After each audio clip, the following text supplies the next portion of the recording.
Chapter 1. Parallel World Professional Awakening Ceremony. On Blue Star, in the Dragon Kingdom, in the city of In, at Huayan High School, that I in the Awakening Square. Several array mages have been busy for a while and finally completed the setup of the Awakening Array. At the bottom of the square, over 1,000 teenagers around 17 or 18 years old stood waiting. As soon as they saw that the Awakening Array was ready, they immediately began to chatter excitedly. Finally done. We can start the professional awakening ceremony soon. Yeah, I wonder what amazing profession I will awaken to. I really want to awaken as a warrior. The textbooks say warriors have the most balanced attributes and can stand alone when they grow strong. Although the warrior profession is comprehensive, fighting monsters up close is too dangerous. I think being a mage or an archer is more comfortable. You could just cast skills from the back. Hundreds of years ago, an otherworldly invasion occurred on Blue Star, and reality was digitized. Countless monsters roamed the planet, causing heavy casualties among humans. The only ones who could contend with those invaders were the professionals that humans unexpectedly awakened. After centuries of exploration, humanity had thoroughly understood the principles of professional awakening and developed a standardized awakening ceremony. The optimal awakening age for everyone is 18, with a fluctuation of no more than a year. Otherwise, the probability of awakening a good profession would significantly decrease. Today was the day for the senior students of Huayan High School to undergo their professional awakening ceremony. While the students were happily discussing, an untimely voice interrupted. Don't get too excited. The vast majority of you will probably only awaken to lifestyle professions and spend your lives as mere laborers in the city. What did you say? The students who heard this couldn't hold back their anger and glared in the direction of the voice.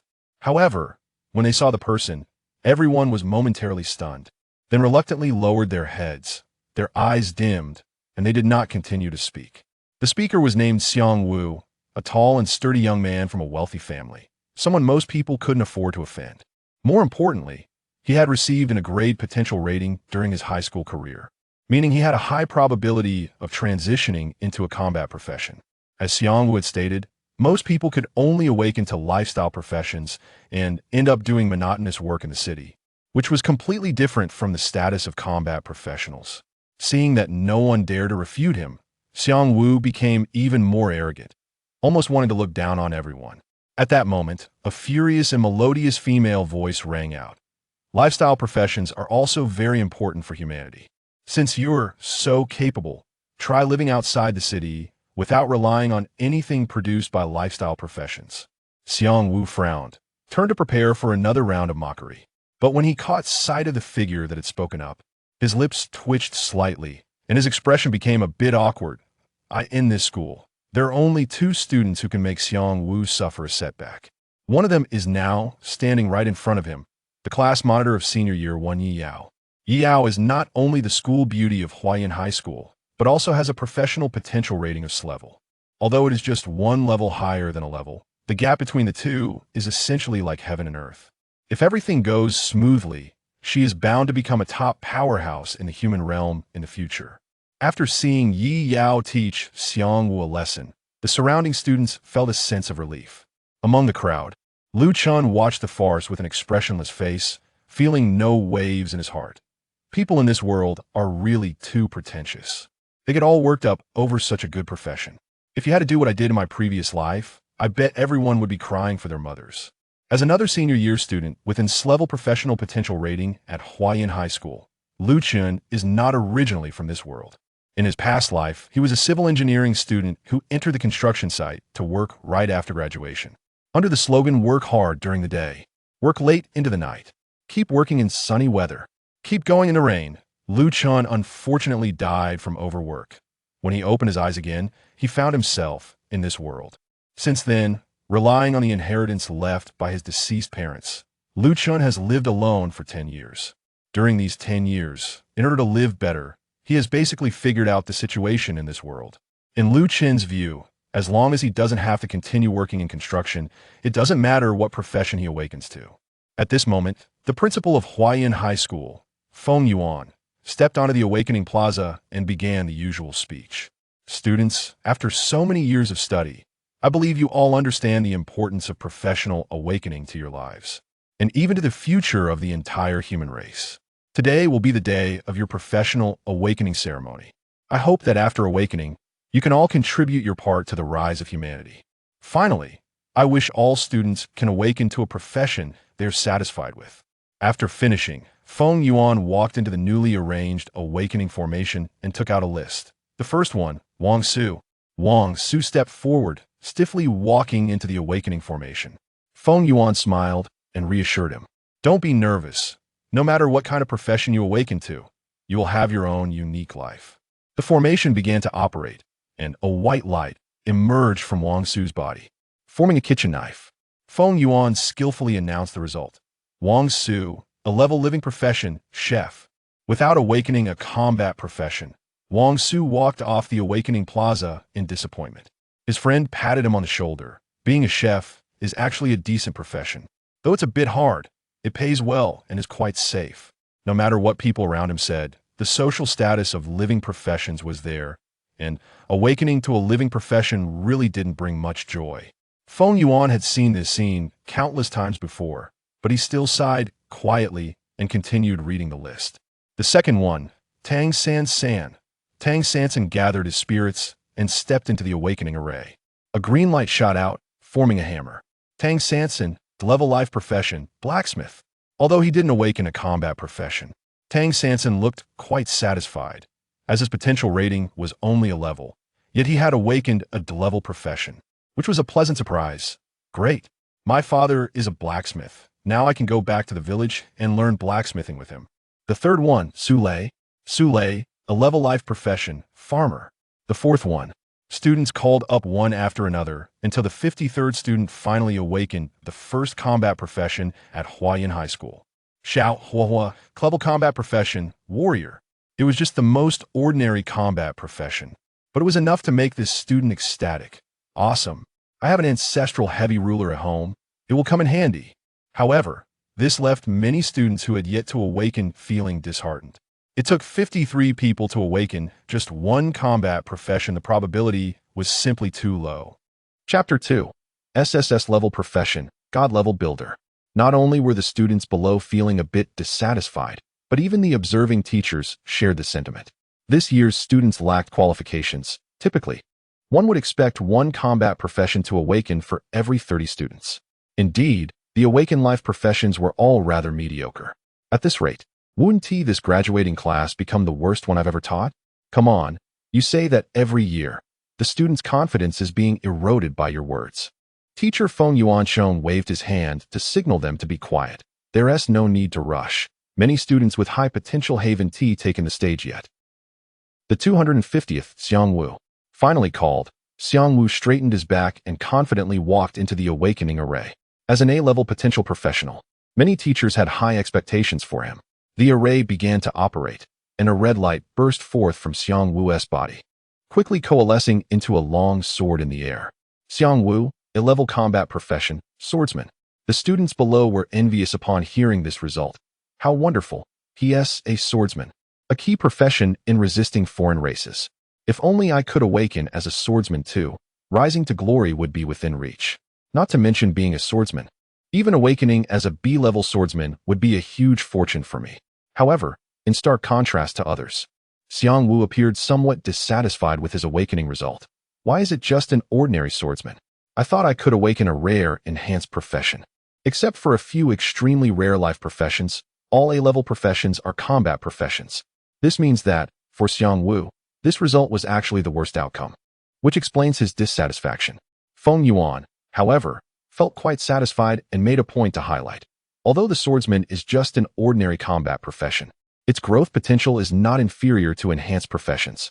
If you can achieve the realm of unity with your sword in the future, you could grow into a top-tier profession among A-levels, swordmaster. Swordmaster, that profession sounds incredibly powerful. Xiang Wu pondered as he walked down from the awakening square, silently deciding that he must become a swordmaster in the future. Next, another batch of students underwent their profession awakening, but there were no dazzling results. The 521st, Yao. Feng Yuan's tone was unusually excited when this name was announced. The teachers observing and the students below all looked on with anticipation.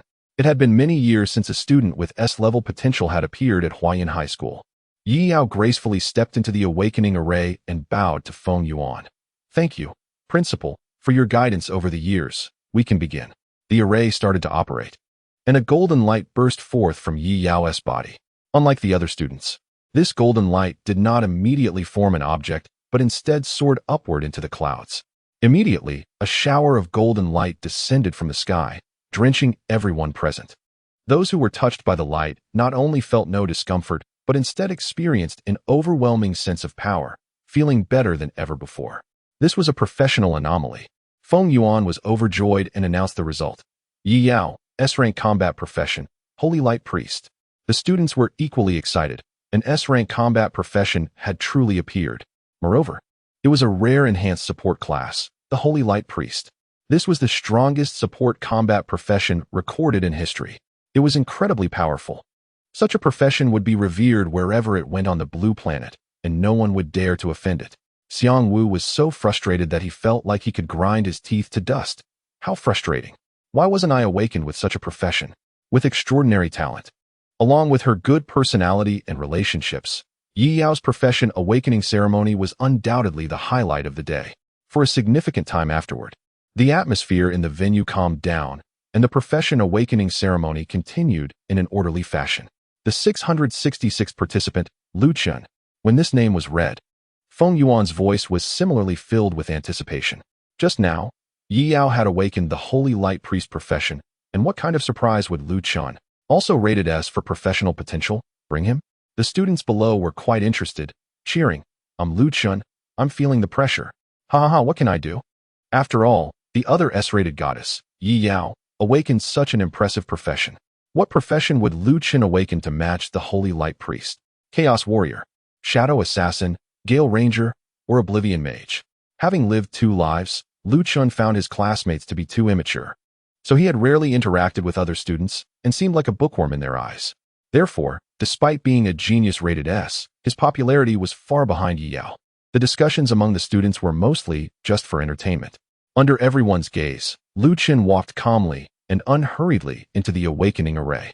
Feng Yuan couldn't help but look at him with higher regard. Most students felt somewhat nervous during the profession awakening ceremony. Even Xiang Wu and Yi Yao could not avoid it. However, no matter how Feng Yuan looked, he could not detect even a trace of nervousness from Chun, a mindset that most adults would envy. Chun nodded to Feng Yuan. "Principal, please begin." Feng Yuan came back to his senses and activated the array. The array began to operate, but for some unknown reason, the light did not emerge from Chun's body for a long time. Just as Feng Yuan was puzzled, towering skyscrapers suddenly rose from the ground, piercing the clouds, centered around Chun. Everyone was momentarily dazzled, feeling as if an incredibly magnificent city had appeared before them. And that city was continuously expanding, as if it wanted to fill the entire world. What was going on? Was the awakening array broken? It's impossible. I've never heard of the awakening array malfunctioning. So, what kind of profession is this? I've never seen it in our textbooks. Not just the students below. Even the teachers and Feng Yuan are dumbfounded. After thinking for a long time, Feng Yuan finally decided to ask, "Classmate Chun, what profession is this?" Despite his vast knowledge, he had never heard of such a profession. Chun was also quite surprised and, with a thought, opened his character panel. The profession section, which was originally empty, now clearly stated, SSS level lifestyle profession, super god level builder. Chapter 3, SSS rank talent, infrastructure maniac. SSS rank life profession, super god level builder. Upon seeing this profession, Chun was momentarily stunned. He had learned about the builder profession in textbooks, which was essentially akin to the construction workers of his previous life, capable of working efficiently. Chun never dreamed that even after crossing into this world, he would still have to engage in construction work. Wait a minute. The builder seems to be just a D-rank life profession, but this super god level builder is actually SSS rank. SSS rank professions only exist theoretically. Textbooks have never recorded any profession achieving SSS rank. After a brief contemplation, Chun decided it was better not to disclose that he had acquired an SSS rank profession. Report to the principal. I have awakened an S-rank life profession, god-level builder. However, even without telling the whole truth, this response was astonishing enough. Feng Yuan was taken aback, his pale beard trembling. God-level builder? This profession has never appeared before. No wonder I didn't recognize this profession's anomaly. The emergence of an unprecedented profession, especially in S-Rank 1, was a significant event for the entire human race. The students in the square were also buzzing. Did you hear that? Chun has awakened an S-Rank life profession. God-level builder. Is that true? Aren't life professions typically capped at A rank? I've never heard of an S-Rank life profession. Initially, many thought Chun wouldn't stand a chance against Goddess Yao, but unexpectedly, he directly awakened a brand new profession. Seeing so many classmates praising Chun, Xiang Wu snorted in dissatisfaction. So what if it's S-Rank?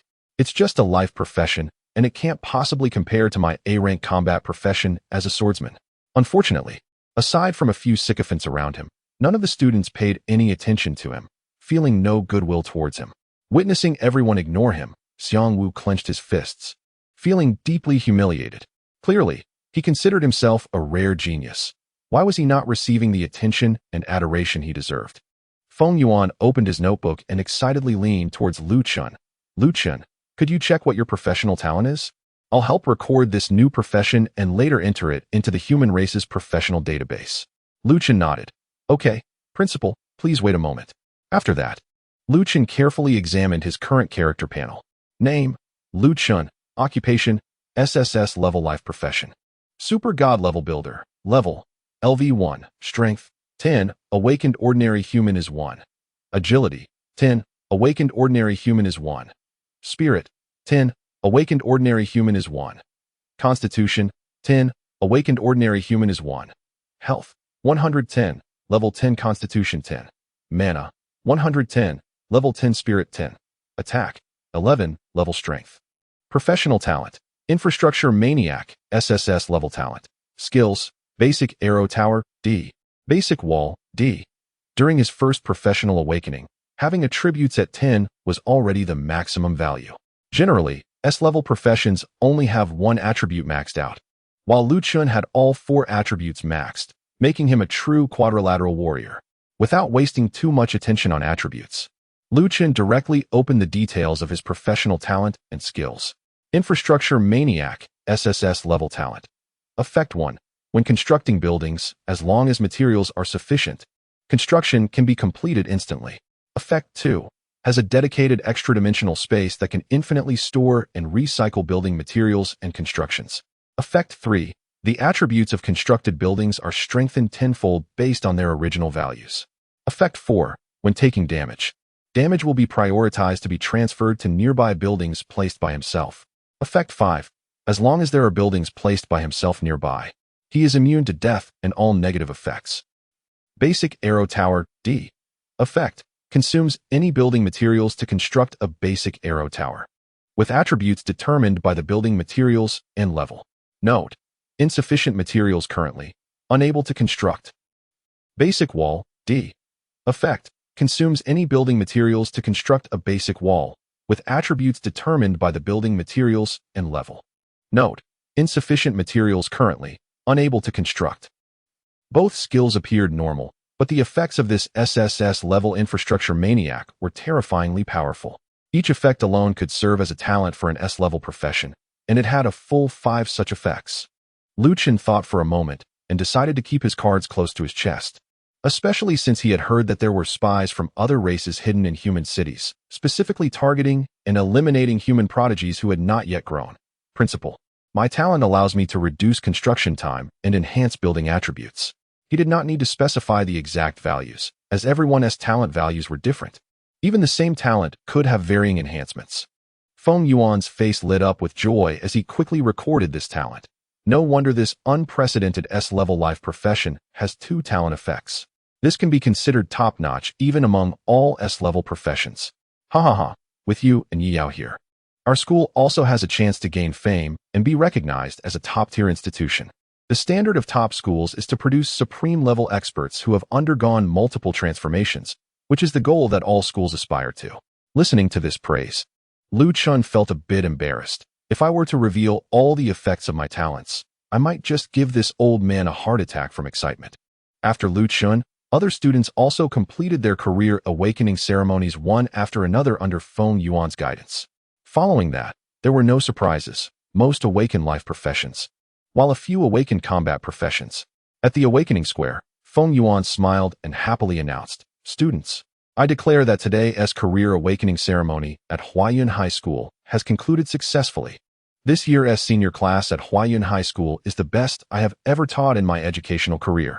A total of 1,136 students, with 2 awakening as S-level professionals, 6 as A-level professionals, 33 as B-level professionals, 89 as C-level professionals, 371 as D-level professionals, and 635 as E-level professionals.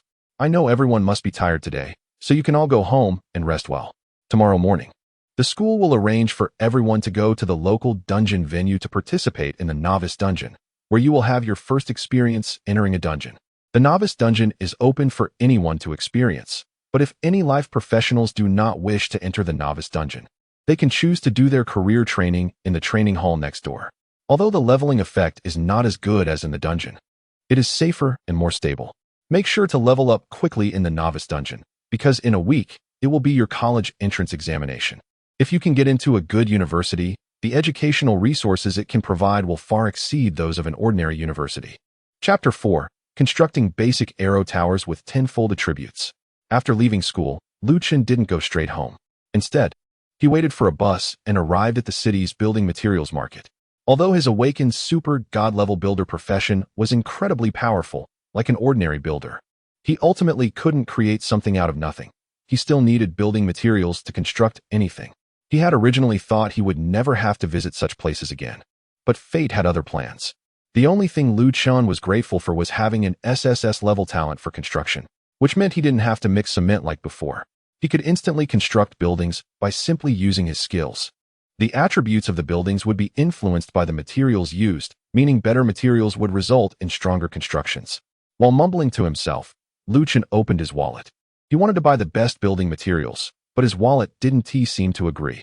Lu Chun was an orphan, his parents were not wealthy, and the inheritance they left behind was barely enough for him to get by. The best building materials in this world, like star essence, celestial pillar stone, and phoenix wood, were sold by weight, and Lu Chun couldn't even afford a single gram with all his savings. Of course, unless one was a wealthy tycoon with money to burn. Not many would use those materials for construction.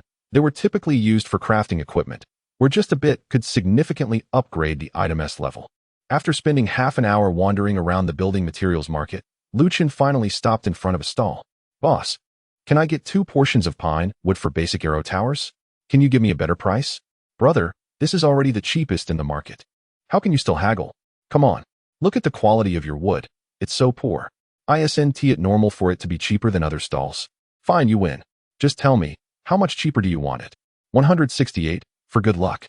Are you kidding me? I sell 1 portion for 300. You want to buy 2 portions for 168. That's 500 total. If you're not buying, just step aside. 300 for a portion is the price for decent quality.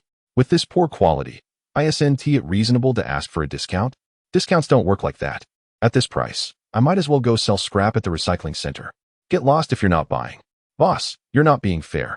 Pine wood is basically made from leftover solid wood scraps compressed together. Everyone knows how low the cost is. Even if you sell me both portions for 168, you'd still make a decent profit. After a lengthy negotiation, using his silver tongue, Lu Chun successfully broke down the stall owner's defenses in just over an hour. The stall owner had never encountered such a knowledgeable and persistent customer before and finally sighed in defeat. "All right, I'll give you a deal. 2 portions of pine wood for basic arrow towers, 188. That's the lowest I can go. Any lower, and I'll be losing my shirt." When Lu Chun realized he could no longer negotiate the price, he promptly took out his wallet. "The boss is truly honest. I'll come back to do business with you whenever I get the chance. Please, don't come back."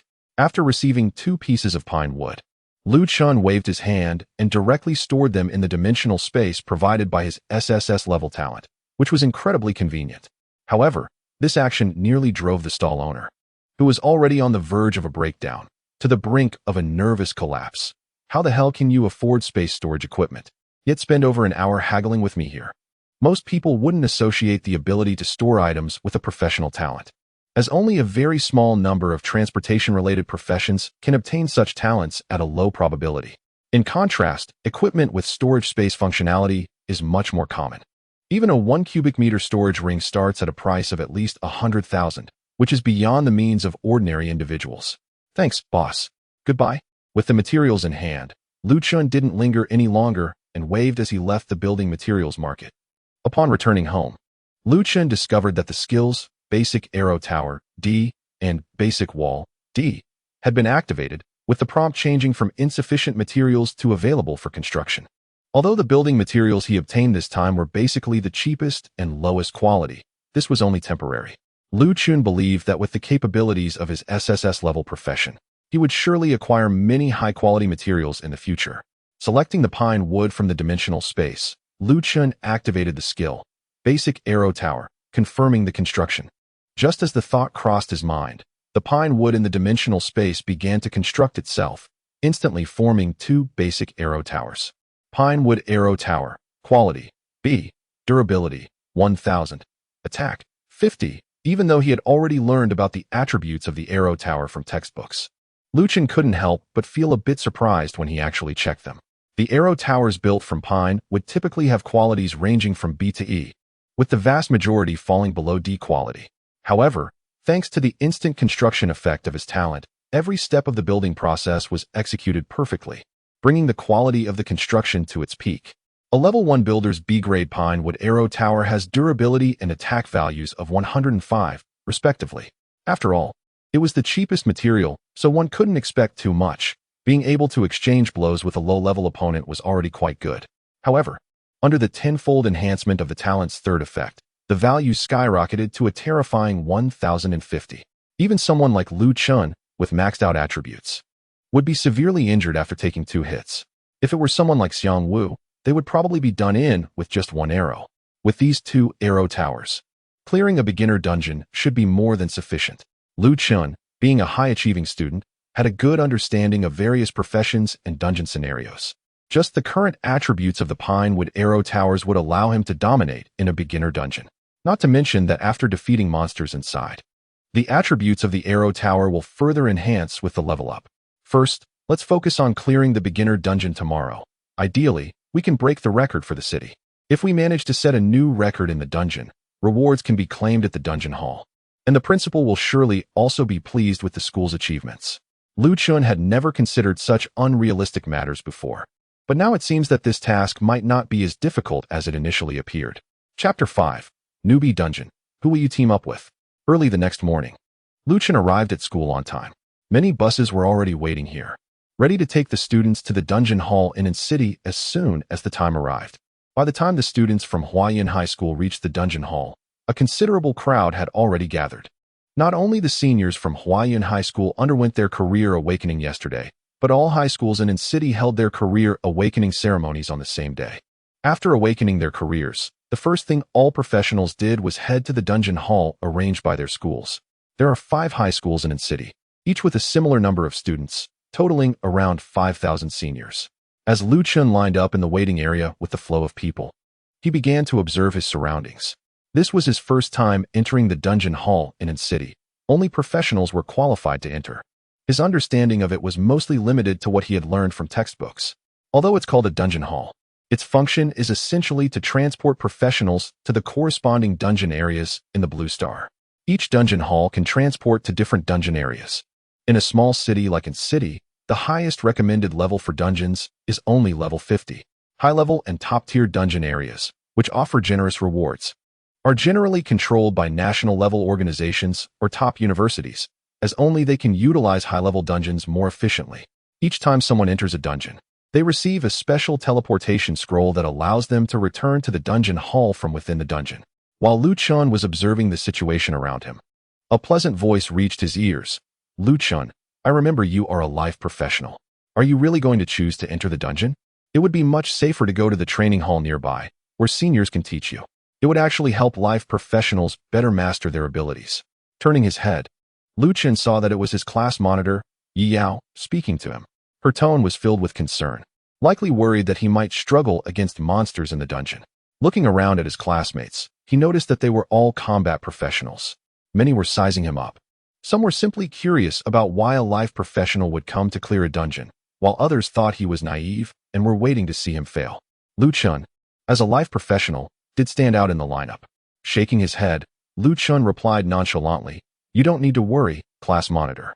I just want to experience the dungeon, and I have the ability to protect myself. All right. Yi Yao, seeing Lu Chen's confidence, didn't say anything more. About half an hour later, Feng Yuan appeared before the students. Students, you will enter the dungeon in 10 minutes. Before you go in, you can decide whether to go solo or team up. I suggest you find someone to team up with. After all, there are no all-round professionals. If you can find compatible professionals as teammates, the difficulty of clearing the dungeon will be greatly reduced. Moreover, the reason why the human race has stood firm for hundreds of years under the invasion of other races is due to unity and inheritance. Before Feng Yuan could finish his lengthy speech, the students began to discuss among themselves. Brother Wang Tong, I often hear your dad say you have the potential of a great emperor. You must take your little brothers with you this time. Sure. Su Kuan, you're always singing and dancing. You're like the class's joy-bringer. It's just a small matter to take you along. Oh, thank you so much. Don't worry. My Iron Mountain has also trained for 2.5 years. It will definitely come in handy in the novice dungeon. Most people quickly found their teammates. As they were familiar with each other, forming a team was not difficult. On the other side, Xiang Wu walked straight up to Yi Yao with his followers. Smiling as he extended his hand, classmate Yi Yao, can you team up with me? My team not only has me, an A-class swordsman, but also a B-class gunner and 3 C-class combat professions. It's definitely the strongest configuration in Huayan High School. Let us join forces and aim to break the record in the novice dungeon. As an S-class Holy Light Priest, Yi Yao was sure to be in high demand. Such a powerful support role was coveted by everyone. After all, who wouldn't want a support character behind them to provide buffs while they went on a killing spree? Sorry, I don't want to join your team. Yi Yao decisively refused without much thought. This had nothing to do with Xiang Wu's team configuration. She simply had a strong aversion to him. Xiang Wu's hand froze in the air, but he wasn't going to give up so easily. Can I ask why? As the class leader, shouldn't you help your classmates? Right now, my team is missing a support. Being pressured like this. Even someone as good-natured as Yi Yao felt a bit annoyed and quickly made up an excuse to reject him. I already have a team. Oh, then who are your teammates? Xiang Wu had been observing Yi Yao, convinced that she hadn't teamed up with anyone else. Yi Yao looked around, but the classmates who had wanted to invite her into their teams were now too intimidated by Xiang Wu's glare to meet her eyes. As a school bully, ordinary students really didn't dare to offend him. In a bit of a panic, Yi Yao suddenly spotted Lu Chun standing alone, and her eyes lit up as she walked straight over. Classmate Lu Chun, let us team up. Huh. Lu Chun didn't remember having any interaction with the class leader and was momentarily taken aback. Yi Yao leaned in close to Lu Chen's ear and quickly whispered, sorry, I'm being pestered by Xiang Wu, and I really don't want to join his team. Didn't you say you wanted to experience the dungeon? As a life profession, even if you can protect yourself, you probably won't be able to explore much. I can help you clear the novice dungeon and give you a complete first-time experience. Of course, if you are unwilling, I won't force you. However, that means I might have to ask the teacher to intervene. I see. Lu Chen glanced at Xiang Wu not far away, who was staring at him with an intense gaze as if he wanted to kill. Considering that the class monitor had shown some concern for him earlier, and the fact that Xiang Wu constantly complained about discrimination in life, which was indeed annoying, Lu Chun didn't mind acting as a protector this time. However, he didn't plan to bring a burden into the instance. There are at least 2 prerequisites for helping others. It should not be detrimental to oneself or should be beneficial. Class monitor, may I ask what skills you gained after your profession awakening? Chapter 6 Team Exploration in the Wild Boar Forest. For practitioners, especially those in combat roles, the skills they possess are considered one of their private aspects. If others find out about their skills, it means their weaknesses are exposed. Lu Chen raised this question not only to see if everyone could cooperate, but also to gauge Yi Yao's level of trust in him. If there's no basic trust, then there's no need to team up. What surprised Lu Chen was that Yi Yao answered without hesitation. Using a voice only he could hear, I currently have 4 skills: Light Blade, Healing, True Sight, and Mind Fire. As expected of a Holy Light Priest, she awakened with 4 such practical skills. Aside from Light Blade, which is a damage skill, the other 3 are supportive skills that cover various needs. Lu Chen nodded to himself. These skills would help him to some extent, especially True Sight, which allows one to see invisible monsters. Lu Chen extended his hand and smiled. Welcome aboard. Yi Yao let out a sigh of relief and smiled back, reaching out to shake Lu Chen's hand. Yes, please take care of me. The surrounding students began to murmur at this scene. Wow, Goddess Yi Yao really teamed up with Lu Chen. It's all my fault for not daring to approach earlier. Otherwise, the goddess might have teamed up with me. Is this a good thing? Even though Lu Chun is an S-level practitioner, his role is a lifestyle profession. Will he hold the goddess back? Meanwhile, Xiang Wu was trembling in place out of anger, especially his hand that had just reached out, shaking like he had Parkinson's. The sycophants behind him seemed to see a puff of white smoke rising from their leader's head. 10 minutes passed quickly, and it was finally time for the senior students of Huayan High School to enter the dungeon.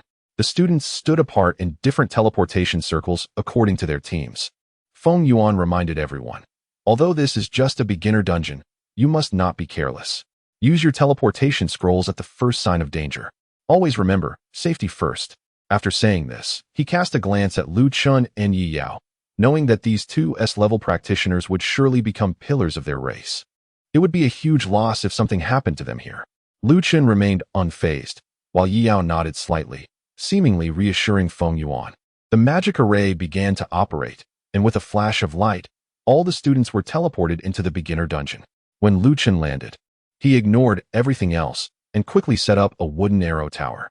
Then, he started looking around, casually helping the class monitor, who was a bit unsteady from the first teleportation. Lu Chun's first dungeon brought him to a forest.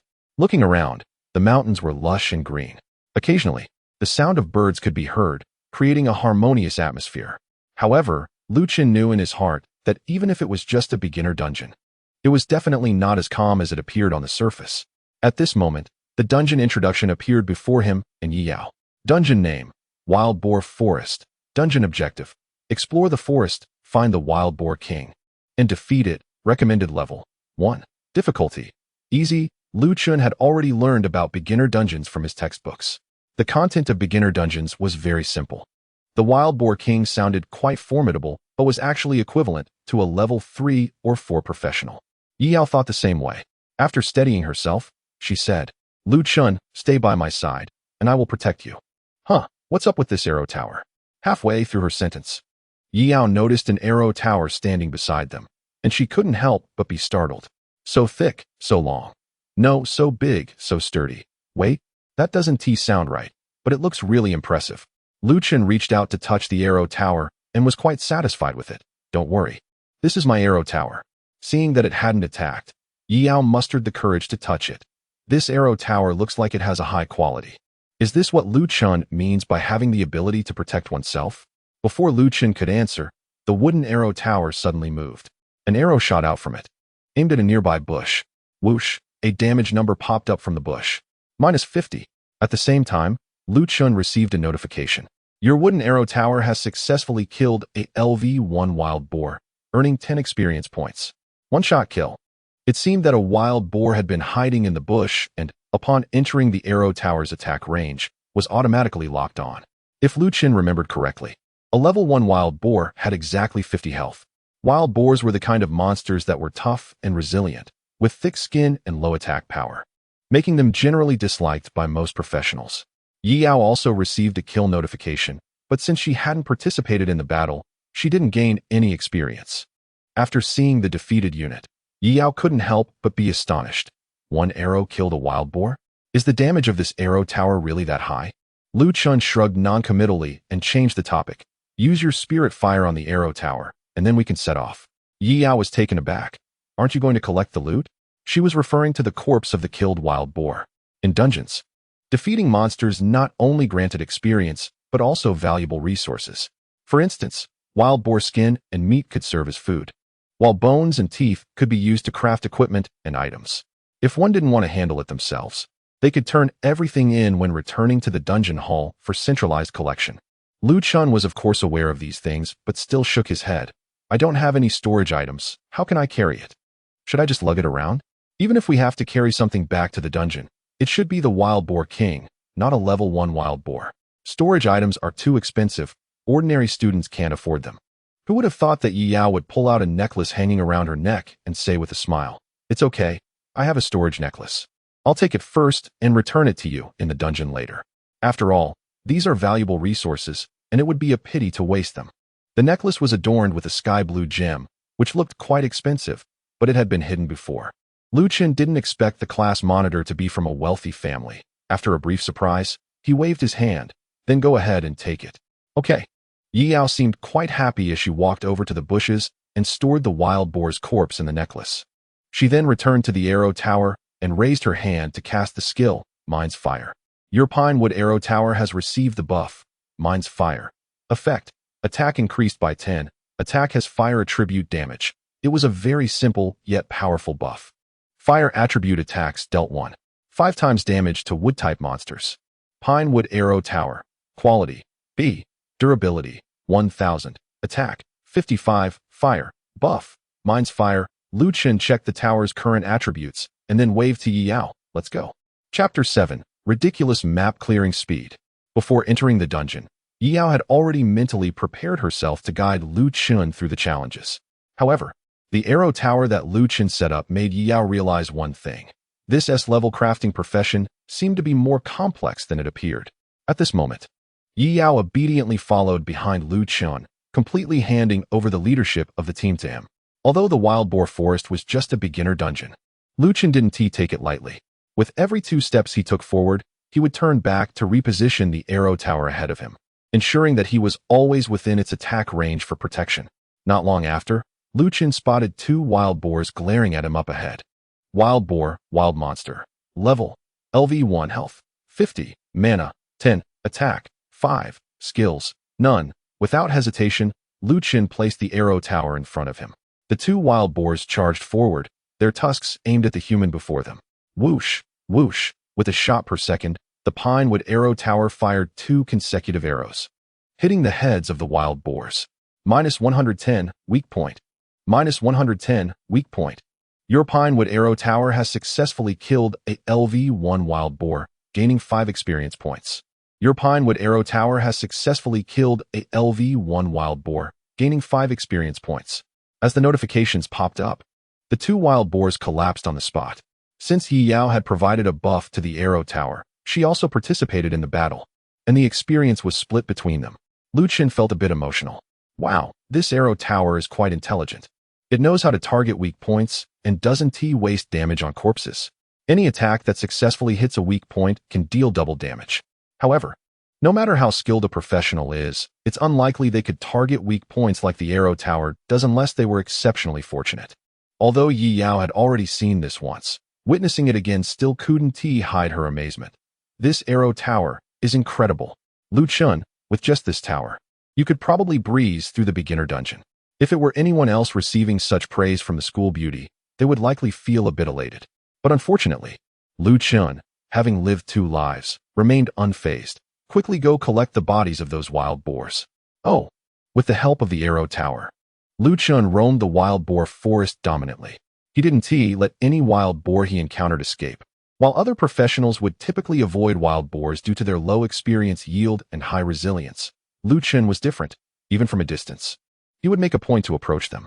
After all, the objective of the dungeon was to explore the wild boar forest, and walking around didn't hurt. With the arrow tower in play, he didn't even need to lift a finger.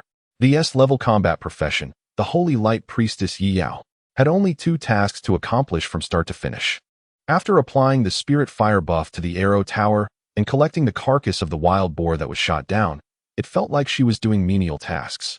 However, with just these 2 tasks, Yi Yao felt a bit overwhelmed.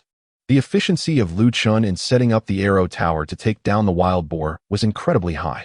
He was faster than those professionally configured dungeon teams by several times. 15 minutes later, Lu Chun was the first to reach level 2. For professions below S rank, all attributes would increase by 1 point upon leveling up, and they would gain 5 points of free attribute points. In contrast, S-rank professions would see an increase of 2 points in all attributes and receive 10 free attribute points upon leveling up. This is why the gap between S-rank and A-rank professions is so significant. Besides the differences in talent and skills, the increase per level is doubled, and as the levels rise, the disparity grows even larger. He wondered how much his attributes would increase. Curiously, Lu Chun opened his character panel, and he was stunned when he saw the attributes displayed. His overall attributes had increased by 4 points, and he had gained 20 free attribute points. This was even double that of S-rank professions. Is this what an SSS rank profession is like? So powerful. Lu Chun couldn't help but feel ecstatic, realizing that he might not even need buildings in the future. With just his panel, he could easily outmatch other combat professions. Of course, that was just a thought. Why would one not use buildings if they had them? After a brief contemplation, Lu Chun allocated the 20 free attribute points to agility and spirit. With the damage transfer from the infrastructure maniac effect at level 4, health and defense weren't particularly meaningful to him, so he didn't need to invest in constitution. As a builder, with numerous buildings at his disposal, he wouldn't need to attack himself, so strength wasn't necessary either. In contrast, increasing agility would allow Lu Chun to move faster and react more sharply. Spirit could boost his mana, and he would definitely have other skills to utilize later on. Some special buildings also require a builder's spirit attribute. These two attributes were practical for Lu Chun, so he decided to invest them all. After allocating the points, Lu Chun felt empowered, his condition excellent. Name: Lu Chun. Profession: SSS level life profession. Super God level builder. Level: LV2. Strength: 14. Agility: 24. Spirit: 24. Constitution: 14. Health: 160. Mana: 260. Attack: 15. Professional talent: Infrastructure Maniac, SSS level talent. Skills: Basic Arrow Tower, D.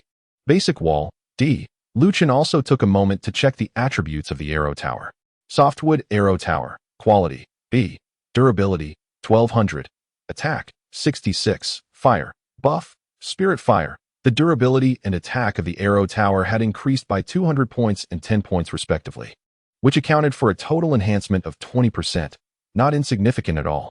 During the time Lu Chun was checking the attributes, another wild boar, unaware of its fate, entered the attack range of the Arrow Tower and was naturally killed in a single shot. Your Pinewood Arrow Tower has successfully killed a LV1 wild boar, gaining 5 experience points. With this notification, Yao also leveled up to level 2 after gaining the experience from the wild boar. She still didn't have much of a sense of reality. Lu Chun's speed in clearing the map was simply outrageous. In just 15 minutes, he had swept through the outskirts of the novice dungeon. Moreover, none of the visible monsters managed to escape alive. It wouldn't be an exaggeration to say that not a blade of grass could grow in his wake. If it weren't for Yi Yao's storage necklace having enough space, it would probably be nearly full by now. She suddenly thought that at this current pace, there might be a chance to refresh the dungeon record of the novice dungeon in Anda City. Chapter 8. Deep in the Forest, the Wild Boar King. Almost everything that could move around the outskirts of the Wild Boar Forest had been shot by the Arrow Towers. Lu Chun and Yi Yao could not find any other prey, so they began to venture deeper into the forest. The monsters in the depths of the forest were generally a bit stronger than those on the outskirts, but Lu Chun did not change his sweeping behavior. His goal was to maximize the benefits from the dungeon. After walking a few steps deeper, they encountered a wild boar that was significantly larger than the ones on the outskirts. Its tusks were long and formidable. Wild Boar Monster. Level: LV2. Health: 70. Mana: 10. Attack: 7. Skill: Charge. Charge. Consumes 10 mana to charge at the target recklessly, dealing 20 of its health as damage. The wild boar's reaction was much faster than that of an ordinary wild boar. As soon as it spotted Lu Chun, it immediately activated its skill. The speed of the charge was incredibly fast, and Yi Yao was a bit startled, instinctively raising her hand to prepare a light blade. After all, aside from helping to collect items, she was an S-rank combat class and could not just stand there and let the wild boar charge at her. However, Lu Chun reacted even faster, instantly deploying the arrow tower from behind and setting it up in front of him. Whoosh! The arrow was shot first and struck the wild boar on the head, embedding itself deeply. Minus 132, weak point. The wild boar kicked its legs and died on the spot. Your Pinewood Arrow Tower has successfully killed a LV2 wild boar, gaining 10 experience points. The experience from the LV2 wild boar was a whole double that of the ordinary wild boar, and its corpse was also worth significantly more. Lu Chun was quite satisfied with this gain, and quickly had Yi Yao collect the body. Then, the two continued to sweep through the depths of the wild boar forest. Although they could encounter LV2 wild boars here, there was basically no difference in front of Lu Chun's arrow tower. Even when the wild boar happened to turn its back to the tower and could not be shot in the weak point, there was still the fire attribute attack provided by the soul fire. The fire attribute attack would inflict a burning effect, perfectly clearing out the remaining health of the wild boar. In summary, whether it was LV1 wild boars or LV2 wild boars, they had no chance against the Pinewood Arrow Tower. It was all one-shot kills, and nothing else occurred. However, After 10 minutes, Chun felt that something was off. Logically, the monster density in the depths of this dungeon should be significantly higher than that on the outskirts. Yet, after walking for 10 minutes, he and Yao had only encountered about 10 wild boars, plus a few wild boars. The number and density of monsters were far less than that on the outskirts. Suddenly, they no longer needed to rush to collect bodies, and Yao also felt it was strange. Chun, what do you think is going on? We shouldn't have encountered so few wild boars. Chun pondered for a moment and said solemnly, since we've walked for so long and only encountered this few wild boars, if the monsters in the depths of the instance haven't inexplicably decreased, then there's only one possibility. Yao, confused, pressed for clarification. Stop keeping me in suspense. What possibility? Chun looked toward the last unexplored area of the instance and stated directly, that is, they have all gathered together. Upon hearing this, Yao couldn't help but gasp.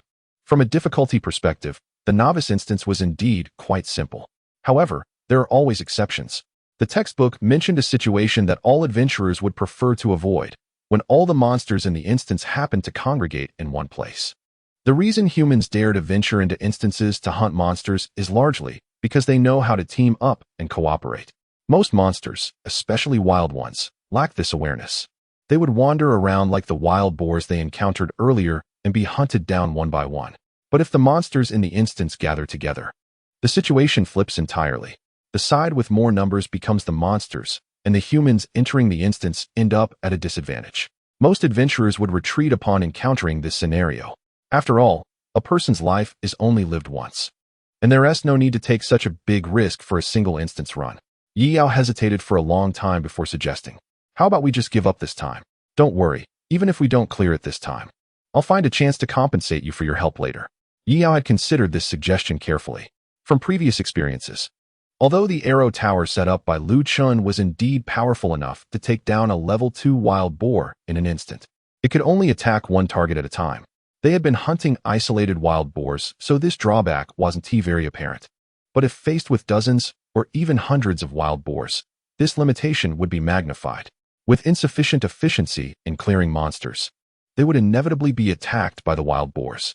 Despite the wild boars having low attack power, if multiple wild boars attacked at the same time, the damage would accumulate and become quite significant. One was a support-type combat profession and the other a life profession. They didn't look like they could withstand much damage. If they were truly surrounded and attacked by several wild boars, a sudden death was not out of the question. Chun neither affirmed nor denied this, simply shrugging and saying, let us go take a look first. After exploring a little further, Chun's speculation turned out to be true. Deep in the wild boar forest was a small lake, and now the area around the lake was crowded with wild boars of all sizes, with an estimate of over 100. The most conspicuous one was an enormous wild boar, at least 5 meters long. In addition to the tusks common to other wild boars, its body was covered in sharp bristles that looked extremely menacing. Wild Boar King, Wild Monster. Level, LV4, Health, 400. Mana, 50, Attack, 30, Skills, Charge, Boar King's Roar, Spiny Skin. Charge, consumes 10 mana, charges at the target recklessly, dealing damage equal to 20 of its health. Boar King's Roar, consumes 20 mana, emits an invigorating roar that increases the attack power of nearby wild boars by 5 and their movement speed by 5. Spiny Skin, Passive Skill. The spines covering the Wild Boar King reduce physical damage taken by 20 and reflect 10 of the damage from melee attacks. The Wild Boar King truly deserves its title as the ruler of the wild boars in the forest. Its attributes are on a completely different level compared to other wild boars. Furthermore, it possesses 3 skills, which is one more than the current player. A newly awakened high school senior, even with a well-coordinated team for dungeons, would likely need to work in perfect harmony to have a chance to defeat it. The problem is, there are still hundreds of other wild boars surrounding the Wild Boar King. Together, these wild boars likely possess far greater combat power than the Wild Boar King itself. No matter how you look at it, this does not seem like a scenario suitable for a novice to succeed. Chapter 9. How did you take down the boss so quickly? Chun and Yao were hiding behind a tree, observing a herd of wild boars in the distance. The occasional howls from the wild boars made Yao feel a shiver of fear even from afar, causing her delicate face to turn a bit pale. Chun remained unfazed, his gaze fixed on the largest wild boar. Is that the Wild Boar King, the boss in the beginner dungeon? Yi Yao nodded beside him and quickly advised, Lu Chun, let's just forget it. You can see the situation. There are simply too many wild boars for us to handle. Especially since the Wild Boar King possessed a rare group buff skill that could enhance the attack power and speed of the surrounding wild boars.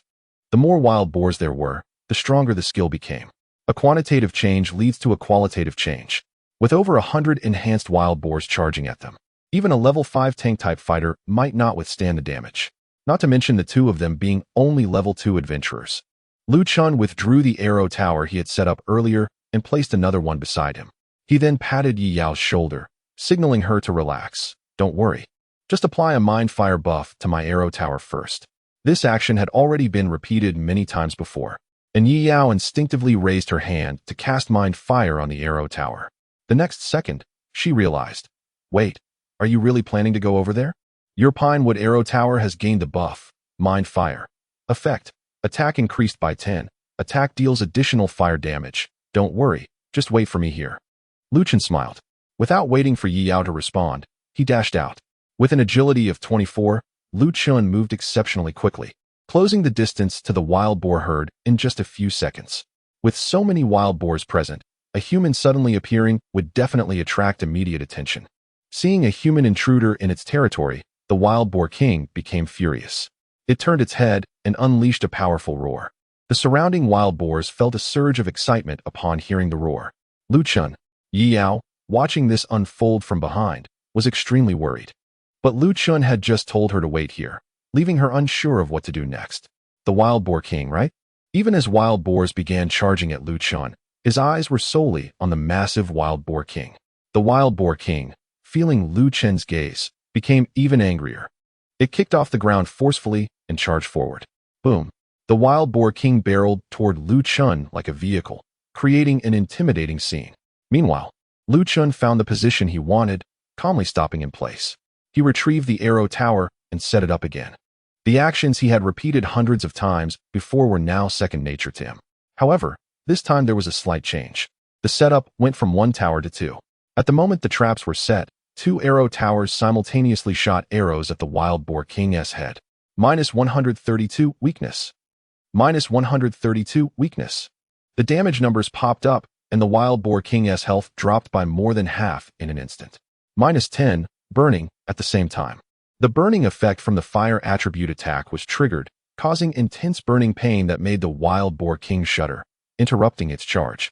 At this moment, it was only about 10 meters away from Lu Chun. If given just one more second, it could charge in. The Wild Boar King, with 2 arrows stuck in its head, looked utterly confused. What are these things that suddenly appeared? Why did I lose so much health all at once? But before it could react further, 2 more arrows shot towards it in the next second. -132 weakness. -132 weakness. With a loud crash, the Wild Boar King fell to the ground, its eyes wide open in death. It never understood why it lost to such a seemingly weak human. Your Pinewood arrow tower has successfully killed LV4 Wild Boar King, earning 200 experience points. This series of actions happened in the blink of an eye. When Yi Yao saw the Wild Boar King charging at Lu Chun, she worriedly bit her lip, considering whether to rush over to save him. However, just as she began to think, the 2 arrow towers set up by Lu Chun made her question her own eyes. In the next second, the kill notification for the Wild Boar King popped up. How could this be possible? So many unimaginable things happening before her eyes left Yi Yao momentarily stunned. In the dungeon hall, after sending the students into the dungeon, Feng Yuan went to the waiting area and chatted with the principals and teachers from other schools. The principal of Qingzheng High School, Xiang, who had the best relationship with him, was the first to speak, smiling. Old Feng, congratulations. I heard that your school has 2 S-rank professionals, one of whom is an unprecedented S-rank life professional. I'd love to see them if I get the chance. Principal Guorun of Anqing High School nodded in agreement. It seems that your Huayun High School will shine in the upcoming National College entrance examination. Feng Yuan stroked his pale beard, a proud smile on his face, but he still remained humble in his words. You flatter me. It's all thanks to the hard work of the students. Our school is just a bit lucky, haha. Principal Zhao He of Shuiyang High School snorted coldly, his tone full of sarcasm. That's true. If those 2 students were at our Shuiyang High School, they could have awakened as S-rank professionals too. Feng Yuan frowned slightly, feeling a bit displeased. Xiang, who initiated this topic, sensed the awkwardness and quickly tried to smooth things over. Even if students have talent and work hard, their growth also relies on school education. As long as we teach with care, we will have the opportunity to witness the birth of geniuses. After saying this, Xiang shifted the topic and chatted with Feng Yuan for a while, easing the tense atmosphere slightly. The principal of MOU High School, Feng Chu, who had been silent, suddenly interjected. The time for the new player dungeon record is approaching.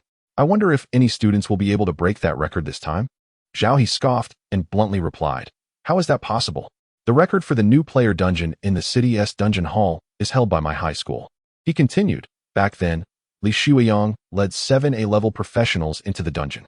They ignored everything and directly sneaked to the boss's location, taking a full hour to defeat it.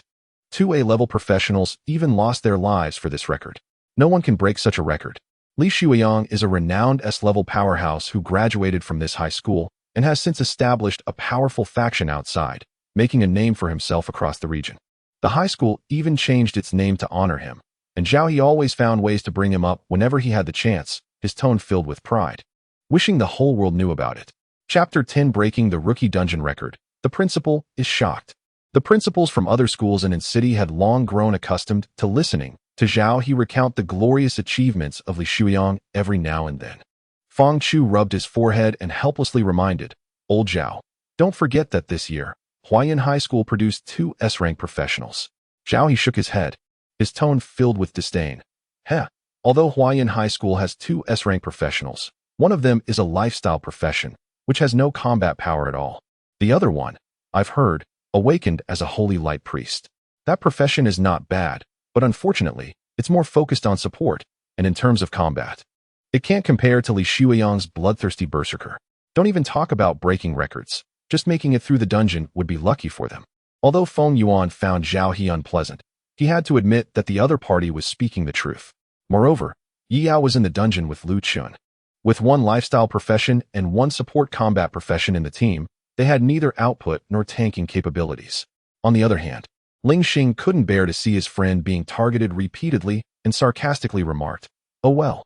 Our schools teach students to use teleportation scrolls immediately when in danger in the dungeon, unlike some schools that value dungeon records more than the lives of their students, letting them die inside rather than allowing them to teleport out. Stung by the remark, Zhao He angrily stood up and shouted, what did you say? If you have the guts, say it again. Xiang turned his head away, leisurely whistling, I didn't mention any names, old Zhao, don't take it personally. With that, Zhao He was left speechless, gritting his teeth as he sat back down. You guys are all talk, anyway. My Blood Sun High School's name will forever be on the dungeon records. Just then, the teleportation array suddenly began to operate, its light shining brightly. Someone was using a teleportation scroll to return to the dungeon hall. Feng Yuan was the first to notice. Look, students are starting to come back. Feng Chu checked the time and said with interest, there are still 2 minutes until the previous dungeon record time. Could it be that a student really broke the record this time? Zhao He waved his hand and shook his head, impossible. It must be that some student couldn't handle it and chose to give up the dungeon before teleporting out. As the light from the teleportation array flashed, Lu Chun and Yi Yao appeared at its center. Lu Chun looked radiant, while Yi Yao seemed exhausted, leaning on Lu Chun's shoulder, her legs trembling and barely able to stand. The principals were all a bit bewildered. What was going on? After landing, Lu Chun immediately spotted Feng Yuan and walked over. Yi Yao mustered her energy to follow behind. Feng Yuan took a deep breath and smiled to comfort them. Lu Chun, Yi Yao, you don't need to worry too much about the result of a dungeon. This is just a small starting point in your long life. Lu Chun knew that the other party must have thought he had failed, and he quickly interrupted. Principal, we successfully cleared the beginner dungeon. It's okay, it's okay. Feng Yuan instinctively continued to reassure them, then suddenly widened his eyes. What did you say? Zhao He reacted even more strongly, jumping up and rushing in front of Lu Chun, staring at him intently. Kid, do you know the consequences of making such claims here? He couldn't help but be excited. If Lu Chun really cleared the dungeon, it would mean that the record held by Shuiyang High School for many years had just been broken. Who are you? Don't block my way. Lu Chun frowned and stepped aside, waving at Yi Yao. Bring it out. Yi Yao nodded and took out the corpse of the wild boar king from her storage necklace. Boom. The massive 5-meter-long wild boar king corpse hit the ground in the waiting area, causing the floor to tremble slightly. Ling Xing, Guo Ren, and Fang Chu were all amazed. It really is the corpse of the wild boar king, and it's still fresh. So it seems they really did clear it? That was fast. Wow, impressive. If you calculate the time, they were over a minute faster than the previous record, unlike the three of them. The other two principals looked incredulous. This. Feng Yuan stared at the wild boar king's corpse, shocked to the point of being at a loss for words. He knew that Lu Chun and Yi Yao had professions with little combat power. Moreover, they hadn't entered the dungeon with anyone else. How could they have cleared it so quickly? Zhao He, even more furious, began to shout, "You two must have cheated. If the upper beam is not straight, the lower beam will be crooked. How did Shuiyang High School teach you?" Lu Chen didn't know this old man and frowned back. The dungeon hall can record whether we cleared the dungeon normally. If you have evidence of us cheating, feel free to report me. Lu Chen felt it was absurd. If he had simply wanted to clear the dungeon, he could have killed the wild boar king in less than half an hour. The reason it took him nearly an hour to come out was that he had also cleared the remaining more than 100 wild boars. Lu Chen's agility was quite high. Dodging those LV-1 and LV-2 wild boars was like child's play. He wouldn't even get touched. With simultaneous output from 2 arrow towers, he took care of all the remaining wild boars in just a few minutes. During the remaining time, Yi Yao, with her mouth agape in shock, had to work hard to collect the corpses of those wild boars, leaving her completely exhausted. Seeing Lu Chen respond like this, Feng Yuan immediately believed him more than half and clapped vigorously. Good. No wonder they are the two great talents of Shuiyang High School. You did an excellent job. No matter how Lu Chun and Yi Yao managed it, Feng Yuan was genuinely happy for the two of them. Lu Chen wasn't too interested in how the principal praised himself, but he was very interested in the rewards he could get after breaking the instance record. Then let's go submit the instance results, principal. After submitting the instance results, Lu Chun and Yi Yao's team would be able to refresh the long-standing record for the novice instance. At that time, the top spot on the novice instance leaderboard at the local instance venue would belong to Huayan High School. How could Feng Yuan miss this moment? He immediately smiled and said, "Come on, let me take you there." With that, Feng Yuan led Lu Chun and Yi Yao out of the waiting area and towards the instance settlement area, not even caring about the other students who hadn't come out yet. Of course, it was generally rare for students to exit the instance so quickly.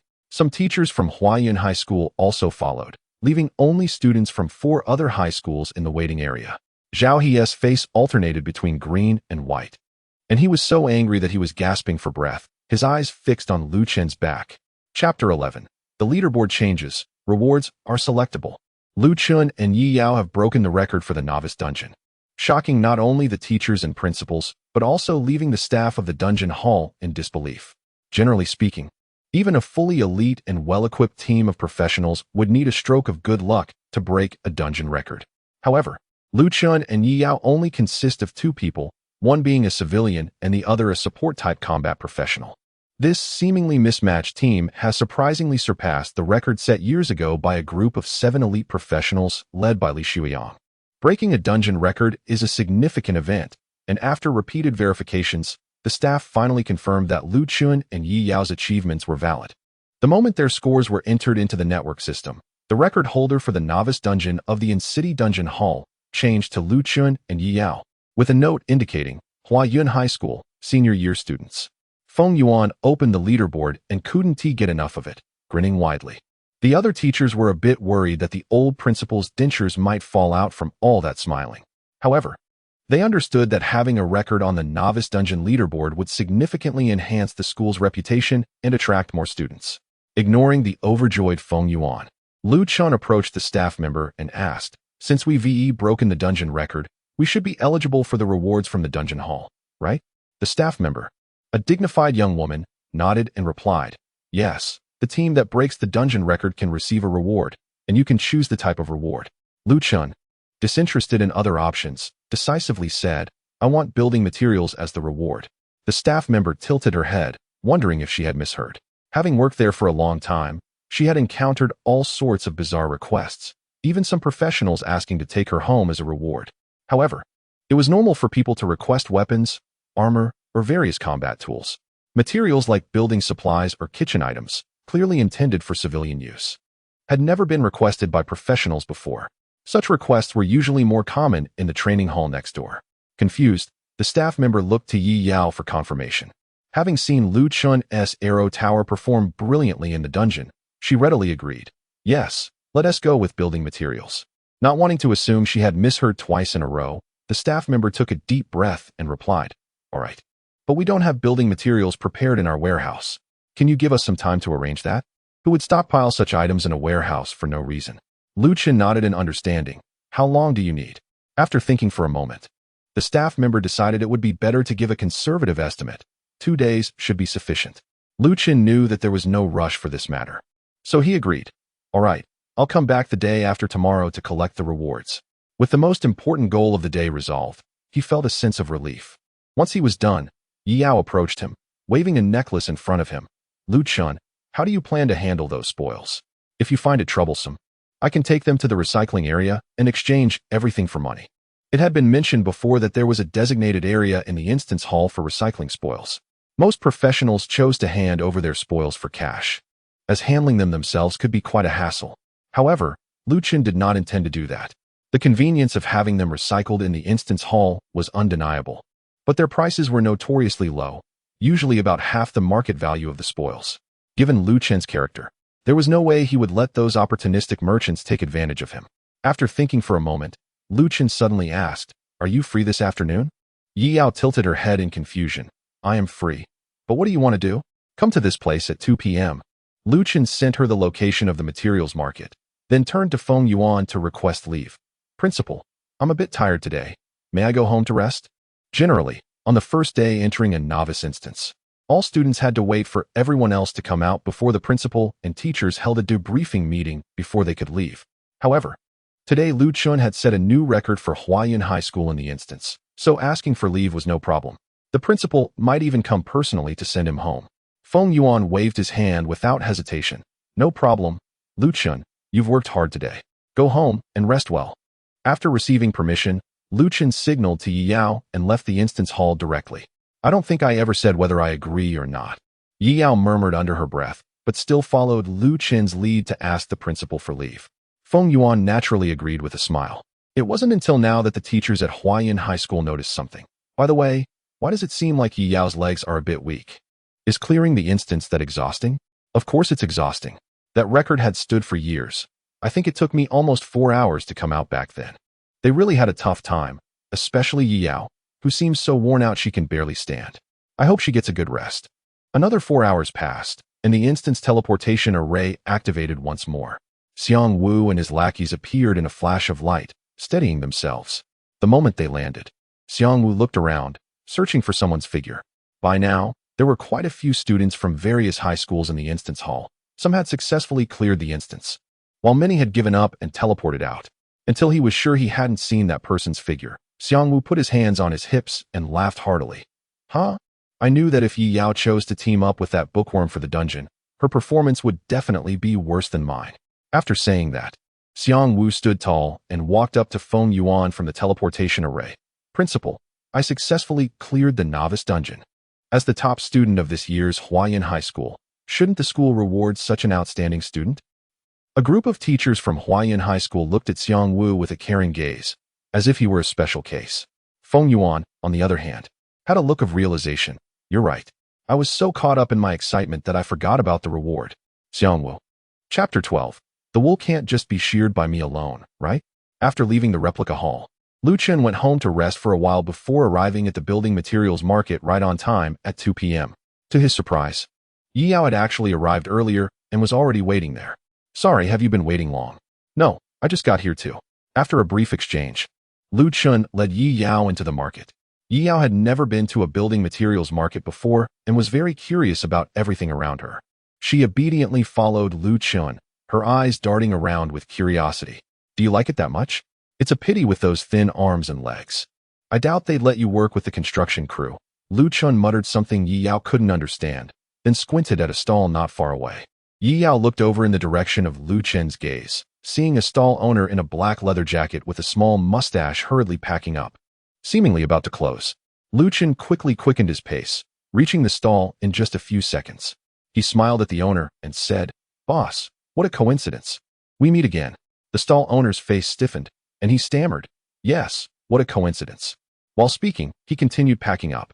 Lu Chun maintained his smile, stepped forward and pressed down on the owner's hand that was packing. The customer is here. You should at least show them your products. Who turns away business that comes knocking? The stall owner completely broke down, pleading, Big brother, you can't just target me for this. Please let me off. After you came yesterday, I didn't have to do any business for the whole day.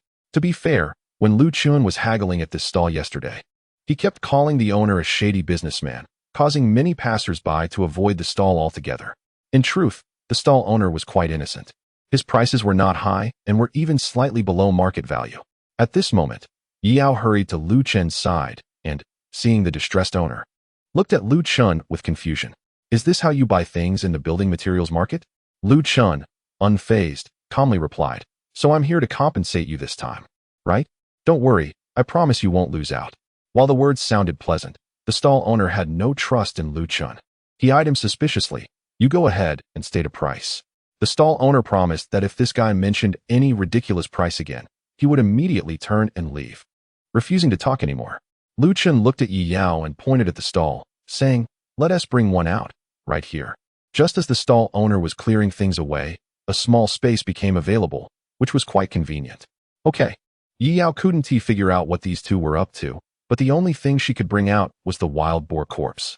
With a thought, a wild boar corpse was released from her necklace. Suddenly, a dark object appeared on the stall, startling the stall owner at first. However, upon closer inspection, he realized what it was, a wild boar. Are you combat professionals? Chun smiled kindly. Indeed, I have nearly 200 of such wild boar corpses. Plus a wild boar king's corpse. This should be a good price, right? Nearly 200. The owner's breathing quickened. He knew this was not a small number. In this world, a wild boar could sell for about 1,000 to 2,000 in the market, and even wholesale would generally be over 500. Especially with a wild boar king included. If this kid was telling the truth, the total could be worth over 100,000. Of course, for someone who frequently did business, 100,000 might not seem like a big deal, but it was certainly much better than the previous 188. Seeing that this business was indeed promising, the owner quickly got into the zone. He first brushed off Chun's hand and straightened his clothes. The goods are good, but you know I never make a losing deal. What do you want to buy this time? Chun barely held back a laugh and replied seriously, 5 units of granite. I saw you had some before. The stall owner was already prepared to haggle, but he was stunned upon hearing this response. Are you sure? The price of granite is indeed high, at 2,000 apiece. But Chun only asked for 5, which totals to just 10,000, roughly the same as the price of those wild boar corpses. This transaction seems quite fair, right? No, rather. The stall owner was at a significant advantage because wild boars were in high demand, whereas granite was not. After all, people need to eat every day, but they don't build or renovate houses daily. Chun blinked. Do you think it's too little? No. The stall owner quickly waved his hands. Then, fearing Chun might back out, he decisively agreed. Deal. Let us finalize it. While saying this, he opened the package he had just arranged and took out the items again. The package used by the stall owner was a special storage item. It looked like an ordinary large burlap sack, but it had an extra space inside that could hold quite a lot. The advantage of this item was that it was cheap, practical, and could hold a large quantity. But the downside was also apparent. It couldn't be stored or taken out at will like Yao's necklace. One had to manually put things in and take them out. However, being cheap was its biggest advantage, making it a common choice among small business owners. Watching the stall owner take out the items quietly, Chun casually asked, by the way, boss, where do you get all these things? The stall owner was busy unpacking the packages and casually replied, it's in a cave in the western suburbs. Oh, the stall owner's movements froze. He turned his head and found that Chun was also staring at him with a friendly smile. In a private room of a high-end restaurant in a certain city, Chun, Yao, and the stall owner sat in 3 different positions. The stall owner was the first to ask, his tone bitter. Young man, how did you know those goods weren't purchased normally by me? Chun leaned his hands on the table and replied, I knew when I was haggling with you yesterday. At that time, I deliberately said some basic knowledge about building materials incorrectly, and when you didn't notice at all, I realized you definitely weren't in this line of work. Chapter 13, Granite Construction, Attribute Explosion. Chun earnestly reminded, if you come out to do business without learning even a bit about the products, you will suffer great losses. Those who were unaware of his previous actions might think he was genuinely trying to teach the other party how to conduct business. The stall owner expressed deep regret. I see. You deliberately offered a good price just to let me lower my guard. And then you could extract information from me. Lu Chun chuckled. You can rest assured about that. The previous transaction is still valid. The stall owner turned his head away, not responding. Even if the transaction could be validated, he couldn't be happy about it. Lu Chun, uninterested in the other person's feelings, pressed on. All right. If you don't want the local authorities to find out that you're evading taxes and operating illegally, then you should honestly tell me about the cave situation. With the conversation reaching this point, the stall owner had no other choice. I understand. Let me organize my thoughts. After the stall owner recounted the events, Lu Chun and Yi Yao finally grasped the situation. The stall owner had originally traveled from a neighboring city to do business a week ago. However, while passing through the outskirts of another city, the convoy unexpectedly encountered robbers. The robbers not only intended to steal the goods, but also to eliminate witnesses. In a panic to escape, the stall owner fled into the depths of a nearby forest. After running for a long time, he stumbled upon a cave, the entrance of which was piled with many construction materials. Those materials were covered in moss and dust, looking as if they hadn't been touched for years. He thought that since his goods had been stolen, even if he escaped to the city, he would probably starve. Since no one was using those construction materials, he decided to take some to sell. After listening to the stall owner's account, Yi Yao covered her mouth in surprise. There are actually robbers outside the city, and they want to eliminate witnesses? Lu Chun glanced at her. That's quite normal. They are bandits. Yi Yao, who was not familiar with such matters, lowered her head in disappointment. Right now, our people are facing countless invasions from other races, and those capable are protecting the borders. I never expected there would be such people among us. I thought those like Xiang were already bad enough. That guy could at most be called foolish. He.s. not even worthy of being labeled a villain. The stall owner, listening to their conversation, couldn't help but ask, now that I've shared my part, it's your turn. What do you want to do? Lu Chun pondered for a moment. So, you indeed made a profit selling me those 2 pieces of pine wood for 188 yesterday. The stall owner replied. You don't want me to refund you, do you? Lu Chun laughed. Just joking. Where's that cave? Have you moved all the construction materials from there? The stall owner took a deep breath. I marked the way when I left the cave. Regarding the materials, I have moved all the supplies from the entrance. But the situation inside is not very clear. Lu Chun decisively said, all right, then take me there tomorrow. A cave and a forest wouldn't accumulate building materials for no reason. There must be something hidden inside. Understood. The stall owner nodded with a sorrowful face. He didn't want to agree, but had no other choice. At this moment, Yi Yao suddenly interjected, what about me? Lu Chun looked over. What is up? Do you want to go too? Yi Yao nodded, her eyes filled with anticipation. I've never been outside the city. Take me along. Lu Chun casually replied, forget it. Monitor, I have another important task for you. What task? Help me ask for leave at school tomorrow. After handing over nearly 200 wild boar carcasses to the stall owner, Yi Yao left in a huff. Lu Chun also received 5 pieces of granite from the stall owner, and the prompts for the arrow tower and wall had turned into options for construction. After agreeing on a meeting time for tomorrow with the stall owner, Lu Chun returned home. He wasn't worried about the other party backing out, as he had leverage over them. Now, there were more important things for Lu Chun to focus on, within the territory of the human race. Wild monsters could only be encountered outside the city. However, without a teleportation scroll, there would be no chance to escape directly in case of danger. So he needed to be well prepared before leaving the city. With this in mind, Lu Chun directed his thoughts towards the pieces of granite in the other dimensional space. Let us try building a wall first. Basic wall, confirm construction. As Lu Chun's thought arose, one piece of granite in the other dimensional space instantly began to construct. The next moment, a granite wall about 3 meters high and 5 meters long appeared in the space. Lu Chun eagerly checked the attributes of this wall. Granite wall, quality, A. Durability, 70,000, attack, 0, 70,000 durability. Lu Chun gasped. No wonder it's worth 21,000 per piece. The price is justified. A-level granite walls built by an ordinary level 1 builder would typically have a durability of 5,000. Besides the talent multiplying it by 10, each time the builder levels up, the properties of the constructed buildings increase by 20%. Lu Chun had already reached level 3 after defeating the Wild Boar King and over 100 wild boars, thus increasing the building attributes by 40%. Altogether, this granite wall reached a terrifying durability of 70,000. Moreover, The effect of the SSS level talent infrastructure maniac allows all damage directed at Lu Chun to be transferred to nearby buildings he has placed. This wall having 70,000 durability is equivalent to Lu Chun having 70,000 health points. This figure is simply explosive, generally. If a professional doesn't rely on equipment attributes, they probably wouldn't have such health even at levels 1 or 200. Of course, this doesn't mean Lu Chun's ability to take hits can truly compare with a level 100 professional. Besides health points, personal combat experience, skill effects, and other factors are also very important in battle. Let's build another arrow tower. Basic arrow tower confirmed for construction.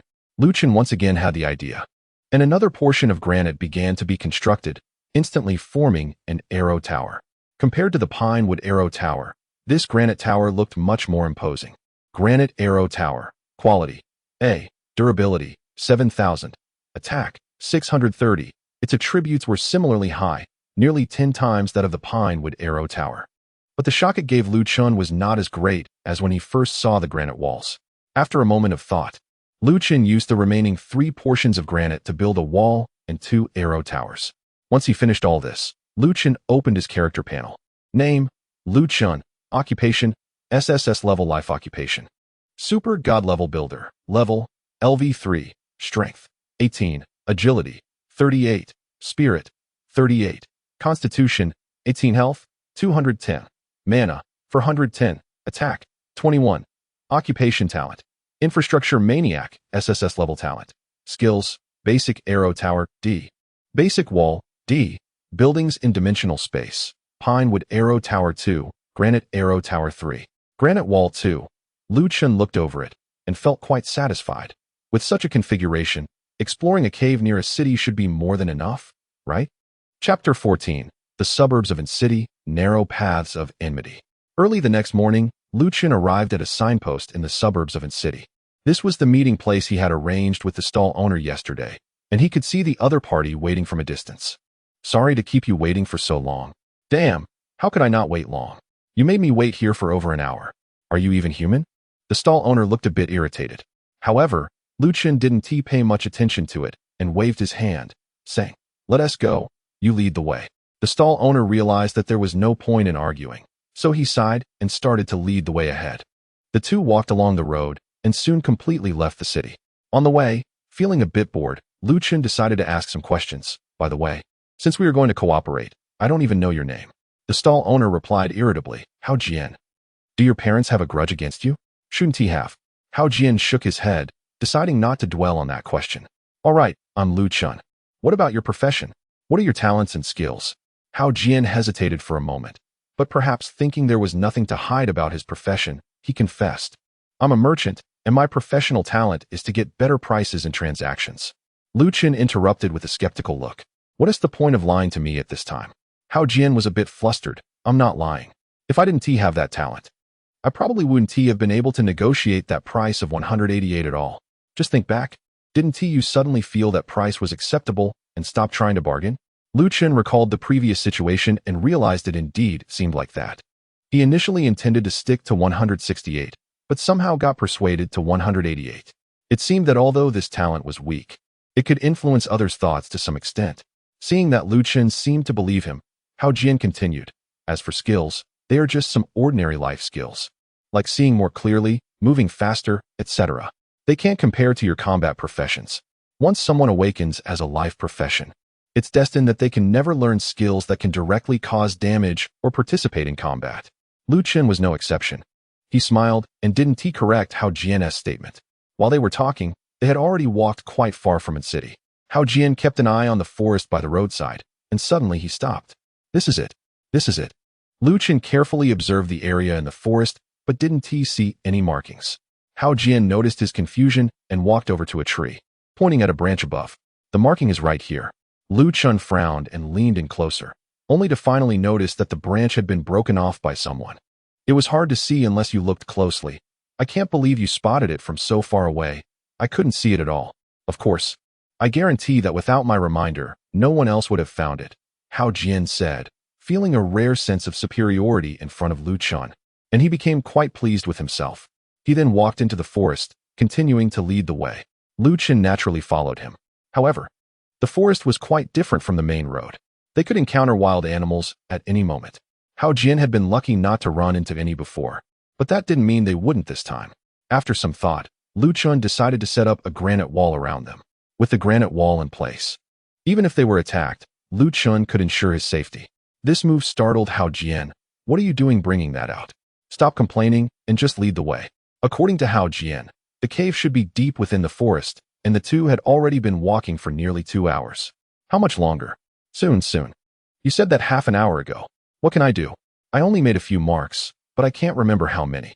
Chun felt like he was being misled, but there was no evidence. Suddenly, Jin, who was leading the way, stopped. Chun walked up and joked. What is wrong? Finally realized you're lost. Jin's face turned serious as he frowned and whispered, Shoo, there are others ahead. Oh. Chun immediately put away his smile. They were already deep in the forest, and under normal circumstances, they shouldn't encounter anyone else. As a practical survivalist, Jin was usually quite wary in such situations. What do we do? Having come this far, Chun certainly wouldn't give up. Let's go take a look. Both held their breath and moved quietly forward. They hadn't gone far when they spotted several people ahead. One of them, a middle-aged man wearing a red mask and carrying a large machete, seemed to be the leader. He was instructing several younger individuals wearing white masks, but unfortunately, Chun couldn't hear what was being said due to the distance. Chun furrowed his brow. Who are these people? He initially asked casually, but to his surprise, Jin gritted his teeth and replied, It's them, the ones who robbed me that day. Oh, what a small world. I didn't expect to run into them here. As Jin strained to listen, he angrily said, After all this time, they haven't given up searching for me and are still sending people to search this forest. That guy in the red mask even said something about wanting to see me alive or my body if I'm dead. This is bad. If they keep searching like this, they might find the cave. You can actually hear what they're saying? After a brief moment of anger, Jin deflated like a punctured balloon. Let's go. We can't move forward anymore. Why? Those bandits are ruthless killers. Originally, I hired a level 15 warrior as a bodyguard for my caravan. But he wasn't a match for those bandits and ended up dying a terrible death. Although the warrior is only a C-class profession, reaching level 15 is no longer considered a novice. Jin intended to dissuade Chun with these words. However, he found that the other party only showed a thoughtful expression, showing no signs of fear at all. Seeing this, Jin directly advised, Little brother, you seem young. Don't do anything foolish. The wild boars and the wild boar king you brought with that girl yesterday, while numerous, are at most level 3 or 4 monsters. Those bandits are far stronger than those wild boars. Chun patted Jin's shoulder and replied calmly, Don't worry, boss, I know what I'm doing. After hearing this, Jin breathed a sigh of relief. But then Chun continued, Just hide behind the walls I set up later, and don't show your head. Jin was stunned. It seemed that despite saying so much, none of it had registered with the other person. Chapter 15. The full force of a level 20 professional. If it were yesterday, Chun would have definitely run far away at the first sight of a gang capable of killing level 15 warriors. But today is different. With the addition of granite structures, Chun's strength has surged dramatically. Even against opponents who are level 20 or 30, he feels no fear. Let's consider a combat professional whose power is initially 5 points at awakening, then levels up to 30. Aside from the basic 30 points of strength from leveling up, he invests half of his free attribute points, 75 points, into strength, totaling only 110 strength. Adding the base level benefits of being at level 30, and a powerful weapon that doubles attack power, this level 30 professional's attack power would not exceed 300 at best. In contrast, Chun has 2 granite walls that collectively have 140,000 durability to absorb damage. Even if he just stands there for the opponents to strike, they would likely wear themselves out without harming him. If there were any S-level combat professionals among those bandits, they might indeed pose a challenge to Chun. However, S-level professionals are typically given special attention by the government. Given the behavior of this gang, targeting small merchants, it's highly unlikely that any S-level professionals are involved. Seizing the initiative, Chun decided to fight and charge forward. Jin was momentarily stunned and couldn't grab him in time. Wait, are you serious? Jin was now very anxious. He had barely escaped from that gang of bandits. He never expected to encounter them again so soon. Originally, they hadn't been spotted, and they could have quietly left to report the situation to the authorities back in its city. But Chun, being so reckless, completely ignored the advice and rushed ahead. Hao Jian was torn. He couldn't just stand by while Lu Chun was in danger, yet he feared for his own life as well. Just as he was grappling with his dilemma, Lu Chun had already reached the vicinity of the bandits. Wooden arrow tower, granite arrow tower, deploy. A thought crossed his mind, and the buildings in the dimensional space responded instantly. 2 wooden arrow towers and 2 granite arrow towers appeared on either side of Lu Chun. The sudden appearance of these structures in the previously tranquil forest caught everyone's attention. The bandit wearing a red mask reacted the fastest, swiftly drawing a large machete from his back. His bloodshot gaze locked onto Lu Chun, and he shouted to his companions, "Someone's coming." At the same time, the arrow towers began their assault. Whoosh! The 4 arrow towers each shot an arrow at 4 different bandits wearing white masks. -70, -140, weak point. -1260, weak point. -630. 4 damage numbers popped up simultaneously, and the 2 bandits struck by the granite arrow towers were pinned against nearby trees by the sheer force of the arrows. 2 people were shot, one in the heart and the other in the stomach, but the commonality was that they both fell silent instantly. Your granite arrow tower has successfully killed LV-12 warrior Kaiji. Experience cannot be gained due to belonging to the same race. Your granite arrow tower has successfully killed LV-14 archer Yuchang. Experience cannot be gained due to belonging to the same race. Bringing a data-driven otherworld to the blue planet may not support infighting among the same race. So the rule that killing enemies grants experience does not apply to those of the same kind. Unfortunately, even so, within the human community, there are always some who disregard the well-being of their kin for minor benefits. Those who ruthlessly harm their own kind have lost their basic humanity and are no different from foreign races. Lu Chun would naturally not show mercy when dealing with them. Behind the granite wall, Hao Jian mustered all his courage and did not run away. He peeked out, intending to observe the situation and find an opportunity to rescue Lu Chun. Instead, he witnessed a shocking scene. How is this possible? Hao Jian was taken aback. There were 7 enemies, 6 of whom wore white masks. Just as they encountered Lu Chun, 2 were instantly killed, and 2 were injured. What terrifying killing power! Could it be that this kid specializes in extreme offensive enhancement? The white masks were around level 10, while the one with the red mask was probably level 20. Lu Chun was still rapidly observing the battlefield. Among the other 2 white-masked robbers who were shot, one was hit in the shoulder and the other in the forehead. The one hit in the shoulder was slightly better off, merely clutching his shoulder and sweating profusely. However, the one hit in the forehead was likely severely injured, collapsing to the ground and frantically pleading for mercy. "Big brother, spare me. Spare me. I'm just trying to make a living."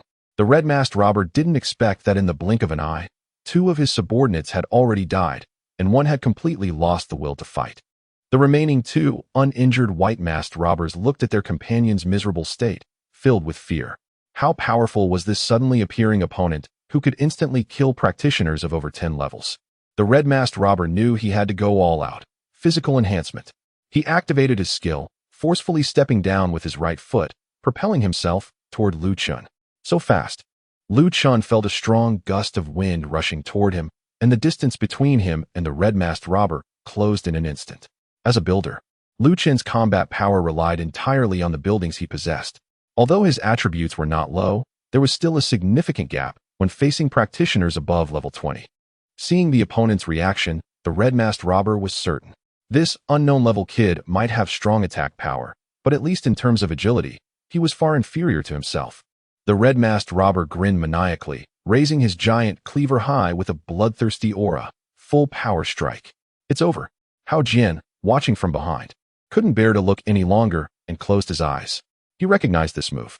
The level 15 warrior he recruited for his caravan could originally hold his own against the bandit for a few exchanges. However, when the opponent unleashed this particular move, he was completely unable to defend himself and was instantly killed on the spot. Perhaps it was because Lu Chun's previous display of strength was too overwhelming that this red-masked bandit decided to use this move right away, likely not wanting to give the opponent any chance. In Hao Jian's view, Lu Chun's ability to take out those 2 white-masked bandits in one hit was likely due to a maximized attack build. If that were the case, then his attributes in health and agility probably had no excess points left. Given that his health was low and his speed was not as fast as that of his opponent, the outcome of Lu Chun facing this strike seemed almost predictable. Chapter 16. Eliminate threats for the people, cold and ruthless judgment. After 2 or 3 seconds, Hao Jian gritted his teeth and reopened his eyes. The scene before him left him completely stunned. He saw Lu Chun calmly holding the blade of the red-masked robber's large machete with one hand. The red-masked robber's face was filled with disbelief, as if he had forgotten to breathe. The other white-masked robbers, except for the one who was shot in the forehead, were all pinned to trees by arrows, lifeless. The shock on the red-masked robber's face quickly turned into fear. For dark arrow slots turned toward him, aiming at his head. Whoosh thud. For arrows simultaneously struck his head, blood splattering everywhere. -140, weak point. -140, weak point. -1260, weak point. -1260, weak point. Your granite arrow tower has successfully killed LV-21 swordsman Huang Jun. As he is also of the human race, you cannot gain experience. With 4 weak point attacks hitting him, this robber likely owed Lu Chun a significant amount of health. Judging by his appearance, it was clear he focused on agility and strength, so his health points were probably not high. Thud. Lu Chun released his grip on the blade, letting the robber's body fall to the ground. This level 20 professional was quite powerful, dealing nearly 300 damage with a single strike, but unfortunately, the damage was transferred to the granite wall, which had no effect on its durability of 70,000. Lu Chun's health was only at 210 points. Without damage transfer, that robber's full force strike could have easily killed him. However, when Lu Chun had directly taken the hit, it seemed a transparent shield had covered his hand, blocking the attack. A notification popped up. You received damage from LV-21 swordsman Huang Jun. Damage amount 293, transferred to the granite wall. Not only did Lu Chun not take any damage, but he also felt no impact from the blow, likely because it was all absorbed by the granite wall. Lu Chun scanned the area again, confirming no one else was around, and then walked toward the last white-masked robber.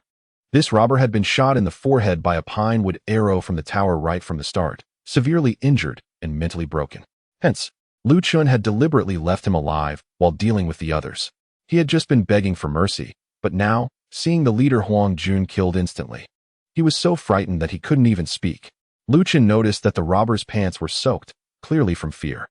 As Lu Chun approached, the robber desperately struggled backward.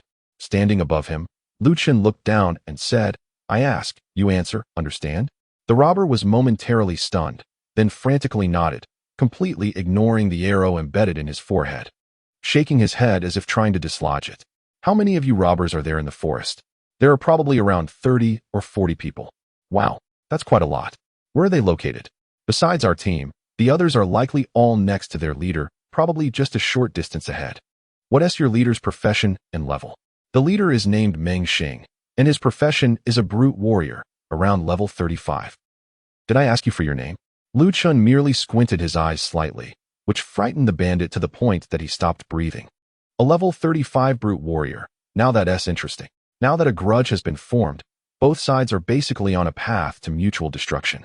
Moreover, the destination of this journey is just ahead, and it's highly likely that Lu Chun will encounter those people. It's even possible that this Meng Xing has already reached the cave before Lu Chun. In summary, Lu Chun is already considering how to deal with the remaining bandits all at once. After all, they are just heartless outlaws, and killing them carries no psychological burden. It's just ridding the world of harm. Just then, a worried voice came from behind. "Hey, are you all right?" Hao Jian, who had been hiding behind the granite wall, hurriedly walked over once he felt completely safe. Lu Chun knew what he was thinking and directly opened the hand that had just caught the blade. "I'm fine. These people can't do anything to me." Seeing the palm that bore no wounds, Hao Jian finally relaxed. "That's good to hear. Now that I know you're okay, I'm suddenly more energetic. By the way, I didn't expect you to be so strong. I didn't get a chance to stop you earlier, but the level 15 warrior I hired before was killed by one of those with the red mask. He struck with all his might, yet he didn't even manage to injure you, and was instead killed by you in an instant. The wild boars Lu Chun traded yesterday could easily be killed by any level 5 or above combat profession going into a dungeon, even if it took half a day." So at first, Hao Jian didn't think Lu Chun was that impressive. He estimated Lu Chun was just around level 5.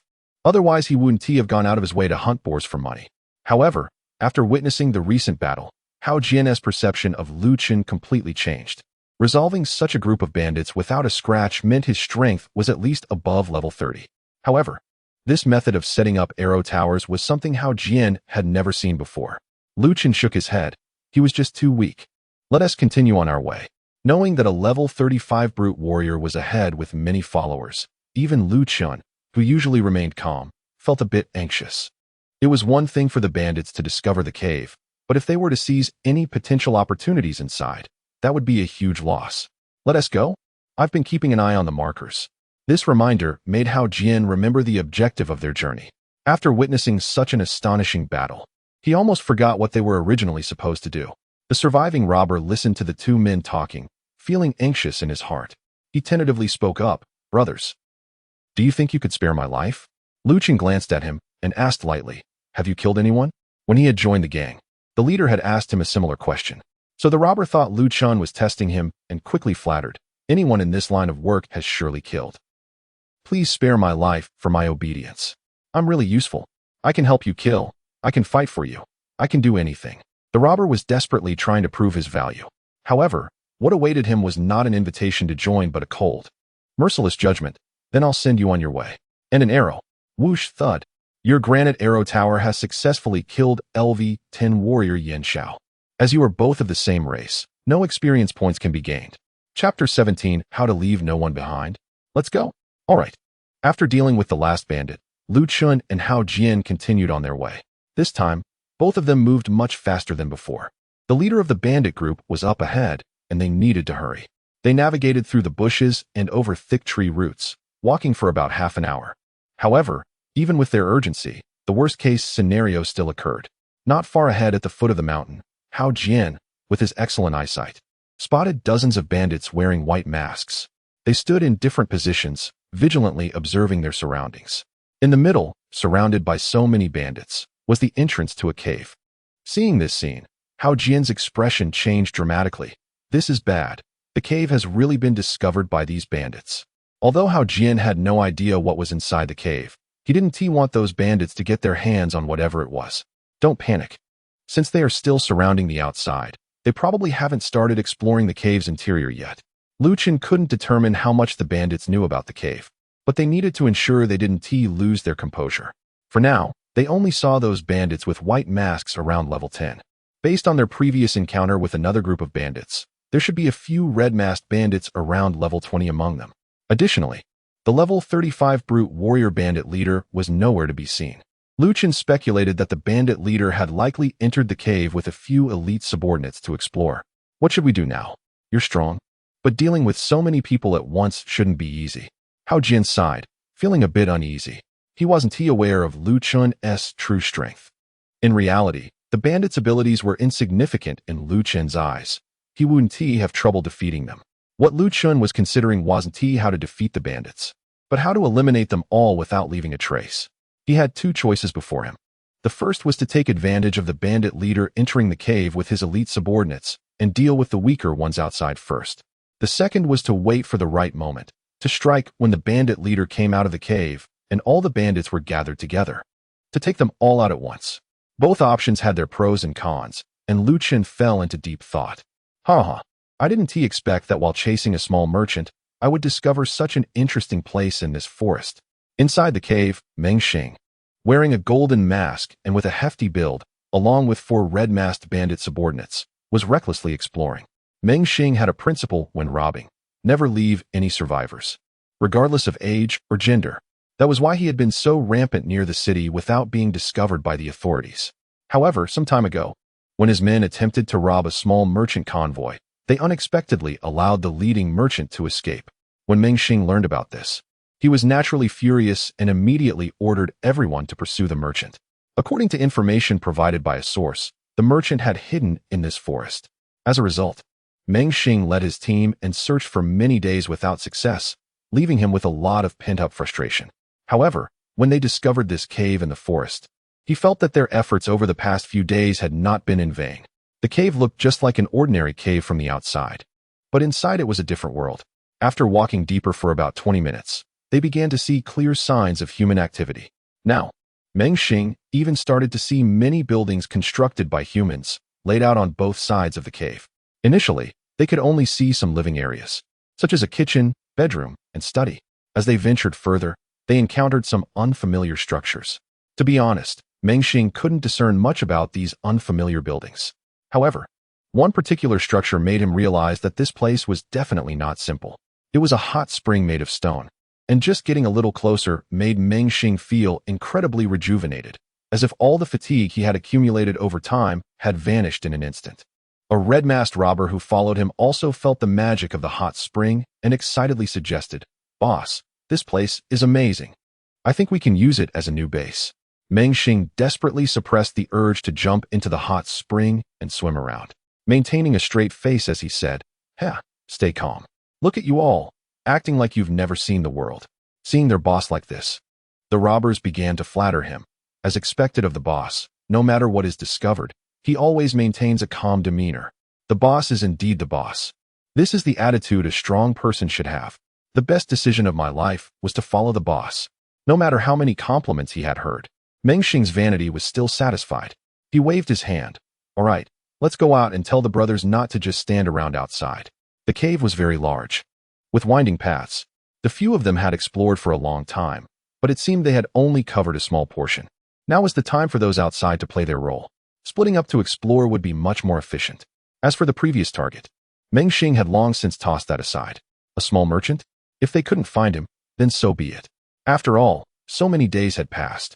A merchant might have already perished in the forest, and where would his body be hidden?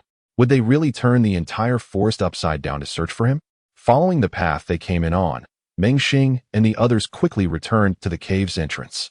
The masked robbers, who had been alert to the surroundings, turned around as soon as they noticed Meng Xing emerging from the cave. "Boss, what's going on inside the cave?" "Report, everything is normal outside. Finally, I'm out. My back is killing me from standing." Meng Xing listened to his subordinates and raised a hand to signal for silence. Then he cleared his throat, preparing to explain the situation inside. Just then, he vaguely heard a voice not far away saying something. "Pinewood Arrow Tower, Granite Arrow Tower, deploy." The next moment, 4 arrows whistled through the air. Whoosh thud. Chun had been waiting for this opportunity.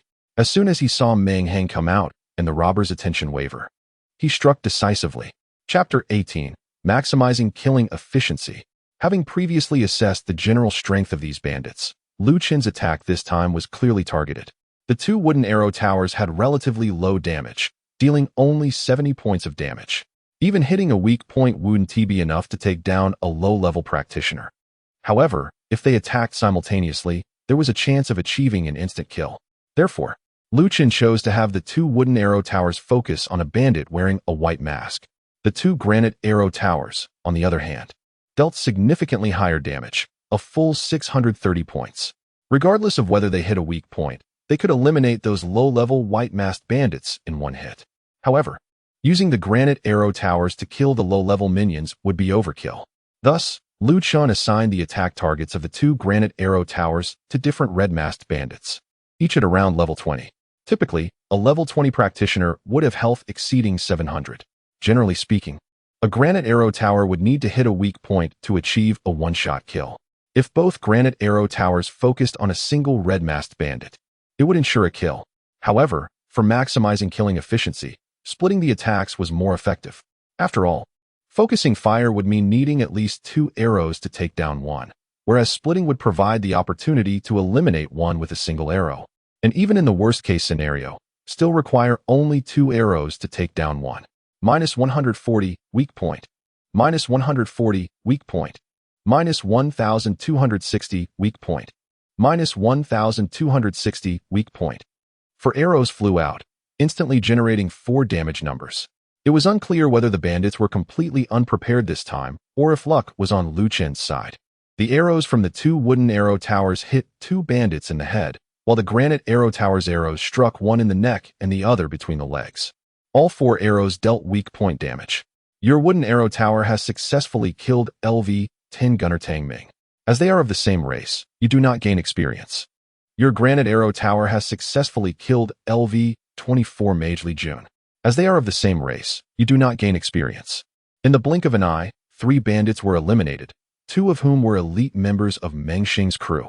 No, Meng Xing was enraged and shouted. A fierce killing intent surged forth, all directed at the suddenly appearing Chun. The other bandits were slightly slower to react, but they quickly regained their composure. Magic Shield, Hardened Skin, Summon Shield. Although these bandits hadn't fully grasped the situation, they still promptly activated their defensive skills. Unlike the previous small group of bandits, who were left dazed by Lu Chen's sudden attack, this time, with the level 35 bandit leader Mengxing present, the bandits had a backbone and didn't appear as flustered. Lu Chen wouldn't give them the time to sort things out. 1 second later, the 4 arrow towers launched another attack. Whoosh, -67, -67. 2 arrows from a pine wood arrow tower struck a bandit who was casting a mana shield.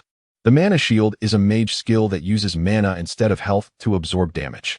It not only reduces a portion of the damage, but also protects the entire body, as long as the mana is not exhausted. Even if a weak point is hit, double damage will not be triggered. The effect is simple yet practical, making it a skill that almost every mage chooses to learn. Thanks to this mana shield, the bandit was able to withstand 2 arrows that could have killed him instantly, suffering no health damage at all. -547, -529. Even low-level bandit enemies have defensive skills, let alone the more advanced ones. The remaining 2 bandits also activated their own defensive skills to reduce some damage. TSK. Lu Chun was very dissatisfied with the outcome of this attack. Not a single bandit was killed by 4 arrows, and even a low-level bandit was unscathed, which was quite disappointing. However, the thoughts on both sides were entirely different. First, the white-masked bandit who cast the mana shield initially intended to retaliate with a fireball after taking the 2 arrows. But he was horrified to discover that his mana had decreased by nearly half after taking the 2 hits. If he cast a fireball now, the mana shield would fail with the next 2 arrows. Without the mana shield, his fate would likely be no different from that of the level 10 gunner who had just been killed. The 2 red-masked bandits who endured the granite arrow tower's attack were even more shocked. They were both over level 20. Even with their defensive skills, they lost more than half of their health from a single arrow. This meant that if those 2 arrows focused on one of them, another would be killed instantly. Those arrow towers were truly terrifying. Mengxing also realized that if they allowed the arrow towers to continue attacking, they would not last long. So he shouted, speaking quickly to command, support classes, heal and shield the injured brothers. Ranged classes, direct all your firepower at that arrow tower. The bandits were used to his commands and quickly sprang into action. Healing spells and defense buffs were prioritized for the 2 red-masked bandits. There were at least 3 support classes among them. Lu Chen scanned the area and noted their positions. In multi-target battles, taking out support first is an unchanging principle. Otherwise, if those supports keep healing from the back, the battle could easily turn into a war of attrition. Although Lu Chun was not afraid of a war of attrition, he preferred to resolve the conflict quickly. Meanwhile, the archers, gunners, mages, and other ranged classes in the bandit group all began attacking the 4 arrow towers. They didn't know how strong Lu Chun was, but the threat posed by the 4 arrow towers was clear. They had to be destroyed. Arrows, bullets, fireballs, and a large number of ranged attacks were launched at the 4 arrow towers. Retrieve. Before the next second's attack from the towers could happen, Lu Chun decisively pulled them back into the dimensional space. He didn't want any accidents to happen to his towers, especially the pinewood ones, which only had a little over 1,000 health points. If too many attacks focused on them, they could easily be destroyed. Boom. The 4 towers instantly vanished, and the attacks from the bandits hit the ground, creating a pit. Deploy. Relying on the dimensional space to evade the ranged attacks, Lu Chun immediately placed the towers back down nearby. At the same time, he also developed a rough plan for the upcoming actions in his mind. Chapter 19. This guy is still under level 10. The previous attack plan had become ineffective once the bandits reacted. Lu Chun had to change his approach, otherwise, it would be difficult to resolve the battle quickly. Whoosh! After setting up the arrow tower in another location, it fired arrows at the bandits again. This time, the most powerful granite arrow tower targeted the support classes. Uft. -1,260 weakness. -630. Obvious damage numbers popped up. Your granite arrow tower has successfully killed LV-12 healer Denglang. No experience gained due to being the same race. Your granite arrow tower has successfully killed LV-11 priest Pang Lu. No experience gained due to being the same race. The 2 masked bandits in support roles didn't have time to react before being hit by an arrow. The powerful impact sent their bodies flying back several meters, knocking over other bandits standing nearby. Meanwhile, the 2 pinewood arrow towers targeted the ranged classes who were casting skills. Although the damage wasn't enough to kill them instantly, if the arrows hit, there was a chance to interrupt their ongoing skills. This time, Chun was lucky and managed to silence the skills of two mages. Xing watched helplessly as his subordinates were killed again and angrily shouted, "Damn it! Can't you protect them?" But despite his anger, he knew how powerful those granite arrow towers were. Even the elite bandits with red masks could be killed with a single shot. These bandits claimed to be brothers, but in reality, they were all self-serving individuals. They would boast about standing by their brothers in times of need, but when it came to blocking potentially fatal attacks, it was nearly impossible for them to act. Although he was extremely furious, Xing was still thinking of a countermeasure. He didn't become the leader of this group of bandits solely due to strength. He also had combat experience that far exceeded theirs. The recent ranged attacks had been completely evaded by Chun using a quick maneuver to retract the arrow towers. This indicated that attacking the arrow towers was basically useless. They had to eliminate the controller, Chun. Xing made a decisive decision and launched his skill during the arrow tower's attack interval, Mighty Charge. He took a stance like Iron Mountain and charged at Chun. As a level 35 mighty warrior, Xing was absolutely confident in close combat. As long as he could get close to that kid, he could tear him apart. Chun didn't stay in place. Instead, he rolled to the side. Mighty warriors typically invest in strength and constitution, making them weak in agility. So despite being level 35, Xing was actually slower than the previous swordsman, Huangjun. At least Chun was able to react. In a critical moment, Chun dodged Xing's charge. Once the charge was initiated, it was impossible to stop over a long distance, and as a result, Xing crashed into a tree behind Chun. Boom. The tree, with a diameter of over 30 centimeters, was snapped in half on impact, falling backward. Ouch! Hao Jian, hiding behind, was startled and exclaimed as the tree came crashing down towards him. Upon seeing this, Xing's expression sharpened. There were actually other people? Dealing with just Chun was already challenging enough. If there were more companions on the other side, Xing really preferred to flee rather than continue fighting. Fortunately, the person hiding behind seemed to lack combat ability, getting frightened by a falling tree. After evading Xing's charge, Chun chose not to attack, but continued to let the arrow tower shoot at the support class robbers. Minus 1,260, weak point. Minus 630. Your granite arrow tower has successfully killed LV-13 healer Chenhui. Due to being of the same race, no experience can be gained. No unexpected events occurred, and no allies stepped in to block the attack for the support character. The two arrows from the granite arrow tower struck home, instantly pinning the robber to the ground. Now, there was no one left in this group of robbers to provide healing or buffs. You're looking for trouble. Punch. Xing, furious, swung his fist at Chun. This time, they were very close, and Chun had nowhere to dodge, so he threw a punch back. The Berserker was a powerful A-grade combat class, specializing in hand-to-hand combat. Therefore, Xing's punch was forceful and carried a strong visual impact. In contrast, Chun's punch appeared soft and seemed to lack any force. All the robbers watched intently, eagerly anticipating how this reckless kid would be smashed by their leader's punch. When their fists collided, the expected scene did not unfold. You received damage from LV-35 Xing. Damage amount 317, transferred to the granite wall. On Chun's side, all damage and force from the punch were transferred to the 70,000 durability granite wall, leaving his body completely unmoved. Meanwhile, Xing stood there, completely stunned. It wasn't because Chun inflicted significant damage, but rather because the damage he dealt was so minimal it felt like a mere tickle. Minus 21. Xing hadn't used any defensive skills, so this 21 points of damage represented Chun's entire attack power. You're not even level 10. Xing was utterly shocked. The impact of Chun's punch was greater than all the other robbers he had previously defeated. When awakening as a class, everyone's physical attributes would be strengthened to some extent. Additionally, every time one levels up, all attributes would increase by at least 1 point. The attack value is calculated based on the sum of level and strength. A level 10 professional, even if none of their free attribute points are allocated to strength, would still have an attack power of at least 10 points based on their level, plus a fixed 10 points from leveling up, along with a base strength that is guaranteed to be over 1 when they initially awaken. So, the attack power of a level 10 professional would be at least 22. How could someone who is not even level 10 manage to take down so many subordinates? Is there any justice left in this world?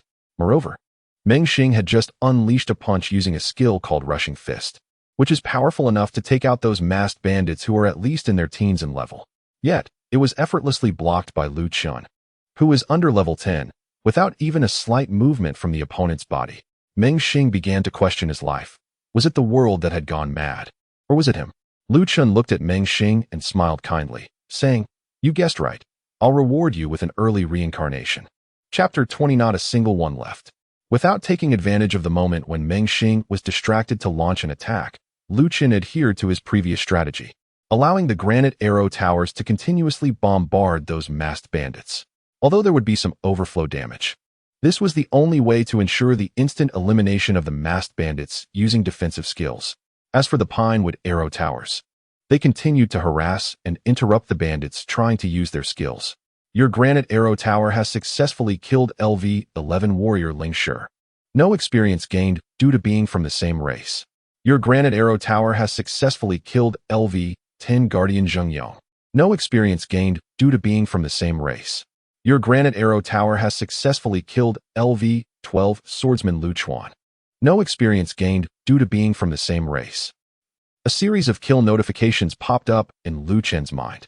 In less than 10 seconds, nearly half of the 30 or so bandits had already fallen. This speed was no different from mowing grass. As the remaining bandits witnessed their companions falling one after another, their morale finally collapsed. Even with the presence of their leader, Xing, they could no longer hide the fear in their eyes. As one bandit began to turn and flee, the others seemed to be infected by this panic and turned to escape as well. The remaining two red-masked bandits, being the elite under Xing, had a slightly better mindset than the white-masked bandits below, desperately trying to persuade them to rally their spirits. Of course, this so-called better mindset was probably just because the arrow towers had not targeted them yet.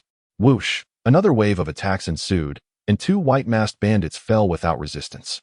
Xing came back to his senses, looking at the corpses of his subordinates strewn across the ground, and shouted through gritted teeth, "Run! You all run! Take them with you!"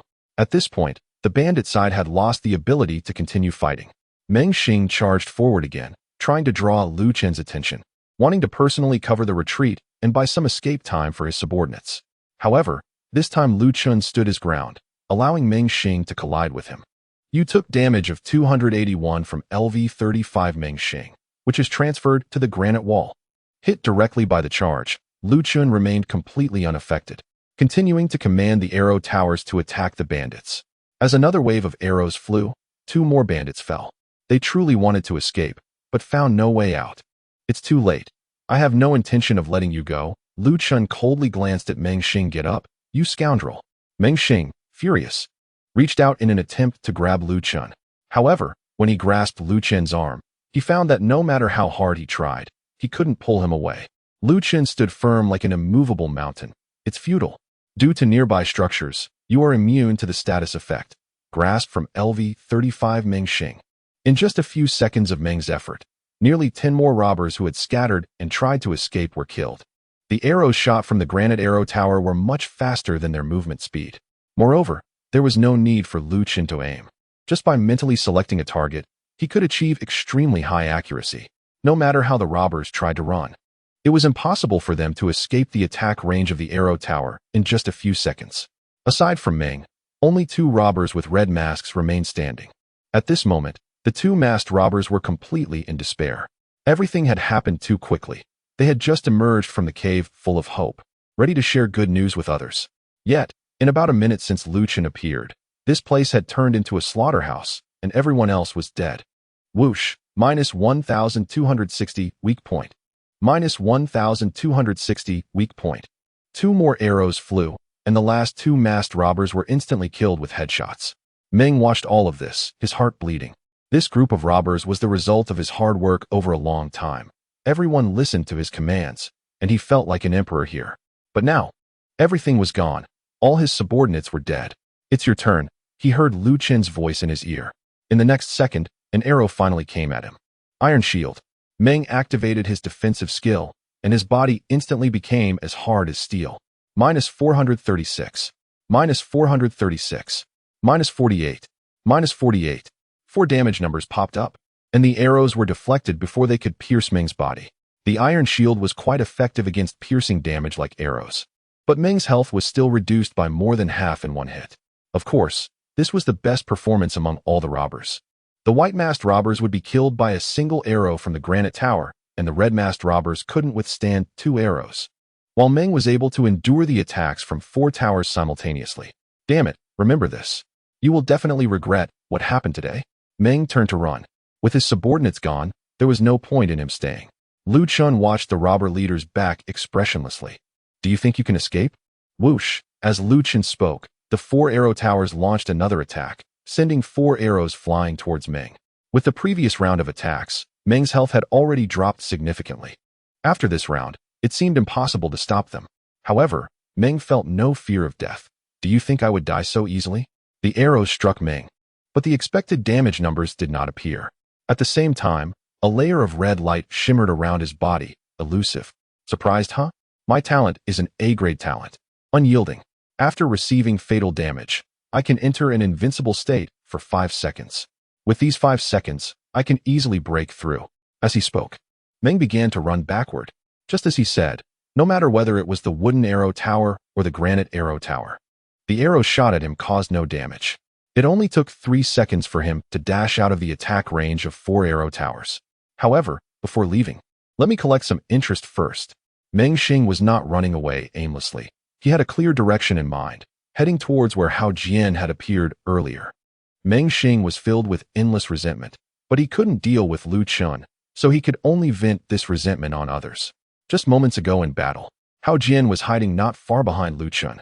Although this person had no combat power, it was obvious he had come along with Chun. What? Hao Jian was fine behind and never expected that the opponent would suddenly turn their attention to him, immediately shocked. He was just an ordinary civilian. How could he possibly contend with Meng Xing? By the time Hao Jian thought of running, it was already too late. Meng Xing rushed up to him, grabbing his collar and lifting him off the ground. Hao Jian struggled desperately, his eyes filled with terror. Save me, help. Chun remained calm. Meng Xing held on to Hao Jian and sneered at Chun. Don't think that pretending to be indifferent will save you. This person should be someone you know, right? Don't worry, I can't do anything to you, but I will kill everyone you care about one by one, making you. Before Meng Xing could finish his sentence, the red glow on his body vanished in an instant. An arrow suddenly shot into the back of his head, piercing through his eye socket. Minus 1,260 weakness. Your granite arrow tower has successfully killed LV-35 brute warrior Meng Xing. As he belongs to the same race, no experience can be gained. Before Meng Xing fell, his remaining eye vaguely caught a glimpse of what was behind him. There, hidden among the trees, stood another arrow tower. Chapter 21.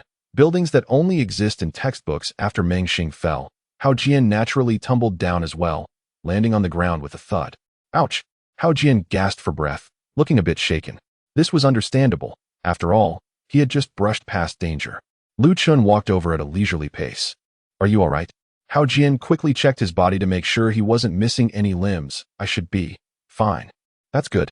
Chun casually replied. He then stepped over Hao Jian and recalled the arrow tower that had been hidden behind him into an alternate dimension. Seeing this action, Hao Jian suddenly remembered how he had been saved just now. He was filled with gratitude. Chun, little brother, I saw how difficult it was for you to fight those bandits earlier. I didn't expect you to keep an arrow tower here to protect me. Really, thank you so much. Without that arrow tower, I would definitely be dead right now. Listening to Hao Jian's heartfelt words of thanks, Chun merely smiled slightly. It's nothing. After all, we're working together. The truth was harsh. Chun had no intention of revealing his true plan to Hao Jian. In fact, every step of this battle was basically part of Chun's strategy. First, he deliberately stood not far in front of Hao Jian, waiting for Meng Xing to charge over with brute force before dodging to the side, thereby exposing Hao Jian's position. Then, taking advantage of the bandit leader's reluctance to abandon his long-established gang, he avoided attacking him and dealt with the other bandits first. After taking care of the other bandits, he began to focus fire on Meng Xing, triggering his talent, Indomitable, and allowing him to escape.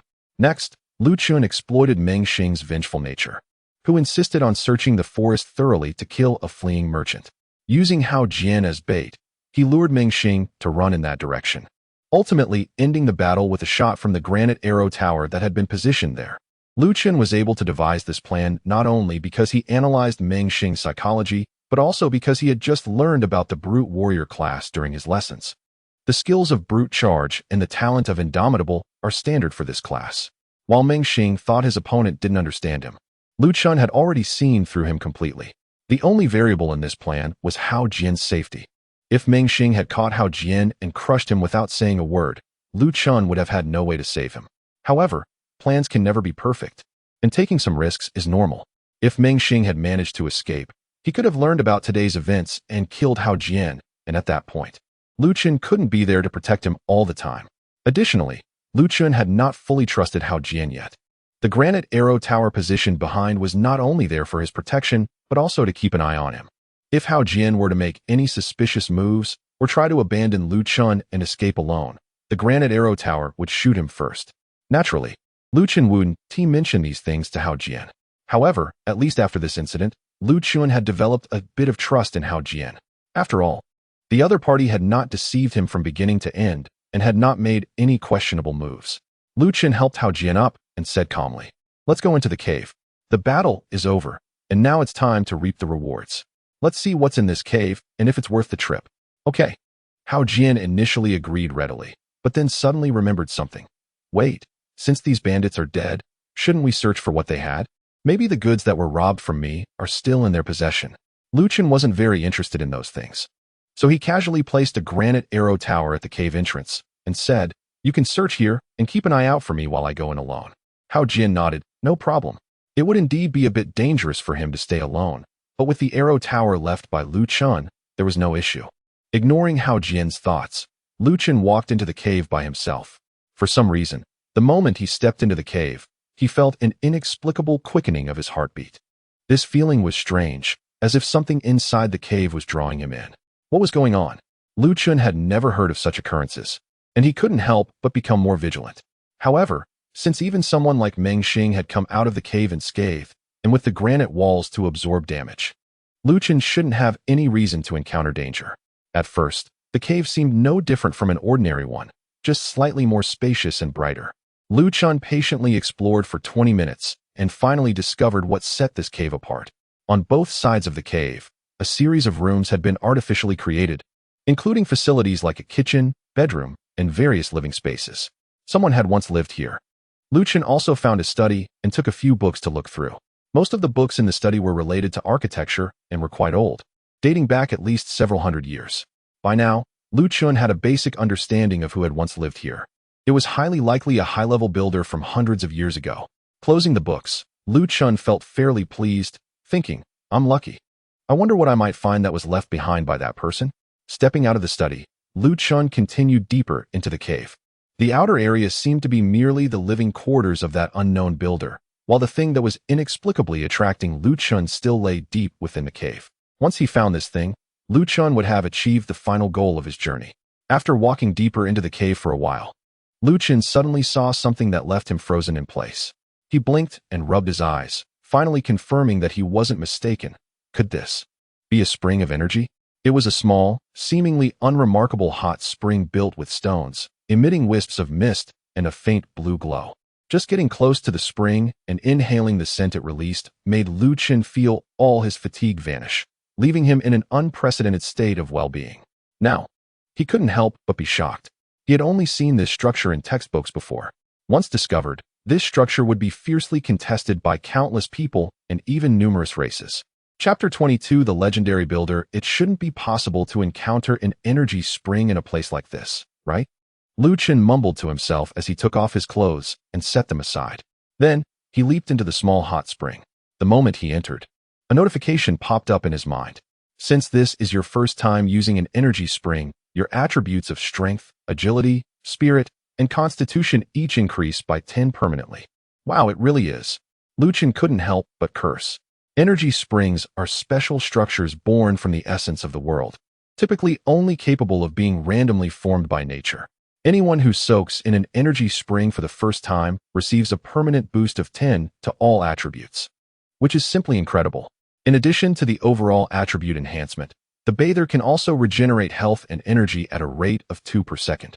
Even a supreme expert at the 9th transformation level, if severely injured, can recover to full health and energy status after soaking in the energy spring for just 1 minute. These two simple yet extraordinary effects have led to countless races frantically competing for energy springs. Large-scale wars between races have erupted dozens of times over the struggle for these springs. According to textbooks, there is only one energy spring in the entire Dragon Kingdom. When the capital city of Chongqing was chosen, it was deliberately positioned at the site of that energy spring. Yet, this incredibly important energy spring was casually discovered by Chun in a cave on the outskirts of an city. Phew, Chun let out a long breath. Even though the energy spring was continuously improving his physical condition, he couldn't calm down. He realized that his previous thoughts were completely off the mark. The unknown builder who once lived here must have been far beyond his imagination. Energy springs only appear in places where the energy of heaven and earth is abundant. But the outskirts of an city clearly do not meet that criterion. Therefore, this energy spring could only have two possibilities. Either it was transplanted from another location, or it was personally constructed by that builder. In either case, it indicates the extraordinary capabilities of the cave's former owner. More importantly, this energy spring is just a short distance from the living area. The cave can be explored further. And what has been drawing Chun's attention is not the energy spring. It is likely that the former owner of this cave merely regarded the energy spring as an ordinary hot spring. After emerging from the spring, Chun put his clothes back on and continued deeper into the cave. As he walked, he felt increasingly numb. One after another, buildings that he had only seen in textbooks appeared before him.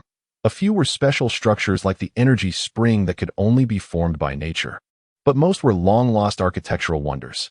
A tribute reshaping chamber, upon entering, can set all attributes to 1, allowing one to redistribute points for a fresh start in life.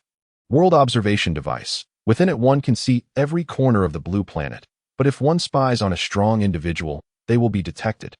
Celestial phenomenon creation room. As long as enough energy is infused, it can change the weather in any part of the blue planet. Chun felt increasingly alarmed as he observed these structures, which had been lost for countless years. Even archaeologists had never found them. They had only inferred their effects and appearances from ancient texts that remained. Chun cautiously stepped into the world observation device to observe the situation outside the cave. He saw how Jian happily rummaging through the corpses of the bandits. Aside from the utterly worthless underpants, he had stripped them of everything useful, being even more ruthless than the bandits themselves. There was no doubt that this was a genuine world observation device. Chun dared not look elsewhere, fearing that he might accidentally spot a strong individual and be discovered. However, just by glancing outside the cave, he could already confirm the authenticity of the world observation device. In fact, since even the energy spring was real, these structures could not possibly be fake. Unfortunately, these buildings were not constructed by Chun, so he could not directly store them in the alternate dimension like the arrow towers and walls. Still, these items were not the only things attracting him.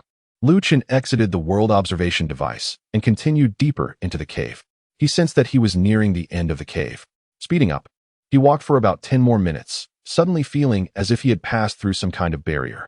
The cave then opened up immensely. A not very large, but magnificently imposing altar appeared before him.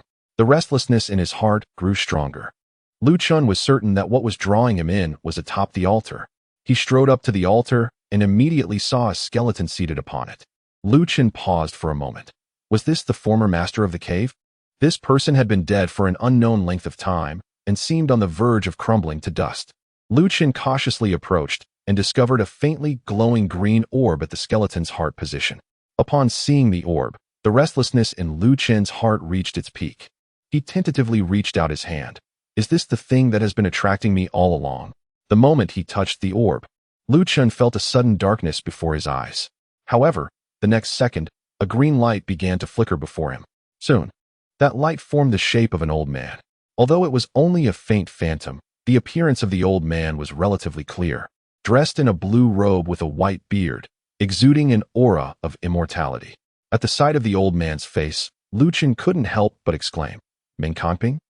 The old man originally smiled and was about to speak, but was unexpectedly interrupted by Chun, causing him to pause. Kid, do you know me? Chun did not respond immediately. Instead, he repeatedly thought to himself, no wonder, no wonder. Apart from the buildings he had only seen in textbooks, Chun never expected to encounter a figure he had only read about before. Meng Confronting, the legendary builder. The reason why the country was able to withstand countless invasions from other races was not only due to the efforts of countless citizens, but also largely thanks to a great wall stretching between the country and the invaders, the National Defense Great Wall. It has withstood billions of attacks from foreign forces, and even supreme beings at the 9th transformation level could not destroy it. And the builder of this Great Wall is none other than Meng Confronting. If it is this legendary builder, then the previously mentioned so-called lost architectures all make sense. If he could construct the National Defense Great Wall, what could these buildings possibly be? Chapter 23. Inheriting the Seed of the World. After a while, Chun finally came back to his senses and respectfully said, "I apologize, esteemed senior. I recognized you from the photo I saw in a textbook. Whether as a builder or as a member of humanity, calling you senior is well-deserved." The old man chuckled and didn't mind Chun's earlier impoliteness. "It's all right. I didn't expect my name to be included in textbooks." Chun, maintaining a humble yet confident demeanor, replied, "You are recognized as the foremost builder in the nation. So it is only natural for your legacy to be recorded for future generations. Many people even believe that without you, there wouldn't be today's nation." Haha, that's quite an exaggeration. "Even without me, others would step up." The old man modestly waved his hand and then asked, "What year is it outside now?" Chun answered without hesitation, "Year 895 of the new era." He explained that the human race established this new calendar after the invasion from another dimension, abandoning the previous Gregorian calendar. The old man pondered. Has it already been over 800 years? Chun patiently waited, refraining from interrupting. However, the old man did not make him wait long before continuing. "I have set up a barrier outside. Since you are able to come here and see me, you must also be a builder?" "Barrier? Is it that almost imperceptible shield?" Chun nodded. "Yes, I just awakened as a builder 2 days ago, though I am of the SSS rank." 2 days ago? The old man was slightly surprised and paused for a moment before saying, "Since you just awakened 2 days ago and have come here today, we must be quite fated." Chun agreed. "I never expected to meet you here." The old man seemed to have endless questions. "Speaking of which, how is the nation doing now?" Chun replied from his understanding. "The nation has established a firm footing and hasn't faced large-scale invasions from other races for many years. People are living peacefully and without worries." To be honest, Chun had never been to the actual borders. His understanding was mostly from books or news programs on television. The old man appeared to believe him, but added a warning: "Do not let your guard down. The intentions of other races are not so simple. The current peace may just be a prelude to a larger conspiracy." Chun couldn't help but smile wryly, saying, "Esteemed senior, discussing such matters with someone like me is of little use. The higher-ups of the nation surely have their own plans. If you were to speak directly with them, it might carry more weight." Although Chun had awakened to an SSS rank profession, he was well aware of the significant gap between himself and the true top tier of the world. He felt that he was merely at the beginning of his journey. The wars between races and the survival of the nation felt too distant for him to consider. The old man chuckled softly. "You're being too humble, young one. Today, you have met me, and in the future, you are destined to take the stage of the world." Upon hearing this, Chun couldn't help but feel his heart race and cautiously asked, "Could it be that you, senior, are going to pass on some kind of legacy to me?" The old man did not deny it and straightforwardly replied, "That's right. I intend to pass on the fruits of my life's work to you, hoping that you can complete it in the future. If you cannot finish it, then continue to pass it on until it is completed." When Chun heard the first half of the statement, he was already struggling to contain his overwhelming joy. However, upon hearing the second half, he felt a bit puzzled. Completing the life's work of Meng Confronting? Was he going to be given an unfinished product? As the old man spoke, a green light began to gather in his hand, eventually forming a glowing green orb, much like what Chun had seen earlier at the skeleton's heart. After the orb was formed, the old man's figure seemed to fade slightly. Chun asked curiously, "Senior, what is this?" The old man looked at the green orb with a complex expression, filled with a mix of love and hate. "In my time, I reached the pinnacle of construction. There is no building that I cannot create in this world." Chun refrained from interrupting. If it were Meng Confronting, he indeed had the qualifications to say such a thing. The National Defense Great Wall was the best proof. Even today, the Great Wall of the Dragon Nation is one of the 5 great wonders of the world. It seemed the old man could see through Chun's thoughts and continued. "After building the National Defense Great Wall, I was not satisfied, so I set my sights even higher. Lu Chun was astonished and couldn't help but ask, "Could it be that the National Defense Great Wall is not your greatest masterpiece, Senior?" The old man smiled and raised the green orb in his hand. "My greatest masterpiece is this." Lu Chun looked around and saw nothing particularly special about the orb. "Senior, may I ask what this is?" The old man's tone was filled with pride as he replied, "This is a world." "What?" Lu Chun felt a bit bewildered. "A world?" The old man continued recounting the events of years past. "Back then, I felt that constructing ordinary buildings had lost its meaning. So, I aspired to create a world." Even Lu Chun was taken aback by the old man's words. Is it really possible to build a world? Even as someone who has crossed over with a mindset different from those in this world, I have never thought about creating a world. After all, building a world should be something only a deity could accomplish. Of course, it is possible. Otherwise, how did the world we exist in come to be? The old man chuckled. When the foreign tribes invaded Blue Star, our world was no longer safe. The invaders seem endless. No matter how many times we repel them, they always manage to gather more forces. So the old man wanted to create a new world, allowing all humans to live in another realm. Lu Chun took a few deep breaths to calm himself. I cannot imagine what it would take to build a new world. The elder looked down at the green orb in his palm. Naturally, the difficulty of creating a world is beyond imagination. Even if I exhaust my entire life's efforts, I can only produce a prototype of a world. A prototype of a world? Lu Chun chose not to speak further and waited for Meng Kongping's next words. The elder was quite straightforward, directly handing the green orb to Lu Chun. "I have named it the Seed of the World. It is the culmination of my life's work. Today, this seed of the world will be passed on to you." Chapter 24. Activate the Resurrection Altar. The legendary builder, Meng Kongping, poured his life's work into the world seed. Just hearing this name makes it clear how precious this orb is. If an ordinary person faced this situation, they would probably kneel down in gratitude immediately. However, Lu Chun did not hastily take the orb handed to him by the elder. Instead, he solemnly asked, "Senior, it's not that I don't trust you. It's just that we've only just met, and you're giving me something so important. Isn't that a bit inappropriate? There is no such thing as a free lunch in this world." And Lu Chun was well aware of this. Could it really be just because of some connection with me? Such words were better left for deceiving ghosts.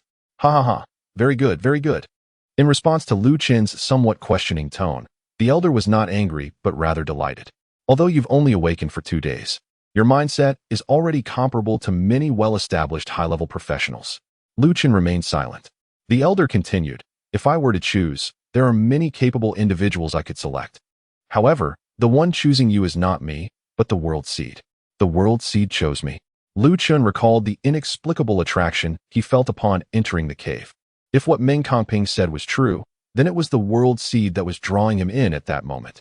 Seeing Lu Chun lost in thought, the elder explained further, "After I created the World Seed, it developed its own will. In the beginning, I chose many people to inherit it, but it was never satisfied.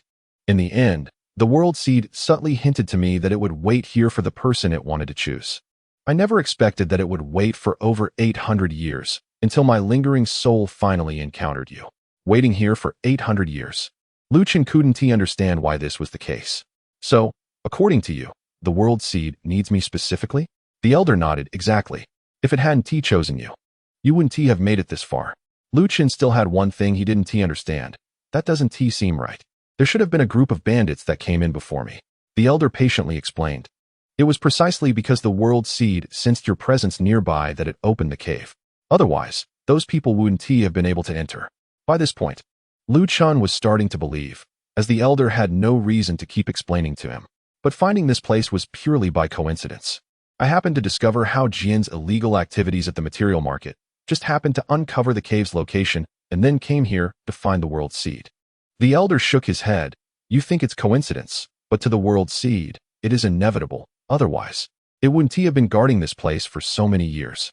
Lu Chun realized that he probably couldn't escape this fate today. However, it sounded like inheriting the World Seed might not be a bad thing after all. Most importantly, if someone like Meng Kongping wanted to harm him, there would be no need for such elaborate schemes. A single slap could be fatal. Even if there were granite walls to deflect damage, they could not withstand a strike from such a legendary figure. However, Lu Chun thought for a moment and decided that it would be better to find a way to gain more benefits. "Senior, I have one last question." Noticing Lu Chun's change in demeanor, The old man's smile became even more amiable. Ask away. Lu Chun rubbed his hands together, putting on a pitiful and helpless expression. Senior, as you know, I just awakened as a practitioner a couple of days ago, and my strength is still very low. If the seed of the world were to be passed to me, I fear I might not be able to keep it safe. His acting was a bit exaggerated and deliberate, but as long as the message got across, it was fine. The old man could see through Lu Chen's intentions. Quite shrewd indeed. Don't worry, even if you didn't say anything, I wouldn't let you be in a difficult position. Once you return, just drop your blood on the altar to reactivate it. Even if you encounter danger and die outside, you can be resurrected at the altar. That altar is actually the legendary resurrection altar. The resurrection altar can bind to one person, and as long as that person doesn't die of old age, they can be resurrected at the altar regardless of how they die. If the fountain of energy could spark wars between races, the news of a resurrection altar could incite a world war among the strongest on the blue star. After all, who wouldn't want to live without worries? Having a resurrection altar is akin to having the strongest insurance. However, Lu Chen felt that besides the seed of the world, he seemed to have acquired a hot potato. The seed of the world was still something that few understood. Even if others found out about it, they likely wouldn't know what it was. But if people learned that he possessed a resurrection altar, the strongest on the blue star would undoubtedly not hesitate to mobilize everything to eliminate Lu Chun and seize the altar. Lu Chun chuckled bitterly. Senior, if I remember correctly, this resurrection altar also requires energy accumulation. It can't resurrect indefinitely. Relying solely on the resurrection altar, I fear it would be difficult to protect the seed of the world. The old man once again handed the seed of the world to Lu Chun. Once you possess the seed of the world, you will be able to control the illusionary walls at the cave entrance. As long as you activate the illusionary walls, this place will be the safest in the world. Think about it. If this place were so easy to find, it would have been discovered by others long ago over the past 800 years. Lu Chen pondered over this statement and found it to be true. Even if the deepest resurrection altar wasn't found, just the surrounding energy fountains and other structures would be enough to drive people mad. Lu Chun extended his hands and solemnly accepted the seed of the world from the old man's grasp. In that case, I have no reason to refuse. Seeing the seed of the world being accepted, the old man's long-held obsession was finally resolved. Kid, since the seed of the world has chosen you, you must fulfill your duty to build it and lead humanity to a new world. Don't let me down. Rest assured, Senior. The voice of the old man grew fainter, and his figure gradually faded away. When darkness returned, Lu Chen suddenly came to his senses and found himself back on the altar. The green glowing orb that had been in the position of the skull's heart was now gone. Lu Chun reached to touch the area where his heart was, feeling its strong heartbeat, and the previous sense of attraction had also vanished. It seemed that the seed of the world was now within him. Let's give this resurrection altar a try. Lu Chun crouched down, gently cut his wrist, and a drop of blood flowed out, falling onto the altar. In that instant, a series of notifications popped up. You have successfully activated the resurrection altar. If you die unexpectedly, you will resurrect at the center of the altar. Resurrection altar energy accumulation time. 7 days, Chapter 25. The Principal's Reward, the Builder's Skill Scroll. Lu Chun was very pleased to see the prompt that popped up from the resurrection altar. The energy accumulation time was only 7 days, which meant that he could be resurrected once every 7 days. This insurance was truly amazing. Although Lu Chun had the extraordinary ability provided by his talent for infrastructure, which allowed him to transfer damage from buildings, making his survival capability very strong, accidents could happen at any time. With the resurrection altar, Lu Chun could even recklessly take risks. Provoking high-level professionals would not be a problem. After all, as his predecessor Meng Kongping said, he would be very safe after activating the illusionary wall in the cave. Even if he were killed, he could stay there for 7 days after being resurrected, effectively giving him a permanent resurrection effect. After looking at the resurrection altar, Lu Chen shifted his focus to the greatest harvest of this trip, the essence of Meng Kongping's life, the seed of the world. When Lu Chen's consciousness entered the seed of the world within his heart, he was shocked by the scene before him. The space inside the seed was vast and seemingly endless. However, calling it a world might be a bit inappropriate, as there was nothing inside except for the almost infinite space. There was no sky, no creatures, and no nature. No wonder his predecessor referred to it as a prototype of a world. Lu Chen estimated that when Meng Kongping asked him to complete this world, He probably wanted him to gather all the necessary elements for the world. Creating a complete world? That sounded intriguing. Chun tried several times and found that the seed of the world could currently only be used as an infinite storage item. He didn't know what changes would occur once he collected other world elements in the future. Having completed everything here, Chun finally bowed to the skeleton on the altar and turned to leave. He spent about 2 hours in the cave from start to finish. When he walked out, Xiang had just finished searching the bandits' bodies and was excitedly counting the loot. Seeing Chun come out, Xiang quickly reported, "Brother, we struck gold this time. These bandits not only had the goods they stole from me, but also many items taken from other caravans, all collected in that bandit leader's storage ring. Plus, these dozens of bandits had some gear and items on them, and the weapons can fetch a good price." While reporting, Xiang was holding Meng Xing's storage ring, excitedly waving his hands around like someone who had never seen the world. If Chun were to reveal what he obtained in the cave, it would probably scare this merchant into fainting. However, Chun certainly wouldn't be foolish enough to disclose what happened in the cave. Such secrets must not be known by any outsiders. Suddenly, Xiang remembered something and asked, "By the way, brother, you were inside for so long. Did you find anything in there?" Chun answered without hesitation. "Inside is the residence left by a past builder, but he has been deceased for a long time." Xiang had no doubts. "I see. No wonder there were some construction materials outside the cave." Of course, there was nothing to doubt, after all. Chun wasn't lying. He just mentioned a few things that could be shared, knowing that the cave was merely a builder's residence. Xiang lost interest in it. "Forget about what's inside the cave. How should we divide these spoils?" Taking the storage ring handed over by Xiang, Chun extended his consciousness to check it.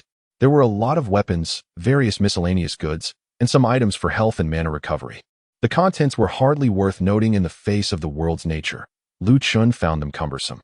After confirming there were no construction materials inside, he waved his hand and said, "Just sell all these things later, convert them to cash, and give me half." As he spoke, Chun took the cash out of the storage ring without hesitation. The bandits didn't have much cash, as they lived recklessly, likely spending any money they had immediately. There was about 30,000 in total, which Chun directly stuffed into his pocket. Xiang saw this, but felt no discomfort in his heart. After all, Chun had taken care of all the bandits by himself, and he had only acted as a guide. Getting half of those goods was already a pleasant surprise. Following the previous markings, Chun and Xiang returned to the western suburbs of Indu City. Before leaving, Chun activated the illusion wall of the cave. Once activated, the cave was completely obscured by the illusion, making it impossible to tell there was a cave there, ensuring complete concealment. On the way, Xiang, the merchant, was eager to sell his new goods. "Well, brother, let's part ways here. Once I sell these items, I will." "All right, where can I find you?" It was then that Chun remembered he hadn't mentioned his identity. "I am a student from Huayan High School. After you sell the items, give the money to the principal of Huayan High School, and he will pass it on to me." Xiang's eyes widened in disbelief. "What? You're just a high school student?" "Yeah." Chun left the seemingly petrified Xiang and walked away. The next day, Chun returned to Huayan High School.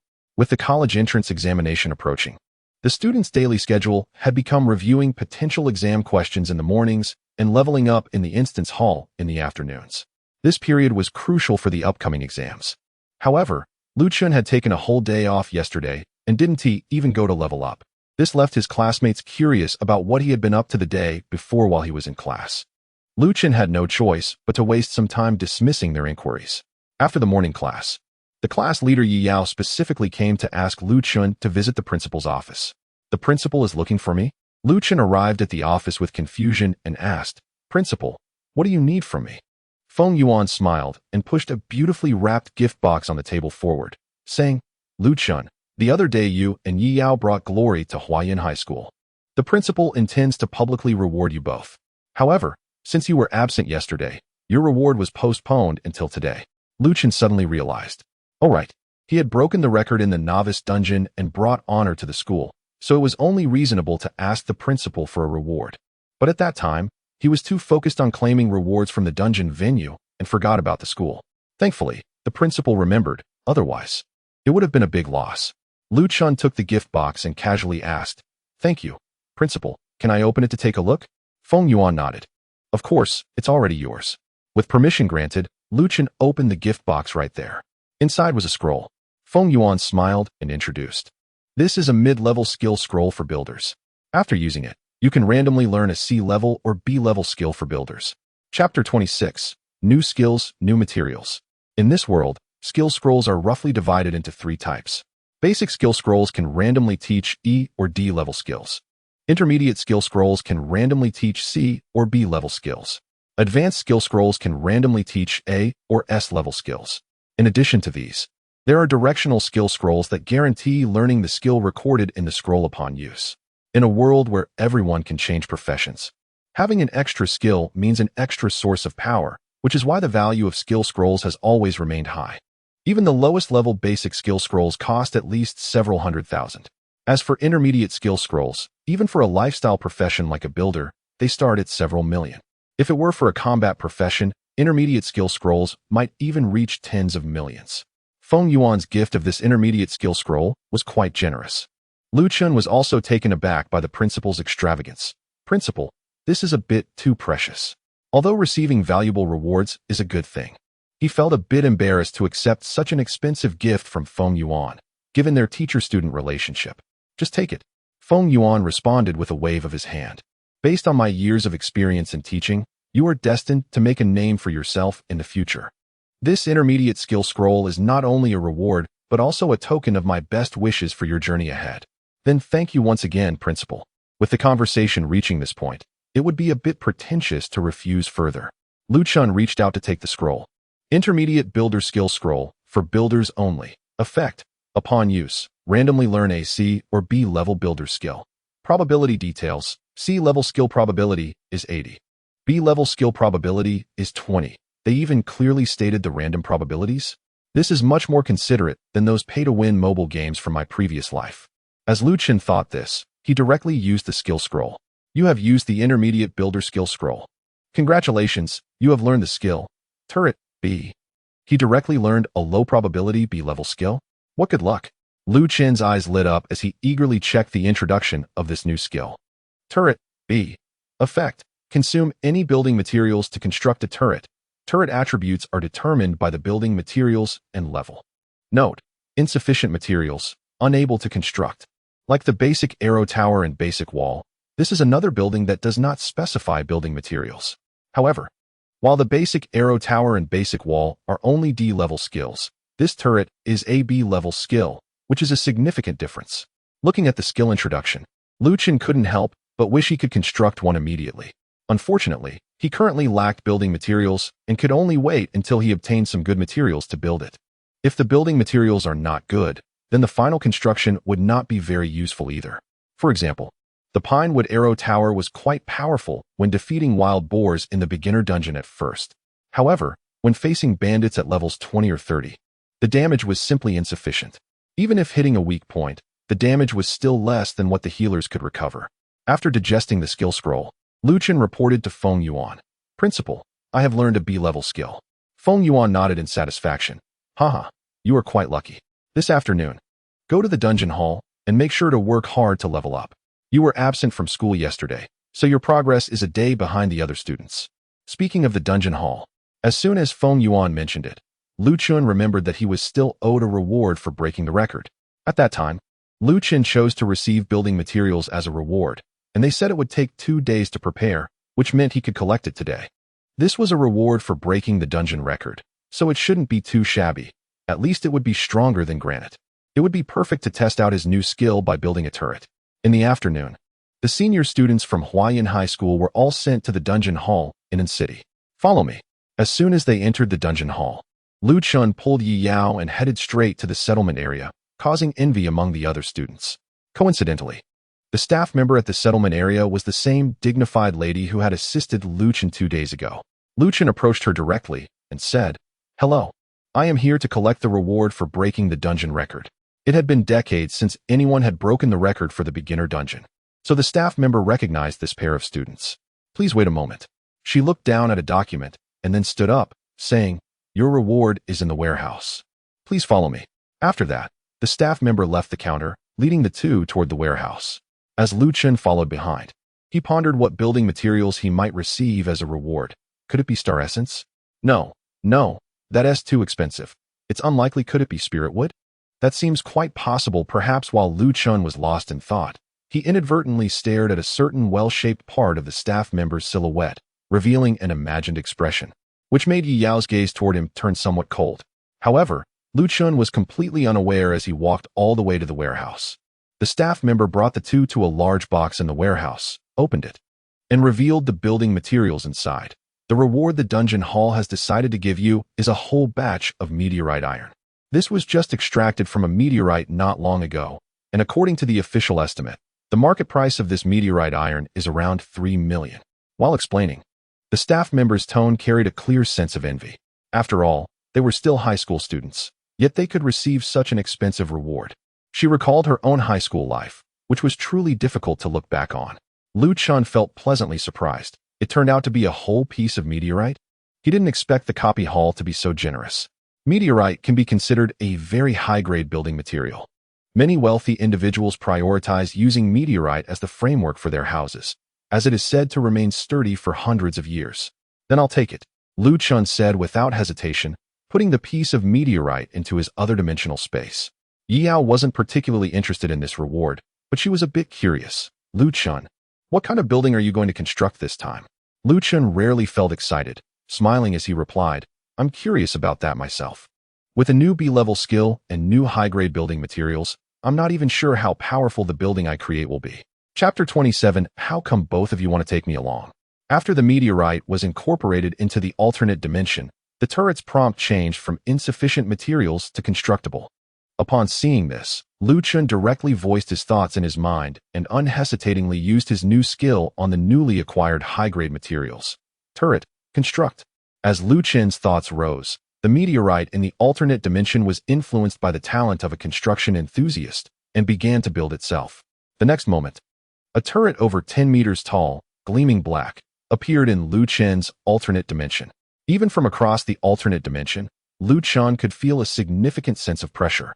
Meteorite turret, quality, A, durability, 56,000, attack, 7,000, skill, explosive attack. When the attack hits a target, it will cause equal damage to surrounding targets. Hiss, Lu Chun gasped upon seeing the attributes of the new meteorite turret. The stats were terrifying. As a turret, its durability was close to that of granite walls, while its attack was more than 10 times higher than that of granite arrow towers. It even had an explosive attack skill that could deal area damage. Previously, when Lu Chun dealt with a group of wild boars and dozens of bandits, he had to fight slowly due to a lack of area attack means. Now, with the turret, those issues would be easily resolved. One shot would ensure those monsters would turn to ashes. Such a building could only be described as extraordinarily terrifying. At this moment, a staff member interrupted Lu Chun's thoughts. If everything checks out, let me take you back to the dungeon hall. All right, thank you. On the way back to the dungeon hall, Yi Yao casually asked, by the way, Lu Chun, I cleared a level 6 dungeon by myself yesterday and leveled up to 6. What level are you now? Besides the first day when all students were forced to choose a level 1 dungeon, everyone else could freely choose dungeons afterward. Generally, practitioners of S or a class combat professions would not challenge dungeons of the same level. Choosing to challenge higher level dungeons would yield richer rewards and experience. Lu Chun honestly replied, still level 3. Yi Yao was not surprised. Apart from the dungeon hall, it was very difficult to level up elsewhere. Since Lu Chun didn't come to tackle dungeons yesterday, it was normal that his level hadn't increased. Yi Yao patted Lu Chun on the shoulder and smiled. Hee, if you still want to enter a dungeon, do you want me to take you along? I should be able to barely clear a level 9 dungeon on my own now, and if we add your 2 arrow towers, we might be able to try a level 10 dungeon. Yi Yao's understanding of Lu Chun was still at the novice dungeon level. The 2 pine wood arrow towers Lu Chun had back then were strong against wild boars, but they would definitely be insufficient against high-level dungeons. Yi Yao didn't like feeling indebted to others. Originally, when she asked Lu Chun to team up, she intended to repay him for helping her clear the dungeon. However, after entering the dungeon, she ended up being carried by Lu Chun, leaving her unsure of how to express her gratitude. Just then, an opportunity presented itself. With just those 2 arrow towers, Lu Chun definitely wouldn't be able to clear the level 10 dungeon on his own. If Yi Yao could help him clear it, that would count as a form of repayment. Lu Chun scratched his head and said, I think, maybe we should just forget it. The level 10 dungeon is too trivial, and I really have no interest in wasting time on it. However, His response led Yi Yao to misunderstand. Oh, you helped me so much before. There's no need to be polite. Just place the 2 arrow towers when you enter the dungeon and you can lie down. Let me handle this.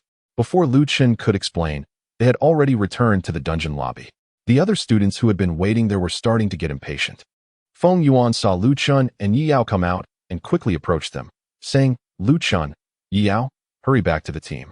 We need to choose a dungeon next. Okay, got it. After returning to the group, they walked to the dungeon selection area. Lu Chun looked up, and in front of him appeared a giant screen filled with various dungeons. The highest level dungeon in the In-City Dungeon Hall was level 50, and those level 50 tasks were placed at the top. Below that were tasks ranging from level 49 to level 1, with the lower level tasks being more numerous, requiring further categorization. For example, the boss-killing tasks that Lu Chun had done in the novice dungeon were one category, and there were also protection tasks, search tasks, reconnaissance tasks, and so on. Just as Lu Chun was browsing for suitable tasks, he heard that annoying voice again. Oh, isn't this the one who somehow broke the novice dungeon record? The lucky Lu Chun, Xiang Wu, along with his followers, walked over to Lu Chun. Before Lu Chun could say anything, Yi Yao, who was standing beside him, frowned and said, Xiang Wu, I already told you several times yesterday, we are clearing the dungeon fairly and squarely. Can you stop looking for trouble? Xiang Wu feigned surprise. Class monitor, I never said you weren't clearing it fairly. Besides, I'm not here to cause trouble. I don't have that kind of free time. Especially with the college entrance exams coming up, every day is precious. I can't waste a single day. Xiang Wu's tone sounded righteous, but upon closer inspection, it was all sarcasm directed at Lu Chun, especially since he was the only one who had taken a leave the previous day, just the day before. Xiang Wu had tried to win over Yi Yao but failed, and she ended up teaming up with Lu Chun instead. That was bad enough, but later, when Xiang Wu finally cleared the dungeon, he was excited to think he was the best in Huayan High School, only to be told that Lu Chun and Yi Yao's team had actually broken the novice dungeon record. This really made Xiang Wu furious. He felt it was simply impossible. Lu Chun must have cheated, but just hadn't been caught by the dungeon. Lu Chun glanced at Xiang Wu and said nonchalantly, Since you're not here to cause trouble, what do you want? Go pick your own dungeon.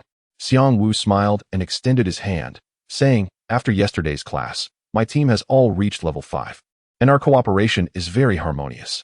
We plan to challenge a level 11 dungeon this time. What does that have to do with me? Lu Chun, my classmate. I'm here to invite you to join our team. You missed a day of classes yesterday, and now there's quite a gap in progress.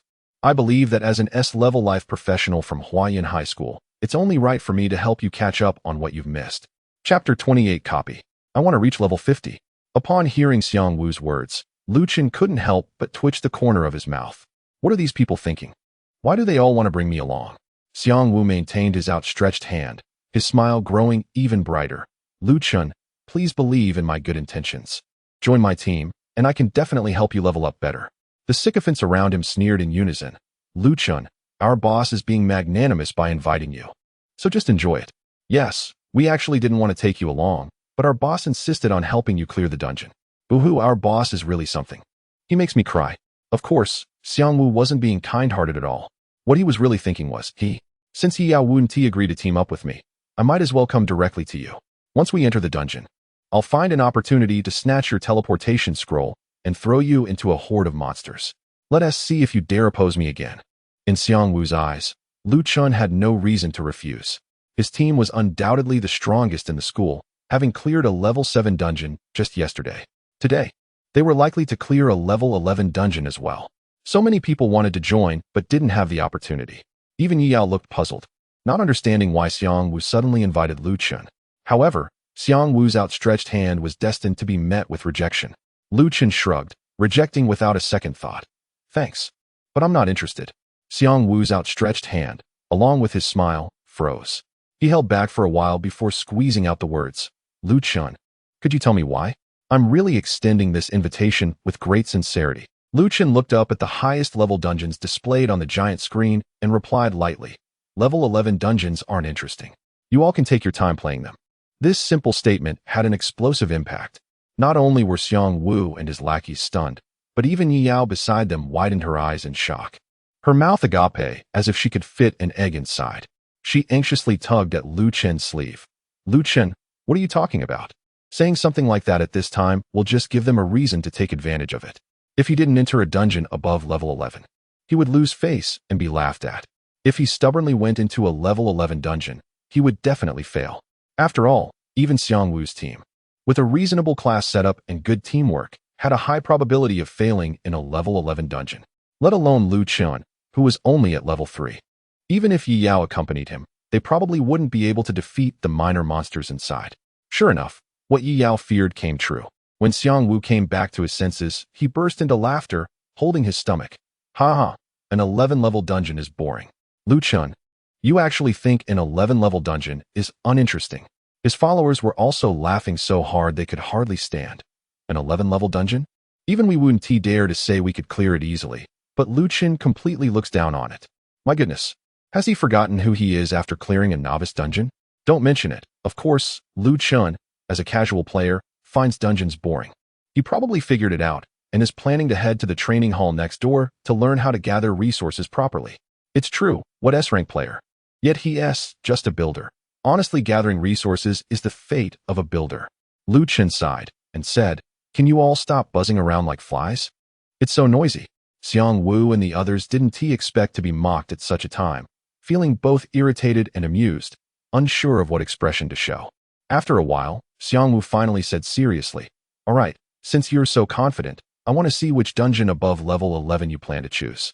Don't tell me that even though you look down on the 11-level dungeons, you're planning to enter a dungeon below level 10.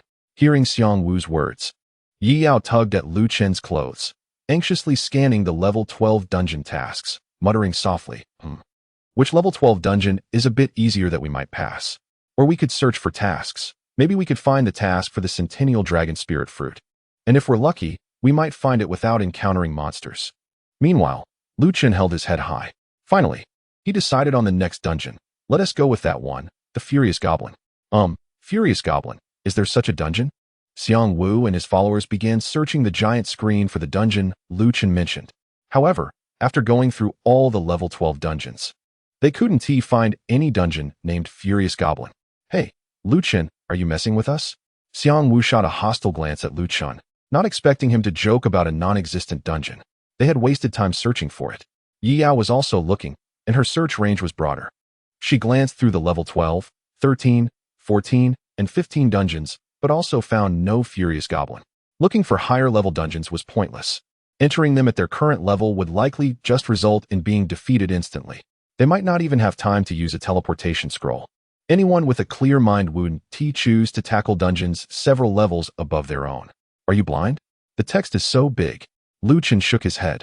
At that moment, one of Xiang Wu's followers suddenly noticed a few dungeons at the very top of the giant screen. He suddenly widened his eyes, pulling his companion and pointing in that direction. "Boss, look, that dungeon seems to be called the Furious Goblin." "Huh, there really is such a dungeon?" His companion frowned, following the direction pointed out, while murmuring aloud what he saw. "Furious Goblin. A group of furious goblins has appeared in the northern forest of the Dragon Country. Anyone who steps into the northern forest will be attacked by them, which has seriously harmed the normal lives of local residents. It's urgent for professionals to go and clear them out.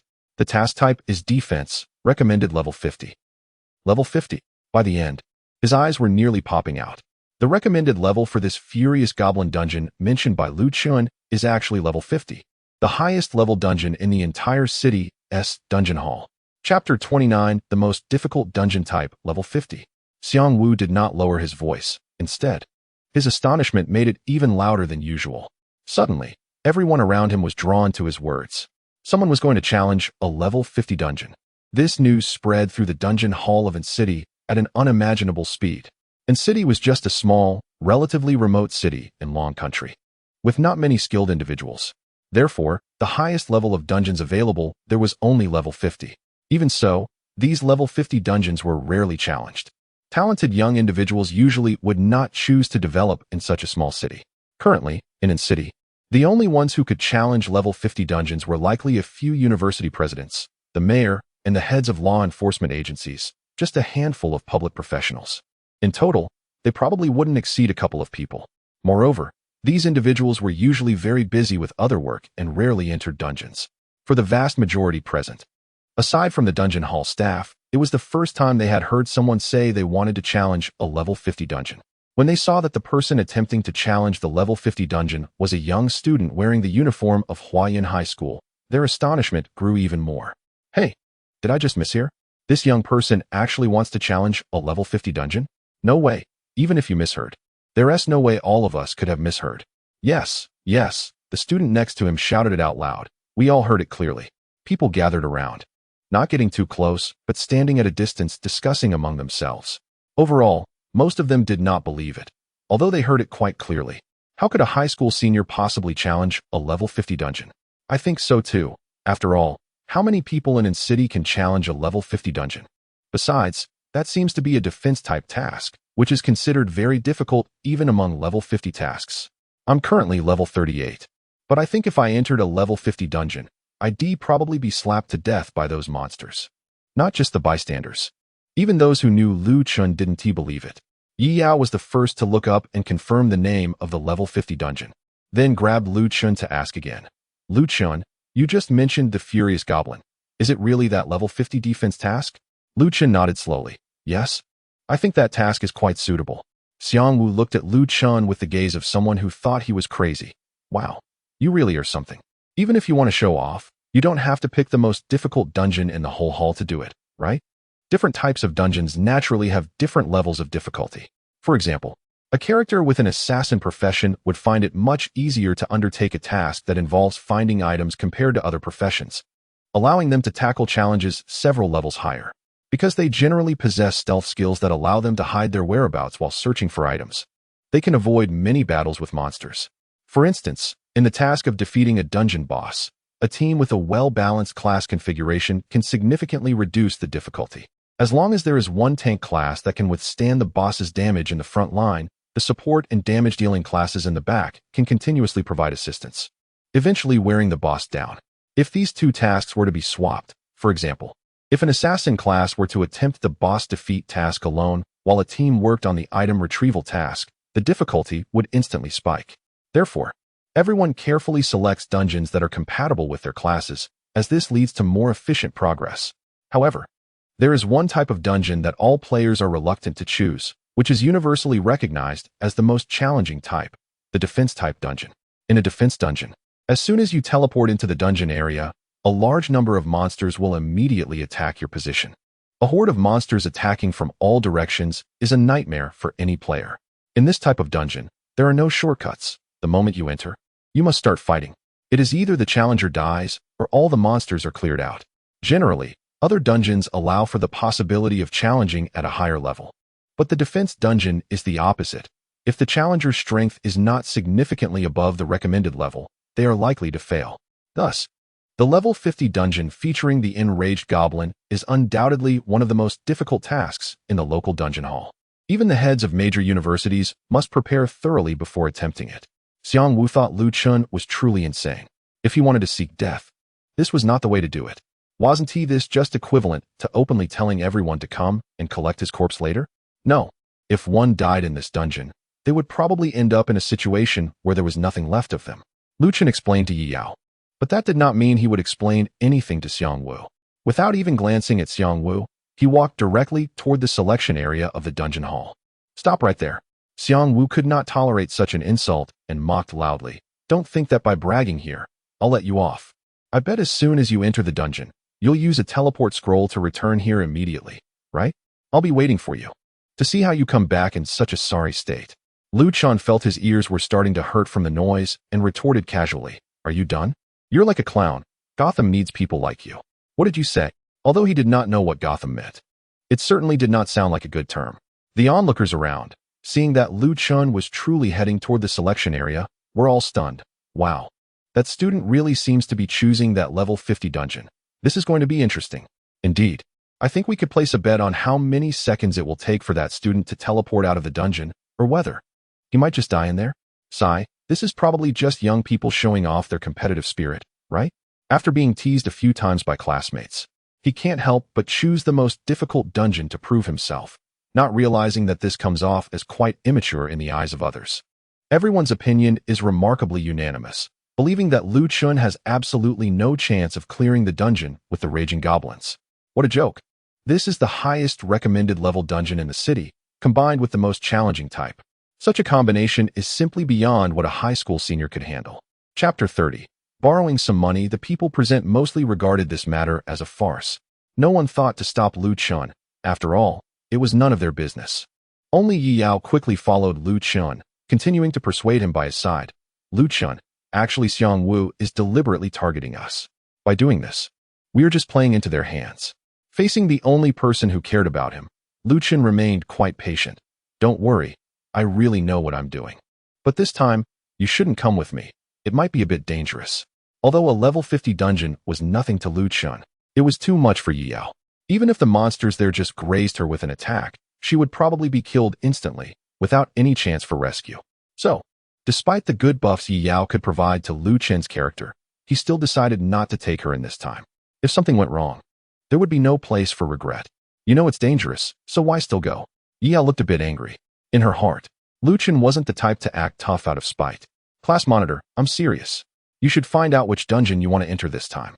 I'll take you next time when the opportunity arises. As Lu Chun explained this, he had already approached the staff member at the dungeon selection area. The staff member was a tall, burly man, casually holding a cigarette in his mouth, though it wasn't lit. He carefully looked Lu Chun up and down before asking, "Kid, which dungeon do you want to enter?" The earlier commotion had been quite loud, so the man naturally knew what Lu Chun was planning. Asking further would imply he wanted Lu Chun to reconsider. After all, from any angle, he couldn't see how Lu Chun would be able to clear that dungeon. Lu Chun politely replied, "Hello, I would like to challenge the Frenzied Goblin Dungeon." The staff member sighed lightly. "All right, I understand. You need to pay. It's a total of 200,000. Aside from the initial day when the school covered the fees for the novice dungeon, every subsequent entry into the dungeon had to be paid for out of pocket. After all, the dungeon center wasn't a charity. It couldn't sustain itself solely on its own funds. Besides the salaries of numerous staff members, there were also rent, utilities, and costs to maintain the magic arrays that operated those dungeons, as well as the teleportation scrolls given to each person. There were expenses everywhere. Fortunately, this price wasn't considered high, roughly equivalent to 1% of all earnings from the dungeon. As long as one entered the dungeon, it was quite easy to break even. For example, in the previous Wild Boar Forest dungeon, Lu Chun was able to sell all the loot for over 100,000 outside. If he had chosen to enter the Wild Boar Forest himself, he would have needed to pay 1,000. For this time, the Frenzied Goblin Dungeon required a fee of 200,000, meaning that if he obtained all the loot inside, he could sell it for over 2 million outside. Lu Chun only had over 30,000 yuan that he had received from Hao Jian, which was not enough to pay the 200,000. However, he still had other ways. He turned to Yi Yao and said, "Class monitor, can you lend me some money?" Huh? Yi Yao blinked in surprise, momentarily frozen in place. She never expected Lu Chun would ask her for money, especially to challenge a level 50 dungeon. But she quickly regained her composure and turned her head away, saying, I won't lend you anything. You should just challenge some ordinary dungeons." Although her words sounded a bit sharp, her tone was clearly filled with joy. As long as Lu Chun didn't have money, he wouldn't be able to enter the extremely difficult dungeon of the Savage Goblin, which was exactly what Yi Yao wanted to see. Being tsundere is so outdated these days. What are you talking about? Before Lu Chun could explain, Feng Yuan rushed over. "Hey, Lu Chun." Oh, just in time. Before Feng Yuan could continue, Lu Chun took the initiative to speak. "Principal, can you lend me some money?" Huh? Feng Yuan was furious, pointing at Lu Chun and scolding. "I just heard someone say you want to challenge the level 50 dungeon, the Savage Goblin?" Lu Chun nodded. "Yeah, but I don't have enough money for the fee. Can you lend me some? I'll pay you back once I come out of the dungeon." Feng Yuan said fiercely. "Lend? No way. Lu Chun, I warn you, you absolutely cannot go into that dungeon. I know you can break the record for the novice dungeon, and you definitely have the strength. But the novice dungeon is completely different from this one. You cannot joke with your life." After years of teaching, Feng Yuan had seen too many people who became arrogant after gaining a bit of strength. However, he had never seen anyone as reckless as Lu Chun, who wanted to challenge a level 50 dungeon on his second visit to the dungeon hall. "Principal, you won't lend either." Lu Chun scratched his head, feeling a bit helpless. The two people he was closest to were Yi Yao and Feng Yuan. He didn't expect their attitudes to be exactly the same, both unwilling to lend him the money, and even seeming pleased to see him unable to enter the dungeon due to lack of funds. "Is there anyone else who can lend me?" Lu Chun looked at the other people present. Unfortunately, Even those who were on good terms with him were unwilling to lend. So how could strangers possibly lend him money? Although they all wanted to see some entertainment, if it required spending money, they would just end up being part of the entertainment themselves. As for Lu Chen's claim that he would pay back once he came out of the dungeon, no one believed that. To everyone, it was already good enough that Lu Chun could survive the savage goblin dungeon. It was impossible for him to gain any benefits inside. Even if they lent him money, it would just be a waste. There was, however, one passerby who hesitated about whether to lend Lu Chun money. The same one who had previously suggested betting on how long Lu Chun could survive. However, after hesitating for a long time, he still did not plan to step forward. After all, opening a betting market was for making money, and putting in 200,000 before even starting to earn was too risky. Lu Chen's gaze swept across the room, and everyone turned their eyes away, showing no intention of helping. He could only sigh helplessly. Alas, what a pity. If no one was willing to help, Lu Chun would have to settle for less and choose some lower-level instances. Just then, a voice suddenly rang out. "I'll lend you the money." Oh, Lu Chun looked in the direction of the voice, a bit surprised. The one who offered to lend him money was actually Xiang Wu, with whom he had the worst relationship. Chapter 31, Level 50 Dungeon, The Frenzied Goblin. "Are you sure you want to lend me money?" Lu Chun never expected that. Those who usually had a good relationship with him didn't lend, and those who had no relationship with him even less so. Instead, it was the person with whom he had the worst relationship who was willing to step forward. "That's right." Xiang Wu, with a knowing look, sneered. "I see through you. You want to deliberately choose a level 50 dungeon first, and then use your lack of money as an excuse to switch to some lower-level dungeon. In that case, it's not that you dare not enter, but that you were forced not to enter due to lack of funds. What a clever plan. Yi Yao and the principal are probably just playing along with you, right? Haha, I won't give you that chance. I'll tell you, I'm definitely lending you this money, and you must let me enter the dungeon of the frenzied goblin." Lu Chun was too lazy to listen to Xiang Wu's lengthy speech and directly raised his hands. "Enough talk. Just give me the 200,000, and I'll pay you back double when I come out of the dungeon." Although Xiang Wu was a bit foolish, if he was willing to lend money, that would help Lu Chun, who was always generous to those who helped him. Xiang Wu shook his head. "Hold on. I have conditions for lending you money." "What conditions?" Before Xiang Wu could continue, Yi Yao stepped in front of Lu Chun. "Xiang Wu, you can't lend him this money." Feng Yuan also frowned and said coldly, "Xiang Wu, do you know what you're doing?" Xiang Wu smiled, raising his hands innocently. "Yi Yao, principal, you misunderstood me. It was clearly Lu Chun who was asking everyone for money. I'm just trying to help a classmate, right?" Yi Yao and Feng Yuan were momentarily speechless. After all, it had always been Lu Chun insisting on entering that level 50 dungeon. If he didn't want to enter, no one could force him. Looking past Yi Yao and Feng Yuan, Xiang Wu provocatively glanced at Lu Chun. "My condition for lending you this money is simple. If you can complete the dungeon and come out, you won't have to pay me back." "Got it. Hurry up and lend me the money. What's your rush? I haven't even said what happens if you don't clear the dungeon." "Then hurry up and say it." Lu Chun was not oblivious to the underlying meaning of Xiang Wu's words. He just never considered the possibility of not clearing it. Xiang Wu sneered, pointing towards the entrance of the dungeon hall. "If you don't clear it, not only will you have to pay me back double, but you'll also have to crawl out of here while shouting that you're a madman and that you'll never team up with Yi Yao again." "Got it. Just lend me the money quickly." Xiang Wu's outstretched hand froze in midair again. Lu Chun's reaction was somewhat different from what he had imagined. Did he really not consider how embarrassing that outcome would be? However, Xiang Wu had already said it, so now it was time to lend the money. His family had a strong background, and he usually had plenty of pocket money. Otherwise, he couldn't have developed such a personality. 200,000, 200,000.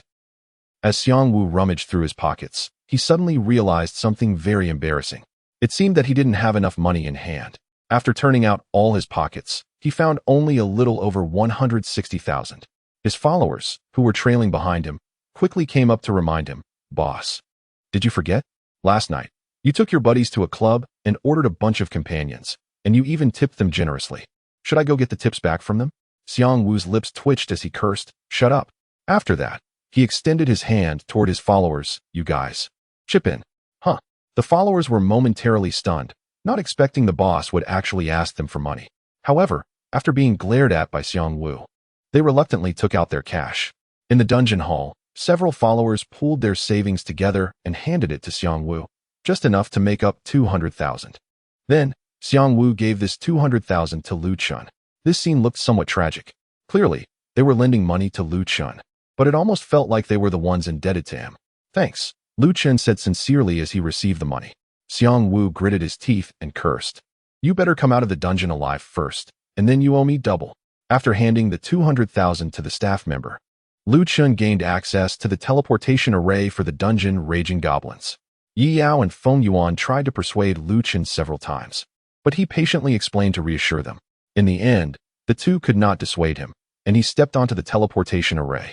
As the teleportation array began to operate, Lu Chun arrived at the northern forest of the Dragon Country. Similarly, as soon as he landed, he immediately set up a granite wall without even looking around. Compared to the novice dungeon of the Wild Boar Forest, it was clear that something was off as soon as he entered the northern forest. A large number of trees had been violently broken, and the ground was in disarray with various debris. There were broken trees, remnants of various animals, and many corpses of adventurers who had come to hunt the goblins, along with damaged armor and weapons. Just as Lu Chun was surveying his surroundings, the introduction for this dungeon popped up. Dungeon name: Raging Goblins. Dungeon objective: defend against the attacks of raging goblins and eliminate all attacking goblins. Recommended level: 50. Dungeon difficulty: extremely difficult. For a level 50 extremely difficult dungeon, most adventurers would be terrified upon seeing this introduction. Those who dared to challenge such a high-level dungeon had mostly become part of the corpses scattered on the ground. Just as Lu Chun was about to close the dungeon introduction, he heard a howl coming from not far away. Had he been discovered so quickly? Lu Chun was astonished, realizing that the instance hall had designated this dungeon as a defensive type, which certainly made sense. Within just a few seconds of entering, the challengers were immediately detected by the monsters inside the dungeon, and even assassins with stealth skills were not spared. As the howls grew closer, a goblin appeared before Lu Chun.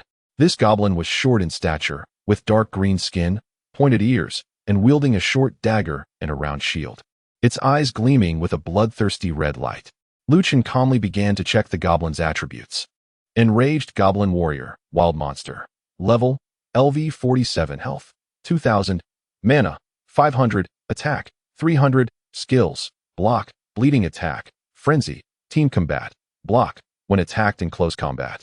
There is a 20 chance to use the shield to block the attack, reducing damage by 50. Bleeding Attack, when attacking with the dagger. There is a 50 chance to inflict a bleeding status on the target.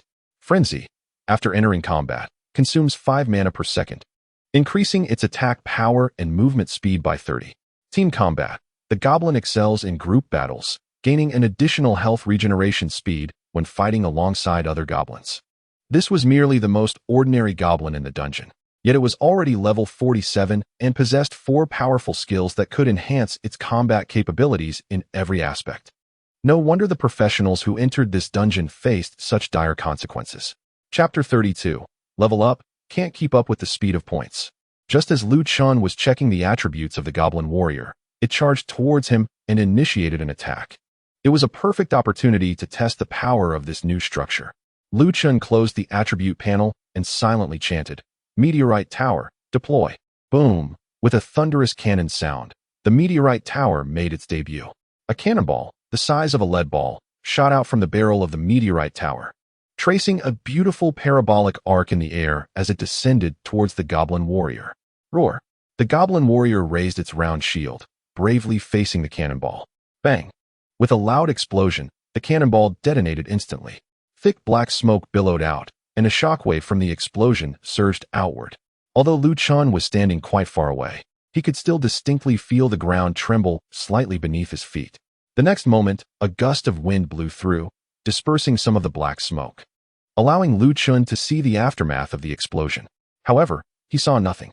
Indeed, at the location where the cannonball had exploded, the goblin had vanished without a trace. Your Meteorite Tower has successfully killed a LV-47 Berserk Goblin Warrior, gaining 2,000 experience points. Congratulations, your level has now increased to level 4. If it weren't for the kill notification ringing in his ears, Lu Chun might have thought that the goblin had moved too quickly and evaded the explosion. The power of the Meteorite Tower was beyond Lu Chun's imagination. A level 47 monster was directly vaporized in front of the cannonball it fired. Incredible! Lu Chun gasped in amazement. It seemed that even a level 50 dungeon might not be the limit for the Meteorite Tower. Boom! The attack from the meteorite tower was too loud. In the North Ridge Forest, goblins began to howl in response, their numbers astonishing. Just from the sound, one could hardly imagine how many goblins were actually in the forest. After quickly allocating his newly acquired attribute points from leveling up to level 4, a large number of goblins started to swarm around him. Perfect timing. Chun immediately ordered the meteorite tower to fire at will. The tower intelligently adjusted its cannon and targeted the densest cluster of goblins. Boom! A cannonball flew towards the group of goblins. Bang! It exploded right in the center. Your meteorite tower has successfully killed a LV-47 Berserk Goblin Warrior, gaining 2,000 experience points. Congratulations, your level has now increased to level 5. Your meteorite tower has successfully killed a LV-47 Berserk Goblin Warrior, gaining 2,000 experience points. Your meteorite tower has successfully killed a LV-47 Berserk Goblin Warrior, gaining 2,000 experience points. Congratulations, your level has now increased to level 6. A shell landed, and immediately, notifications of kills flooded the screen for Chun. Looking around, he had no idea how many goblins he had taken out in one go. All he knew was that with a single shot from the meteorite turret, his level had skyrocketed from 4 to 9. Kill, keep killing. Chun couldn't help but feel ecstatic. The speed of leveling up was simply like riding a rocket. Yesterday, Yao had painstakingly soloed an entire dungeon to level up to only 6. Yet here, with just 2 shots, Chun had already reached level 9. Moreover, the goblins he was currently slaying were merely an appetizer. The surrounding goblins did not decrease due to the meteorite turret strike. Instead, they kept multiplying. Countless goblins surged from the surrounding forests, their bloodthirsty gazes fixated on Chun. If it were another type of adventurer, they would probably be terrified by the scene unfolding before them. However, Chun looked at the increasing number of goblins with nothing but excitement. These were all walking experience bags, and he absolutely couldn't miss out on them. After setting up the Pine Wood Arrow Tower and Granite Arrow Tower, Chun opened his character panel to allocate his skill points. Although these 2 arrow towers posed limited threats to the level 47 goblins, they could still manage to take down a few, and every bit of efficiency counted. Your meteorite turret has successfully killed a LV-47 Enraged Goblin Warrior, gaining 2,000 experience points. Your meteorite turret has successfully killed a LV-47 Enraged Goblin Warrior, gaining 2,000 experience points. Congratulations, your level has risen to level 10. Your meteorite turret has successfully killed a LV-47 Enraged Goblin Warrior, gaining 2,000 experience points. Your meteorite turret has successfully killed a LV-47 Enraged Goblin Warrior, gaining 2,000 experience points. Your Granite Arrow Tower has successfully killed a LV-47 Enraged Goblin Warrior, gaining 2,000 experience points. Congratulations, your level has risen to level 11. While Chun was allocating his skill points, his buildings were wildly sweeping away the goblins that appeared around them, with kill notifications continuously popping up. Chun even noticed that he was struggling to keep up with the speed at which his buildings were leveling him up by killing goblins. Often, before he could finish allocating his free attribute points, he had already leveled up again, suddenly gaining 20 more free attribute points. He never expected that leveling up could be such a laborious task. Chun lamented with a hint of humor, all the while continuing to allocate his points.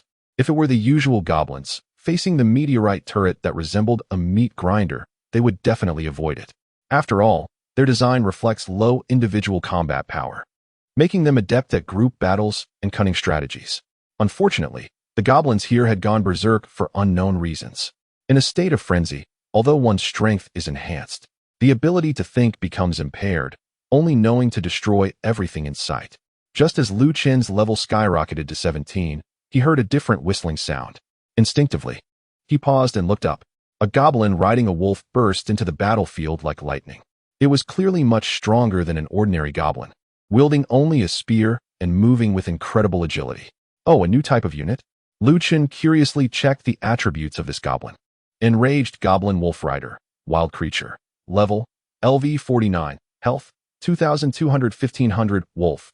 Mana, 500. Attack, 350. Skills, Charge, Spear Thrust, Frenzy, Team Combat.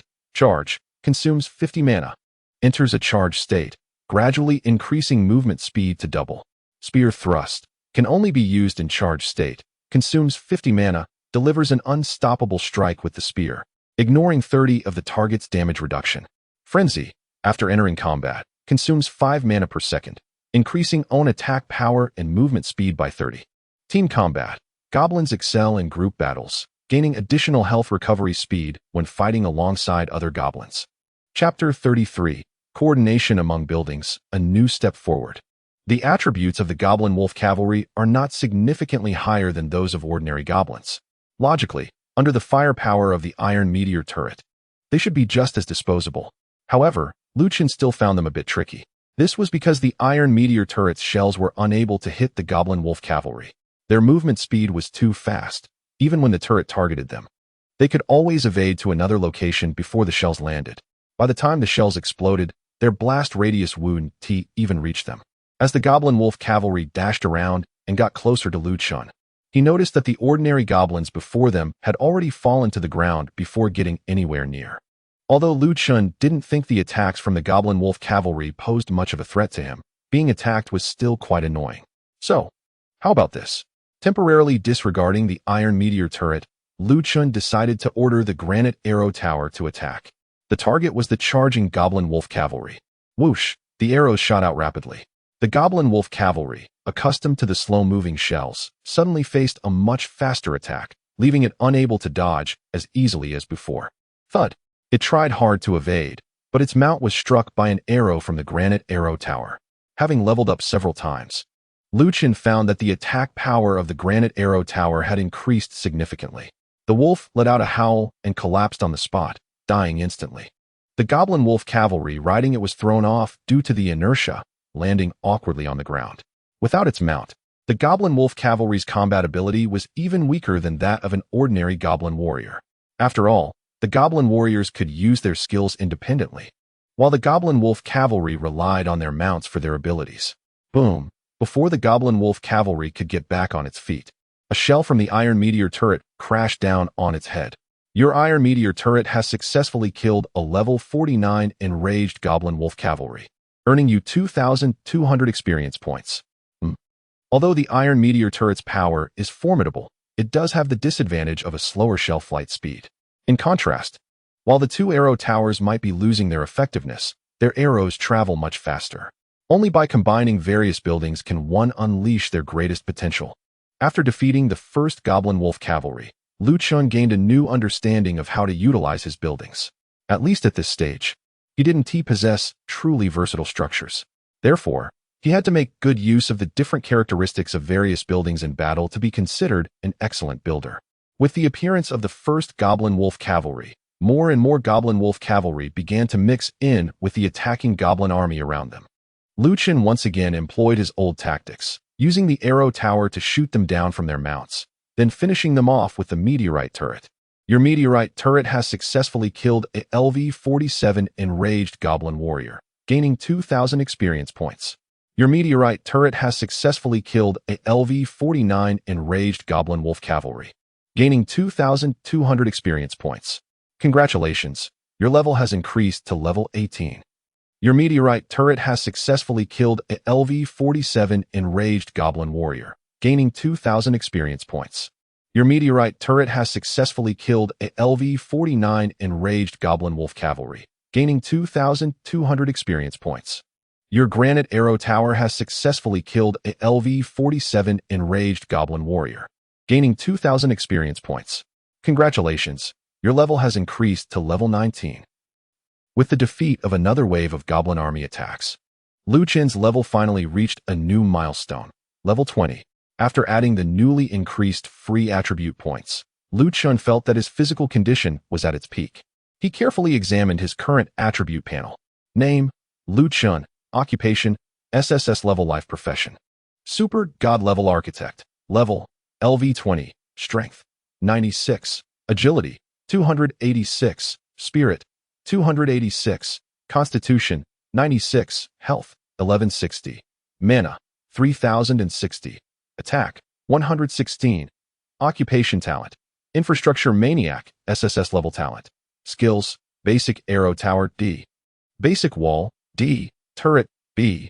Buildings in the dimensional space. Pinewood Arrow Tower 2, Granite Arrow Tower 3, Granite Wall 2, Meteorite Turret 1. All attributes have improved comprehensively, especially agility and spirit, which are close to 300 points.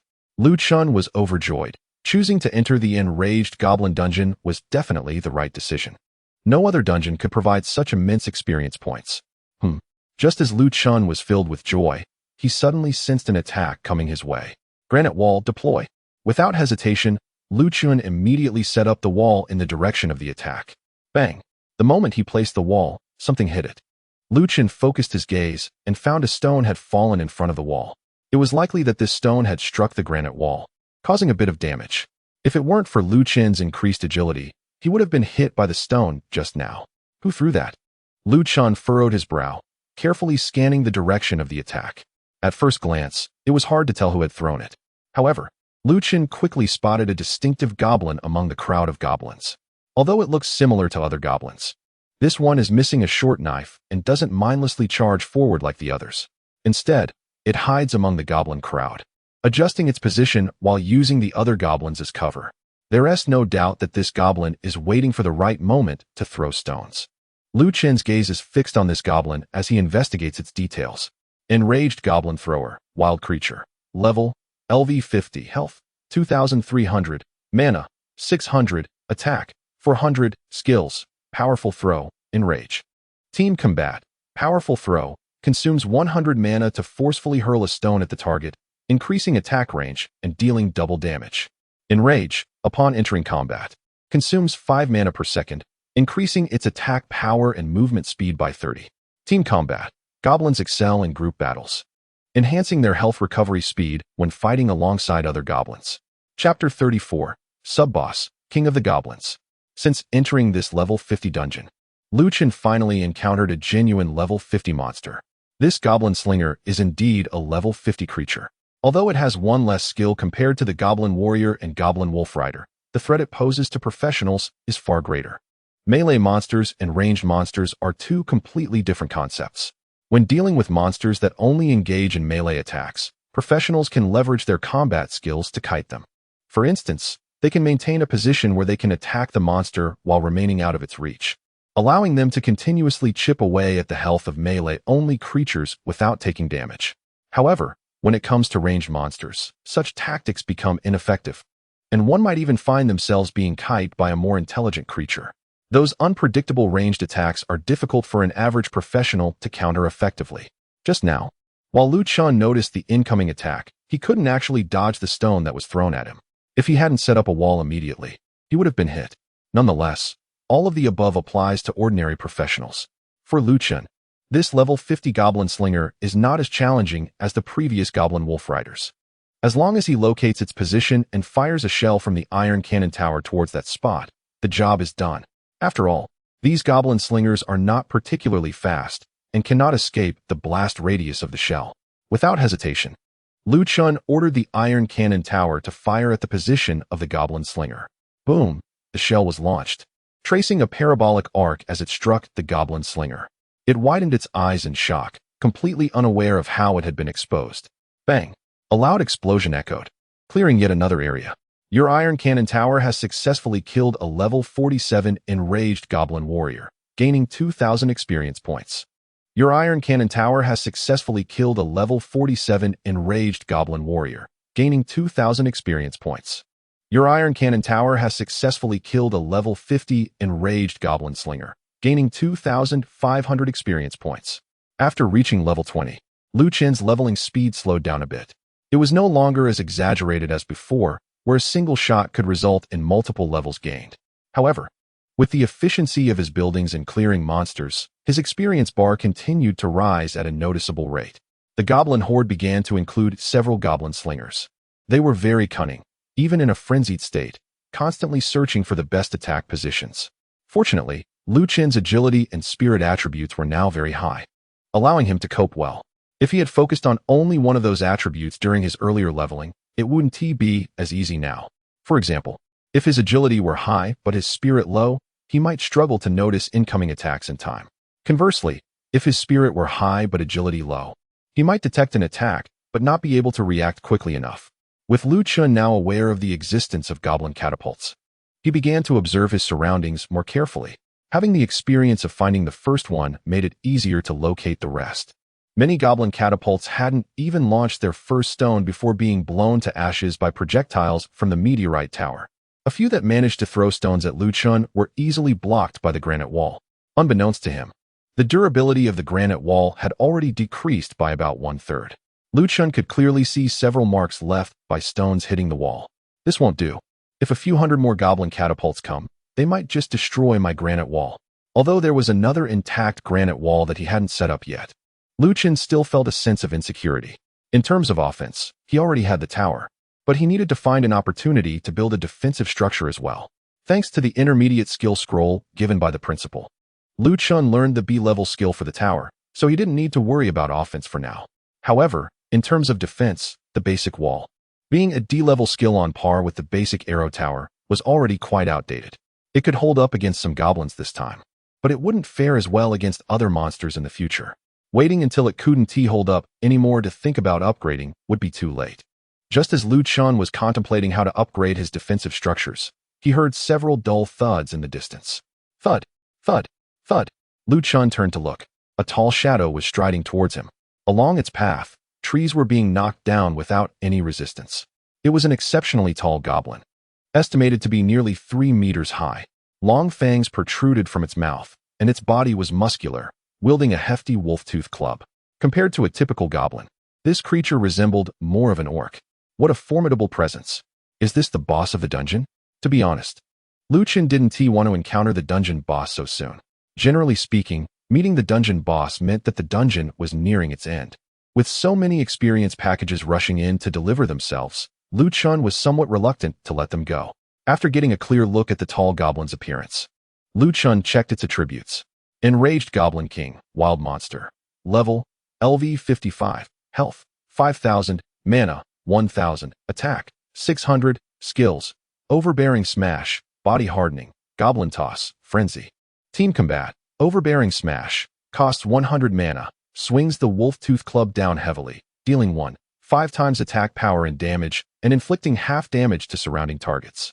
Body Hardening, costs 50 mana, selectively hardens the area of the body that is about to be attacked, providing 30 damage reduction and immunity to weak point damage.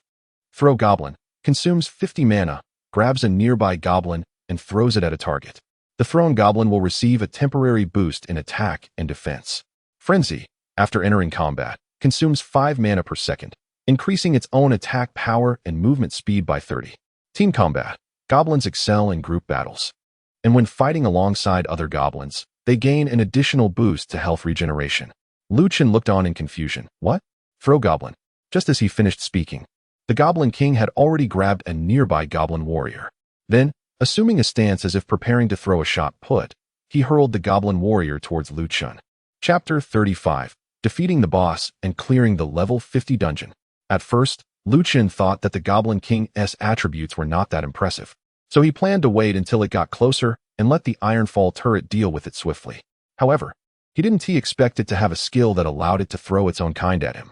Even in a berserk state, the Goblin King was consciously standing outside the attack range of the Ironfall turret, which was a stark contrast to the brainless behavior of ordinary goblins.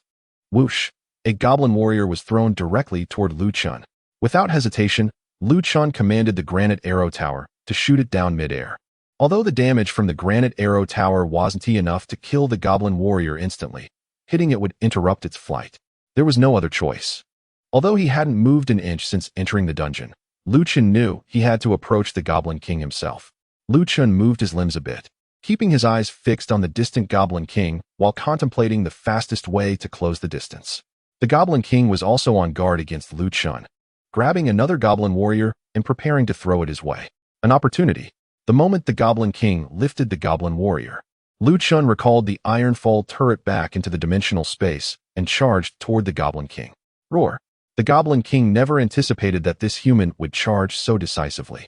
It hurriedly changed its throwing direction and hurled the goblin warrior toward Chun's path.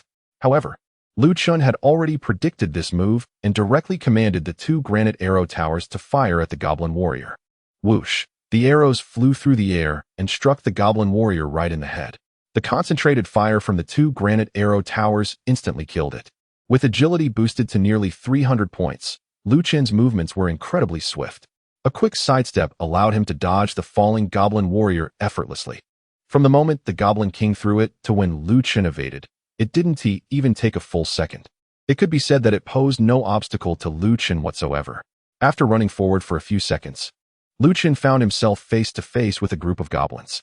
They had previously been unable to break through Lu Chen's defenses, and now that this human was right in front of them, they all lunged at him ferociously. However, Lu Chen's actions were beyond their expectations. He didn't stop. Instead, he charged directly toward them. One goblin warrior swung its dagger fiercely at Lu Chen, but to Lu Chen, its attack speed was far too slow. He simply rolled forward, effortlessly slipping beneath the blade without a scratch. Nearby, a goblin wolf rider entered a charging state, racing toward him with its spear aimed at Lu Chen. This thrust was much faster than the dagger. Nevertheless, Lu Chen remained calm and leapt forward. Stepping directly onto a goblin warrior's shield, he jumped again with renewed force. The goblin cavalry, unable to slow down in time, thrust a spear right into the goblin warrior. The spear tip pierced through the body of its kin. He skillfully flipped over the two goblins and continued running towards the Goblin King. Meanwhile, several arrow towers left behind unleashed their power, helping him clear out nearby goblins that attempted to attack. Roar! The Goblin King appeared a bit anxious after grabbing another goblin warrior and tossing it over. It swung its spiked club down fiercely in front of him. Boom! A pit formed instantly where the club struck. An invisible shockwave radiated outward, indiscriminately attacking all nearby targets. Clearly, this was the Goblin King's first skill, a powerful smash. Even though he had been moving nonstop, the invisible shockwave hit him head-on, causing his steps to falter. You have taken damage from the LV-55 Enraged Goblin King. Damage amount 450, transferred to the granite wall. He was holding up quite well. Most of the goblins that had been nearby the Goblin King were knocked down by the shockwave, and some in the center were even flung away. The Goblin King's smash, originally aimed at him, unexpectedly helped him instead. Thanks a lot. Not missing this opportunity, he quickened his pace. The Goblin King also didn't expect that its attack would have no effect on this human before it. If it had turned and fled while he was approaching, there might have been a chance to escape. Unfortunately, it was too late to run now. He dashed a few steps forward, and when the distance was sufficient, he unhesitatingly placed the meteorite cannon tower right in the Goblin King's face. Facing the suddenly appearing cannon barrel, the Goblin King decisively used body hardening, making its entire head as hard as stone. Boom! The meteorite cannon tower ignored the Goblin King's defense and fired directly at its forehead. Bang! The moment the shell hit the Goblin King, it exploded. The force was much greater than the earlier smash from the spiked club, and the nearby goblins, unable to stand up in time, were also caught in the aftermath, with several dying on the spot.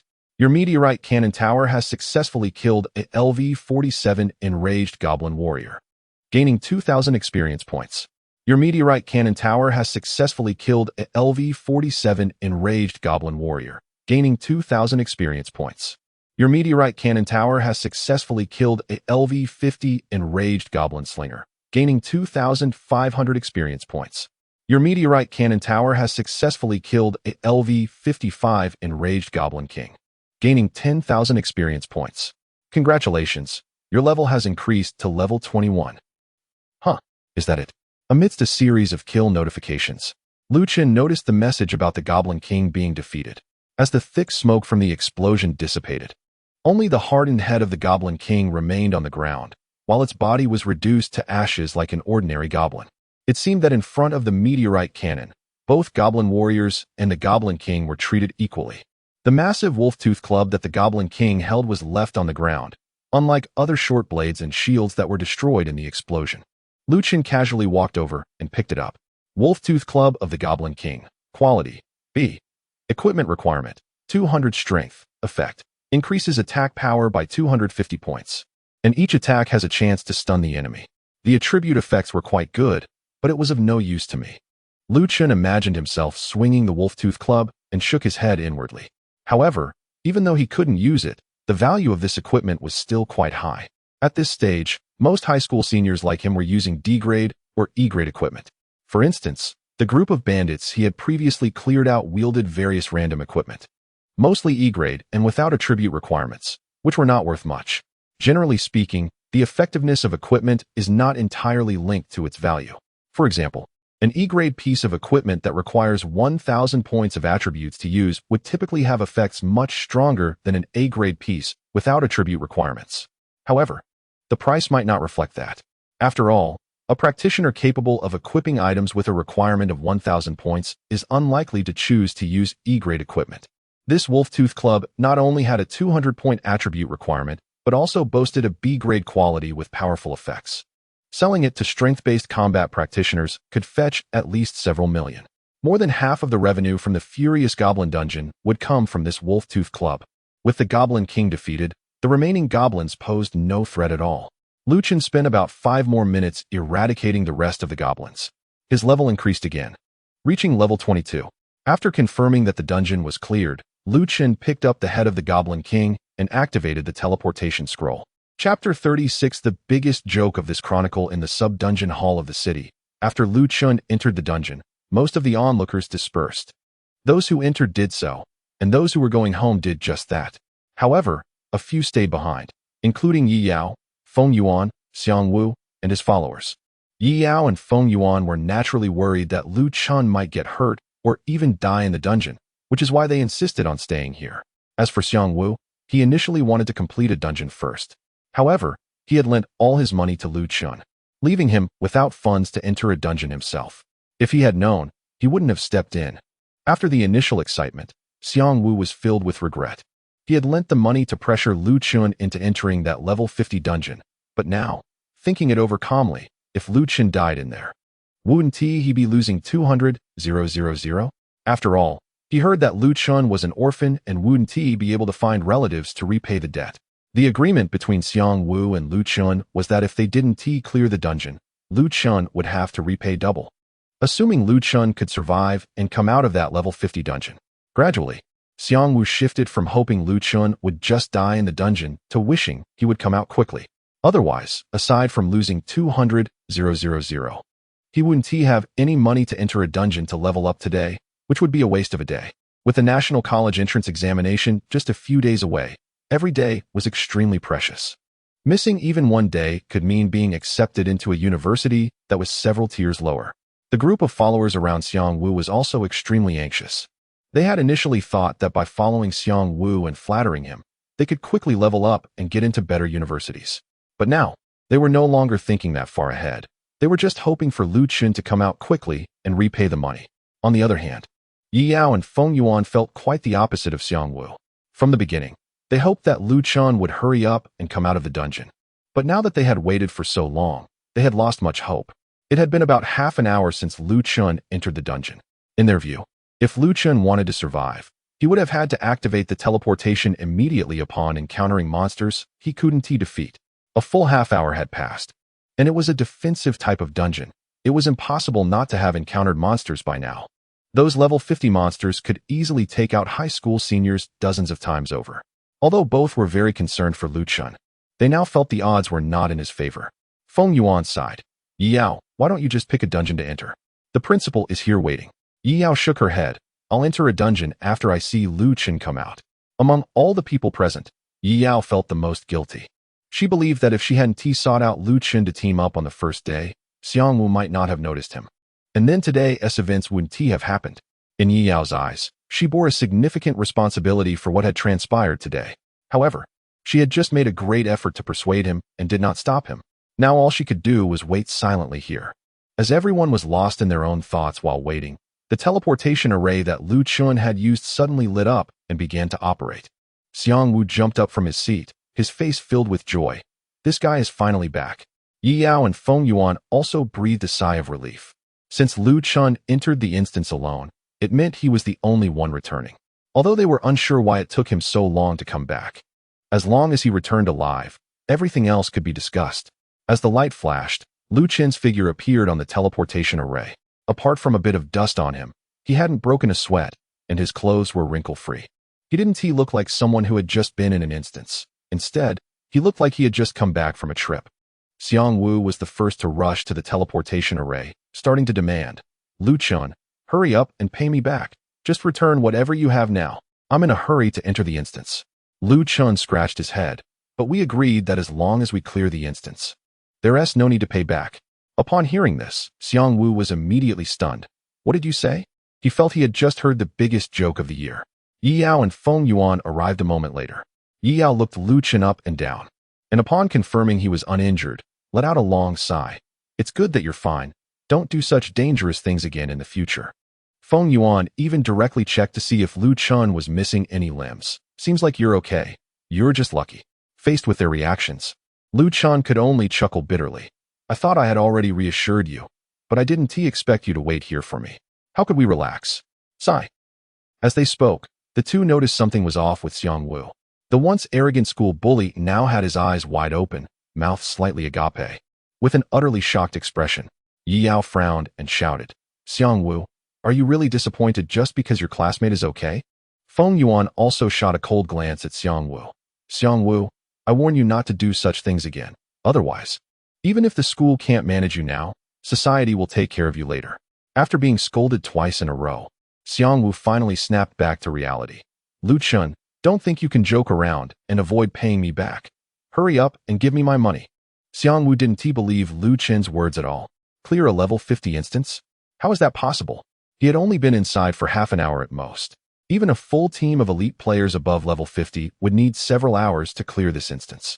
When Lu Chun broke the record for the novice instance, it took him an hour.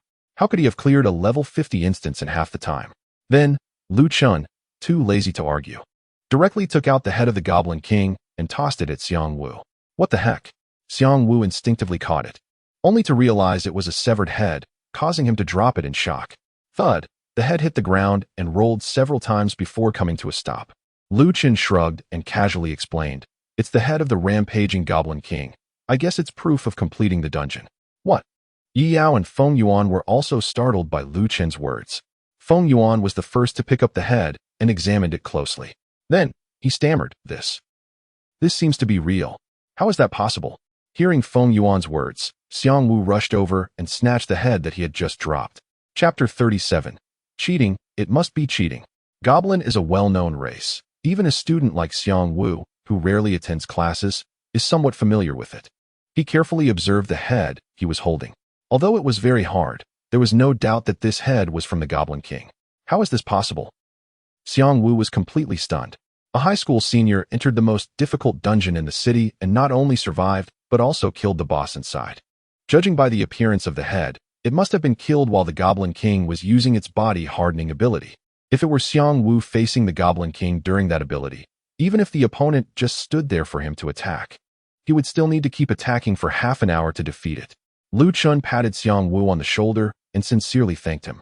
Thanks for lending me that money. He then took the item, proving his completion of the dungeon back from the dazed Xiang Wu. Yi Yao and Feng Yuan, watching this scene from the side, exchanged glances, unsure of what to say. Lu Chen turned to them. You guys don't just stand there. By the way, Yi Yao, aren't you going to tackle a dungeon? Yi Yao came back to her senses and nodded blankly. Right, I'll go now. She had already chosen the dungeon she wanted to complete today and was just waiting for Lu Chen to come out. However, upon learning that Lu Chen had actually cleared this level 50 dungeon, her perception was completely overturned. Feng Yuan stared at the Goblin King's head in Lu Chen's hand. He had initially thought that the most astonishing thing in his life would be the record-breaking event of Lu Chen and Yi Yao in the novice dungeon a couple of days ago. But that incident was still somewhat within the realm of understanding. If two S-class professionals coordinated well, with a bit of luck, clearing the novice dungeon within an hour was not impossible. But this time, it was different. To come back to the dungeon hall for the second time and clear a level 50 defense-type dungeon alone was beyond what Feng Yuan, who had lived most of his life, could imagine. Additionally, during the waiting process, Feng Yuan had already learned from Yi Yao about Lu Chen's level upon entering the dungeon, only level 3. A level 3 professional's attributes were not even on the same level as a level 50 monster. Moreover, there were at least hundreds of level 50 monsters in this dungeon. From any angle, it seemed impossible for Lu Chen to clear the dungeon. Yet, he had just done so right in front of them and even brought out the boss's head. I'll go submit the results of this dungeon now. Lu Chen waved his hand, preparing to leave. Unexpectedly, Xiang Wu suddenly jumped up and blocked Lu Chen's way. No, I don't believe it. You must have cheated. Lu Chen was puzzled. It seemed that the last time he came out of the dungeon, he was also stopped by an old man accusing him of cheating. These people, Besides believing it to be cheating, can't they have some fresh ideas? Originally, I thought that since Xiang Wu had just lent me money to help me once, we could consider the previous matters settled. But now the other party wants to take advantage of the situation. Lu Chen's expression also turned cold. Step aside. Whether I cheated or not is not for you to decide. Xiang Wu was unyielding, gritting his teeth and cursing. If it weren't cheating, how could you possibly clear this dungeon? Xiang Wu's outburst attracted the attention of some passers-by nearby, including those who knew Lu Chun was attempting the level 50 dungeon. They initially thought it was just a farce, believing that a senior high school student entering a level 50 dungeon would have no chance of survival. So they had been waiting around. Now, with Xiang Wu shouting, they finally noticed that Lu Chun had come out of the dungeon. What? That student actually made it out of the dungeon alive. Did I just hear that right? Those few people seem to say this student cleared the level 50 dungeon? I heard it too, but it can't be true. People began to gather around, looking at Lu Chun with suspicious eyes. Hearing what the crowd was saying, Xiang Wu suddenly felt that they were all on the same side. Exactly, this guy must have cheated. Cheated? Upon hearing this, the crowd started to have doubts.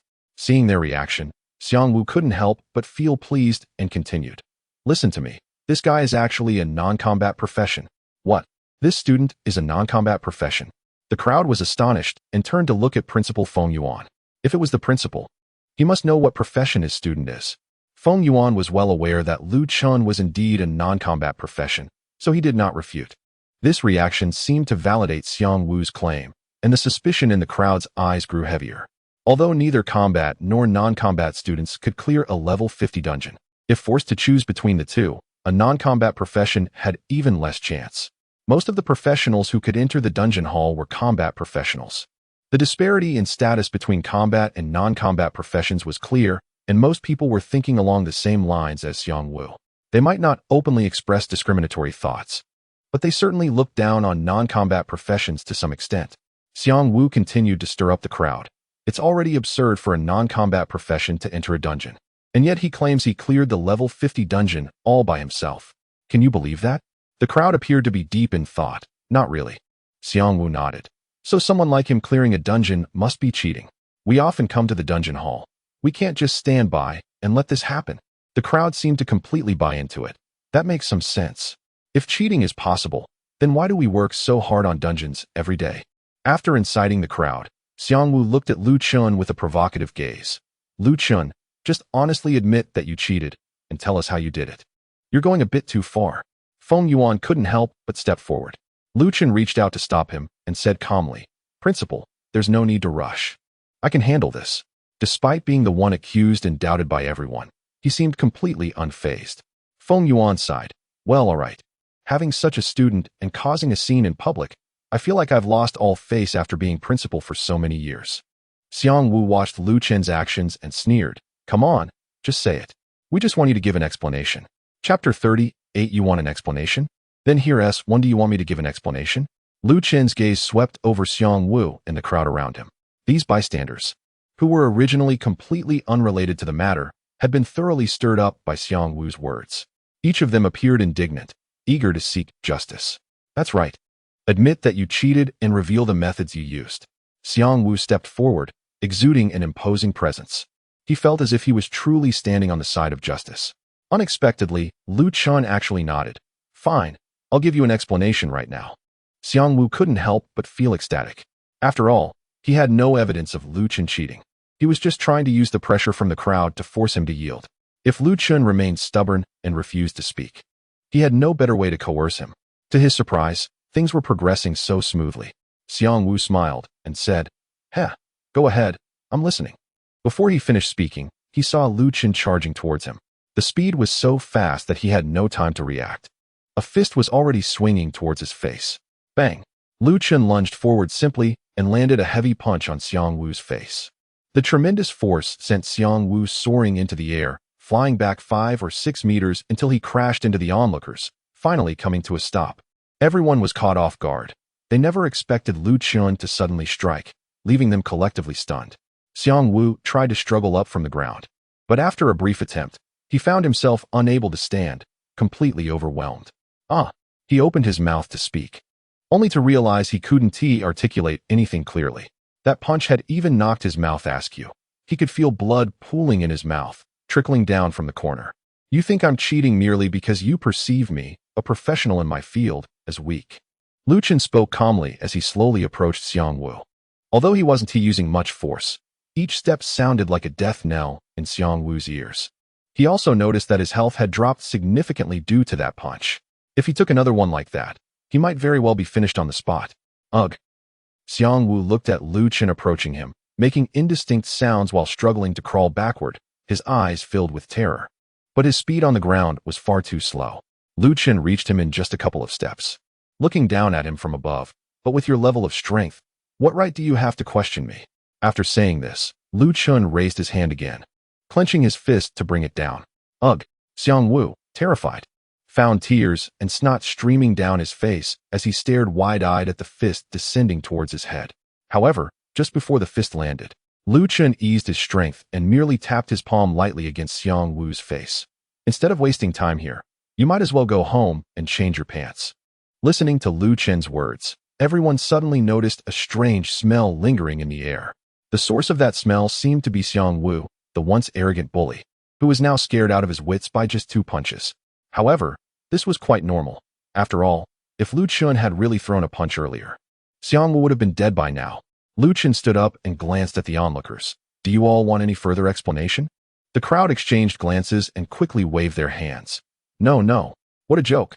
After witnessing that scene, who would dare to step forward?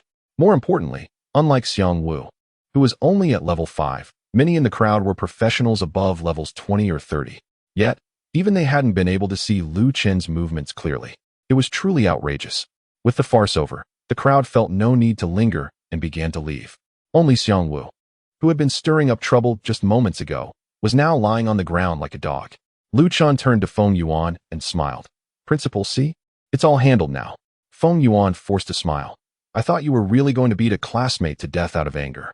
Lu Chun shook his head. How could that be? I've been completely clear-headed the whole time. No matter what, I wouldn't kill someone in a place like this. On one hand, Xiang Wu didn't really deserve death. On the other hand, casually killing someone in the city would definitely attract the attention of the enforcement agency. In this world, it's common for the strong to teach the weak a lesson. However, if it came to actually killing someone, the nature of the situation would change entirely. Even if he had to kill, Lu Chun would choose a time when no one else was around, and then dispose of the body to ensure that no one would find out. Feng Yuan was unaware of Lu Chun's dark thoughts and sighed, but by acting like this, you've completely offended him. Xiang Wu already has a notoriously arrogant style, and neither the principal nor the teachers have ever really taught him a lesson because of his influential background. Ordinary people can't afford to offend him. Now that Lu Chun publicly beat him, the enmity is set. They haven't managed him well at home, so I'm just stepping in to discipline him. Lu Chun replied nonchalantly, then asked, by the way, Principal, where did you get that intermediate construction skill scroll you gave me today? During the dungeon earlier, Lu Chun had felt that his defensive measures were too limited and needed improvement. However, skill scrolls weren't easy to come by. Sometimes, even with money, it was hard to find the right ones. In fact, the richer you looked, the more likely others would try to take advantage of you with inflated prices. It was faster to ask the principal directly than to spend time searching on his own. Feng Yuan stroked his beard and admitted, I didn't buy it myself. I asked an old friend to help me get it. He knows more about this than I do.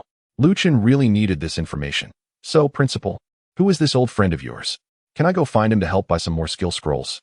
Feng Yuan thought for a moment and decided to speak frankly. You met him a few days ago. It's the principal of Qingzheng High School, Ling Xing. I can't say for sure if he will help you, but I can get in touch with him. The principal of Qingzheng High School? Lu Chun had heard of this high school, but didn't know anyone there. However, since the principal mentioned they had met, it must have been on the day they broke the record in the novice dungeon. After all, that was the only day recently when 5 high schools in Anda City held an event together. Without hesitation, Lu Chun nodded and said, then I'll trouble the principal. It would be best if it could be done quickly. All right, I'll talk to him, Feng Yuan said, taking out his phone and dialing his old friend's number. Hello, old Ling. Oh, this time it's not about me. It's about a student of mine who wants to find you. Yeah, the one you know. The S-class student who broke the record last time. Oh great. After a brief exchange, Feng Yuan hung up the phone. Lu Chun quickly asked, Principal, how did it go? Feng Yuan smiled and said, no problem. He said to have you go to Qingzheng High School after school today. and he will discuss it with you in detail then. Great. Thank you, Principal. Having resolved the most important issue at hand, Chun sighed in relief. After saying goodbye to Feng Yuan, he took the Goblin King's head to the settlement area to submit the dungeon results. It wasn't until Chun had walked far away that Xiang Wu's few lackeys hurried over to him. Boss, are you all right? Boss, are we going to run the dungeon again today? Boss, do you need pants? I can give you mine. Xiang Wu looked at his lackeys, not knowing where they found the strength, stood up and slapped them, shouting, "Get lost." Chapter 39. The class monitor should take good care of classmates after Chun showed the head of the furious Goblin King to the staff at the dungeon center and submitted the dungeon results. One of the most challenging dungeons in the city, the Furious Goblin, was officially declared cleared. In fact, Chun's completion of this dungeon also broke the dungeon clearing record once again. Moreover, it was unprecedented as he entered a level 50 dungeon at level 3 and cleared it in just half an hour, setting records for both level and time. Unfortunately, according to the rules of the dungeon center, only the first time someone breaks a dungeon record can be recorded in the system. Originally, the dungeon center did not have this rule. However, many years ago, there was a talented individual who was incredibly powerful and had the ability to significantly break dungeon records. Yet, he always exited the dungeon at precisely the time that broke the record. Every second he cleared it early counted as breaking the record. This individual managed to extract rewards from the dungeon center every time he broke the record, ultimately leading to the closure of that particular dungeon center. Subsequently, all dungeon centers in Longhua adjusted their rules regarding breaking dungeon records to prevent such individuals from exploiting the system. When Chun heard this story from the staff, he was somewhat surprised, as he found himself thinking along similar lines. Initially, he had been contemplating breaking the dungeon clearing record multiple times in the last few days before the college entrance examination, aiming to receive rewards from the dungeon center. His requirements weren't high. He just wanted a piece of meteorite iron each time, like today. It was truly unfortunate that this path had already been taken by someone else. After submitting the dungeon results, Chun had no other matters to attend to, so he waited for Yi Yao in the waiting area. It felt a bit inappropriate to leave without saying anything, especially since she had been waiting outside for him. By the way, while Chun was waiting, he also saw Xiang Wu go out to change his pants and, relying on his family's connections, managed to put a charge on his account at the dungeon center, bringing his entourage into the dungeon. He could have simply told his dad, and whether it was tens of thousands or even millions, the money would have been transferred instantly. However, Xiang Wu felt incredibly embarrassed about today's incident and didn't want to discuss it with his family. Of course, this was just his wishful thinking. His family had already received the news while the events were unfolding.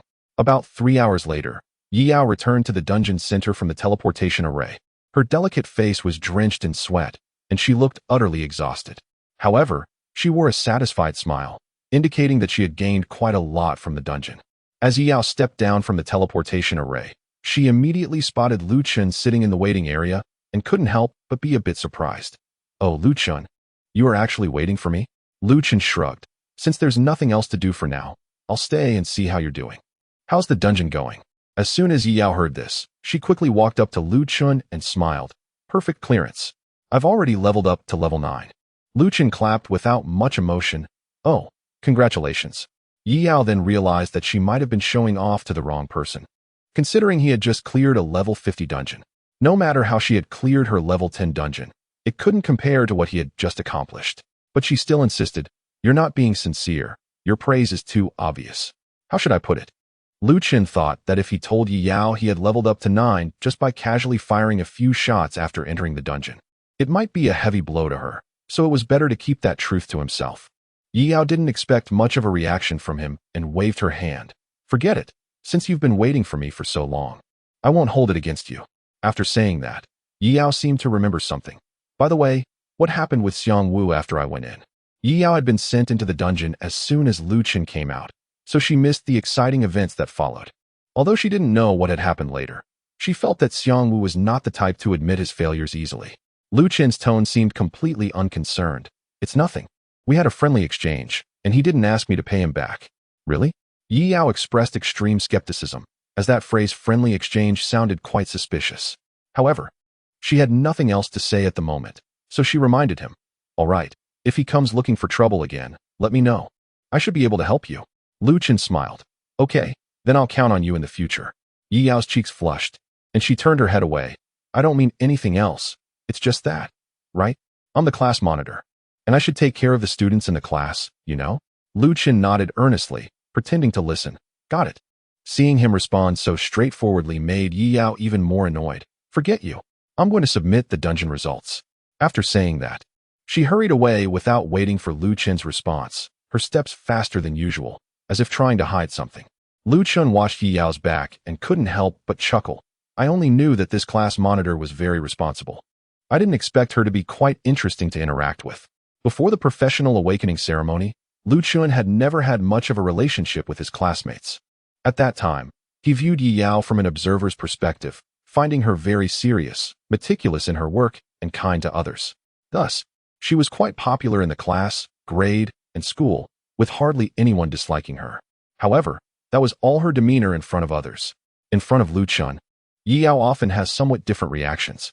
If others were to see these reactions, they might think she is quite unreliable. However, Lu Chun finds it interesting to occasionally joke around with the class monitor. Just then, the clock chimed, signaling the hour. Oh, it's already this time. Lu Chun glanced at the clock. It was now 4 in the afternoon, and it was about time to set off. He still needed to go to Chongqing High School to meet Principal Xiang, an old friend of the school's principal. Chongqing High School's dismissal time is a bit earlier than other high schools, and considering the travel time, it was just right to leave now. Chapter 40. The principal of Chongqing High School. On his way to Chongqing High School, Lu Chun, feeling extravagant, took a taxi after buying 2 meat sandwiches for lunch. In the past decade, he could only afford to take the bus. However, times have changed. Lu Chun now had tens of thousands in cash, along with equipment worth over 10 million. If it weren't for the overwhelming power of the meteorite cannon, which had obliterated all goblin equipment except for that of the Goblin King, he could have gathered hundreds of pieces of worthless goblin gear that might have been worth a few million. But since they were destroyed, there was nothing to be done. Lu Chun was also too lazy to collect the junk equipment one by one unless he was teaming up with Yi Yao, in which case he could let her pick them up slowly. Half an hour later, Lu Chun paid 100 for the fare and got out of the car. Standing in front of the school gate, he looked up. The large, ornate golden characters of Chongqing High School were prominently engraved on a black plaque, and many students were already exiting the school. Chongqing High School was known for its relaxed management, with an early dismissal time, no school uniforms, and no homework assigned to be completed at home.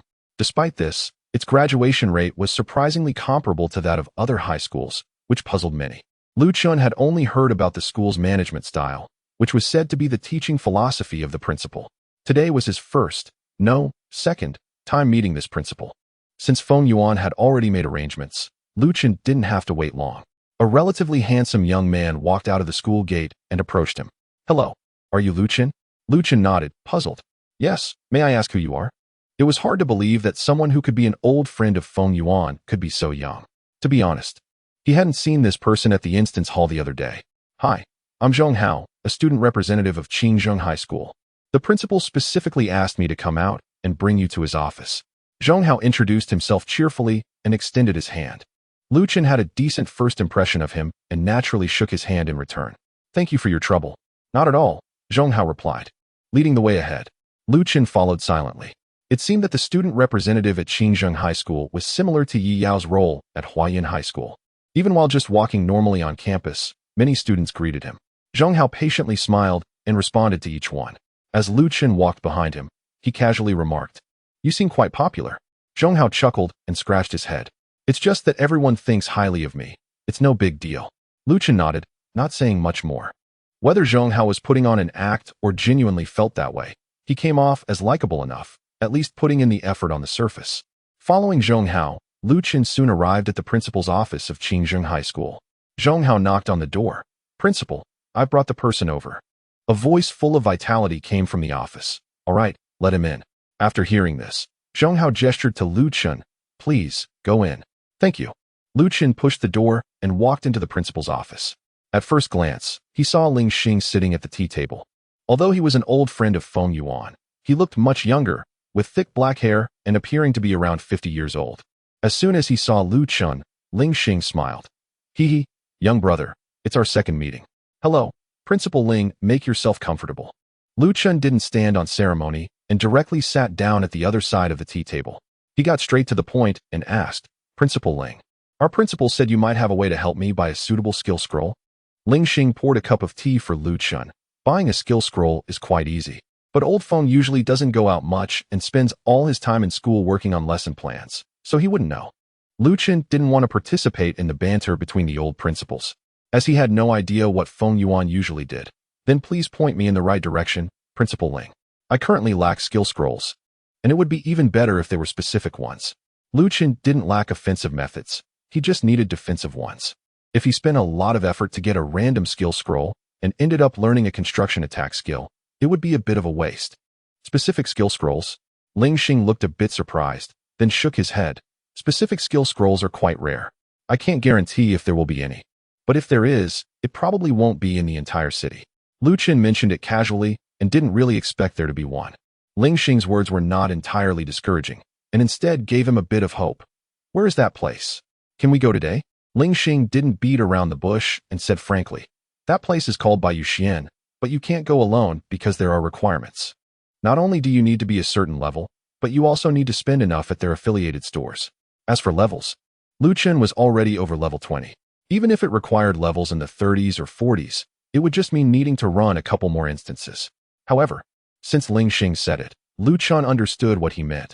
I wonder when Principal Ling will be going there?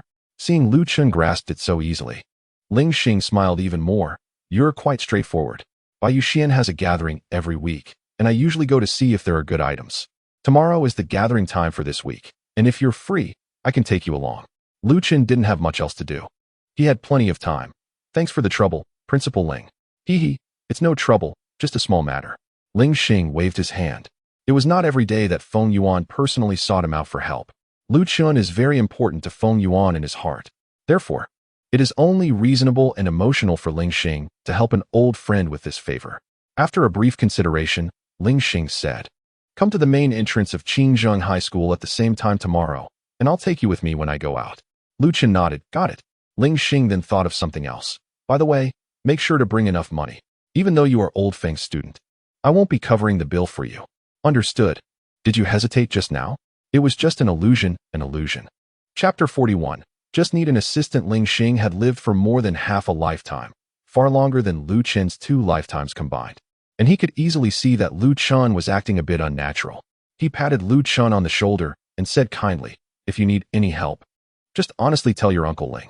I'm quite familiar with Old Feng, so you don't have to treat me as an outsider. Of course, if you don't want to say anything, I won't force you. Although he looked younger than Feng Yuan, he behaved in a much more mature manner. Lu Chun thought for a moment.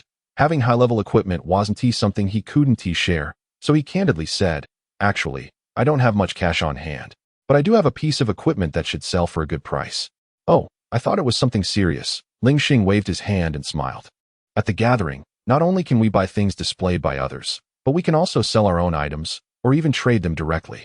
As long as you're not truly broke, it's fine. Is that so?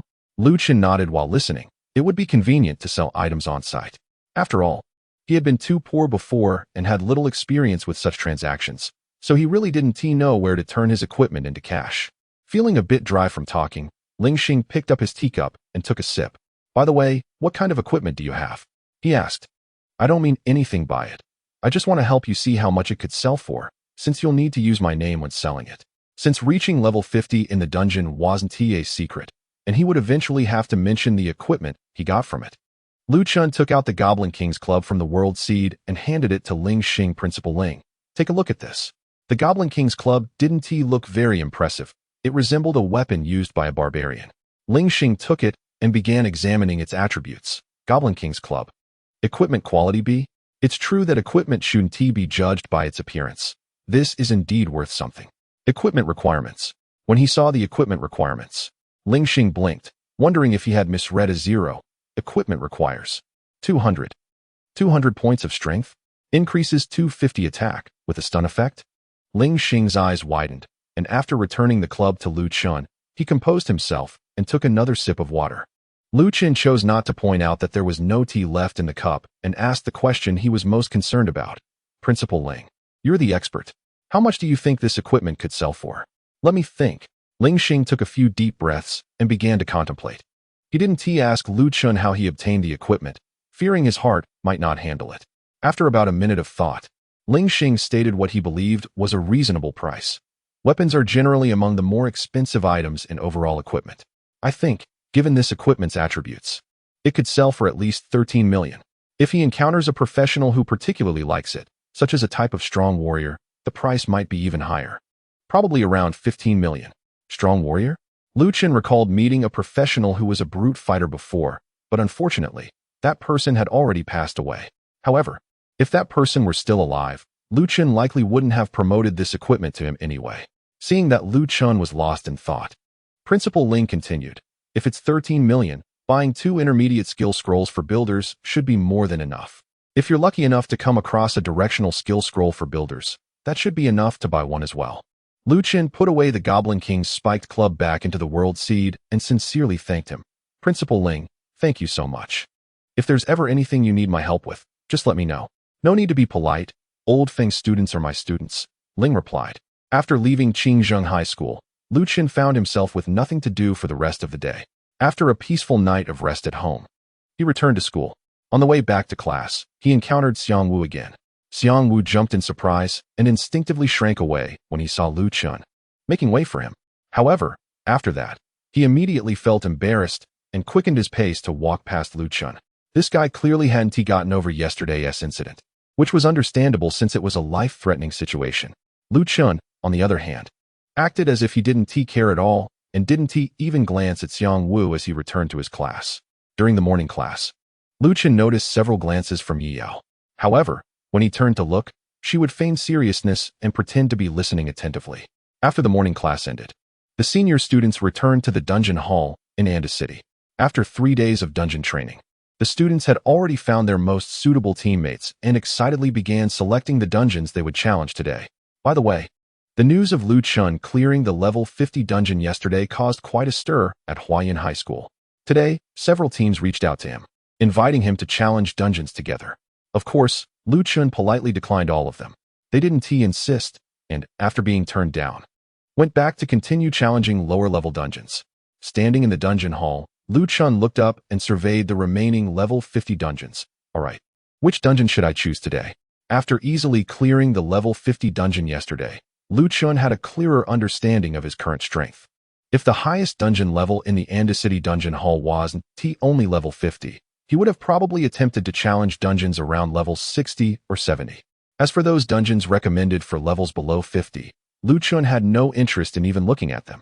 Since each person could only enter a dungeon once a day, he was definitely going to choose the one with the highest potential rewards. As he was watching, Lu Chun suddenly spoke up. Squad leader, why are you just standing there watching me instead of tackling the instance? A panicked voice from beside him immediately responded, how did you know? No. I was clearly looking at the instance too. Lu Chun turned his head and directly pierced through her thoughts with a single sentence. You want to team up with me, right? Yi Yao hesitated for a moment, but eventually nodded. Yes, but yesterday. As soon as Lu Chun heard her say the first word, he immediately interjected, then let's team up. I just happen to need someone for support. I need a helper. The time in the chapter updated yesterday was incorrect and has been fixed. Chapter 42. Harvesting the Millennium Dragon Extension Fruit. Yi Yao puffed up her cheeks in annoyance. Can you stop saying what's on your mind all the time? How can you even say that about me? Forget it. Which dungeon do you plan to enter today? Yi Yao leaned closer to Lu Chun and looked up at the various dungeons together. Lu Chun replied straightforwardly. I've already chosen one. Let's go for the Millennium Dragon Extension Fruit harvesting. Let me see. Harvesting the Millennium Dragon Extension Fruit. Why choose this dungeon? Because it's valuable. Each dungeon has its own characteristics. For example, a defensive-type dungeon like the one with the Raging Goblins has high combat intensity and offers great experience points. On the other hand, exploration and collection-type dungeons are known for their high rewards. As mentioned before, every time you enter a dungeon, you need to pay 1% of the estimated total earnings to the dungeon hall. For exploration and collection dungeons, the fee is only 1% of the target's value. The Millennium Dragon Extension Fruit is estimated to be worth 15 million, so entering this dungeon only requires a payment of 150,000. Besides the target, anything else obtained in the dungeon is considered a bonus. Therefore, for the same payment, this type of dungeon offers the highest returns. Additionally, these dungeons usually have fewer monsters, so the combat intensity isn't that high. Even if some monsters attack suddenly, Lu Chun, with agility over 300, is confident he can handle it. Are you really that short on money? Yi Yao tilted her head, not asking further, and instead turned towards the dungeon selection area. Then let me treat you this time. I would have let you treat anyway, Lu Chun replied. You better thank me properly, since he hadn't realized any funds yet. Lu Chun only had 30,000 in cash on him, although he could temporarily pawn the Goblin King's Wolf Tooth Club at the dungeon hall for cash. That would be too much trouble. After paying the staff at the dungeon hall, Lu Chun and Yi Yao stepped onto the teleportation array for the dungeon. As the array activated, they arrived at the destination of this dungeon. What came into view was a vast lake with no end in sight. And in the middle of the lake, a small island was vaguely visible. Due to the distance, Lu Chun squinted and couldn't see the details clearly. But anyway, it was definitely a good idea to set up a granite wall at the location. After helping Yi Yao, who was a bit unsteady from the teleportation, he saw the information for this dungeon pop up in front of him. Dungeon name: Harvesting the Millennium Dragon Extension Fruit. Dungeon objective: go to the center of the lake and harvest the Millennium Dragon Extension Fruit. Recommended level: 50. Dungeon difficulty: hard. Just going to the center of the lake. And the difficulty of this dungeon is rated hard? Lu Chun looked at the dungeon information, a bit surprised. The difficulty levels of dungeons are categorized as easy, normal, hard, very hard, and nightmare. Nightmare difficulty dungeons are extremely rare. Usually, there are only the other 4 levels. Yesterday, the difficulty of the Rampaging Goblin dungeon was classified as very difficult. Although it didn't seem that way in front of Lu Chun, it was already a level that most other adventurers dared not challenge. As for this dungeon, its difficulty is also considerable, only slightly lower than very difficult. By the way, like equipment, the dungeon level ranks before difficulty. A level 50 dungeon, even if it is classified as easy, is still much harder than a level 1 nightmare dungeon. Not to mention the difficult level. It seems that this dungeon is going to be a bit more dangerous than I imagined. Lu Chun looked around and noticed that Yi Yao had started to scan the surroundings even earlier than he did. She had never thought she would enter a dungeon of this level so quickly, and her eyes were filled with curiosity. However, she was also afraid of potential dangers around her and didn't dare to wander about. She looked like a small animal desperately suppressing her curiosity. Lu Chun patted her shoulder. Have you found anything? Yi Yao pointed to a spot by the lake. If we want to get closer to the center of the lake, we definitely need some tools like a boat. Look over there, there's one just sitting there. I wonder if it's meant for us. Following Yi Yao's direction, Lu Chun indeed saw a boat by the edge of the lake. The boat wasn't too large, probably only enough for 4 or 5 people. Of course, for Lu Chun and Yi Yao, that was more than sufficient. However, Lu Chun did not rush to board. Don't you think this boat looks a bit too worn out? Yi Yao examined the boat. It is a bit. But it seems we don't have other options, do we? The boat, resting by the lake, looked very old and dilapidated, with thick layers of moss and algae covering its hull. The surface had lost all its luster due to erosion from wind and rain. More importantly, the wood on the deck had rotted from long exposure to sunlight, and the anchor at the bow had rusted, clearly unused for a long time. If they just boarded this boat, Lu Chun was genuinely concerned it might start leaking. Shaking his head, Lu Chun stepped closer. Have you forgotten my profession? Yi Yao hurriedly followed. Aren't you a master builder? But building structures and boats should be 2 different things, right? I can't really build a boat right now. But patching this old one shouldn't be too difficult. Lu Chun didn't have any skills or experience related to building boats, but he had to push through. It was clear that they wouldn't be able to reach the center of the lake with this dilapidated vessel. All right, do you need my help? You go clear the moss and algae first. Lu Chun assigned Yi Yao a simple task and began to think about how to reinforce the boat. He didn't have any ready materials, but he could try to make do with whatever he had on hand. Thinking of this, Lu Chun set up a wooden arrow tower made of pine. Seeing this familiar structure, Yi Yao was a bit surprised and immediately looked around, fearing that monsters had already appeared nearby. However, no matter how she looked, the surroundings were very calm. Lu Chun waved his hand. You keep doing your thing. There are no monsters around yet. Scared me. Why did you set up this arrow tower if there are no monsters? Of course, to take it apart. Take it apart? Before Yi Yao could react, Lu Chun reached out and grabbed the wooden arrow tower, then pulled hard. He understood the structure of buildings very well. After removing a load-bearing plank, the pine tower clearly became unstable. Seizing the opportunity, Lu Chun acted again and removed another plank from a different position. After these 2 planks were taken out, the wooden arrow tower could no longer maintain its structure and suddenly collapsed. Chapter 43. Shifting resources and reinforcing the hull, the wooden arrow tower had collapsed, and all the materials had fallen to the ground. Chun examined the pile of wood and glanced at the dilapidated ship. I wonder if this is enough. Suddenly, he heard Yi Yao's astonished voice. What are you doing? Huh? Chun turned around in confusion. What do you mean? I just said I'm taking it apart. Yi Yao looked at him as if he were hopeless. But if you take it apart, what will we do when we encounter monsters? She had witnessed the wooden arrow tower's impressive performance during their previous adventure in the novice dungeon. Such a powerful tower. And Chun just casually mentioned dismantling it. To Yi Yao, it felt like a waste. You're worried about that? Chun found it somewhat puzzling but still explained. I'm not foolish. I'm taking it apart because I have other, more powerful structures that I don't need it anymore. The wooden arrow tower, being the first structure, was no longer keeping up with Chun's pace. Even with its increased attributes from leveling up, it was still too weak for the monsters they were facing now, unable to even finish off a low-health target.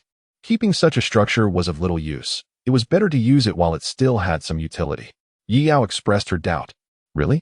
She felt that the wooden arrow tower was already quite formidable, capable of taking down the wild boar king with just 2 towers. She couldn't imagine any structure stronger than that. Chun sighed and demonstrated his point through action. Granite arrow tower, deploy. The granite arrow tower looked far superior to the wooden one. Anyone could see the difference between the two at a glance. Wow, it really is. Yi Yao, just like the first time, curiously reached out to touch the granite arrow tower and casually applied a fire of the mind buff. Chun was not in the mood to pamper her. Stop chatting and get to work. Got it. After answering, Yi Yao walked to the side of the ship to start cleaning. Her method was quite elegant. She took out a staff from the necklace around her neck. Then, she waved the staff and activated a skill directly against the moss and algae. The light blade swept through, perfectly removing the surface plants without damaging the hull in the slightest. Such precision required a high level of skill. Any slight deviation could cause damage to the ship. When Chun saw this, he nodded to himself. It seemed that this class leader was quite skilled. No wonder she was able to awaken an S-rank profession. Yi Yao noticed Chun's expression and proudly lifted her head. How about that? Pretty impressive, right? Usually, it's Chun who amazes her, and it was rare for her to showcase her abilities in front of him. There are still many areas left to deal with. Speed it up. What? Can't you just compliment me? Oh, that's wonderful. The reinforcement work on the ship by Chun must wait until Yi Yao has cleaned the moss and algae off the hull. So while Yi Yao was working, he had nothing much to do and casually asked, by the way, the principal should have given you a skill scroll, right? What new skill have you learned? Although breaking the record for the novice dungeon was all thanks to Chun, Feng Yuan was unaware of the details. Moreover, he was not a biased person. Even if he knew, he would definitely treat both of them equally. If there was a reward for Chun, Yi Yao would certainly receive one as well. Yi Yao did not hide anything. The principal gave me a beginner priest skill scroll, and after using it, I learned Mana Shield. Mana Shield, huh? That skill is quite practical. Chun had encountered a practitioner who used Mana Shield before, and they had easily withstood the concentrated fire from 2 wooden arrow towers without losing a single hit point. If Yi Yao could also cast Mana Shield, her safety would be further guaranteed. Even against level 50 monsters, she should be able to withstand a few attacks thanks to her mana. As for why the skill scroll given to Yi Yao was only a beginner one, Chun was not surprised. Priests are a popular class in combat professions, and the value of skill scrolls for them is much higher than for builders. A beginner skill scroll for a priest is not cheaper than a mid-level skill scroll for a builder. Yi Yao did not keep Chun waiting long. She finished cleaning the surface of the ship in about 5 minutes. As for the algae that had already seeped into the ship's framework, she was powerless to do anything. Unless the entire ship was taken apart, it couldn't be cleaned at all. Next, it was Chun's turn to step up. He took the remnants of the wooden arrow towers and walked onto the ship. As Chun stepped on it, the entire ship let out a squeaky sound that made one's teeth ache, as if it wanted to fall apart. TSK. This ship can't be used at all without reinforcement. Chun shook his head and began filling the hull with the wood he had. The structure of a ship has some similarities to that of a building. At least he could tell which areas were at risk of stress and where reinforcement and sealing were needed. Chun did not bring any tools like hammers, but with his current attributes, his bare hands were more than enough. Watching Chun break the wooden boards with his bare hands and force them into the hull, Yi Yao, who was seeing him work for the first time, remarked, "So this is what a builder does? They are so formidable." After about 10 minutes, The dilapidated ship was completely reinforced, looking at least 10 times sturdier than before. He also made 2 additional oars. The wood obtained from dismantling the wooden arrow towers was just enough to use up all of it, saving Lu Chun from having to clean up later. He waved to Yi Yao, "Get on board. We've wasted quite a bit of time." Okay. As for the arduous task of rowing, it was naturally left to Yi Yao. By the way, this wasn't a request from him. She was eager to try it herself. "I've never rowed a boat before. Let me give it a shot." Although it was her first time, she did quite well. The boat slowly drifted away from the shore, heading towards the center of the lake. The surface of the lake was very calm, and sunlight filtered through the leaves on the shore, creating patches of golden light on the water, which was quite beautiful. If it weren't for the context they were in, this scene of a man and a woman rowing a boat on the lake would have felt quite romantic. However, he was well aware that this was likely just the calm before the storm. The difficulty level of this scenario was not merely a matter of reinforcing the boat and rowing to the center of the lake. Despite this thought, he couldn't help but feel a sense of relaxation when he saw her excited expression from rowing for the first time. Chapter 44. The monster in the lake. Lu Chun and Yi Yao sat in the boat, slowly making their way across the lake. Before long, they had drifted quite a distance from the shore. The lake remained as calm as it had been at the start, with only a few ripples created by the boat. Nothing seemed to be happening. However, Lu Chun felt more alert than before. When they were still near the shore, he could see the bottom of the lake when he looked down. But as they moved farther away, all he could see now was a deep, impenetrable darkness, obscuring whatever lay beneath the surface. This lake was deeper than Lu Chun had imagined. "Let us speed up a bit and try not to linger in one place," he suggested. "Got it." After the initial excitement of rowing wore off, Yi Yao began to feel a bit uneasy. She quickened her strokes, and the boat moved faster. Lu Chun kept his attention focused on the lake. He planned to set up a granite arrow tower as soon as he spotted any monsters. If they were still in the old, rickety boat, setting up a granite arrow tower would likely cause it to sink instantly. However, the reinforced boat should be able to withstand the weight of an arrow tower. Suddenly, a ripple appeared on the surface of the lake not far from the boat, spreading outward.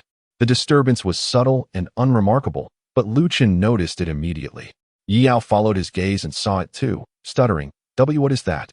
She was understandably nervous about possibly encountering a level 50 monster for the first time. "I don't know either," Lu Chun replied, trying to see if he could check the monster's attributes, but there was no response. It was unclear whether there was no monster in that spot, or if he needed to see the monster in full to check its attributes. While they were speaking, another ripple appeared in that direction, and it was closer to the boat this time. It was clear that something was in the lake, and it was approaching their boat. Yi Yao looked a bit frightened, and her paddling quickened as she tried to get away. "Don't be too nervous. Take a deep breath. I'm here," Lu Chun reassured her. If the person rowing panicked, they might capsize even without a threat. Okay, hearing Lu Chun's voice calmed Yi Yao a little. After all, he had successfully cleared a level 50 dungeon and should have some experience with the current situation. She took a few deep breaths as instructed, her chest rising and falling. However, it seemed that whatever was in the lake had set its sights on their boat. The ripples appeared more frequently, drawing closer to the hull. No matter how hard Yi Yao rowed, the speed of the boat could not match that of whatever was in the water. Lu Chun recognized that she was doing her best, and didn't he urge her on, keeping all his focus on the increasingly menacing ripples. Soon, Lu Chun noticed a deeper shadow beneath the already deep lake. The shadow was right next to the boat. Yi Yao held her breath, not daring to make a sound. Meanwhile, Lu Chun had already directed some of his focus to the other dimensional space, ready to set up an arrow tower at any moment. Splash! Water splashed up beside the boat as a shadow leapt out of the lake and suddenly jumped towards the boat. Yi Yao was so frightened that her whole body trembled, and she waved her hand, intending to unleash a blade of light. However, Lu Chun's voice rang out just in time to stop her. "Wait." Bang! In the next moment, the shadow landed in the middle of the boat. Lu Chun's tone remained calm. "Take a look at what this is." Yi Yao focused her gaze and realized what had jumped onto the boat. She tilted her head, a bit confused. "A fish?" "Yes, it was just a fish." Lu Chun reacted much faster than Yi Yao. As soon as the shadow leapt out of the lake, he had already seen clearly that it was merely a fish. Even attempting to check its attributes yielded no information, proving that this fish was just an ordinary one found everywhere, posing no threat. Therefore, Lu Chun did not set up the granite arrow tower, and instead stopped Yi Yao from using her skill. If Yi Yao had unleashed the blade of light on this fish, it would surely have been cut in half instantly. It wouldn't matter if the fish was cut, but he feared that the power of the blade would not diminish after slicing through the fish and would strike the boat instead. Although the boat had been reinforced by Lu Chun, he wasn't confident it could withstand such an attack. Even if the boat wasn't cut in half, it would surely sustain some damage. If the boat started to leak water in the middle of the lake, it would be serious trouble. Yao patted her chest, finally letting out a sigh of relief. Why did this fish suddenly jump onto our boat? It scared me to death. I don't know either. Lu Chun shook his head, perplexed, and refocused his attention on the lake. Just throw it back. The fish, after landing on the boat, had been bouncing around, splashing water everywhere. Okay. Yao placed the paddle back on the boat, then walked over to the fish and picked it up. The fish kept wriggling in her hands, almost slipping away. Hey. Yao finally managed to secure it and tossed it back over the side of the boat. At that moment, she heard Lu Chun shout quickly, "Granite Arrow Tower, deploy." In the next second, the water surface suddenly surged, and the boat began to shake violently. Yao lost her balance and fell onto the boat. Boom! The fish that had just been thrown out hadn't even had the chance to hit the water before it was swallowed by a huge mouth that emerged from the lake. At the same time, the Granite Arrow Tower launched its attack. Whoosh! Arrows shot out, embedding themselves deep into that mouth. However, the mouth was so large that the nearly 1 meter long arrows looked like mere toothpicks inside it. After swallowing the discarded fish, the giant mouth closed and sank back into the lake. What was that? Yao was so frightened that she couldn't even stand up. Just a moment ago, she had been less than a meter away from the giant mouth. If the boat had rocked and she had fallen forward instead of backward, she would likely have ended up inside that giant mouth like the fish. Lu Chun did not respond, but furrowed his brow, focusing on the information about the monster that had been revealed. Serpent, wild monster. Level, LV70. Health, 10,000. Mana, 3,000. Attack, 500. Skills, Devour, Water Shield, Water Arrow.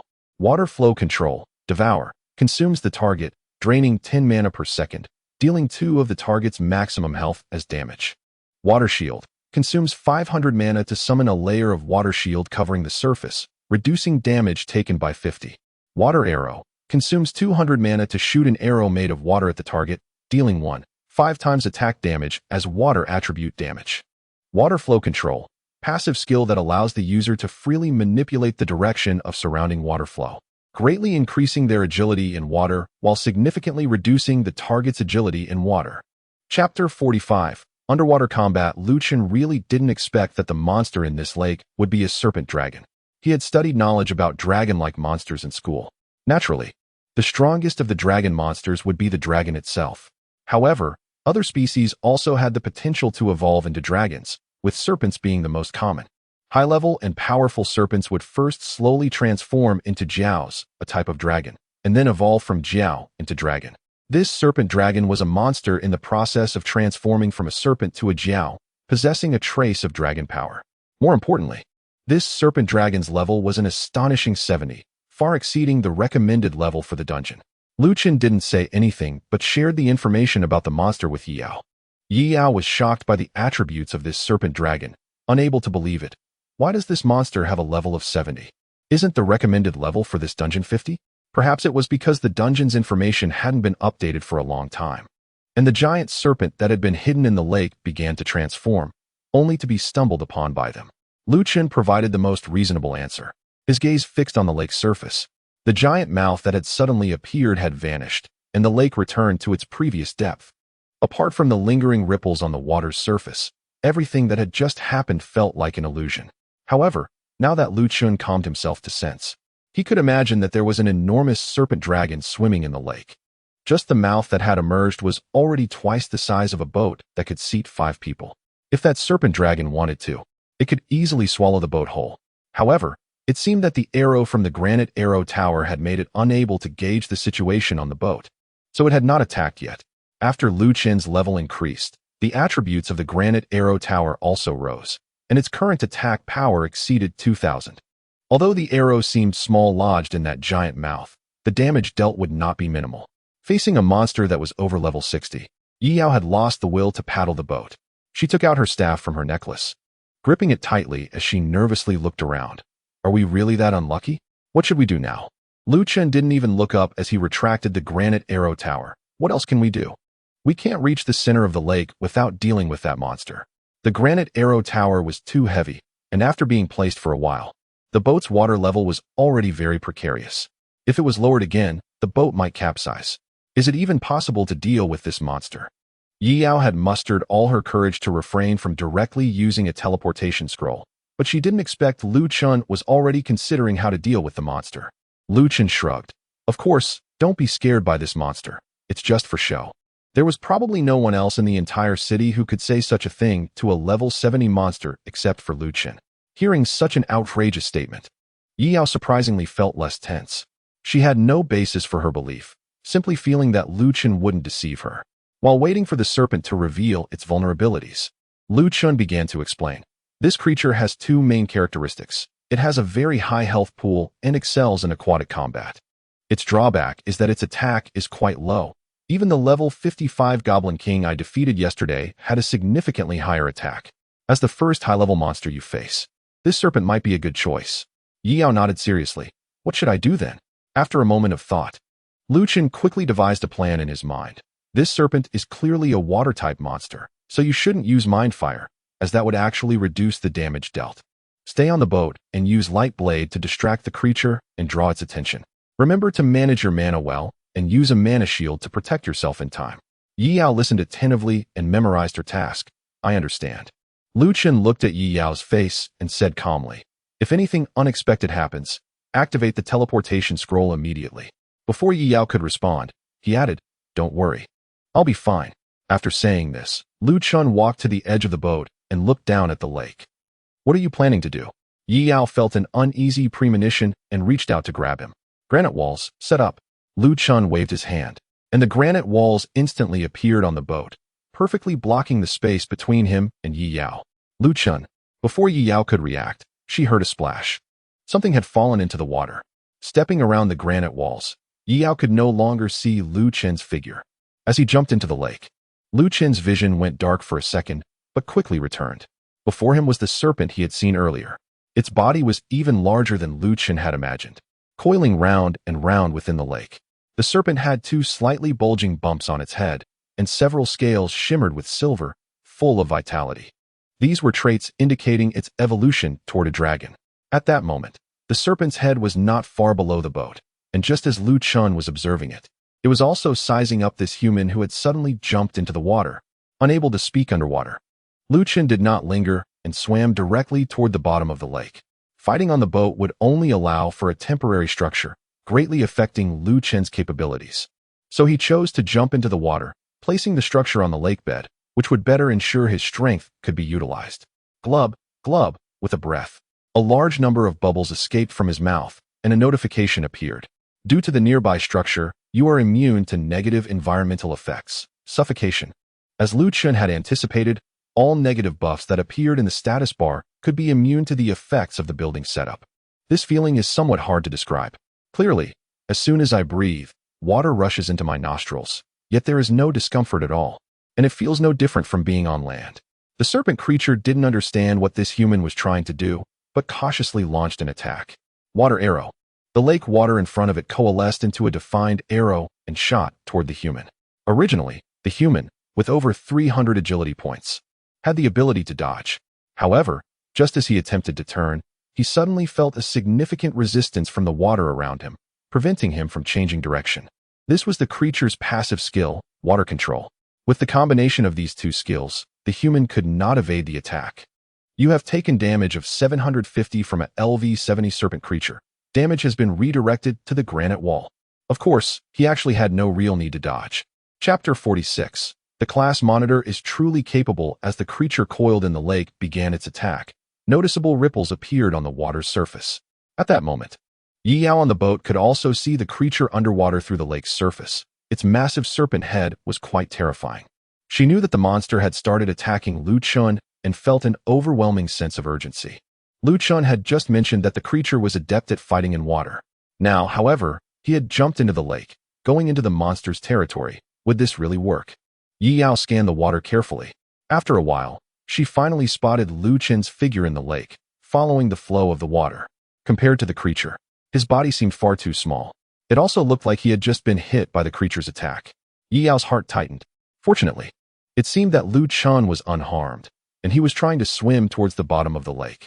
What was he going to do down there? Yi Yao was puzzled, but she soon noticed that Lu Chin's swimming speed was extremely slow. It was as if he were moving in slow motion, and his figure wasn't really progressing at all. Was this the creature's control over the water flow? Yi Yao suddenly remembered what Lu Chun had said before jumping into the lake, to use the light blade to distract the monster and draw its attention, and to manage his mana well to protect himself with a magic shield. She had been so startled when Lu Chun suddenly jumped into the lake that she hadn't recalled this right away. I understand now. Yi Yao tightened her grip on her staff, mustering her courage to actively launch a skill at the level 70 creature. Light blade. A dazzling light burst forth from the tip of her staff, forming a crescent-shaped blade of light. Whoosh! The light blade sliced through the water and shot towards the creature. The serpent was completely unprepared and was directly struck in the eye by the light blade. Boom! Upon being hit, the creature's massive body shuddered, and the entire lake seemed to boil with agitation. It slowly raised its serpent head, its large eyes fixed intently on Yi Yao. Although the damage from the light blade was not high, it was highly insulting. The creature became enraged. Water arrow. The lake water coalesced again, this time aiming the arrows directly at Yi Yao. Whoosh! Yi Yao shrank back and hid behind the granite wall. Bang! The water arrow struck the granite wall with a loud noise. The boat shook violently, but it managed to maintain its balance. Meanwhile, Lu Chun in the lake felt the resistance of the water around him quickly diminish. He looked up. The creature had completely disregarded him and was focusing its attention on the boat instead. This was not surprising. After all, Lu Chun had not attacked the creature upon entering the lake, so it naturally prioritized attacking the one who posed a threat. The class monitor is truly capable. The resistance preventing Lu Chun from swimming to the bottom of the lake had completely vanished, and he decisively increased his speed. Yi Yao was only a level 9 professional, and even with the granite wall left by Lu Chun for cover, she couldn't withstand the serpent's attacks for long. Without the serpent's interference, Lu Chun sprinted at full speed, swimming swiftly like a fish, and soon reached the bottom of the lake. By this time, Yi Yao had already withstood 3 water arrows shot by the serpent and had launched 2 light blades to counterattack. As soon as he touched down, Lu Chun immediately gestured, Meteorite Cannon Tower, Granite Arrow Tower, Pinewood Arrow Tower, deploy. 5 structures instantly appeared on the lake bottom. This time, it was the first time Lu Chun had fully deployed all his buildings without holding back. He aimed to resolve the battle with the most ferocious attacks and the fastest speed. The moment he landed, the 4 arrow towers began their assault on the serpent. Whoosh! Arrows shot out, leaving long trails of bubbles as they sped towards the serpent. The serpent, focused on attacking Yi Yao, suddenly felt a sharp pain in its body. This pain was much more significant than the light blades Yi Yao had struck with, causing its health to drop significantly. It instantly became furious, thrashing its body violently. At the same time, its attention shifted from Yi Yao to the lake bottom.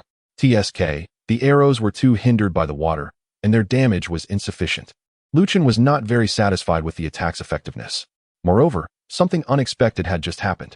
The shells fired from the Meteorite Cannon Tower had not exploded. The Meteorite Cannon Tower was an old-style turret, and even though it had been enhanced tenfold by an SSS-level talent, its mechanism remained unchanged. If it were shooting from land to the water's surface, it should still explode upon hitting the surface. However, if the shells were fired from underwater, only specialized underwater shells could produce any real power. Without further thought, Lu Chun withdrew the Meteorite Cannon Tower back into the dimensional space, since it was no longer useful. There was no need to keep it deployed here. Just then, the serpent launched an attack on Lu Chun. This time, it did not use water arrows. Instead, it came sweeping in with its massive body, just as Lu Chun managed to set up the granite wall to protect the 4 arrow towers.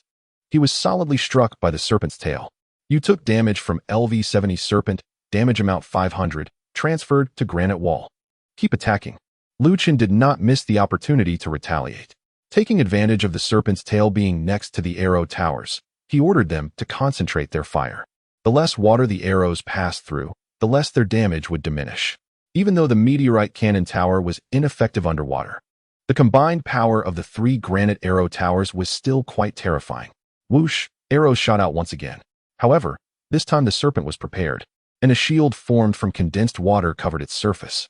Water shield. That wasn't enough. The serpent's passive skill, water flow control, activated again.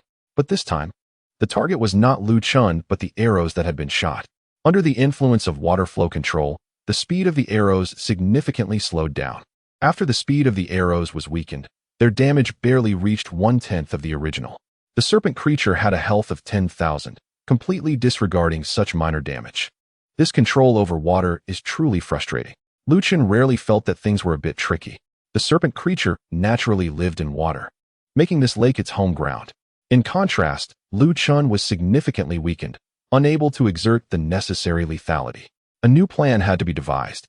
Yao had been holding onto the granite wall to barely stand firm on the violently shaking boat. Looking at the boiling surface of the lake, she knew that Lu Chun had already begun his battle with the serpent creature. However, Yao had done all she could do. At this moment, she could only silently pray in her heart. He must win. Chapter 47. Internal Explosion, Severed in Half. Boom. The serpent was never provoked like this by humans before, thrashing its tail wildly against the granite walls. However, this seemingly unremarkable wall was exceptionally sturdy. No matter how the serpent attacked, it only managed to make the wall tremble slightly. Lu Chun leaned against the granite wall, looking for several opportunities to have the arrow tower attack the serpent, but the effects were minimal. After several rounds of concentrated fire, the serpent's health didn't seem to decrease much. With its defenses in place, the serpent was terrifying, able to engage in combat well above its level in the water. In similar circumstances, other practitioners or monsters at level 70 would have little chance of defeating it. Currently, Lu Chun and the serpent were in a stalemate, with neither able to gain the upper hand. However, the serpent lacked intelligence. Even though its attacks were ineffective, it continued to strike wildly. Meanwhile, Lu Chun pondered continuously in his mind, trying to figure out how to resolve the current situation. He opened the serpent's attribute panel again, hoping to find a flaw. As he examined it, he suddenly noticed something. Up to this point, the serpent had only used 3 skills: Water Arrow, Water Shield, and Water Control. The skill listed first, Devour, had not been used at all. Could it be that it couldn't use this skill on buildings? Lu Chun contemplated. Since the battle began, he hadn't left his arrow tower in the wall. The serpent's intelligence was practically 0. It wouldn't intentionally hide its skills. The only explanation was that it simply couldn't use it. Looking up at the serpent's massive mouth, Lu Chun's mind began to form a bold idea. Stalemating here wouldn't lead to a resolution, so it might be worth a try. Lu Chun was a person of strong initiative. As soon as he thought of a new plan, his body was already in motion. Leaving the protection of the granite wall, Lu Chun swam toward the structures above him. Boom! The serpent's tail swept in and struck him. You have received damage from a LV-70 serpent, damage amount 500, redirected to the granite wall. Lu Chun paid no attention, his gaze fixed on the serpent's head. What happened next did not disappoint him. The completely enraged serpent saw Lu Chun leaving the structures and, without hesitation, opened its massive maw and charged at him. With the enhancement of water control, it moved incredibly fast. In just a few seconds, the giant mouth was before Lu Chun, swallowing him whole. Devour. This was the serpent's most powerful skill. No matter how strong the enemy, once swallowed, there was basically no chance of survival. Based on a percentage of its maximum health, it could kill any creature within seconds. After being swallowed, Lu Chun slid down the esophagus and soon found himself immersed in thick digestive fluid. The damage caused by the devouring skill began to pulse. Once per second, you have taken damage from a LV-70 serpent creature, damage amount 25, transferred to the granite wall. You have taken damage from a LV-70 serpent creature, damage amount 25, transferred to the granite wall. However, Lu Chun's maximum health was not high, so the damage dealt was quite minimal. Even if the serpent creature depleted its stamina while inside, it wouldn't harm the granite wall at all. Just as I thought. This water shield doesn't protect the inside of the serpent creature. Lu Chun surveyed his surroundings and calmly said, Ironfall turret, deploy. Lu Chun's previous guess was very accurate. The serpent creature did not use the devouring skill on the building. But it wasn't because it couldn't. It was simply because buildings weren't appetizing. During its usual foraging, the serpent creature had once accidentally swallowed some stones from the lake. Those hard objects were uncomfortable whether stuck in its throat or in its stomach. Since then, the serpent creature had been careful to only use its devouring skill on living beings. After devouring Lu Chun, the serpent creature noticed that those annoying arrow towers had stopped attacking it, which made its mood significantly better. Suddenly, it remembered that there was another human on the water surface who dared to provoke it. Although the human was much weaker than the one at the bottom of the lake, it didn't mean the serpent creature would let her off. Thinking of this, the serpent creature quickly swam towards the surface of the lake. With a splash, the massive serpent head burst out of the water, looking down from a height at a solitary small boat on the lake. Yao was still pressing her hands against her chest, focused on praying for Lu Chen. However, when she saw the serpent creature emerge from the water, targeting her once again, her heart skipped a beat. Why was the serpent creature coming back? Moreover, there seemed to be no other movements below the lake. Could it be? Yao suddenly felt a sharp pain in her heart, unwilling to think further. If anything unexpected happens, activate the teleportation scroll immediately. Lu Chen's reminder before leaving echoed in her ears. She absent-mindedly took out the teleportation scroll from the necklace on her chest and held it tightly in her hand. The serpent creature looked down at the human on the boat and unleashed its skill once more. Water arrow. Water from the lake surged up, beginning to coalesce into the shape of arrows near its head. This time, it was attacking from above, leaving Yao no chance to hide behind the granite wall. Yao gripped the teleportation scroll tightly in her hand. The water arrow had not yet taken shape. Now was the safest time to leave. Yet she hesitated, delaying the activation of the scroll. Soon, the water arrow took shape. The serpent creature was preparing to deliver the final blow to the human in front of it. Just then, it suddenly felt a wave of discomfort, its massive body stiffening momentarily. The water arrow that had just formed lost control and scattered back into the lake. Yao suddenly lifted her head, her pretty face filled with surprise. The serpent was in immense pain, a feeling that was all too familiar. It felt as though something that shouldn't be there had entered its belly, stretching it to its limits. In the next moment, bang! A loud explosion echoed. The serpent's massive body was severed in half, blood splattering everywhere like a rain of crimson over the lake. The snake head, which had just been looking down at Yao from above, crashed heavily onto the surface of the water. Yao ignored the blood and lake water splattered on her.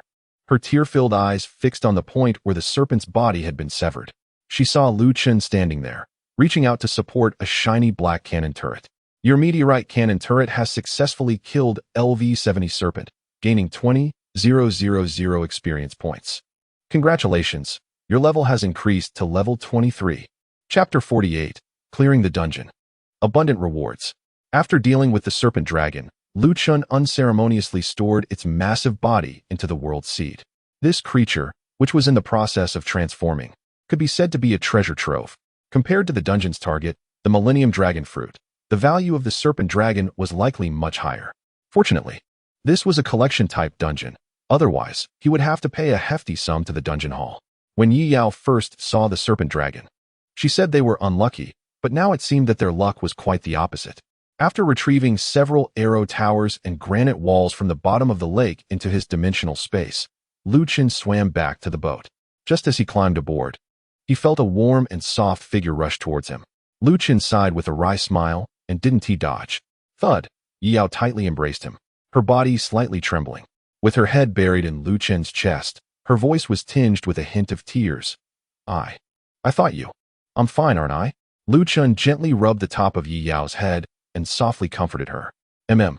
Yao murmured in response, but then suddenly realized something, pushing Lu Chen away while stepping back 2 paces. Her face was now flushed, and she waved her hands in a panic. I didn't mean it that way. I'm sorry. Lu Chen found her reaction amusing and couldn't help but tease. Oh, then what did you mean? I can't seem to figure it out. Yao's face turned even redder, her gaze avoiding Lu Chen.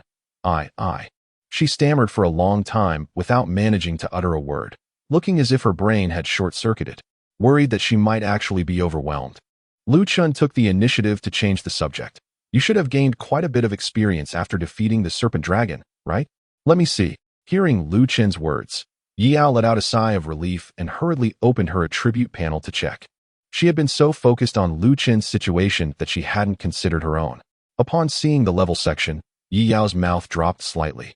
Unable to believe her eyes, level 14.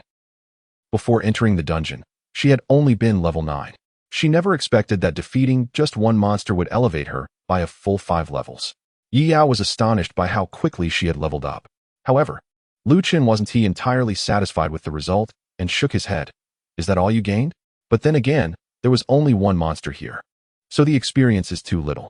In contrast, back in the dungeon with the rampaging goblins. The meteorite towers could easily take down a bunch of goblins with just a few shots, providing an abundance of experience. It could be said that different types of dungeons had different focuses. Listening to Lu Chun, Yao felt too exhausted to complain. I'm already quite satisfied. If I went into the dungeon alone, I'd be lucky to gain 3 levels, and I'd have to work hard for a long time. Well, as long as you're happy with it. Although the experience was minimal, Lu Chun was still quite pleased with the rewards from this dungeon. His profession as a super-level builder relies far less on levels compared to ordinary professions. As long as he learns high-quality building skills and collects enough rare materials, he can exert extremely powerful combat abilities. Both learning skills and gathering materials require substantial funds and vast resources. Therefore, earning money is more important than simply grinding for experience to level up. After defeating the serpent, the lake was no longer dangerous, since there was no rush to leave. Lu Chun and Yao paddled around the lake and enjoyed some time playing. They then arrived at the small island in the center of the lake and picked the Millennium Dragon Fruit. Millennium Dragon Fruit. Effect: consuming it can increase physique by 20 points and provides a chance to gain a trace of dragon bloodline power. Probability detail: 1%. Dragons are considered one of the most powerful races in this world, residing at the pinnacle and overlooking the entire realm. Just a trace of dragon bloodline power can significantly enhance anyone's strength, so despite the low probability, the value of this dragon fruit remains high. However, both Lu Chun and Yao had no interest in consuming the dragon fruit. Lu Chun, as a builder, had no use for dragon bloodline power. As for Yao, she knew that becoming a dragon descendant would uncontrollably cause dragon scales to grow on her body, gradually evolving her towards becoming a dragon. Besides not being aesthetically pleasing, her temperament would also shift towards that of a dragon, becoming less personable, which did not appeal to her either. Lu Chun put away the dragon fruit, and he and Yao were teleported back to the instance hall. They had spent quite a bit of time in the instance, and by the time they returned to the hall, it was almost time for school to end at Chongqing High School. After submitting the instance results, Lu Chun bid farewell to Yao and headed to Chongqing High School. Drive faster, if there's a ticket it's on me. He urged the driver to speed, managing to avoid being late. Just a few minutes after standing at the main entrance, Lu Chun saw Xiang driving a sports car, making a grand exit from the campus. Compared to other high school teachers and principals who diligently educate and set an example for their students, the principal of Chongqing High School seemed to act as if he feared his students would not go astray, behaving rather whimsically. Xiang pulled the car up beside Lu Chun, rolled down the window, and greeted him. Hey. Lu Chun nodded. Hello, Principal Ling, get in. After getting into Xiang's sports car, the two made their way to the city center of Andu. They got out in front of the most luxurious hotel, the Golden Grand Hotel. The exterior of the Golden Grand Hotel was exquisitely decorated, with various beautiful carvings and reliefs embedded in the walls, reflecting its nobility and luxury. After tossing the keys to a staff member to help with parking, Xiang patted Lu Chun on the back. How's this place? This was Lu Chun's first time at such a high-class hotel in this world, but he remained calm. Pretty good. But where is the Bayou Xian? After looking around, Lu Chun did not see any signs indicating its location. Xiang chuckled and said, I mentioned before that Bayou Xian is not open to the general public, so it's impossible to see it from outside. That makes sense. Come with me. After their conversation, Xiang led Lu Chun into the Golden Grand Hotel. The doorman clearly recognized Xiang, and his gaze shifted past him to Lu Chun, asking, May I ask who this is? Lu Chun paused for a moment and replied, I am a senior student from Huayan High School, Lu Chun. It seemed he didn't have any other identity to mention. Xiang added, he is my junior, and he is here with me to attend the Bayou Xian gathering. The doorman said no more and stepped aside. All right, please enter. Chapter 49. Gathering at Bayou Xuan. Xiang didn't know how many times he had been to this luxurious hotel. He was very familiar with the layout inside. As soon as they entered, he headed straight for the elevator, with Lu Chun closely following behind. However, while following, he also took a moment to observe the hotel's interior. The inside was even more extravagant than the outside, with various men and women dressed in high-end attire walking about. Lu Chun, in his plain high school uniform, felt out of place here. This caught the attention of many, but most gazes were filled with disdain, as if to say, what kind of person is he to enter this golden hotel? Lu Chun remained expressionless as he followed Xiang into the elevator. As soon as they stepped inside, he noticed that everyone else subtly distanced themselves from him. Only Ling Xing stayed by his side, casually saying, "Hee, feeling a bit uncomfortable?" Lu Chun didn't lie and honestly replied, "A little." Ling Xing patted Lu Chun on the shoulder and comforted him, "Don't mind these people. With your abilities, your future achievements will surely far surpass theirs." Although Ling Xing didn't know the specifics of Lu Chun's level, the last person to break the record for the beginner dungeon in City, Li Xiang, had now become the president of a major guild in the Dragon Kingdom. His status was far beyond what ordinary people in City could compare to. In fact, Lu Chun didn't need Ling Xing as consolation, because even without considering the future, there were hardly any professionals in City who could match him right now. However, Lu Chun still nodded seriously. "That's true." This statement was already quite modest, but it still sounded quite harsh to the ears of those in the elevator. One overweight man in a high-end suit with slicked-back hair snorted coldly, "You young brat, don't even know how to be humble. Do you need your uncle to teach you?" Lu Chun glanced at him and then looked away. The overweight man had a shifty demeanor, clearly someone who indulged in vices, with very poor physical fitness. He probably wasn't even a combat professional. Lu Chun's reaction was interpreted by the overweight man as a provocation. He couldn't help but continue to insult. "Huh? Can't understand human language? Do you believe I can?" Before the overweight man could finish his sentence, the elevator dinged. The doors slowly opened, and Lu Chun looked up to see they had arrived at the 18th floor of the Golden Hotel. This was the highest level accessible by this elevator. Above it was the accommodation area. Like Lu Chun, Ling Xing ignored the overweight man. He patted Lu Chun's shoulder again. "Let us go, we're here." "Okay." The two calmly walked out of the elevator, leaving the others behind. Damn it. The overweight man was truly furious this time, his eyes fixed on their departing figures.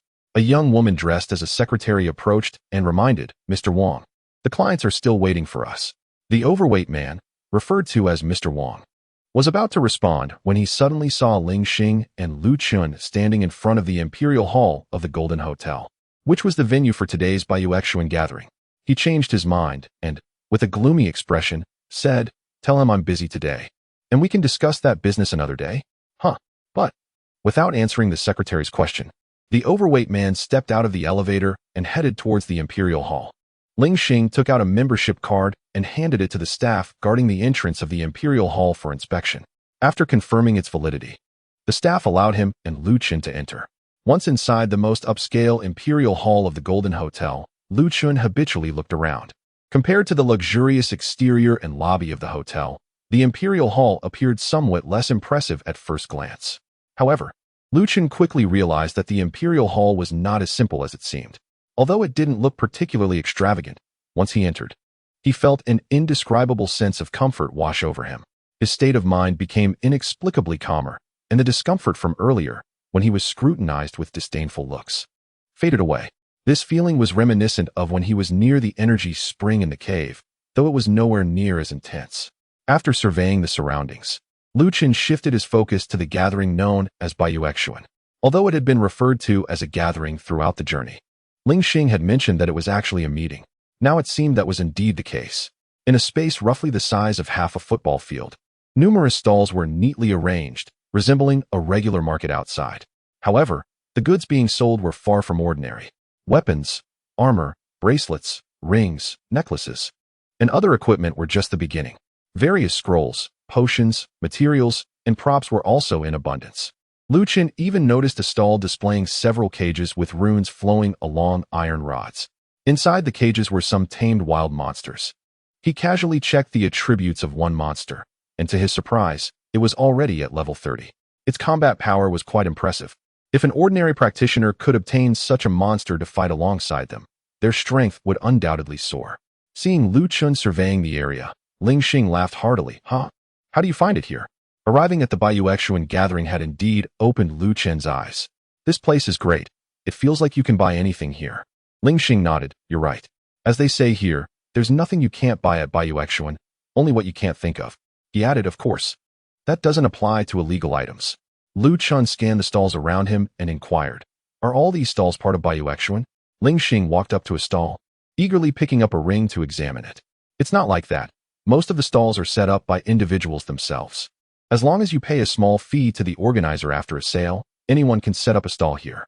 As he spoke, Ling Xing glanced at Lu Chun, clearly indicating how to turn the Goblin King's Wolf Tooth Club in his hand into money. Lu Chun nodded to show he understood.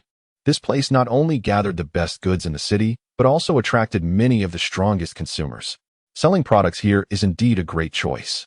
Seeing Lu Chun nod, Ling Xing added, in addition to the regular stalls, during each gathering, the organizers' people will come out to sell their own products and look for specific items. They sell truly high-quality goods and offer prices above market value when purchasing. So you might want to pay attention. Chapter 50. Why is it you again? Is it common for members of this organization to come out midway through the gathering to sell things? This is worth noting. Lu Chun lowered his head in thought. Directional skill scrolls are exceedingly rare. Even though there are many people setting up stalls in this grand hall, it's not guaranteed to encounter one. Relatively speaking, this organization has a much higher chance of possessing something similar, given their ability to organize such a large gathering. Seeing Lu Chun lost in thought, Ling Xing waved his hand. All right, Lu Chun, you can wander around here by yourself. Your Uncle Ling is off to have some fun. Okay. Before he could finish his sentence, Lu Chun saw Ling Xing wrap his arm around the shoulder of a young woman, engaging her in light-hearted conversation. Although he was a bit older, Ling Xing's demeanor and charm had a considerable appeal to the opposite sex. Lu Chun watched in silence. Wow, this principal really knows how to enjoy himself. Even though he had more questions, the atmosphere felt a bit awkward. It was better not to disturb him. With that thought, Lu Chun began to explore the gathering. No amount of thinking could compare to actually wandering around. Aside from having no interest in weapons, Lu Chun paused at most stalls for a while. Although the damage transfer effect from his infrastructure-related skills was quite powerful, he didn't need to enhance his defensive capabilities. However, many pieces of equipment not only provided defense, but also offered various special abilities. After a short while of browsing, he discovered several pieces of equipment that could be somewhat useful to him. Lightweight boots, quality, C. Equipment requirement, 50 agility, effect, increases movement speed by 5. Telekinetic bracelet, quality, B. Equipment requirement, 100 spirit, effect, can consume mana to continuously control a certain number of objects around, maximum range 10 meters. Trickster ring, quality, B. Equipment requirement, 300 spirit, effect, grants the skill of teleportation, allowing the wearer to swap positions with a target. There were many similar pieces of equipment, but they were all quite expensive. Among the items Lu Chun was interested in, even the cheapest lightweight boots started at several $100,000. As for the most unique trickster ring, the vendor had marked it at 50 million. Lu Chun sadly realized that it seemed he couldn't afford anything. Acknowledging this fact, he had to change his focus. Since he couldn't buy anything, perhaps he could sell something instead. If he could sell the Goblin King's mace, at least he would have a couple of coins in his pocket. Where can I find a space to set up a stall? Lu Chun looked around. Although the grand hall of this luxurious hotel was quite large, there were also many people attending the gathering. It was crowded everywhere he looked. Finding a vacant spot to set up a stall here is not an easy task. Lu Chun finally noticed that one stall had sold out its goods and was starting to pack up. However, before he could walk over, someone immediately stepped in next to that stall and set up their own products. Lu Chun paused helplessly. There were too many people at this gathering, all looking for a place to sell their items, just like him. Unless he used force to seize a spot, how could he compete with so many stalls on his own? He could only try his luck. These people hadn't offended him, so Lu Chun certainly wouldn't resort to violence over this matter. Thus, he continued to wander around the gathering. Suddenly, Lu Chun spotted a familiar figure in the crowd.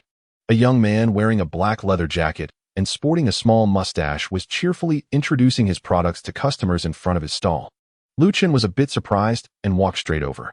The young man, who had just closed a deal, was happily counting his money but felt an uneasy premonition. He turned his head and saw Lu Chun's friendly smile. Startled, the young man jumped up in surprise. Seeing his reaction, Lu Chun couldn't help but put away his smile and coldly said, "Hao Jian, what do you mean by this?" "Yes, at this gathering at Baiyu Xian." Lu Chun unexpectedly ran into the stall owner Hao Jian, whom he hadn't seen for a few days. Hearing Lu Chun address him, Hao Jian quickly put a finger to his lips and shushed, glancing around nervously. He was afraid someone might overhear what he just said.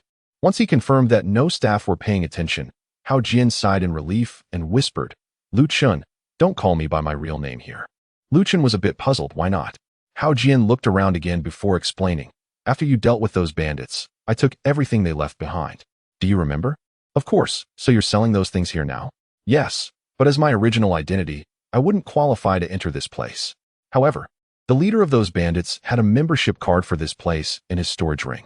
Oh, so you impersonated him to get in? Exactly. Although Meng Xing had a membership card, it seems he has never been here himself, which allowed me to slip through. Listening to Hao Jian's explanation, Lu Chen had no further questions. It made sense why Meng Xing had never visited.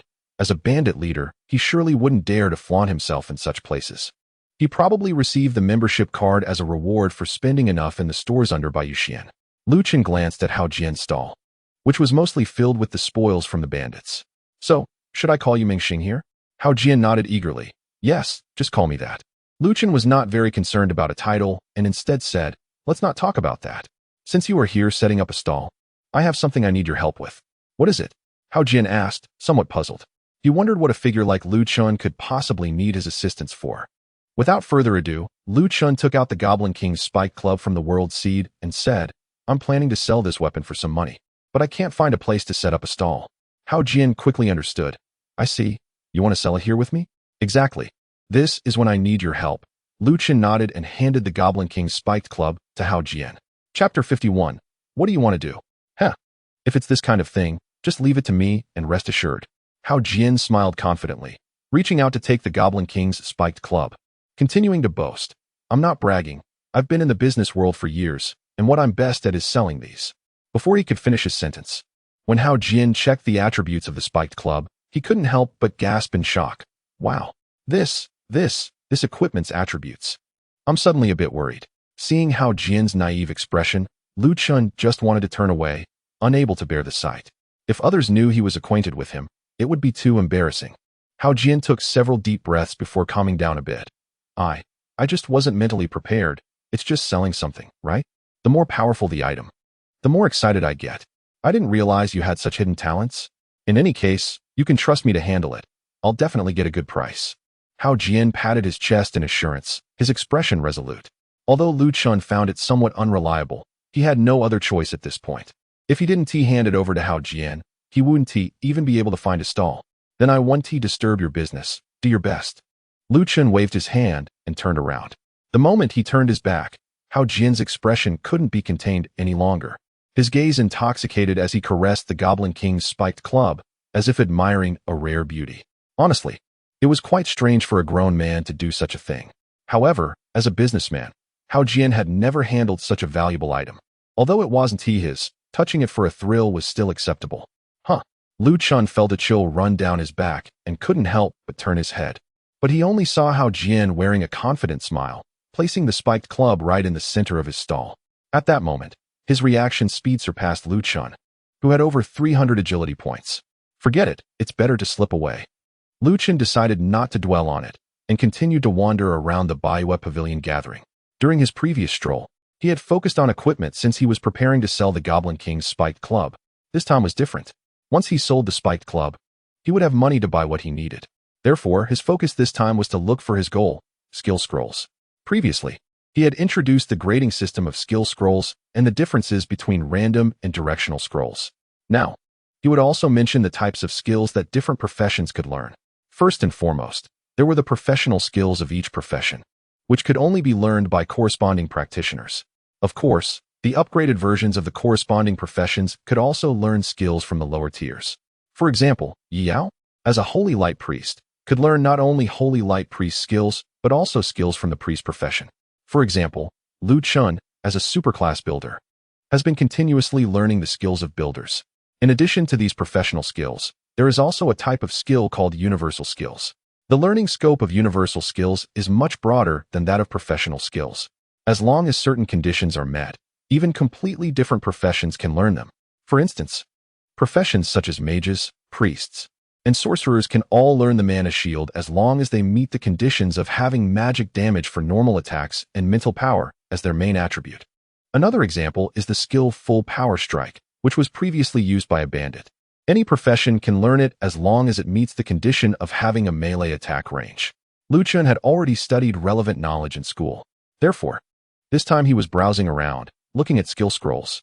In addition to searching for builder skill scrolls, he was also casually checking for any universal skills he could learn. Although his life profession meant that Lu Chun could not learn skills that directly caused damage, there were still many practical skills within the universal skills that life professions could learn. Previously, when he was in the suburbs of An City, Hao Jian's vision and hearing were significantly better than Lu Chen's because he had learned these types of universal skills. After browsing around, Lu Chun found some similar skill scrolls. Vision Enhancement Skill Scroll, No Usage Restrictions. Effect: after use, learn the passive skill, Vision Enhancement, which can increase one's vision range by 30. Hearing Enhancement Skill Scroll, No Usage Restrictions. Effect: after use, learn the passive skill, Hearing Enhancement, which can increase one's hearing range by 30.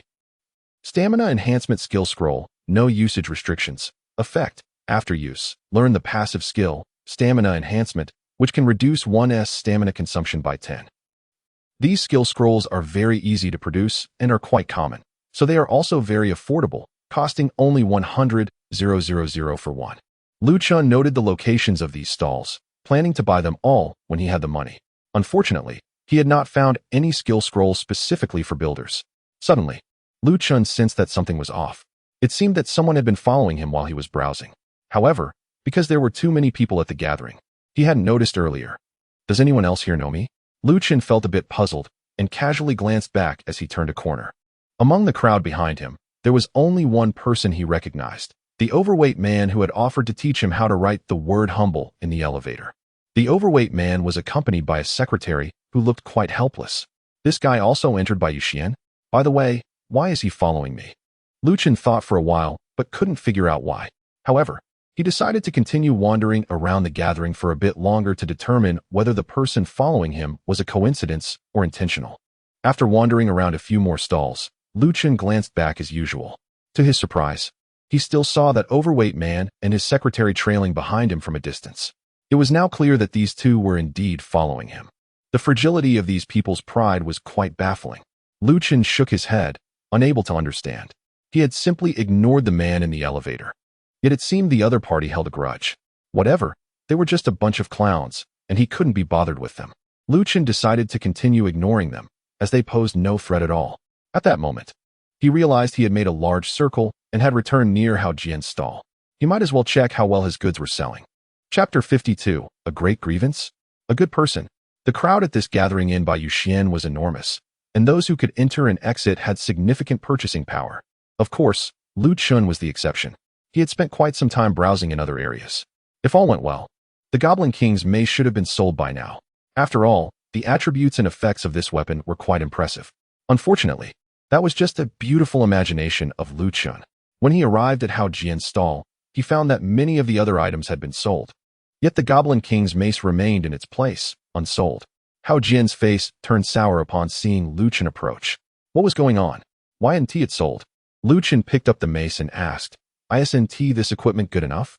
Hao Jian sighed deeply. On the contrary, this equipment is too good, so good that no one can use it. Originally, Hao Jian had been thrilled to sell such a powerful weapon, but every customer who visited his stall, after checking the attributes and effects of the Goblin King's mace, chose to walk away without even asking the price. Hao Jian finally managed to catch one customer and asked why they weren't considering the Goblin King's mace. The customer replied with an unarguable statement.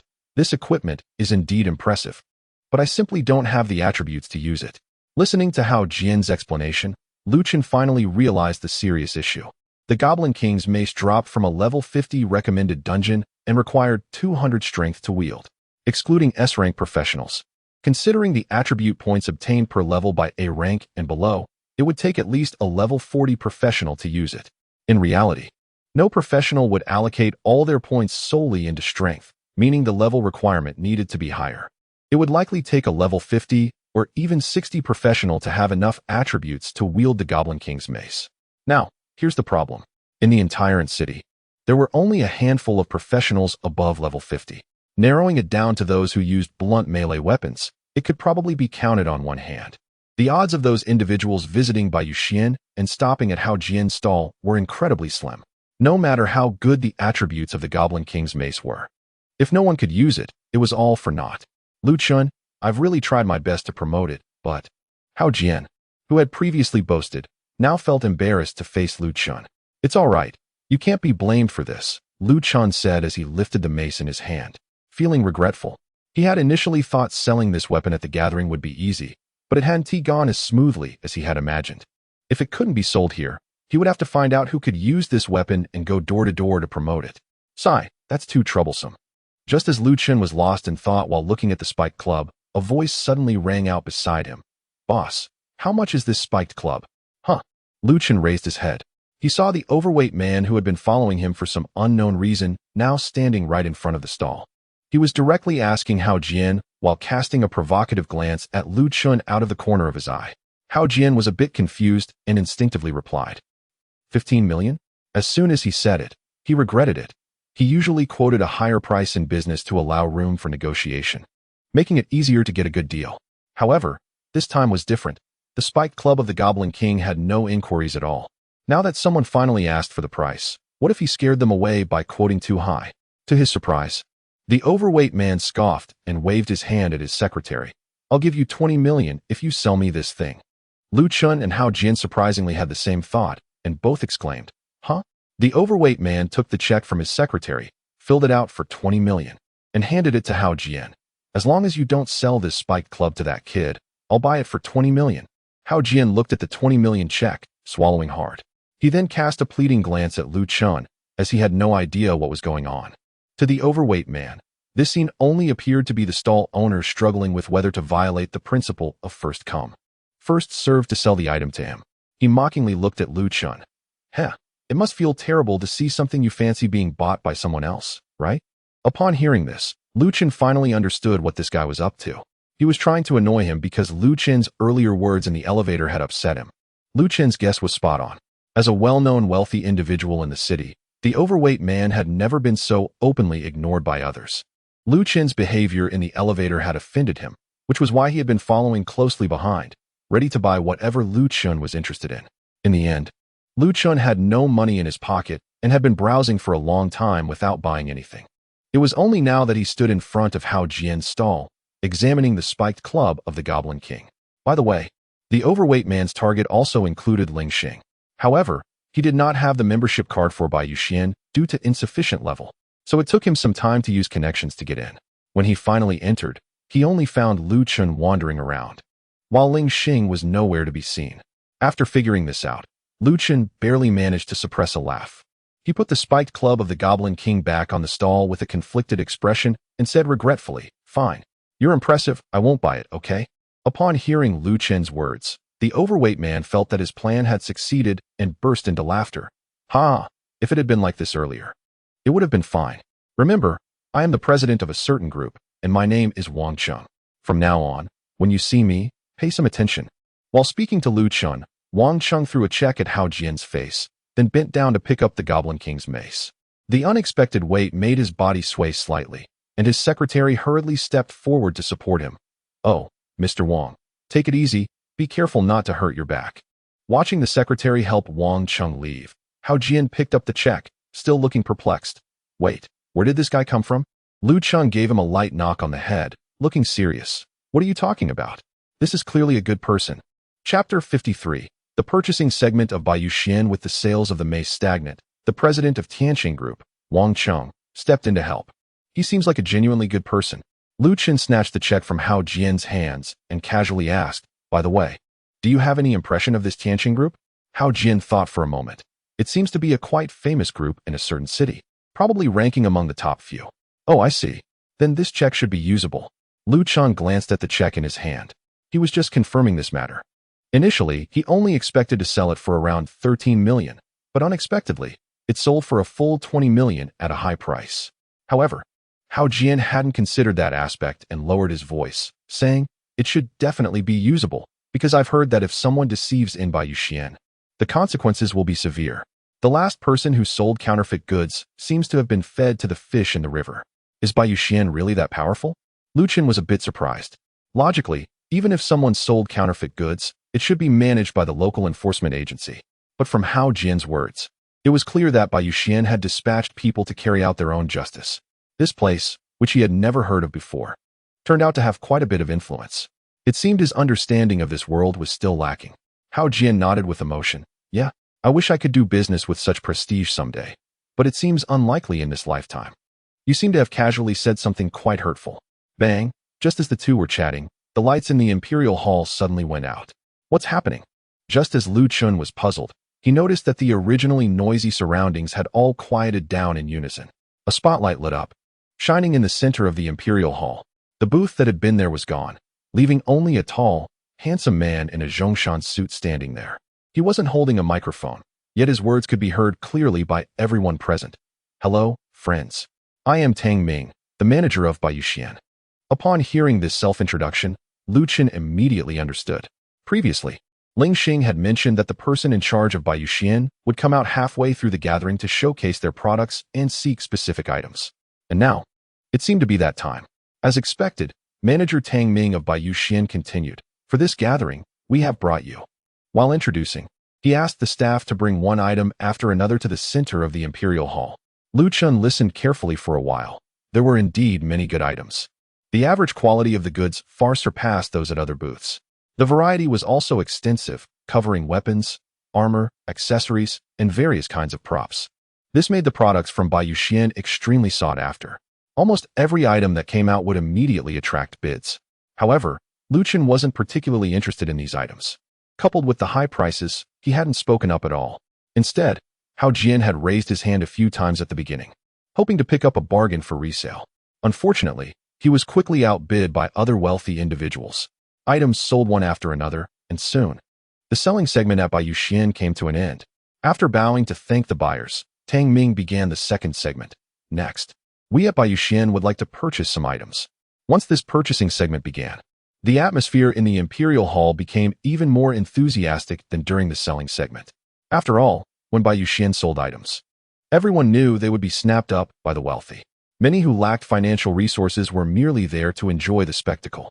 However, this purchasing segment was different. The items Bayuxian required varied each time. If someone happened to have something that met their needs, they could receive a substantial reward. This was an opportunity for everyone to participate. As the atmosphere in the hall heated up, Tang Ming cleared his throat and spoke. "A few days ago, the young son of Bayuxian's owner was injured by someone in the dungeon hall." Before he could finish, the crowd erupted into discussions. What? The son of Bayuxian's owner was actually attacked? Who would dare have the audacity to hit the owner's son? And in the dungeon hall, where many people must have seen it. But ultimately, who was the owner's son? His identity was a mystery, let alone his son's. Bayuxian was undoubtedly the most powerful enterprise in the city, capable of hosting such gatherings. Yet, the owner had never appeared in public, remaining shrouded in mystery. Today was the first time the audience had heard someone mention the owner. Lu Chen listened, feeling like he had some impression of this incident. Hao Jian beside him clenched his fists, looking indignant.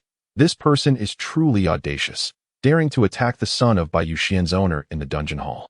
If I can capture him and bring him over, wouldn't I earn a hefty reward? Bang! A muffled sound. Hao Jian covered his head, turning in confusion. "Why did you suddenly hit me?"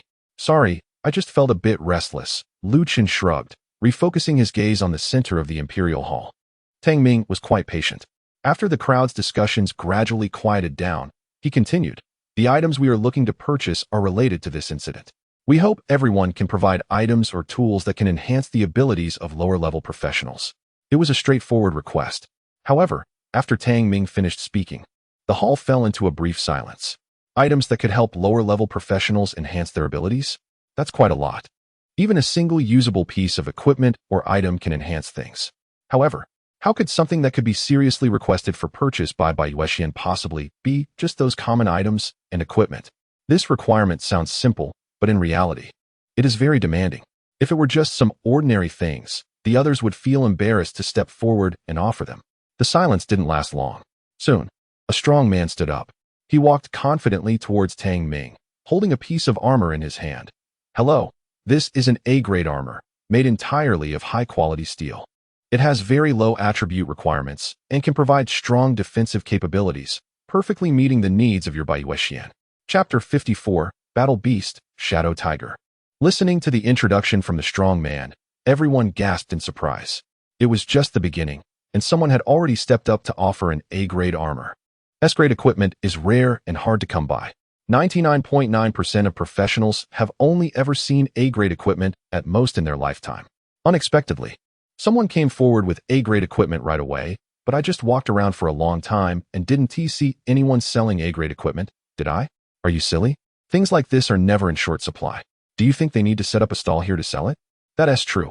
If it weren't for the person in charge of the organization personally asking to buy, This individual probably wouldn't have brought out such high-level items. Hao Jian was still rummaging through his pile of junk, hoping to find something decent among them. However, after seeing the strong man's introduction to the armor, he despondently gave up. There are too many big shots here, starting off with an A-grade item. How can I present what I have? Most of the tattered items in Hao Jian's hands were E-grade, with a few being D-grade. They were simply not in the same league. Lu Chun, however, had a different opinion from everyone else. I don't think the organization will be interested in that armor. He didn't lower his voice when he said this. Huh. The stall owner not far away shot a cold glance over.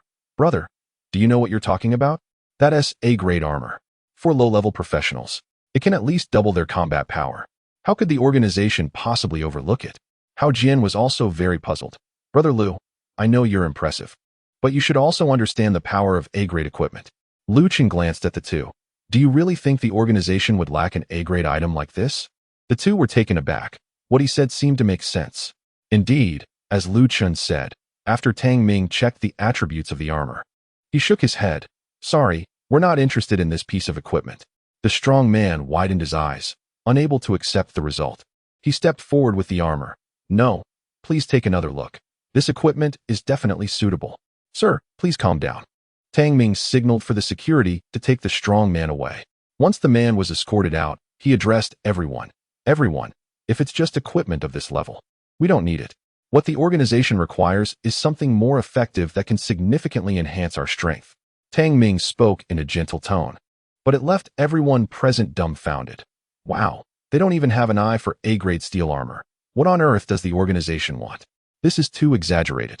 If I could wear that kind of equipment, I'd probably wake up laughing from a dream. Sigh, I was still considering whether to offer a pair of bracers. But now it seems I shouldn't humiliate myself. The request from Bai Yuexian has deterred most people. It's hard to tell how long the silence lasted. A middle-aged man slowly raised his hand. Lu Chun recognized this person. He was the one seen selling tamed beasts when he first entered. Tang Ming was polite to everyone. Sir, may I ask what you would like to present? The middle-aged man pointed to a cage at his stall, his voice a bit hoarse. I'd like to inquire, this battle beast should be considered a significant enhancement to strength, right? Tang Ming looked in the direction he was pointing. Inside the cage was a tiger that exuded a powerful presence. Everyone made the same gesture. Checking the attributes of this tiger. Shadow Tiger, Wild Beast. Level, LV 40, Health, 1700, Mana, 650, Attack, 400, Skills, Claw Strike, Bite, Charge, Shadow Melt. Claw Strike, costs 30 mana. Attacks the target with sharp claws, dealing 5 times attack damage. Bite, costs 10 mana.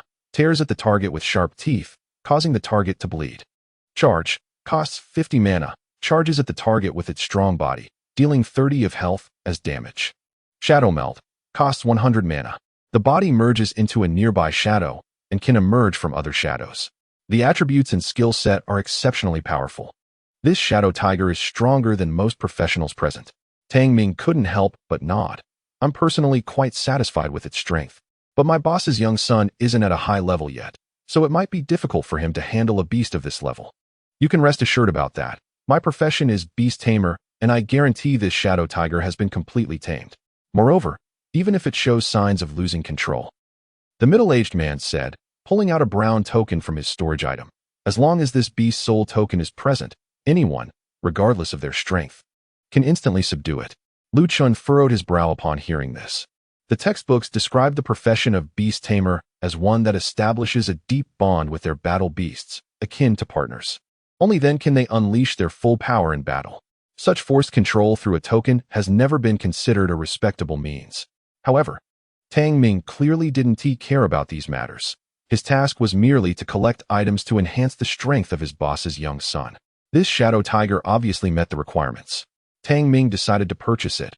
All right, we at Bai Yuexian will take this battle beast. How much do you want for it?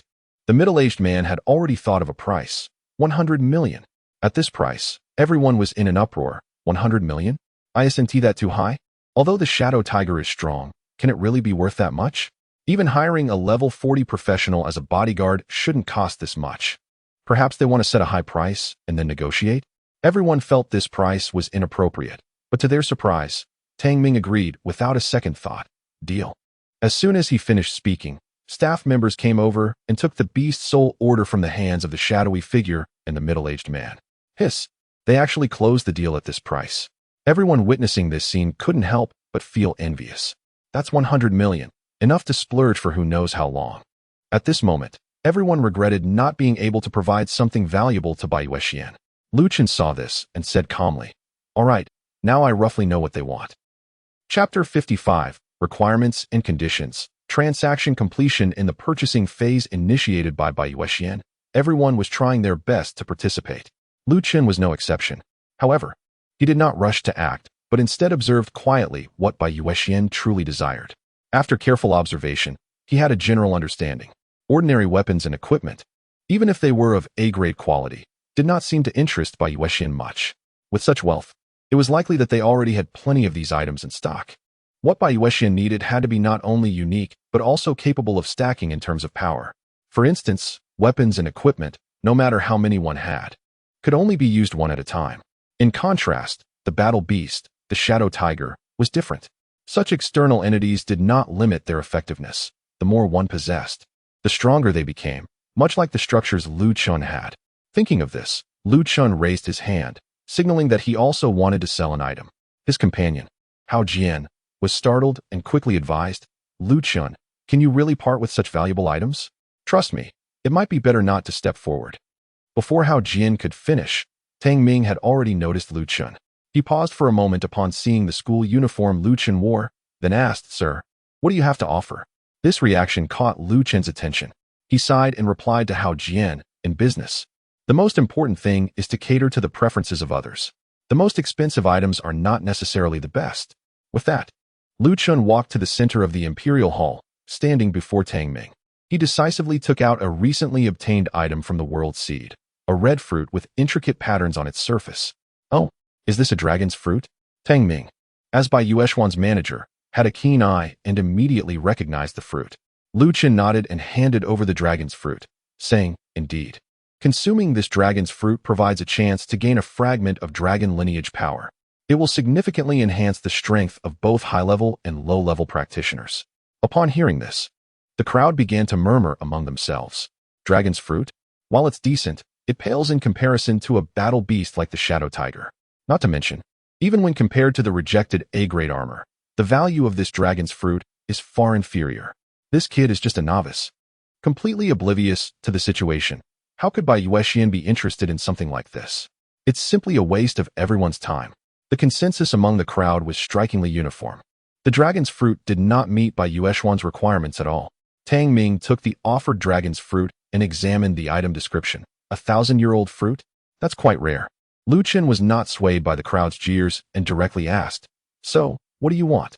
Tang Ming didn't think for long and nodded. "All right, name your price." As soon as he said this, everyone in the room was stunned. No way, how could something like this catch Bai Yuexian's eye? Even if it were a 1,000-year-old dragon extension fruit, it wouldn't be worth more than 20 million, right? Why is that? If I had known, I would have stockpiled some dragon extension fruits. There were all kinds of envious, jealous, and resentful gazes fixated on Lu Chun, wishing they could be the one to make an offer. Yet, under everyone's watchful eyes, he shook his head. "I don't want money." Not only the people around him, but even Tang Ming was taken aback for several seconds. "What do you mean?" Lu Chun straightforwardly stated his demand. "I want a directional skill scroll for builders, specifically for constructing defensive-type buildings." The crowd was momentarily stunned. Then they couldn't help but burst into laughter. I thought this young man had struck it rich, but it seems that even if he did, he wouldn't know how to grasp it. Indeed, how much is a dragon extension fruit? What is the value of a directional skill scroll for a profession? Even a directional skill scroll for a living profession is worth at least several tens of millions. A few tens of millions for a directional skill scroll is considered cheap. Those for powerful skills can easily reach several hundred million. This is hilarious. This gathering was definitely worth it to witness such a spectacular scene. Tang Ming also showed a hint of difficulty for the first time. "Sir, with just 1,000-year dragon extension fruit, it's hard for me to help you." Lu Chun anticipated this response. "No problem, I can add some more items." Upon hearing this, Tang Ming immediately perked up. "What else do you have?" Lu Chun thought for a moment and produced a palm-sized scale that shimmered with an unusual blue light. Even with Tang Ming's experience, he didn't recognize it at first. "What is this?" Lu Chun briefly introduced, "This is a Jiao scale. You can use it to forge some equipment." Tang Ming's previously calm expression changed. "It's actually a Jiao scale?" The Jiao is a very powerful monster, and once it matures, it can easily surpass level 100. With the potential to evolve into a dragon. The scales on it are naturally very rare and robust materials, excellent for forging weapons or equipment. The people around were also stunned by the Jiao scale. Just a single Jiao could probably take them out with just a breath. I can provide 10 Jiao scales, along with this 1,000-year dragon extension fruit, in exchange for a directional skill scroll for builders. Lu Chun planned to keep 3 of the 13 scales that had evolved into Jiao scales for himself. Tang Ming hesitated for a while. "Please wait a moment. I need to make a phone call." After speaking, he made a call without knowing exactly who he was contacting, seeking their opinion during the conversation. Lu Chun patiently played with the item in his hand, waiting. Tang Ming didn't keep him waiting long and soon hung up. "Sir, the deal is done." Although everyone was somewhat mentally prepared, they were still shocked to hear it confirmed. It was the first time they had seen someone make demands in such a manner. Moreover, the other party almost entirely held the initiative, causing Tang Ming's expression to change several times. In the end, the transaction truly went through. "Remember, I need the skill scroll for defensive-type building construction." Lu Chun calmly repeated his request. Tang Ming nodded. "All right, sir. I will arrange for someone to deliver the scroll right away." Chapter 56. Acquiring the directional skill scrolls. The gathering comes to an end after arranging the personnel. The scrolls were quickly delivered. Not just one, but 3 were brought for Lu Chun to choose from. This clearly demonstrated the depth of Bai Yueshuan's resources. Typically, finding directional skill scrolls in a city is quite difficult, yet they casually produced so many. Lu Chun approached and began examining the effects of the 3 skill scrolls. Steel bunker. A. Effect. Consumes any type of metal building materials to construct a steel bunker. The attributes of the steel bunker are determined by the building materials and its level. Steel bunker. After construction, it can continuously provide damage immunity effects to all surrounding allies. Allies can enter the steel bunker, and as long as it is not destroyed, those inside will not take damage. Watchtower. B. Effect. Consumes any type of wood building materials to construct a watchtower. The attributes of the watchtower are determined by the building materials and its level. Watchtower. After construction, it can continuously provide range surveillance. Any unit entering the range will be detected by the builder. Repair center. B. Effect. Consumes any building materials to construct a repair center. The attributes of the repair center are determined by the building materials and its level. Repair center. After construction, it can continuously restore the durability of surrounding buildings. The repair effect depends on the materials of the repair center and the buildings being repaired. Bai Yueshuan was not trying to deceive Lu Chun and was very generous. 2 of the skill scrolls were of B rank, while 1 was of A rank. This made those around them even more envious. "Wow, it's actually a directional A skill scroll. I remember the steel bunker has a really powerful effect." Yes. It seems that many steel bunkers were built on the front lines against the alien races, saving countless soldiers' lives. Although it's a life profession skill scroll, this one is probably worth over 100 million. This guy has struck gold. Amidst the discussions, Lu Chun did not think for long and directly picked up the repair center directional skill scroll. "I'll take this one." The crowd was in an uproar. Tang Ming was also a bit stunned. "Are you sure?" In fact, Bai Yueshuan had only brought the 3 skill scrolls as a formality. Tang Ming initially thought, like everyone else, that Lu Chun would definitely choose the steel bunker skill scroll. After all, the difference in effectiveness between A rank and B rank skills is immense. Both the watchtower and the repair center clearly have inferior effects compared to the steel bunker. Lu Chun remained undeterred and nodded. "I'm sure." "Oh, well then." This was Tang Ming's first time doing business with someone like this, and he dazedly accepted the 10 pieces of dragon scales. Holding the skill scroll for the repair center, Lu Chun walked back to Hao Jian's side. Hao Jian raised his thumb and said, "Brother Lu Chun, you are amazing. Every step you take exceeds my expectations." Lu Chun glanced at him and replied, "If you want to do business, these operations are just the basics." Hao Jian humbly asked, "I can barely understand what you did earlier, but why did you choose a B-level skill scroll in the end?" "That's definitely because this skill is the most useful for me," Lu Chun casually responded while using the skill scroll in his hand. "You have used the builder's directional skill scroll, Repair Center. Congratulations, you have learned the skill, Repair Center, B. Repair Center, B. Effect. Consume any building materials to construct a repair center. The attributes of the repair center are determined by the materials and level. Note, currently, there are insufficient materials to build. Having learned the skill, Chun felt very satisfied. Although the 3 skill scrolls provided by Xiang each had their own unique features and were quite good, the repair center skill was definitely the most suitable for Chun. Generally speaking, buildings are one-time use. Unless you use similar materials for repairs, any damage taken will continuously reduce durability. After experiencing the furious goblins and the fruit-picking dragon quest, Chun had lost nearly 1/10 of the durability of a granite wall. He had been struggling with how to repair it. Buying more granite for repairs felt like a waste. It would be better to rebuild it entirely. Now, with the repair center skill, that problem was resolved. After Chun, some others also wanted to provide items of low value to Xiang. However, they did not truly understand her needs, so they were ruthlessly rejected. Once it was confirmed that no one else was stepping up to offer items, Tang Ming announced the end of the purchasing session, and the gathering continued. Chun didn't stay idle. Using a check given to him by a benefactor, he purchased several items he had previously set his sights on. This included the boots of agility, the telekinesis bracelet, and 3 universal skill scrolls for vision enhancement, hearing enhancement, and stamina enhancement.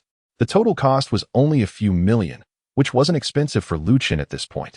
Without any hesitation, Chun immediately learned all 3 skills and equipped the boots of agility and the telekinesis bracelet. After completing these actions, Chun opened his long-forgotten attribute panel. Name, Chun. Occupation, SSS level lifestyle profession. Super God level builder. Level, LV23. Strength, 108. Agility, 328. Spirit, 328. Constitution, 108. Health, 1310. Mana, 3,510. Attack, 131. Occupational talent. Infrastructure Maniac, SSS level talent. Skills, Basic Arrow Tower D. Basic Wall, D. Turret, B. Maintenance Center, B. Vision Enhancement, Hearing Enhancement, Stamina Enhancement. Buildings in Dimensional Space. Pinewood Arrow Tower 1. Granite Arrow Tower 3. Granite Wall 2. Meteorite Turret 1. Equipment. Agile Boots. Telekinetic Bracelet. Feeling comfortable. Chun looked at his current panel and let out a long sigh. The effort had finally paid off, and his strength had noticeably improved compared to before. As time passed, the crowd at the gathering gradually thinned out. In the end, Tang Ming stood up once again. He thanked all the guests who attended the gathering and announced that this White Moon Pavilion gathering officially concluded. Chapter 57, Building Maintenance Center. Architectural Durability Recovery. Chun, I've sold quite a bit of that stuff we got earlier, so I'm giving you a portion of the money now. Hao Jian handed over a stack of cash. Chun took it and glanced at it. There were probably hundreds of thousands. It seemed Hao Jian wasn't exaggerating. He did have some business talent. Selling those items for this price was quite impressive. After Chun accepted the money, Hao Jian continued, by the way. He pulled out a brand new phone. After earning some money, I bought a new phone. Should we exchange contact information? It'll be easier for me to return the rest of the money to you later. After spending a few days together, it was clear to anyone that Chun was a top-notch ally. Plus, despite his formidable strength, he had a very easygoing personality and was not at all pretentious. Hao Jian decided he must hold on to this ally tightly when given the chance. Chun was momentarily taken aback. He had been so busy over the past few days focusing on enhancing his strength that he forgot to buy a phone after earning some money. After thinking for a moment, he replied, "Just write down your number for me. I'll contact you when I have some free time." "Sure." Hao Jian readily agreed, took out a sticky note, wrote down his phone number, and handed it over. Chun accepted it and tossed it into his dimensional space along with the stack of cash.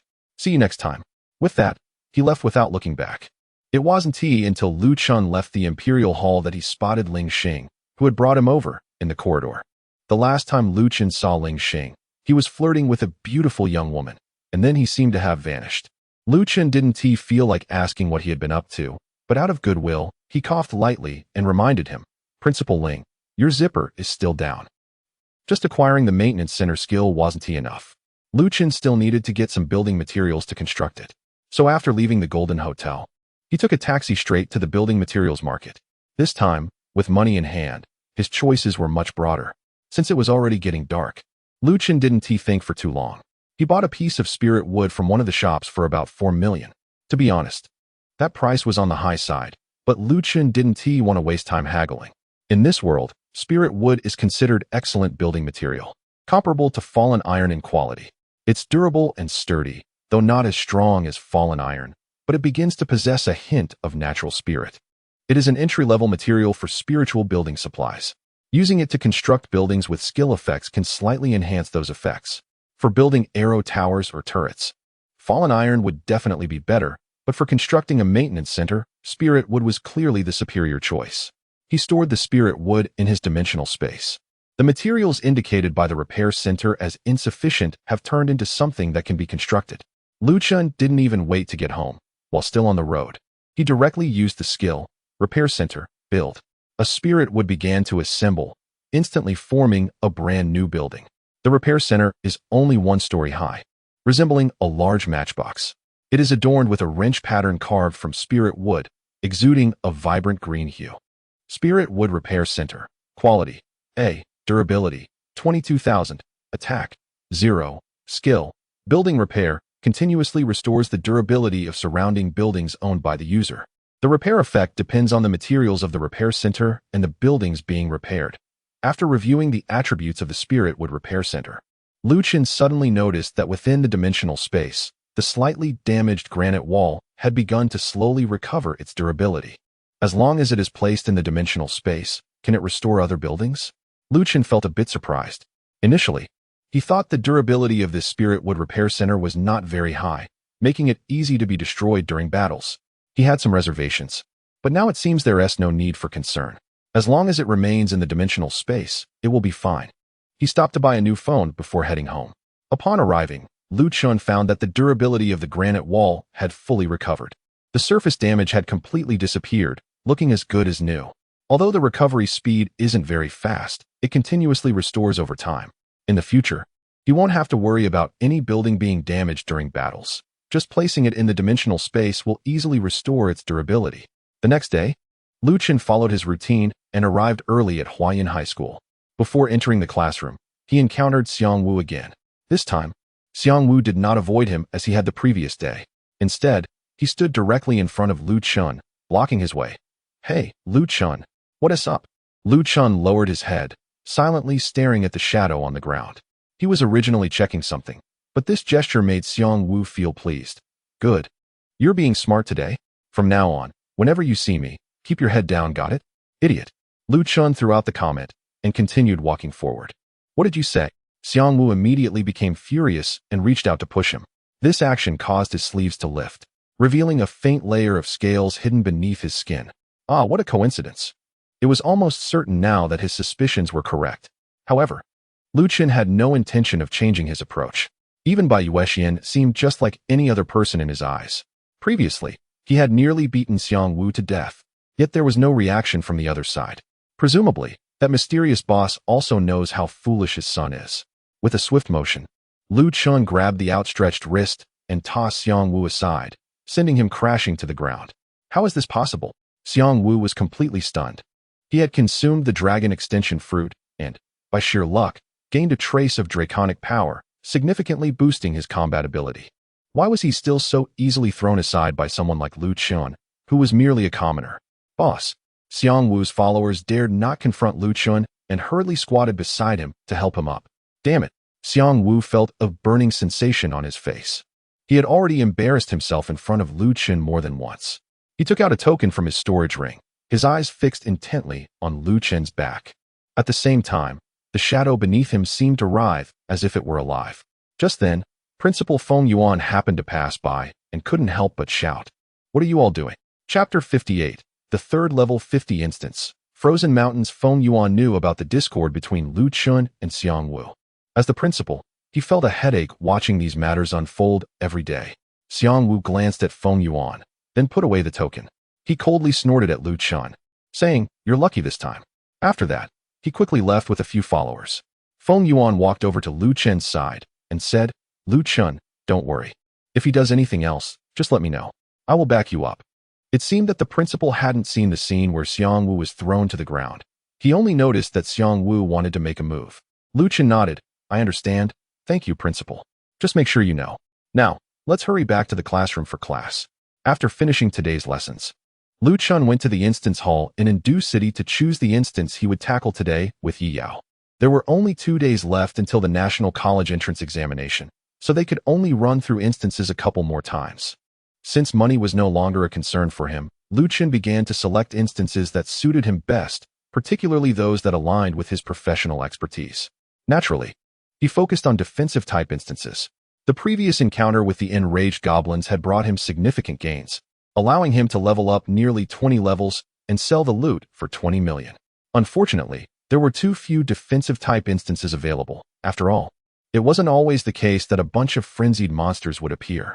While Lu Chun was still selecting instances, a commotion arose among the classmates nearby. Hey, Xiang Wu actually wants to challenge a level 30 instance. Is that for real? How could it not be real? He just paid the fee. Seriously? Even if Lu Chun and Yi Yao, both S-rank professionals, are involved, how does Xiang Wu, an A-rank professional, dare to challenge such a high-level instance? Lu Chun glanced over and saw Xiang Wu proudly looking down at the other students. Everyone, you don't need to be so surprised. I've actually been hiding my strength. In reality, I can easily clear an instance of this level with just a slight effort. Generally, bringing a battle beast into an instance wasn't impossible, but it required prior registration. Moreover, if the level of the battle beast was too far below the person's level, it wouldn't be counted in the instance record. However, judging by Xiang Wu's smug demeanor, it was clear he didn't reveal the existence of the Shadow Tiger. Fortunately, the Shadow Tiger could hide in the shadows, allowing Xiang Wu to keep it a secret. Unaware of the situation, Yi Yao found it a bit strange after glancing over. If he has the strength to challenge a high-level instance, why has he been running low-level instances for the past few days? Lu Chun couldn't be bothered with that side of things. Let us not worry about it. Today, let us tackle the instance clearing the polar snow monsters. Yi Yao obediently redirected her attention, looking up at the giant screen where the instance introduction was lightly read aloud. Clearing the polar snow monsters? In the frozen mountains at the northernmost tip of the land, snow monsters appear sporadically. If not dealt with promptly, they could become a threat. It's a fairly standard dungeon. However, it seems that there are no boss-level monsters in that area. Moreover, the entry fee for this dungeon is quite low, only 100,000, indicating that the profits from it are not significant in the eyes of the dungeon organizers. Nonetheless, Yi Yao had no objections to Lu Chun's decision. After she went to pay the fee, the two stepped onto the teleportation array and arrived at the dungeon's destination. As usual, Lu Chun immediately set up a granite wall upon landing. Once the wall was in place, he began to survey the surroundings. In this frozen mountain range, he was greeted by endless white snow and towering peaks. Although it was summer, the ground and mountains were covered in a thick layer of snow. The cold wind howled around them, but Lu Chun only felt a slight chill against his skin. After awakening as a professional, the strength of a professional's body is significantly enhanced. With Lu Chun's current physical condition, he could withstand temperatures ranging from 50 to 60 degrees to minus 20 or 30 degrees without much discomfort. On the other hand, Yi Yao seemed to shiver a bit from the cold. After he took out a spare piece of clothing from his storage and tossed it to her, Lu Chun began to check the dungeon introduction that had just popped up. Dungeon name: Eliminate the polar snow monsters.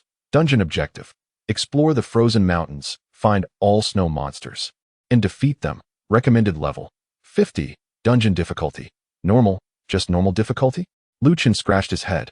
He noticed that his approach to dungeons was a bit different from others. Most people start with easy dungeons and gradually increase the difficulty, while Lu Chun's first challenge at level 50 was already of extreme difficulty. The second dungeon he attempted was a step down to hard, and now for the third, it was simply normal. However, the reason Lu Chun chose this dungeon was not solely for the sake of clearing it. His true goal was to obtain a rare product that could only be found in the frozen mountains, Xianbing, Mystic Ice. 1 or 2 years ago, Lu Chun had studied relevant information about this place in geography class. Someone had once found a material called Xianbing in the frozen mountains. This material is quite extraordinary. Anyone who gets close to it feels a bone-chilling cold, and even direct flames do not show any signs of melting it. Later, that person invited a master blacksmith to forge it into a Xianbing sword, the attributes of which are unknown but undoubtedly powerful. That individual became quite a famous warrior in the land simply by wielding the Xianbing sword. From any perspective, Xianbing is considered a top-quality material. Just using it to make a sword is so impressive. If Lu Chun could acquire enough Xianbing to construct a building, wouldn't that be an incredible leap forward? Unfortunately, this type of ice is extremely rare. After the incident with the ice sword, many people have tried to find similar materials in the frozen mountain range, but all have returned empty-handed. So, when Lu Chun came here, he wasn't really expecting to find the rare ice. It was just that the other locations didn't seem interesting, so he decided to take a chance here. If he didn't find anything, it wouldn't be a loss. If he did, it would be a great gain. Which direction should we go? Yi Yao's melodious voice brought Lu Chun's thoughts back. He exhaled a puff of white air and casually pointed toward the highest peak of the frozen mountain range. Let's go that way. After saying that, he directly stepped in that direction. Yi Yao nodded gently and followed behind Lu Chun. Chapter 59. The highest peak of the frozen mountains facing the biting cold wind. Lu Chun and Yi Yao made their way toward the highest peak of the frozen mountains. After not long, they spotted a tall, ape-like creature rising from the snow and staggering toward them. The creature was covered in thick, pure white fur, blending almost seamlessly with the snowy environment. If not for a careful observation, they might have easily overlooked it. Lu Chun and Yi Yao both stopped to check the creature's attributes. Snow monster, wild creature, level, LV 50, health, 4,000, mana, 1,000, attack, 450, skills, frozen, snowball throw, thick fur, frozen, consumes 100 mana to condense the surrounding air into ice, creating a frozen area that immobilizes enemies within it for a duration, can last longer in lower temperatures. Snowball throw, consumes 50 mana to pick up snow from the ground, form it into a snowball, and throw it at a target, dealing 4 times attack damage. Thick fur, passive skill, the fur covering the snow monster allows it to reduce physical damage taken by 30 and additionally reduce ice attribute damage by 50. Once again, a set of skills suitable for fighting in icy conditions. Each time Lu Chun ventured into a dungeon, the monsters he encountered were mostly in their home turf. The snow monster seemed to be just warming up. After staggering for a couple of steps, it became noticeably quicker, lunging toward Lu Chun. Without hesitation, Lu Chun deployed an iron meteor turret. Yi Yao reacted swiftly as well, raising her hand to cast a fire of the mind on the turret. As the snow monster approached them, its yellow eyes fixed intently on Lu Chun, and it immediately unleashed its first skill, Frozen. With the casting of the snow monster's skill, Lu Chun could clearly feel the temperature drop sharply around them. Even with his physique, he felt a chill. Meanwhile, on the ground, a sheet of ice began to spread rapidly from beneath the snow monster's feet. Lu Chun himself was immune to the negative effects of being frozen, but the iron meteor turret was not necessarily so. Attack. Thus, he decisively ordered an attack. Boom. The iron meteor turret, empowered by the fire of the mind, fired a flaming shell that arced perfectly through the air and landed right on the snow monster's head. Bang! The shell exploded, sending flames soaring from the detonation point. The entire skeleton of the snow monster was exposed as its flesh was consumed by the fire.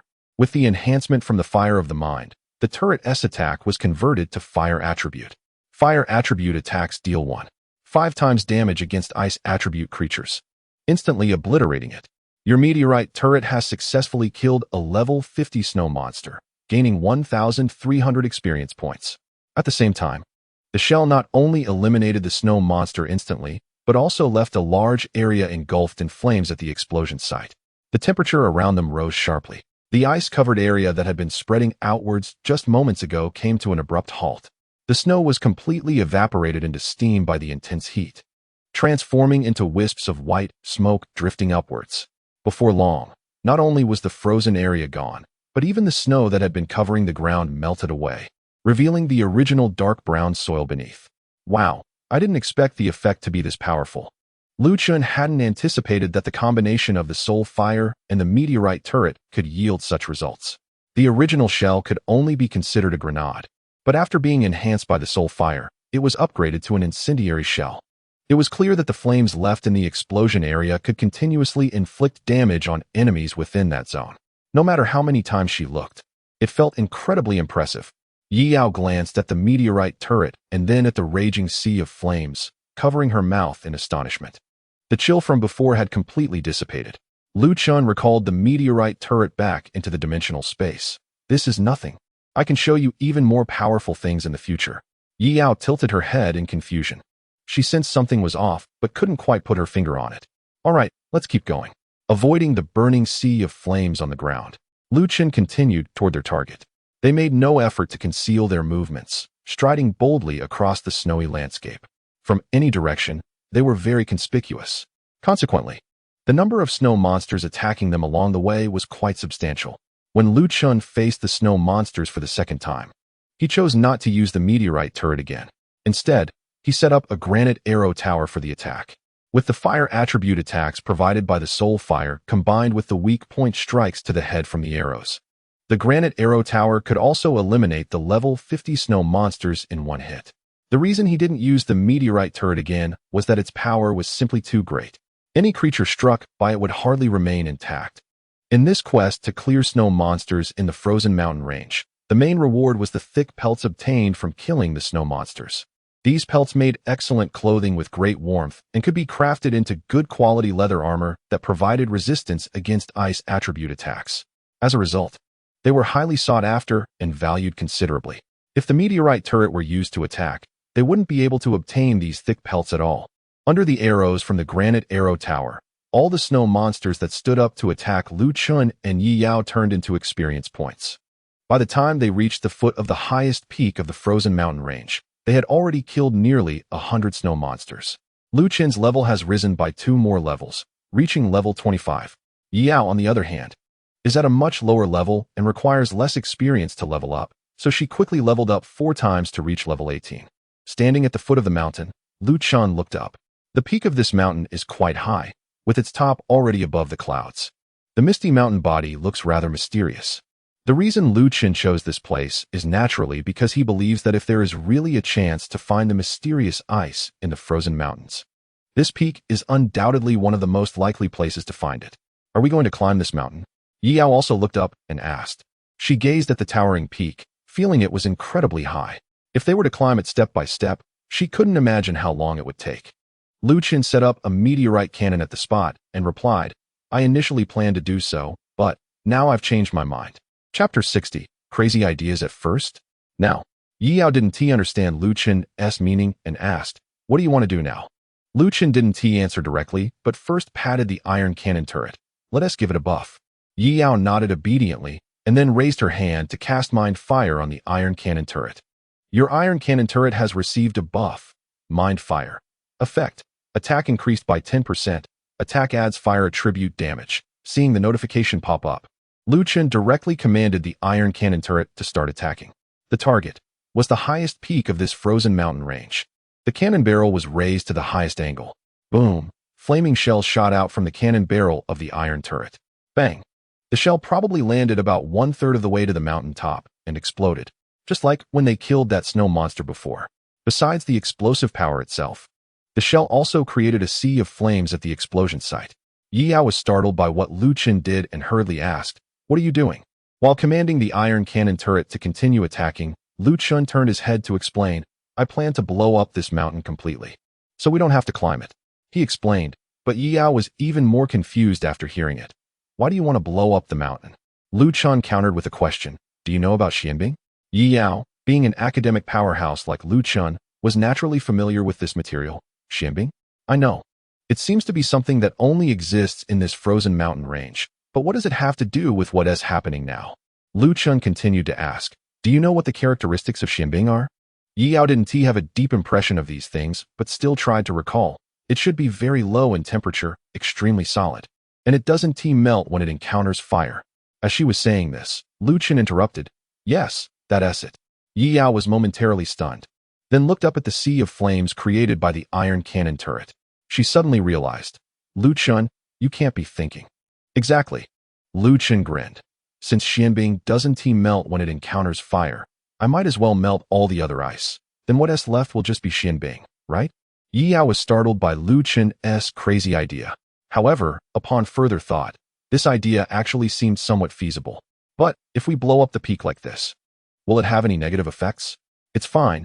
This place is originally sparsely populated. After the snow monsters appeared, even the animals that used to live here have disappeared. Even if the entire frozen mountain range is destroyed, the only ones affected will be those snow monsters. Anyway, the name of this instance is to let Chun clean up the snow monsters. His current approach can be understood as using maximum efficiency to eliminate the snow monsters. However, In the process, he inadvertently destroys the mountain and looks for the mysterious ice hidden within the frozen mountain range. Initially, he didn't intend to do this. He simply wanted to clear out the snow monsters and explore to see if he could find any traces of the mysterious ice. But it was clear that this method would yield poor results, as most others searching for the mysterious ice in the frozen mountain range were doing the same thing. If he weren't incredibly lucky, doing what everyone else was doing would likely lead to the same outcome. After witnessing the effects of the iron meteorite turrets combined with the flame of the mind, a somewhat crazy idea began to form in his mind. He believed that if he couldn't find the mysterious ice this way, it was likely that the material had disappeared for good and would never be found again. He felt he wasn't the first to think of this method. It's just that others might not be able to accomplish it. The frozen mountain range stretched for miles, and it was nearly impossible for ordinary practitioners to destroy a single peak. Perhaps only those at several hundred levels had the capability to do so. But once they reached that level, they wouldn't need the mysterious ice anymore. What set him apart was that he was a builder who fought by deploying structures. As long as he placed the iron meteorite turrets here, they could continuously attack. The efficiency of destroying the mountain would likely surpass that of thousands of practitioners. Boom, boom, boom. During the time he was explaining to Yi Yao, the iron meteorite turrets had already launched several more shells at the peak. A series of explosions erupted, and a large area on the highest peak of the frozen mountain range was turned into a sea of fire. The noise caused by the iron meteorite turrets was immense, and soon, waves of snow monsters began to appear from all directions, converging towards him. He deployed granite arrow towers to hold them off. Yi Yao also applied the flame of the mind buff to all 3 granite arrow towers, which should be enough to withstand the nearby snow monsters. In his eyes, the approaching snow monsters were essentially just moving experience bags. Roar. Perhaps angered by the attack on their mountain, the snow monsters that appeared this time seemed particularly agitated. After a roar, they all charged towards him. Whoosh, whoosh, whoosh. As they entered the attack range of the granite arrow towers, 3 arrows were fired simultaneously. Thud, just like before. Under the combined effect of fire attribute damage and critical hits to their heads, these snow monsters couldn't withstand a single shot from the granite arrow towers. Your granite arrow tower has successfully killed a LV-50 snow monster, earning 1,300 experience points. Your granite arrow tower has successfully killed a LV-50 snow monster, earning 1,300 experience points. Your granite arrow tower has successfully defeated a level 50 snow monster, gaining 1,300 experience points. As the tower continues to attack, one snow monster after another falls, all turning into experience points for Chun and Yi Yao. Their experience bars are rapidly increasing. What was originally a well-functioning exploration-type dungeon has suddenly transformed into a defense-type dungeon due to Chun's actions. Naturally, Chun is pleased with the current situation. Initially, he only intended to blow up the mountain to search for the mysterious ice, but unexpectedly, he attracted all the nearby snow monsters without needing to search for them himself.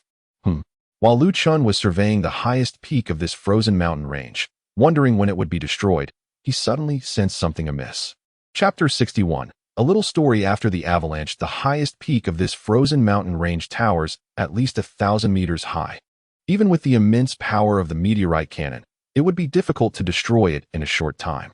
Currently, the mountain itself has yet to begin to collapse. Instead, the snow at the summit has started to give way. Since the maximum attack range of the meteorite cannon only reaches halfway up the mountain after the bombardment, the snow at the top lost its support and began to tumble down, resulting in a massive avalanche. At this moment, Yi Yao was drawn to the commotion at the summit. She looked up and was immediately startled. Oh no, the mountain is starting to avalanche. We need to run. The power of nature is truly terrifying. With so much snow cascading down, it could create an unparalleled impact force. The damage would likely rival that of many boss monsters. Yi Yao instinctively grabbed Chun, wanting to quickly escape from the foot of the mountain. However, she found that she couldn't pull him away. Chun stood his ground, showing no intention of leaving. On the contrary, he appeared quite calm. No need to run. Yi Yao's eyes lit up. Could it be that you have a way to stop the avalanche? Chun continued the thought he hadn't finished earlier. Anyway, it's too late to run now. Yi Yao's expression stiffened. It seemed she had celebrated too soon. Should we just teleport away then? She asked again. In fact, since they entered this instance, they had already gained much more than the 100,000 they had paid. besides acquiring over 100 snow monster corpses. They also earned a significant amount of experience points, resulting in a rapid level increase. From the perspective of the instance, they could already be considered to have completed it. How could that be? Lu Qin shot her a glance and waved his hand to directly create 2 granite walls, positioned at a right angle in front of them, facing the mountain peak. Are you planning to block the avalanche with these 2 walls? That could work, but it seems a bit risky. Yao was no stranger to granite walls. In the previous instance, these walls had withstood attacks from level 70 monsters without budging, proving to be incredibly solid. They should be able to block the avalanche without issue. However, unlike defending against monster attacks, the scale of the avalanche was considerable. Although the granite walls could withstand the impact from the front, the snow falling from above could still potentially bury them alive. Don't worry. I don't want to be buried by snow either. Lu Qin shook his head and set up the Spirit Wood Repair Center right behind the 2 granite walls. Huh, what's this? Yao examined the small structure radiating vibrant greenery in front of her. This was the first time she had seen Lu Qin deploy a normal building. Just think of it as a house, Lu Qin said, glancing at the mountain peak. The avalanche is almost here. There's not much time left, so I want to explain further. He casually retrieved the meteorite turret and granite arrow tower that were still attacking outside. Then he directly reached out to grab Yao and ran towards the Spirit Wood Maintenance Center. Although Yao didn't quite understand the situation, she didn't resist at all. He pushed the door open, entered, and closed the door. Bang! At the moment the door was shut, the avalanche rushed to this spot. Endless snowflakes and ice blocks fell, accompanied by a fierce storm and noise. Boom! A tremendous roar and sharp crashing sounds echoed all around. Even inside the Spirit Wood Maintenance Center, Lu Qin and Yao could distinctly feel the ground trembling. Yao held her breath, her heart racing. But it wasn't because of the roaring avalanche outside. It was because she was now squeezed into this small room with Lu Qin. The Spirit Wood Maintenance Center wasn't big, probably only about 4 or 5 square meters. Inside, Yao and Lu Qin could clearly smell each other's scent. Moreover, the most important thing was that their hands were still clasped together. I say, Yao's face turned red, and she mustered the courage to look at Lu Qin. However, she found that his attention was completely elsewhere. Lu Qin was surveying the surroundings while mumbling to himself. I didn't expect it to be empty inside. This was his first time entering a building he had constructed.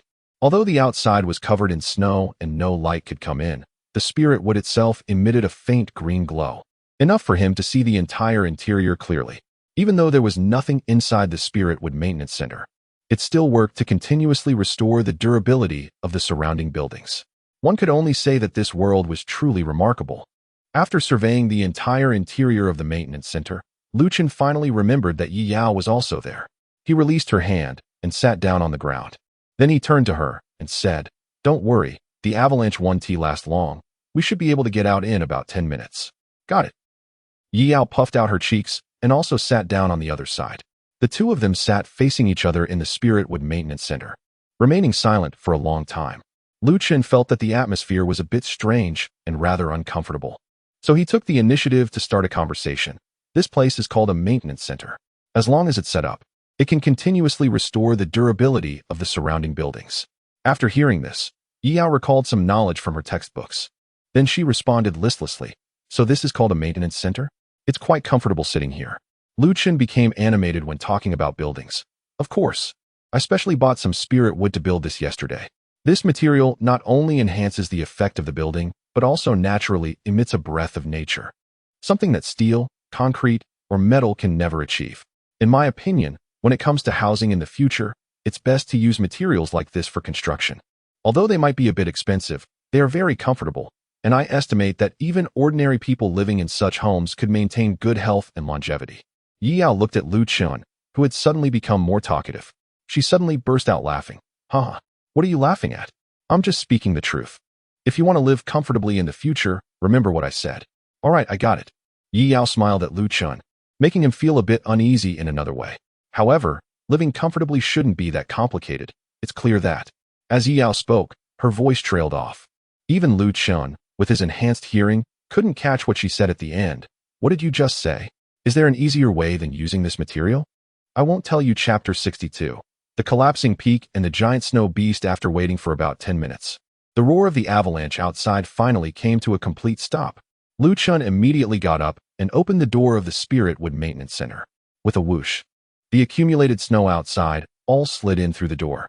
Fortunately, with over 300 points in agility, Chun reacted quickly and dodged to the side. The snow then crashed down onto Yao, who was behind him. Chun, you can't blame me for this, right? Chun turned his head away, whistling as he reached out to clear the snow that had piled up outside the door. Since there were 2 granite walls blocking the front of the Spirit Wood Maintenance Center, the amount of snow behind it wasn't too much. Although Chun hadn't invested points into his strength attribute, he had already gained a significant boost from leveling up, with 4 points in total. Clearing away this little bit of snow was quite easy. In just a few minutes, Chun and Yao emerged from the Spirit Wood Maintenance Center. He waved his hand, directly retrieving the maintenance center and the granite walls into his alternate dimension space. Then, he set up a meteorite turret and a granite arrow tower in place. The recent avalanche hadn't only targeted them. The nearby groups of snow beasts that had been approaching were also swept clean by the avalanche. Even those naturally born in the snow had no means to cope with such a massive avalanche. Chun didn't lament the loss of those experience packs. He had more important matters to attend to. He had Yao reignite the spirit fire for the meteorite turret. The turret raised its cannon and began firing at the mountain peak. Boom, bang. This time, since the snow on the surface of the mountain had rolled away, the shells fired by the turret exploded directly on the mountain's surface, resulting in significantly greater power than before. Some harmless small rocks tumbled down nearby. With no snow beasts appearing, Chun focused on the state of the mountain. At this point, a gap had been blown into the mountain, revealing some of the conditions inside. However, he still hadn't spotted any indestructible ice that wouldn't melt from the flames. After the meteorite turret was powered up with the spirit fire, the resulting firestorm from the explosions was incredibly powerful. Ordinary ice blocks, upon contact, instantly emitted white smoke and began to melt. As long as he flattened the mountain, he should be able to find the mysterious ice. Chun rested his chin on his hand, patiently waiting. Bang! The turret's shell exploded on the mountain again. This explosion seemed to trigger a chain reaction, causing rocks and ice blocks from halfway up the mountain to start falling in large quantities. Good. At this efficiency, it should be done soon. Chun was very satisfied with the power of the meteorite turret. If purely calculating destructive power, even a first-turn professional couldn't match the turret. Moreover, the turret's attacks didn't consume any mana. Each regular attack equated to a professional's ultimate move. The process of bombarding the mountain was quite monotonous. Yao was bored and started to build a snowman nearby. Only Chun remained focused from start to finish. Bang! Another loud explosion echoed. This time, the attack from the meteorite artillery completely disrupted the balance of the mountain midway up. The mountain could no longer support its peak and began to tilt to the side. Fortunately, Chun had anticipated this and had been ordering the meteorite artillery to bombard the side of the mountain. So at this moment, the peak was falling to the side and did not crash down towards Chun. A previous avalanche was manageable, but if such a large chunk of the mountain were to fall, Chun doubted whether the granite walls could withstand it. Boom! The peak crashed down at the foot of the opposite side of the mountain. At that moment, the mountain looked as if it had been sliced in half, and it had been less than an hour since Chun began his attack. In less than an hour, he had managed to split a mountain in two. The destructive power could only be described as terrifying. However, before Chun could rejoice, he felt the ground beneath his feet begin to shake violently. Oh no! The snowman that Yao had painstakingly built was knocked over by the tremor. Sensing something, Chun looked up towards the gap in the mountain. He saw a massive white figure emerging from the opening. It was too far away for him to see clearly, but he could barely make out that the figure was draped in white fur similar to that of a snow monster. However, it was much larger than an ordinary snow monster. The original snow monsters were already quite tall, nearly 3 meters high. Yet this newly emerged figure was at least 20 to 30 meters tall, completely on a different scale. Even from a distance, one could feel a piercing chill. What is that? Chun wondered. He had never heard of such a large snow monster. Before he could think it through, he noticed that alongside the figure, one snow monster after another was appearing from the gap. Yet, in the shadow of that figure, even the originally tall snow monsters appeared somewhat miniaturized. Yao stood beside Chun, looking up in observation. Could this be the lair of the snow monsters? The lair of the snow monsters?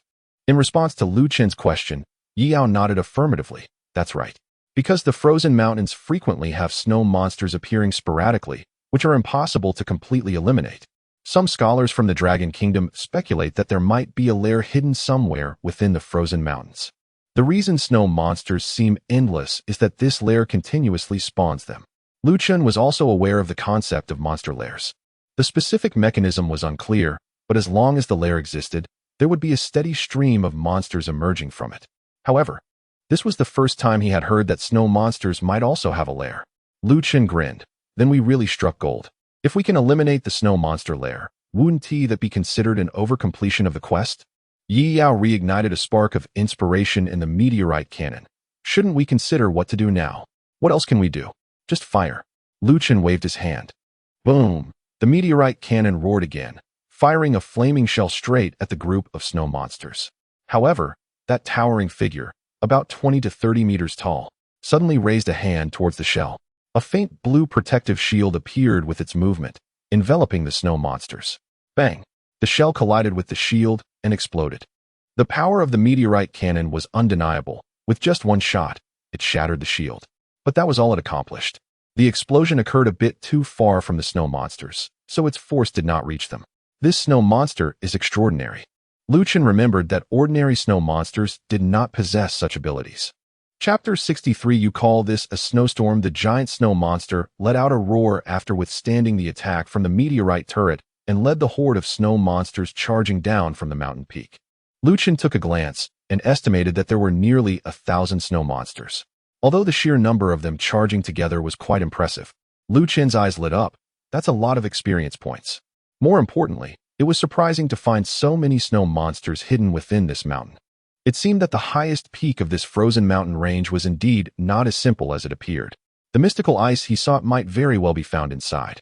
Setting up 3 granite arrow towers, Chun was fully prepared to face the snow monster's assault.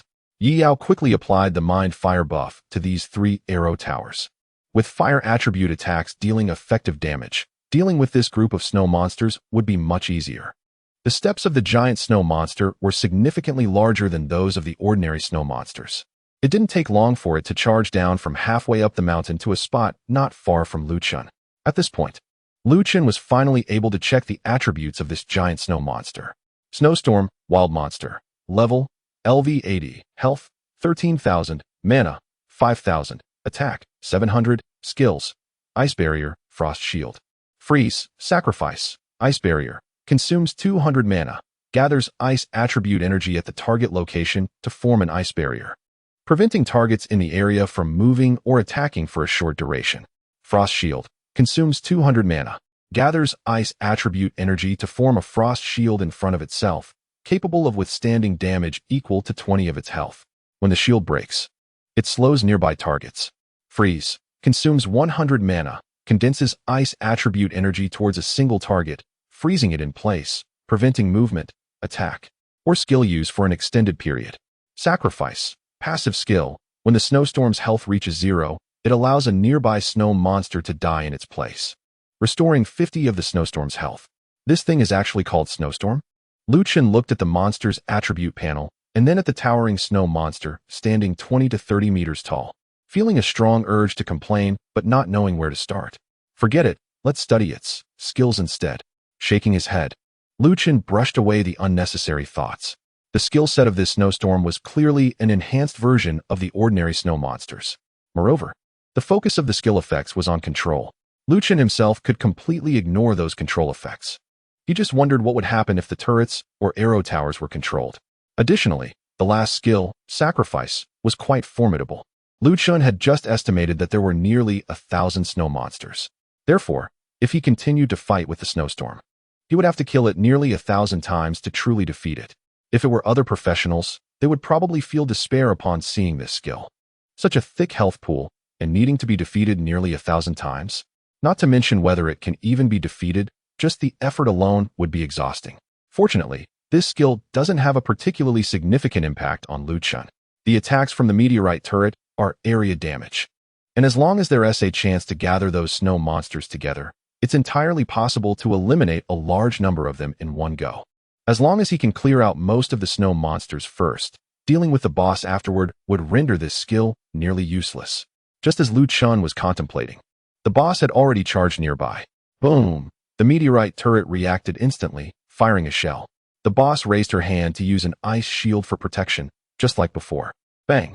The shell exploded, shattering the shield instantly. At the same time the ice shield was destroyed, the granite arrow tower began its attack. Whoosh! 3 fire arrows shot out, targeting the boss's head. Although the boss's skill was powerful, there's no way she could use it twice in quick succession. She tried to tilt her head to dodge the incoming arrows, but since her head was too large, she couldn't avoid them at all. Thud!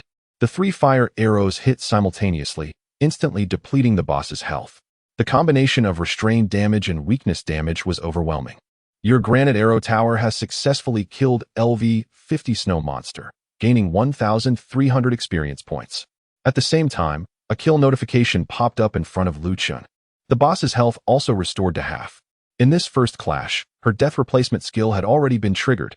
The boss clearly didn't anticipate that these inconspicuous towers would be so formidable. While the meteorite turret was fearsome, she hadn't expected the other arrow towers to deal such outrageous damage. Roar! She had no other choice but to extend her hand and use another skill against the meteorite turret and granite arrow tower. Ice Seal Barrier. Chun, standing next to his buildings, instantly felt a chill gathering in the air. The ground began to freeze, forming layers of ice. Moreover, a layer of frost started to cover the bases of the meteorite turret and granite arrow tower, rapidly spreading upwards. Due to nearby deployed buildings. Immune to the status. Frostbite inflicted by LV-80 boss. Due to nearby deployed buildings. Immune to the status. Freeze inflicted by LV-80 boss.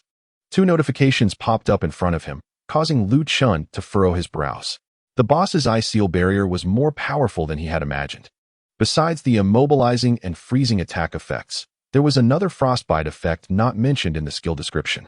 Under the frostbite state, being attacked would incur additional damage. Luckily, he had let Yi Yao cast buffs beforehand and then moved aside. Otherwise, she would probably be frozen in place right now. Given the current situation, it seemed that the boss's skill could indeed affect buildings. This is troublesome. Although Chun can avoid the range of the frozen barrier by recycling buildings into another dimension, it's only a temporary solution. Once in that alternate space, the buff effects originally attached to the buildings will persist. Even if he redeploys them, they will still be in a non-combat state. Chun glanced at the approaching monsters. Feeling a bit of a headache, is he supposed to wait until after the snow to exhaust his mana? The attack power after the snow isn't strong, so he doesn't have to worry about his safety. However, passively taking hits doesn't suit his temperament.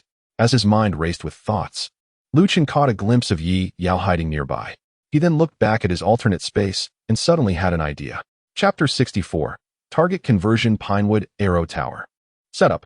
With a wave of his hand, Chun deployed this already obsolete arrow tower. The placement was right beside Yi Yao. Quick, give it a buff. Oh, okay. Although Yi Yao was confused by Chun's words, she immediately raised her hand to cast a spell, Fire of the Mind. Your Pinewood Arrow Tower has received the buff, Fire of the Mind. Effect. Attack increased by 10%. Attack deals fire attribute damage. As soon as Chun saw the buff effect pop up, he immediately commanded the Pinewood Arrow Tower to start attacking. Shuaho, seeing the appearance of another arrow tower, recalled her recent experience of being taken down by 3 arrows. She quickly steadied herself and raised her hands to protect her front. However, the target of the Pinewood Arrow Tower's attack was not Shuaho, but the Iron Meteor Tower. Whoosh! A fiery arrow shot out, hitting the base of the Iron Meteor Tower perfectly. After the fire arrow struck, the frost that had been spreading on the Iron Meteor Tower immediately stopped and began to melt the next second. Shuaho was taken aback, not expecting that humans had such a method to deal with their frozen barrier. The negative statuses of freezing and frostbite would be immediately lifted upon being hit by fire attribute attacks. It wouldn't be entirely accurate to say they were lifted. It should be regarded as being counteracted. After all, being hit by fire attribute attacks would generally lead to a burning state. The burning state and the freezing state counteract each other, allowing the Iron Meteor Tower to return to an attackable state. Although its attack power was diminished, it could still be useful at times. While Chun commanded the Iron Meteor Tower to attack Shuaho, he continued to have the Pinewood Arrow Tower target the remaining 3 granite arrow towers. Using fire attribute attacks to hit buildings to negate the freezing state could actually be done by other buildings as well. However, the attack power of the Iron Meteor Tower and the granite arrow towers was too high. A single hit would likely reduce the building's durability significantly. In such situations, The Pinewood Arrow Tower, which dealt lighter damage, was more practical. Boom! The Iron Meteor Tower roared again. Shueho didn't expect her frozen barrier to fail so quickly. At this moment, she couldn't use the ice shield and could only stand her ground.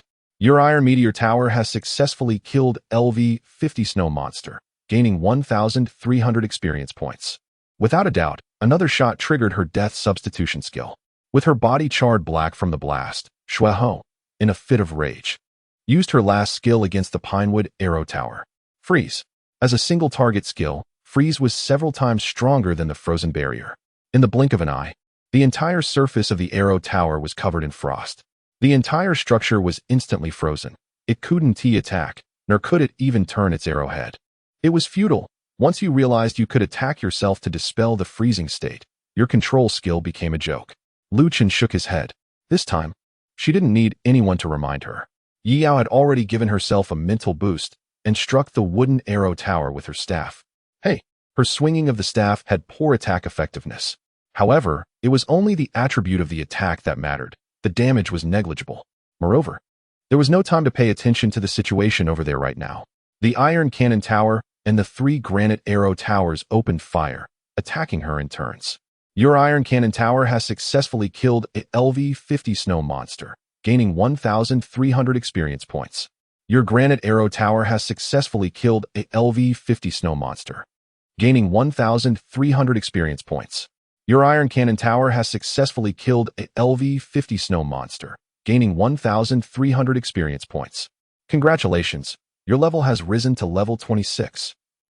Since each snow monster triggered a respawn upon death, restoring half health, Lu Chun simply let the towers attack rhythmically.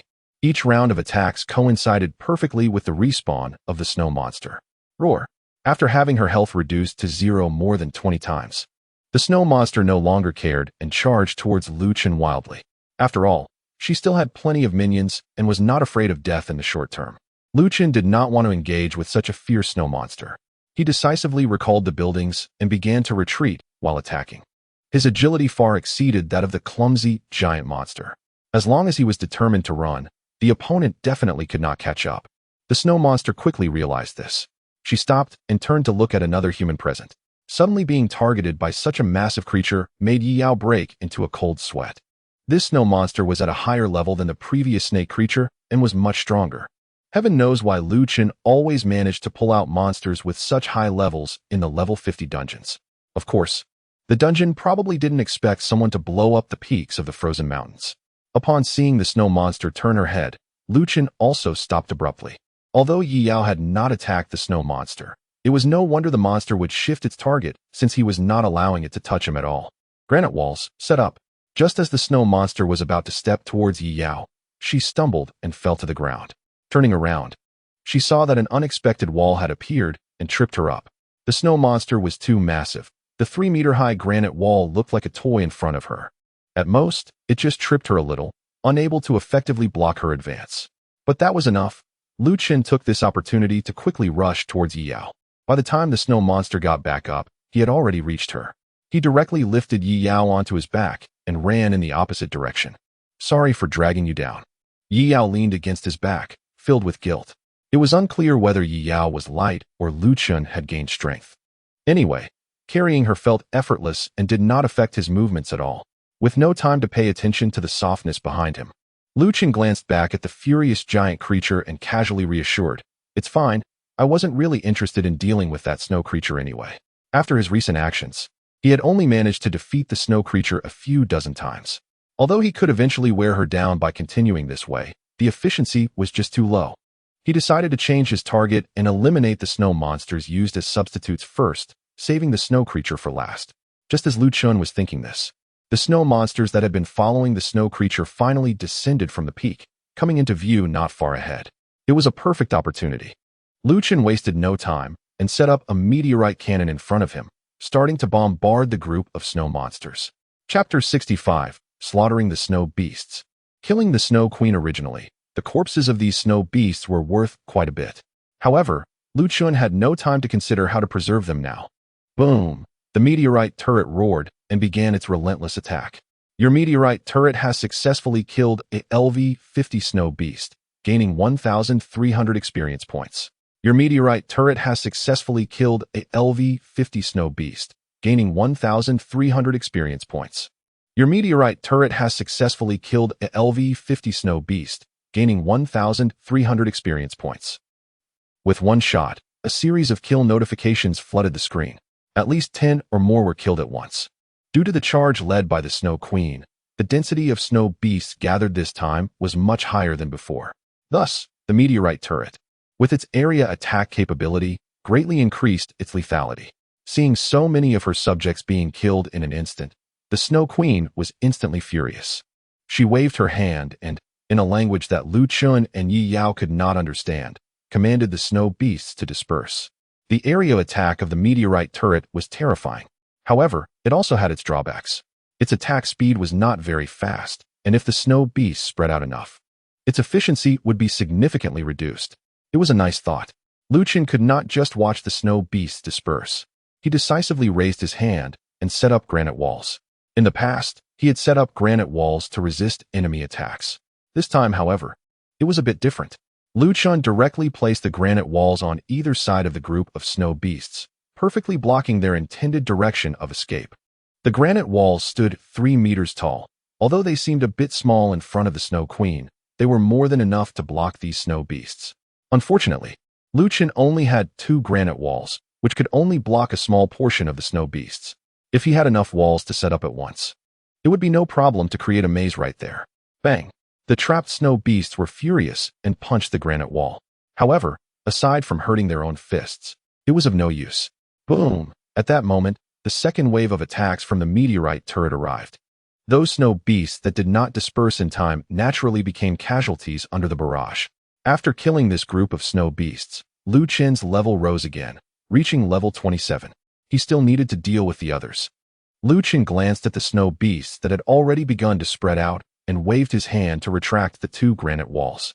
Against these scattered snow beasts, the attack efficiency of the granite arrow towers was even higher, with Yi Yao continuously providing the mind fire buff. The 3 granite arrow towers could ensure that 1 snow beast was killed every second. Looking back, Lu Chun noticed that the Snow Queen was quickly closing in again. She would not just watch him slaughter the snow beasts without doing anything. He saw the Snow Queen extend her hand toward him, and an ice attribute energy began to gather. Freeze. Once again, this incredibly powerful single-target control skill is in play. However, it has no effect on the target.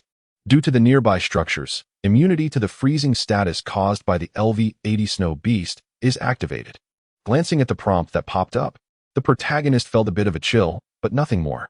Although the snow beast doesn't speak, he could sense her shock from her astonished expression. How is this possible?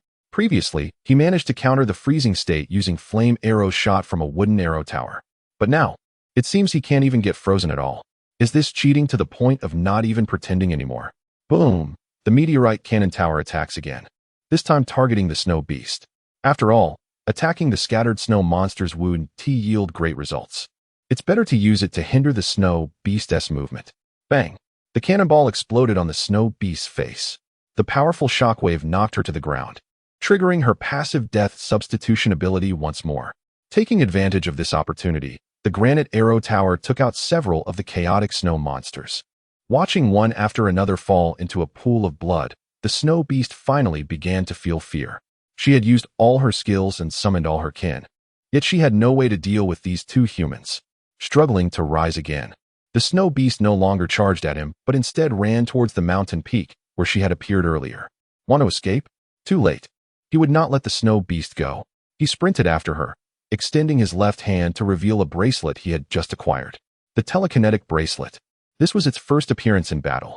The snow beast was initially fleeing towards the highest peak of the frozen mountains. However, as she ran, she suddenly found her movements inexplicably sluggish. At first, her speed just slowed a bit, but soon the resistance grew stronger. Boom! Finally, this force pinned her massive body in place, rendering her unable to move. Thud! Footsteps approached. The snow beast turned her head and saw him walking leisurely beside her. Just sit tight and watch how I take down all those snow monsters. Suppressing a level 80 snow beast with the telekinetic bracelet is no easy feat, fortunately. He had allocated half of his attribute points to mental power, giving him a high mental attribute. Moreover, after all the previous struggles. The snow beast was on the verge of exhausting her stamina and mana. In this situation, he could fully utilize the telekinetic bracelet to keep her immobilized. The snow beast desperately tried to struggle, but it was futile. Oh, keep struggling, put in more effort. He glanced around and casually kicked the snow beast. Just right. The snow monsters that had been scattered about, upon seeing their leader being controlled, all began to run towards him. Their thoughts were simple. They just wanted to rescue the leader of their tribe. However, this only fulfilled Lu Chen's wish. The Snow Queen was currently suppressed and unable to move, and she couldn't even open her mouth to ask the snow monsters to leave. 10 minutes later, all the hundreds of snow monsters that had scattered were annihilated. Looking around, Lu Chun saw that there were no standing snow monsters left. All right, I've had my fun. Now it's time to send you on your final journey, Lu Chun said calmly, then released the control of the telekinetic bracelet. However, after watching so many of her subjects being slaughtered, the Snow Queen had lost all will to resist. Even if the suppression on her body was lifted, she had no intention of getting up. Goodbye. Whoosh! 3 fiery arrows shot out and struck the Snow Queen's head. Your granite arrow tower has successfully killed LV-80 Snow Queen, gaining 30,000 experience points. Congratulations, your level has increased to level 32. Chapter 66, Xianbing Material. S-Class Building. After defeating nearly 1,000 snow monsters and the Snow Queen, Lu Chen's level increased significantly to level 32.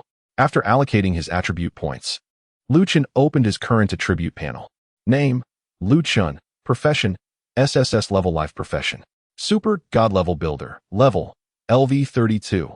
Strength, 144. Agility, 454.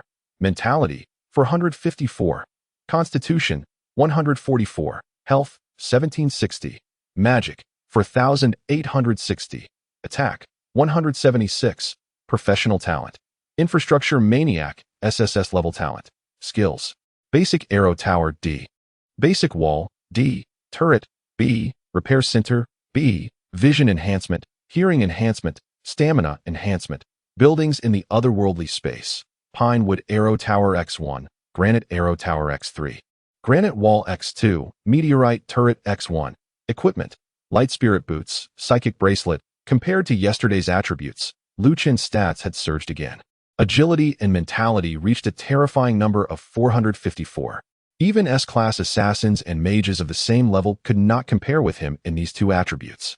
The task of cleaning up the battlefield was naturally assigned to Yi Yao. Collecting nearly 1,000 snow monsters into her storage necklace exhausted her. It took her almost an hour to find and clean up all the monster corpses in the snowy area. Finally, she returned to Lu Chen's side and stored the Snow Queen's body into the necklace as well. After finishing all these tasks, Yi Yao finally breathed a sigh of relief.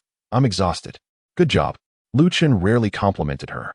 Yi Yao raised her head proudly. I've helped you so much. How do you plan to reward me? Didn't the experience from defeating the monsters get split with you? Yi Yao was speechless.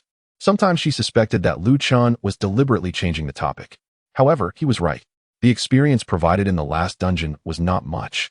But this time clearing the snow monsters, with nearly 1,000 monsters and the Snow Queen combined, provided a considerable amount of experience. It directly raised Yi Yao's level to 25. Before entering this dungeon, she was only level 14. To level up 11 levels in one go after clearing a dungeon was simply terrifying. Besides Lu Chen, Yi Yao was definitely the highest leveled among the senior students in City. Although she had to pay for each dungeon run and all the loot went to Lu Chen, just the experience alone was worth it. Alright, let us go check out the snow monster's lair. Lu Chen stretched, having rested for a bit too long. Yi Yao nodded. She had the same intention. The peak had already been blown apart by the meteorite turret, and after climbing for about 10 minutes, they arrived at the location where the Snow Queen had appeared before. Standing at the gap in the mountain peak, they looked inside. Lu Chen immediately spotted a hollow area, emanating visible cold air. This must be the place where life resumed after the snow. Those who had ventured into the frozen mountains had never seen the aftermath of snow. Given that Lu Chen had blown up his home, it was no wonder that he was furious enough to come out. As he stepped into the cave entrance, both Lu Chen and Yi Yao were momentarily dazzled by the sight before them.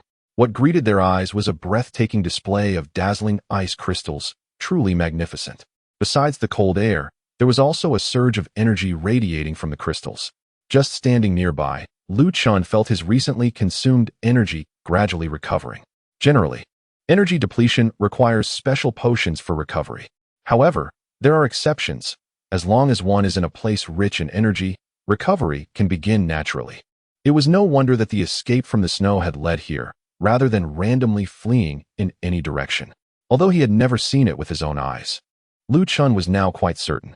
These ice crystals were undoubtedly his target for this journey, the profound ice. This was a truly precious top-grade material, even rarer than the previous dragon scales. Its market value was immeasurable. A rough glance indicated that there were at least 10 portions of profound ice here. Chun was not polite and directly used his talent to collect the profound ice into his other dimensional space in batches. Just as he thought. By the time he had collected the 10th portion, there was hardly any profound ice left. Even if he gathered the remaining pieces together, it wouldn't be enough to constitute a single building material. Chun glanced at Yi Yao and waved his hand. You can have the rest. Yi Yao was initially surprised, then exclaimed in delight, Really? Setting aside the preciousness of the profound ice, its stunning appearance was something no girl could resist. Chun nodded, as he had already taken the vast majority, and the remaining bits were of no use to him. Thank you, Yi Yao responded excitedly, then quickly ran to the remaining pieces of profound ice, squatting down to pick them up one by one, just like a child collecting shells on the beach. Shifting his focus, Chun concentrated on the other dimensional space. The profound ice had been divided into 10 portions, forming 10 small mounds. Since there was so much, he decided to use one portion first. Chun didn't hesitate for long. Although these materials were precious, they only served a purpose when constructed into buildings. Merely having them on display held no significance. However, his skills were currently limited, and there weren't many building options available. Turret, construct. This was Chun's second time building a turret, and the previous meteorite turret had provided him with substantial help. A portion of profound ice descended with his thought and began to construct itself, quickly forming a turret. This turret resembled the meteorite turret, but was entirely made of ice blocks radiating cold air. There was a hint of transparency, and its appearance was far more aesthetically pleasing than the meteorite turret. Ice Crystal Tower, Quality, S, Durability, 320,000, Attack, 35, 200, Skill, Explosive Attack. When the attack hits the target, it will deal equal damage to surrounding targets. Frost Attack. All targets affected by the attack will randomly enter frozen, icebound, or immobilized states. Quality, S. Chun stared at the quality section of the Ice Crystal Tower, unable to regain his composure for a long time. It truly lived up to the reputation of the exquisite material, Ice Crystal, which elevated a B-grade skill tower to S-grade. Moreover, the attributes were quite astonishing. Durability exceeded 300,000, and attack surpassed 35,000. Even without the tenfold attribute boost from the construction enthusiast effect, the Ice Crystal Tower would still easily overpower many practitioners of the same level as Chun. Chapter 67. There won't be this instance anymore, due to the periodic increase in the number of snow monsters in the frozen mountains. The instance for clearing the polar snow monsters is considered a long-term instance. It allows multiple players to challenge it multiple times. The head of the law enforcement office in City, Li Su, is a person with a strong sense of justice. Besides maintaining order in City during work hours, he also takes time after work to look for instances that can contribute to the country. The staff at the instance hall recognized him and greeted him. Director Li. Back again. Yes. Do you have any instance recommendations today? How about considering the clearing of the polar snow monsters? It seems that the number of snow monsters has increased recently. The number of snow monsters has increased again? All right, then I'll go clear them. In just a few words, Li Su decided on the instance he would challenge today, clearing the polar snow monsters. He is one of the strongest practitioners in City, with a level exceeding 60. Challenging instances recommended for level 50 players is very easy for him. Without much hesitation, Li Su paid 100,000 and stepped into the teleportation array heading to the frozen mountains. Still the familiar feeling. Lisa glanced around, and as usual, it was all white. This wasn't his first time coming here to clear snow monsters. It might be an exaggeration to say it felt like home, but he certainly knew where the snow monsters tended to gather more. Gripping his weapon tightly, Lisa headed straight for his destination. However, when he arrived at a snowy area, he didn't see a single snow monster. Lisa found it a bit strange, but didn't dwell on it too much. Perhaps the last time he cleared this area, all the snow monsters had been wiped out, and now there were none left to come here. However, this meant he would have to walk quite a bit more. Lisa scratched his head and turned to walk in another direction. At first, he was quite patient. He remained vigilant, knowing that if any snow monster appeared in his line of sight, it would be the end for it. But gradually, the grip on his weapon loosened. Standing in the white snow, he looked around and felt a bit lost. I've been in here for almost 2 hours, and I haven't seen a single creature? My off-duty time, my 100,000. Did those scoundrels at the instance hall trick me? His angry shouts echoed through the frozen mountains. Activating the teleportation scroll, Lu Chun and Yi Yao returned to the instance hall. Just as they stepped down from the teleportation array, they heard their classmates gathered together, discussing excitedly. No way, did Xiang Wu really clear the level 30 instance? Hunting the armored giant elephant is a proper instance that requires real strength. How did he manage to clear it? The main thing is, Xiang Wu actually took less than an hour to complete it. His performance seems not much worse than Lu Chun and Goddess Yi Yao. Halfway through their discussion, they noticed that Lu Chun and Yi Yao had returned. This time, it took Lu Chun and Goddess Yi Yao nearly 3 hours to come out, which suggests they must have gone through a tough battle. Although they were a bit slow, they were challenging a dungeon at level 50, which is not something Xiang Wu could compare to. That's true, but Xiang Wu performed impressively this time. That can't be denied. Before today, Lu Chen's brilliance overshadowed everything, so most people didn't think much of Xiang Wu. However, after Xiang Wu confidently completed the level 30 dungeon today, he clearly became another focal point of discussion among the crowd. When Xiang Wu saw Lu Chun and Yi Yao, he demonstratively summoned an armored giant elephant from his storage item, blocking their way. Boom! The armored giant elephant was enormous and heavy, and when it landed, the entire dungeon hall seemed to tremble. Standing next to the body of the armored giant elephant, Xiang Wu sneered. Did you see that? This is what a high-level monster's body should look like. The ones you summoned before could barely be called high-level monsters. Lu Chun glanced at it. The armored giant elephant did look impressive, but since it was designated for a level 30 dungeon, its level was probably just below 35. He spoke in a tone as if coaxing a child. You're really great. Keep up the good work. After saying that, Lu Chun tried to walk past. Unexpectedly, Xiang Wu continued to block his path. Don't be in such a hurry to leave. Didn't you just come out of a level 50 dungeon? Why not bring out the monsters you defeated inside to show us? Lu Chun looked around the dungeon hall. This place is too small. It can't fit.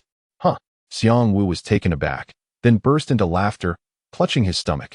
No way. Didn't you just enter the icy mountains to fight snow monsters? Do you think we don't know how big snow monsters are? Such a large dungeon hall can't fit them? Is it because you didn't defeat a single snow monster? That's why you're saying this? He added, why not just admit it honestly? We old classmates want to laugh at you. Yi Yao followed Lu Chun, her expression somewhat strange. This was noticed by Xiang Wu. Did I hit a nerve? Even Yi Yao's expression changed. I found it strange before. When you first entered that raging goblin dungeon, there were so many goblins. Yet you only brought out one head. What happened to the others? Didn't they attack you? The same goes for the second dungeon. Did you not encounter a single monster and manage to succeed?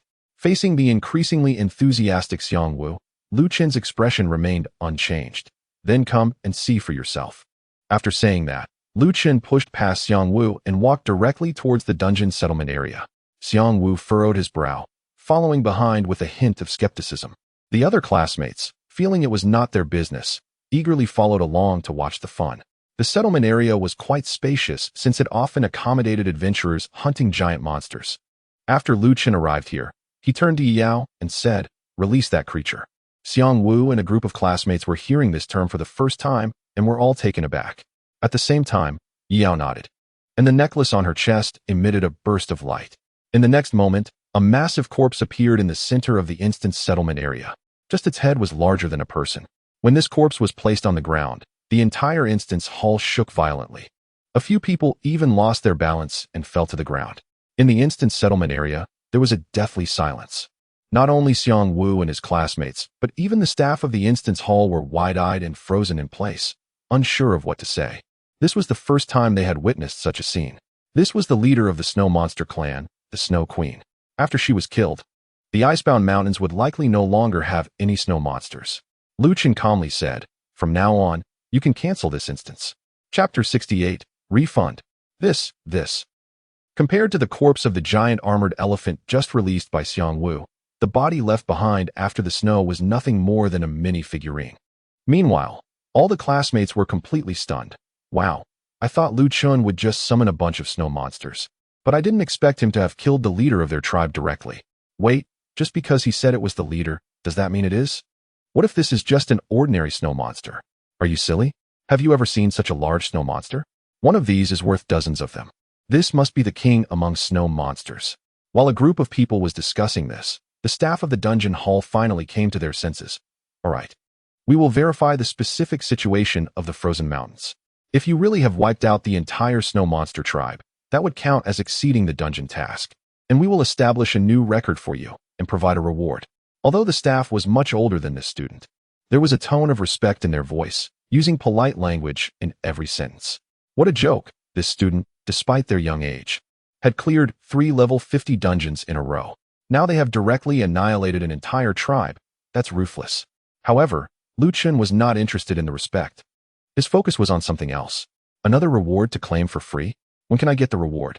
I'm about to leave here for the college entrance examination and don't have time to wait for you to prepare it. Once we verify the situation in the frozen mountains, we will prepare it for you immediately.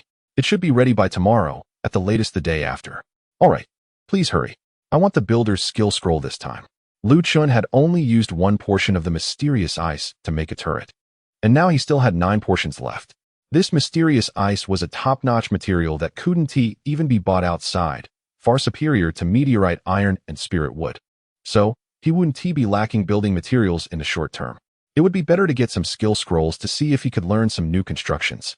The staff hesitated for a moment and then tentatively asked, by the way, could you sell the corpse from after the snow to our dungeon hall? This would also help us better verify the situation in the frozen mountains. Sure, and you can take these as well. After saying that, Lu Chun casually instructed Yi Yao to release the remaining pile of snow monsters. The number of these snow monsters was overwhelming. Moreover, their value was not low. The entire city would probably not be able to handle them, and there would be no place to sell them even if you wanted to. A large influx of furs into the market might affect the market price. It would be more trouble if their value plummeted later. So it would be easier to have them all collected at a fixed price in the dungeon hall. Nearly 1,000 snow monster corpses were released, instantly filling what was once a spacious dungeon settlement area. The surrounding classmates were left speechless, looking up at the mountain of snow monster corpses, feeling their own insignificance deep down. This doesn't make any sense. Why is this happening? Xiang Wu kept mumbling to himself, looking as if he were in a trance, unable to believe what he was seeing. After the snowfall, and with nearly 1,000 snow monsters, the staff at the instance hall calculated the buyback price. In total, it comes to 30 million. Does that work for you? Sure. The price seemed acceptable and not too unreasonable, so Lu Chun agreed. There was nothing else to do here anyway.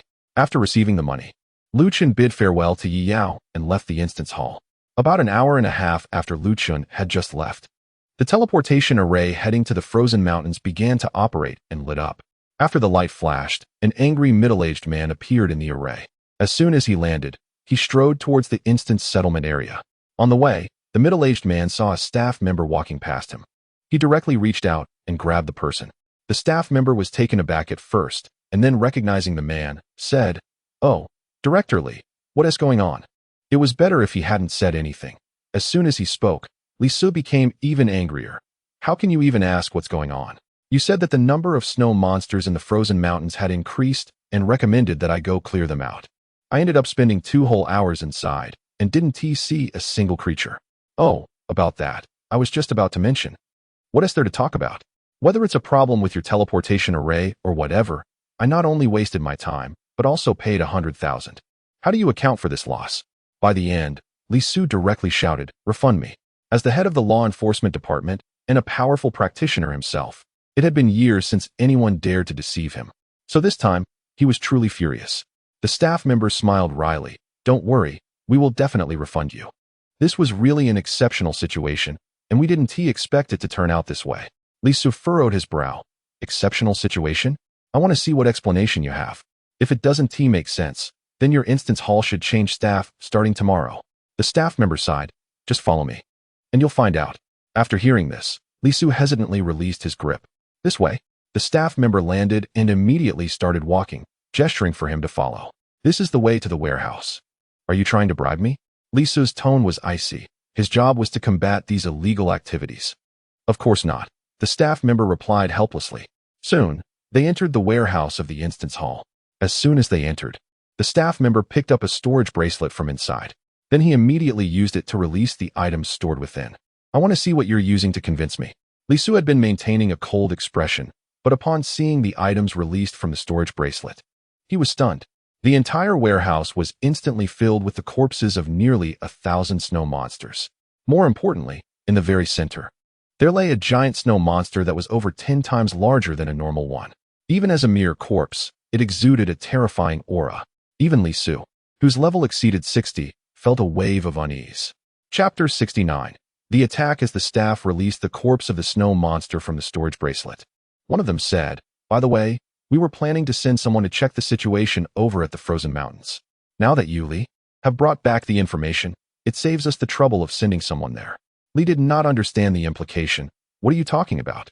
What does that have to do with the situation over there?" The staff explained, "Before you went to the frozen mountains, there was another professional who went there. After returning, he claimed that he not only cleared all the snow monsters in the frozen mountains, but also dealt with the leader of the snow monster clan." Li completely disbelieved it. Cleared all the snow monsters and dealt with someone else's leader? How is that possible? I've been there so many times and have never encountered the leader of the snow monsters.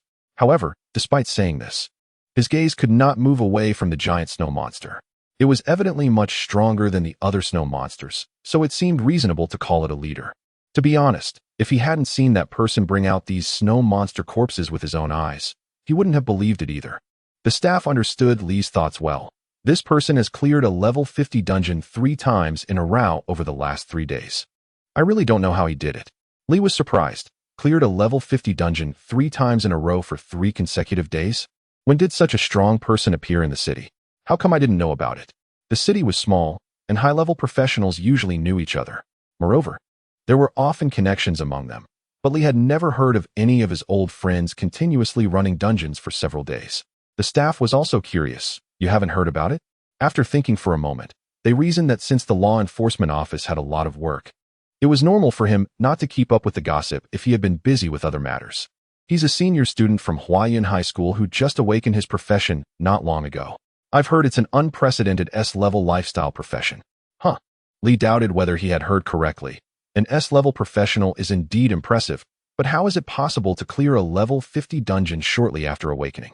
Besides, he's just a lifestyle professional. The staff looked at his reaction and smiled wryly. Everyone who knew about this at the time reacted just like you. But the fact is, it happened. If the first time could have some tricks, then clearing it 3 times in a row should leave no room for doubt. Moreover, that person even brought out the corpses of such monsters this time. While speaking, he let out a sigh. I really don't know how he managed to do it. After listening, Li fell into a brief daze. Then he suddenly remembered something, and his expression became serious. Wait, how many people know about this student? The staff recalled. There should be many people who know, as he reports his dungeon clearing results in front of many people every time. How foolish. Li Su slapped his thigh. Isn't he afraid of being targeted by others? The staff member seemed unconcerned. Probably not. These senior students will be taking their college entrance exams in 2 days. With their abilities, they're almost certain to go to a prestigious university. Li Su became a bit anxious. Do you think I've been so busy these past few days for no reason? Someone reported to the enforcement agency that multiple murder cases were discovered in the city, and according to our investigation, there is a high probability that a cannibalistic outsider has infiltrated the area. If this cannibal finds out about that student, the consequences would be unimaginable. The staff member began to panic upon hearing this. Cannibals are a significant threat to humans. They look just like us but feed on human flesh. The more humans they consume, the stronger they become. It can be said that they are nearly impossible to defend against. Lisa didn't have time to explain to the staff member. What is that student's name? Where did he go? The staff member stammered. His name is Lu Chun, but I don't know where he went. He just came out of a session not long ago. Maybe he went home. But who knows where he lives? His classmates and teachers should know. Back at home, Lu Chun casually prepared something to eat. After finishing, he took out a piece of mysterious ice and began to study it. He only used one portion of the ice, and the remaining amount was still enough to construct 9 small buildings. Of course, this refers to small structures like arrow towers, cannon towers, and walls. Constructing a large building would require more materials. There is very little information about this mysterious ice in textbooks, as it is an extremely rare material. What Lu Qin needs to do now is understand the properties of this mysterious ice, and then consider how to maximize the use of the remaining portions. If I had ice-related building skills, I wouldn't even think twice about using it all. Lu Chun played with the mysterious ice in his hands, feeling the energy within. The temperature of the ice was extremely low. Just holding it made his palm feel like it was about to freeze. He wondered how effective it would be if used to make walls. This was his first consideration, but his wall skill was only a basic level D. Using such a premium material to make a basic wall felt like a waste. Just as Lu Chun was deep in thought, he suddenly felt a weight pressing down on him.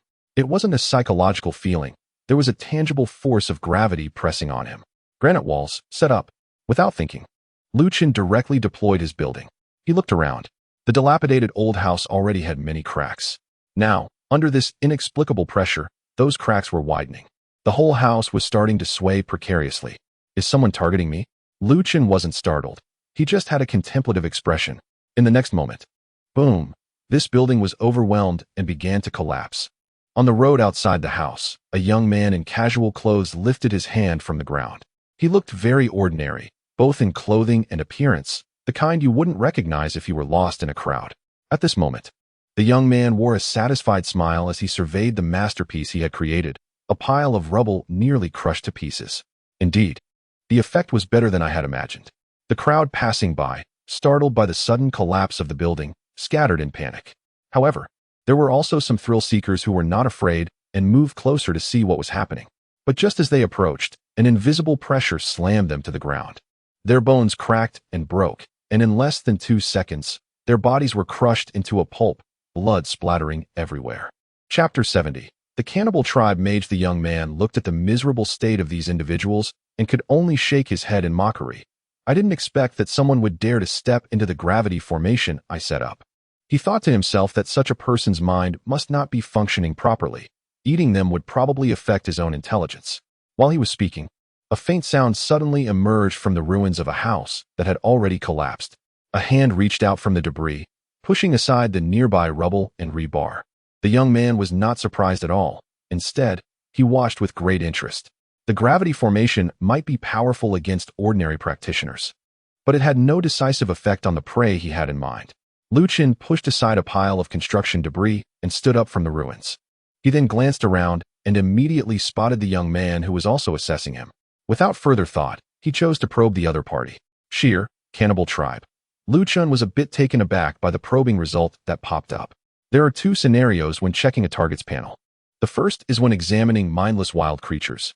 Anyone can see all their attributes, including level, health, mana, attack, and skills.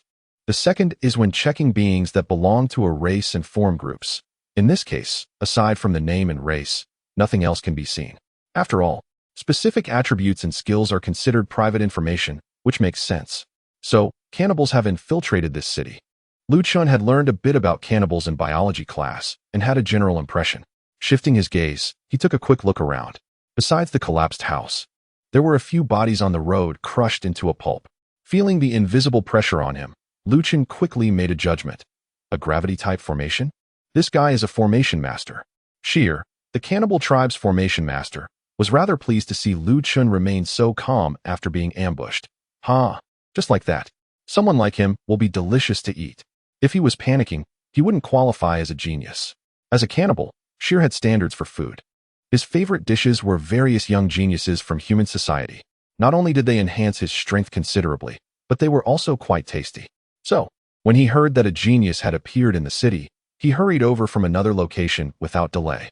As an undercover agent planted within the region, Sheer had already tasted many human talents, and the experience was incredibly addictive. Lu Chen's voice suddenly interrupted his daydreaming. Hey, besides you, are there others coming to kill me? Sheer frowned, annoyed at having his thoughts interrupted. What a joke. I won't share my food with anyone. Is that so? What a pity. Lu Chen replied with a tone full of disappointment. If there were a few more outsiders, he could have captured them all at once. After living in this city for so many years, he still has some feelings attached. Before leaving, he plans to eliminate all the pests hidden here, which can be considered a contribution. What are you talking about? Sierra found Lu Chen's reaction a bit strange. He came to eliminate the other party. Yet the opponent was leisurely asking questions. It was one thing to ask questions, but to feel regret knowing he was the only one here? Could he have misjudged? And this person actually has issues? Lu Chun waved his hand. It's nothing. Let's make it quick. This attitude left Sierra momentarily confused about the situation. However, there was only one thing he needed to do. In the past few days, I have set up a total of 50 formations here. As a little kid, you have this privilege. When you go to hell, you can be proud of it. After saying this, Sierra fully activated his formations. With Lu Chen's house as the center, various colors of light began to flicker, and intense energy started to surge. The profession of Formation Master is weak in direct encounters. However, on the contrary, as long as there is sufficient preparation, the Formation Master is the strongest profession. Because he can set up formations indefinitely in place, the more formations there are, the stronger the power. Sierra is the type to go all out even against a rabbit, to ensure everything is foolproof. He spent several days setting up all the formations he could. At least half of them were control formations, specifically to ensure Lu Chun had no chance of escaping. Now, with all 50 formations activated together, the momentum was astonishing. Feeling the increasingly terrifying energy surrounding him, Lu Chun said calmly, "To be honest, if what you said is true, spending these few days to set up formations would be better spent attacking me from the start. That might have given you a slight chance." Sierra sneered. At this point, you're still being tough? No matter how talented you are, you're just someone who has only awakened your profession for a few days. How can you understand the vastness of the world and the concept that there are always people better than you? Gravity formations, thorn formations, freezing formations, poison formations, paralysis formations. As Sierra's words fell, all the formations in the area officially began to operate, surging energy crashing down towards Lu Chun. Fortunately, there were quite a few people from Huayan High School. After leaving the warehouse of the instance hall, Li Su immediately saw students from Huayan High School in the lobby. He asked a student to take him to find a teacher, and relying on his identity as the head of the law enforcement department, he easily obtained Lu Chen's home address. After getting the address, he immediately set off from the instance hall. He used the fastest speed, not even knowing how many red lights he ran through along the way. But even with such driving, Li Su was still not satisfied with his speed. If I had known, I would have taken the law enforcement vehicle today. If it were the law enforcement vehicle, I could have honked to make other cars give way. Unfortunately, it's the end of the workday today, so he was only driving his own car. This reckless driving not only prevented him from speeding up, but also caused quite a traffic disturbance. It's likely that he will have to write a reflection to the local authorities later. As he sped along, he sighed. Writing a reflection is a minor issue, but this student must not get into any trouble. Chapter 71. You might have set it up wrong. As soon as Li Su arrived near Lu Chen's house, he heard a distant sound of a building collapsing. He sensed that something was wrong. The worst-case scenario he had imagined might really be happening. Li Su hurriedly got out of the car and ran towards the source of the sound. It wasn't all bad. At least he didn't have to check each house number. He just needed to run in that direction. On the way, Li Su encountered many ordinary people running in the opposite direction. Most of them looked panicked, clearly having just experienced something terrifying. Li Su felt it was necessary to gather some information. He composed himself and stopped one person, directly pulling out his identification.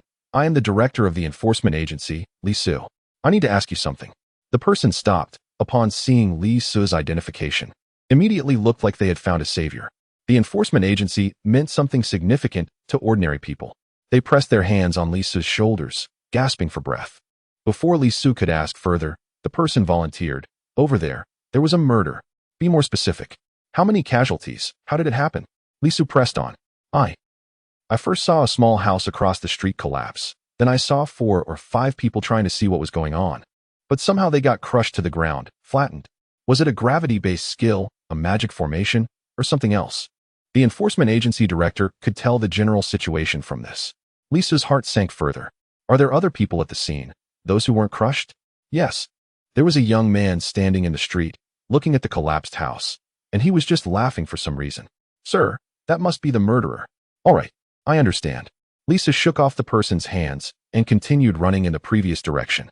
At the same time, he took out his phone and started dialing. Now that he confirmed the enemy was right there, he needed to call for backup. Previously, while tracking the cannibal tribe, the enforcement agency had gathered some information about these alien murderers. Judging from their combat power, the enemy's level was likely above 70. The enemy's level was already high. and a well-prepared mage could exhibit strength that was among the strongest at the same level. Even though Li Su was one of the strongest in the city, he had no confidence in defeating them. The call quickly connected. "Hello, Director, what's the matter? I've located the cannibal tribe. Gather everyone immediately and come here right away." Li Su sent the location and hung up. The enforcement agency personnel were sharp and didn't need him to say much more. Before backup arrived, there was only one thing he needed to do. Do everything possible to hold off the cannibal and protect Lu Chun, the student.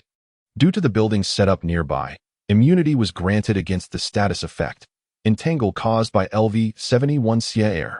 Due to the nearby structures, immunity was granted against the effects of freezing caused by LV-71 spell. Due to the nearby structures, immunity was granted against the effects of poisoning caused by LV-71 spell. Due to the nearby structures, immunity was granted against the effects of paralysis caused by LV-71 spell. As the magic circle beneath his feet operated, a series of notifications popped up in Lu Chen's view. Aside from the initial gravity spell having a slight effect on him, all other control spells were completely immune to his innate abilities. Not only did he feel no discomfort, but he also yawned and felt a bit drowsy. After all, the energy from the magic circle could be considered energy. Being in a place rich in energy felt quite comfortable. How is this possible? Xiang's eyes widened in shock. With so many spells operating simultaneously, even a level 70 practitioner should have been overwhelmed by various negative effects and unable to move. Yet this young man appeared completely unfazed. This shouldn't be happening. Lu Chen seemed to see through Xiang's thoughts. Perhaps your spell arrangements are incorrect? I really don't feel anything. Maybe you should check them slowly. Incorrect spell arrangements? Xiang found this hard to believe. As a level 71 spellcaster, he was well versed in numerous arrangement methods. Moreover, he had spent several days meticulously calculating the layout. He should have identified any potential mistakes. It's just that, compared to the spells being ineffective against a recently awakened practitioner, Xiang preferred to believe he might have overlooked something in the arrangement. You might be right. Maybe it's been too long since I arranged so many spells simultaneously. Multi-spell arrangements indeed require high precision. Even a master like me can occasionally make mistakes. However, you won't be so lucky next. Besides the control spells, I've also laid out quite a few attack spells. Unlike control spells, attack spells can still be lethal even if arranged incorrectly. It's more than enough to take care of a rookie like you. Lu Chun shrugged. Then go ahead and try. Xiang coldly stared at Lu Chun, spreading his hands. Tornado spell, flame spell, quake spell, needle spell, blast spell. As he recited the spells one after another, the energy waves beneath Lu Chun surged even more violently, harboring a massive amount of chaotic energy. The moment the energy intensity reached a critical point, boom, tornadoes, fire pillars, needles, and other attacks all crashed down on Lu Chun's location, triggering a violent explosion. The immense power made the entire street feel as if it had experienced an earthquake. All the houses within 100 meters shattered their windows, and cracks appeared on the walls. This feels great. Xiang looked at the attack effect with satisfaction. The multiple attack formations stacked together did not simply result in a sum of 1 + 1 = 2. Instead, the effect would increase geometrically, reaching the limit of the current level. Thick smoke spread out from the spot where Lu Chun was standing. Xiang believed that under such a combination of attacks, as long as the opponent was not a practitioner of a higher level, they were destined to be either dead or severely injured. He clasped his hands behind his back and sighed. It's a bit of a pity that I don't know how much of that kid's body will be left. If he had honestly submitted to my control formation from the start, I could have guaranteed he would remain intact. Now, he has probably blown to pieces. Oh, really? Chapter 72, Hurry and Run. The calm voice emerging from the smoke caused a drastic change in Xiang's expression. He remembered that voice very clearly. It belonged to that young man. Despite the barrage of attack formations unleashed upon him, hadn't he been killed? No. From that voice, not only was he not killed, but he probably wasn't even injured. You have received damage from LV-71 Xiang. Damage amount 2863, transferred to the granite wall. You have received damage from LV-71 Xiang. Damage amount 2474, transferred to the granite wall. You have received damage from LV-71 Xiang. Damage amount 3170, transferred to the granite wall. Brushing aside a series of prompts that popped up, Lu Chun stepped forward. The multiple attack formations set up by Xiang indeed had a high damage output. If it had been other level 50 or 60 professionals here, they would have likely ended up as he said, not leaving behind even a whole corpse.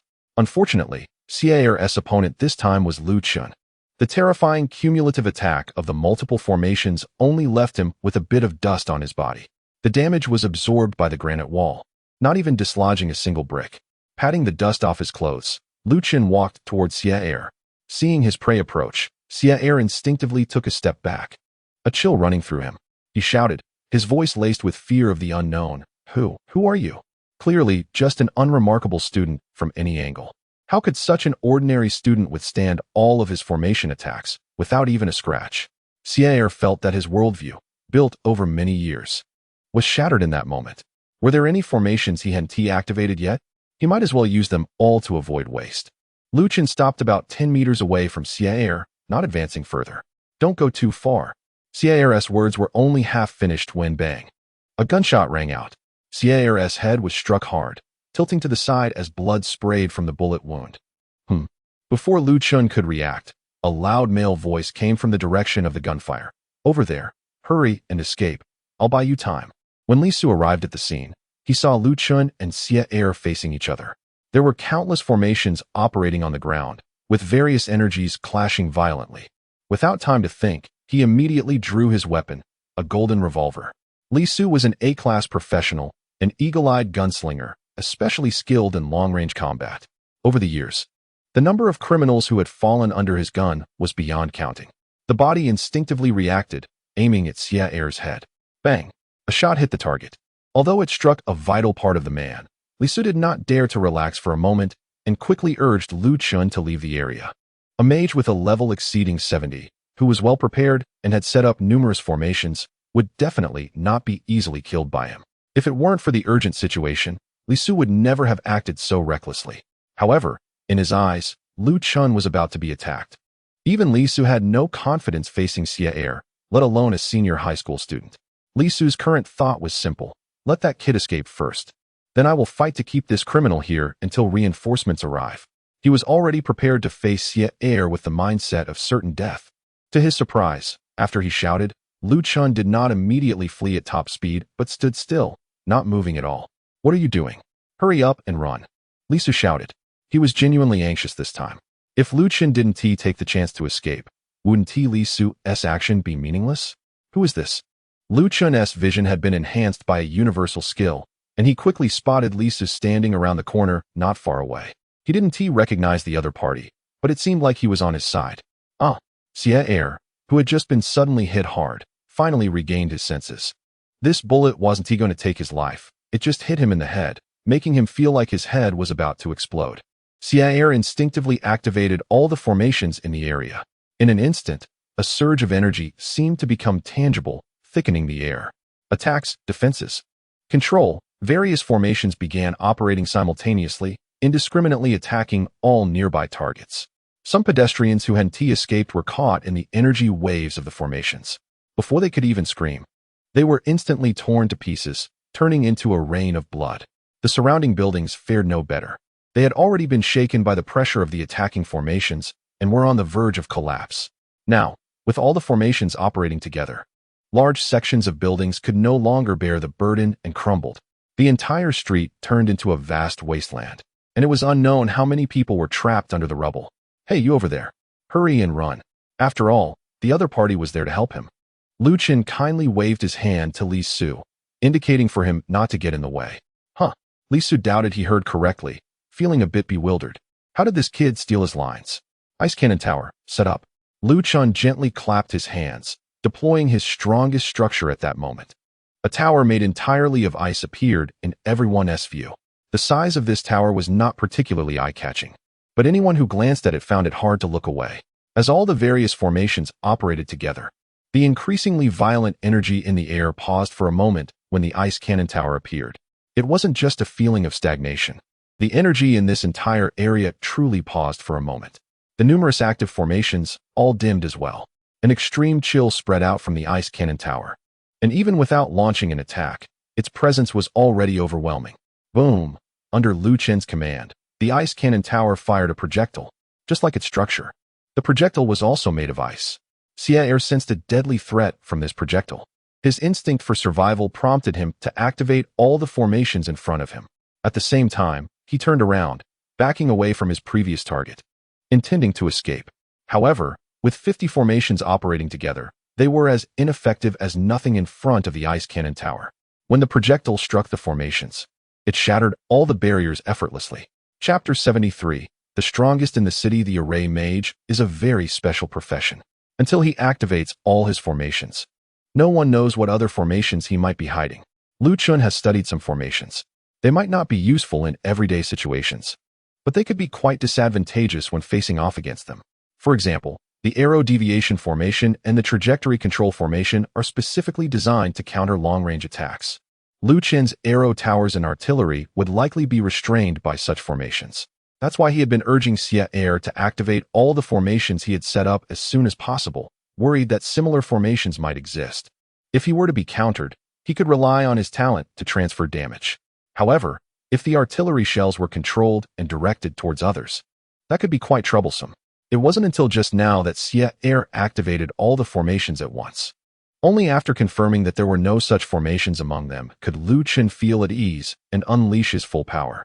The shells fired from the frost cannon destroyed all the various formations Xiang had set up over the past few days with just one shot. Xiang turned to see the icy shell flying toward him, then looked at the shattered formations around him, completely dumbfounded. Can someone tell me what is going on? Generally speaking, when the power gap isn't too large, breaking formations is a troublesome task. One must find the source of the formation, locate the eye of the formation, and identify the dead gates, among other complicated steps. Only when the power disparity reaches a certain level can one disregard these conditions and break formations directly by force. But here lies the problem. Why does a student who has only awakened his profession for a few days possess such overwhelming strength that it ignores the conditions for breaking formations? Unfortunately, Xiang would never find the answer to these questions. Boom. The shell hit his body and exploded instantly. An invisible shockwave, carrying a chilling air, spread outwards. Su, who was quite far away, instinctively raised his hand to shield his eyes, feeling as if his hand was about to freeze. It wasn't until the shockwave dissipated that Su lowered his hand, only to witness a scene he might never forget in his life. A formidable array mage of the cannibal tribe, who was over level 70, was now frozen in place, maintaining a posture of fleeing with his back to Chun. His entire body had turned into an ice sculpture. The violent energy of the formations that had just been rampaging around was swept away by the shockwave from the frost cannon, leaving nothing behind. The entire street was quieter than usual. If it weren't for the collapsed houses around, it would have felt like an ordinary, peaceful afternoon. Your frost cannon has successfully killed LV-71 Xiang, cannibal tribe, gaining 65,000 experience points. Congratulations, your level has risen to level 33. The strength of the other races is much greater than that of wild monsters. Therefore, the experience points they provide are significantly higher than those of similarly leveled wild monsters. This instantly allowed Chun to level up again.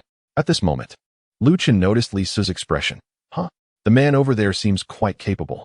The opposing party was caught in the blast of the ice cannon, but it looked like nothing happened to him. Beep, beep, beep. Su, lost in thought, was startled awake by the sound of his phone. Regaining his composure, he answered the call.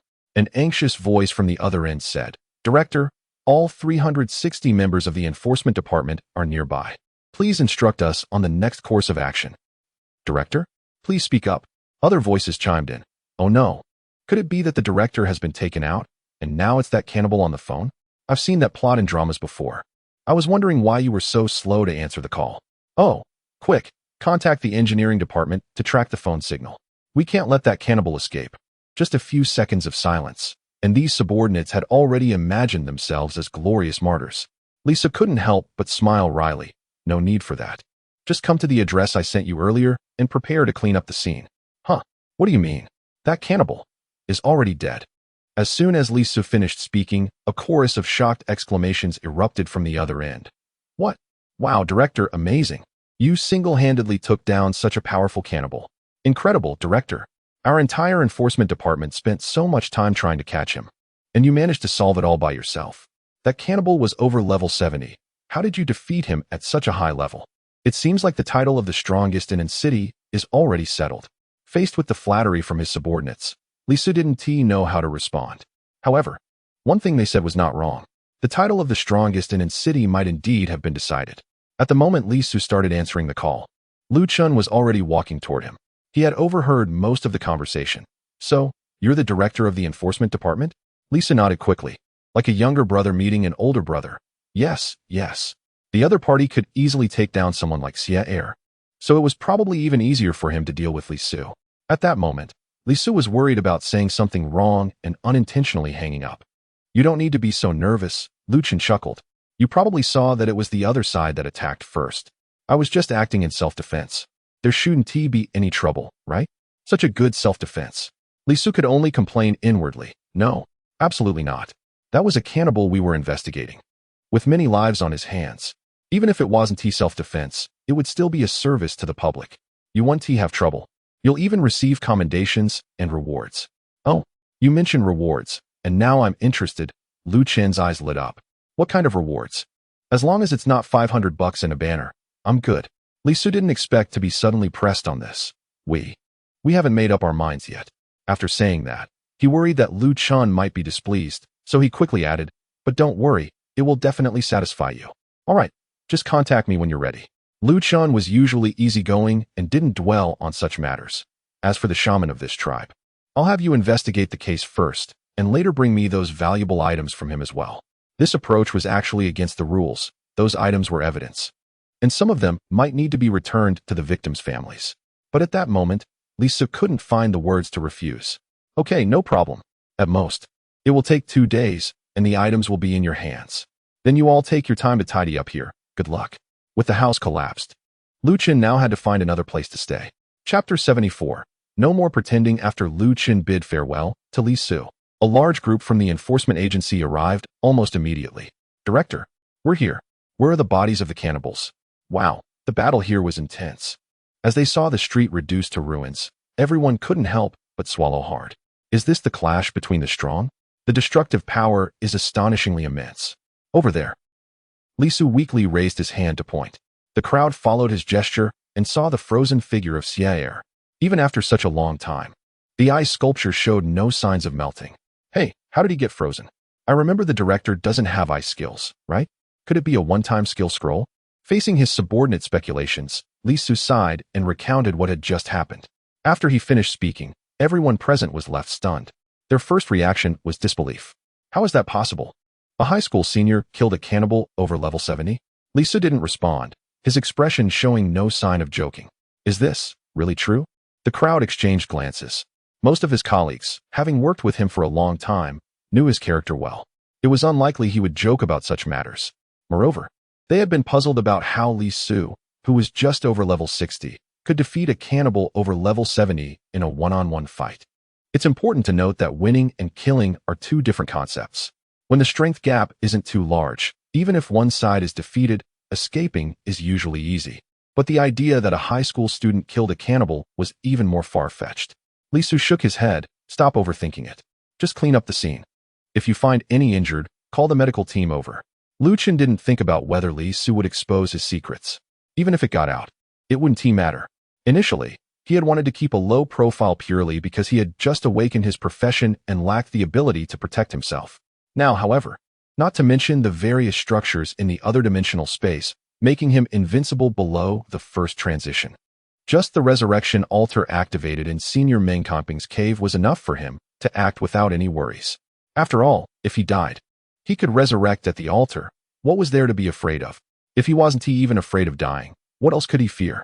If Lu Chun kept hiding, it would only slow his growth, which wasn't worth it. However, what Lu Chun didn't expect was that his actions today would soon stir the upper echelons of the Dragon Kingdom. Where should he stay tonight? Lu Chun currently had over 40 million in hand, so staying anywhere in city was no problem.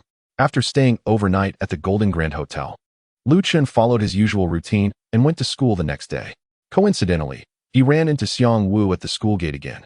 However, this time, upon seeing him, Xiang Wu completely lost the courage to say anything more. He lowered his head and quickly walked past like a mouse crossing the street, not daring to make eye contact. Last night, the butler from Xiang Wu's family delivered a piece of soft armor made from the extremely rare scales of a dragon. The equipment had an impressive S-grade quality, with the skill water shield that could temporarily reduce damage by 50%, making it a remarkable ability. As soon as Xiang Wu received the equipment, he thought about going to Lu Chun to regain his face. However, the butler seemed to see through his thoughts and handed him a phone call from his father. Don't provoke Lu Chun anymore. He is someone our family cannot afford to offend. Those simple words from the other end of the line shook Xiang Wu to his core. Although he was not valued in his family due to his lack of talent and strength, he was well aware of his family's standing in city. To hear his father, who was at the pinnacle of power in city, say that they could not afford to provoke Lu Chun left him in disbelief. What background does Lu Chun have? Xiang Wu dared not think too deeply about it, and recalling his past actions made him wish he could slap himself. He was terrified that his mistakes would bring disaster to his family. Lu Chun was unaware of Xiang Wu's inner turmoil, but he felt a bit unaccustomed to the sudden quiet around him. After finishing today's classes, the school took everyone to the city dungeon center. Today was the last day for the senior students to stay at school. Tomorrow, on the 7th day, all students would have to participate in the college entrance examination. Those who passed would go on to university for further studies, while those who did not would return home to work. It seemed like there were no good dungeons to explore today, and city was a small city, and the resources available in the dungeon center were mostly scraps. Not only were the highest recommended level dungeons capped at level 50, but their numbers were also very few. Lu Chun had already cleared all the dungeons that were somewhat interesting and had sufficient rewards. As a result, on this last day, there were no good dungeons left to choose from. After looking through the remaining level 50 dungeons, Lu Chun casually selected a regular exploration dungeon and quickly cleared it with Yi Yao. The reward was a 4-level increase, bringing him to level 37, along with loot worth about 10 million, which was better than nothing. When he finished settling up at the dungeon's reward area, Lu Chun also received the bonus for exceeding the dungeon's requirements yesterday. Since Lu Chun appeared very satisfied with the previous rewards, the dungeon center decided to give him the same rewards this time, only adjusting the quantity. He received 3 complete pieces of meteorite iron. Lu Chun gladly accepted them and transformed all 3 pieces into meteorite turrets in his dimensional space.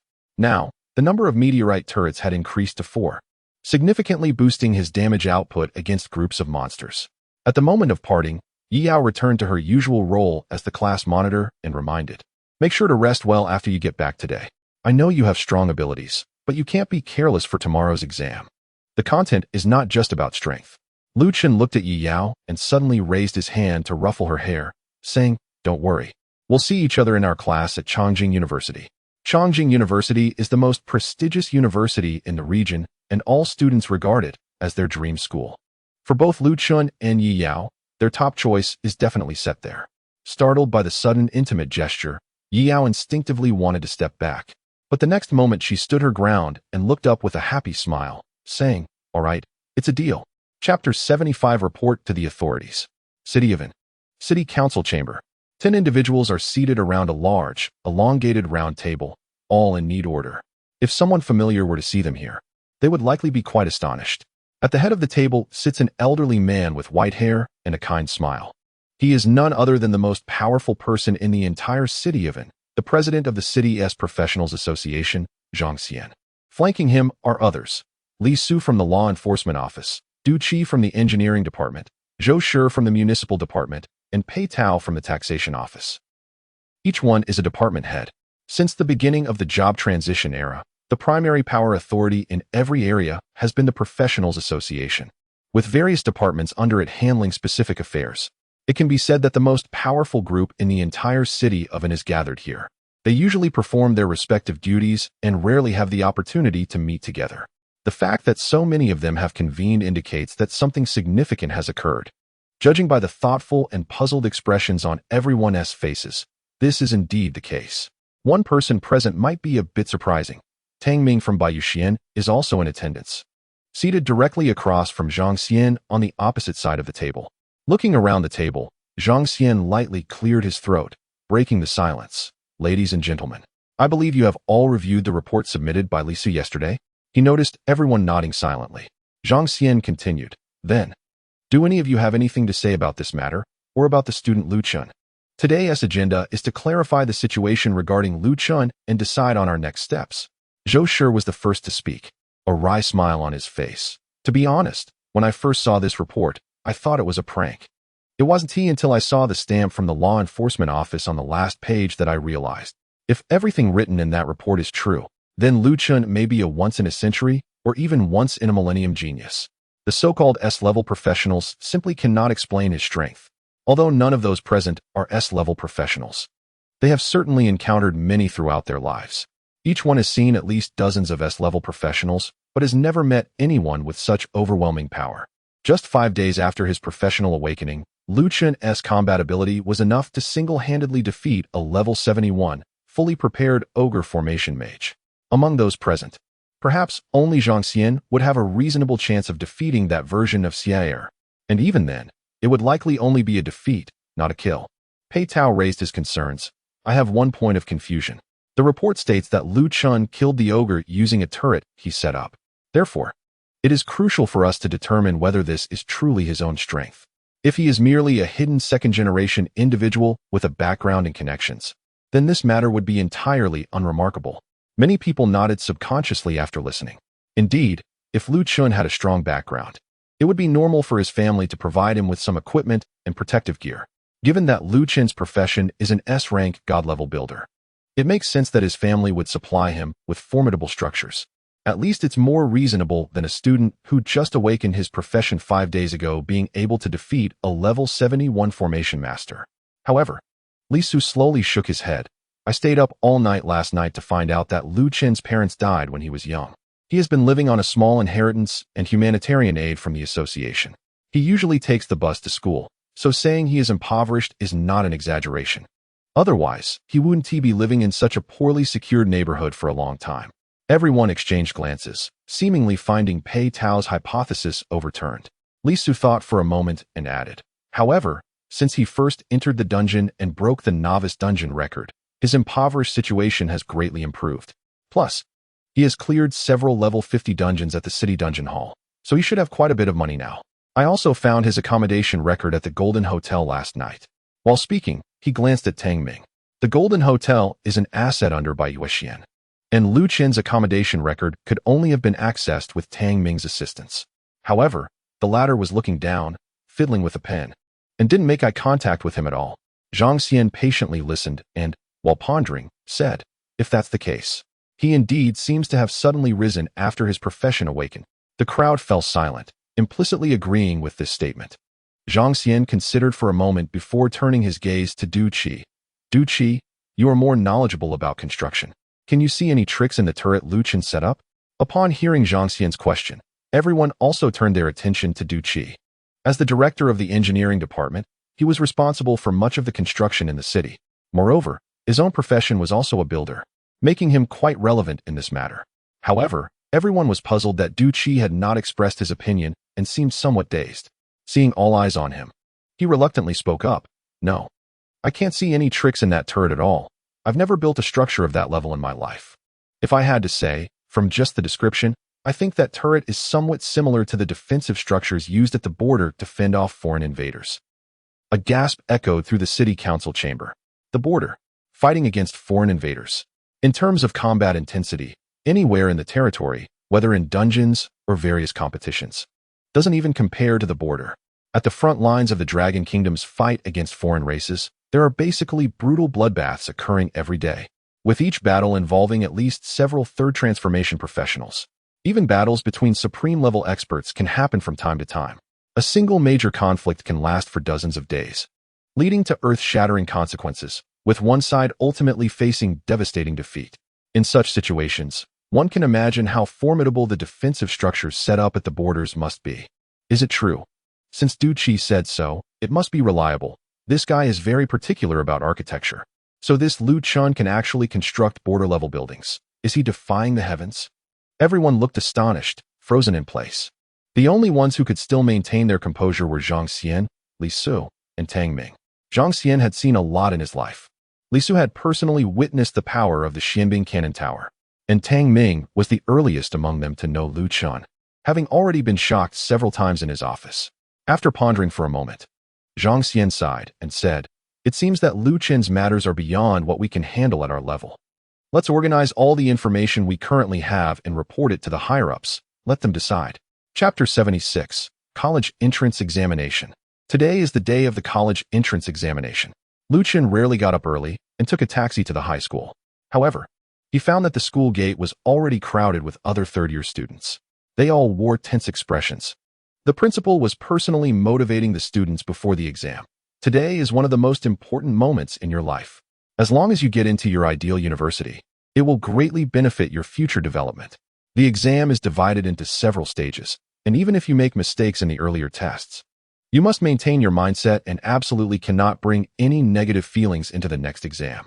Ignoring the principal's passionate speech, Chun scanned the crowd and spotted Yi Yao, who was pressing her hand against her chest and taking deep breaths.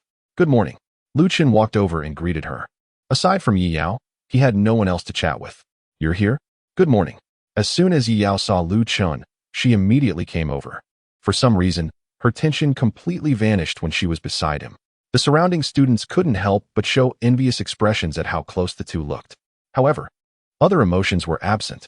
After these few days, everyone had already regarded them as a couple, mainly because, aside from Chun, the highest-ranked profession of other students was just A-level, clearly not matching Yi Yao's S-level profession. Moreover, it was well known that Chun had cleared level 50 dungeons, which was something no other student could compare to. The gap was so vast that these students didn't even feel jealous anymore. Standing next to Chun, Yi Yao spoke cheerfully. "I was so nervous last night that I couldn't sleep. I didn't expect to be this anxious before the exam." Chun recalled the soft bed at the hotel. "Really? I actually slept quite well. How come you're not nervous at all? Aren't you afraid of not performing well and not getting in?" Although both Chun and Yi Yao were excellent students in Anda City, the entire country was vast. And with a population nearing 1 billion, the number of geniuses was countless. Moreover, Chongqing University implemented elite teaching, enrolling only 100 students each year, making competition extremely fierce. Without putting forth their best state, no one could guarantee they would get in. "Not getting in? I never thought about that." Chun spoke truthfully. If he couldn't get in with his strength, then probably no other candidates in the country would qualify either. The only chance of not getting in would be if someone manipulated the exam process. However, Chun hadn't offended anyone. Who would have the time to target him? It seemed that wasn't entirely true. Xiang Wu's identity had always been a mystery to Chun. After returning from Bai Yuxian that day, Chun casually checked into Bai Yuxian's situation. From various clues, he discovered that this company was incredibly powerful, almost overshadowing the local professional association. If that mysterious boss of the company was involved, it could certainly introduce some variables. However, even the most formidable company wouldn't likely have the capacity to influence the admissions of a university, right? With this thought in mind, Chun turned to look thoughtfully at Xiang Wu. The latter was surrounded by a group of sycophants, making him quite noticeable. Xiang Wu was, as usual, arrogantly boasting in front of his followers. "This time, if you all follow me obediently, I guarantee that you will at least get into a key university in the province. The boss is amazing. Ha ha ha, this is all trivial." Just as he was speaking, he suddenly felt a piercing gaze. Turning around, he saw Chun appraising him. Oh no! He instantly broke into a cold sweat.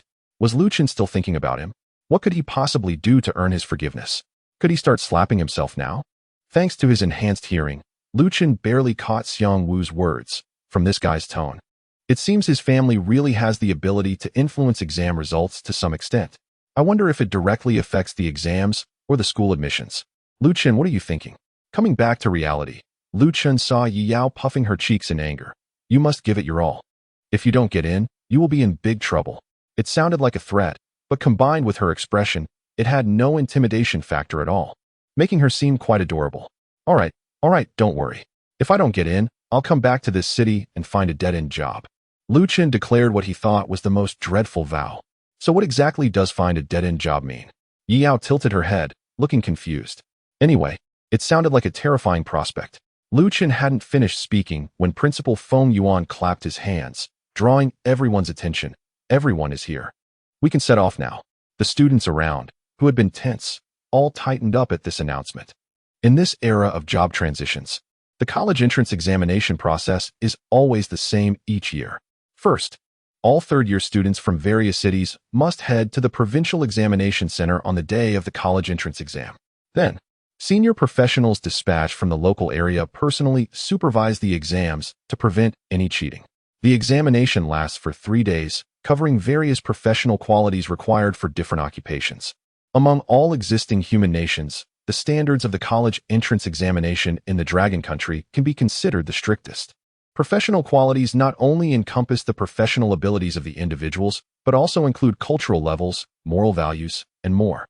The results of any examination will significantly impact the final outcomes of the entrance exams.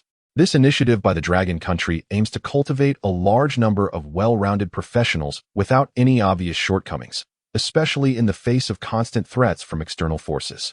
The nation must adhere to a firm and correct strategy for nurturing future generations in order to remain resilient for many years. The current senior students from Huaiyun High School followed Feng Yuan to the teleportation center in a certain city. Here, they can pay a fee to be teleported to major cities across the nation. Of course, during the college entrance examination period, the teleportation center is free for examinees.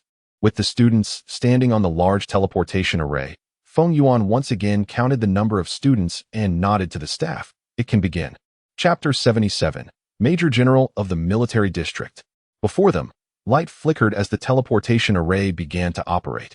When the senior high school students from a city stepped down from the array, the first thing that caught their eyes was a row of neatly standing soldiers in military uniforms. They all stood straight, exuding an intimidating aura, commanding respect without the need for anger. This was the examination venue for all candidates in Haiping Province. Haiping Province, military headquarters. In this era of foreign invasion, what is the most important thing to protect the foundation of the Dragon Country? Undoubtedly, it is a powerful military. With a population of 1 billion, nearly 1/10 directly serves in the military. The vast majority of these individuals are logistical personnel, ensuring that the army is well-equipped and supplied. The remaining elite combat professionals serve as soldiers, fighting on the battlefield against foreign foes. These soldiers capable of direct combat all possess strength starting from the first transition. Without such strength, they would not even qualify as cannon fodder on the battlefield, as high-ranking professionals could easily eliminate them with a single skill. This means that all the soldiers standing here are at least level 100. I wonder if I can defeat the soldiers here? Lu Chen murmured to himself. In dealing with professionals of this level, he could only rely on 4 meteorite turrets and 1 ice turret, based solely on their attribute panels. The turrets should be at least on par with, if not superior to, a single soldier. However, when considering the skills possessed by the soldiers, the outcome remained uncertain. Standing beside him, Yi Yao felt as if she had heard something terrifying, so terrifying that she didn't dare to ask if she had misheard. Students in other directions also cast astonished glances at Lu Chun. While we were still thinking about how to take the exam, you were already contemplating how to strike down the examiner? Huayan High School was just in time. Before their arrival, a large number of students were already waiting in front of the examination venue. Almost everyone participates in the college entrance examination, so at this moment, nearly all senior high school students in Haiping Province had gathered here. Looking around, it was a sea of people. Even a small city like In City had nearly 5,000 senior students, and the total number in the province approached 100,000. Fortunately, the military headquarters was spacious enough. Even with so many people present, it didn't feel crowded at all. Everyone, follow me. Feng Yuan directed his students towards the designated area. Suddenly, everyone's attention was drawn to a particular spot, including Lu Chun. Under the shade of a tree stood a middle-aged man with sharp brows and bright eyes, exuding a charismatic aura. He made no exaggerated movements, simply standing there. Yet he instantly became the center of attention, impossible for anyone to ignore. The man was dressed in military uniform similar to other soldiers, but he wore a shoulder insignia that prominently displayed a gold star. He was a brigadier general from a certain military district. Those soldiers without ranks started from the lowest level, and above them were the ranks of second lieutenant, first lieutenant, captain, major, lieutenant colonel, colonel, and senior colonel. Only above these ranks was the brigadier general. In this military, generally speaking, officers below level 300 held the rank of junior officer. Those between 300 and 500 were senior officers, and only those above level 500 were eligible to be appointed as generals. This middle-aged man in front of everyone was at least a formidable figure of level 500 or more. Everyone was stunned, not expecting to encounter a brigadier general here. At that moment, the general's gaze turned towards a group of students from a certain high school. Many even held their breath, afraid to make a sound that might attract the general's attention and bring disaster upon themselves. Amidst the silence, a voice filled with confusion broke through. "Dad, what are you doing here?" "What?" This time, everyone was shocked. Even someone with a calm demeanor was slightly surprised, and turned to look at the speaker. It was Xiang Wu. He wore a subtle expression of surprise as he looked at the brigadier general. Could he be here to cheer me on for the college entrance exam? No one dared to joke with a brigadier general, not even Xiang Wu. Now, everyone was completely taken aback. Wow. I've been going to school with the son of a brigadier general all this time. I never expected that Xiang Wu's father is a brigadier general. Damn, if I had a father like that, I'd probably be 10 times more arrogant. Even in front of the brigadier general, they couldn't help but discuss this revelation. This fact was the most shocking thing they had ever encountered in their lives. The calm individual also took a look at the brigadier general. So, Xiang Wu's dad is a brigadier general, no wonder. I was curious why Bai Yuexian could overshadow the Practitioners Association. But if Bai Yuexian's backer is a military brigadier general, it all makes sense now. The Practitioners Association in the entire city, when combined, would likely be defeated by him with a single skill. They were simply not on the same level. While everyone was discussing, the brigadier general walked over to their side. Xiang Wu looked at him eagerly, but as he passed by, he merely nodded at Xiang Wu without saying a word and continued on. Xiang Wu's expression suddenly froze. Everyone felt a bit confused. Is this how it is between a son and his father? It doesn't seem like their relationship is very good. Shoo, let's not discuss other people's family matters. At least we can confirm that the brigadier general is definitely Xiang Wu's father. If he weren't, he would probably have slapped him away while passing. Lu Chun was observing the major general when he suddenly realized that the other party seemed to be sizing him up as well. Moreover, it appeared that the direction the major general was advancing towards was exactly where Lu Chun was standing. The major general did not hide his intentions, and everyone quickly caught on. The conflict between Lu Chun and Xiang Wu at Huayan High School was basically common knowledge. Many had witnessed the moment when Lu Chun punched Xiang Wu, causing him to wet himself in fear. Could it be that this major general was going to back his son up and teach Lu Chun a lesson? Everyone grew tense. If a fifth-tier expert were to make a move, the consequences would be unimaginable. Yi Yao, who had been standing next to Lu Chun, quietly took a step forward and positioned herself in front of him. He couldn't help but smile wryly. It was nice to have this kind of intention. However, if the other party truly decided to strike, then this action would be meaningless, merely resulting in one more person getting hurt. Chapter 78. Enjoying the free ride. If I get killed, I can rely on the resurrection altar to come back to life. But if Yi Yao gets killed, it's probably for real. Under everyone's gaze, the major general walked step by step in front of Lu Chun. He stopped a few steps away from Lu Chun. The sycophants around Xiang Wu were all extremely excited. Boss, look, your dad is here to back you up. Ha ha ha, I knew following the boss was the right choice. Even if we took a hit for a while, we can still laugh in the end. So exhilarating. Xiang Wu gave each of them a big gesture to quiet down. Can you all stop making noise? If you don't understand the situation, I still do. I clearly remember what my dad told me that day. The major general stood straight, looking at Lu Chun and spoke first. I am Xiang Yi, the Minister of Military Affairs in Haiping Province. His tone was very calm, seemingly without any intention of seeking accountability. Indeed, as a major general, it would be quite beneath him to confront a student. Lu Chun, unsure of the other party's intentions, replied, Hello, Minister. What can I do for you? Just then, something unexpected happened. Xiang Yi took off his military cap, stood straight with his feet together, and deeply bowed to Lu Chun. Not only the crowd around them, but even Lu Chun was stunned for several seconds. Xiang Yi's voice was loud and clear as he said, I apologize for not properly educating my son, causing him to trouble you. I hope you can forgive him. Wow. This scene left everyone present utterly astonished, especially Yi Yao, who had been so scared that she closed her eyes. Now, her beautiful face was filled with surprise, and her mouth was agape. She had thought Xiang Yi was approaching Lu Chun aggressively to defend his son. He did help, but he was actually apologizing for Xiang Wu? A major general bowing to a senior high school student was simply surreal. Everyone felt like they might be dreaming. A few even slapped themselves to wake up. Even Xiang Wu, who had heard his father say they couldn't afford to provoke Lu Chun, didn't he expect this to happen? With a major general acting this way, he was losing face. He rushed over, wanting to help Xiang Yi up. Dad, what are you doing? Get up. But how could a professional at level 10 like Xiang Wu pull up someone if Xiang Yi didn't want to get up? Despite his face turning red from exertion, Xiang Yi remained unmoved. Lu Chun was also a bit bewildered. Even if the major general had strict family rules, it shouldn't come to this level. Nevertheless, he stepped forward to help Xiang Yi up. Minister Xiang, please get up first. Xiang Yi accepted Lu Chun's help and stood up again. I'm really sorry. I spend most of my time in the military and rarely return home. Many things are difficult to manage even if you know about them. You've caused too much trouble for yourself. Is it a hassle? After recalling, Lu Chun thought there wasn't really any trouble.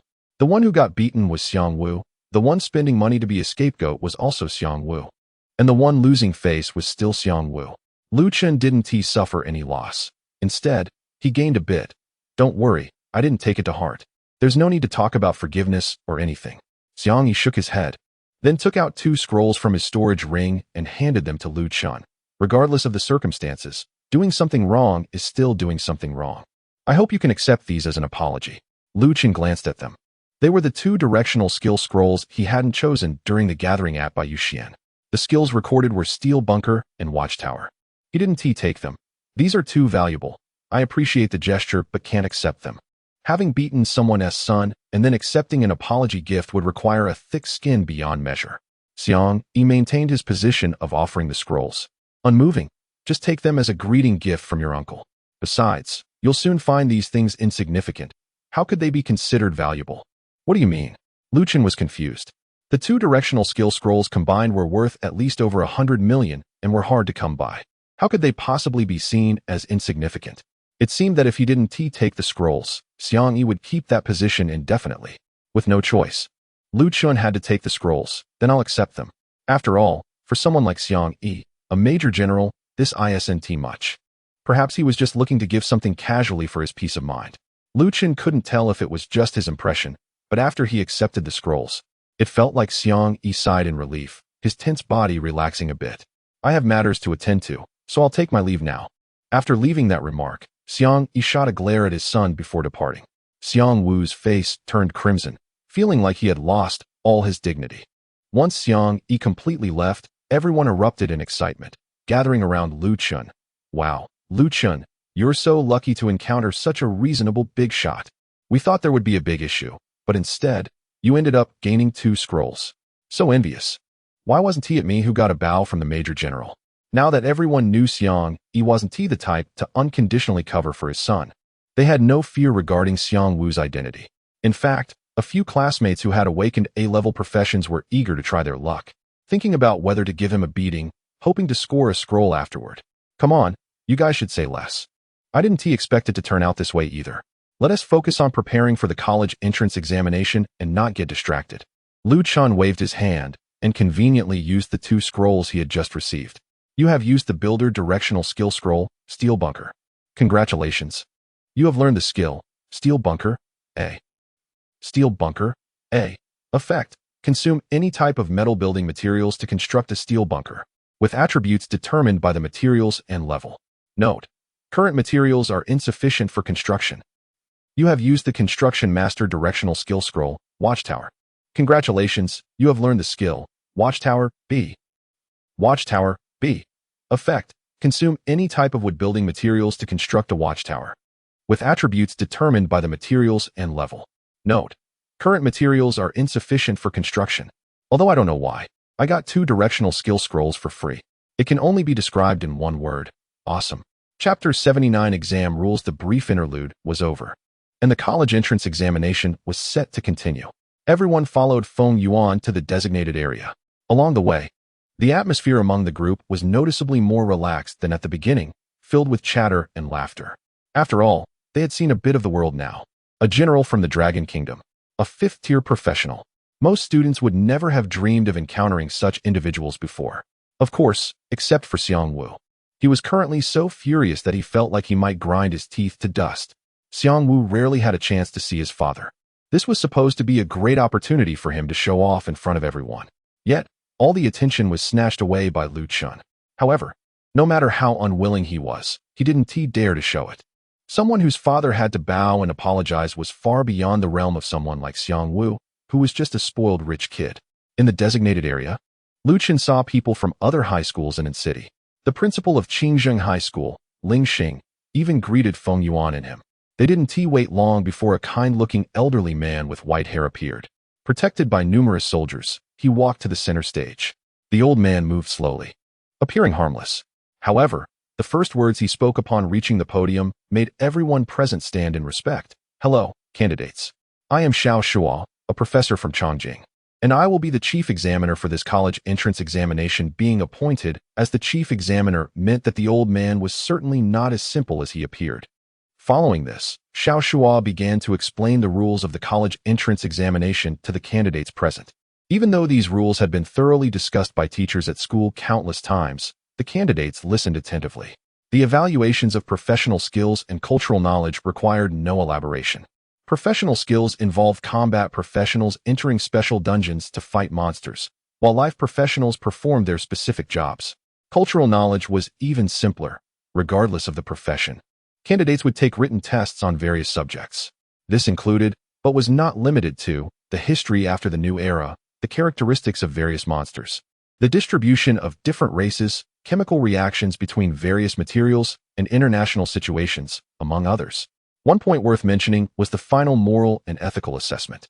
In this evaluation, both hypnotists and dream weavers would use their skills on the candidates, causing them to enter a dream state unconsciously. In the dream, various scenarios would be simulated, such as whether to help an elderly lady cross the street or whether to feel intimidated in the face of a fierce foreign entity. In an unconscious state, candidates would only act on instinct within the dream. Ultimately, their performance in the dream would serve as the standard for scoring this assessment. For the first two evaluations, as long as candidates were serious and worked hard, they generally achieved good results. However, for the last assessment, very few could score well. That was the entire process of this college entrance examination and the rules to be followed. Candidates, please keep this in mind. Xiao Shuo concluded his explanation. While the candidates were still digesting the content, he suddenly changed the subject. By the way, Chun from Huayan High School, please come to the reception room. Most of the candidates looked bewildered. Meanwhile, everyone from Huayan High School turned their attention to Chun, looking for me. Surrounded by so many gazes, Chun felt confused. Why were there so many unexpected events today? Were they still going to continue the exam? Feng Yuan glanced at Chun, then at the time, and said loudly, "Honorable examiner, it's almost time for the exam. If there is something to discuss, can we wait until after the exam? I'm afraid it might affect Chun's performance." Xiao Shuo chuckled and waved his hand. "Don't worry, it won't be a problem. The other candidates can proceed to the exam venue and wait for the exam to start." Feng Yuan looked troubled. Chun was the most promising candidate from Huayan High School to create a miracle in this exam, and as the principal, he certainly didn't want anything to go wrong. But from Xiao Shuo's tone, it seemed that Chun had to go. After Xiao Shuo finished speaking, two soldiers soon arrived to lead Chun away. With no other option, Feng Yuan had to obediently take the other students to the exam venue. Yao kept looking back every few steps, clearly very worried. Chun waved his hand, signaling her not to worry about him and to focus on the exam. He turned to the two soldiers and asked, "Do you know why the examiner is looking for me?" "No," the two soldiers replied, strictly adhering to their discipline and saying nothing more. All right. Chun had no more to say. He followed the two soldiers to the interior of a building at the military headquarters. In front of a room marked as the reception room, the two soldiers stopped and stood guard on either side of the door. The meaning was clear. Chun was to go in by himself. Pushing the door open, Chun found that the old man was already waiting inside. "Good day, examiner." "Hello, make yourself comfortable." Xiao Shuo gestured to a sofa. Chun was not polite and sat down directly. If it were a brief matter, standing would suffice, but now that he was seated, it might take a bit of time. Xiao Shuo had already organized his thoughts and got straight to the point. "I came to find you mainly to inquire about the incident involving your killing of the cannibal wizard in the city. This matter could attract the attention of people from a far-off place." Chun replied calmly, "Please ask. Did you suspect that there would be outsiders infiltrating the city to carry out assassination activities?" "I had some suspicion. But you didn't seek help from teachers at your school or from the local professional association. Instead, you chose to confront the assassination alone. Why is that?" "Because I didn't think those assassins could threaten me, so I didn't want to trouble others." Good kid, quite bold. You have only recently awakened to your profession, yet you are completely unafraid of other races. So, here's the next question. The turret you used to defeat the tribal mage, did you build it yourself?" "Yes." Chun thought for a moment and decided to admit it. After all, such things cannot be hidden forever. It's better to acknowledge it openly rather than getting tangled up in it. After hearing this answer, Xiao Shuo was clearly taken aback for a moment. Just then, the bell signaling the start of the exam rang. Lu Chun instinctively stood up and said, "Sorry, the exam is about to start, so I'll head over first." "Wait." Xiao Shuo raised a hand to stop Lu Chun. "I haven't finished my question yet, and you don't need to worry about the exam." Chapter 80 Focused Training. Well, Lu Chun sat back down on the sofa. Since the chief examiner of this important examination had said so, he had no objections. With such a status, it was unlikely that they would deliberately lead him astray. It seemed that what Xiao Shuo was about to say was very important. He cleared his throat a couple of times before speaking. The last question, "Are you willing to accept the country's focused training?" Although Xiao Shuo was very clear, Lu Chun was still taken aback for a moment. Xiao Shuo was not surprised by this reaction and began to explain. "Simply put, the higher-ups have decided to cultivate you into a 9th turn level professional. Throughout this process, regardless of how many resources you need, the country will provide them free of charge." The explanation was indeed enticing. The country would provide resources for free and cultivate him to the 9th turn level? This was enough to drive anyone crazy. However, Lu Chun did not let this shocking news cloud his judgment. Instead, he pondered for a few seconds and immediately countered. What does the country want in return? There is no such thing as a free lunch in this world. Even if they say it's free, it's impossible for the country to have no ulterior motives. Xiao Shuo was pleased with Lu Chun's composed response and smiled. The higher-ups see your construction abilities and believe your profession can play an unimaginable role in combating foreign threats. However, at your current level, the buildings you can construct are not enough to influence the course of the war. So they decided to invest in you to help you grow as quickly as possible. They only hope that once you grow, you can build several high-level structures at the border to assist the country in resisting foreign forces. Now, Lu Chun finally understood why Xiang had said those things to him before. He never expected that his profession would be recognized by the country. Before he crossed over to this world, Lu Chun had read many novels about such journeys. In many of those stories, the countries acted foolishly, clearly knowing the protagonist's extraordinary talent but failing to provide any assistance, instead dragging them down. It seemed that the higher-ups of the Long Country had finally wised up. When Lu Chun killed that cannibal tribe, he had merely shown a glimpse of his abilities. His true strength had not been fully demonstrated. Yet, just a few days later, he was already noticed by the higher-ups. "I understand." Lu Chun nodded, indicating his acceptance. Accepting focused training from the country, especially with no real hard constraints, would be foolish to refuse. Xiao Shuo completed his task and said with a smile, "The materials and resources required for a builder profession are extensive. Feel free to ask for anything, and the country will meet your needs as long as it can. By the way, regarding the examination, you won't need to take it. You'll be directly admitted to Chongqing University. Once you get to the school, more people will be responsible for your training." Lu Chun was straightforward and said, "Then let's first take one of each directional skill scroll for builders, as well as a general skill scroll, and add 100 units each of metal, wood, and various elemental energy crystals as building materials. The skills learned from skill scrolls are limited, and many buildings have higher tier alternatives. 100 units of each building material should be enough for now. If we can't even defeat an enemy with 100 buildings, then we probably won't be able to defend ourselves either. In that case, even having 1,000 or 10,000 buildings wouldn't make a difference. Only after reaching level 100 can a practitioner truly leave the novice village and enter the world of high-level practitioners.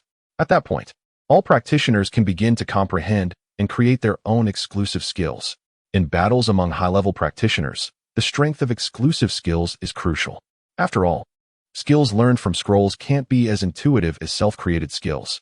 Given Lu Chun's SSS level profession, as long as the level is high enough, recreating those lost buildings seen in the cave or even the National Defense Great Wall would likely not be a difficult task.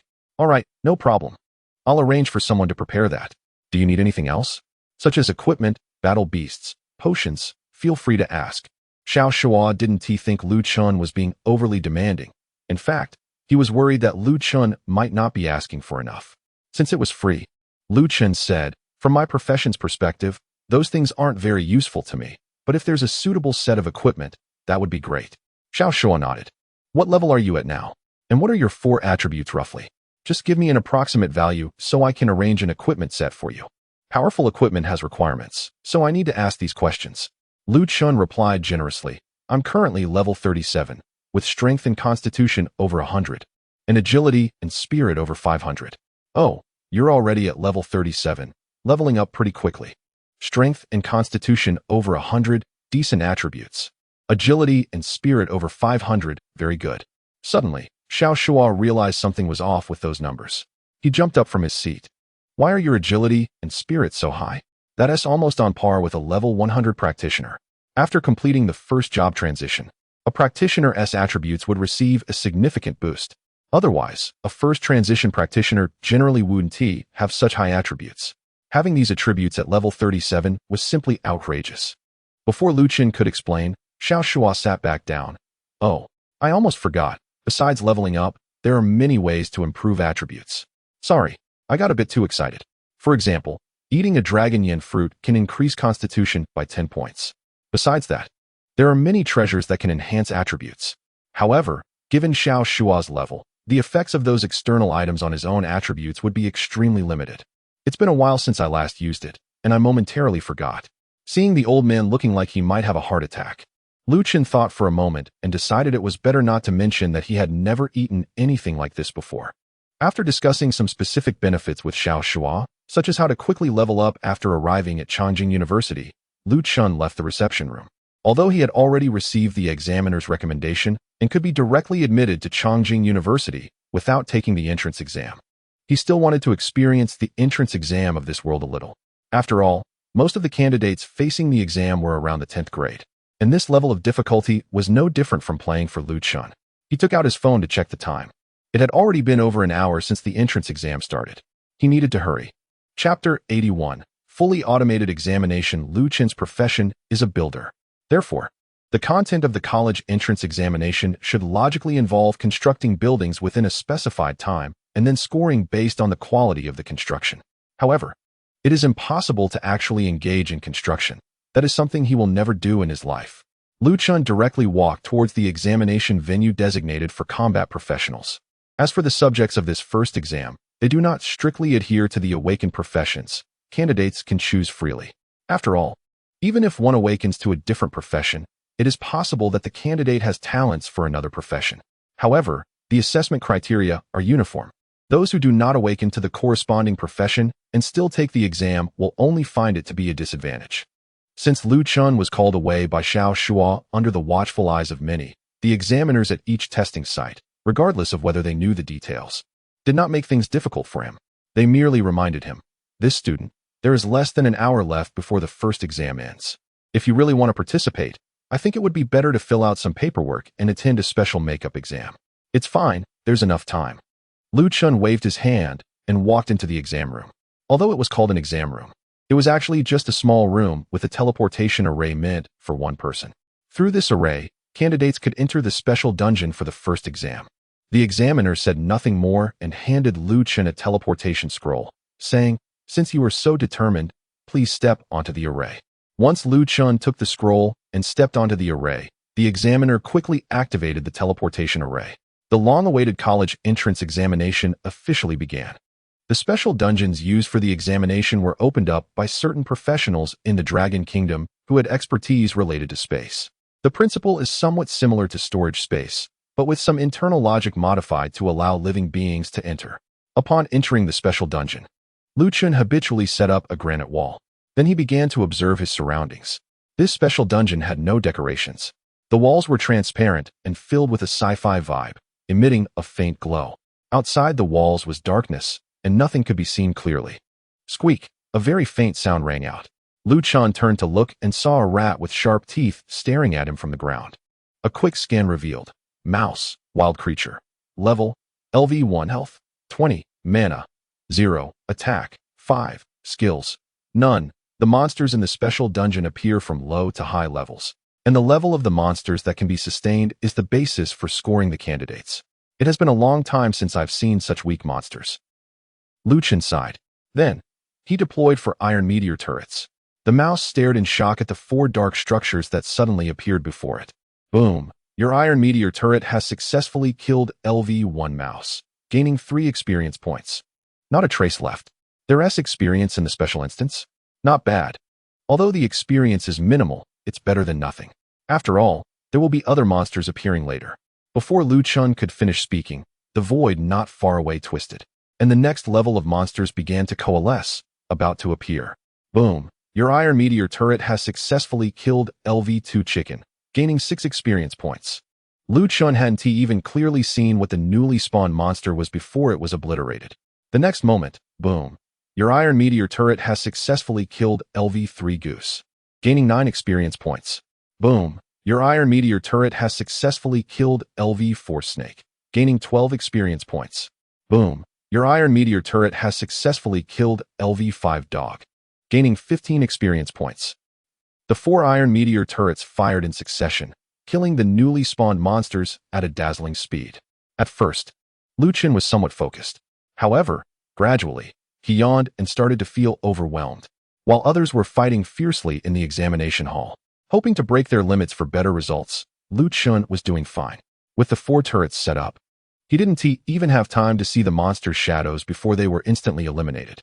Others did their exams manually, while Chun's exam had turned fully automatic. The reaction speed of the buildings seemed limitless. Even with Chun's agility stat exceeding 500, he couldn't keep up with the turret's automatic targeting speed. In less than 3 minutes, the monsters in the special instance had escalated from the initial LV1 mouse to a LV50 poisonous zombie.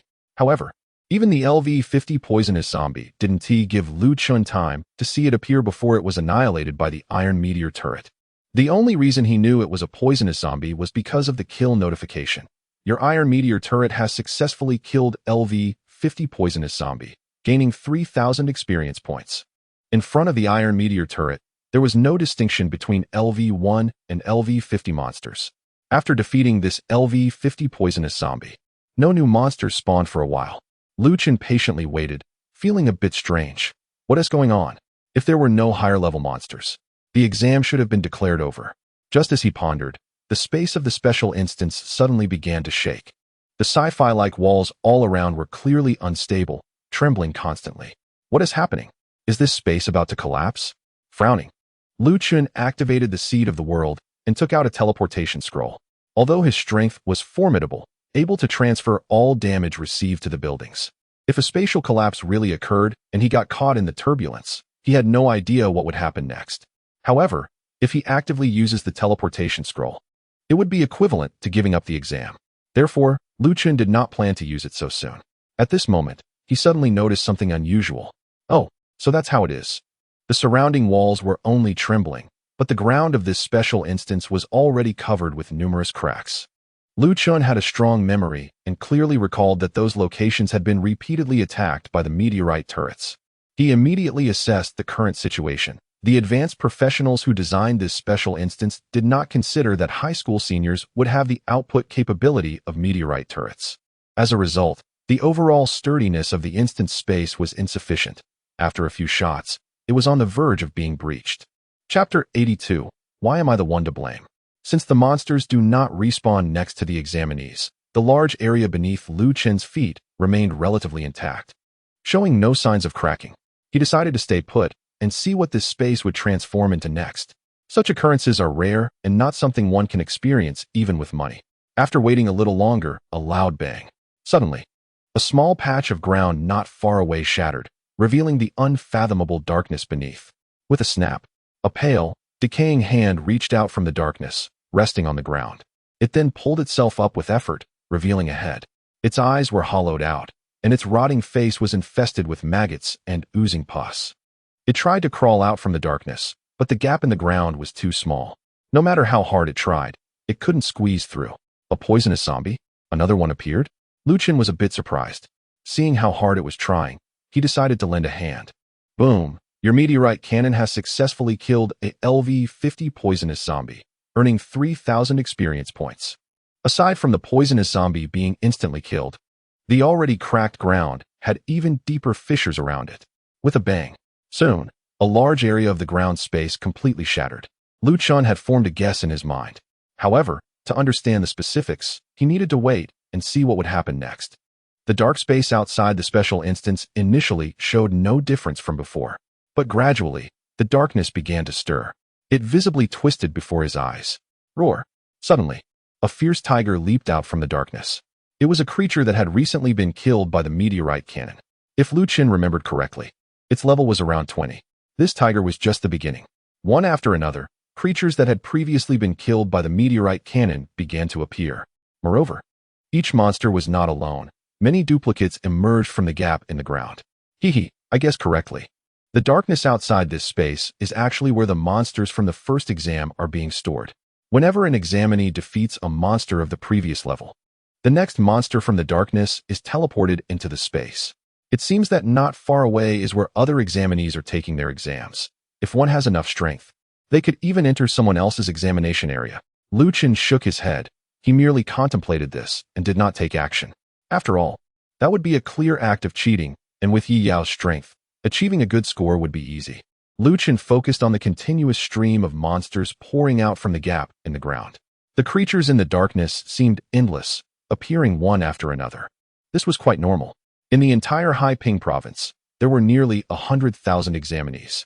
If sufficient numbers of monsters weren't prepared for the examination, how could they possibly conduct the tests? However, now these prepared monsters all belonged to him. Chun chuckled. All these monsters had entered his examination area. It's quite reasonable for him to take care of everything. This is the first time Chun is facing such a large number of monsters. The 4 meteorite turrets might not be enough. He casually set up the ice crystal turret as well. As for the granite arrow tower and the pine arrow tower, it's best not to deploy them right now. They would just be a hassle. Boom! The 5 turrets roared to life simultaneously, targeting the breach in the ground. Your meteorite turret has successfully killed a LV-4 serpent, gaining 12 experience points. Your meteorite turret has successfully killed a LV-10 claw wolf, gaining 170 experience points. Your meteorite turret has successfully killed a LV-17 Trant, gaining 400 experience points. Your ice crystal turret has successfully killed a LV-35 Banshee, gaining 1,000 experience points. Your meteorite turret has successfully killed a LV-48 skeleton warrior, gaining 2,800 experience points. Due to the strength of the candidates, most of these emerging monsters are below level 20. Chun finds it hard to gain substantial experience from these lower-level monsters because he is significantly higher in level. Only by defeating monsters of the same level or higher can he earn full experience points. However, the sheer number of monsters is overwhelming. After the first round of attacks, Chun's experience bar surged significantly. After the second round, he immediately leveled up. Congratulations, your level has risen to 38. Awesome. Before entering this special dungeon, Chun was just looking for some entertainment and hadn't considered the potential rewards. After all, a college entrance exam mostly attended by students in their teens wouldn't yield rewards as high as those from a level 50 dungeon, right? But now, he realizes he was utterly mistaken. After breaking through the barrier of space, this number of monsters could easily overpower any dungeon below level 100. As long as their quality hadn't crossed a major threshold, the sheer quantity, numbering in the thousands, is enough to overwhelm anyone, except for Chun.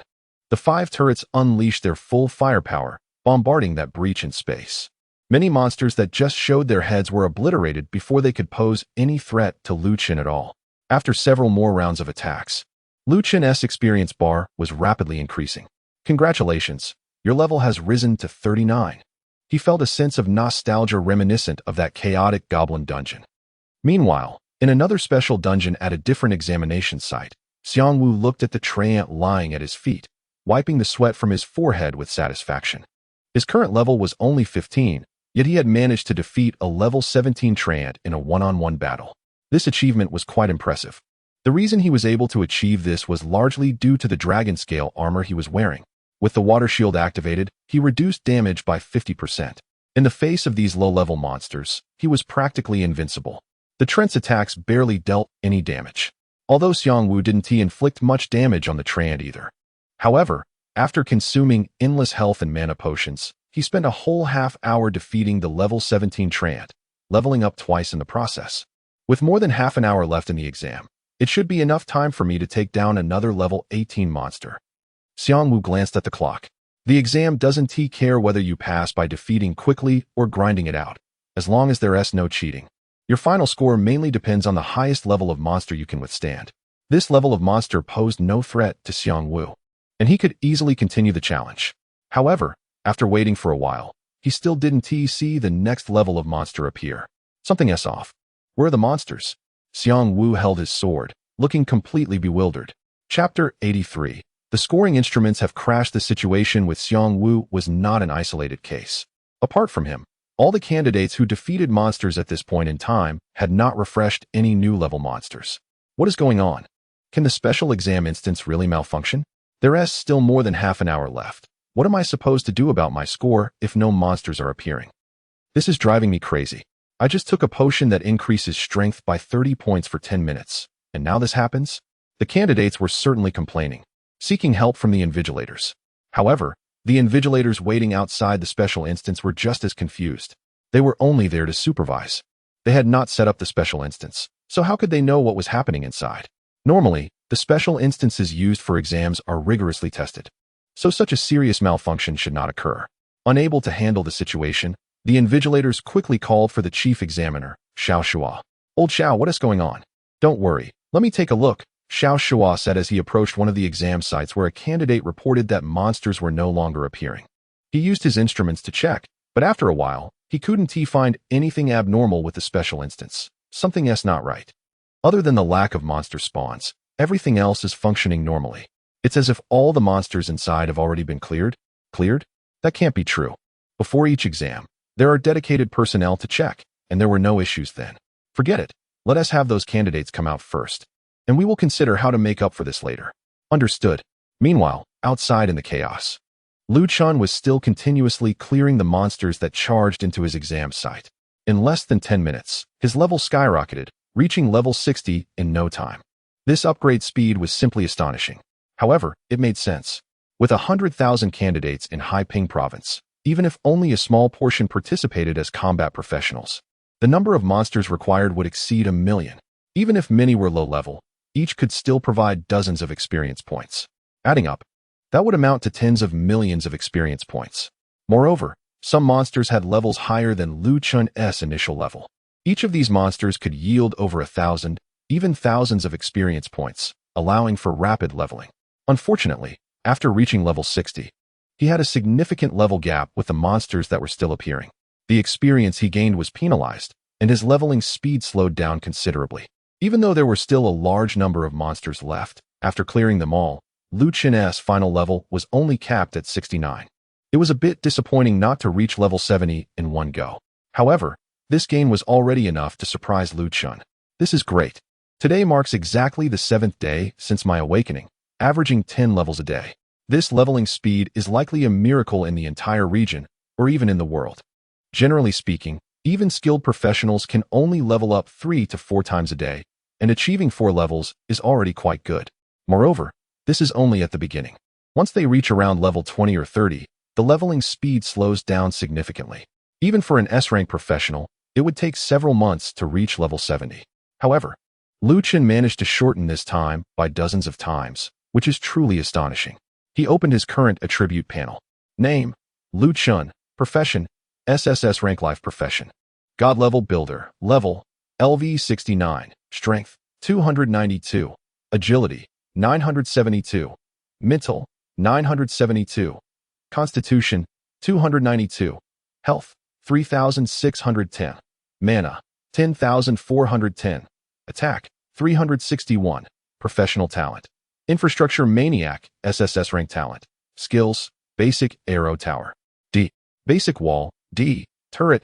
B. Repair Center. B. Steel Bunker. A. Watchtower. B. Vision Enhancement, Hearing Enhancement, Stamina Enhancement. Buildings in the Dimensional Space. Pinewood Arrow Tower 1. Granite Arrow Tower 3. Granite Wall 2. Meteorite Turret 4. Frost Cannon Turret 1. Equipment: Light Swift Boots, Telekinetic Bracelet. These attributes are terrifying, nearly doubling since entering this special instance. Alright, it's time to leave.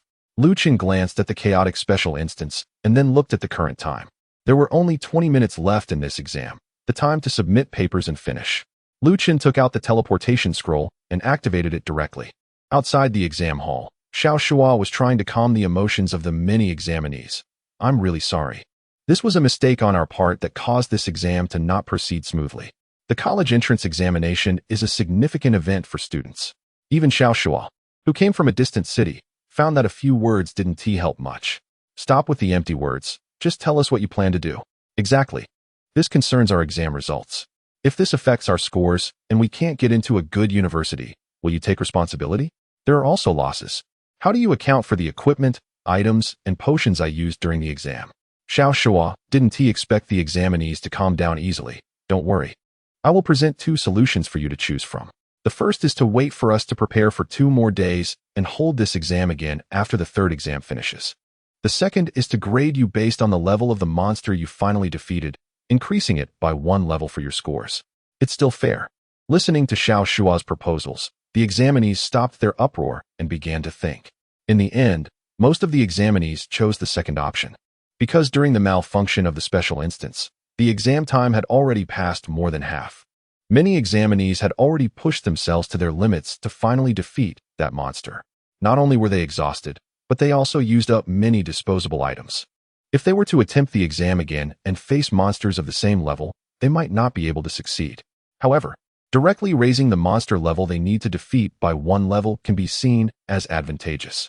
Of course, some candidates felt that they did not perform to their best ability and believed that another attempt could yield better results. Therefore, they chose the first option.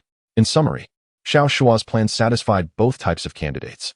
At that moment, an examiner outside the examination room received a notification. The candidates inside were about to submit their papers and finalize their scores. The examiner, being very professional, picked up the scoring device, ready to grade the candidates. This device was specifically designed for the special examination instance and could calculate how many monsters of what level the candidates had defeated, thus assisting the examiner in scoring. 1 monster, 2 monsters, 3 monsters. The examiner looked at the device and instinctively began to recite the numbers displayed. Initially, it was manageable, but soon the numbers on the device started to jump at a speed that seemed like they were about to take off. What was going on? The examiner's eyes were starting to blur. The numbers were changing too quickly for him to keep up. While other candidates' scores increased gradually, here the numbers were skyrocketing. Single digits, double digits, triple digits, quadruple digits, 5 digits, 6 digits. It wasn't over yet. The numbers on the device paused at 999999 for a long time. Then, with a puff, the numbers reset to 0, releasing wisps of white smoke. Not only was the instance malfunctioning, but the device was broken too. The incident of the special instance malfunction had become quite significant. Although the examiner did not leave his post, he had heard some rumors about it. He was mentally prepared for candidates in his examination room to report the malfunction. However, he never expected that the malfunction in his case would be different from others. Examiner, how did I do? Chun stepped down from the teleportation array. Smiling as he asked. Chapter 84, Taking Off Completely. I'm sorry, student. It's like this. The examiner explained to Chun with an awkward expression. After hearing this, Chun was also a bit dumbfounded. He didn't expect that his actions in the special instance would directly cause the scoring device to malfunction. However, this was understandable. Just as the special instance was designed without considering that high school seniors could possess the strength to shatter the instance space. The designers of the scoring device connecting to the instance likely never anticipated that a student's score could reach 7 figures. In fact, most candidates wouldn't even achieve a 3-digit score. Normally, after defeating level 50 monsters, there wouldn't be any more monsters spawning. It's alright, you don't need to apologize. Chun waved his hand at the examiner. Although the device malfunctioned and could not determine the score, he would still be guaranteed admission to Chongqing University. So a 0 score didn't matter. After resting overnight in the military headquarters dormitory, it was time for the college entrance examination the next day. This exam focused on cultural subjects. For a top student like Chun, there was no pressure at all. Who was the first practitioner to complete the 9-turn task after the new era? Yizhenghua. Where did the self-defense counterattack against the Bull Demon clan take place? The Tianfu Basin. What race primarily inhabits the Qingyuan mountain range? The mountain giants. What is the weakness of the vampire clan? Silver weapons. What is the recovery effect of the basic health potions? 5 health points per second, lasting for 20 seconds. As he answered the questions, they were all basic knowledge taught in textbooks. This subject was the one where other candidates had the smallest gap compared to Chun. However, even though the knowledge level in his mind was similar, Chun's answering speed was several times faster than other candidates. After leveling up to 69 the previous day, Chun allocated his attribute points to agility and spirit as he had done in the past. Now, both of these attributes were frighteningly high, approaching 1,000, far exceeding those of other candidates who were only in their teens and levels. The higher the spirit, the faster the speed of thinking and recalling, the higher the agility, the faster the speed of writing and answering. With both factors combined, Lu Chun finished all 500 questions of the second exam in less than 20 minutes. When he stood up to submit his paper early, the reactions of other candidates were, "Does this guy think the questions are too difficult and is giving up?" After all, with such little time, not to mention answering, they wouldn't even finish reading the questions. Just right, one less competitor. Everyone felt encouraged and continued to focus on answering.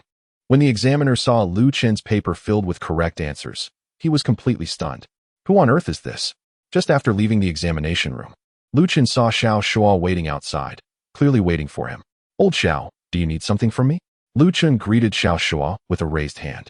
Xiao Shuo smiled and said, "Hee, the items you requested yesterday have already been delivered." So soon, Lu Chun was a bit surprised. If he remembered correctly, the items he requested yesterday were quite a lot. All the directional skill scrolls he could use, plus 100 of various advanced building materials. He had thought it would take several days to gather everything. Unexpectedly, it was only the second day, and they had already arrived. Don't underestimate the power of the nation. You might think these resources are plenty, but to the entire nation, they are nothing. Xiao Shuo shook his head, and then took out a ring that shone with a deep glow. This is a storage ring made from void crystals. The storage space inside is about the size of 10 football fields, and it is already filled with the items you need. Here you go. Thank you, Xiaolao. After expressing his gratitude, Lu Chun took the ring and eagerly began to check its contents. The internal space of the storage ring was indeed quite large. In an era where storage items were so precious, this ring alone could probably be sold for $1 billion. Not to mention the items inside. Lu Chun first saw a pile of various building materials. The metal building material was star metal, a precious material considered an upgraded version of meteorite iron, containing the power left behind by the stars. Only a small amount of star metal could be extracted from each meteorite, making it extremely valuable. The wooden building material was phoenix wood, the kind that legends say the phoenix rests upon. Even a phoenix would nest on a phoenix tree, which shows how precious this wood is. Unfortunately, these were not true phoenix wood that had been rested upon by a phoenix, and thus lacked the phoenix's aura. There were fire attribute materials like lava essence, water attribute materials like ocean gems, electric attribute materials like thunderstones, and earth attribute materials like sky pillar stones. Various building materials were all present. However, Lu Chun did not see any frost attribute materials like dark ice. Instead, he only found cold crystal blocks. It seemed that even the nation didn't have any stock, indicating that dark ice was even more precious than he imagined. After checking the building materials, Lu Chun looked around in other areas. Finally, in a corner, he saw nearly 100 skill scrolls. Those should be all the skills he could learn from the scrolls. A quick glance revealed that about 30 of them were builder skills, while the remaining 60 to 70 were various general skills covering all aspects. Looking at the items in the storage space, Lu Chun couldn't help but smile. Now I'm really taking off. After all, with the support of an entire nation, even a pig could probably reach the 9th transformation. Not to mention Lu Chun, an unprecedented SSS level professional. Chapter 85. The S-Class Gear, you'll make do with it. How is it? Are you satisfied? Xiao Shuo asked. Lu Chun nodded. Thank you, Elder Xiao, I'm very satisfied. I just want to try out these new skills and materials now. The materials arranged by the state are extremely precious. For ordinary people, they would be used to craft equipment. Only Lu Chun has the qualifications to directly use them for construction. Not so fast, I still have more items to give you. Xiao Shuo waved his hand, then produced a large box, about the height of a person, from somewhere. He then opened the lid of the box, revealing its contents. Inside was a complete set of gear, including a helmet, armor, shoulder pads, gauntlets, leg guards, and boots. The main color was red, with some black lines, looking very stylish. They all radiated the same dazzling light, proving it was a complete set. When worn together, this set would provide additional powerful bonuses, making it even more valuable than ordinary S-Class gear.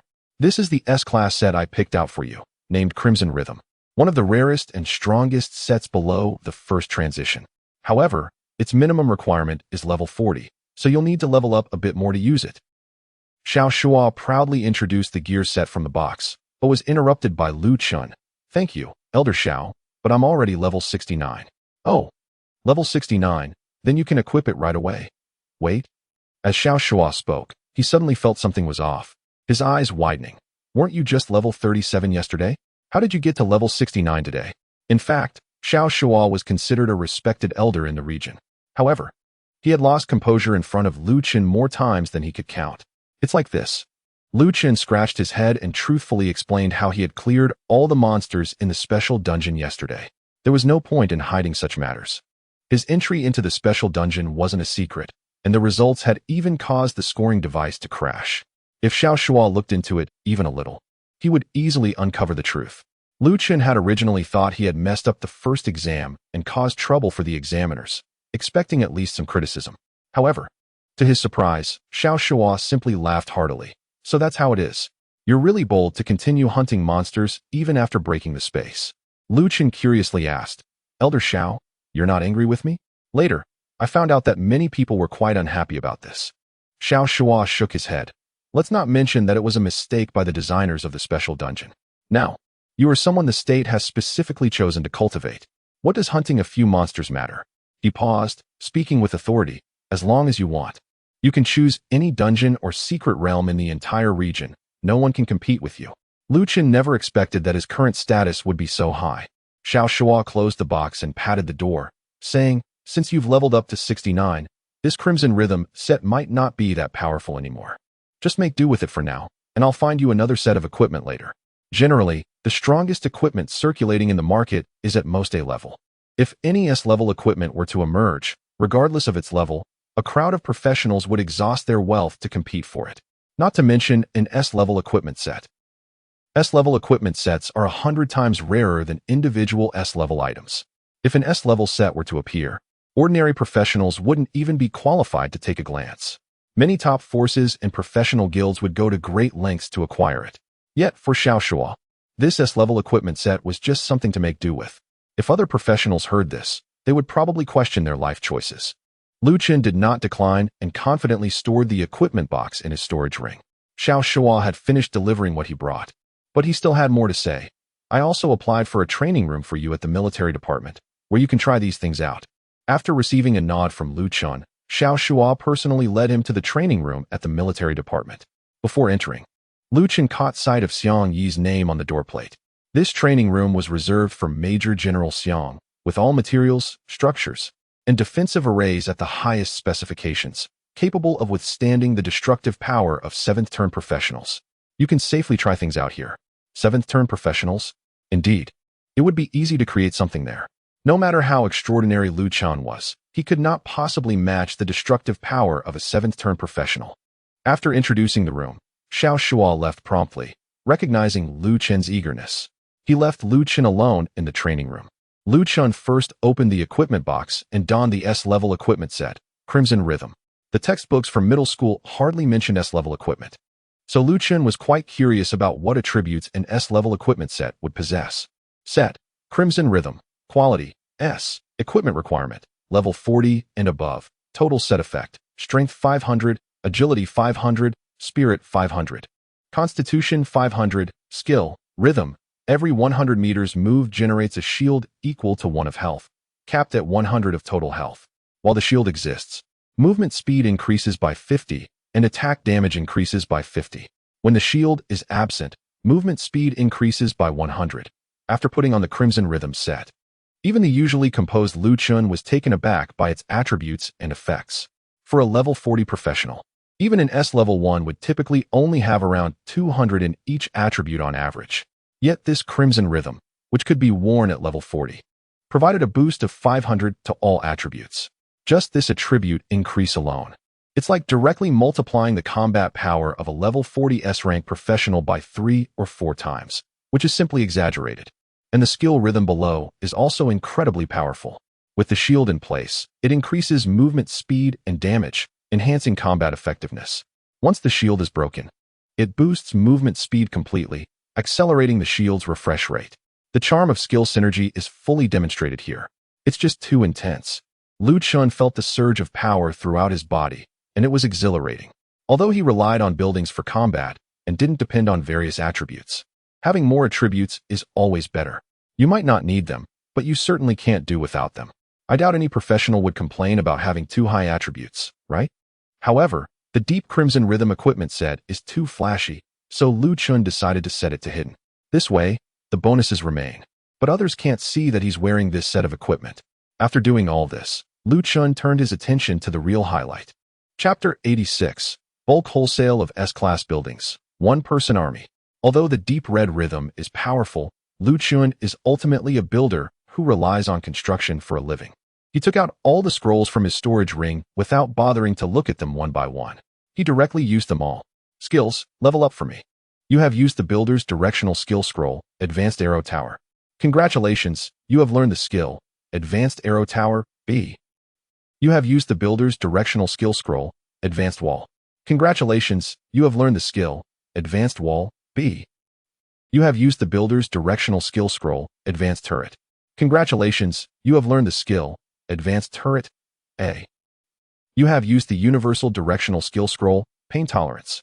Congratulations, you have learned the skill, Pain Tolerance, C. A series of skill learning success notifications popped up in front of Chun. His mind was flooded with relevant construction knowledge. Since there is no limit to skill learning, it doesn't matter whether a skill is useful, as long as it can be learned, it's definitely worth it. In the end, all these hundreds of skill scrolls transformed into skills stored in Chun's skill slots. With the enhancement of various universal skills, his physical attributes received a significant boost. In addition to basic enhancements like hearing, vision, and stamina, he also received a bunch of random enhancements such as pain tolerance, hunger resistance, thinking speed, and danger perception. However, Chun didn't pay much attention to these universal skills and directly flipped to the builder skills to carefully select. The builder claimed to have more than 30 skills, but many of them are divided into upper and lower tiers.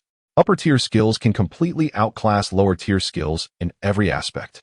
For example, the Piercing Arrow Tower is the upper tier of the Basic Arrow Tower, Intermediate Arrow Tower, and Advanced Arrow Tower, with attributes and effects far surpassing them. Similarly, the Magnetic Storm Tower is the upper tier of the Energy Tower and Electromagnetic Tower, with attributes and effects that are also superior. This is not just an issue with the builder profession, but a commonality across all professions. The priest's healing touch completely outshines the healing spell. The gunner's charged bullet completely surpasses the charged shot. As for the arguments about high attack power suffering from counter damage or magic immunity losing buffs, such logic does not exist in this world. After carefully selecting and comparing attributes, Chun picked out the upper tier buildings. First, for attack type buildings, Flame Tower, S. Ice Tower, S. Storm Tower, S. Magnetic Storm Tower, S. Earth Tower, S. Advanced Turret, A. And Piercing Arrow Tower, A. Next, for defense-type buildings, Reflective Wall, S. Forbidden Spell Wall, S. And Refracting Wall, A. Finally, for support-type buildings, there are the Vision Tower, A. The Strike Tower, A. The Attack Speed Tower, A. And the Corrosion Tower, A. Besides these skills, the other skills have basically been outclassed and are not worth building. In fact, there is also an S-tier building of the wood attribute, the Nature Tower. However, the effect of this construction is to greatly enhance the health recovery speed of oneself and teammates within its range. This effect is of little use to Chun, even less so than a B-tier repair center. Chun took out the building materials from his storage ring one by one, and then stored them in the dimensional space of his infrastructure talent. Only by placing them in the dimensional space can he utilize the instant construction effect. While doing this, he was also allocating how to use these building materials. Some materials were straightforward. All fire attribute materials, lava crystals, were used to build the flame tower. All water attribute materials, ocean gems, were used to build the ice tower. All wind attribute materials, gale crystals, were used to build the storm tower. All electric attribute materials, thunderstones, were used to build the magnetic tower. And all earth attribute materials, pillar stones, were used to build the earth tower. The main materials that needed consideration were star essence and phoenix wood, as there were no dedicated metal attribute and wood attribute buildings for them.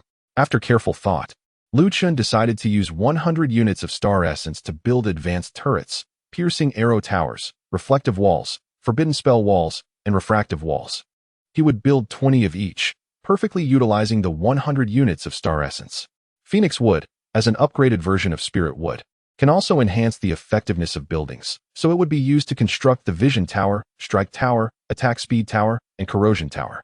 These 4 towers are aura-enhancing support towers, so having too many wouldn't be useful since aura effects do not stack. Therefore, Chun decided to build 10 of each. As long as the coverage of the enhancement aura is sufficient to cover all buildings, it would be fine. The remaining Phoenix would be used entirely to build repair centers. Repair centers do not belong to the aura category, and their repair effects can stack. He placed 60 Phoenix wood repair centers in the dimensional space, which would be enough to easily restore any damaged buildings to full health. After completing all of this and consuming everything that Xiao Shua had brought, Lu Chun eagerly opened his attribute panel. Name, Lu Chun. Occupation, SSS level life profession. Super God level builder. Level, LV 69. Strength, 292,500. Agility, 972,500. Spirit, 972,500. Constitution, 292,500. Health, 8,610. Mana, 15,410. Attack, 861. Professional talent. Infrastructure Maniac, SSS level talent. Skills, Flame Tower, S. Ice Tower, S. Storm Tower, S. Magnetic Storm Tower, S. Earth Tower, S. Buildings in the otherworldly space. Lava Crystal Flame Tower 100. Ocean Gem Ice Tower 100. Storm Crystal Storm Tower 100. Thunderstone Magnetic Storm Tower 100. Pillarstone Earth Tower 100. Star Essence Piercing Arrow Tower 20. Star Essence Advanced Turret 20. Star Essence Reflective Wall 20. Star Essence Forbidden Spell Wall 20. Star Essence Refraction Wall 20. Wudong Wood True Sight Tower 10. Wudong Wood Strong Strike Tower 10. Wudong Wood Attack Speed Tower 10. Wudong Wood Corrosion Tower 10. Wudong Wood Maintenance Center 60. Spirit Wood Maintenance Center 1. Pine Wood Arrow Tower 1. Granite Arrow Tower 3. Granite Wall 2. Meteorite Turret 4. Profound Ice Turret 1. Equipment, Crimson Rhythm, Set, Telekinesis Bracelet, and its exaggerated stats. Yesterday's stats were already terrifying. However, compared to now, they were utterly crushed, especially when looking at the dense row of buildings. Lu Chun couldn't help but feel a sense of pride. With his strength, it would not be an exaggeration to say he could single-handedly form an army. Once he fully develops, he could dominate the entire world, with countless other races bowing before him. Details about the building's attributes and effects will be written when needed. There are too many. Chapter 87. Testing the piling strength after completing the construction, Lu Chun certainly wanted to give it a try. This specialized training room for Xiang is fully equipped and can simulate various levels of targets to test damage. Who wouldn't like piling tests? The most important thing is that Xiang Shua mentioned this training room can withstand the destructive power of up to 7th turn professionals. So, Lu Chun could be completely at ease and go all out. It would be best to test in one go to see where his current strength level stands and what level of opponents he could defeat. Meanwhile, in the corridor outside, 2 soldiers happened to pass by. They saw that the training room door displayed that it was in use and felt the intense energy fluctuations coming from inside. They couldn't help but exclaim, "Wow, General Xiang is really dedicated, still training at a time like this." Of course, General Xiang is known for being more hardworking than us geniuses. Otherwise, he wouldn't have become a general. One of them added, "It feels like the attacks inside could easily take me out. I wish I could have that kind of strength someday." Come on. General Xiang is a 5th turn professional. His strength is on a completely different level from us 1st turn professionals. If we work hard our entire lives, reaching 3rd turn and becoming a school officer would be quite good. Just then, as they were chatting, both of their phones rang simultaneously. They pulled out their phones and their expressions changed slightly. It was a group message from Xiang, instructing all soldiers to report to the conference building within 10 minutes to prepare for a new mission. They looked at their phones and then at the training room. Is General Xiang at the conference building now? If so, then who is in the training room? Could it be Colonel Shi? I remember he particularly likes to train here and has been reprimanded for it before. That is possible. General Xiang even said that if anyone sees Colonel Shi in his training room, they must inform him. The 2 exchanged glances and then moved to hide around the corner of the corridor, pointing their phone cameras at the training room. As long as they confirmed that Colonel Shi was inside, they would quickly take evidence and report back to Xiang, which could likely earn them praise and rewards. However, they couldn't wait too long. If they were late, it would be a loss. One soldier looked toward the conference building, estimating how long it would take to run there. Don't worry, if it's Colonel Shi, he should have received the message too and will come out soon. The other soldier waved his hand, completely unconcerned. As expected, they only waited for 2 minutes before the training room door opened from the inside. However, the person who walked out was not the officer they had imagined. but a student dressed in a high school uniform. Two soldiers were momentarily stunned. In recent days, the military headquarters had been used as an examination venue for college entrance exams. Naturally, they had seen many students. However, they never expected that a student would walk out of a training room specifically designated for training. Wait a minute, could it be that the student was the one training inside just now? How is that possible? The attacks they had just witnessed could not have been generated by a mere student. Both soldiers felt very clearly that the attacks in the training room could have easily killed them countless times. At the very least, it had the destructive power of a second-tier practitioner. Could a student attending the college entrance exam reach that level? They wouldn't believe it even if they were killed. As they watched the student walk away, the two soldiers hurried to the door of the training room. The sign at the entrance now indicated that it was vacant, meaning there was no one inside anymore. Inside the training room, Chun had set up several targets and roughly assessed his current strength. With the buildings he possessed, he could easily take down an A-level practitioner of the second tier under full firepower. However, when facing a simulated second-tier S-level practitioner, it was a bit lacking. At most, he could only achieve a 50-50 chance. This was partly due to Chun's insufficient level and the low attribute bonuses of the buildings. On the other hand, practitioners of the second tier had multiple exclusive skills, all of which were incredibly powerful.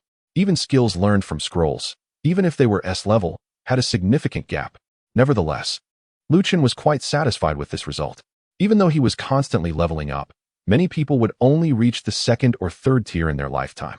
Yet he had only just awakened his profession for less than 10 days and was already at level 69, able to compete with practitioners 2 major tiers above him. For others, this would be nothing short of a miracle. On the third day of the college entrance exam, which was also the final day, the faces of many candidates no longer showed much tension. Instead, they were filled with anticipation, eager to try their best. After all, the 2 most difficult and strenuous exams had passed. The third exam, focusing on moral and ethical reasoning, was one where tension was of no use. The chief examiner, a hypnotist and dream manipulator, would ensure that candidates could only act according to their true selves in their dreams. No matter how clever or hardworking a person was, they couldn't completely control their inner self. Therefore, this exam was truly a level playing field for both top students and those with poorer academic performance. There have been cases where exceptionally high-achieving students with strong professions made some unethical choices in the moral exam and were rejected by top universities. Conversely, students with average academic performance and professions exhibited heroic behavior in the same exam and were admitted by top universities as exceptions. This was not an isolated incident. Almost every college entrance examination sees such occurrences. Therefore, most candidates hoped that this exam might give them a chance to turn their fortunes around. Unfortunately, based on past experiences, those who think this way usually do not perform exceptionally well in the exam. Chun is not very concerned about his exam results, as he has long been granted direct admission to a prestigious university. However, he is somewhat interested in what actions he might take unconsciously. Due to his identity as a traveler, Chun has been living with a mask for many years. Hardly anyone has ever seen through his true desires. Chapter 88. The final exam. Hypnotists and dream enterers are both rare and specialized professions. Even in a national examination, there can't be too many individuals from these two fields. Therefore, in this exam, the candidates had to line up patiently and take the test in batches according to the draw order. Xiao Shua had approached Chun in advance, suggesting that since Chun was a key talent cultivated by the state, he could be the first to take the exam if he wanted. However, Chun declined. Although his current status was comparable to a national treasure, with resources and benefits readily available, he preferred to keep things ordinary in other matters, especially those he personally wanted to pursue. Otherwise, it would not only have a negative impact on the country, but also draw unnecessary attention to himself. Such attention was not a good thing. For instance, if other factions or countries learned about such a genius from the Dragon Country, they would undoubtedly try to eliminate him by any means necessary. The previous incident with the cannibalistic mage, Xiang, in Incity could only be considered as a rogue killer lurking within the Dragon Country, targeting talents to satisfy his own desires, and was not comparable to real assassins sent by hostile forces. Although Chun had become quite strong, he still had little chance against professionals of the third tier and above. Even with a resurrection altar as a backup, he preferred to avoid such dangers that could be circumvented. After hearing Chun's words, Xiao Shua couldn't help but admire him even more. If it had been someone else, being so heavily nurtured by the state, they would have long lost themselves in the spotlight. How could they remain as calm and analytical about the situation as Lu Chun, considering both their own interests and those of the country? Apart from his talent, Lu Chun's character was equally worthy of the state's investment. Gradually, some candidates from the front began to exit the examination room. Generally, those who finished the exam so quickly did not perform well. Lu Chun perked up his ears to listen and indeed heard them grumbling. In that situation, what's wrong with prioritizing my own safety? I wouldn't call it fleeing.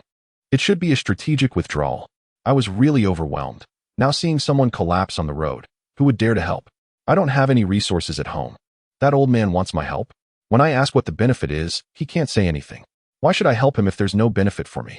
If hostile forces are already at my doorstep, what's the point of resisting? It's better to surrender quickly and save my life for another chance later. It seemed that those who emerged from the exam were mostly failing the moral and ethical evaluation. They only considered their own interests in every situation. It couldn't be said that their actions were necessarily wrong, but the national examination did not advocate for students to possess such character and behavior. Generally, universities are not willing to waste resources on such individuals. In case foreign forces tempt them with sweet offers in the future, if they cannot resist the allure, it would lead to nurturing a traitor, which would be a significant loss. Lu Chun estimated that candidates with such results accounted for more than 20%. He continued to wait patiently. After a while, a large number of candidates from the second batch began to emerge from the examination room. Their expressions were much better compared to those from the first batch. They were also loudly discussing the exam content. Helping others is not a problem, but getting seriously hurt while doing so is a bit too much. I fought hard to protect my comrades, but in the end, I couldn't hold on and had to use a teleportation scroll to leave. I really feel guilty towards them. Me too. During the invasion, I didn't surrender at first. But after being captured and tortured for a long time, I ultimately couldn't hold out and gave up. Everyone did well. It was already quite difficult to persist until the later stages. We are not saints and cannot truly achieve perfection. This group was the largest among the candidates, continuously pouring out of the examination room. Lu Chun estimated that those who achieved such results probably made up around 70%. This score could be considered passing. They were willing to sacrifice for others and for their country, willing to shed blood and persevere. But when faced with death, they still retreated. In this era of job transitions, this mindset is indeed the most common among professionals. They have a certain determination, but they also seem a bit half-hearted, not holding on until the end. The group that failed was unwilling to suffer any injuries. The passing group was willing to be hurt, but not to die. And the final group with excellent results was the one that feared neither injury nor death, truly persevering until the end. Lu Chun summarized the pattern. However, to understand it fully, he needed to see the last group of candidates. It seemed that the will of this final batch was extremely strong, which is why the waiting time was much longer than before. After the previous batch of candidates came out, he waited for about half an hour before the last group finally walked out of the examination room. Unlike the other candidates who emerged one by one, they all came out at once. This also proved that they were indeed the ones who persisted until the end. These candidates were completely different from the previous two batches. They all had pale faces and vacant eyes, likely having endured unprecedented torment in their dreams. Yi Yao was among them. She appeared slightly more spirited than the other candidates, but still pursed her lips, with tearful eyes, as if she might cry at any moment. Lu Chun took a deep breath, stepped away from the group, and walked over. Besides comforting Yi Yao, he also wanted to know the specific content of this exam, even though other candidates could also share it. Only those who persist until the end can know the whole process of the exam. Lu Chun. Yi Yao saw Lu Chun walking towards her, and her eyes became even more moist. Lu Chun reached out and gently rubbed her head, comforting her. Are you okay? Congratulations on making it to the end. Being patted on the head, Yi Yao visibly relaxed a lot. She tried her best to hold back her tears and managed not to cry in public. Yeah, you need to do your best too. This exam is really terrifying, much scarier than those monsters we've encountered before, with no chance to fight back at all. Is that so? Then I really want to experience it. But since you managed to hold on, I won't let you beat me. That's true. You've always been better than me in the 3 years of high school, but this time is a bit different. Guess how I managed to hold on? Oh, how did you manage? Tell me, I could use some tips. I kept thinking in my dreams that you would definitely come to save me. So I was able to hold on. Did that have any effect? Lu Chun was momentarily stunned. Seeing his reaction, Yi Yao smiled lightly. Just kidding. I wanted to get back at you for always teasing me. All right, it's your turn to take the exam now. Go on. Chapter 89. Entering Dreams. Building Dreams. Come on. Hurry up, Yi Yao said, pushing Lu Chun towards the examination room. All right, stop pushing. I can walk by myself. It was indeed Lu Chen's turn to take the exam now. So he didn't dwell on the earlier conversation and walked towards the examination room. Under the guidance of the examiner, who was a professional hypnotist, Lu Chun sat down on a comfortable sofa. This sofa was designed to help candidates immerse themselves better when entering a sleep state. If the chair wasn't comfortable, how could one possibly sleep well? Student, please close your eyes and relax. The hypnotist whispered in a gentle tone. It seemed they had already begun to use their abilities. After hearing this, Lu Chun closed his eyes. However, no matter what the hypnotist said, he felt no drowsiness at all. What was going on? The examiner responsible for hypnotizing Lu Chun looked a bit confused. He glanced at the other candidates in the room, who were mostly falling asleep within seconds. Why was it that the student he was in charge of showed no signs of wanting to sleep at all? Lu Chun, with his eyes half closed, noticed the awkward expression on the examiner's face. It suddenly dawned on him that perhaps it was because his mental attributes were too high, which gave him sufficient resistance to this type of mental skill. That was why the hypnotist's abilities hadn't taken effect. The examiners present for this high-stakes test, aside from the main examiner, Xiao Shua, probably didn't have much strength. They were likely just first-tier professionals. Even with their equipment, their mental attributes probably hovered around 1,000, which was much lower than Lu Chen's when equipped with the deep crimson rhythm. Moreover, this was an exam, not a real battle. The hypnotist would certainly use milder skills to avoid harming the candidates, which would further diminish the effectiveness of the hypnosis. What is going on? The Dreamweaver, responsible for modifying the dream states, frowned and walked over, noticing the delay.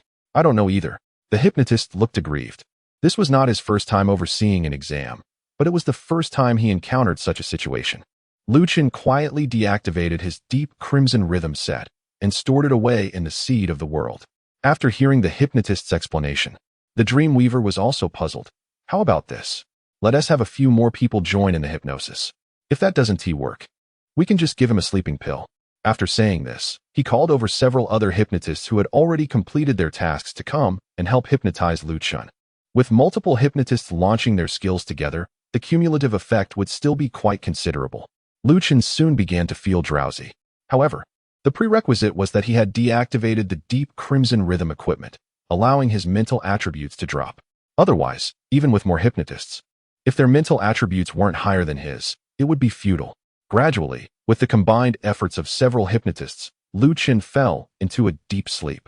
We can begin. The hypnotist wiped the sweat off his brow and signaled to the Dreamweaver. He spoke softly, afraid of waking Lu Chun. It was really not easy to put this candidate into a hypnotic state. All right, you can go rest now, the Dream Enterer nodded. Then he turned his gaze to Lu Chun. Using his skill, Enter Dream. The Dream Enterer was a rather magical profession. There was a more well-known upgraded S-level profession called Nightmare, which was the exact opposite of a hypnotist.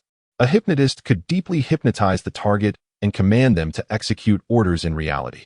In contrast, a Dream Enterer could enter the target's dreams after they fell asleep, freely modifying their dreamscape, allowing others to experience events he had planned. The application range was quite broad. Besides using it for candidates during exams, a skilled Dream Enterer could even kill in dreams. If the target died in the dream, they would never wake up in reality. Some Dream Enterers could also provide customized dreams for those with physical disabilities, allowing them to experience things they couldn't in real life. Don't get me wrong. This generally referred to scenarios like running freely in dreams for those who had lost their legs. Entering Lu Chun's dream was not an easy task. The Dream Enterer's mental attributes were on par with those of hypnotists, and the effectiveness of his skills was quite average. Fortunately, Lu Chun had already fallen asleep. After expending some effort, he ultimately succeeded in entering the dream.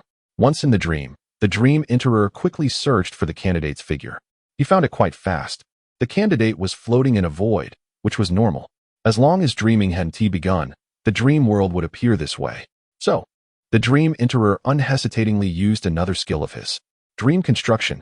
With the successful casting of the skill, the dream world transformed dramatically. Houses rose from the ground, and roads were laid out. Additionally, elements of nature like the sun, clouds, and trees were simulated. Soon, this dream world became a typical city. The candidate's legs landed on solid ground, suddenly waking up. His first reaction was to look around, surveying everything nearby. This candidate is quite cautious. The dream enterer noted this while starting the next phase of the dream. The candidate inspected his surroundings and suddenly spotted a little girl standing at a crosswalk not far ahead. She looked anxious as she watched the cars passing by. All right, now it's the first challenge. Let's see if you are willing to help the weak. The dream enterer carefully observed the candidate's actions. Everything the candidate did in the dream world came from his true intentions, serving as an important basis for the final score. The candidate did not hesitate and walked over to the little girl, smiling as he took her hand. Then he waited for the right moment. As the number of cars began to decrease, the candidate took the little girl by the hand and started to cross the road.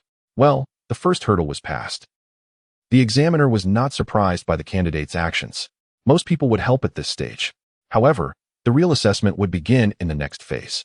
Just as the candidate and the little girl reached the middle of the crosswalk, a sports car sped towards them at an alarming rate. Its front end aimed directly at the two. It seemed as if it was targeting them for a collision. Come on, let's see what you will choose. The examiner observed with interest. The speed of the sports car had been rigorously tested by the examination team and was precisely calibrated to a critical threshold. When faced with this situation, the candidate typically had only two options. The first was to abandon the pedestrian and rush forward, ensuring their own safety but resulting in the pedestrian being struck, which would end the exam immediately. The second option was to push the pedestrian out of the way first and then rush forward, ensuring the pedestrian's safety but risking getting grazed by the vehicle and sustaining minor injuries. Chapter 90. Invincible Mindset. To ensure that the candidates can pay attention. The engine of the sports car roared continuously, making a loud noise. By the time the candidate saw the sports car, there was little time left for his reaction. Meanwhile, the little girl had no awareness of the impending danger and was smiling brightly because she was being led across the street by her older brother. Suddenly, the candidate pulled hard, bringing the little girl over to him. Then, he reached out with both hands to hug her petite body. This. The dream weaver's mouth twitched, revealing a look of pity in his eyes. It was mentioned before that candidates usually have two choices when faced with such situations. Naturally, there are other options as well. When the dream weaver presided over exams in the past, he had seen a candidate instinctively make a similar move to protect a passerby. To be honest, the intention behind this action was good and proved that the candidate had a decent heart. But the problem was that the candidate making this move clearly had some issues with their judgment. That was a speeding sports car with an immense impact force. If a high-level professional were involved, it might be manageable, but a level 10 or 20 professional without using skills would be unable to withstand that impact. The best outcome would likely be severe injuries. In the past, the dream weaver had seen a candidate who made that kind of move get knocked away along with the person they were trying to protect. If he remembered correctly, they had flipped in the air 7 or 8 times before falling down. Thinking of this, the dream weaver closed his eyes, unable to bear to witness what was about to unfold. The sound of the sports car speeding by echoed. However, the dream weaver did not hear the expected sound of a collision. He opened his eyes in confusion, only to see that the candidate had already crossed to the other side of the road and gently set the little girl down. The little girl waved her hand in gratitude towards the candidate, who nodded back with a faint smile. From any perspective, both of them appeared completely unharmed. What is going on? The dream weaver felt a bit bewildered. This was the first time he had seen such a situation. Logically speaking, in facing this scenario, no matter what actions were taken, at least one person would be injured. It was precisely because someone would be injured that the choices in this test held value. If it were possible to ensure that no one got hurt, then as long as one wasn't foolish, everyone would undoubtedly make that choice. Although the dream weaver was somewhat perplexed by the current situation, the fact that the passerby was unharmed remained. After a moment of thought, he decided to continue with the examination. Buzz. A piercing alarm sounded throughout the city. This was the universal enemy attack alarm for the entire region. It would simultaneously announce via broadcast where the enemy attack was occurring. Residents who heard this alarm in the city were to stay indoors, lock their doors and windows, and refrain from going out, waiting for the law enforcement department, the security team, and military personnel to repel the enemy attack. At this time, candidates also had two choices. One was to heed the alarm and hide obediently. The other was to head to the location mentioned in the broadcast and participate in the battle against the foreign entities. Both choices were neither good nor bad. After thinking for a moment, the candidate on the road quickly made a decision and began to run toward the broadcast location. Quite brave, the instructor commented, flying in the air and following the candidate's movements. 5 minutes later, the candidate arrived at the broadcast location. By this time, some combat personnel were already engaged in battle with the foreign entities. They were not surprised to see the candidate. They simply advised him to look for lower-level monsters to fight and to stay safe. The candidate nodded and charged toward the monster in front of him. The instructor felt a bit perplexed. The monster the candidate charged at was actually a small elite among the enemy's forces, simulated to have a strength equivalent to level 50. It could easily kill the candidate. Did the candidate know that fighting valiantly until the last moment could earn him a good score? The instructor pondered, but he quickly dismissed this guess. In dreams, people's reactions stem from their true selves. This candidate would not seek death just for a score, unless he genuinely wished to perish. The instructor was still troubled by this, but what happened next completely shocked him. Bang! The level 50 monster was actually sent flying several meters by the candidate's slap. What is going on? The instructor widened his eyes, questioning if he had seen it wrong. This was too exaggerated. To knock a level 50 monster away, the candidate's attributes must be at least higher than that of the monster, right? A candidate participating in an exam has attributes higher than a level 50 monster?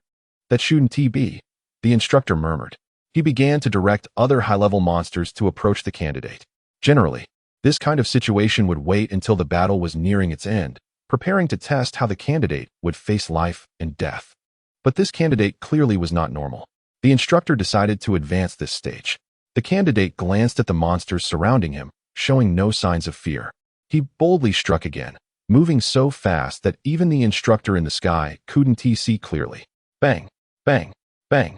With several loud noises, more monsters were sent flying. Among them were several with levels exceeding 50, even stronger than the previous monster. Yet the outcome was no different. Strange. The instructor pondered for a while before suddenly recalling some information he had studied in college. There are people who are born with immense confidence, believing they are superior to anyone else. In dreams, it is indeed a matter of the mind. As long as the master of the dream feels invincible, they can truly be invincible in the dream. However, such individuals are extremely rare. Generally, only those who have reached the pinnacle of power can possess this mindset. To encounter a high school senior with an invincible spirit is unexpected. The Dream Weaver thought more about it and decided to summon the strongest creature they could simulate to swiftly conclude the exam. With this thought, a formidable one-eyed giant appeared out of nowhere, charging at the student.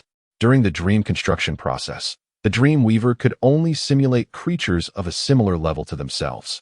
This one-eyed giant was indeed a creature of a lower tier, but the pressure it exuded was enough to overpower all the other students.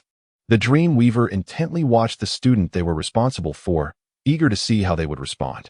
The student lifted their head, assessed the one-eyed giant a few times, and then charged straight at it. This step alone made the outcome of the battle irrelevant. The Dream Weaver clapped their hands, and the dream began to dissipate. The exam was over. The result: full marks. Chapter 91 Application for Protection. When Chun woke up from his dream and learned about his results, he felt a bit awkward scratching his head while looking at the examiner, who kept praising him. He clearly remembered that what he did in the dream was somewhat different from what the examiner thought. The reason he went to fight those monsters was simply that he judged those monsters were not as strong as him. Chun's base attributes were extremely high, far beyond what those level 50 monsters could handle.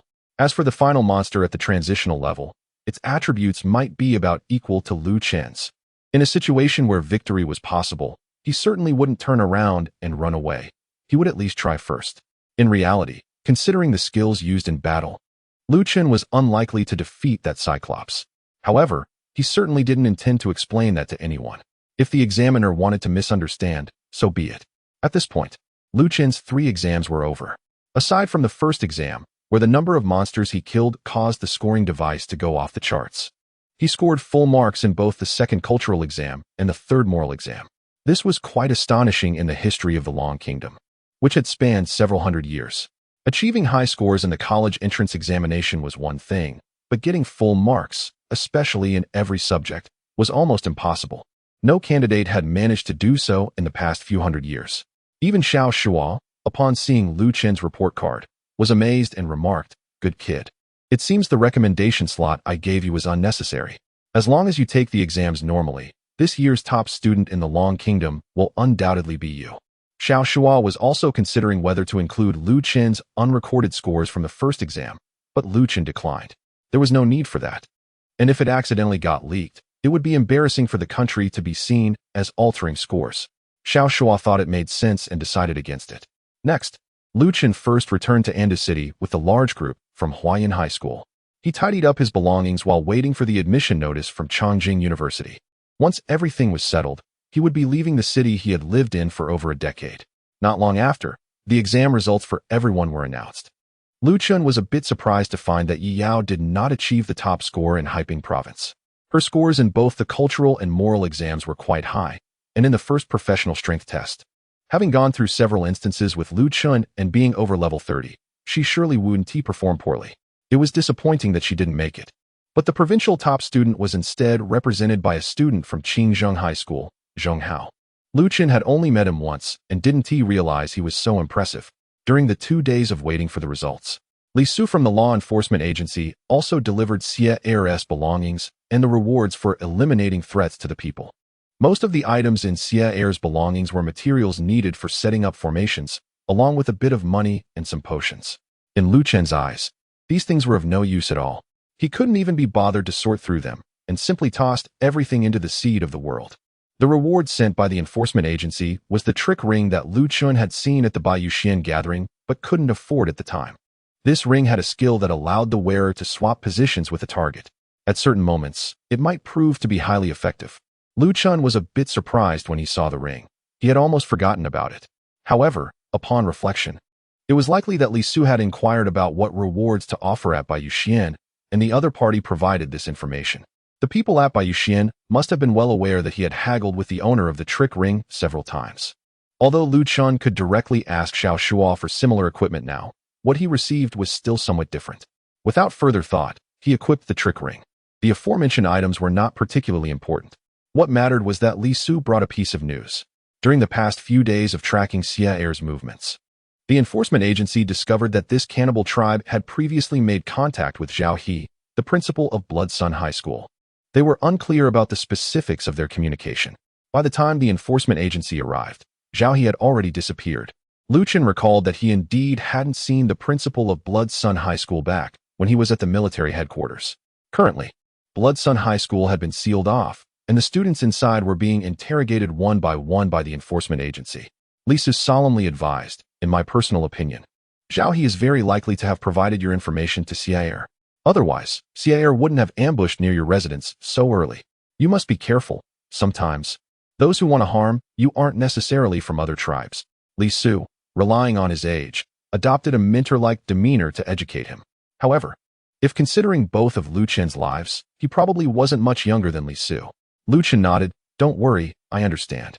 After saying what he needed to say, Lisa left and closed the door. Lu Chen began to ponder. Zhao He was not worth worrying about. The principals of the 5 high schools were about equal in strength, not exceeding the first transition. What he feared was the formidable individual who graduated from Blood Sun High, Li Shuiyang, who had frequently appeared in the profession newspaper. This person had a level exceeding 800 and was well known among 8th transition experts. If Lu Chun encountered him now, he would likely be defeated in an instant. Should he apply to the state for someone to protect him? Lu Chun mused, feeling that this idea was quite reasonable. His current status was comparable to that of a national treasure, and he could play a crucial role in the future against other tribes.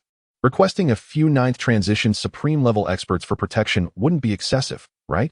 As for the resurrection altar, it was better to consider it as a last line of insurance. If others found out that he possessed a resurrection altar, don't mention the outsiders. Even the nation itself may not be able to maintain its true essence. After Lu Chun conveyed this thought to Xiao Shuo over the phone, the other party remained silent for a long time. After a while, he finally managed to say a few words. Although I did say that you could ask the nation for whatever you want. Do you think the supreme beings of the 9 transformations are as common as cabbages, that you can just request a few? There are only about 30 supreme beings of the 9 transformations in the entire region, all of whom are exceptionally skilled. They are either marshals or generals of the military districts or secretaries and chairpersons of the councils. Who do you expect to follow you? I didn't expect this request to even make the old professors at the university anxious. Lu Chun felt embarrassed. I see, then forget it. Xiao Shuo changed the topic. However, you are right about one thing. It is indeed necessary to arrange for a bodyguard to protect you. Otherwise, if something really happens to you, we won't have anywhere to express our regrets. Let me discuss this with the other old fellows and hold a meeting to decide who will protect you. By the time you report to the university, it should be arranged. Lu Chun replied, Okay, I'm about to set off as well. Chapter 92, Special Vehicle Pickup with the release of the college entrance examination results. Admission letters from various universities began to be issued. There is no need to elaborate on Lu Chun, as in its city. Both Yi Yao and Zhong Hao were accepted by Chongqing University. This can be considered as the best performing year for the college entrance examination in its city. Chongqing University only admits 100 students nationwide each year, and for a small marginal city like in city to have 3 students accept is quite remarkable. Even the well-known large cities can't boast such numbers. Among the 3 accepted, 2 are from Huayan High School, which made the old principal, Feng Yuan, overjoyed. For several consecutive days, he was all smiles, practically grinning from ear to ear. However, Lu Chun understood.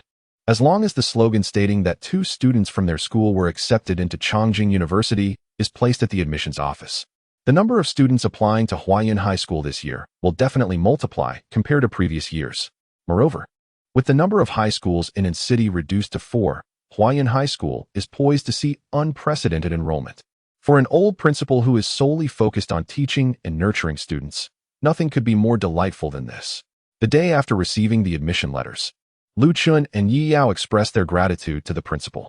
Thank you for your guidance over the years, the principal chuckled. You both have made it easy for me. I have nothing more to say. I wish you both the best in reaching the pinnacle of your careers in the future. Lu Chun and Yi Yao bid farewell to Principal Feng and headed to the teleportation center in the city. As a benefit for examinees, those holding admission letters can teleport for free to the city of their accepted university. However, there was no direct teleportation array connecting in city to Chongqing City. Lu Chun and Yi Yao could only teleport first to the provincial capital, Linghai City, in Haiping Province, and then from Linghai City to the capital of the country, Chongqing City. As soon as they landed, Yi Yao was taken aback by the scene before her. She widened her eyes and looked around in amazement. Indeed, as the capital of the country, its level of prosperity was on a completely different scale compared to its city. Countless skyscrapers and bustling traffic left one dazzled. Seeing her astonished expression, Lu Chun helplessly remarked, Look at you, acting so surprised. Can't you be a bit more composed? Do you want everyone to know we're from the countryside? Yi Yao stuck out her tongue. Come on, this is my first time here. Can't I be a little surprised? She then continued, By the way, since we got into Chongqing University, isn't there a special vehicle for pickup? Just as Lu Chun was about to respond, a voice behind them shouted angrily, Hey, what are you two blocking the road for? As the person spoke, Lu Chun felt a hand reaching from behind, seemingly intending to push them aside. Quickly pulling Yi Yao aside, Lu Chun stepped away just in time to avoid being touched. He turned around to see a man dressed in a luxurious suit, looking somewhat flamboyant, standing behind them. The man had his hand extended and appeared rather surprised. It seems he didn't expect his hand to be dodged. Apologies. Lu Chun lightly dropped a sentence and walked outside. Yi Yao quickly followed. The flashy man stood still, feeling quite displeased at being ignored. However, he soon felt relieved. Forget it. I'm an admitted student of a prestigious university. No need to waste time on such people. Just as he was thinking this, he hurried to the designated spot mentioned in his admission letter, where he could catch a special bus to the university with other students. The guidance at the teleportation center of the city was excellent, and the flashy man quickly found his destination.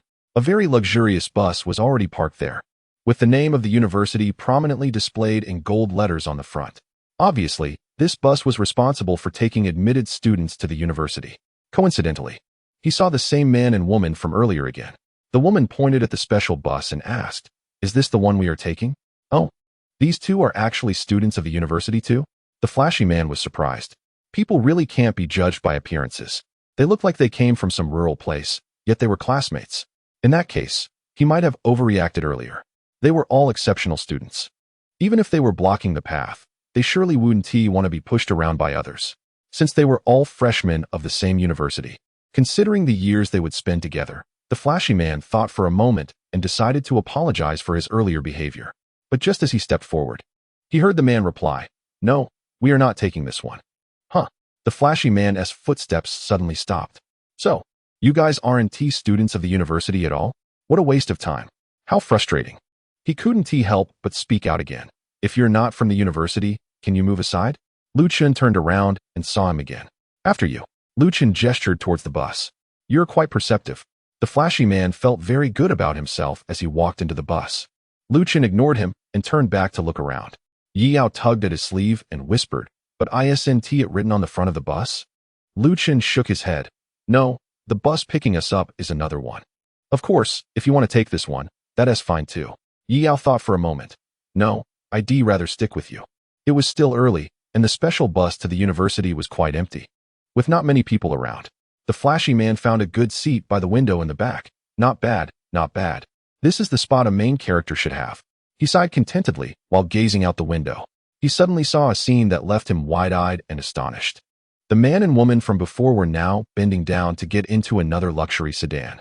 The luxury sedan itself wasn't the focus. In this city, almost anyone could afford one. The key detail was the license plate number, 00001.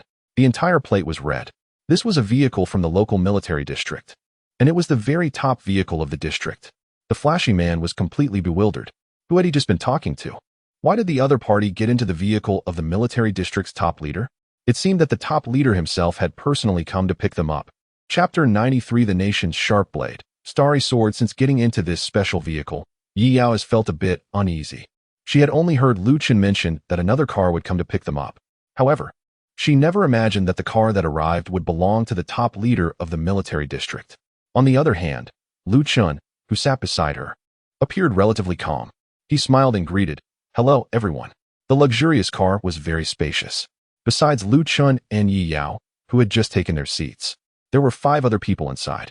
One elderly man in casual attire sat in the main seat directly opposite them. He had a resolute appearance, exuding an air of authority even when not angry, and he bore a deep scar on his face.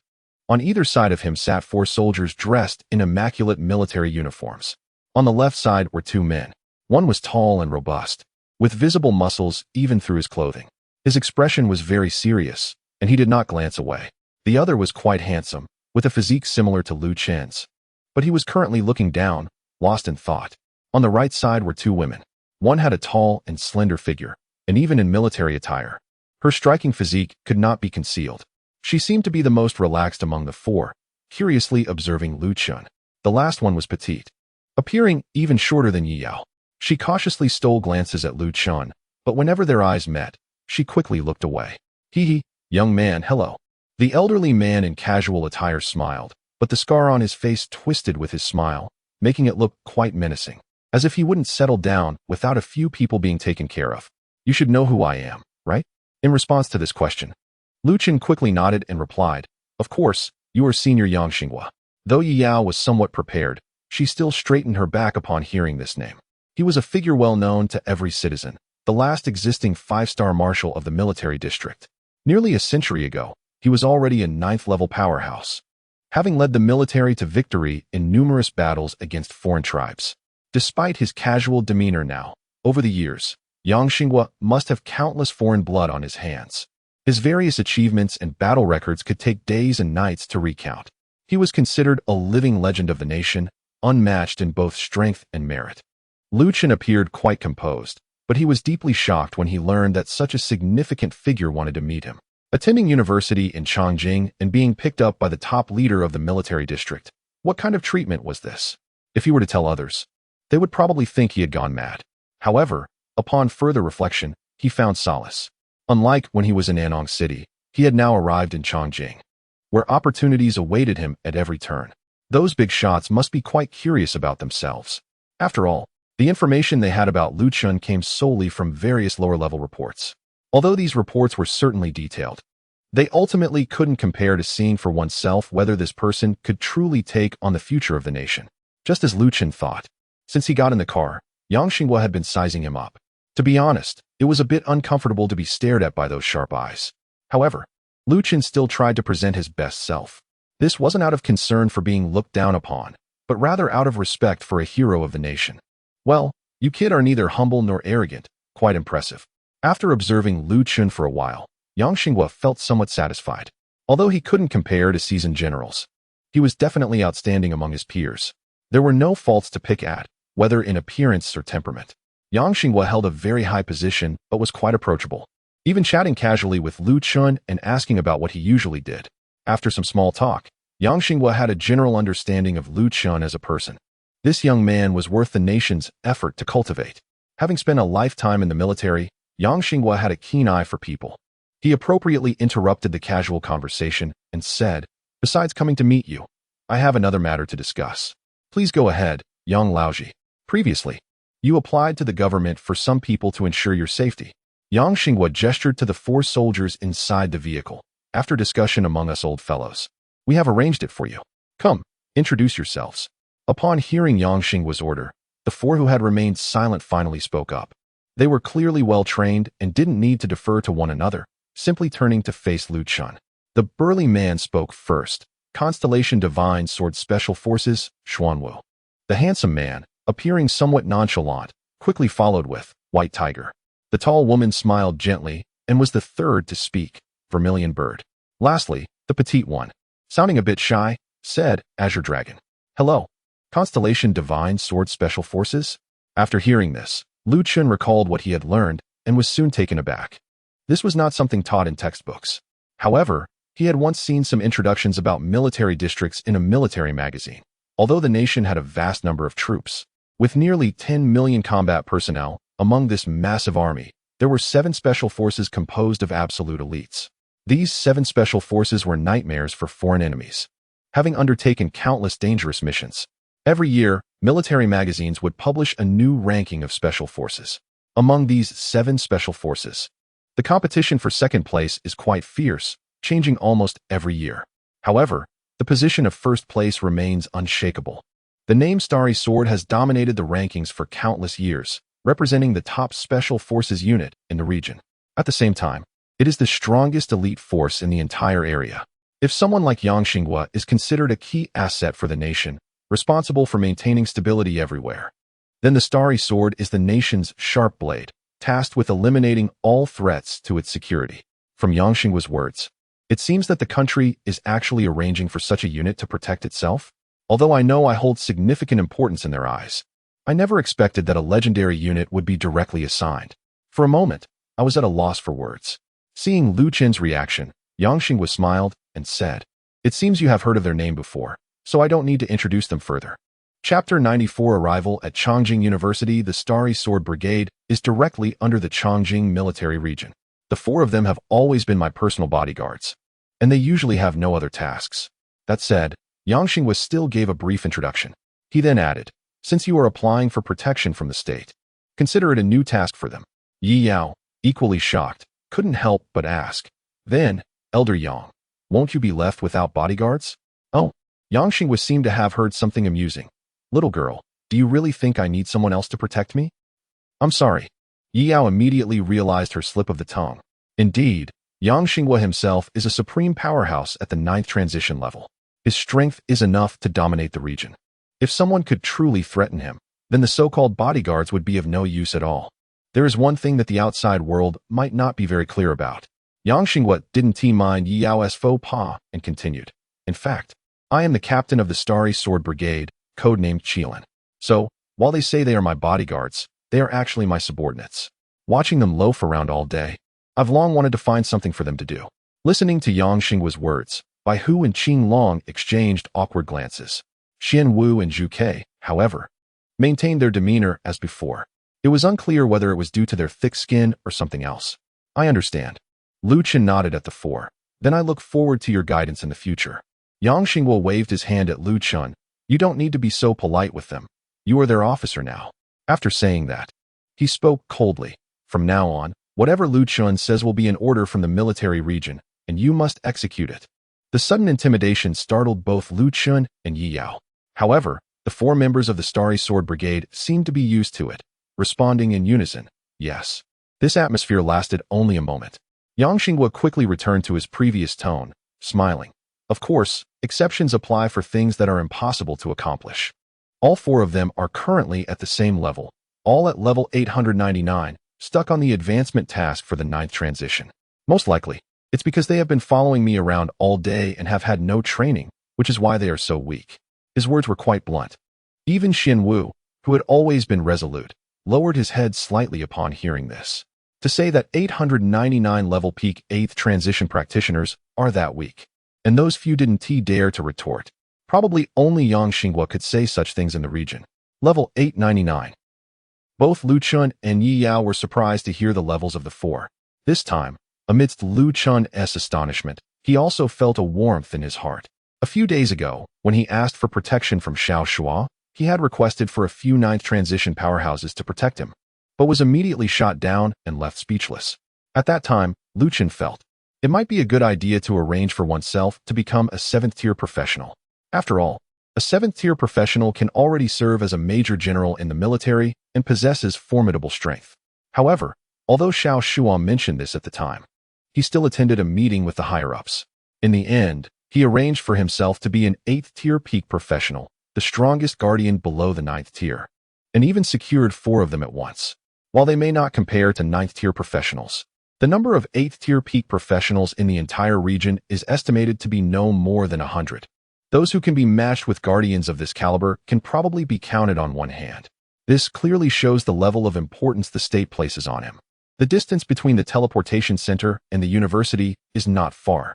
After Lu Chun, Yang Xinghua, and the 4 members of the Xingqiu Divine Sword exchanged some words. The luxury car arrived at the entrance of the university. The entrance of the university is much taller than that of Huayan High School, seemingly made of a material called Tianju stone, exuding a heavy aura that reflects the deep-rooted legacy of the institution over countless years. As they pushed open the car door, Lu Chun and Yi Yao were the first to step out, followed by the 4 members of the Xingqiu Divine Sword. Yang Xinghua rolled down the window, his expression turning serious for the first time. You are about to start leveling up in the dungeons and secret realms. But remember one thing. Your safety is the most important. The difficulty of the dungeons in this city is on a completely different level from those in city. Don't take risks just for the sake of leveling up speed. Always consult with the 4 of them. The state would rather see you grow slowly than witness any accidents. The region has stood strong in this world for many years and can afford to wait. It's not short on time. Listening to Yang Xinghua's seemingly stern but genuinely caring advice, Lu Chun nodded firmly. Don't worry, Yang Lao, I won't get into trouble. If someone at my level can get into trouble, it would just be foolishness. Yang Xinghua waved his hand. All right, go report in. Xiao Shuo should already be waiting for you at the school. After saying this, he signaled the driver to leave. The group stood in place, watching Yang Xinghua's car disappear around the corner. Once it was completely out of sight, Lu Chun turned to them. Are you familiar with the university? Can you take me to see Xiao Lao? Zhu Ke let out a laugh. Little brother, you don't need to ask if we can. We simply can't refuse. Xianwu shot her a glance and said in a deep voice, follow me. His tall and robust figure turned towards the university and began to lead the way. Xianwu appeared to be a decisive person. Once a command was given, he would execute it immediately. Lu Chun looked at Yi Yao. You go report first. I don't know how long I will take. Yi Yao obediently nodded. Okay. After a moment of thought, Lu Chun added, Zhu Ke, you follow her to avoid any unexpected situations. For example, when they encountered that flamboyant man at the transmission hall earlier, Zhu Ke was not surprised at all and joked. All right, I will definitely protect the little girlfriend of the officer. Yi Yao's pretty face instantly turned red. What are you saying? Lu Chun also shook his head. It's not like that. Just say less. It's better not to explain. After the explanation, Yi Yao's face turned even redder. I understand. Zhu Ke chuckled, taking Yi Yao's hand. Let's go, don't mind them. The group of 6 quickly became 4. Under Xuanwu's lead, they walked purposefully into Chongqing University. After they left, a crowd of passers-by at the entrance of Chongqing University erupted with gossip. Wow, I can't believe I saw that right. The vehicle from Military District 00001 just dropped that person off? Even if I saw it wrong, there's no way so many of us could be mistaken. If I remember correctly, the head of the military district is Marshal Yang Xinghua, right? Are those 2 his children? How is that possible? Marshal Yang's children are all over 100 years old. So, are they great-grandchildren? That does seem somewhat possible. Chapter 95, A Comprehensive Leveling Plan. Yang Xinghua had no intention of hiding his thoughts from beginning to end. Meanwhile, Lu Chun, unknowingly, became regarded by others as the junior of the military district's leader. This could be seen as a form of protection for Lu Chun by the state. Without making it too obvious, it clearly signaled to others, this young man is under the protection of the military district. So anyone considering causing trouble should think twice about whether they are worthy of it. Under the guidance of Xuanwu, Lu Chun quickly entered the administrative building of Chongqing University. He then took the elevator to the 5th floor, stopping outside an office. There were 2 nameplates on the office door. One read Vice President's Office, and the other read Xiao Shua. Lu Chun was a bit surprised. Xiao Lao is actually the Vice President of Chongqing University? This had never been mentioned by Xiao Shua before. He always claimed to be just a professor. Initially, Lu Chun thought he was merely someone representing the state. But he didn't expect his actual position to be so high. Although Lu Chun's strength was likely greater than Xiao Shua's, Xuanwu showed great respect towards Xiao Shua and explained. Xiao Lao is not only the Vice President of Chongqing University, but also one of the most experienced individuals, holding a position in both the Council and the Practitioners Association. Qinglong also chimed in softly. I was also a student of Xiao Lao back in the day. Lu Chun nodded. Then let's go in. Xuanwu remained silent, simply knocking on the door and gesturing for them to enter. Come in, a voice from inside soon called out. Lu Chun didn't hesitate and pushed the door open. At that moment, Xiao Shua was seated at a tea table, just finishing brewing a pot of tea. He leisurely poured tea for everyone, saying, sit down. Once everyone was seated, Xiao Shua got straight to the point. In the past few days, we have arranged your upcoming leveling dungeons and a complete training team for you. Lu Chun remained silent.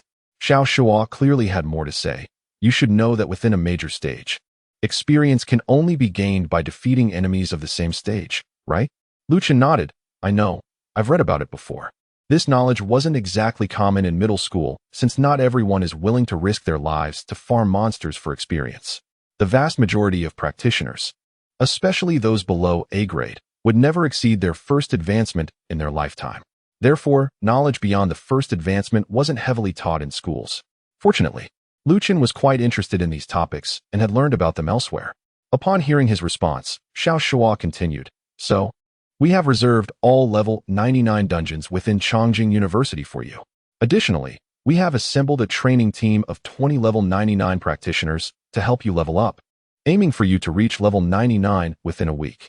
Once you complete the career advancement task at level 99 and break through to level 100, we will arrange for you to tackle the level 199 dungeons.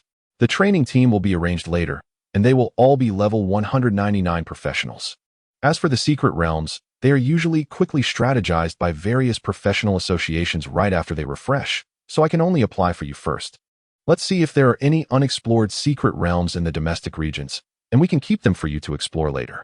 Besides this, Xiao Shua also took out a document and handed it to Lu Chun. Lu Chun picked it up and saw that it was filled with detailed strategies for the dungeons, including some precautions and even how much experience each monster could provide. The entire process was laid out in great detail. The efficiency of the local administration is beyond doubt. They are serious about training Lu Chun all the way to the 9th transformation. After explaining everything, Xiao Shua asked, Do you have any questions? If not, we should be able to start today. As for the reporting procedures, I've already taken care of it for you. You can attend university classes if you want. And it doesn't matter if you don't.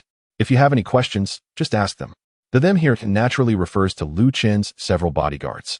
As members of the top special forces, they not only excel in combat, but also have exceptional knowledge, no less than that of the professors at the university. Lu Chun put down the document and said, Generally, there are no issues, but about the training team. Before he could finish, Xiao Shua waved his hand. You don't need to worry about the training team's level. They can definitely help you clear the dungeons easily. All you need to do is deal some damage to each monster and wait for the experience points. Regarding how a builder could deal damage, I have already figured that out for you. As he spoke, the storage ring on Xiao Shua's finger flickered, and dozens of scrolls appeared on the coffee table. Lu Chun glanced over. They were all one-time skill scrolls, and all of them were of S-grade quality. The skills recorded were mainly mage skills, all large area of effect attacks. Although life professionals cannot learn damaging skills, using one-time skill scrolls falls outside this restriction. As long as there's enough mana, they can be cast without limits. As for whether this training will leave you without combat experience, Xiao Shua paused and said with a smile, After all, your profession is a builder. As long as you can construct buildings, you don't need to fight personally. He was right. Lu Chun had never considered these issues. The reason he mentioned the training team was for another matter. Mr. Xiao, you misunderstood. What I meant is that having 20 people in the training team is too many.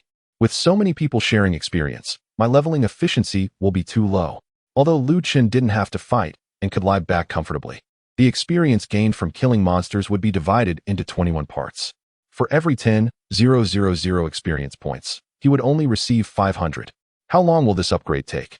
He is already at level 69, only 30 levels away from 99. However, according to Xiao Shua's plan, it will take 7 days to reach that level. It's too slow, considering Lu Chen's previous upgrading efficiency, as he can't even level up 5 times in a day. Of course, from an outsider's perspective, this upgrade speed seems incredibly fast. After all, this is a training program provided by the government. Are you looking to reduce the number of people in the accompanying training team?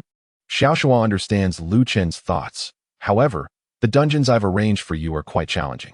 If we reduce the number of team members, it may indeed speed up the leveling process, but the risks will also increase significantly. The plan provided by the government may not offer the fastest upgrade speed, but it absolutely guarantees your safety. Chapter 96. Direct Q jumping. Lu Chen shook his head and said frankly, Old Xiao, I can clear these dungeons on my own. Maybe just bring along a support character. Huh. Xiao Shua frowned and said sternly, Lu Chun, you mustn't think like that. I know you cleared some dungeons at higher levels when you were in the city, but the difficulty of these dungeons I'm assigning you is on a completely different level. Lu Chen's tone was very firm. Old Xiao, please trust me. Besides, even if something goes wrong, aren't there the members of the Star Sword here? Xiao Shua glanced at Xian Wu and the others. His tone softened. You do have a point. Although the members of the Star Sword were far above Lu Chen's leveling range, if they were to step in and defeat those low-level monsters, they wouldn't gain any experience themselves, and neither would Lu Chun. So they couldn't join the training team. However, if they just stayed by his side and didn't intervene, it wouldn't be a problem. After thinking for a moment, Xiao Shua still stuffed a bunch of one-time skill scrolls and various potions into Lu Chen's hands. Even though Lu Chen repeatedly stated that he wouldn't need these things, Xiao Shua insisted on giving them to him. Seeing his firm attitude, Lu Chen had no choice but to accept them. He thought to himself that he would just give them to Yi Yao later since he wouldn't use them anyway. One-time skill scrolls wouldn't imprint overly powerful skills. He would rather use the time to shoot a few more rounds with the structures he had. Next, Lu Chen bid farewell to Xiao Shua and, under Xian Wu's guidance, headed towards the dungeon hall of Chongqing University. As the top university in the Dragon Country, the biggest difference between Chongqing University and regular universities is that it has its own dungeon hall on campus, housing some of the finest dungeons in the entire Dragon Country. The benefits here are significantly higher compared to those in public dungeon halls outside. Of course, the difficulty is also much greater. At this moment, in the dungeon hall of Chongqing University, a large group of students was protesting to a teacher. The leader was a young man wearing glasses, exuding an aura of a top student. He adjusted his glasses and said in a deep voice, Teacher Wang, it's not that we don't want to give you face. We clearly reserved this dungeon over a month in advance for today's. So why are we suddenly being told we can't enter? The man called Teacher Wang felt helpless as well. How was he to know what the school was thinking? They had locked all level 99 dungeons in advance, preventing other students from entering. There had never been a precedent for this. These students often frequented the dungeon hall, and as the teacher responsible for managing it, Teacher Wang certainly didn't intend to target them. Sigh, there's really nothing I can do about this situation. Why don't you choose a level 98 dungeon too? The difficulty and rewards are actually quite similar. The bespectacled man was unwilling to listen. How can this be? Our entire team of more than 20 people has been working hard on this dungeon for a month. Whether it's simulating teamwork or learning skills, everything has been focused on this dungeon. Now suddenly asking us to switch to another dungeon is unacceptable. Teacher Wang sighed. Well, whether you accept it or not, you have to. This is not something I can decide. Just as Teacher Wang was about to continue speaking, he suddenly saw Lu Chen walk in. This was the student that Xiao Shua had specifically instructed him to pay special attention to days ago. The reason for the complete lock on the level 99 dungeon was also because of this person. He recognized Lu Chen naturally because he had seen his photo beforehand. Since this was a student that Xiao Shua had deliberately asked him to care for, Teacher Wang certainly didn't dare to be neglectful. Stop causing a scene. Go choose another dungeon, and the school will compensate you later. After throwing a line to the protesting students, he immediately approached Lu Chen. You must be Lu Chen, right? Seeing Lu Chen nod, Teacher Wang gestured for him to follow. Xiao Lao has already informed us, and the dungeon you are entering today is ready. Lu Chen was polite. Thank you for your trouble. The two walked side by side towards the dungeon teleportation area, while Xuanwu, Baihu, and Qing Long quietly followed behind. It had to be said that the three of them looked quite young. Just by appearance, they didn't seem much different from the students at Chongqing University. If anything, They appeared more mature. It was hard to tell that they were actually super strong beings at level 899. Teacher Wang assumed these three were the training team arranged by Xiao Shuo. He turned back to glance at them. Lu Chun, the difficulty of the dungeon you are entering this time is quite high. Is it enough to only bring 3 people? Lu Chun didn't explain. It's enough? Thank you for your concern, teacher. Teacher Wang nodded silently.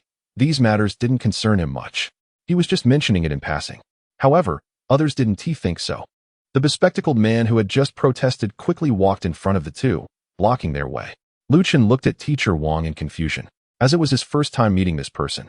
Wu Yu, stop causing trouble.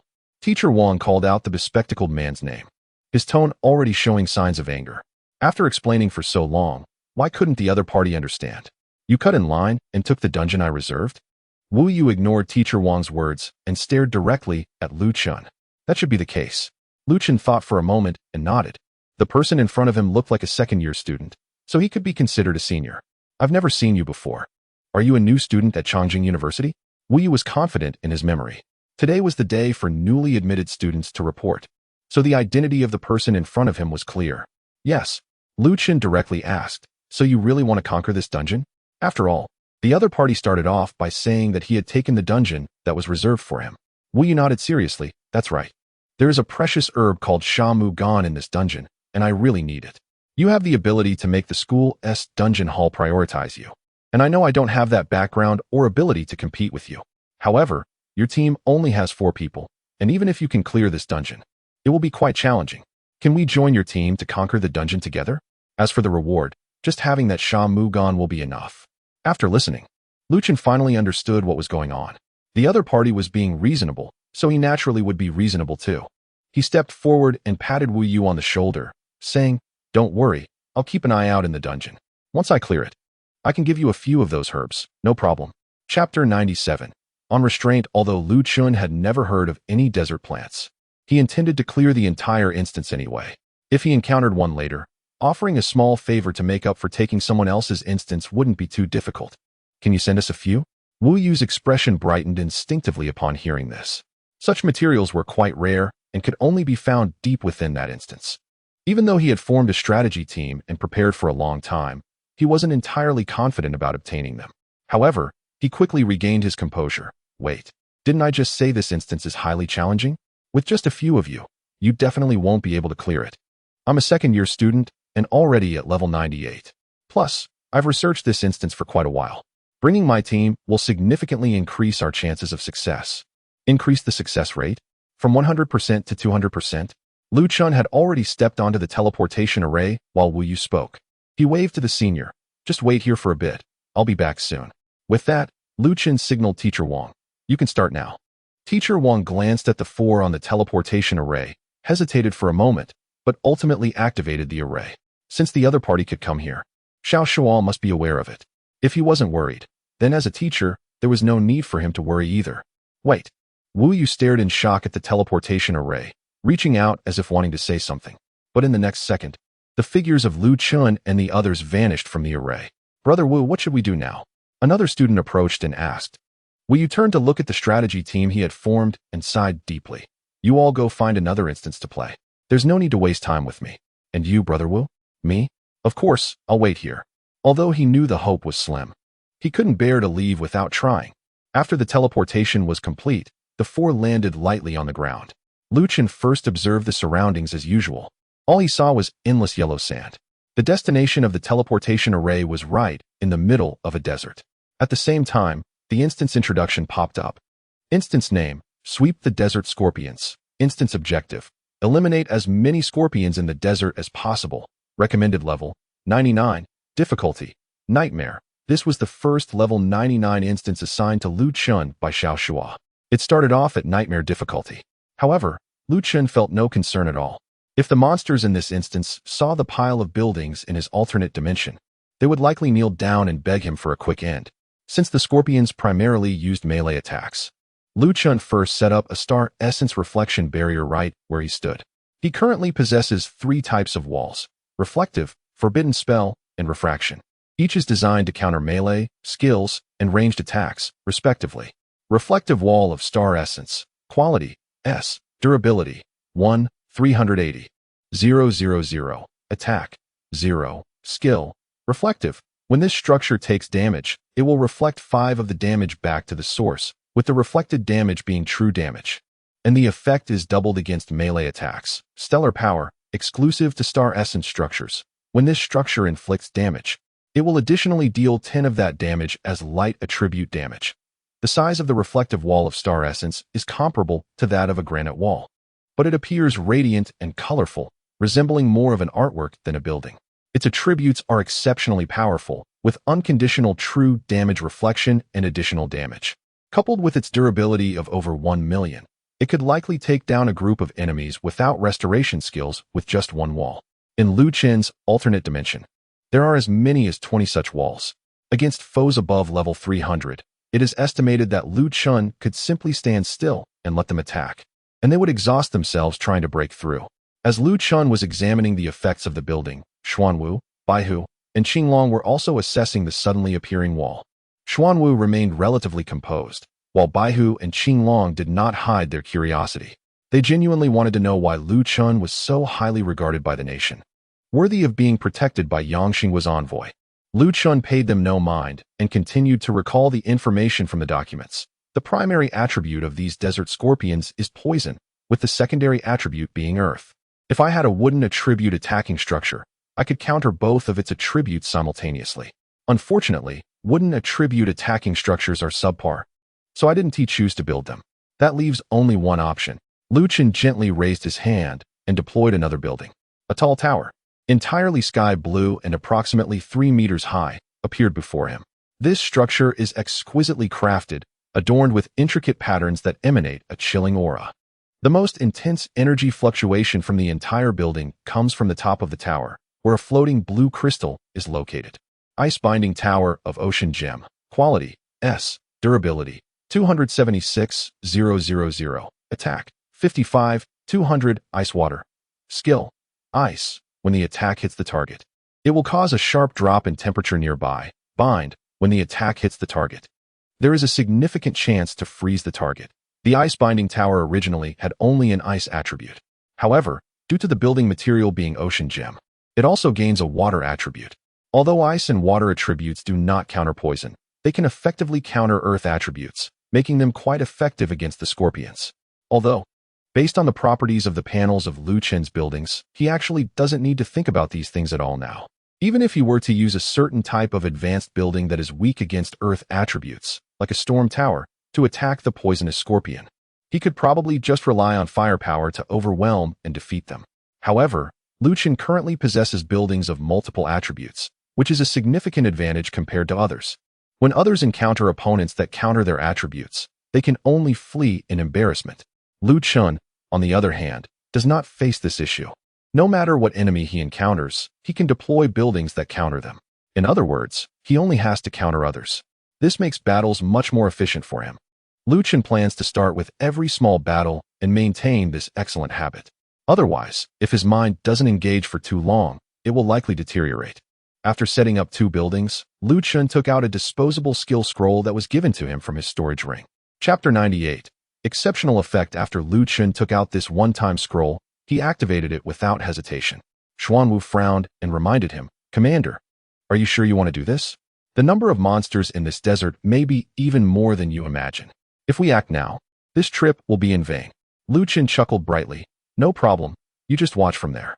Once the one-time scroll in his hand was activated, it transformed into a blue light and flew upward little by little. Soon, the originally clear sky over the desert began to gather dark rain clouds, and the weather turned gloomy. Rain Summoning Technique. This was the name of the skill imprinted on the one-time skill scroll that Lu Chun had just activated. It was a signature skill of the A-class profession water mage. As the name suggests, this skill has the effect of changing the weather, causing rain to fall in the vicinity of the user. Monsters in the desert mostly hide in the sand most of the time, making them hard to find. However, there are exceptions.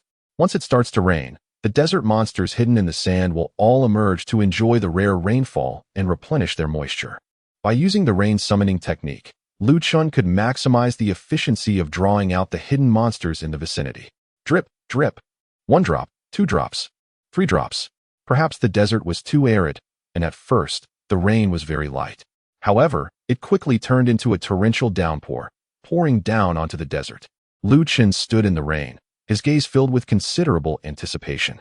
Meanwhile, Xuanwu and Baihu stood on either side of Qinglong. Qinglong opened his small hands, creating an invisible barrier to shield them from the rain. With their knowledge, they could naturally recognize the ice crystal tower. However, they were also curious about how a mere level 69 builder, even with the unprecedented S-class living profession, could contend with a level 99 nightmare dungeon using this building. The desert monsters did not keep the group waiting. As the rain grew heavier, Lu Chun quickly noticed the sand in many areas beginning to stir. One by one, poisonous scorpions emerged from the sand. They were the size of a human head, entirely pitch black, with the tips of their tails a deep shade of green. Desert Poison Scorpion, Wild Monster. Level, LV 97 Health, 15,000. Mana, 3,000. Attack, 1,000. Skills, Sand Sprint, Yellow Sand Shell, Toxic Stab, Toxin Injection, Sand Sprint. Consumes 100 mana. Can only be used in sandy environments. Movement speed increased by 100. Yellow Sand Shell. Consumes 500 mana. Covers the body with a layer of yellow sand, forming a protective shell that grants 30 damage reduction. If in a desert environment, an additional 20 damage reduction is granted. Venomous Stab. Consumes 200 mana. Stabbing the target with the venomous needle at the tail end, causing the target to enter a poisoned state. Toxin Injection. Consumes 1,000 mana. Can only be used when the venomous needle at the tail end has stabbed the target, injecting all accumulated toxins into the target, causing the target to enter a deadly poison state. This skill cannot be used again until toxins are reaccumulated after use. Lu Chun glanced over the panel of the Desert Scorpion. Although it was at a high level of 97, it didn't seem much stronger compared to the Frost Mountain Snow After. Of course, Snow After was a boss-level entity, while this Desert Scorpion was just a common monster in the dungeon, so a direct comparison wasn't fair. Moreover, if this dungeon were that simple, it wouldn't be rated as a nightmare-level dungeon. The Desert Scorpions didn't look strong individually, but their sheer numbers were overwhelming. Lu Chun looked around. What was once a yellow desert was now dotted with countless black spots, all of which were Desert Scorpions. If a single 99-level adventurer attempted to tackle this dungeon, they would likely be overwhelmed by the swarm of scorpions right away. However, for Lu Chun, the more monsters, the more excited he became. Time to unleash some firepower. Lu Chun immediately commanded the ice-binding tower, which responded promptly. The blue crystal at the top of the tower began to emit a pure glow. A desert scorpion that had just emerged from the sand, greedily enjoying the dew, suddenly froze in place. Frost rapidly covered its entire body, rendering it immobile. Minus 82,800 effective hit. In addition, a chilling aura spread out from the vicinity of this scorpion. The surrounding scorpions, affected by the cold, were also frozen in place. They didn't die immediately but stared with wide eyes, filled with confusion. The ice-binding tower was remarkably effective. Your C-Element Gem Ice-Binding Tower has successfully killed a LV-97 Desert Scorpion, gaining 20,000 experience points. Lu Chun looked at the kill prompt and was very pleased with the performance of the Ice-Binding Tower. The Ice-Binding Tower was a magic-type attack tower. Compared to the previous arrow and cannon towers, the biggest difference was that it didn't have an attack trajectory. As soon as the Ice-Binding Tower started attacking, the damage would directly hit the target without being obstructed by walls or affected by skills that would alter the trajectory. This type of attack was naturally superior to physical projectile attacks. However, it wasn't without its drawbacks. Buildings with this type of attack would have significantly lower attack power compared to physical attack buildings of the same level. But for Lu Chun, it was more than sufficient. The Desert Scorpion had only 15,000 health, and the Ice-Binding Tower's attack was enough to take it down in one hit. Lu Chun was satisfied, but the three from Xuanwu were left in astonishment, exchanging glances with each other. The White Tiger was the first to ask, "Xuanwu, you have seen the most. Have you ever encountered such a powerful ice tower?" Xuanwu shook his head. It shouldn't be possible. Normally, an ice tower built with ocean gemstones would only be able to reduce about a third of the Desert Scorpion's health. The Azure Dragon timidly interjected. That's not right. Considering the damage reduction, it should be able to take away half of its health. She specialized in water attributes, making her more sensitive to this. Xuanwu realized his mistake. I forgot about that. However, it still shouldn't be able to kill the Desert Scorpion in one hit. The White Tiger pondered with his chin resting on his hand, I remember that the previous report mentioned that the commander's talent can enhance the attributes of buildings. Could it be that his talent actually doubles the building's attributes? Chapter 99 Appetizer. Is it really possible to double the attributes of a building? Even Xuanwu was somewhat surprised by this conclusion. No wonder the nation values him so much. Once he matures, he wouldn't need to do much. Just replacing all the defensive structures at the borders would significantly alleviate the pressure on the military. Baihu nodded. However, a single tower with doubled attributes might still not be enough to deal with the monsters here. At this point, the three of them refocused their attention on Lu Chun. As they discussed, the surrounding desert scorpions had all noticed Lu Chun. Hiss! Now they were clearly furious. In this desert, they were the rulers. Any creature daring to provoke them would only meet a dead end. In almost an instant, all the scorpions activated their skill, Sand Sprint, doubling their movement speed, and surged towards Lu Chun. A dark mass of scorpions, with countless glowing green stingers, was advancing continuously. If someone with a phobia of clusters were present, they would likely be terrified. Should I try the effect of the reflective walls? This thought lingered in Lu Chen's mind for a second before being dismissed. He certainly didn't want to come into contact with those disgusting scorpions. In the brief moment of hesitation, numerous desert scorpions had already dashed close to him. The scorpions, after using Sand Sprint, moved with astonishing speed. Even with the ice-binding tower attacking the densest areas of scorpions and freezing a portion of them, it didn't hinder their advance. The expressions of Xuanwu and the others sharpened, clearly entering combat mode. They were ready to act at any moment. Hiss! Finally, one scorpion had charged close to Lu Chun. Seeing the human before it, it unhesitatingly flicked its tail and swung its stinger. Xuanwu furrowed his brow. Let's take action. Lu Chun was only level 69. If attacked by a level 97 monster, he could be instantly killed. As his guards, they couldn't let their commander be touched by the enemy. However, just as Xuanwu's words fell, before they could act, a blur appeared before their eyes. But they were top-tier experts, and in the next moment, they regained their composure. What they saw left them all stunned. What? Suddenly, 9 sky-blue buildings appeared around Lu Chun. A total of 9 ice-binding towers, plus the one previously deployed, formed a circle that perfectly protected Lu Chun inside. The scorpion that had just approached and swung its stinger found its tip piercing into one of the ice-binding towers. The scorpion's potent venom was formidable, but that was only against living beings. Piercing the ice-binding tower left not even a trace. Crack! Lu Chun also heard the sound of a venomous stinger breaking. TSK, TSK, TSK. That was quite a force. The feeling of a broken stinger must be unpleasant. Lu Chun decided to prioritize sending this unfortunate scorpion on its way. Under his command, the ice tower began to gather energy. Your Sea Origin Gem Ice Tower has successfully killed a LV-97 Desert Scorpion, gaining 20,000 experience points. An easy kill. Meanwhile, the desert scorpions that had activated their sand rush and were charging towards Lu Chun suddenly paused in unison. Where did that person go? Why are there so many strange towers now? As the dominant creatures in this desert, the desert scorpions had never dealt with defense towers before. Coupled with their low intelligence, they collectively fell into confusion. With that, it was Lu Chun's turn to unleash a massacre. 10 ice towers launched their attacks simultaneously. Endless cold gathered in the areas where the monsters were most densely packed. The previously released disposable skill scroll, Rain Spell, could now be considered as aiding the ice tower's attack. Both the rain still in the air and the rain that had already fallen on the desert turned into frost under the ice tower's assault. The entire desert seemed to transform into a snowy field of the Arctic. The desert scorpions were already confused, and now they were further bewildered to find that the effect of their sand rush had inexplicably disappeared. As for why, it hardly needed explanation.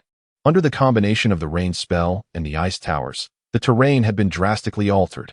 Your Sea Origin Gem Ice Tower has successfully killed a LV-97 Desert Scorpion, gaining 20,000 experience points.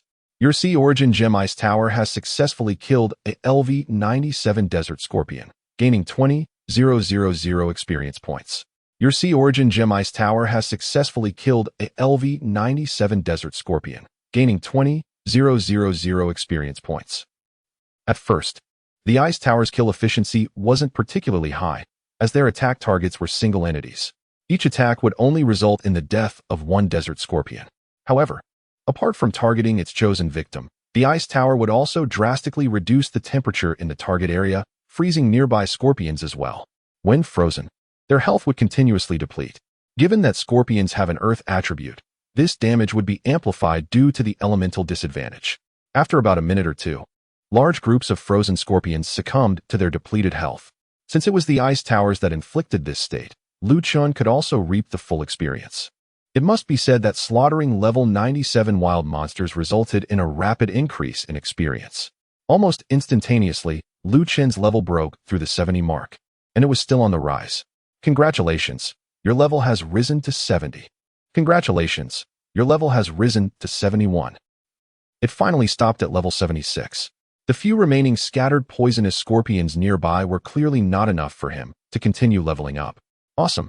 Chun took a deep breath, feeling a wave of relief wash over him. Is this the instance arranged by the state for him? The efficiency of experience gain is indeed astonishing. To think that these scorpions are merely the monsters near the entrance of the instance. At most, they are just an appetizer. Deeper in the instance, there are many more monsters. Yet, just these few monsters have allowed him to level up by 7 levels. Old Xiao had previously said he wanted to help him reach level 99 within a week, which was really too conservative. With the surrounding scorpions nearly cleared out, Chun raised his hand to retract 10 ice-binding towers. If every instance is like this one, I might reach level 99 by tomorrow, or at most the day after. Chapter 100. His construction can ensure the safety of the Dragon Nation. The moment Chun retracted the 10 ice towers, he felt a tall shadow teleport beside him. Commander, were all those 10 ice towers you built just now? Xuanwu was sure he had the answer, but he didn't dare to confirm it without asking. Of course, Chun nodded. Now I finally understand why Captain Yang arranged for us to protect you. With your efficiency in constructing 10 ice towers in just a few days, and the ability to double the building attributes once you grow stronger, our nation may no longer have to worry about foreign invasions. Xuanwu's voice sounded a bit excited. Having served in the military for many years, he had witnessed countless comrades tragically die at the hands of foreign foes. From initial anger and unwillingness to later numbness and evasion, he now saw a glimmer of hope. He believed Captain Yang also recognized this hope, which was why he treated Chun with such high regard. That is, once Chun matured, his constructions could ensure the safety of the Dragon Nation. Just by filling the borders with various defense towers, foreign entities would definitely be unable to cross even a step beyond the border. Well, that's only natural. Chun couldn't meet that earnest gaze and averted his eyes. 10 ice towers built in just a few days. The ability to double building attributes? He feared that revealing his true talent might frighten Xuanwu. As for the notion that once he matured, the Dragon Nation would no longer need to worry about foreign invasions, that was incorrect. Once Chun grew stronger, it would be the foreign entities that would need to worry about being invaded. The nation was currently so sincere towards him. A small favor deserved a great return. What more when it was like this? Chun naturally wouldn't mind giving back to the nation once he grew stronger. Let us set a small goal first, to plant the flag of the Dragon Nation all over the Blue Star. Any foreign entity daring to resist would be exterminated. Not to dwell on that, let's continue exploring this dungeon. Halfway through, Chun remembered something. By the way, do you know where that sandwood vine mentioned by the senior is? This thing sounded related to the earth attribute. Both Bai Hu and Qing Long did not respond, but turned their gazes toward Xuanwu. Xuanwu cleared his throat. That student also mentioned that the sandwood vine is located deep within the dungeon. This plant generally grows in oases in the desert. So as long as we find an oasis, there's a high chance of finding it. However, because oases and deserts are scarce, the monsters occupying the areas near the oasis are typically the strongest. After hearing this, Chun understood. The documents provided by Xiao Shua indicated the boss-level monster in this dungeon, the Poison Scorpion King. From Xuanwu's words, it seemed that the one occupying the desert oasis was indeed the Poison Scorpion King. Can you lead the way to it?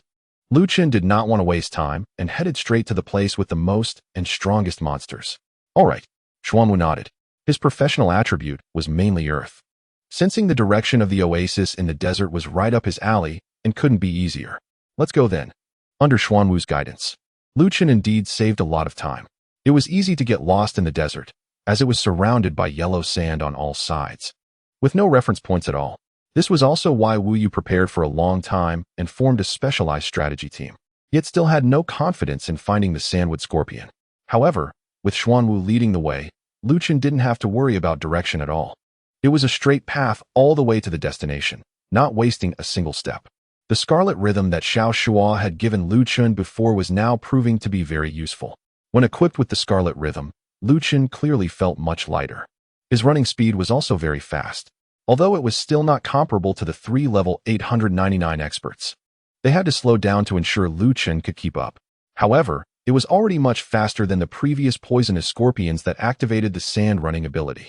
Even if Lu Chun didn't have the strength to fight the desert poisonous scorpions and just turned to run, those scorpions were only worthy of eating his exhaust fumes. There was no way around it. Lu Chun's agility attribute was too high. After equipping the scarlet rhythm, it approached 1500. This value far exceeded those below level 100 who had not yet advanced. Only agility-type professionals after their first promotion could match Lu Chun. Although Xuan Wu and the others deliberately slowed down, they couldn't help but be amazed at Lu Chun's speed. Even if the country provided him with powerful equipment, he still needed the ability to use it. Clearly, Lu Chun had utilized the equipment given by the country perfectly. Soon, Lu Chun spotted a hint of green on the horizon ahead. This was particularly eye-catching in a sea of yellow sand. Are we there? Yes. Xuan Wu slowed down. Do we need to prepare first? Lu Chun shook his head. No need, just follow me. He maintained his speed and rushed towards the desert oasis ahead. Not far from the destination, Lu Chun continued to set up a star essence counterattack wall on the spot. Then he gazed at the situation on the other side of the oasis. It was indeed an oasis, as he could directly see quite a few poisonous scorpions moving comfortably among the lake and trees, and their levels were higher than those he encountered before, reaching level 98. This also matched what Xuan Wu had just mentioned. Monsters occupying an oasis in the desert must be stronger than others. However, in front of me, there isn't much difference. Lu Chun sneered, taking out a rain spell skill scroll from his storage ring. Activating it, there were many more water molecules here than in the previous area, making the rain spell easier to cast. At the moment the skill scroll was activated, the sky immediately darkened. Just a few seconds had passed, and rain began to fall in this place. The two guardians stood beside the Azure Dragon, allowing her to open the shield to block the rain. This time, they seemed much more relaxed compared to earlier, far from the tension they had at the beginning. After witnessing Lu Chun's strength, they felt reassured. Even the venomous Scorpion King would be no match against the 10 fortified ice towers. Lu Chun felt the rain and looked around, murmuring, "Come out quickly. Don't waste everyone's time." As before, with the rain intensifying, large areas of yellow sand began to stir. The venomous scorpions hidden in the sand were about to emerge. Meanwhile, in a spot unnoticed by Lu Chun, an enormous venomous scorpion opened its eyes. Its eerie gaze fixated on him through the yellow sand. Chapter 101. The sub-boss doesn't play fair, ambushing me. A freshman the scorpions didn't make Lu Chun wait long. As soon as the rain began to fall, they surged out of the sand, one after another. Since this area is near an oasis, the desert scorpions not only have higher levels, but also greater numbers. A large swarm emerged from the sand. If at the entry point of the instance there were many scorpions mixed with yellow sand, now it was the other way around, with yellow sand mixed among the swarm of scorpions. Lu Chun looked out and could only see a vast expanse of black writhing. Where's the Scorpion King? He glanced around casually, but didn't he find the final boss of this instance? Forget it. Let us first eliminate these scorpions. The rewards will still be considerable. He didn't want to overthink it. With a thought, he deployed 10 ice towers. Although the number of scorpions here was much greater than before, there was no need for him to increase the number of ice towers, as the scorpions were now clustered together. The killing efficiency of the ice towers was even higher than before. Previously, one strike might freeze only about 10 scorpions, but now... Oh, let us test it out first. Seeing that the scorpions had gathered enough, Lu Chun decisively ordered the ice towers to begin their attack. Your ice tower has successfully killed a LV-98 Desert Scorpion, gaining 21,000 experience points. Your ice tower has successfully killed a LV-98 Desert Scorpion, gaining 21,000 experience points. A series of kill notifications popped up. All were instant kills. None of the targeted scorpions could escape the ice tower's attacks. Lu Chun shrugged. The LV-98 Desert Scorpions provide only a bit more experience than the LV-97 ones. Just like before, instantly, 10 areas were frozen. All the Desert Scorpions above were immobilized, their health continuously depleting. Lu Chun counted casually. On average, one strike could freeze. Over 20? Not bad. The kill efficiency has directly doubled. Seeing this outcome, Xuan Wu and the others were no longer as surprised as at the beginning. Baihu stretched lazily. It seems that the guard work given by the old man Yang is even easier than I imagined. Qinglong nodded slightly. Yeah, who would have thought he could really solo a LV-99 nightmare instance? Xuan Wu recalled his own experience from back in the day. We four had also teamed up to challenge a LV-99 nightmare instance before we even advanced. Baihu shook his head. Don't mention it. Comparing people really makes one feel inferior. Back then, all four of us were over level 90. Yet we still almost failed while teaming up to tackle the LV-99 nightmare instance. Qinglong rested his finger on his chin and looked up. Actually, it was okay. I remember it was quite easy to clear the ordinary monsters in the instance back then. Finally, the boss of the dungeon launched a surprise attack, instantly disrupting our rhythm. The voice of the Azure Dragon grew fainter, as if recalling something. The Black Tortoise and White Tiger also changed their expressions. Not good. We need to alert him quickly. Logically speaking, the boss, the Scorpion King, should be right here. But it had yet to appear after so long. This was not normal. There was only one possibility. The Scorpion King was trying to ambush Lu Chun. However, as soon as the White Tiger finished speaking, Lu Chun immediately sensed something was off. He had learned the skill of danger perception from a universal skill book. It was a very practical ability, and almost every skilled individual had it. It allowed one to sense upcoming attacks to some extent. Now, this skill was activated. Who is trying to attack me? Lu Chun curiously glanced around. The surrounding desert scorpions were indeed rushing towards him. However, under the assault of the 10 icebound towers, those scorpions couldn't get close to Lu Chun at all. Even if some managed to escape the attacks, those that approached were all slowed down by the biting cold and posed no real threat. Just as Lu Chun was pondering, he suddenly felt the sand beneath his feet soften. Oh! Lu Chun stared intently at the ground. Bang! A scorpion tail, thicker than a human thigh, suddenly shot up from the sand beneath him, targeting his heart. The Scorpion King had finally made a move. Even though its fellow desert scorpions were being slaughtered by the icebound towers, it had not acted rashly but patiently waited for an opportunity. This attack from the Scorpion King had likely been planned for a long time.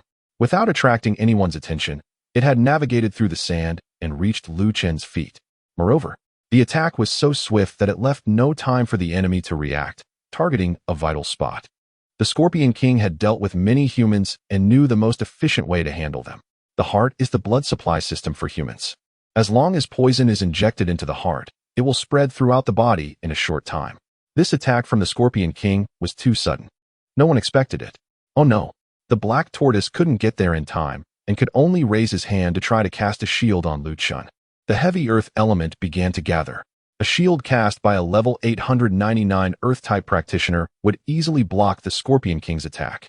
Unfortunately, once he intervened, it would mean Lu Chun's solo attempt to defeat the level 99 Nightmare had failed. But just as the Black Tortoise prepared to cast the skill, he suddenly saw Lu Chun wave his hand towards him.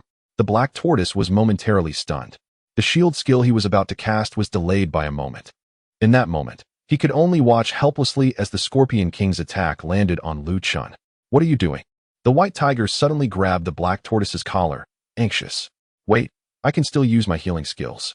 The Azure Dragon let the rain drench its clothes without trying to shield itself. A pair of small hands pressed against its chest, emanating a blue glow. Just now, the officer waved his hand, telling me not to worry about it. Although Xuanwu said that, he still regretted not ignoring that gesture directly. What could a builder over level 70 use to block an ambush from a level 99 Nightmare dungeon boss? Even their team back then, with 4 members over level 90 and perfect coordination, couldn't withstand the boss's attack, almost leading to a total wipeout. You have taken damage from the LV-99 Desert Scorpion King. Damage amount 17827, now transferred to the Star Essence Reflective Wall. Yeah, that's quite a hit. Lu Chun looked down at the poisonous stinger lodged in his chest and grinned. This was the first time he had received such high damage, enough to nearly empty his health bar twice over. However, it was a good opportunity to test the effects of the new building. Chapter 102. The reflective damage effect of encountering strength. The attack of the Poison Scorpion King was accompanied by its body emerging from the sand. A regular desert scorpion is about the size of a human head, which is already quite formidable compared to normal scorpions. However, this Poison Scorpion King was even more exaggerated.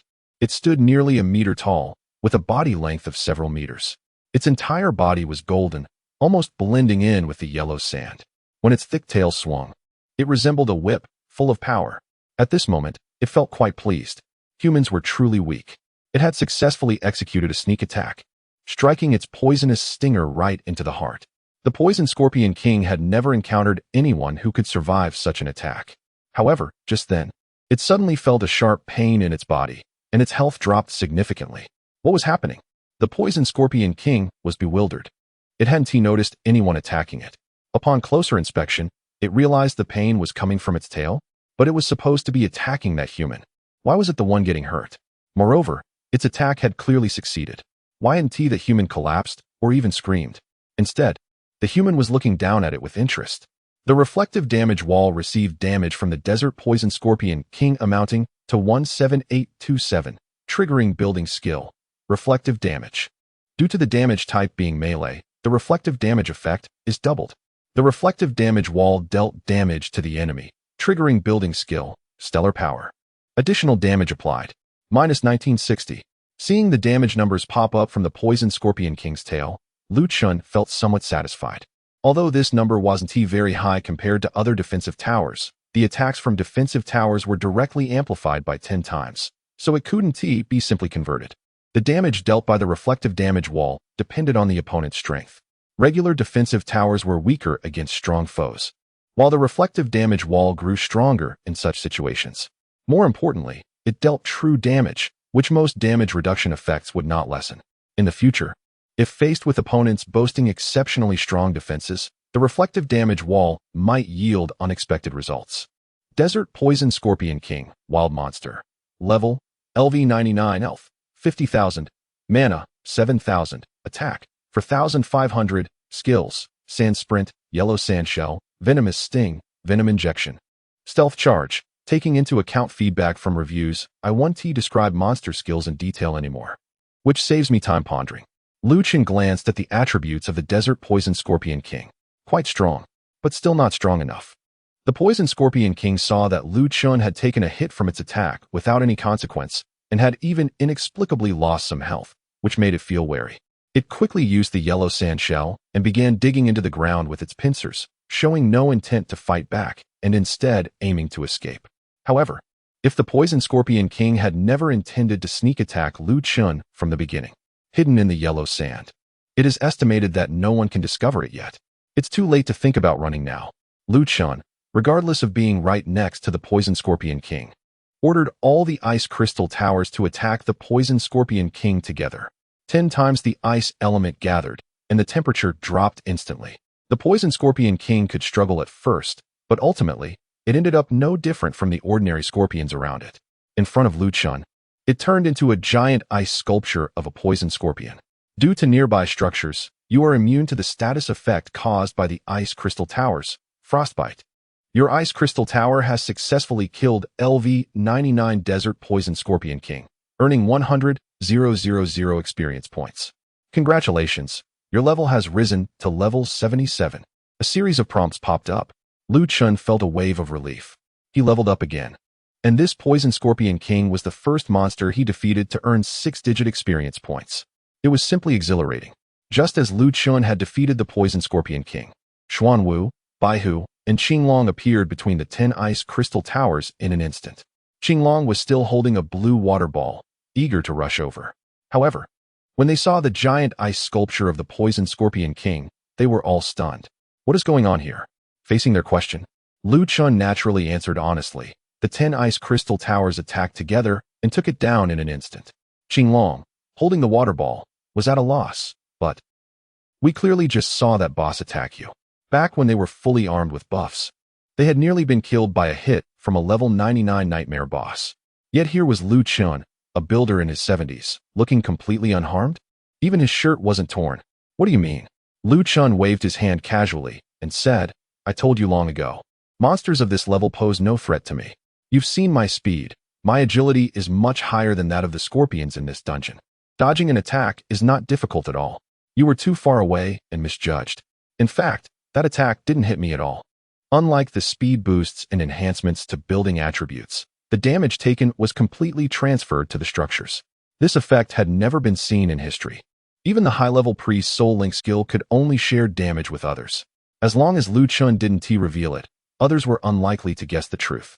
They would probably think Lu Chun had some other defensive skills. Even though the nation treated him well, Lu Chun had no intention of revealing all his trump cards. The ability to transfer damage to nearby buildings was not only the most powerful aspect of Lu Chun, but also his only weakness.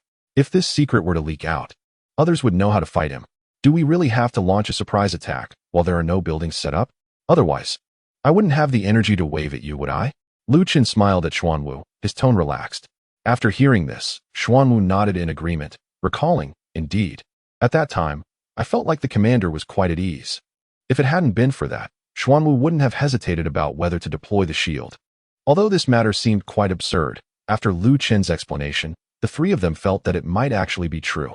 After all, Lu Chen didn't have a single wound on him, not even a tear in his clothes. Most importantly, there wouldn't be any other possibilities. If a practitioner at level 70 could withstand the attack of a level 99 Nightmare Dungeon boss, it would completely overturn their understanding. And they wouldn't believe it even if they were told. Chapter 103. Dream come true. After defeating the Scorpion King, the remaining desert scorpions posed no threat at all. No matter how many there were, they could only serve as experience points for Lu Chen. They couldn't even get close to the 10 ice towers. Within minutes, they were completely wiped out. Lu Chen's level rose significantly. After killing the last desert scorpion, 2 notifications popped up simultaneously. Your CJ Gem Ice Tower has successfully defeated a LV-98 desert scorpion, earning you 21,000 experience points. Congratulations, your level has increased to level 90. Lu Chun had reached level 90. Before entering the dungeon, he was only level 69. As a result, a single dungeon run had boosted his level by 21. Leveling up becomes increasingly difficult as one gets higher. Wu Yu, who was waiting outside the dungeon, had managed to get into Chongqing University. He was undoubtedly considered very outstanding in the Dragon Country, both in talent and effort. However, after a whole year at Chongqing University, he had only managed to reach just over level 90. In contrast, Lu Chun had only been around 10 days since his class awakening ceremony and had already caught up to his sophomore seniors in terms of level. This leveling speed was simply astonishing. Next, with the help of Xuanwu, Lu Chun found sandwood and other precious items in the desert oasis. In the past, he would have been quite excited to find such things, but now, whatever he wanted, he could directly request from the country. Unless it was something even the country couldn't provide, Lu Chun had lost much of his interest. Let's head back, Lu Chun said to Xuanwu and the others as he began to pack up the items. The three nodded gently and took out their teleportation scrolls. Chongqing University, Dungeon Hall. Wu Yu patiently waited by the teleportation array. Since Lu Chun entered, he had stood there motionless.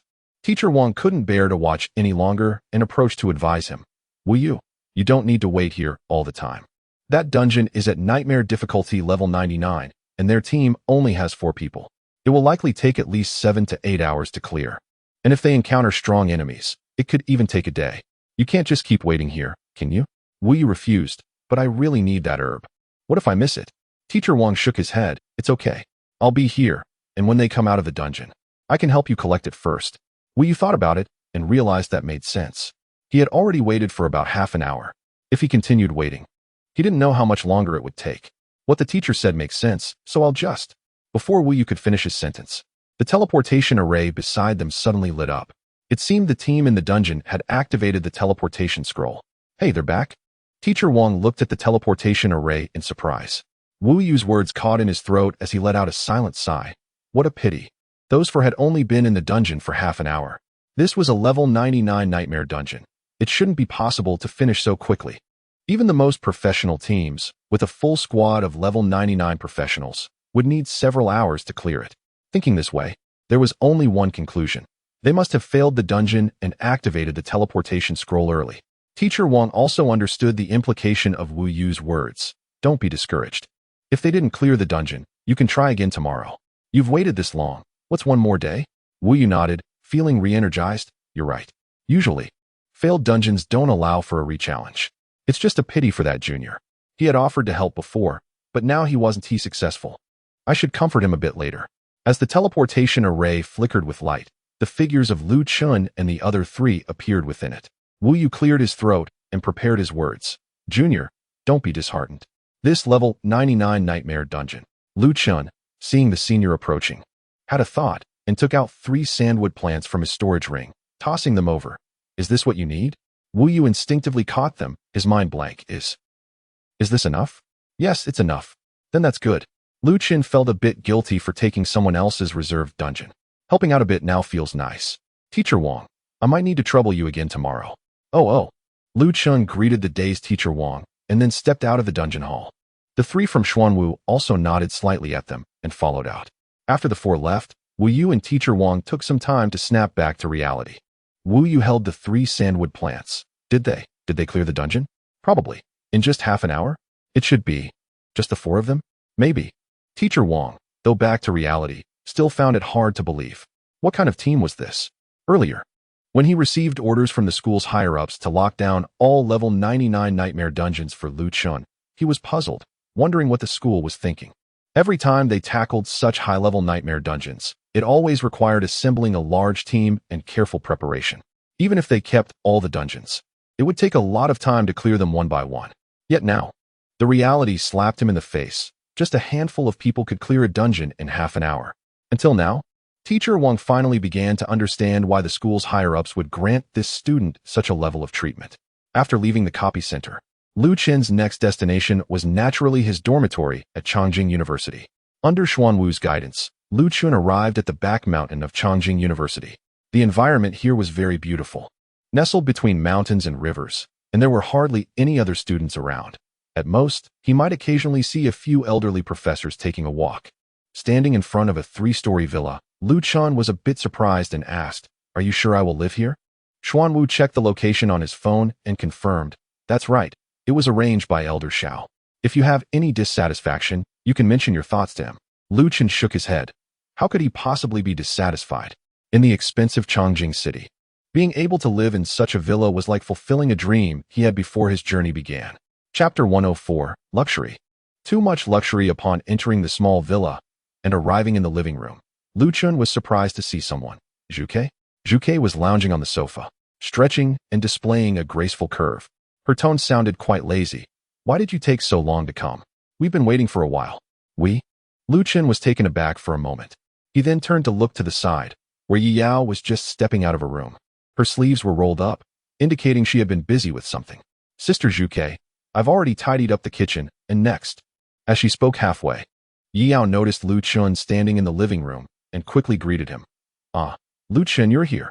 Lu Chun was silent for a moment before tentatively asking, "You live here too?" Aye. Yi Yao's face turned a bit red, and she stammered, unable to articulate her thoughts. Zhuke chuckled beside her, helping to ease the tension. "Anyway, this house is so big. Isn't it nice to have one more person living here? Or do you want to kick Yi Yao out?"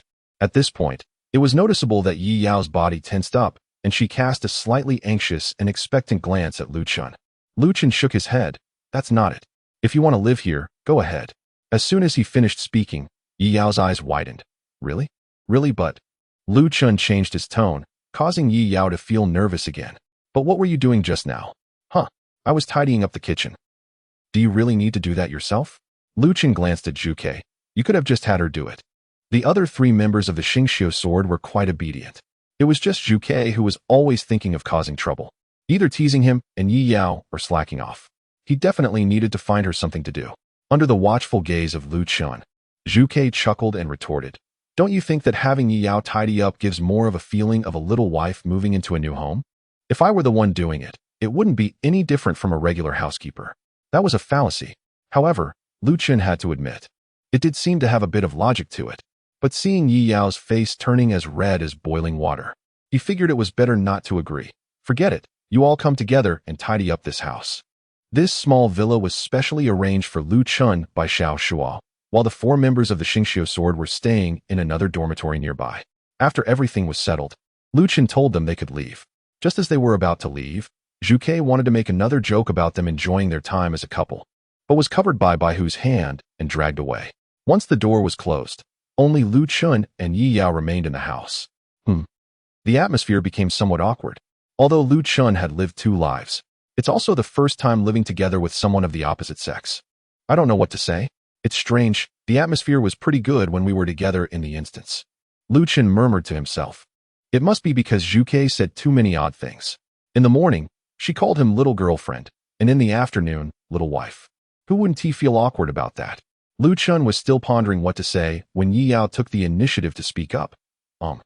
It's almost dinner time. Let me cook you a meal.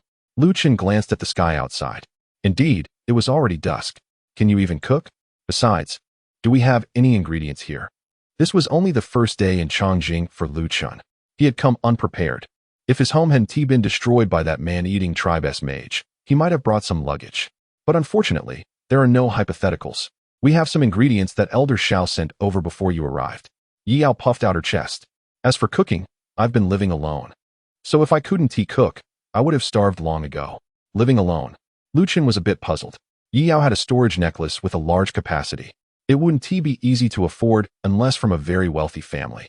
Could it be similar to Xiang Wu's situation, where they didn't care about her? Whatever, Lu Chun didn't want to delve into others' family matters. All right, then I'll taste your cooking. Yi Yao's expression stiffened. I can at most just cook. Whether it's delicious or not is another matter. Oh, in that case, let us skip it. Ordering takeout is fine too. No matter how bad my cooking is, it can't be worse than takeout. Yi Yao huffed and turned to head into the kitchen. Hee. Lu Chun chuckled and shook his head. He didn't expect such a strong reaction from a casual provocation. Yi Yao didn't keep him waiting long. Soon she came out of the kitchen wearing an apron, carrying 3 dishes and 2 bowls of rice. Lu Chun took a look. Both the vegetables and meat were cooked just right, with a rich aroma. The person who made these dishes must either be an extremely skilled chef or have put in a lot of effort. Go ahead and eat. Sitting opposite him, Yi Yao didn't move, but looked at Lu Chun with eager anticipation. Lu Chun picked up a piece of meat and put it in his mouth. Then his eyes widened in surprise. Hey, what's wrong? Is it not good? Seeing his reaction, Yi Yao began to panic. Although she had put a lot of effort into this meal, she honestly didn't think it was good enough to leave someone in shock. If he reacted like this, it must be due to something else. Lu Chun silently put down his chopsticks and said solemnly, Did you taste it while cooking? No, I didn't. Then you should try a piece yourself. Hearing this, Yi Yao suddenly felt insecure. Did she put in too much salt? The seasoning seems to be a bit lacking. She absent-mindedly picked up a piece of meat and brought it to her mouth. It didn't seem like a problem at all. It was quite delicious. Yi Yao looked puzzled, and then she saw a prompt pop up in front of her.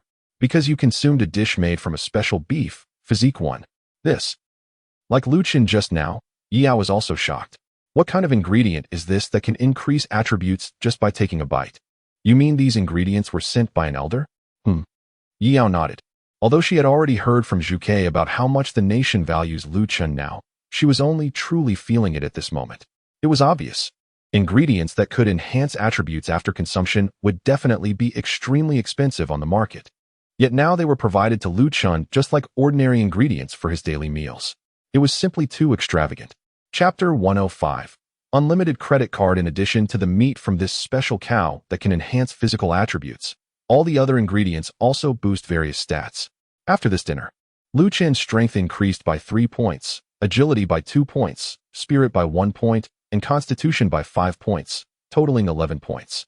This is even higher than the free attribute points gained by an S-rank professional after leveling up. Although the improvement isn't significant for Lu Chun, it accumulates over time. If every meal consisted of such high-quality ingredients, the long-term attribute gains would be quite substantial. If other professionals ate like this continuously, even a D-rank professional could easily become strong. That's why the nation has the confidence to provide such ingredients. After dinner, Lu Chun waited for Yi Yao to clean up the dishes before he proactively asked about the day's events. Did anything happen when you registered today? Yi Yao sat on the sofa, recalling as she said, Nothing particularly special happened. I just found my teacher in class and got to know some classmates. By the way, Sister Zhuke said you probably want to attend classes, but there's an opening ceremony in a couple of days. Are you coming? Lu Chun didn't make any promises and simply replied, I'll see how it goes. I need to level up by doing instances every day to become stronger as soon as possible. Yi Yao became a bit interested. Oh? So you went to do instances today? What level are you at now? Lu Chun thought for a moment and answered honestly, I'm already at level 90. Yi Yao was taken aback. Level 90? That means in a few days, you'll be starting your profession advancement? That level is really outrageous.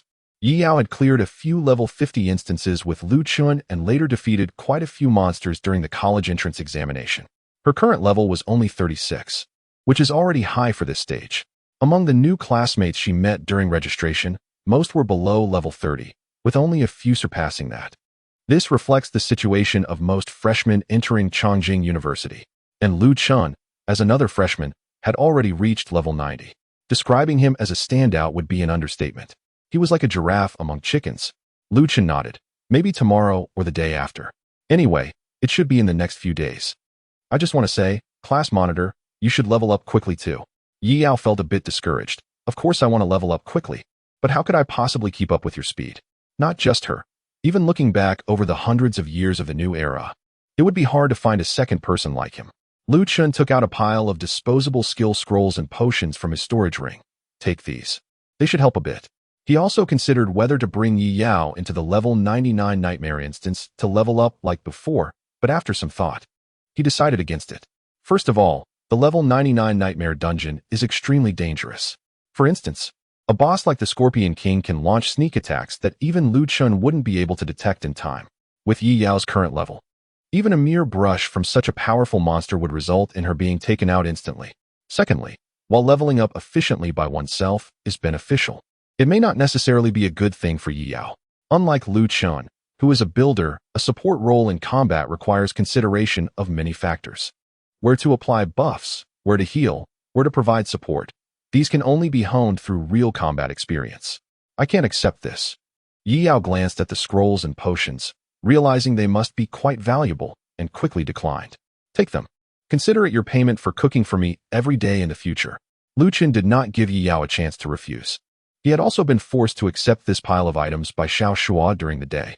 Aside from the functional scrolls like the rain spell, the rest would only take up storage space. Alright then.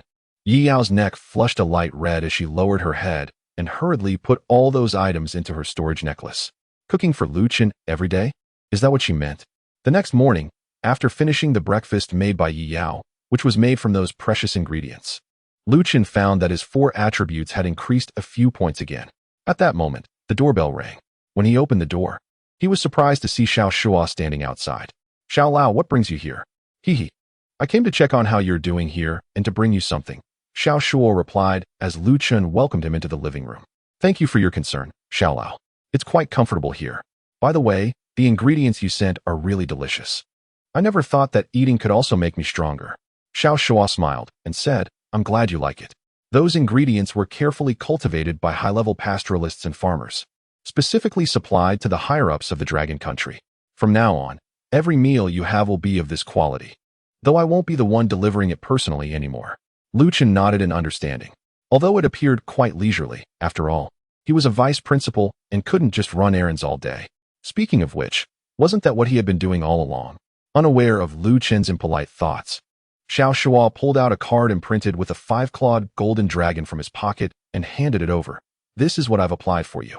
I came over specifically to give you this. Thank you, Xiao Lao. Lu Chun expressed his gratitude while accepting the card, then examined it closely. The card felt great to the touch and seemed to be crafted by a skilled artisan, the 5-clawed golden dragon appearing vividly lifelike. May I ask what this is? After studying it for a while, Lu Chun realized he had no impression of such a card. It seemed as if he was waiting for this moment. Xiao Shua began to introduce. This is the Golden Dragon card issued by the Central Bank of the Dragon Kingdom, and currently, there are fewer than 40 issued throughout the entire country. Fewer than 40 issued. Does that mean only those 30-some supreme powerhouses at the 9th transformation level possess it? Lu Chun did not interrupt and continued to listen patiently. Xiao Shua continued. Its sole purpose is to cover all your expenses. Lu Chun's eyes widened in surprise. All expenses? Xiao Shua nodded and explained. That's right. This card has no limit. As long as there is money in the national treasury, you can use this Golden Dragon card for unlimited spending. Moreover, for anything you wish to purchase or any service you want to enjoy, such as using teleportation facilities across various locations, you will receive priority access. Chapter 106. War Relics. Wow. Not only can Lu Chun cut in line for the dungeon instances, but now he can also skip the queue for anything purchased or any services enjoyed within the country. Moreover, all expenses can be reimbursed by the state. This treatment is just outrageous. Previously, Lu Chun had mentioned to Xiao Shua that such privileges shouldn't be overly exaggerated. But now, all he can say is, it's quite appealing. After Xiao Shua introduced the privileges of the Golden Dragon card, he reminded Lu Chun, of course, Keep in mind what you spend. Don't go overboard. Those who were able to obtain this golden dragon card were all elderly individuals over 100 years old. They know how to spend wisely and won't squander money. Xiao Shua was genuinely a bit worried that once Lu Chun got the golden dragon card, he might buy everything he sees, potentially throwing the country's market economy into chaos. If that happens, he, as the one responsible for liaising with Lu Chun, would certainly face consequences. Don't worry, I won't make things difficult for the country, Lu Chun assured. He understood that the symbolic significance of the golden dragon card outweighed its practical use.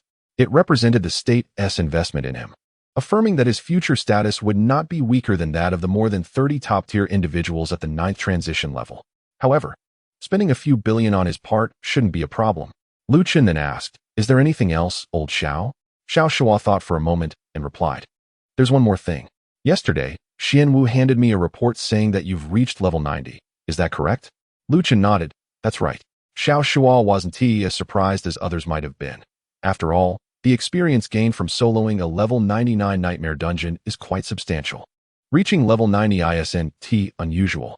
His focus was on another matter. In these next few days, you'll reach level 99 and trigger the advancement quest. Do you need any assistance from the state? It's known that the stronger the profession, the more difficult the corresponding advancement quest will be.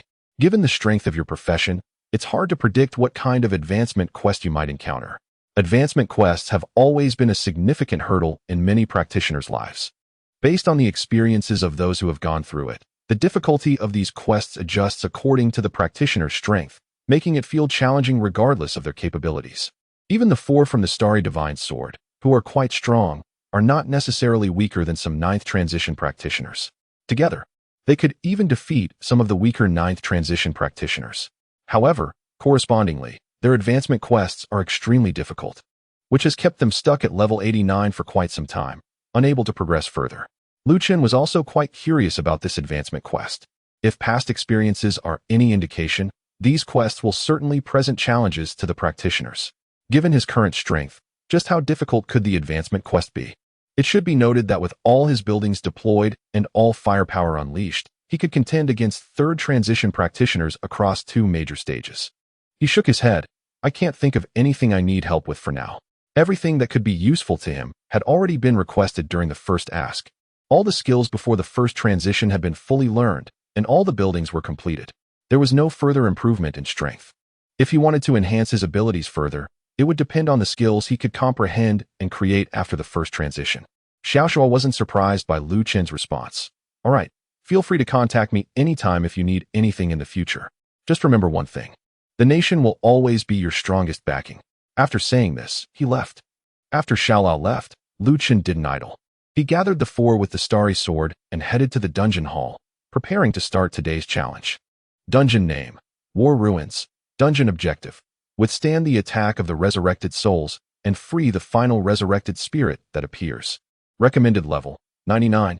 Difficulty: Nightmare. This was the dungeon Lu Chun was going to challenge today. It was a defense-type dungeon. The document stated that as long as one stood in place, an endless stream of souls would surge in. It was quite fitting. However, Lu Chun did not let his guard down. Upon entering the dungeon, he immediately set up a star essence reflective wall. Then he began to observe his surroundings. It matched the dungeon's name perfectly. It was clearly a place left behind after a war. It should have been a vast grassland, but now, everywhere he looked, there were numerous broken weapons, armor, and various equipment. The bodies had probably been dealt with, as they were hardly visible. However, many deep red bloodstains could still be seen. All in all, as soon as Lu Chun stepped into this dungeon, he felt a wave of discomfort wash over him. The atmosphere of death and despair was overwhelmingly thick. He recalled what he had learned from his textbooks. War Ruins was a very common dungeon name, existing for levels from dozens to hundreds. This was mainly because places that had experienced war retained too many unwilling souls. After those warriors died, this unwillingness drove their souls to become restless spirits, resurrecting in another form. These restless spirits would madly attack other beings in the War Ruins, just as they had received orders in life. It might have been an illusion, but after entering the dungeon, Lu Chun felt that Xuan Wu and the other 3 were clearly taken aback. It shouldn't have been surprising. It was understandable that he was shaken by such a murderous atmosphere. However, each of them with the starry sword had been through countless battles on the real battlefield. How could they be stunned by a war-torn relic? Forget it, he thought. Chun shook his head, dismissing distracting thoughts, and began to focus on dealing with the dungeon. Just then, he heard a howling. He squinted and looked towards the source of the wind. Only moments ago, the area appeared empty, but now several indistinct figures stood there. They varied in height, and their appearances suggested they might not even belong to the same race.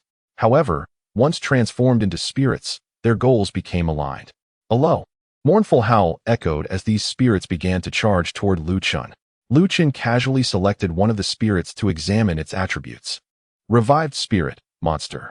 Level, LV98. Health, 20,000. Mana, 5,000. Attack, 1,720. Skills, quite powerful. Significantly stronger than those poisonous scorpions from the previous instance. Since they were all spirits from a war relic, their attributes would not differ too much. Observing one gives a general idea of the rest. Chapter 107. Numerical monsters and mechanisms. Apart from the differences in attributes of each soul due to their varying levels and characteristics in life, the skill section is simply filled with several question marks. Chun had only encountered this situation before when investigating enemies with factions. However, he had done his homework before entering the instance, so he wasn't surprised by this situation. The document provided by Xiao Shuo clearly stated that these souls, upon resurrection, would randomly inherit some of the skills they had in life. Only when they used their skills would it be revealed what they had inherited. Due to this uncertainty, the difficulty of the War Ruins instance is among the highest for its level. One can never know if a soul might have inherited a unique skill from their past life, which would significantly enhance their combat power beyond mere statistics. Turning his thoughts to the other dimensional space, Chun began to consider which buildings would be best for this instance. Regardless of the professional attributes the souls had in life, their main attributes would be transformed to darkness after they became souls. If Chun had any light attribute buildings, he would use them without hesitation. However, he did not. Forget it, I'll just use you too. Chun glanced at the approaching souls and quickly made a decision. 5 arrow towers and 5 cannon towers were instantly deployed. They looked similar to those used previously, but their quality was clearly several tiers higher, with dark golden tower bodies. Star Essence Piercing Arrow Tower. Quality, S. Durability, 720,000. Attack, 99,000. Skills, Piercing Attack. When the attack hits a target, it ignores 20 of the target's damage reduction. Star Power, exclusive to Star Essence buildings. When this building deals damage, it will additionally deal 10 of the damage as light attribute damage. Star Essence Advanced Cannon Tower. Quality, S. Durability, 720,000. Attack, 108,000. Skills, Explosive Attack. When the attack hits a target, it deals the same damage to surrounding targets. Split Explosion. When the shell explodes, it will split into 3 identical shells in random directions, triggering only once per attack. Star Power, exclusive to Star Essence buildings. When this building deals damage, it will additionally deal 10 of the damage as light attribute damage. These are the strongest versions of arrow towers and cannon towers that a builder below the first transition can construct. 2 seemingly ordinary numerical monsters. The only characteristic is that they lack any distinct features. They can be deployed in any situation without hesitation. When builders are unsure about which buildings to use, these are always a safe choice. Moreover, although their light attribute damage is modest, these 2 buildings made of Star Essence possess a bit of it, which can somewhat counter the souls here. Chun glanced at the souls rising from the war ruins, noting that many of them were formed from humans after death. In the battle against foreign tribes, they ultimately fell on the battlefield. Initially, they contributed everything for humanity. Each of them who died here can be considered a hero of their race. Yet now, they have become souls, their eyes filled only with emptiness. Chun clasped his hands together and calmly said, "Rest in peace. I hope you can live in a world without war in the future." Then, 5 piercing arrow towers and 5 advanced artillery began their assault simultaneously. Even though they had been dead for an unknown period, these souls seemed to retain their combat experience from life, or perhaps it was their battle instinct. When one of the shorter souls saw the arrows infused with a faint golden light shot from the piercing arrow tower, it suddenly flickered and, just as the arrow was about to hit, it blinked forward a short distance, about a meter, just enough to evade the fatal shot. Its figure moved like a ghost. Oh, they seemed to be ghosts after all. Another tall and thin soul, noticing the artillery shell descending upon it, did not succumb to the overwhelming pressure. At the moment the shell landed, its figure became hazy, flickering in and out of view. The shell struck its position but bizarrely passed through its body. Boom! The shell exploded instantly, the violent energy consuming everything around it. Two souls standing at a distance were engulfed by the explosion. However, this tall and thin soul appeared to exist outside of the world, completely unaffected by the blast. Flickering and phasing, Chun quickly deduced the skills used by these two souls. These skills were quite impressive, though not yet at the level of exclusive abilities. With his strength, he could easily counter them. Just as Chun was about to act, a profoundly deep and suffocating energy suddenly manifested in the instance. The intensity of this energy was something he had never encountered before, as if it could engulf the entire instance in an instant. Chun turned sharply to look. He saw the white tiger placing a hand on the shoulder of the black tortoise. Stay calm. The black tortoise lowered its head silently. The vermilion bird no longer wore its usual smile, its expression now serious. The azure dragon turned its head away, not focusing on the battle. The energy Chun had just sensed felt like an illusion, disappearing without a trace, leaving behind a lingering unease in his heart. When Chun first entered the instance, he had sensed something was off with them, but had not paid much attention at the time. Now, ignoring it was no longer an option. He glanced back at the battlefield. There were not many souls able to evade the attacks of the piercing arrow towers and advanced artillery. Only those who inherited special skills had a slight chance. As for the others, whose inherited skills were for attack or defense, they were all eliminated without exception. Resolving these souls was quite easy for Chun. However, the reactions of the four individuals wielding the stellar divine sword sparked some other thoughts in his mind. Let us keep these two souls for now. As Chun contemplated this, he waved his hand and set up 4-star essence forbidden spell walls not far in front of Xuanwu and the others, arranged in a square shape. Star essence forbidden spell wall. Quality S. Durability 1, 440, 000. Attack 0. Skill forbidden spell. When hostile targets approach this structure, they will be inflicted with the forbidden spell debuff, stellar power, exclusive to star essence structures. When this structure deals damage, it will additionally deal 10 of the damage as light attribute damage. If the piercing arrow tower and advanced cannon tower are considered numerical monsters, then this forbidden spell wall belongs to the category of mechanism monsters. Forbidden spell. This is a very powerful debuff. When this status is acquired in the status bar, all active skills will be locked and cannot be used. The reason Chun believed he could easily handle these souls was because he had the forbidden spell wall. However, now that he had set up the forbidden spell wall, he intended to use it for something else. Chapter 108. The souls of soldiers. The four of them were taken aback when they saw Chun suddenly set up 4 forbidden spell walls in front of them. What was going on? I thought there were no souls here. However, their confusion didn't last long. Chun soon provided an answer. He deliberately let the piercing arrow tower and advanced artillery tower avoid their targets, allowing the short soul and the tall soul to approach. Then, as the two of them came closer and launched their final charge at Chun with vacant eyes, they saw this human suddenly raise his left hand.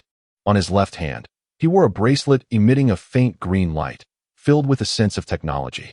After that, the two souls found that they could no longer move their bodies. Mind Power Bracelet, activate. Don't just look at the powerful buildings Chun set up. He was equally strong in other aspects, especially in agility and mental attributes, which were enough to crush most first-turn professionals, let alone these two level 98 souls. Controlled by an incredibly powerful mental force, they had no chance to struggle. Chun glanced at them a few times and then directly tossed them into the 4 forbidden spell walls. Although the skills inherited by these two souls were quite strange, once surrounded by the 4 walls, even the strongest skills became useless, unless they had magic immunity type equipment or had learned corresponding skills with debuff resistance. It was clear that souls couldn't possess such things. Once thrown in, the two souls began to attack the forbidden spell walls unconsciously. Their damage was quite high, managing to deduct over 1,000 durability with each attack. However, to destroy the walls with over 1,000,000 durability, they would need to be busy for quite some time. Chun thought for a moment and also set up a spirit wood maintenance center nearby, just in case. The 4 were clearly astonished by Chun's actions, unable to guess that he would do something like this. If you have something to say, just say it directly. Chun glanced at them lightly. Don't make me waste time guessing. Earlier, they were at a distance, and the figures of the souls were quite blurry, so they hadn't seen clearly. It wasn't until the two got closer that Chun finally understood. The two souls were still wearing tattered military uniforms from the Dragon Kingdom. This battlefield was precisely the remnants left after the Dragon Kingdom fought against foreign tribes. Considering the reactions of the four, it was easy to see that they had a deep impression of this battlefield, likely having participated in that war back then.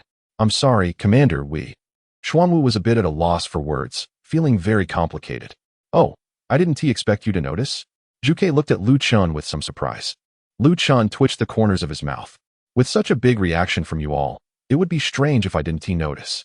In summary, I will pay attention to this later and leave these souls for you." Chun refocused his attention on the battlefield.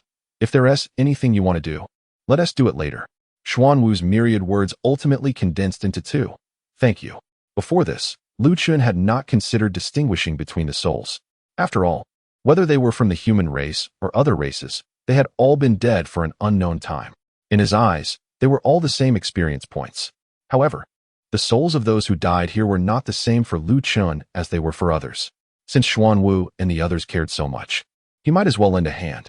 After Chun finished those tasks, the second batch of souls began to appear amid gusts of cold wind, again from various races. "This time, let's not shoot freely, let me control it," Chun thought to himself while focusing his mind on 10 structures. With his current mental power, finally controlling 10 arrow towers and artillery was not too taxing. The reason for this manual control was mainly to avoid mistakenly killing the souls of those who were once soldiers. Chun quickly divided the revived souls into 2 categories. One category consisted entirely of other races, with no humans among them. For this group, there was no need for hesitation. He could just use the high-level artillery to bombard them without thinking. The second category was a mix of human and other race souls. For this group, Chun needed to control the piercing arrow towers specifically to target those from other races, until the last surviving souls were all from the human race. With a plan in place, executing it was not too difficult for Chun. "Your high-level artillery has successfully killed a LV-98 soul, gaining 30,000 experience points. Your high-level artillery has successfully killed a LV-98 soul, gaining 30,000 experience points. Your piercing arrow tower has successfully killed a LV-98 soul, gaining 30,000 experience points. Congratulations, your level has increased to level 91. These souls not only had higher attributes than those in the previous instance, but also provided significantly more experience. Although they were fewer in number and Chun had to deliberately retain the human souls, his level still increased by 1 while killing this second batch of souls. After 2 minutes, a dozen human souls, which had been deliberately left behind, approached Chun with their heads tilted. They did not understand why the human before them chose to spare them. However, as souls, their remaining thought was only of slaughter. Gripping their weapons tightly, the dozen souls charged forward together. Chun took a deep breath and once again activated the mental power bracelet. Controlling more than a dozen LV-98 souls at once put some pressure on him. After all, while Chun's mental power was high, he could not withstand the combined force of so many souls. There was no time to observe this time. In the moment he took control, he directly threw everything into the forbidden barrier surrounding the area. Continue. Chun's gaze swept over the war ruins, and more souls emerged in the eerie wind. According to the documents provided by a certain individual, a total of 8 batches of souls would appear in these war ruins. Each batch would have an increasing number of souls. After resolving all 8 batches, the heroic spirits that perished here would then appear. They would be the boss-level monsters in this scenario. Chapter 109. Skills inherited by the heroic soul. The upcoming battles were essentially repetitive tasks. Your advanced star essence turret has successfully killed a LV-98 soul, gaining 30,000 experience points. Your advanced star essence turret has successfully killed a LV-98 soul, gaining 30,000 experience points. Your piercing arrow turret has successfully killed a LV-98 soul, gaining 30,000 experience points. Congratulations, your level has risen to level 92. The experience gained from killing the souls was quite substantial, and Chun's experience bar was steadily increasing. As a numerical monster, the efficiency of the 5 piercing arrow turrets and 5 advanced turrets in clearing enemies was extremely high. Before long, Chun had dealt with the 8th batch of souls. At this point, his level had skyrocketed, finally stopping at level 97. After reaching level 90, the speed of leveling up had slowed down significantly. Chun complained while activating the telekinetic bracelet, throwing the last dozen or so souls of soldiers into the surrounding forbidden spell walls. If others heard his complaints, they would probably be so angry that they couldn't sleep for days. After reaching level 90, our group had to work hard to clear several dungeons just to level up once. Moreover, after leveling up, we were quite pleased. Yet here you are, not even finishing a dungeon and already leveling up by 7 levels. And still not satisfied. After all this, Chun wiped the sweat from his forehead. He then looked towards the area where the forbidden spell walls were set up. Although this repetitive task wasn't too difficult, it was still quite exhausting. The earlier 4 forbidden spell walls had already been filled with dozens of souls by the time he dealt with the 5th batch. Chun had no choice but to set up another 4 forbidden spell walls nearby. Even so, it was barely enough to accommodate the remaining 3 batches of soldier souls. Fortunately, the number of soldier souls among these souls was not too many. After 8 batches, there were only about 100. If there were too many, Chun estimated it wouldn't have been so easy. When dealing with the last 2 batches of souls, his mental attributes were no longer sufficient to control all the souls at once. He had to split the task into 2 sessions. However, the number of soldier souls was much smaller than those of the other races. That battle back then was indeed a tough one. Chun sighed deeply, feeling somewhat emotional. By the way, to protect the forbidden spell walls from being destroyed, Chun also set up 5 repair centers made of phoenix wood nearby. The 5-fold durability recovery speed was barely sufficient to match the destruction speed of dozens of souls. You must have some things you want to do. You can do them now. Chun looked around. This should be everything. If there was anything missing, it might be that they hadn't turned into souls at all. In fact, not turning into souls could be seen as a good thing, as it meant their spirits were not trapped here enduring torment for a long time. While Chun gathered the souls, the 4 from Xuanwu had been suppressing themselves the entire time. They didn't dare to act rashly, fearing they might disrupt Chun's rhythm. At this moment, having received permission, their anxieties finally eased. Just as Xuanwu was about to speak, Baihu immediately shouted a warning to Chun. "Sir, be careful." Chun didn't notice anything amiss, but at this moment, he chose to trust his subordinates. He was unsure about the situation behind him, but at least he felt completely safe in front of him. Without hesitation, Chun rolled forward and flipped out. Just as he made this move, he felt a chill breeze sweep past him. At the same time, a notification appeared. You have taken damage from a LV-99 spirit. Damage amount 7548. Transferred to the Star Essence Reflection Wall. The boss has appeared. How did I not notice anything? Chun was somewhat astonished. If damage was transferred by a talent, he would not feel any feedback, including pain or impact. Therefore, he could not determine which position was attacked. However, judging from the earlier chill, the boss's attack likely originated right in front of Chun. Yet, he saw nothing, and it seemed the danger perception skill was also ineffective. If it weren't for the damage transfer, this attack could have taken away half of Chun's life. Just as he was in shock, immediately following the previous notification, the skill prompt for the Star Essence Reflection Wall appeared. The Star Essence Reflection Wall received 8548 damage from the spirit, triggering building skill. Reflection. Since the type of damage is melee, the reflection effect is doubled. The Star Essence Reflection Wall dealt damage to the enemy, triggering building skill, Power of the Stars. Additional damage. In that instant, Chun saw a figure flicker briefly in front of him before disappearing again. Although it was fleeting, he discerned with his powerful mental strength that it was a unique, blurred shadow of a soul. Chun's expression grew serious, and he quickly assessed the current situation in his mind. I understand now. After transforming into a soul, the boss of this dungeon has inherited the skill of permanent invisibility. The skill of permanent invisibility is quite famous, often appearing in various exceptional restricted works to showcase its marvelous utility.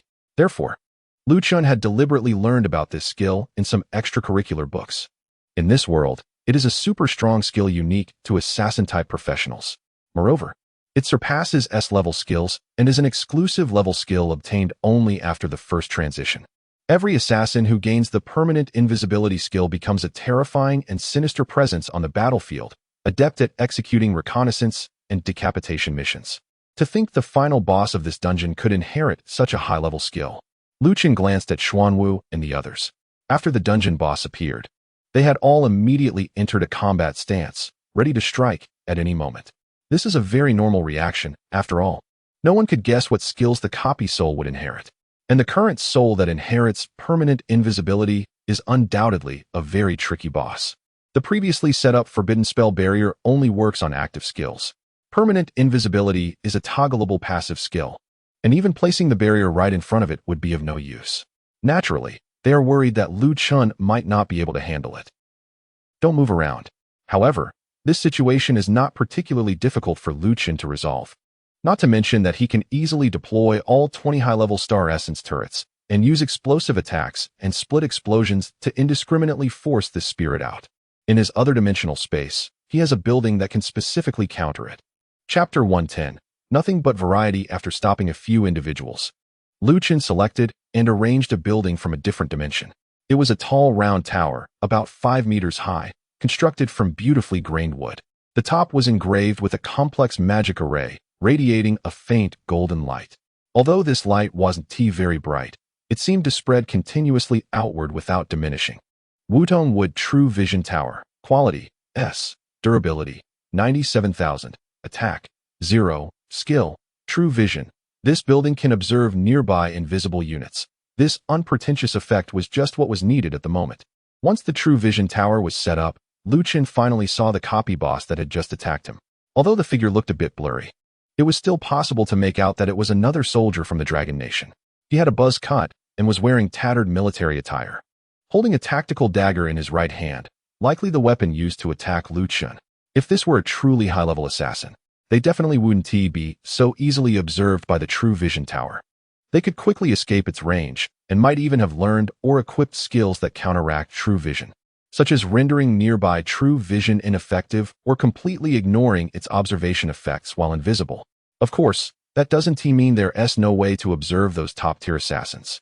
There are indeed other effects that can counter them. Due to the complex nature of skills, equipment, and items in this world, battles between high-level professionals often devolve into a cycle of countering each other's counters. However, Lu Chun was still not at that level of combat yet. The fact that this level 99 spirit could inherit a permanent invisibility skill was already extraordinary. If it had any other skills, would anyone be able to clear this level 99 dungeon? Since this dungeon boss was also a soldier from the Dragon Nation, he naturally became one of the targets Lu Chun wanted to control. Resurrected Spirit, Wild Monster. Level LV 99, Health 60,000, Mana 8,000, Attack 5,400, Skill. After checking the final boss's attributes, Lu Chun thought, controlling those ordinary souls was one thing, but if he also had to control this spirit. Just as Lu Chun was contemplating his next move, Xuanwu suddenly shouted excitedly, "Captain!" That loud voice startled Lu Chun. However, his thoughts didn't stop. This spirit had been Xuanwu's captain in life. That meant his previous judgment was indeed correct. The 4 members of the star constellation Divine Sword are first-hand witnesses of this battle, and the souls of these soldiers from the Dragon Kingdom are all their comrades from years ago. It's no wonder their reactions are so intense. Just looking at the remnants of the war, one can feel how brutal that conflict was back then. With a loud shout from Xuanwu, the attention of the heroic spirit was drawn over. He was acting on instinct, targeting whoever was most active here first. Now, with Lu Chun standing still in thought and Xuanwu suddenly shouting, the target of the attack shifted immediately. The heroic spirit waved his left hand in the air, and several black energy waves instantly formed, flying toward Xuanwu. He himself showed no signs of hesitation.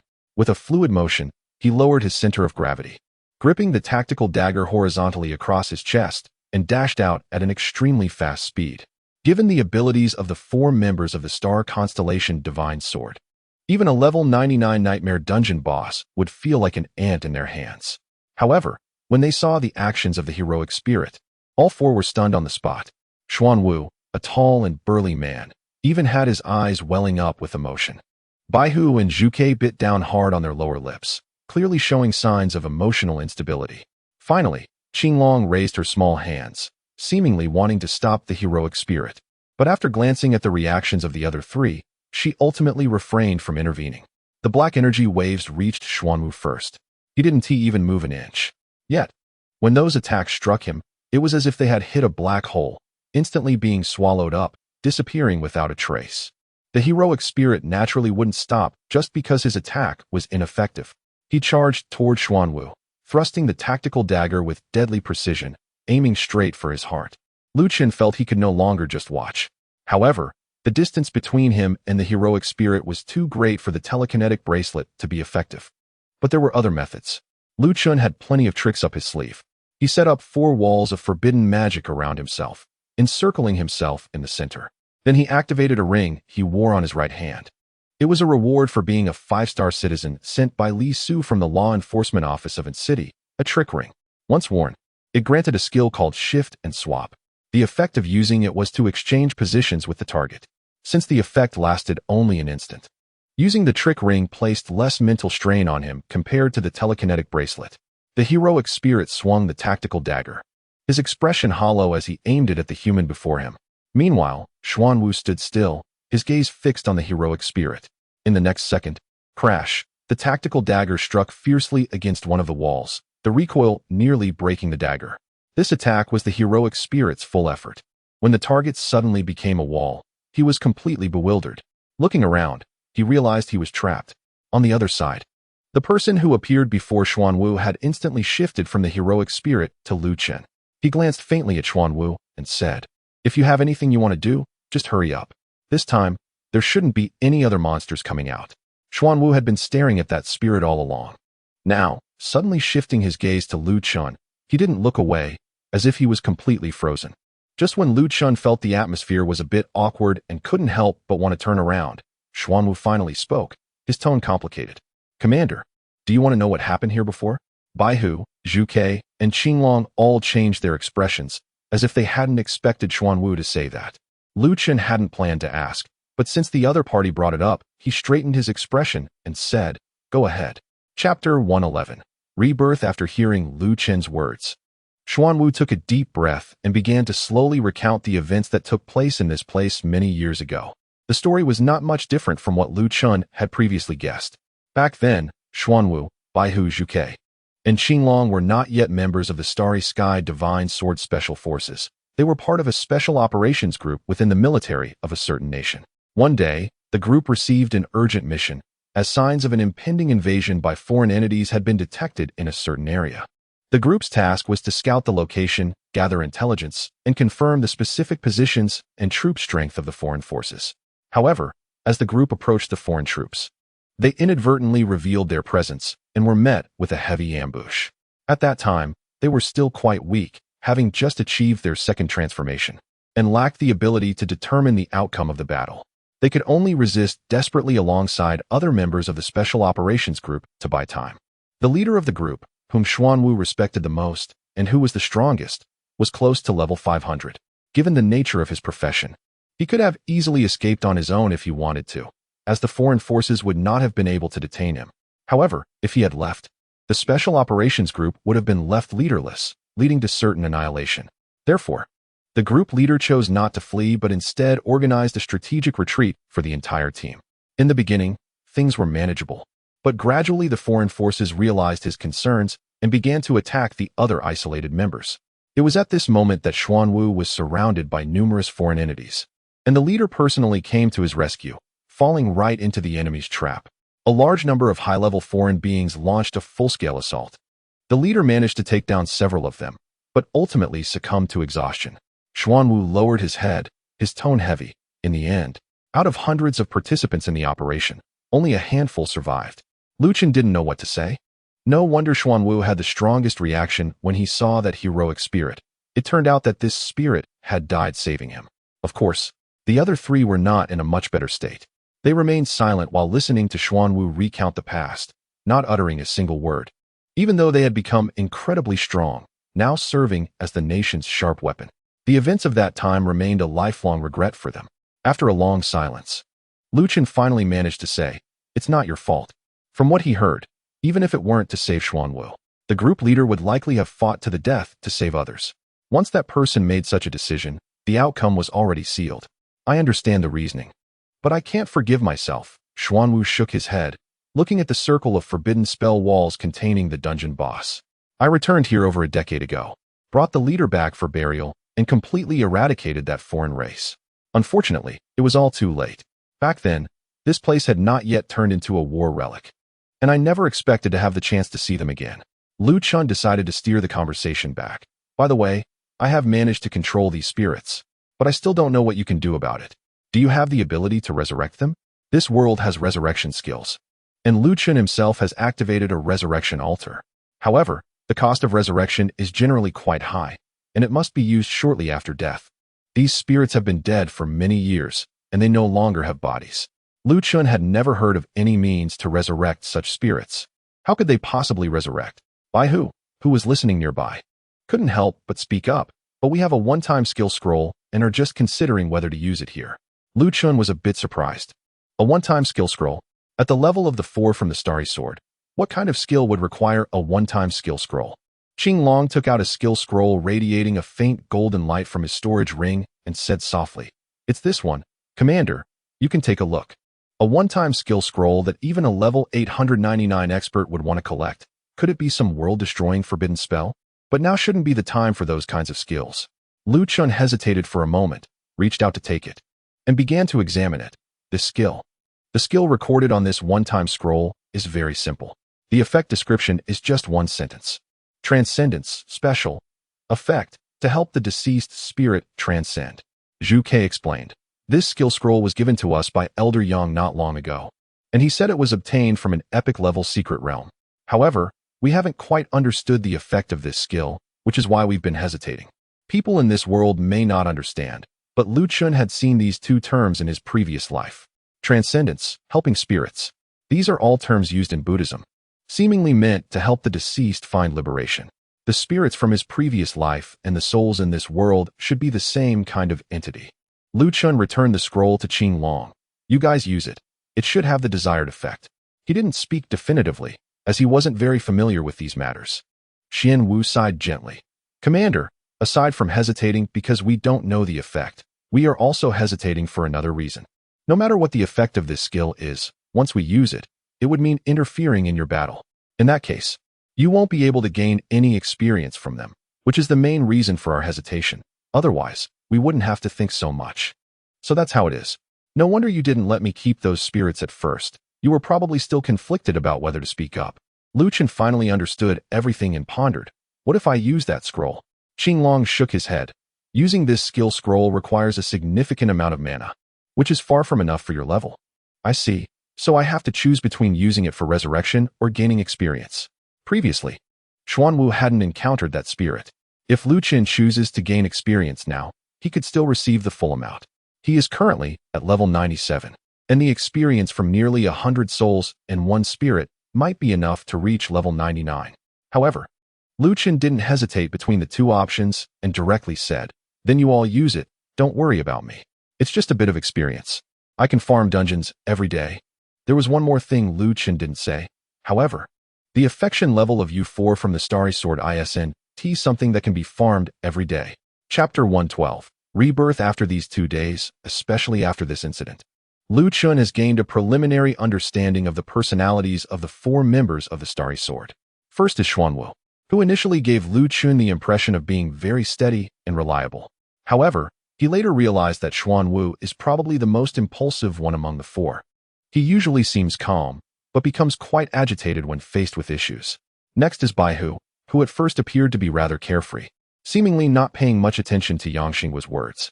Yet, after these 2 days, Baihu turned out to be the calmest one, never seen doing anything inappropriate, even maintaining composure when faced with the battlefield of his past defeat.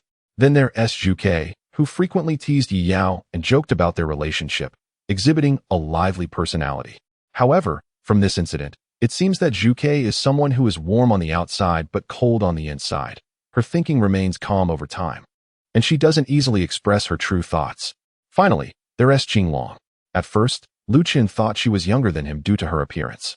She is the only one among the 4 whose outward demeanor matches her inner self, a bit shy, yet strong when it matters, able to make quick and accurate judgments. For instance, when Lu Chun was attacked by the Scorpion King, Ching Long was the first to rush over to try to heal him. The 4 members of the Starry Sword have distinct personalities, but each one is undoubtedly a top talent in their nation. Currently, they are following Lu Chun because of Yang Xing's orders. However, if they could truly be loyal to Lu Chun, they would undoubtedly become a powerful asset for him. He thought about gaining experience, there were plenty of opportunities for that. But to build rapport with all four prominent figures at once was a rare chance. Perhaps just this one time. The above considerations were based on rational evaluation of pros and cons emotionally. Chun was also curious about the effects of the rebirth skill. He recalled that when he entered the instance, the goal was to help the heroic spirits find peace. Although directly defeating them should also liberate these wandering souls. The process would be too painful, to say the least. Each of these souls was a hero in their lifetime. If given a choice, Chun hoped they could depart more peacefully. Qinglong didn't ask Chun any pointless questions like "Are you sure?" Instead, after exchanging glances with Xuanwu, Baihu, and Zhuke, they all nodded in unison, as if making a firm decision in their hearts. Take back those barriers. After speaking, Qinglong stepped forward, holding the rebirth scroll, and walked towards the 3 circles of forbidden spell barriers. With a thought, Chun made the 12 forbidden spell barriers return to the dimensional space, also retrieving all buildings except for the Tower of True Sight. Nearly 100 souls and heroic spirits simultaneously broke free from their restraints, howling as they tried to rush out. At that moment, Qinglong infused her energy and activated the rebirth scroll in her hand. The scroll slowly levitated, and the faint golden light on it grew increasingly intense. The entire battlefield ruins seemed to be affected by this beam of faint golden light. Chun could even see strands of black, sinister energy fading under the glow, eventually disappearing without a trace. When the light shone on him, he only felt a warm sensation in his body, with no discomfort at all. Unknowingly, Chun also noticed that nearly 100 souls, both lost and heroic, had come to a halt standing there in confusion, their hollow gazes reflecting a hint of bewilderment, seemingly not understanding their own actions. Chun was taken aback. Souls shouldn't possess consciousness, should they? Could this be the effect of the passage to the afterlife? Maintaining the use of the passage scroll was also a significant burden for the Azure Dragon. She even took out a vial of blue potion from her storage ring and drank it all at once. Chun finally understood what it meant to consume a lot of blue energy. Even a level 899 professional needed to take a potion to use it. For him, he estimated he would be drained in just a second. As the Azure Dragon continued to maintain the glow of the passage scroll, the nearly 100 souls also began to change. The originally evil, tyrannical, and dark black gradually faded away. Their yellow skin, black hair, and green military uniforms slowly regained their rightful colors. However, their bodies began to turn transparent. The emotions in their gazes also seemed to be gradually consolidating. The leading heroic soul suddenly spoke in surprise. Wang Zhen? Although he had mentally prepared himself during this process, Chun was still startled. A soul that had died decades ago could actually regain thought and speak. This was simply unbelievable. But who was Wang Zhen? Just as Chun was puzzled, Xuanwu suddenly rushed in front of the heroic soul, tears streaming down his face. Captain. Oh, so that was Xuanwu's real name. Baihu and Zhuke could no longer remain calm either, rushing to their former captain. Captain. The heroic soul looked at the two. Jiang Yuan. Zhuya, you're also here. But, where's this place? He turned to observe his surroundings. To his surprise, he saw nearly 100 souls of military personnel from a certain nation, along with the Azure Dragon not far away, diligently using the passage scroll. Being the leader of a special operations team, how clever was he? Almost instantly, he understood the current situation and let out a bitter laugh. So that's how it is. So many brothers perished back then. Xuanwu's voice began to choke up. Captain, I'm sorry. If I hadn't been held up by those otherworldly beings back then, you wouldn't have encountered this. If you hadn't encountered this, our team wouldn't. The heroic soul looked at the tall and sturdy Xuanwu, who was crying in front of him, and helplessly reached out to pat his shoulder. Unfortunately, after extending his hand, it passed right through Xuanwu's body, unable to make contact at all. Seeing this, Xuanwu's heart ached even more. Stop crying. Did I ever teach you to cry? Seeing that comfort was useless, the spirit's expression suddenly became serious. Any new recruit from the Dragon Kingdom knows that bloodshed and sweat are part of the journey, but tears are not. At your age, you should be better than a rookie. Hearing these familiar past teachings, Xuanwu's emotions stirred even more. However, he quickly wiped his tears, stood up straight, and replied loudly, the team leader is right. Wang Zhen knows he was wrong. Although the spirit was reprimanding him, he could clearly see the traces of tears on Xuanwu's face and understood how emotional he was. He sighed and spoke calmly. Well, tell me what happened after I fell in battle. Chapter 113. Liberation. Over the years, Xuanwu had accumulated countless things he wanted to say to the leader. Upon hearing the inquiry, he immediately began to speak at length. Yinghun listened attentively, occasionally responding, at that time, there were only a dozen people left in the entire action team. What could we do? Oh, later. General Chun personally led the team and completely repelled the attack from the other race. Well done. Let those outsiders know that our country is not to be trifled with. Just you few managed to enter the special forces of our country, and even had Marshal Xiang as the captain? I really envy you. You really reached the stronghold of the enemy during that attack and wiped out their entire race. Impressive. All those years of training were not in vain. Those who offend our country will definitely face consequences, no matter how far away they are. What? You are all at level 899 now. Oh, that makes sense. It has been decades. Given your talent and hard work, reaching this level is not surprising. However, it's quite disappointing that you were stuck on an advancement task for years without a breakthrough. Really embarrassing for me. Although many years had passed, Xuanwu's age and strength far surpassed that of the leader back then. Yet in front of him, Xuanwu would always feel like that rookie who had just joined the special operations team. Yinghun appeared tough on the outside, but his gaze toward Xuanwu and the others was filled with pride. At the end of the conversation, Xuanwu introduced Lu Chun to Yinghun. Leader, the reason we can meet again this time is all thanks to him. Noticing he was being talked about, Lu Chun raised his hand to greet. Hello. I am Lu Chun. Yinghun looked Lu Chun up and down, but couldn't find anything particularly special about him. Just a relatively handsome young man, nothing more. However, after Xuanwu briefed him on Lu Chun's background, his eyes seemed to light up, exclaiming, truly impressive, truly impressive. I never expected that after all these years. Such a professional would emerge from our country. Once you grow up, your architecture might be able to withstand the forces of thousands from the other races. With someone like you in our country, I have no regrets. Lu Chun humbly replied, you flatter me. I am still relying on the protection of the Starry Sword. Yinghun nodded repeatedly. That's true. You haven't grown up yet. You must be well protected. Wangzhen, you must protect young brother Lu Chun well in the future. He is the hope of our country. Xuanwu stood straight and declared loudly, yes. I will protect him with my life. Baihu and Zhuke also responded similarly. Lu Chun felt a surge of joy. Their reaction this time was much more sincere than when orders were given by Yang Xinghua before. Back then, it was merely a sense of accepting high-level tasks. Now, he could see a sense of responsibility in their responses. In the future, for Lu Chun, they would probably be willing to sacrifice their lives. The goal of gaining goodwill was perfectly achieved. If Lu Chun had a goodwill system, perhaps he could see the goodwill of the few from the Starry Sword upgrading from friendly to respectful. Meanwhile, the Azure Dragon finally let out a long breath and lowered their hands. The rebirth scroll naturally hovered in the air, no longer requiring her to continuously infuse energy. Aside from the heroic spirits, nearly 100 other souls regained their consciousness.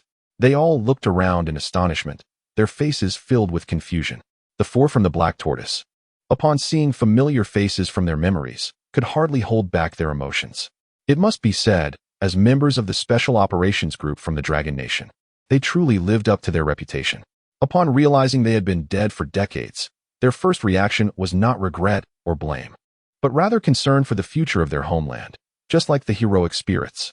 Upon hearing that the foreign threat had been eradicated and that the Dragon Nation now had an exceptionally talented master builder, they all beamed with joy and smiled widely. Seeing their expressions, the Black Tortoise hesitated for a moment and couldn't help but ask, everyone, you never blamed me, did you?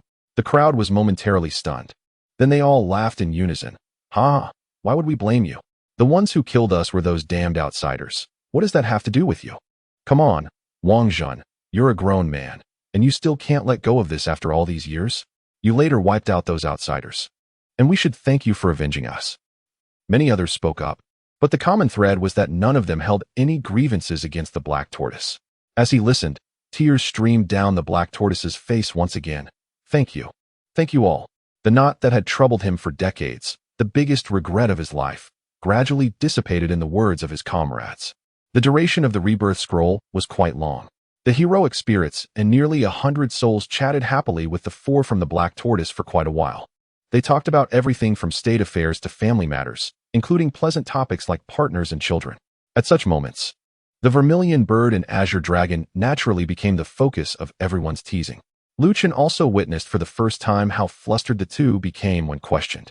He also learned that the Azure Dragon's real name was Xiao. As the future star of the Dragon Nation, Lu Chun was surrounded and scrutinized by many of the souls for quite some time.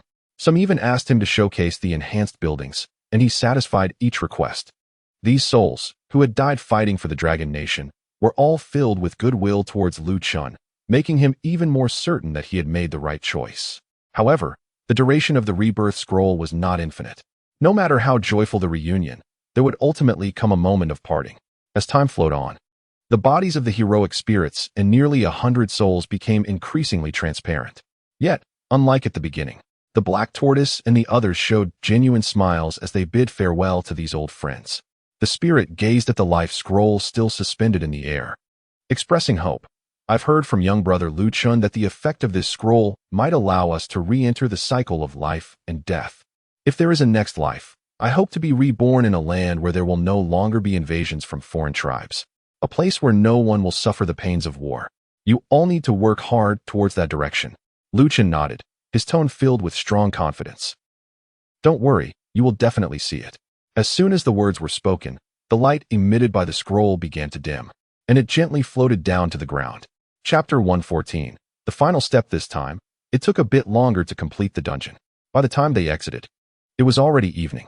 Xuanwu immediately requested a few days off from Lu Chun, saying he needed to enter seclusion to tackle his career advancement task. After hearing his explanation, Lu Chun understood that the task holding Xuanwu back from advancing to the 9th tier was to conquer his inner demons. In the past, he had been defeated countless times by these demons, seeing no hope of victory. At one point, he was so discouraged that he wanted to give up entirely. However, after this experience, Xuanwu felt he had finally freed himself from that past, and it was time to try again. Lu Chun naturally agreed. Adding another supreme powerhouse at the 9th tier to their nation would greatly enhance the deterrent effect against foreign races. Moreover, Xuanwu was currently very compliant with Lu Chun. If he succeeded in breaking through, it would be like having a 9th tier supreme subordinate. Just thinking about it was uplifting. Back at the villa on the back mountain, Yao had just come out of the kitchen wearing an apron, carrying a plate of tofu. Upon seeing Lu Chun enter, she huffed, "Why are you back so late? I was about to eat by myself." Lu Chun glanced at the dining table. The amount was clearly enough for two, and it was still steaming hot, indicating it had just been cooked. There was also a chair positioned perfectly by the window, which hadn't been there yesterday. Things couldn't be this coincidental. The truth is always singular. Lu Chun calmly said, "Were you sitting by the window watching for me to return before bringing out the food? How did you know?" Yao's face instantly turned red. While trying to hide her expression, she set down the plate of tofu. "Hurry and wash your hands. If you keep standing there, the food will get cold." Yes. After washing his hands, Lu Chun took a seat. During dinner, the two naturally discussed what had happened that day. Since Lu Chun returned late, he started sharing his experiences first. Yao was deeply moved after hearing his story. "I didn't expect the members of the Starry Sword to have such a past. Those foreign races are really despicable. But since Uncle Xuanwu has the chance to push for the 9th tier, I hope he will succeed." Lu Chun scooped a spoonful of tofu, eating while saying, "Anyway, I didn't do anything else today. I just stayed in that dungeon all day. What about you? Don't talk while eating. You're spraying food all over the table." Yao scolded him lightly before continuing, "I learned some advanced methods for using skills in class today. Do you want to hear about it?" "No," Lu Chun answered instantly. "I live a professional life without any damage-dealing skills. Why would I need to learn how to use skills?" Yao wasn't surprised by his response and continued, "We had 3 classes this morning: advanced skill usage, equipment rating and appraisal, and world history. In the afternoon, I also visited the dungeon library and chose a level 50 nightmare difficulty dungeon to try soloing. The skill scrolls you gave me were incredibly powerful. The monsters in the dungeon were overwhelmed by a barrage of skills and didn't stand a chance. So I cleared it easily, and my level has now increased to 46. I think I might try challenging a level 60 dungeon tomorrow. Those one-time skill scrolls that were forcefully given to me are designed with level 99 nightmare dungeons in mind. Using them on these lower-level dungeons feels like using a sledgehammer to crack a nut. However, I understand Yao's cautious approach. Not everyone can transfer damage like I can. Even if I have high-level skill scrolls, suddenly jumping too many levels to challenge a dungeon could easily result in being taken out by high-level monsters if I'm not careful. A person's life is only once. You need to stay alive to deal damage. By the way, After finishing up about my day, Yao mentioned some gossip she heard at school. It seems that there will be students from other countries visiting our school for an exchange during tomorrow's opening ceremony. I became a bit interested. Which country's students? Since coming to this world, I haven't met any foreigners here. I've only learned a bit about the post-new calendar history in history class. After the emergence of the other races, over 90 of the countries on Blue Star couldn't withstand their assault and were wiped out within a month. Initially, there were hundreds of human nations, but now only about 10 are still holding on. Moreover, most of them have formed military alliances to barely fend off the relentless attacks from the other races. Only 3 countries, Long Country, Mao Country, and another one, can independently resist the other races. There are also 3 alliances, the European Alliance, the Central Alliance, and the Asian Alliance. While the individual power of the countries in the alliances is relatively weak, the overall strength of the alliances is not far behind the 3 major countries, which allows them to withstand the attacks from the other races. Yao thought for a moment and replied, "It seems to be from Gali Country?" I nodded and contemplated the situation regarding this country. Gali Country is part of the Asian Alliance and is geographically close to Long Country, so there are occasional exchanges. In short, the entire Asian Alliance is closely connected to Long Country, with its member countries revolving around it. The leader of the Asian Alliance has repeatedly invited Long Country to join, but it has been refused multiple times by the upper echelons of Long Country. There's a rumor that joining the alliance would require sharing military troop details and various tactical arrangements with member countries, which the higher-ups of Long Country are unwilling to do. Of course, only a few top leaders know the exact reasons. Yao clasped her hands together beside her face. "So, are you interested in checking it out?" I shook my head. "I might not be free tomorrow, but if I am, I'll go take a look." Yao seemed a bit disappointed. "All right, I understand." This basically amounts to a refusal. However, Chun could only smile wryly about it. It wasn't that he didn't want to accompany Yao to the opening ceremony, but he indeed had an important matter to attend to tomorrow. The opening ceremony and the exchange students from a certain country could only be set aside. He was currently at level 97, and no matter what, he would reach level 99 tomorrow. What Chun cared about the most now was what kind of class advancement quest awaited him after reaching level 99 in the dungeon. He had less than a month until the day of his class awakening. However, at this moment, he was just one step away from becoming a first-tier professional. Chapter 115 Elemental Corridor. The ingredients for dinner were still high-quality supplies specially provided by the state. After finishing his meal, Chun's 4 attributes slightly increased again. Time quickly passed to the next day. Today, Chun Rare woke up early and was already waiting outside the university's dungeon hall before it opened, eager to enter the dungeon as soon as possible. Even Teacher Wang, who managed the dungeon hall, was startled by Chun's behavior. It was the first time he had seen such a diligent and eager student, even at Chongqing University, although this student seemed to have never attended classes. Since Xuanwu was on leave for seclusion, today, the only ones accompanying Chun into the dungeon were the 3, Baihu, Zhuke, and Qinglong. After receiving the teleportation scroll, the 4 stood on the teleportation array and arrived at the dungeon they were going to challenge today. Dungeon name: Elemental Corridor.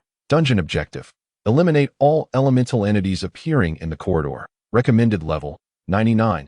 Dungeon difficulty: Nightmare. This was the dungeon they were going to challenge today.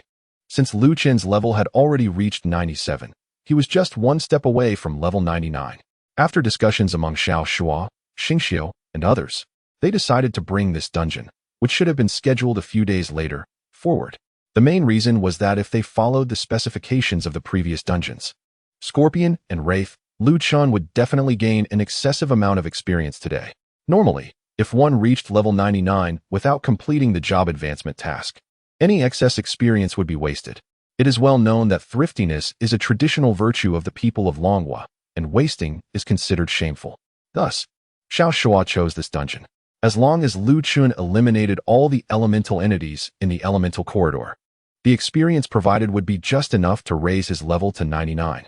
Of course, the experience gained would not be completely reduced without compensation. A decrease in one type of gain indicated that there would be another benefit to offset it.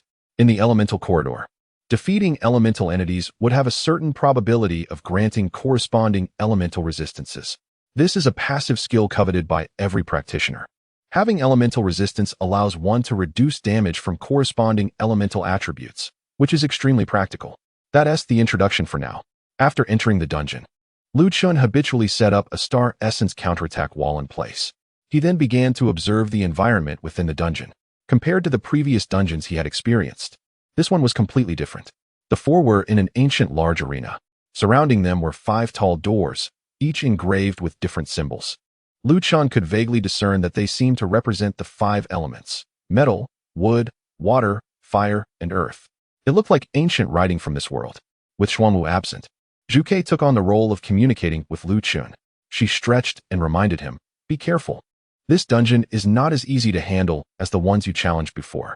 If you can't deal restrained damage to the element, then the damage dealt will be very low." Lu Chun smiled and shook his head. "I think this dungeon is probably much simpler than the previous ones." Just as he finished speaking, the door marked with a golden emblem slowly opened. Behind the door, Lu Chun saw a giant statue open its eyes and lock gazes with him. The statue was covered in a metallic sheen, appearing as a solid whole, exuding a strong sense of power. Gold elemental body, monster. Level, LV 99 health, 50,000, mana, 10,000, attack, 4,500 skills, elemental body, gold, metal transformation, solid counterattack. Zhuke was quite right.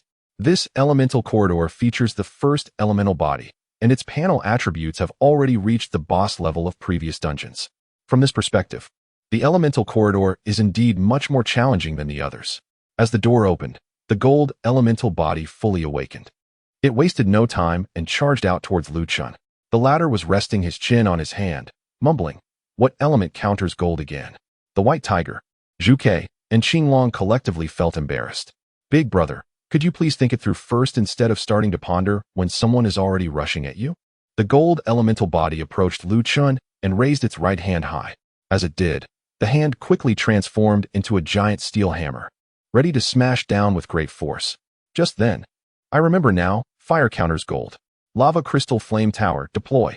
Lu Chun leisurely waved his hand. 2 3-meter-tall, entirely red defensive towers appeared. Due to the choice of building materials, the towers emitted extremely high temperatures, causing the air around them to slightly distort. At the top of the towers, a launcher was positioned, with several tubes extending from it into the tower body, pumping energy.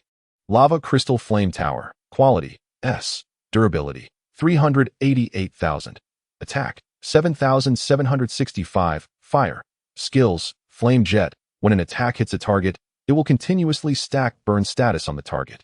Explosive flame. When the target's burn status is stacked to severe burn, all burn statuses can be detonated, causing massive fire damage. As soon as the flame tower landed, it immediately adjusted the launcher at the top. Aiming at the raised hammer of the gold elemental body, it shot out a long tongue of fire. -11, 640, restraint. At first, it was manageable. Although the gold elemental body received significant damage, it still struggled to bring the hammer down. However, within 1 second, -11, 640, restraint. -75, burn. -150, burn. Damage numbers flooded the screen, wildly popping up from the gold elemental body's right hand. The attack method of the flame tower was quite unique. It is different from other structures like arrow towers, artillery towers, or magic towers, which attack in a straightforward manner. The flame tower releases flames that continuously deal damage. Within a second, it can inflict damage 5 times. Moreover, this damage has an area effect and is extremely powerful. On the battlefield, the flame tower is always a primary target for enemy attacks. There is no other way to put it, as long as the flame tower stands. Ordinary soldiers do not dare to charge forward. While they may take a hit from other skills, it is just a brief pain. However, being struck by the flame tower feels like being consumed by fire, a level of pain that no one wants to experience. The flame tower has many advantages. Its only drawback is its limited range. The sprayer at the top doesn't reach very far, so if the enemy doesn't come closer, it can only sit there helplessly. That's why Lu Chun specifically waited for the enemy to approach before setting it up. At this moment, the golden elemental being was still desperately trying to smash its right hand down. However, the hammer on that hand had already melted under the flames of the flame tower, dripping down as liquid metal onto the ground. Chapter 116. Easy defeat in just 1 second. The right hand of the gold elemental was melted by the flame tower. Although it lacked its own consciousness, it was stunned by everything happening before it. It stared blankly at its severed arm. Apart from the metal on the ground that had already turned into liquid, Steam was rising from the severed part of its right hand. Lu Chun didn't waste any time and directly adjusted the direction of the flame tower's jet. The flames turned in the air, sweeping towards the body of the gold elemental. The outcome was inevitable. Your lava crystal flame tower has successfully killed LV-99 gold elemental, gaining 100,000 experience points. The elemental beings in this dungeon not only had boss-level stats, but also provided experience close to that of a boss, which was quite substantial. Unfortunately, Lu Chun did not gain the corresponding elemental resistance after defeating it. However, he didn't mind too much. The probability of obtaining elemental resistance after defeating an elemental being was already quite low. It wasn't that simple to expect it right after killing the first one. Unless one was a chosen one, that is. Just after the gold elemental fell, Lu Chun heard movement coming from another door. Turning to look, he saw that the door was slowly opening, and it was the one associated with the fire attribute. Inside was another giant, but this one was engulfed in raging flames. Fire elemental monster.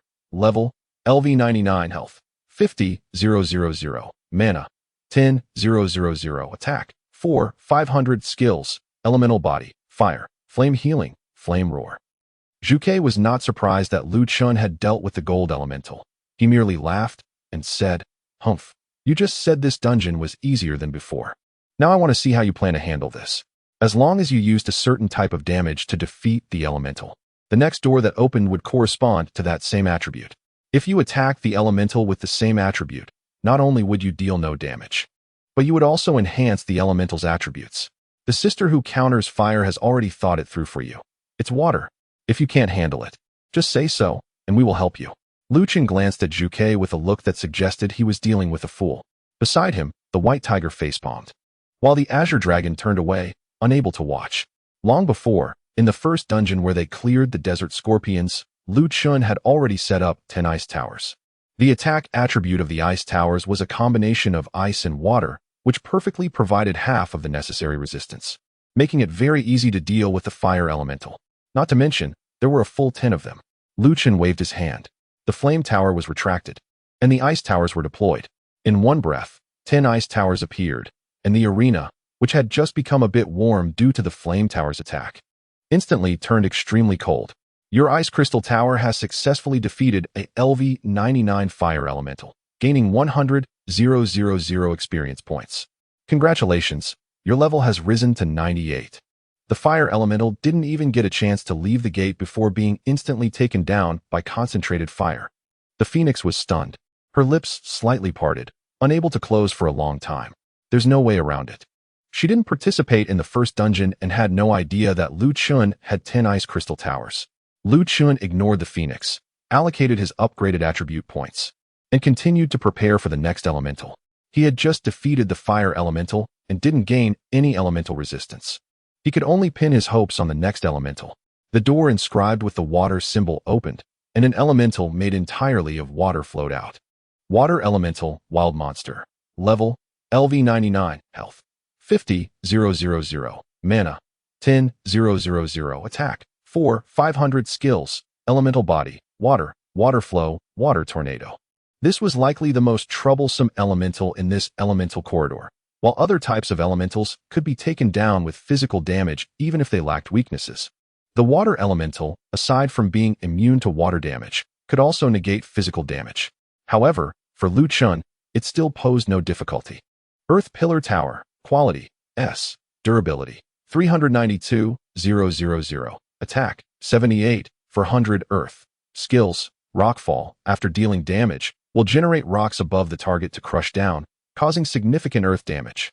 Tremor, causes an earthquake centered on the building within a radius of 100 meters, continuously dealing damage and preventing attacks during the process.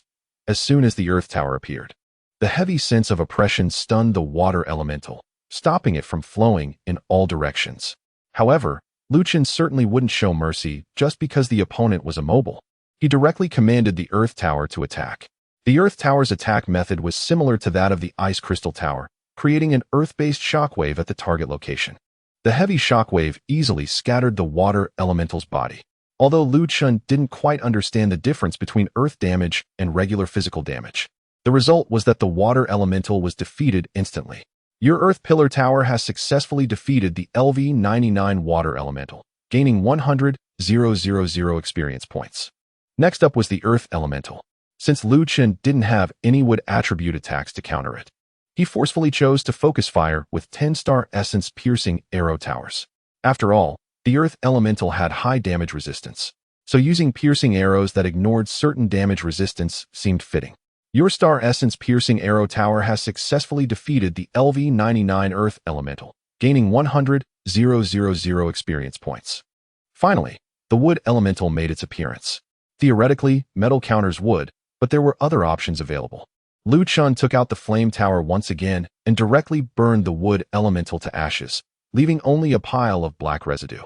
Your Lava Gems Flame Tower has successfully killed a LV-99 Wood Elemental, gaining 100,000 experience points. Why is there still no elemental resistance? Lu Chun's mouth twitched. He didn't expect his luck to be so poor. He had consecutively defeated 5 elemental entities, yet not a single corresponding elemental resistance was granted. Forget it. Let's prepare to take on the boss of this dungeon. Lu Chun sighed and glanced at the center of the arena. The remnants of the 5 defeated elemental entities were slowly converging in the middle. According to the documents provided by Xiao Shuo, the final boss of the elemental corridor would be a fusion of the 5 elemental types. After defeating the 5 elemental entities, it would reveal itself. Chapter 117, Level 99. Achieved. The speed of gathering the 5 elemental energies was quite impressive. Before long, a giant figure, taller than the previous 5 elemental beings, stood in the center of the arena. The giant was radiating 5 different energy fluctuations, its colors a dazzling array. Lu Chun calmly examined the attributes of this dungeon boss. Mixed Elemental Being, Monster. Level, LV-99 Health, 100,000. Mana, 20,000. Attack, 8, 500. Skills, Elemental Body, 5 elements. Elemental Seal, Elemental Tier. The stats were extremely exaggerated, making it twice as powerful as the previous giants. As the final boss of a Level 99 Nightmare Dungeon, the attributes and skills of the Mixed Elemental Being were clearly much stronger than those of the Desert Poison Scorpion and the War Ruins. Their essay saying, "You are rated as a Nightmare level dungeon because you possess the difficulty of a Nightmare level dungeon. And I am rated as a Nightmare level dungeon because the highest difficulty is indeed Nightmare level." According to the document provided by Elder Xiao, the elemental body of the 5 elements can simultaneously immunize against damage from 5 different attributes, and with the enhancement of the water elemental body, the damage from physical attacks is quite limited. Therefore, the Mixed Elemental Being is considered the strongest boss at level 99. Generally speaking, such bosses require a fully coordinated and comprehensive team to defeat under perfect cooperation. Lu Chun assessed the towering Mixed Elemental Being, contemplating how to take it down. Since the 5 attributes of metal, wood, water, fire, earth, and physical damage attacks were ineffective, Lu Chun's options in the dimensional space were reduced to 2, the wind attribute Storm Tower or the electric attribute Magnetic Storm Tower. He made his choice. It's you. The Storm Tower of Frenzied Gale Crystal. With a thought, 2 green defensive towers were deployed. The Storm Tower seemed to be enveloped in an invisible barrier, making its structure appear somewhat translucent. This was the result of massive wind elemental power constantly in operation. Originally, the arena in this elemental corridor dungeon had not been ventilated for a long time, causing Lu Chun to detect a putrid smell upon entering. However, as soon as the Storm Tower appeared, a fierce wind swept through, instantly dispersing the foul odor, leaving Lu Chun somewhat regretful. Had he known his structure had such an effect, he would have deployed it earlier. Frenzied Gale Crystal Storm Tower. Quality, S. Durability, 392,000. Attack, 78. 400. Wind. Skills, Storm, switch to attack mode, continuously firing a massive storm, generating strong thrust. Tornado, switch to attack mode, controlling a movable tornado, generating strong suction. The basic attack mode of the Storm Tower was to launch wind blades, and both skills were different attack modes that produced varied effects. It can be seen that the power of the Storm Tower is not very strong. Like the Ice Tower, it focuses on control. When fighting a boss, you can use the Storm mode to avoid getting too close. When dealing with small monsters, the Tornado mode can be used to easily gather them in a wide area. The control effects are quite comprehensive, making it one of the favorite buildings for ordinary low-level builders. Its main use is to clean up trash on the streets. A single tornado can sweep away all the garbage on the street. Now, the storm tower is also used for trash collection, though this trash is referred to as a mixed elemental entity. Goodbye. The storm tower roars, and the cyan crystal at its peak begins to flicker. The mixed elemental entity, which was previously imposing, instantly becomes a lonely boat in the heavy rain. Despite the various elemental skill enhancements, it is still blown around uncontrollably. After 5 seconds of resistance, the tall body of the mixed elemental entity is pushed out by the storm and crashes into a distant wall, shaking the entire arena. The storm tower's attack does not stop. Instead, it grows more ferocious. Bang! The body of the mixed elemental entity, which had just gathered together, is directly torn apart by the storm. Your Gale Crystal Storm Tower has successfully killed a LV-99 mixed elemental entity, gaining 500,000 experience points. Congratulations! Your level has risen to level 99. Congratulations, because you killed the mixed elemental entity. You have gained the passive skill, Elemental Resistance, Gold, Wood, Water, Fire, Earth. An unexpected notification pops up, and Chun is overjoyed. Previously, he had consecutively killed 5 elemental entities of different attributes, but had not received a single corresponding elemental resistance. He had already been deeply disappointed, coming to terms with the fact that he was quite unlucky. Unexpectedly, it turns out that the previous kills were just a prelude, and the final kill of the mixed elemental entity resulted in all these elemental resistances being revealed at once. It seems that the saying extreme bad luck can lead to good luck does hold some truth. Chun quickly clicks to check this newly acquired skill. Elemental Resistance, Gold, Wood, Water, Fire, Earth. Effect, passive skill, provides a 10 damage reduction from Gold, Wood, Water, Fire, and Earth attribute damage. This is incredibly strong. There are no prerequisites or requirements. It unconditionally reduces elemental damage by 10 forever. No wonder this skill is sought after by many professionals and regarded as one of the most practical skills. However, this can only be considered an unexpected joy. Bringing his thoughts back from the newly acquired skill, Chun looks at his current level. It clearly displays level 99. As the vice president of Chongqing University, the calculation for experience required to level up is quite accurate. Chun's experience bar is just slightly over the threshold for level 99, and it seems he wouldn't reach level 99 without at least a few thousand more experience points. At that moment, a red shadow sweeps past Chun. It is Zhuke. Sir, have you reached level 99? Seeing Chun nod, she asks again, so what is your class advancement quest? We will do our best to assist you and help you complete it as quickly as possible. Upon hearing this question, Chun was momentarily stunned. How would I know? I haven't accepted it yet. Speaking of which, where should this career advancement task be accepted? I haven't heard you mention it before. It was previously stated that since the vast majority of professionals spend their entire lives below the first transition, high school does not teach students about knowledge beyond the first transition, but rather waits until they enter university to learn it. Even very talented students can only encounter the first transition in their second or third year. Because of this, Chun was previously unaware of the situation regarding career advancement. Bai Hu also approached, interjecting with a look of doubt. That's impossible.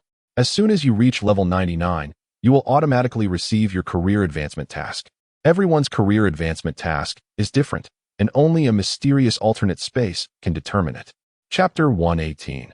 You will become the god of the Dragon Nation. Chun was taken aback. Zhuke, Bai Hu, and Xing were also in shock. Chun had never heard of a professional advancement task being automatically accepted. The members of the Star Sword had never heard of anyone being unable to accept a professional advancement task. I must report this immediately to the council and the military district to clarify the current situation. Bai Hu spoke rapidly, and without waiting for others to respond. He took out a teleportation scroll and directly teleported out of the instance. His actions were decisive and swift. Chun scratched his head and looked at Zhuke and Xing. Is my situation really that special? But I don't feel anything at all. Zhuke's face was filled with complexity. At least for hundreds of years since the new era of the Dragon Nation began, we have never seen anyone like you. Xing pursed his lips. If you cannot undergo professional advancement, then it is impossible to become a first-tier professional. Chun looked at the experience bar that only he could see, his tone filled with doubt. Really? But doesn't it show the experience needed to reach level 100? In Chongqing, at the Central Sea Courtyard, in the heart of Chongqing City, there is a grand courtyard that looks magnificent and solemn, with the national flag of the Dragon Nation standing in front of the entrance. Everyone passing by cannot help but stand tall and salute. This is the heart of the Dragon Nation. The people living inside are the top figures in the national system. Each of them is a living legend, bearing the responsibility of leading the Dragon Nation. At this moment, Baihu appeared at the end of the street, running wildly to the entrance of the Central Sea Courtyard. His speed was such that passers-by could only catch a fleeting glimpse of a shadow. Reporting. Baihu did not stop even as he reached the door, directly pushing it open and walking in. In the center of the Central Sea Courtyard, two elderly men with white hair were sitting in wicker chairs, leisurely sipping tea. One of them was the head of the military district, 5-star Marshal Yang Xinghua. He set down his teacup with an unhappy expression. I've told you so many times. Why are you always so reckless? Just now, I felt you rushing down the street. What if you bumped into someone else? The other slightly plump old man with bright eyes chuckled. Old Yang. There's no need to get angry. Since Baihu is acting this way, he must have something important to report. Let us wait for him to finish before we consider other matters. Being able to speak to Yang Xinghua in such a manner, and also residing in the Central Sea Courtyard, this old man was naturally one of the top figures in the Dragon Nation. He was Su Jianyuan, the chairman of the council, and also a supreme being of the 9th transformation. That makes sense. In front of the chairman of the council, Yang Xinghua couldn't scold his subordinate. If you have something to report, hurry up and say it. The white tiger was panting heavily. It was quite a distance from Chongqing University to the Zhonghai estate, and maintaining top speed was no small burden for him. But at that moment, he immediately responded while catching his breath. Commander Lu Chun, today, he has reached level 99. Su Jianyuan leisurely took a sip of tea. Is that the young man we are focusing on training?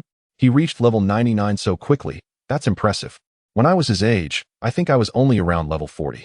Yang Xinghua chuckled disapprovingly. Heh. White Tiger, while this is indeed a good thing, there's no need for you to rush over to the Zhonghai estate to report it. Can't you just write it in the daily report like normal? Oh right.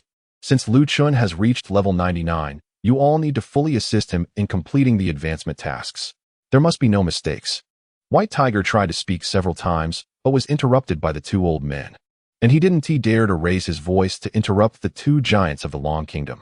Finally, it was his turn to speak. And he quickly said, what I need to report is this. After he reached level 99 today, he did not receive the professional advancement task. The atmosphere in the Zhonghai estate seemed to freeze. Several seconds passed, and Su Jianyuan choked on the tea he had just swallowed, coughing violently. Cough, cough, cough.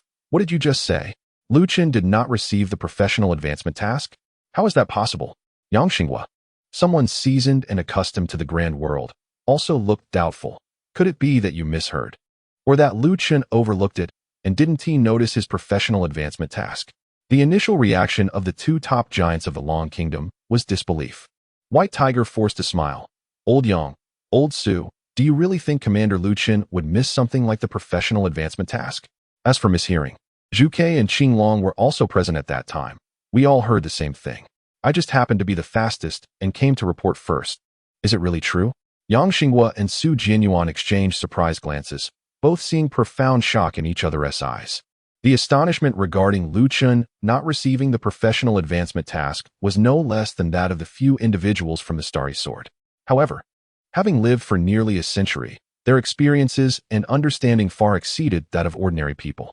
The hidden truths of the world that the Starry Sword might not be aware of, they might not be ignorant of. Before long, the shock in Yang Xinghua and Su Jianyuan's eyes slowly transformed into delight. Could it be that way? There was no other possibility. White Tiger looked confused as he watched the exchange of glances between the two men, not understanding at all.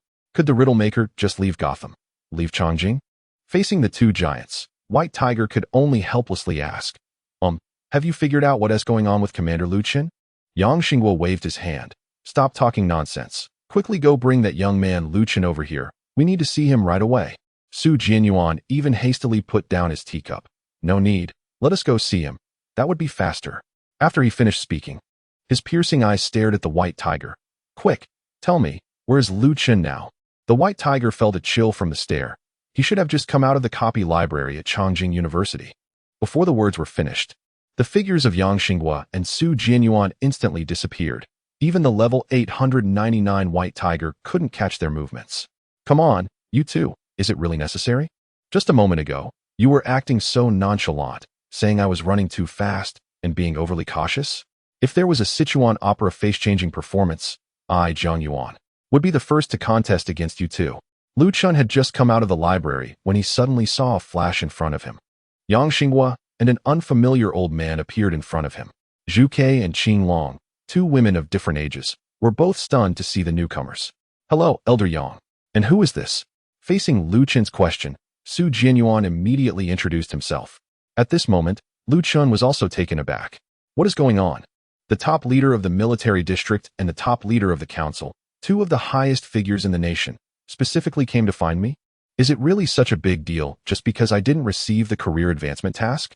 This isn't the place to talk. Follow me, Su Jianyuan said, waving his hand, and directly enveloped Lu Chun, instantly transporting him to the conference room at Chongqing University.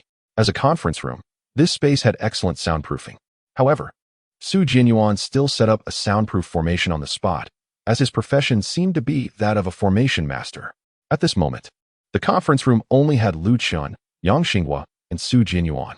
Elder Yang, Elder Su, what is going on? Seeing the actions of the two big figures, Lu Chun felt a bit nervous. Despite appearing powerful and invincible, he had no ability to struggle against a supreme expert of the ninth transformation. However, Yang Xinghua and Su Jianyuan seemed even more anxious than he was. Su Jianyuan took a deep breath and slowly said, Lu Chun, in the future, you will become a god of the nation. Chapter 119, The Secrets of the World, the Divine Chosen. Am I going to become the god of the Dragon Kingdom in the future? What on earth is going on? Lu Chun was taken aback by Su Jianyuan's statement and quickly humbly replied, Old Su, you flatter me too much. Yang Xinghua interjected, Lu Chun, don't underestimate yourself. Previously, our country didn't recognize your abilities, but now it's different. Your status in the country will be elevated to the highest level. Lu Chun didn't know what to say. The country had already treated him exceptionally well, satisfying all his needs. Dungeons, secret realms, and even the national treasury were completely open to him. Now Yang Xinghua was saying that his status could still be raised further. Was this a sign of being elevated to the heavens? To his surprise, Su Jianyuan nodded in agreement. That's right. Although we have been cultivating you with all our might, it was merely the treatment that a super genius should receive from the country. Resources and treatment were provided, but aspects of status and power had not been addressed. Lu Chun, starting today, you will have the authority to mobilize anyone from the Dragon Kingdom's military district, council, and the Practitioners Association. This includes all those 30-odd supreme-level experts. Su Jianyuan spoke passionately, but Lu Chun was already bewildered. What is happening here? The three largest power units in the Dragon Kingdom are the military district, the council, and the Practitioners Association. Yet Su Jianyuan claimed that he could mobilize anyone from these three power units, including the few supreme-level experts in the Dragon Kingdom. Was this implying that he was to become the ruler of the Dragon Kingdom? It would be a lie to say he wasn't tempted. The Dragon Kingdom is one of the three major human nations in the world, with immense strength. To command such a powerful nation alone would certainly be a monumental leap. But he was only at level 99, not even a first-term practitioner yet. Stop! Stop! Stop! Lu Chun shouted 3 times to get the two increasingly excited elders to pause. Old Yang, Old Su, can you first explain to me why it suddenly became like this? I just came out of the dungeon and am completely lost right now. Yang Xinghua took a deep breath and asked, of course. You first think about what happened to you today. There was only one thing that Lu Chun could think of to mention, but his tone sounded somewhat probing. If we're talking about what happened, I just reached level 99 in the dungeon, and I didn't receive the career advancement task. He truly did not understand why this matter could excite the two elders so much that they were willing to hand over the entire Dragon Kingdom. Seeing Lu Chun's puzzled expression, Su Jianyuan realized that he had no idea what this meant. So he calmed down and began to explain. Exactly, it is because of this. You reached level 99 without receiving a career advancement task, which proves that you will become the god of our Dragon Kingdom in the future. This explains nothing. And Lu Chun could only specify the question. But Zhu Ke told me that in the new era of the Dragon Kingdom for hundreds of years, no one has been in my situation. So, what does not receiving a career advancement task have to do with becoming a deity? Su Jianyuan had a mysterious look. Just because the Dragon Kingdom doesn't have it, does that mean other places don't either? Or, just because no human has had your situation, Does that mean no other races do? Lu Chen was startled and immediately thought of something. Yang Xinghua took over the conversation, explaining slowly. It's normal for the kids from the Star Sword to not understand, because this is something that has never been publicly acknowledged. Only we old folks have learned a thing or two from some clues. In our human race, or rather in the history known in the Dragon Kingdom, there indeed has been no human in your situation.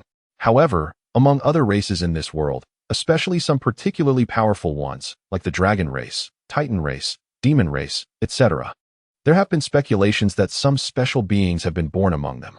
Their strength is usually extremely formidable, and their greatest characteristic is that they can ignore the limitations of career advancement tasks, allowing them to endlessly increase their levels, just like you are doing now. Upon hearing this, Lu Chun interrupted. Wait a minute, since it has never been publicly acknowledged, how do we know they can ignore the limitations of career advancement tasks? It's also possible that they just have strong abilities, so they complete career advancement tasks faster. Yang Xinghua patiently listened to him before continuing. Good question. I had the same doubt at first, but when I truly reached the pinnacle of this world, that doubt disappeared on its own. Lu Chun, can you guess what level I am at now? Since he had just mentioned reaching the pinnacle of the world, Lu Chen's answer was naturally, level 999? Yang Xinghua nodded. That's right. The pinnacle of this world is indeed level 999. He paused for a moment before continuing. However, when I reached level 999, I once again received a career advancement task. If I could complete that task, I would be able to break through from the 9th transition and reach the 10th transition. In other words, the realm of a deity. Lu Chen was completely shocked by this news. He had always thought that the strongest level in this world was the 9th transition, but he never expected there could be a 10th transition above it. However, Lu Chen quickly noticed something was off. But didn't you just say that the pinnacle of this world is level 999? And since you received the task to break through to the 10th transition, why don't you try to complete it? Yang Xinghua first answered the first question. Precisely because the pinnacle of this world is level 999, those who exceed level 999 cannot remain in this world any longer. As for the second question, he smiled with a sense of relief. It's simple, because I can't do it. The task of breaking through the 10th transition is simply impossible to complete. It was precisely because I learned about the content of the career advancement task for breaking through the 10th transition that my previous doubts finally dissipated. The special entities I mentioned earlier are able to break through level 999 and enter another world, which proves that they can definitely ignore this task. Of course, their races are unwilling to admit it. After all, there are very few people in this world who can reach level 999. So no matter what they say, many will believe it. Lu Chun couldn't contain his curiosity and asked, what exactly is the content of the career advancement task for breaking through the 10th transition? Even someone as powerful as you thinks it's impossible to complete? From what Yang Xinghua said, it seems that even Su Jianyuan hasn't reached level 999. And even without reaching level 999, Su Jianyuan's earlier display of power when he brought Lu Chun into the conference room was astonishing. What kind of task could make someone stronger than Yang Xinghua say it is absolutely impossible to complete? In response to Lu Chen's question, Yang Xinghua did not hold back. The content of that task is for me to kill a 10th transition deity and obtain their divine law, so that I can replace them and become the new god. It is precisely because of this task's content that scholars who discovered those special entities speculated that they might have been born with the divine law, allowing them to ignore this task and directly break through level 999 to become new gods. These special entities are referred to as divine chosen by scholars from the Dragon Nation. Chapter 120, The Advantages of Professions. Passing down the flame, the name divine favored lingered in Lu Chen's mind, feeling quite fitting. Does Yang Lao mean to say that he is also one of these divine favored? However, something felt off, but I don't feel like I possess any divine laws. Su Jianyuan, sensing his presence was a bit low, decided to speak up. Perhaps you just haven't realized it yet. In any case, reaching level 99 without accepting a profession advancement task means you, like the divine favored, can ignore the limitations of professional advancement. With the support of national strength, breaking through level 999 and achieving divinity is just a matter of time. That's why I say you will become a deity of our nation in the future. Yang Xinghua followed up with a sigh. I've puzzled over this for over 100 years. Although the human race on this planet cannot be considered a strong race, we have been able to withstand the joint invasions of numerous alien races, at least making us a significant force. There have been quite a few powerful beings at the 9th transition level, So why has there not been a single divine favored appearing all these years?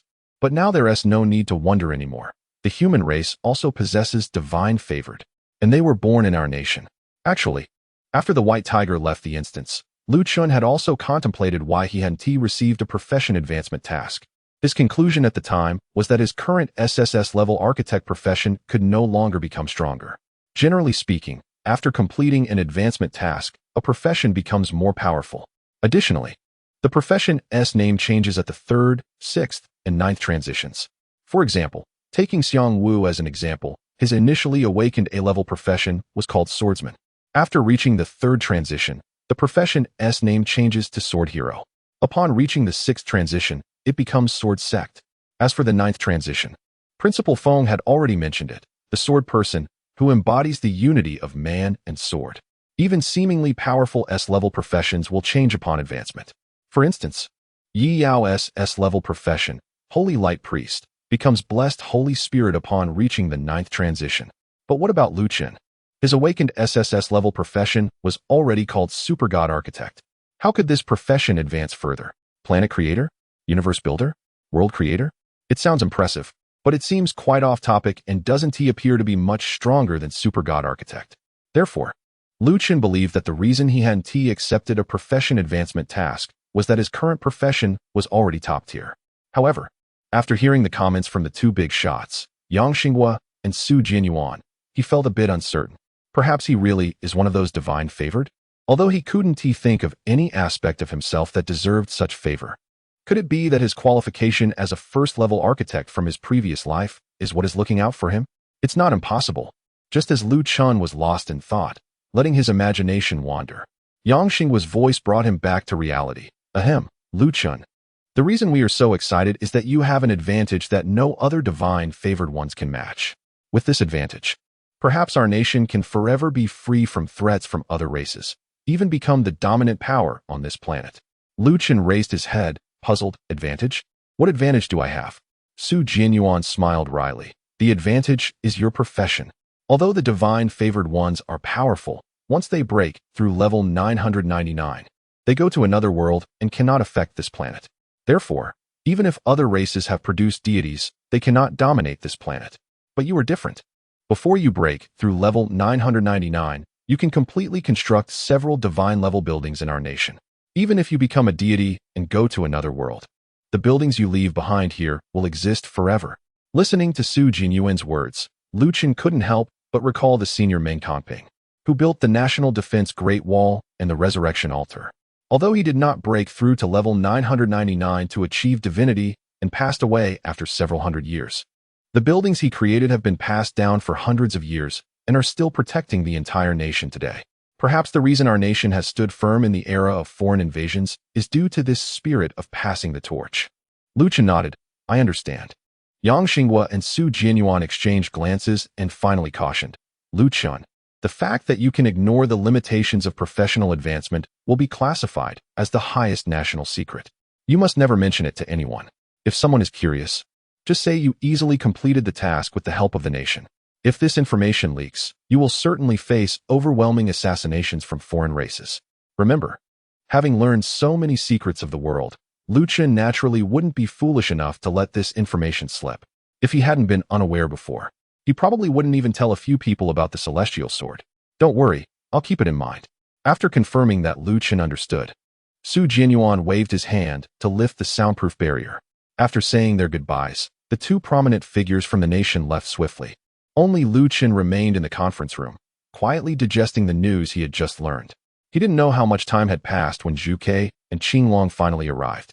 The previously fearless Zhu Ke now appeared a bit restrained. Sir, what did Yang and Su want with you? Chun came back to his senses and chuckled. They planned for me to become the ruler of our nation, but I politely declined. No way, you're just bragging. Zhu Ke rolled her eyes, and the previously tense atmosphere lightened considerably. However, if she knew Chun wasn't joking, she would probably be shocked. Since there was nothing else to do for now, Chun recalled what Yi Yao said yesterday. By the way, has the opening ceremony ended? Zhu Ke estimated the time. It should still be going on for a bit. Chapter 121. Exchange students from Goryeo. Although Chun had a long conversation with Yang Xinghua and Su Jinyuan, He managed to clear the dungeon at an astonishing speed today. If he went over now, he would still be able to catch the tail end of the opening ceremony. Sure enough, when Chun arrived at the square of Chongqing University, he saw an energetic elderly man in a Zhongshan suit finishing his opening speech. He didn't need a microphone, yet his voice carried clearly to everyone in the square. Many teachers were seated below, including the vice president, Xiao Shua. Although Chun had never seen the elderly man on stage, he could guess his identity. He was most likely the president of Chongqing University. Beside him, Zhu Ke thoughtfully introduced, "That gentleman is Mr. El Minghui, the president of Chongqing University." Chun nodded silently and found a discreet corner in the square to continue watching. At this moment, El Minghui had just finished his speech, paused for a moment, and continued, "I believe some well-informed students already know that.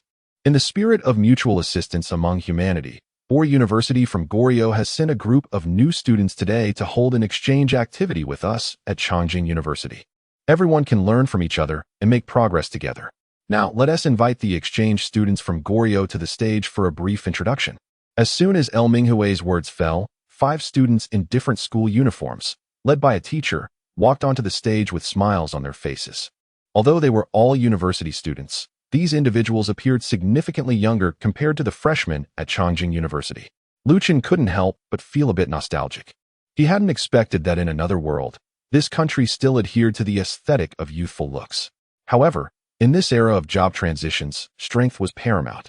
He wondered how these exchange students from Goryeo fared in terms of their abilities, aside from their appearances. The bespectacled teacher leading the 5 exchange students seemed to be their representative. He stepped forward, holding a microphone, and spoke in broken Chinese. "Hello, teachers and students of Chongqing University. I am Choi Jun-min, a teacher from Boar University. I am responsible for representing this exchange activity. I welcome everyone to get to know us, so we can learn from each other and acquire knowledge that we are not familiar with. Now, if you have any questions for us, feel free to ask." His pronunciation was quite awkward, but he spoke relatively fluently, indicating he had likely practiced beforehand.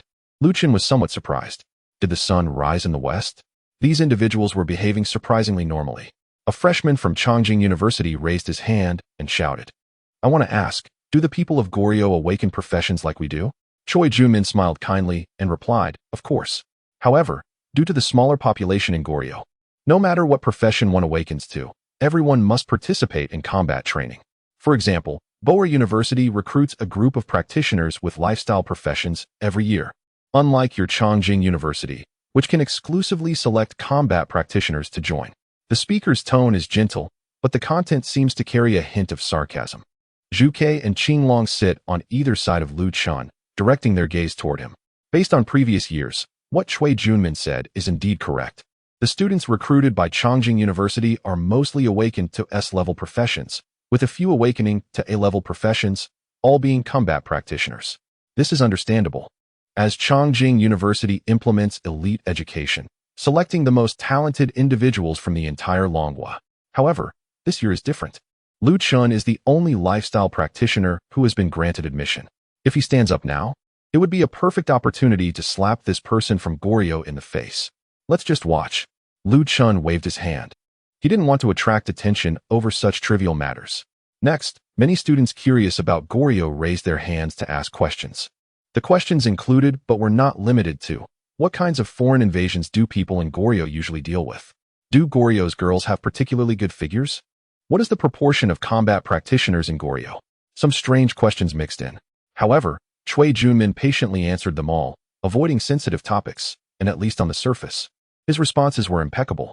At this moment, another student from Chongqing University stood up and voiced what many were thinking. "Teacher Choi, as the saying goes, your greatest understanding comes from your opponents. I believe that if we want to understand each other, we should directly have our students spar with yours. That would be the most efficient." Choi Junmin nodded in agreement, showing no surprise. "You are correct. I had originally prepared to arrange this project. If you wish, we can certainly move it up to now." Students from Chongqing University had long been curious about the strength of individuals from other countries and had been looking forward to this moment. Unsurprisingly, it was approved unanimously. 5 freshmen from Chongqing University were chosen to spar with the 5 exchange students from Goryeo. Zhu Ke covered her mouth and chuckled, asking, "Commander, are you going to join?" Chun twitched the corner of his mouth. "Heh, if I join, That would be too unfair. Not to mention sparring with the 5 freshmen from Boar University. Even if all the students from Boar University teamed up, they wouldn't be enough to take on Lu Chen alone. Although not much time had passed since he awakened his profession, Lu Chen's opponents were no longer his peers. Such opportunities for elementary school-like fights should be left for others to showcase their skills. Moreover, Lu Chen didn't believe that students from Chongqing University would lose to these exchange students from Boar University in a spar. Chapter 122. Elementary school students fighting the strength of the Dragon Nation is overwhelming, with its territory, resources, and population far surpassing that of the neighboring country. Those who are admitted to Chongqing University are the elite among the Dragon Nation.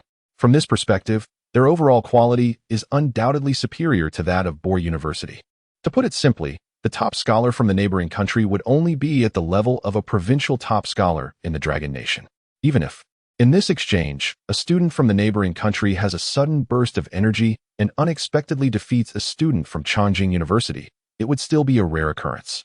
Overall, Chongqing University is expected to achieve a complete victory. Of course, unless the exchange students from the neighboring country resort to cheating, such as taking some potions beforehand to enhance their combat abilities or secretly hiding a couple of disposable skill scrolls in their sleeves. But if such a situation were to arise, the teachers from Chongqing University are not oblivious and would surely notice immediately. In any case, it seems that many new students from Chongqing University are eager to spar with the exchange students from the neighboring country. During the registration process, dozens of hands were raised. With only about 100 new students at the entire Chongqing University, it can be said that the vast majority, aside from those in supportive combat roles, are keen to participate in the battle. Ultimately, Principal Liu Minghui personally selected 5 lucky individuals to represent Chongqing University in the competition. Among the 5 chosen, Lu Chen recognized Zhong Hao, someone he had met once before. Zhong was usually quiet but had become the top scholar of Haiping Province in this year's college entrance examination, making his strength a mystery. Lu Chen was quite interested in his abilities and couldn't help but pay more attention. As everyone left the platform, 2 teachers from Chongqing University, both of whom were formation masters, slowly began to set up a formation. Lu Chen curiously asked, "What kind of formation are those 2 teachers setting up? And what is its effect?" This time, it was Xiao who answered. "They are setting up a formation specifically designed for sparring, called Endless Cycle. Only formation masters who have reached the 3rd transition or above can learn the skills for this formation, and they also need to bring an assistant when arranging it. The effect of the formation is that as long as one stands within it, no matter how much damage is taken, it will not be fatal. Once health is reduced to 1/10, the next incoming damage will be immune. With this formation in place, the students sparring inside can use their full strength without worrying about holding back. The side whose health drops to 1/10 first will be considered defeated." What kind of grand move is this? Lu Chen thought to himself, instinctively asking, "Let me guess, does this formation also provide healing effects to those inside at the end?" Xiao Qinglong looked surprised. "How did you know, sir?" "Well, that's actually true." Lu Chen rubbed his forehead, patiently waiting for the formation to be completed. The students from Chongqing University and the exchange students from Boar University stood on the platform, respectively. The student from Chongqing University clasped his hands and politely said, "Hello. My name is Gulang. My profession is an S-level combat job, the Galeblade Master. Please take care of me." In contrast, the exchange student from a certain country spoke rather awkwardly. "My name is Li Zhuais, and my profession is an S-level combat job, the Blood Shadow Assassin." Lu Chen had hardly watched battles of other professions, so he started observing carefully. Although both sides were relatively weak, he could still glean some insights into the fighting styles of different professions. The sparring began. With the referee teacher's command, Gulang quickly took out a simple blade from his storage item. Gripping it with both hands, he began to enhance himself with various buffs. Gale command, speed enhancement, strength enhancement. His momentum continued to rise. Lu Chen nodded as he watched. It seemed this person favored a straightforward, forceful approach. In contrast, Li Zhuais from another country casually removed his outer coat and drew a dagger from his waist. His eyes constantly darted over Gulang's figure. Compared to his relatively youthful appearance, his gaze was much more sinister. This person didn't add any buffs at all? Lu Chen was quite surprised. He didn't expect this exchange student to be so audacious, just standing there watching his opponent buff himself. Gulang felt disrespected as well, his brows furrowing deeply. "Fine. Let me see what this guy is made of." He shouted loudly and charged straight at Li Zhuai's. With Gale Command and Speed Enhancement, Gulang's charging speed was impressive. With each step, it was as if a gust of wind propelled him forward. The sparring area was small, and in just 2 or 3 seconds, Gulang was right in front of Li Zhuai's. Wind Element Slash. Gulang raised his blade high and swung it forward with all his might. Li Zhuai's narrowed his eyes, his figure becoming ghostly like a phantom. The blade struck where he had been, but it felt as if it passed right through him without making contact. Another phasing technique? Why does it seem like so many people know this move? Lu Chen had seen spirits use this technique in the ruins of war. Even their turret attacks could be dodged. Gulang was no slouch either. Getting into Chongqing University proved his exceptional ability. Missing a strike, he quickly withdrew. At this moment, Li Zhuai's finally made his move, thrusting his dagger forward with incredible speed. Even faster than Gulang with all his buffs. Just what I was waiting for. Gulang immediately discarded his simple blade, revealing another long sword sheathed at his waist. Gripping the hilt, he pulled it from its scabbard. Raging Slash. Gulang shouted with all his might as he drew the long sword. Lu Chen couldn't help but twitch his mouth. Bro, are you calling out for equipment or a skill? Soon, the discussions among the students answered his question. Here it comes. Gulang's ultimate move, the S-level skill Raging Slash. It is said that he used this move to slay a level 40 monster during the college entrance examination, ultimately becoming the top student in his province. Hee, let's see how that student from another country responds. I hope Gulang can help us make a great start at Chongqing University. Chapter 123. The weak one with a swift draw of the long sword. An endless whirlwind was conjured, all condensing onto the blade. Facing the long-prepared S-level skill from his opponent, Li Zhuai showed no signs of panic in his eyes, maintaining a calm demeanor throughout. Lu Chen couldn't help but think more highly of him. This guy seems to have some strength. Just as he finished his thought, a sudden puff echoed. Blood spurted from Li Zhuai's mouth, and he was sent flying out of the ring, landing outside. Even the dagger in his hand was shattered by a single strike from Gulang. The teacher acting as the referee raised his left hand and announced loudly, Chongqing University. Gulang wins. In addition to having his health reduced to below 1/10, falling out of the ring during combat also resulted in a loss. Lu Chun was stunned by the outcome. Brother, I just said that. Does the face slapping have to come this quickly? And that guy Li Zhuai's, even though he couldn't win, still pretended to be calm. Who was he putting on an act for? I give up, they really are weak. Aside from putting effort into appearances, their strength remains consistently low. Shaking his head, Lu Chun continued to watch the next match. After 5 consecutive matches, all 5 opponents had been utterly defeated. In one of the rounds, the freshman selected by Chongqing University was an A-level professional who also easily defeated an S-level exchange student from another university. When Zhong Hao stepped onto the stage, Lu Chen couldn't gauge his strength either. He won even more effortlessly than Gulang, steadily pushing his opponent step by step into a corner of the arena before finally forcing him out of the formation. At least it became clear that Zhong Hao was an S-level elf swordsman, a profession capable of communicating with elves to harness their power. There was a significant gap in potential, but it was evident that Zhong Hao utilized it quite well. Seeing the performance of the exchange students from the other university, the students of Chongqing University felt greatly disappointed. Sigh, I didn't expect the people from that country to be so weak. What a waste of my time. With this level, they're actually considered the strongest among the new students in their country? I really don't know how they managed to resist during the foreign invasion. Perhaps they are so weak that even the invaders couldn't be bothered to attack them. Forget about them. Instead of learning from them, it's more practical to go tackle another dungeon. From the initial anticipation, many students had lost interest in these exchange students. However, Choi Junmin still maintained his smiling facade. Seemingly unaffected by the students' discussions, Chongqing University truly deserves to be the top university of the Dragon Country. Every new student possesses formidable strength. Our university concedes defeat with respect.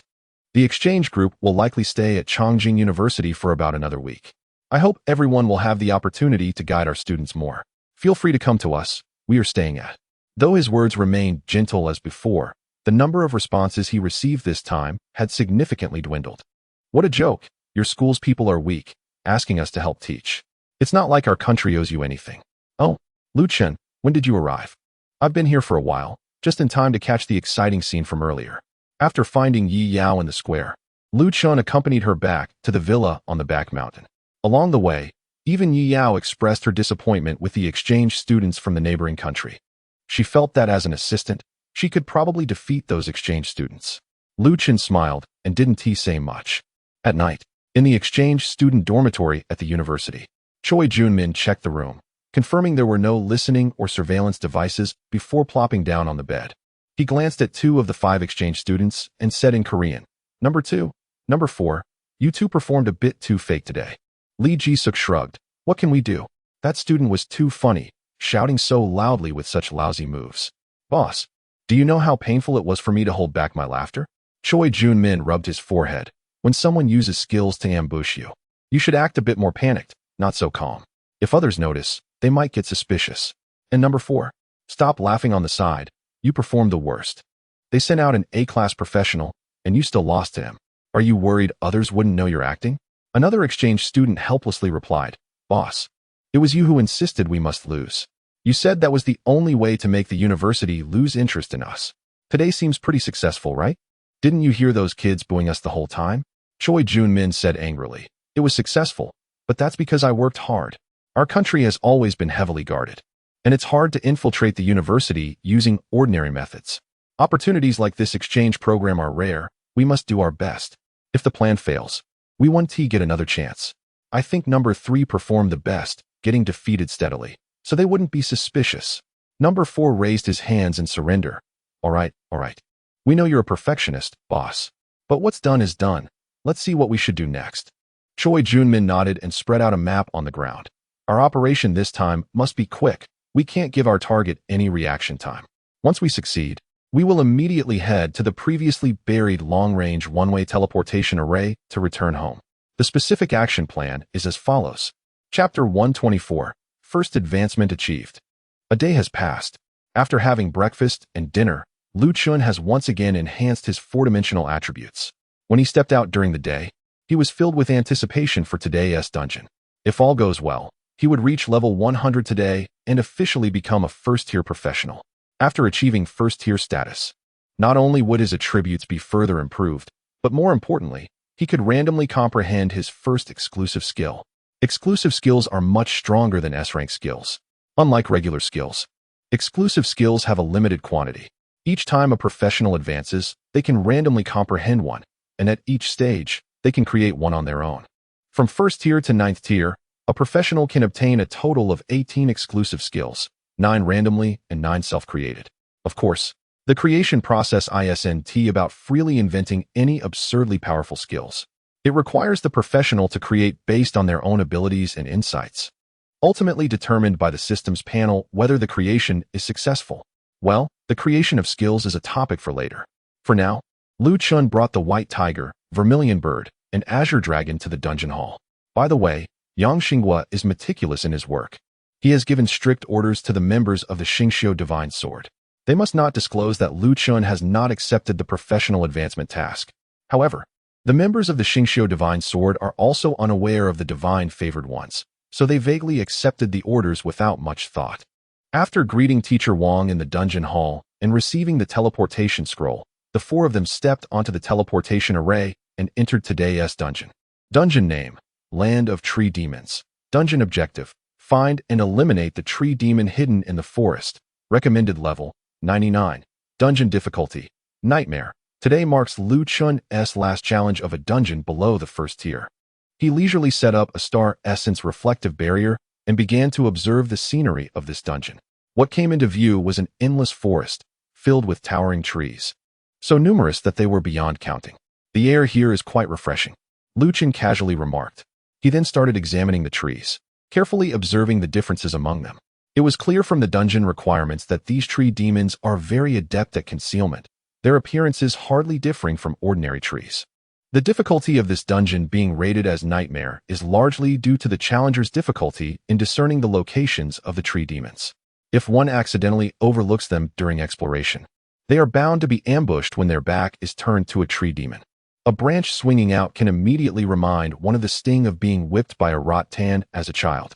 However, the reason Lu Chun chose this dungeon is quite clear. Just because others find it difficult to identify these tree demons does not mean he cannot.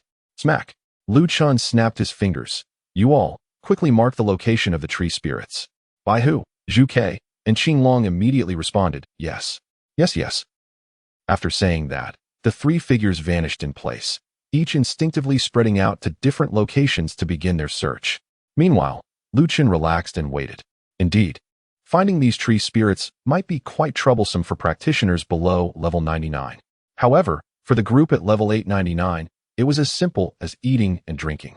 With just a glance, they could easily distinguish between tree spirits and ordinary trees, since they were merely helping to find monsters. Similar to when Xian Wu led the way in the first dungeon, it wouldn't count as participating in combat, and all the experience points would go to Lu Chun. How efficient were Bai Hu, Zhu Ke, and Qing Long? In less than a minute, the fastest Bai Hu returned first, reporting 20 coordinates. According to Lu Chun's own observation of the experience bar, he would need to defeat about 60 tree spirits to level up to 100. Naturally, the three of them divided the task evenly. All right, it's my turn to act. Without saying much, Lu Chun directly ran towards the coordinates provided by Bai Hu. As he ran, he casually deployed star essence piercing arrow towers. He considered using the flame tower, which counters tree spirits, but decided against it, thinking it better not to set the mountains on fire. Your star essence piercing arrow tower has successfully killed a LV-99 tree spirit, gaining 35,000 experience points. Your star essence piercing arrow tower has successfully killed a LV-99 tree spirit, gaining 35,000 experience points. Your star essence piercing arrow tower has successfully killed a LV-99 tree spirit, gaining 35,000 experience points. After setting up 20 star essence piercing arrow towers, Lu Chun arrived at the farthest tree spirit. After defeating it and returning, he conveniently reclaimed the towers on the way back. With the high movement speed provided by the Scarlet Rhythm, everything felt effortless. When Lu Chun returned to the starting point, Zhu Ke and Qing Long had already found 20 tree spirits. He repeated the previous method twice and killed another 40 tree spirits. Your star essence piercing arrow tower has successfully killed a LV-99 tree spirit, gaining 35,000 experience points. Your star essence piercing arrow tower has successfully killed a LV-99 tree spirit, gaining 35,000 experience points. Finally, upon defeating the 40th tree spirit, the notification Lu Chun had been eagerly anticipating popped up. Congratulations, your level has increased to 100. Congratulations, your level has increased to 100. And your job class has been upgraded to the first transition. All attributes have increased to 5 times the current level. And the free attribute points gained per level up have increased to 40 points. Job-specific skills have been unlocked. Would you like to begin comprehending the first transition exclusive skills? Lu Chun looked at the series of notifications and couldn't help but feel overjoyed. Indeed, the upgrade to the first transition would enhance all attributes and the free attribute points gained with each level up. However, for other professionals, those below S level can only increase their attributes to a current multiplier of 0 to 1, 5 times.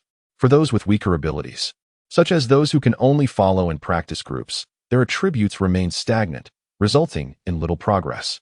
S-level professionals, on the other hand, can increase their attributes to 5 to 0 times. Particularly strong S-level professionals can double all their attributes. In Lu Chen's case, he directly increased his attributes by 5 times, which is even higher than the strongest S-level professionals. Additionally, his base attributes were already quite high, making the increase even more explosive.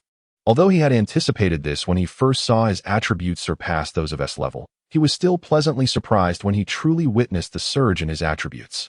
He could clearly feel a significant improvement in his physical quality. Both his strength and reaction time, as well as his thinking speed, had been greatly enhanced. After reviewing his attributes, Lu Chun turned his attention to the last 2 prompts. Exclusive professional skills have been unlocked.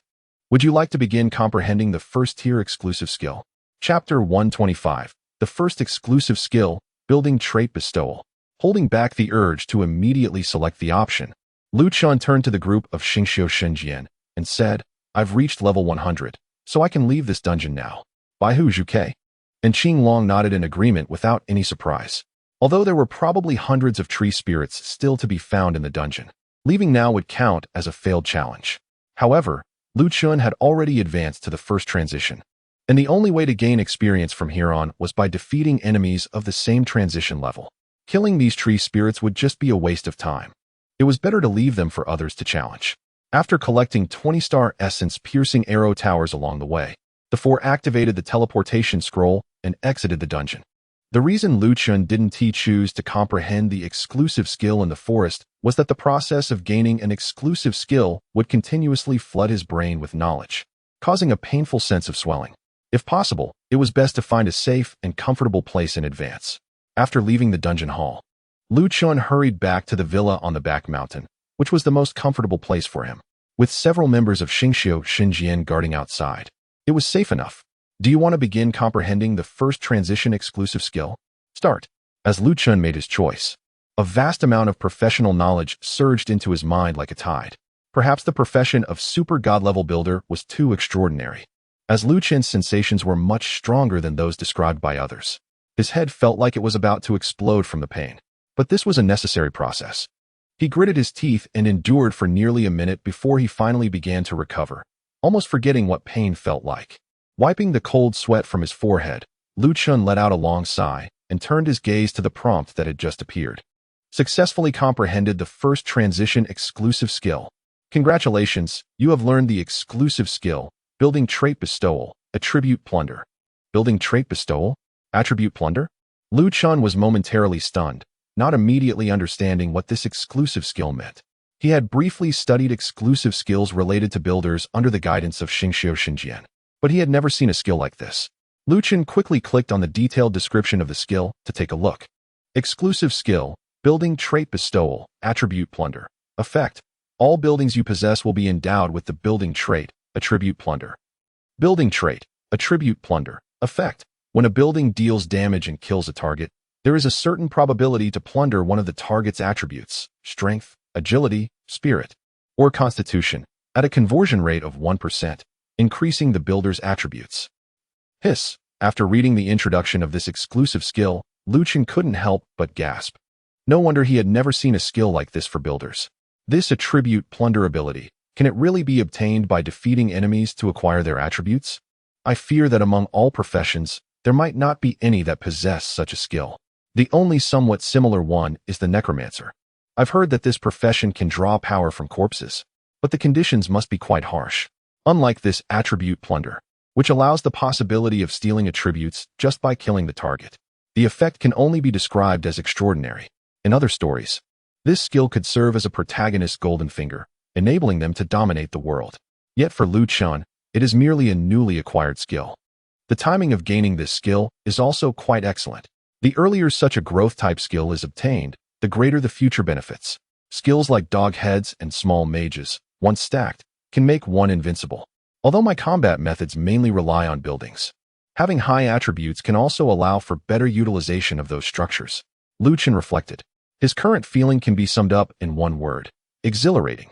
By the way, my exclusive skill has been unlocked, which means I can choose to create my own skills now. Chun suddenly remembered this. His eyes brightened, and he began to create his exclusive skill. In his mind, there were already countless buildings waiting to be recreated in this world. However, your current understanding is insufficient. Creating exclusive skill. Prism Tower, failed. Your current understanding is insufficient. Creating exclusive skill. Proton Cannon, failed. Your current understanding is insufficient. Creating exclusive skill. Tower of Destruction, failed. He thought of several impressive buildings in a row, but each time he was informed that his current understanding was insufficient. Chun felt a headache coming on. He didn't expect these buildings to be so difficult to create. However, he did not lose heart. After all, he had only just reached the first transition, and there was still plenty of time ahead. Moreover, the notifications only indicated that his current understanding was insufficient, not that his abilities were lacking. This means that, based on Chun's extraordinary builder profession ability, he would indeed have the capability to create those buildings in the future. If it were truly impossible to create a skill, the notification would directly state that creation was not possible. Temporarily calming his excited emotions, Chun opened his current panel. Name: Chun. Occupation: SSS level life profession. Super God level builder. Level: LV 100. Strength: 1057 500. Agility: 3532 500. Spirit: 3535 500. Constitution: 1072 500. Health, 16,720. Mana, 41,320. Attack, 1657. Professional talent. Infrastructure Maniac, SSS level talent. Skills, Elemental Resistance, Gold. Wood, Water, Fire, Earth. Tower of Blazing Flames, S. Tower of Frozen Ice, S. Tower of Storms, S. Exclusive skill, Building Character Bestowal, Attribute Plunder. Buildings in the Dimensional Space. Lava Crystal Tower of Blazing Flames 100. Ocean Gem Tower of Frozen Ice 100. Storm Crystal Tower of Storms 100. Thunderstone Magnetic Storm Tower 100. Earth Pillar Tower 100. Star Essence Piercing Arrow Tower 20. Star Essence Advanced Turret 20. Star Essence Reflective Wall 20. Star Essence Forbidden Spell Wall 20. Star Essence Refractive Wall 20. Phoenix Wood True Sight Tower 10. Phoenix Wood Strong Strike Tower 10. Phoenix Wood Attack Speed Tower 10. Phoenix Wood Corrosive Tower 10. Phoenix Wood Maintenance Center 60. Spirit Wood Maintenance Center 1. Pine Wood Arrow Tower 1. Granite Arrow Tower 3. Granite Wall 2. Meteorite Turret 4. Xianbing Turret 1. Equipment. Deep Crimson Rhythm. Telekinetic Bracelet. Trickery Ring. Chapter 126. The next arrangements after advancing to a first-tier professional. Lu Chen's attribute panel has become even more impressive. With the enhancement from his equipment, both his agility and spirit attributes have surpassed 4,000. Equipment? Alright. Speaking of equipment, Lu Chen suddenly remembered that he hadn't changed his gear in a long time. When Xiao Shuo initially provided him with his equipment, he mentioned letting Lu Chen make do with this S-level Deep Crimson Rhythm for now, and that he would select a stronger set of gear for him later. Quite a few days have passed since then. Has Xiao Shuo possibly forgotten? Although the attributes of this Deep Crimson Rhythm are quite good, even after Lu Chun has reached the first tier, its effects are still relevant. However, since he can equip a stronger set, who would refuse that? Alright, time to pay Xiao Shuo a visit. Lu Chen quickly decided on his next course of action. The Tree Spirit dungeon he challenged today was completed in no time, thanks to the assistance of the Starry Sword, so he still had plenty of time left. Besides the equipment issue, Lu Chen also needed to inquire about some matters regarding his first-tier advancement, such as the 199-level dungeon he would need to challenge next, and how the secret realms would be arranged. Most importantly, he wanted to know how to better grasp the methods for creating corresponding exclusive skills. Lu Chen was quite determined. After making up his mind, he immediately left the villa in the back mountain and headed to the vice principal's office. He knocked on the door twice, and a voice soon responded from inside. Come in. Upon entering, Lu Chen greeted, Hello, Xiao Lao. Xiao Shuo, who was reviewing documents at his desk, brightened up when he saw it was Lu Chen. Oh, Lu Chen, you came to find me. What's the matter? Lu Chen got straight to the point. I just reached level 100 and have now become a first-tier professional. Xiao Shuo was surprised and confused. Huh? So fast? But didn't you just reach level 99 yesterday? You completed the professional advancement task today? The tight-lipped nature of Yang Lao and Su Lao was surprising. Even Xiao Shuo, who had been closely overseeing Lu Chen, was not clear on the situation. Lu Chen was a bit taken aback, but responded as previously agreed. Actually, Yang Lao sent someone to assist me with the task since I'm in a lifestyle profession, so the advancement task wasn't too difficult. Xiao Shuo suddenly understood. So it was Yang Lao who helped. No wonder. I was planning to ask about your professional advancement task and figure out how to assist you. Lu Chen quickly waved his hand. There's no need for you to worry about the advancement task. With Yang Lao's help, I'm all set. Xiao Shuo didn't suspect anything. Alright, with Yang Lao's assistance, I want to complicate things. So, you're here today to learn about the dungeon arrangements after the first-tier advancement, right? As expected of Xiao Shuo, he instantly guessed Lu Chen's intention. Lu Chen nodded slightly. Yes, besides the dungeons I need to challenge after the first promotion, I'm also very interested in the secret realms that can only be accessed after the first promotion. As for what he mentioned, Xiao Shuo had already made arrangements. After hearing this, he opened a drawer in his desk and took out a stack of brand new documents. Holding the documents, Xiao Shuo stood up and handed them over. Here, these are the nightmare difficulty dungeons I've arranged for you at level 199. As long as you clear these dungeons daily according to the plan, you should be able to reach level 199 in about a month. Lu Chen took the thick stack of documents, his brow furrowing slightly. A month? Is it really that slow? Upon hearing his words, Xiao Shuo couldn't help but smile wryly. You leveled up from 1 to 99 at an unprecedented speed, likely unmatched in the future.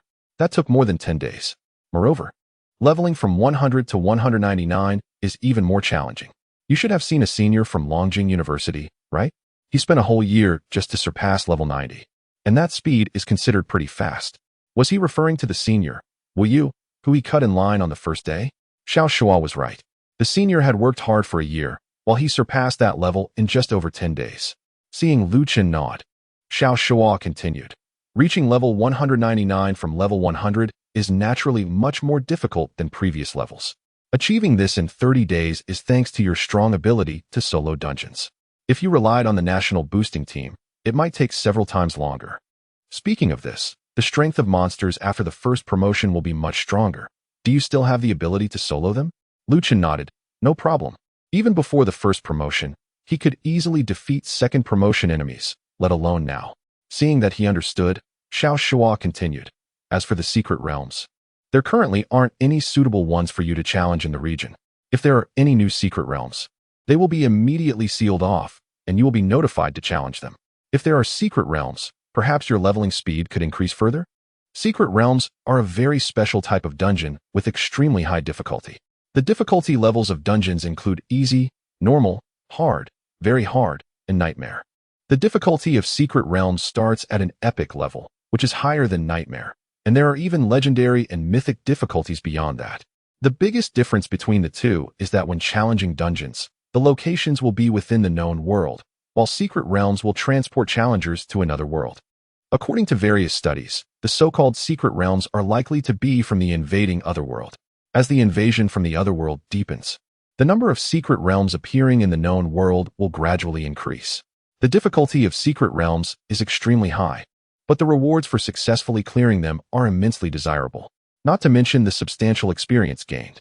There are equipment stronger than S rank, permanent enhancement items, super potions, and various magical skill scrolls readily available. For instance, the reincarnation scroll that Qinglong took out in the war ruins was obtained by Yang Xinghua from an epic-level secret realm. Such skills are nearly impossible to find in this world. They are unique to other realms. Unfortunately, secret realms are not something one can easily come by. Even with Lu Chen's national treasure level treatment, the country cannot simply conjure a few secret realms for him to explore.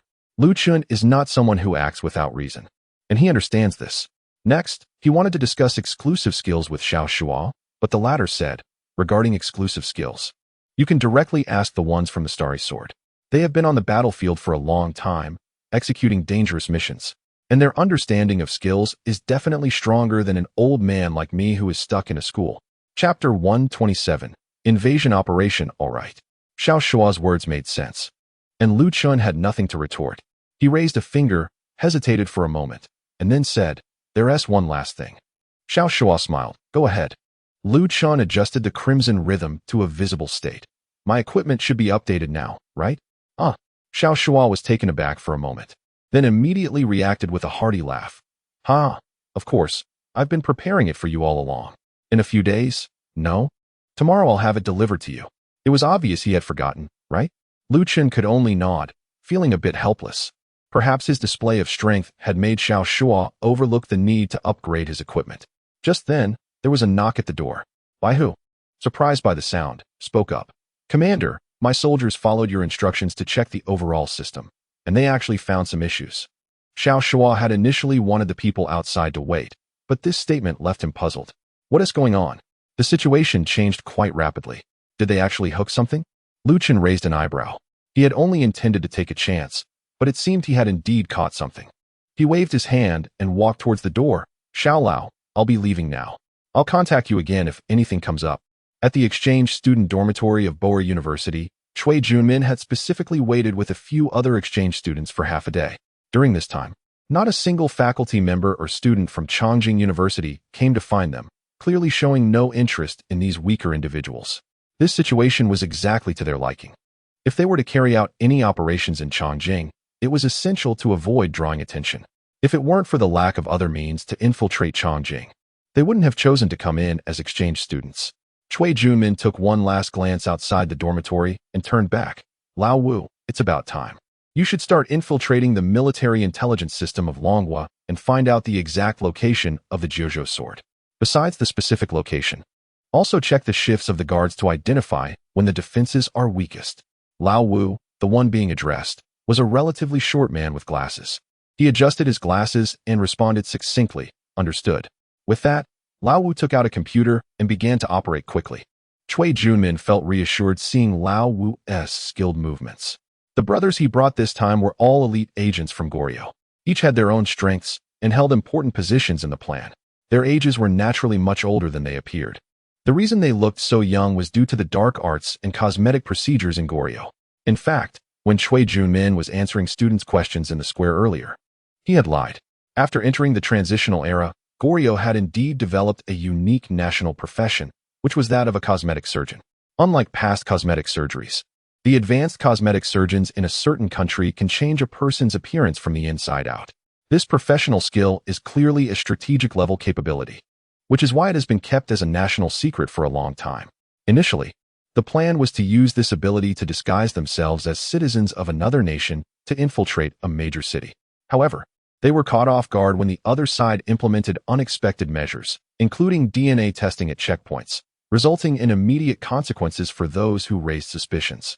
This caused their plan to fall through, and they were left with no choice but to find a legitimate reason to blend in. As one of their members expressed frustration over the difficulty of the task, another member paused his actions. "All right, I've confirmed the specific location of the sword and the guarding forces." The first member's eyes lit up, and he quickly moved closer to the computer to check the information. The hacker had just breached the intelligence department of the military, looking for crucial data. His hacking skills were exceptionally high, and with adequate preparation, he focused on breaking through one key piece of information, allowing him to achieve his objective swiftly. Although the military's intelligence department would likely discover the breach soon, by then, they would have already made their escape.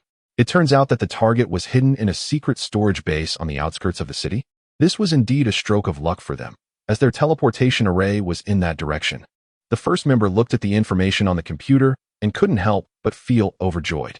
"Are we acting now?" Another member asked, tossing a deep-colored dagger in his hand.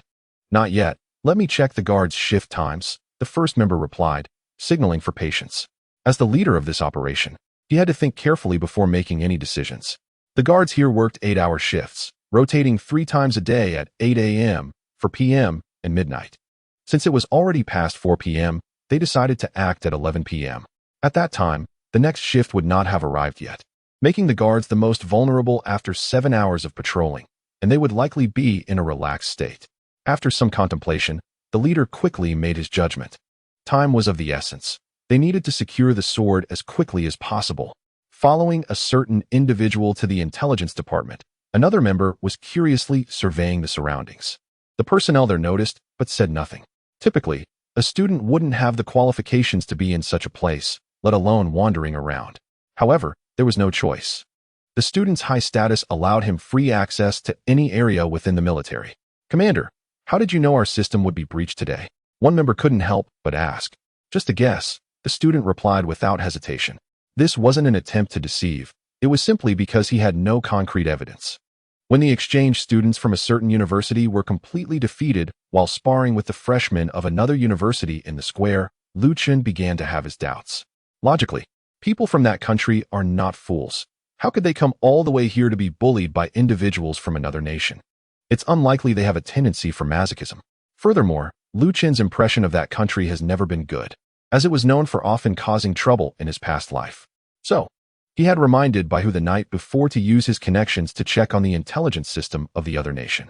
If nothing turned up, it would naturally be treated as if nothing had happened. But now that something has been found, Chun looked at his exclusive skill bar and saw the attribute plunder. Killing someone from the same race does not grant experience. He wondered if this attribute plunder could be triggered. Those sent to stir trouble must have relatively high levels. Chapter 128. The 9 Provinces Sword. If Chun had no clue about the actions of certain individuals before, he could basically confirm that their levels were definitely very high now. Otherwise, they wouldn't end every sparring session by being knocked out of the ring. The reason they fell out of the ring each time was that their attributes were too high. With the strength of the freshmen at Chongqing University, it was impossible to reduce their health points to less than 1/10. On the other side, Bai Hu chatted with the personnel from the military intelligence department for a while. Only then did he finally confirm which location had been breached. He returned to Chun's side, looking a bit grim. "Commander, the information that was breached is related to the 9 Provinces Sword. However, the opponent's methods are very strong, and the counter-tracking was unsuccessful. This was the first time Chun had heard of this item and felt quite curious. What is the Nine Provinces Sword? Baihu explained. The Nine Provinces Sword is a national treasure of the Dragon Country. Obtained hundreds of years ago when Marshal Yi Zhenghua led the elite of the Dragon Country into a legendary secret realm known as the Nine Turns, from which they received this reward. It has been kept in a heavily guarded base for many years and is only considered for deployment during large-scale wars. Legendary Level 9 Turns equipment? These individuals really have big appetites. Just from Baihu's brief explanation, Chun could tell the importance of the Nine Provinces Sword to the Dragon Country. Well then, let's head to that base and set a trap. Chun waved his hand, signaling to the people from the Starry Sword. Although Zhu Ke and Qing Long didn't speak, they had been following closely behind. With the three from the Starry Sword present, those 6 individuals shouldn't be able to stir up much trouble. Wait, since it concerns the Nine Provinces Sword, we should report first. Baihu furrowed his brows, interrupting Chun. Sigh. Chun glanced at him, looking helpless. Do you think that if I can see something's off, Yang and the others wouldn't notice? Zhu Ke and Qing Long also looked at Baihu as if he were foolish. Baihu was taken aback. That made some sense. Zhonghai Courtyard. Early this morning, Lu Minghui personally came to visit and explain the unusual activities of the exchange team from a certain country. He couldn't figure out what these individuals were up to, so he had to come and talk to Yang Xinghua. After all, these matters pertain to international relations. Although Lu Minghui was a strong university president, he shouldn't get too involved. Professional matters should be left to professionals like Yang Xinghua, who had fought for many years and had a formidable reputation among the nations of humanity. But unexpectedly, before Yang Xinghua had finished listening to him, he smiled and waved his hand. Don't worry, Principal Lu. I've already arranged for someone to handle it. Lu Minghui was left with a head full of question marks. This incident happened yesterday, and I just came to report it. How could you have already arranged it? Is the efficiency of the military district really that terrifying? Minghui pondered for a moment and decided to voice his doubts. May I ask how you learned about this matter, and who arranged it? Yang Xinghua had no intention of hiding anything and answered directly. Chun. As the president of Chongqing University, Minghui certainly knew of this genius student who had been specially admitted by the state. However, he had not interacted with him much. Has a student discovered this before me, an old man? Truly impressive. Minghui felt a sense of admiration, but then he realized something. By the way, what about the person who was arranged to handle this? Yang Xinghua chuckled. Haven't I already mentioned it?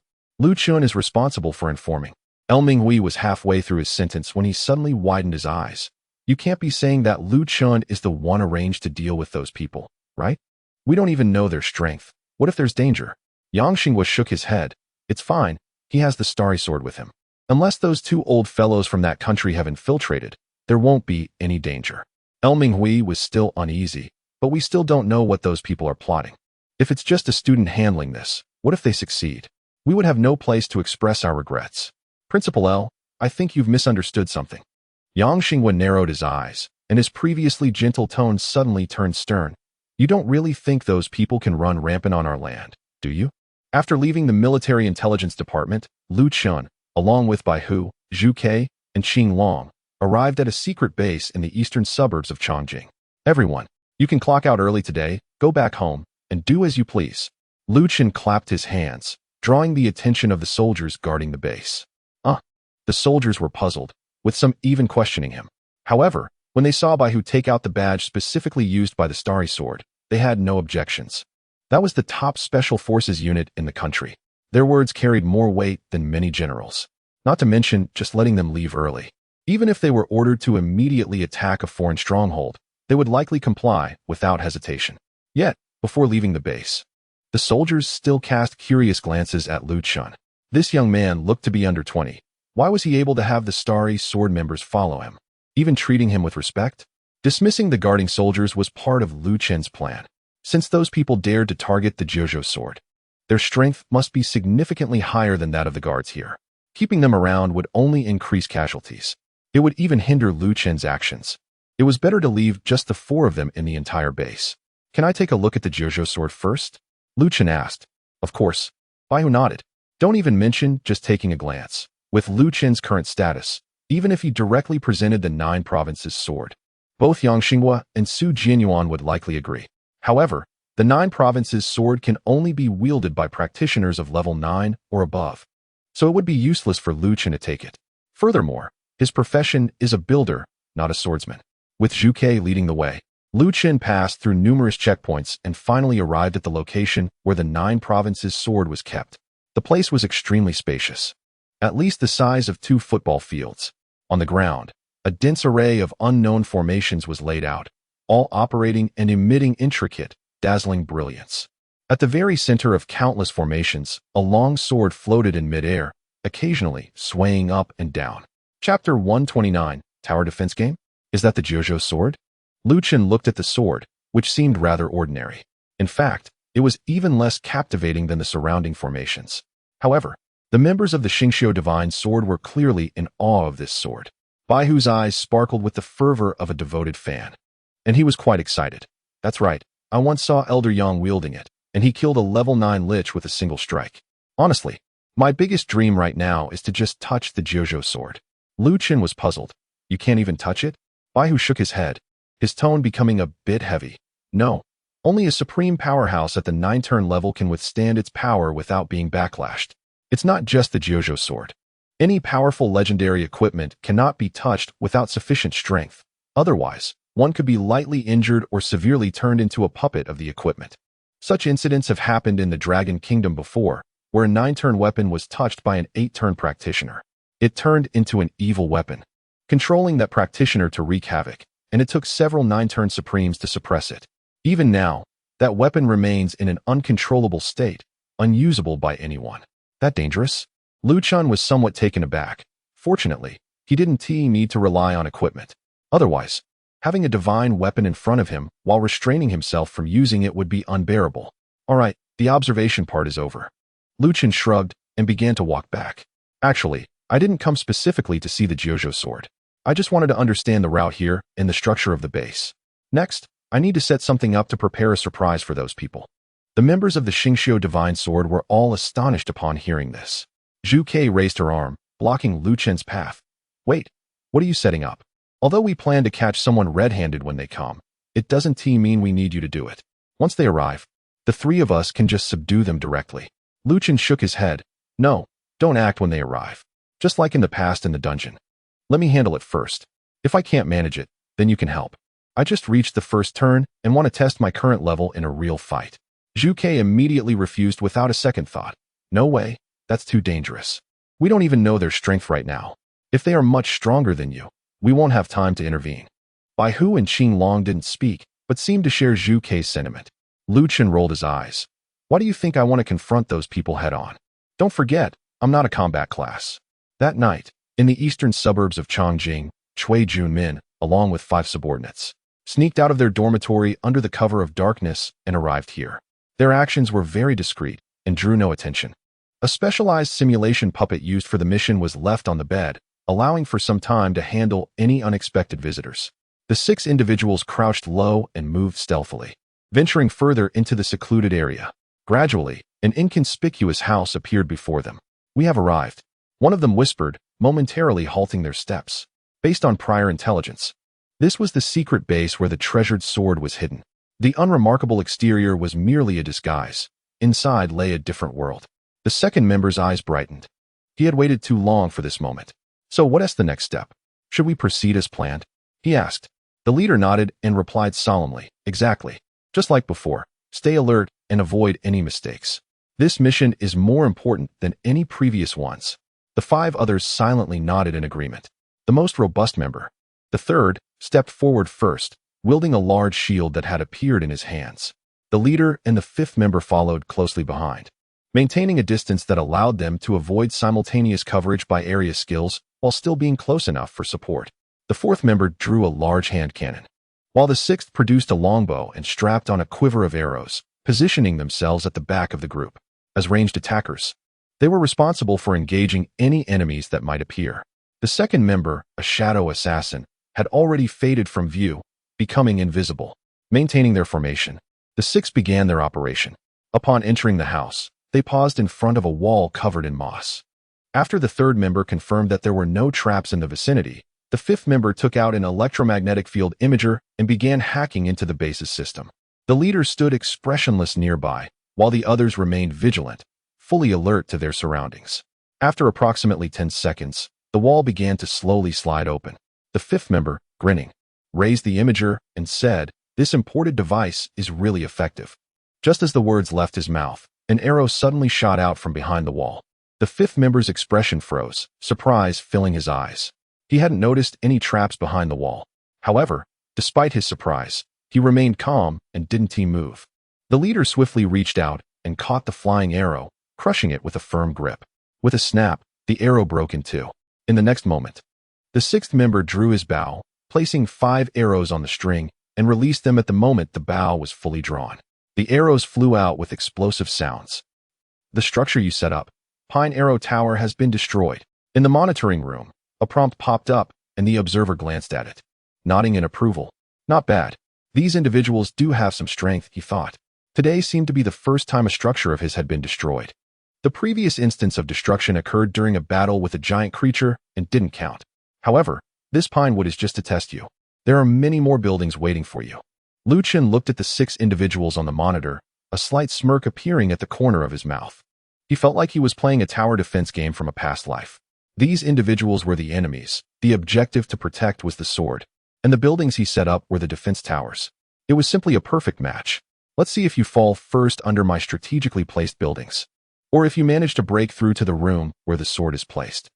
Chun rubbed his hands together, ready to get started.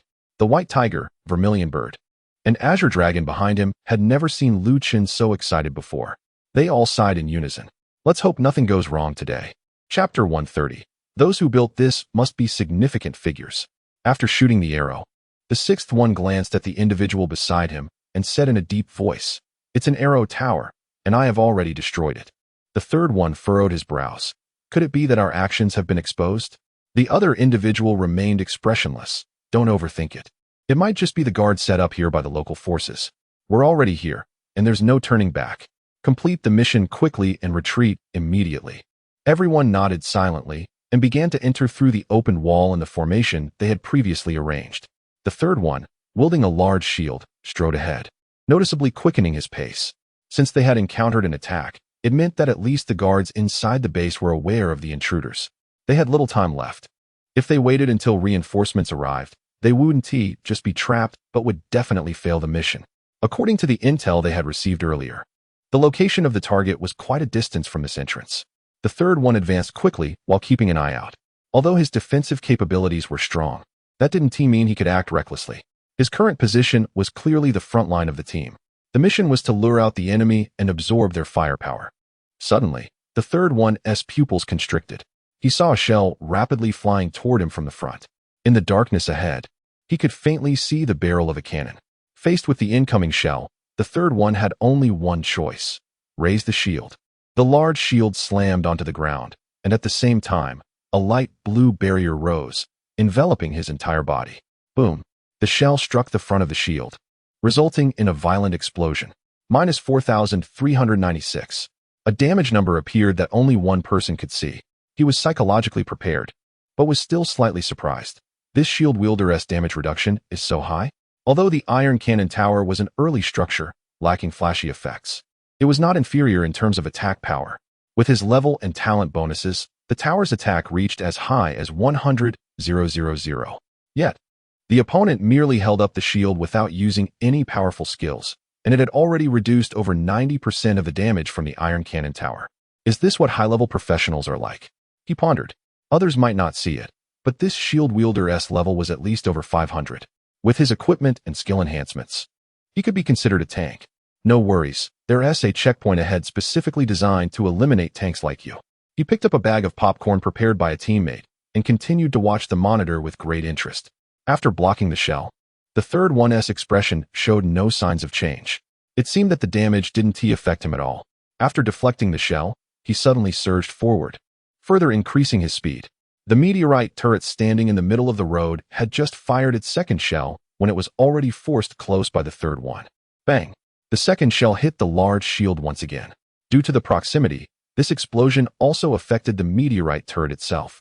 Unlike the third one's large shield, it didn't have such high damage reduction, and it took the full brunt of 100,000 damage. After this explosion, a slight crack appeared on the turret's body. However, the impact wasn't too significant. The third one shouted loudly, pressing the large shield against the turret's cannon. Then he pushed forward with great force. A simple but effective shield strike. A grinding sound came from the meteorite turret's cannon. The third one seemed a bit surprised that he hadn't directly destroyed the turret in front of him, even though the cannon was blocked. The meteorite turret still fired its third shell. Bang! The third one shook all over, while the meteorite turret's cannon was completely blown open. At this moment, support arrived from behind. Cui Junmin extended his hand, aiming at the meteorite turret from a distance, and squeezed hard. The third one saw his brother making a move and quickly moved away from the turret. Crack! The turret's body was crushed by an inexplicable force, shattering into debris. The building you deployed, meteorite turret, has been destroyed. A prompt appeared. The number of meteorite turrets that Lu Chun currently possessed was reduced to 3. However, he didn't feel any regret. With his current strength, casually running a dungeon would yield enough resources to build dozens of meteorite turrets. Lu Chun was carefully observing Cui Junmin on the monitor. This teacher, who was in charge of leading the exchange students from a certain country, was definitely the strongest among the 6. Seeing him make a move was a good opportunity. However, this method of attack seemed a bit strange. With Lu Chun's experience, he couldn't accurately determine his profession. It should be a power similar to that of a telekinetic bracelet. In fact, Lu Chun could directly ask the people behind him from the Starry Sword group. They had fought for many years and must have seen similar abilities. But this was his own battle, and if he sought help so quickly, it would be too useless. It seemed this guy would have to be dealt with last. For enemies he couldn't understand. Lu Chun decided to set him aside for now and deal with others first. How was the situation? Cui Junmin didn't rush in, but communicated with the third one through the earpiece. This turret has high attributes. Perhaps it's built by a builder of not lower level than ours, and likely possesses exclusive skills that enhance building attributes. The third one popped a health potion and quickly replied. After hearing this, the fifth one began to analyze. A builder of such a high level is probably a big shot from a certain country. Could he be the minister of their engineering department or a base builder from their military district? This wasn't good news. They destroyed the building, and the owner would receive a notification. The higher the status of the other party, the faster the message can spread. No one can hinder our actions today. Cui Junmin's gaze was deep and his tone resolute. The third one also did not hesitate, continuing to lead the way with a large shield in front. The others followed at a steady pace, maintaining a consistent rhythm. They were all battle-hardened elites from the region, having faced many situations far more dangerous than this one. Without exception, they had all persevered. They believed this time would be no different.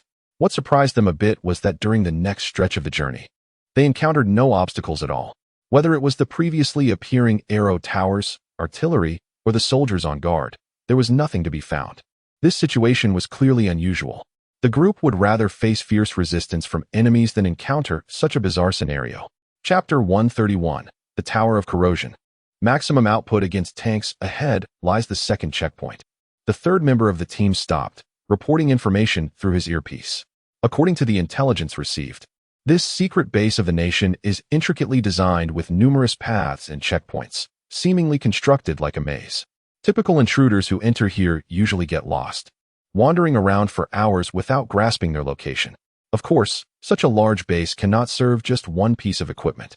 Aside from the legendary sword, this base also stores many other precious items. Getting lost might lead one to different areas, resulting in varied gains. The elite team from a neighboring nation obtained a map by hacking into military intelligence, allowing them to identify the best route to the location of the legendary sword. Even on this optimal path, there are still 3 checkpoints to pass. The outer wall of the building was the first checkpoint. Now, in front of the third member, a white mechanical door with a high-tech appearance stands as the second. It's my turn to make an appearance. The fifth member shrugged casually, holding an electromagnetic field imager as he walked forward. The second member followed closely, clearly there to protect him. Their intent to complete this mission hinges on the fifth member's exceptional skills. It seems the fifth member will have to be left alone for now. As the second member has become his personal bodyguard, Lu Chun tossed a popcorn kernel into his mouth, continuing to observe the situation on the monitor. Typically, such roles need to be dealt with first. If he can be neutralized, the team from the neighboring nation may not be able to proceed, leading to a failure of the mission. The hacking process went smoothly, perhaps too smoothly. The once impenetrable mechanical door slowly rose. This door was quite narrow, allowing only one person to pass at a time. Moreover, unlike the previous path, it was engulfed in darkness, with no light whatsoever. It almost seemed to warn the team from the neighboring nation that this route was perilous. SSS, as the fifth member opened the door, he couldn't help but gasp. Should we take a detour? This place looks a bit ominous. Before the second member could respond, the third member decisively said, Detour? Do we have that kind of time? Besides, even if there is danger, I'll take the lead to test it. What are you afraid of? The fifth member helplessly shrugged. Fine, you're in charge. But if there is any danger behind the door, you need to retreat immediately. The third member waved his hand. Relax. According to the previous intel, the strongest here is only at the 5th tier. Even if he is lying in ambush to attack me, I'm confident I can retreat unscathed. With that, the third member straightened up, raised his large shield, and stepped toward the door.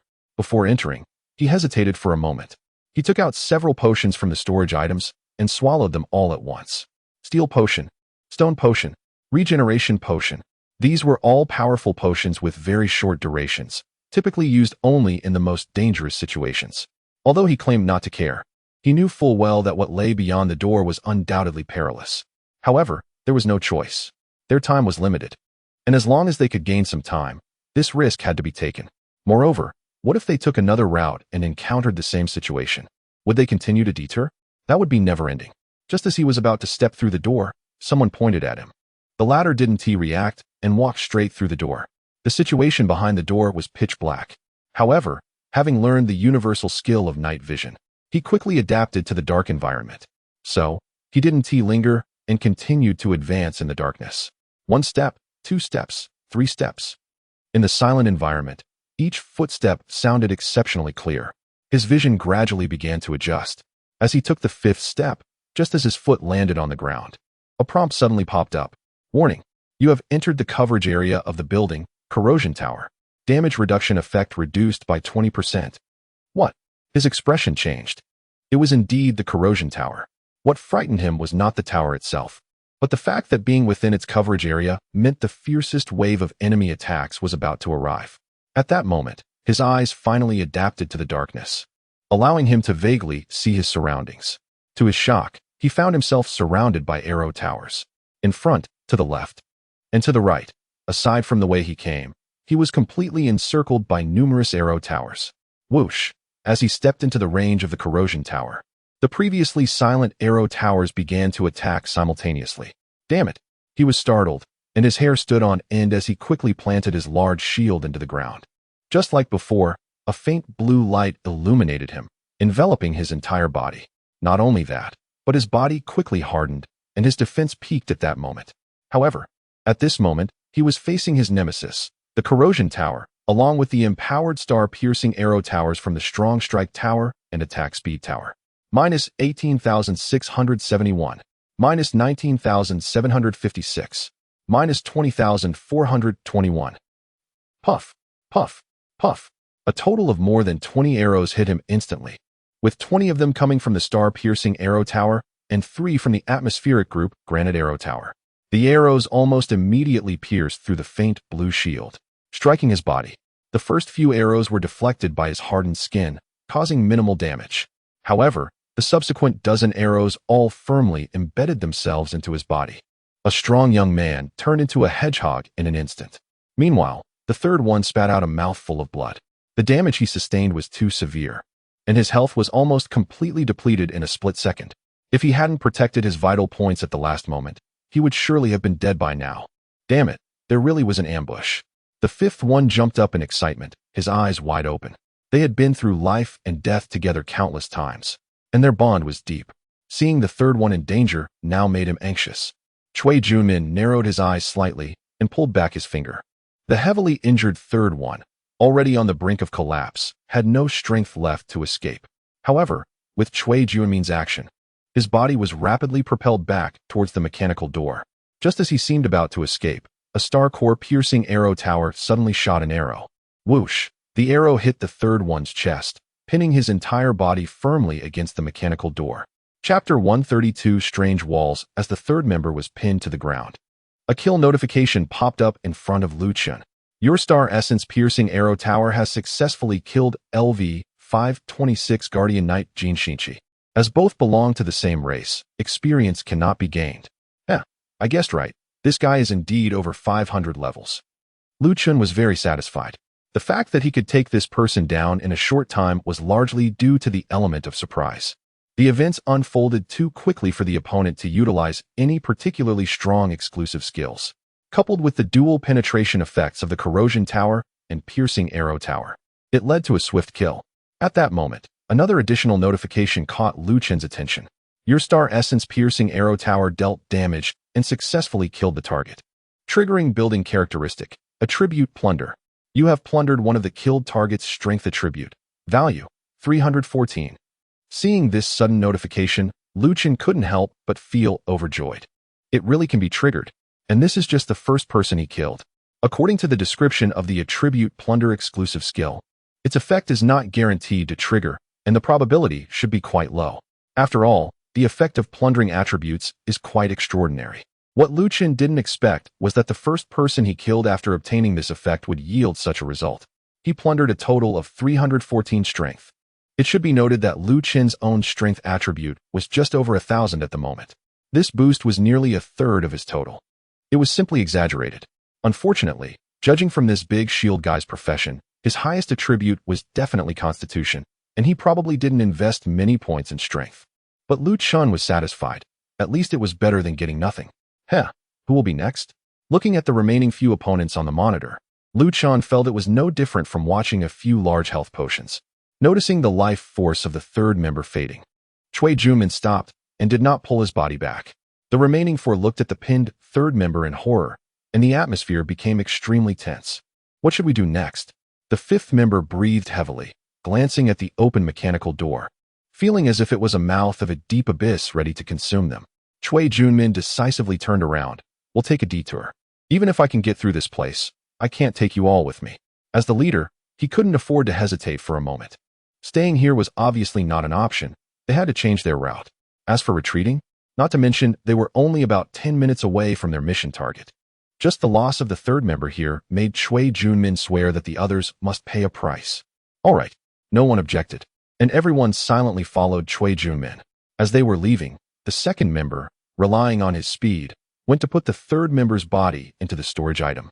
But the tower inside did not attack again. Living beings cannot be stored in the storage props. Only those that have lost their life force can. The original frontline member has died, and now it's up to Cui Junmin to take the lead. The fifth member is now being closely protected by the fourth. The only good news is that although the second path is slightly longer, the number of checkpoints remains the same. They still need to pass through 2 checkpoints to reach the position of the Sword of Kyushu. Just like before, nothing happened along the way. The group arrived at another checkpoint, where the fifth member opened the door. This door was much wider, revealing the entire path once opened. However, the road seemed to narrow a bit, and the color of the walls appeared different from the previous corridor. Boss, are you coming? The fifth member scratched his head. Although he felt that the path seemed normal, he still felt uneasy after seeing the grim fate of the third member. Yeah, I'll check for any dangers. Then you all hurry up and follow, Cui Junmin replied, having no reason to refuse. If he didn't go, there would be no point in continuing the mission. With a powerful step, Cui Junmin burst forward with incredible speed, leaving a long trail in the monitoring feed. Is the refresh rate of this world's displays only 60 Hz because they neglected technological development while resisting foreign races for so long? Chun casually complained, continuing to monitor the situation. However, his gaze was clearly not on Cui Junmin, but on the other 4 members. Cui Junmin swiftly dashed out a few hundred meters without any issues, and upon looking back, he found no traps had been triggered, which eased his mind. At the same time, he quickly adjusted his earpiece and commanded, "It's safe. You all hurry over." The remaining 4 exchanged glances and nodded. Then together they crossed the threshold and rushed towards Cui Junmin. Even in this situation, the other 3 still instinctively kept the fifth member in the center. However, as they crossed about 50 meters past the door, a sudden change occurred. The air on the road became extremely cold, instantly affecting the 4's movements, slowing them down significantly. There's an ambush here. The second member reacted the fastest, his eyes widening as he shouted a warning. Cui Junmin furrowed his brow. Nothing had happened when he crossed just now. Did the enemies here intentionally let him go? As the icebound tower began its attack, The other ambushing defense towers also erupted. Dozens of massive tornadoes appeared out of nowhere, pulling the four in different directions with immense force, as if trying to tear them apart. In addition, thunder roared continuously, and the ground instantly formed an electric net, making them feel a wave of paralysis throughout their bodies. Damn it, there must be something strange in those walls. The fourth member gritted his teeth in anger, raising his hand cannon and firing a shot at the left wall. In other places, everything was easily visible. Yet nothing was discovered. If there was anything attacking them, it could only be from the walls on either side. Bang! The power of the handheld cannon was astonishing. One shot exploded against the wall, triggering a violent explosion. However, after the fourth member attacked, he felt a sharp pain all over his body. At the same time, a notification popped up. Your attack hit the reflective wall, triggering its effect, counter damage, with 5 of ranged attack damage reflected back. Due to the damage caused by the reflective wall, its effect is triggered, Power of the Stars, adding an additional 10 light attribute damage. Spit. The fourth member spat out a mouthful of blood, not because the counter damage inflicted significant harm on him, but purely out of frustration. Chapter 133. Arranging the card. Hee. Do you like my combo of the elemental tower with the reflective damage wall? Lu Chen somehow got hold of a cup of iced cola and was sipping it with great enjoyment. This was the second challenge he had set up. He had long anticipated that these opponents would choose to take a detour when faced with those piercing arrow towers. After all, that area was clearly too dangerous, and they had no idea what else might be lurking there. If they forced their way through that spot, the team would surely suffer heavy losses, or even face complete annihilation. The second route was different. It was a very spacious road, with no dangers in sight. Any normal person would choose to go this way. So, Lu Chen placed ice towers, storm towers, and magnetic storm towers along both sides, hiding them behind the reflective damage walls. The common feature of these 3 towers was that their attacks were not hindered by obstacles. Therefore, even if completely obscured by the reflective damage walls, they could still unleash their combat power. By the way, let's mention the attributes of the magnetic storm tower.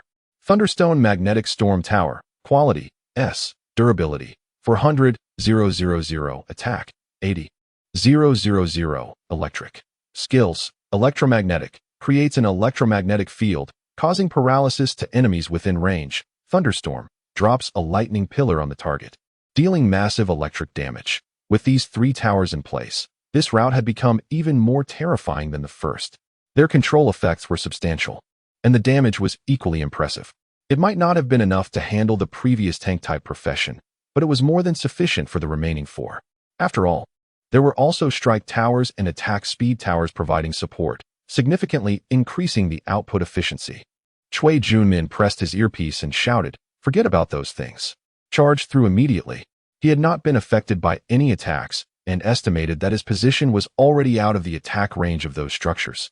As long as they could make it through, they would be safe. The 4 team members wanted to respond to their leader, but they simply didn't have the strength. A cold air was gathering in the sky, fierce winds were tearing around them, and electric arcs were jumping at their feet. This attack was an all-out assault, leaving them no chance at all. Damn it! Cui Junmin cursed as he watched his subordinates struggling. He was about to turn back. However, within just a few seconds, the 4th member who had been hit by the reflective damage wall could no longer hold on. With a scream, his health plummeted under the onslaught of multiple attacks. You all go? The 4th member gritted his teeth and pressed his hand cannon against the back of the 5th member, switching it to a blank round before decisively pulling the trigger. Boom. The 5th member was propelled forward by the impact of the hand cannon, flying about 10 meters. Cui Junmin immediately raised his hand and pulled in the air. Before the 5th member landed, he was yanked to his side, barely escaping the attack range. The situation looked dire, with torn clothes and countless wounds all over. After pushing the 5th one forward, the 4th one collapsed to the ground, unable to rise again. "Second brother, you should go too." Seeing the 4th one state, the 6th one immediately made a decision. He abandoned his defensive stance and drew his bow. This time, he knocked only 1 arrow. But the energy surge was even more intense than the previous 5 shots combined. Charge. Fire. As the arrow shot out, the violent energy instantly tore through the cold and the vortex in its path, forcibly clearing a way. The second brother gritted his teeth, his figure flickering. He grabbed the 4th brother with one hand and the 6th brother with the other before dashing through the path, cleared by the arrow.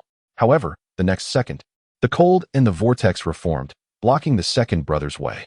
This time, since he didn't attack elsewhere, there wasn't even a slight gap left for him. Damn it. If the second brother had gone alone without the fourth and sixth brothers, he could definitely have escaped before the second wave of attacks. But now it was too late. He could only watch helplessly as the storm engulfed him.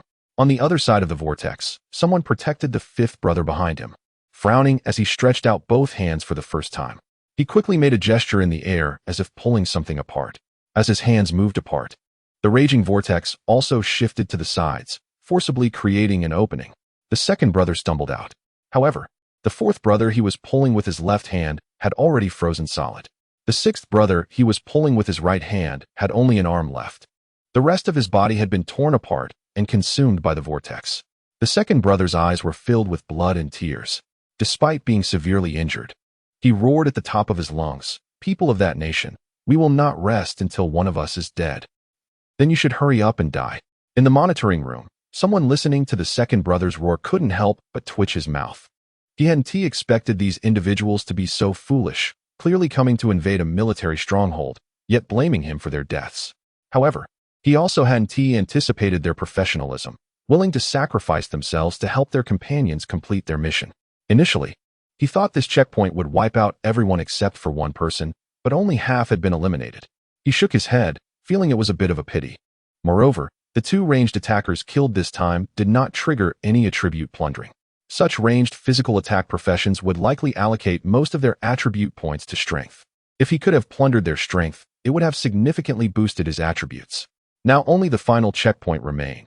He sighed, realizing the tower defense game was coming to an end so soon. As for that individual, he used to think his ability was something like telekinesis, but now it seemed that wasn't the case. If it were telekinesis, it shouldn't directly move the tornado created by the storm tower. It feels to me like that force has a physical presence. Lu Chen still couldn't figure out what Cui Juanmin's ability was, and it only seemed more bizarre to him. After thinking for a moment, he decided it was better not to take any risks. After all, the matter involved the national treasure-level equipment, the Jiuzhou sword, and any accident would be something Lu Chen couldn't afford. By who? You stay by the Jiuzhou sword to prevent any unforeseen events. Lu Chen decided to call for external assistance to ensure the protection of the ultimate target. It was like the little cart in Plants vs. Zombies. If the front couldn't hold, then let the cart come out to handle things. Understood, Bai Hu nodded. Chapter 134 The Hand of Nihility. The number of members in Cui Juanmin's team had been halved after 2 ambushes, dropping from 6 to 3. Fortunately, the 5th member responsible for hacking was still alive, allowing their mission to continue, albeit precariously. If even the 5th member had been killed, no matter how reluctant Cui Juanmin was, he would have had no choice but to turn back. There was no time for them to rest. The severely injured 2nd member and the 5th quickly took a few bottles of potions, slightly regaining some mobility before continuing towards the location of the 9 provinces sword. As before, Cui Juanmin took the lead, on high alert for any potential ambushes. To avoid a repeat of earlier events, Cui Juanmin now swung his fists at anything that seemed off. No matter if it was an ambush or not, he would smash it first. The 5th and 2nd members supported each other, maintaining a safe distance behind Cui Juanmin. Bang! Without using any skills, Cui Juanmin simply threw a punch into the air, creating an effect similar to an explosion, leaving several large craters in the passage. Lu Chen estimated that he would need to set up some repair centers afterward to fix the damage. They couldn't just leave the base in ruins. However, along the way, it was mostly Cui Juanmin who was on guard, while Lu Chen hadn't set up any defenses during this stretch. There were no obstacles, and they quickly arrived at the final checkpoint. Standing in front of a large white automatic door, the 3 of them wore serious expressions. Once they passed through this door, they would only need to walk a few more minutes to reach the location of the 9 provinces sword. This should have been good news. But after the previous 2 incidents, they all knew there would likely be traps waiting for them behind this door.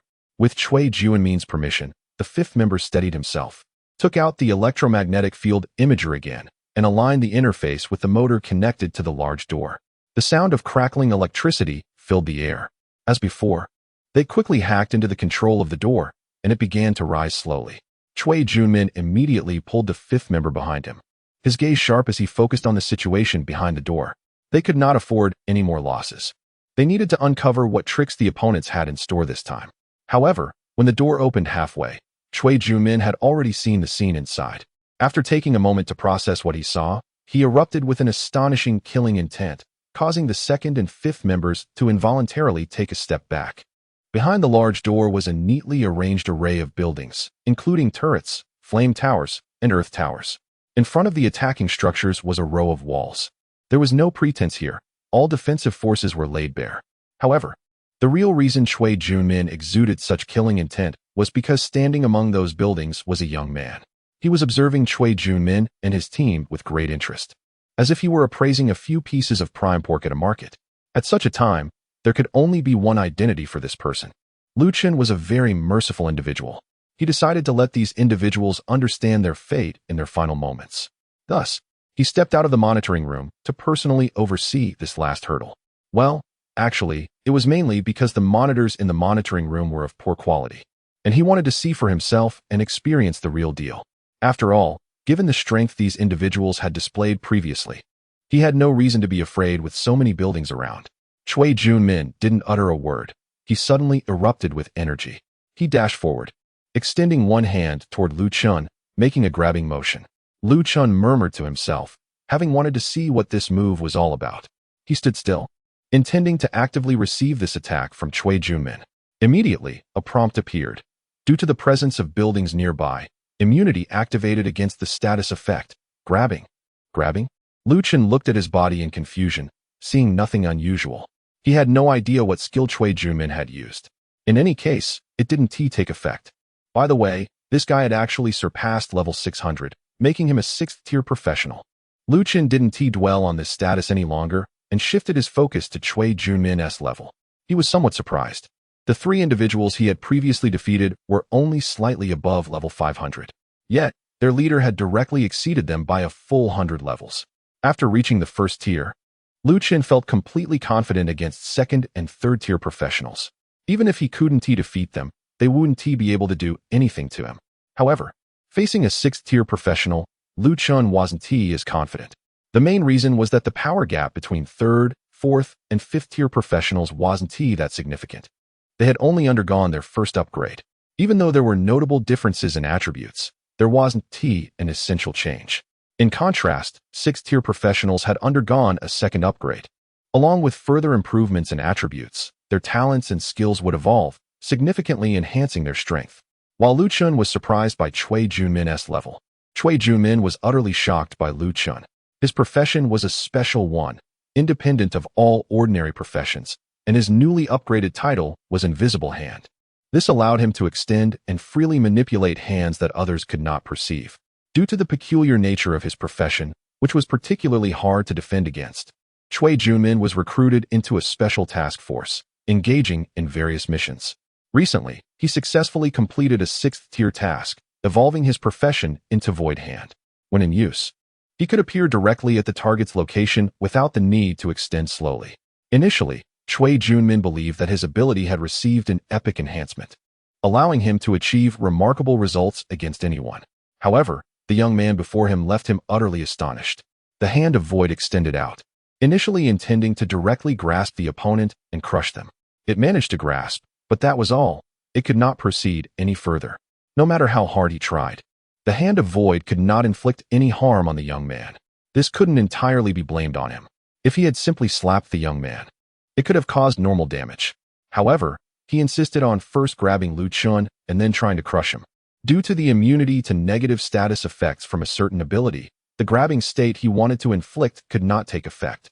Naturally, any additional damage that followed could not be dealt either. Damn it, why is he running into these issues today? He cursed angrily and directly manipulated the hand of Void to swipe to the side. Since he couldn't figure out why he couldn't deal with that young man, he decided to demolish the buildings instead, clearing a path first. Chapter 135, The Opportunity for a Fatal Blow Bang. With the high attributes and powerful skills of a level 6 professional, the destructive power of the Void Hand is immense. In just one strike, Lu Chun watched helplessly as a tenth of the durability of his Earth Pillar Tower was knocked off. Ouch, that's fierce. I only have 100 Earth Pillar Towers in this alternate dimension. If he stands here and strikes 1,000 times, won't he destroy all my towers? To protect his structures from damage, Lu Chun began to counterattack. I'll fire freely. In the previous 2 rounds, Lu Chun had already deployed the Piercing Arrow Tower, Frost Tower, Magnetic Storm Tower, storm tower, and reflective wall. Additionally, in the round after the piercing arrow tower, he also set up some buildings for safety. Therefore, he currently has only 3 types of attack buildings at his disposal: Advanced Cannon Tower, Flame Tower, and Earth Tower. With the dual buffs from the Heavy Strike Tower and Attack Speed Tower, the Advanced Cannon Tower and Earth Tower began their assault first. Boom! Dozens of shells and Earth attribute shockwaves were launched, targeting the approaching enemy. As for the other 2, they were temporarily ignored by Chun. Both were severely injured and had limited combat power. Moreover, in this situation, if he could capture 1 or 2 live targets, it would likely be of greater benefit to the nation. Cui Junmin watched the countless attacks heading his way, his expression largely unchanged. Instead, he controlled the Void Hand to sweep across. This thing has a wide coverage area, and with a single sweep, it deflected most of the attacks against the base walls. Bang! Amid the intense explosion, Cui Junmin raised his other hand. Chun was shocked to see a shell fired from the Star Essence Advanced Cannon Tower stop in midair and then fling back towards him. This is the first time Chun has been harmed by his own attack. Helpless, he could only set up a forbidden spell wall in front of him to prevent that shell from hitting and triggering a splitting explosion skill. Bang! The durability of the forbidden spell wall was reduced by a 20th due to the explosion. This is tough. Chun squinted slightly. He had just advanced to level 1 today, and had only learned 1 exclusive skill, which was a growth-type skill with limited immediate use. Now he had to face a level 6 professional directly. Even though he had prepared well, he found himself at a disadvantage right from the start. Cui Junmin seized the opportunity and pressed forward. As an experienced agent, he knew well not to give the enemy a chance to breathe. Just after taking a few steps, a prompt popped up. Warning: you have entered the coverage area of the Wudong Wood Corrosion Tower. Damage reduction effect decreased by 20%. Cui Junmin paid little attention to it and continued to close in. Meanwhile, the Void Hands were not idle, relentlessly striking those buildings. Several attack positions atop the defense towers had been deformed, and without repairs, they could no longer continue their attacks. Chun waved his hand, recalling the severely worn-out buildings. The space of this passage was limited, barely enough for him to deploy all his structures at once. Therefore, there were still a considerable number of buildings remaining in the other dimensional space, ready to be used in battle at any moment. The pressure brought by Cui Junmin was immense. That incredibly strange attack method had left Chun only able to discern a hint of its pattern, relying solely on the few buildings he had. It seemed he couldn't handle Cui Junmin. Of course, if he wanted a quick resolution, Chun had an alternative option. All he had to do was shout, "Help me, Juke!" And likely in the next second, the level 899 Juke would emerge and instantly take down Cui Junmin. Chun shook his head. It wasn't time for that yet. From Cui Junmin's shocked expression just now, it was clear that the other side was also wary of him. This bizarre ability surely had its flaws. Even his SSS level profession had weaknesses, not to mention others. He began to redeploy several Earth towers. Chun commanded these towers to activate their skill, Tremor. Centered on the buildings, an earthquake was triggered within a radius of 100 meters, continuously dealing damage while preventing attacks during the activation. Since ordinary attacks were difficult to hit Cui Junmin, he decided to try a different method of attack. As the Earth towers began their skill, the ground of the passage started to shake irregularly.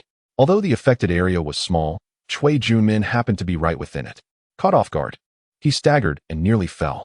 Fortunately, at the last moment, one of the ethereal hands returned instantly to support him.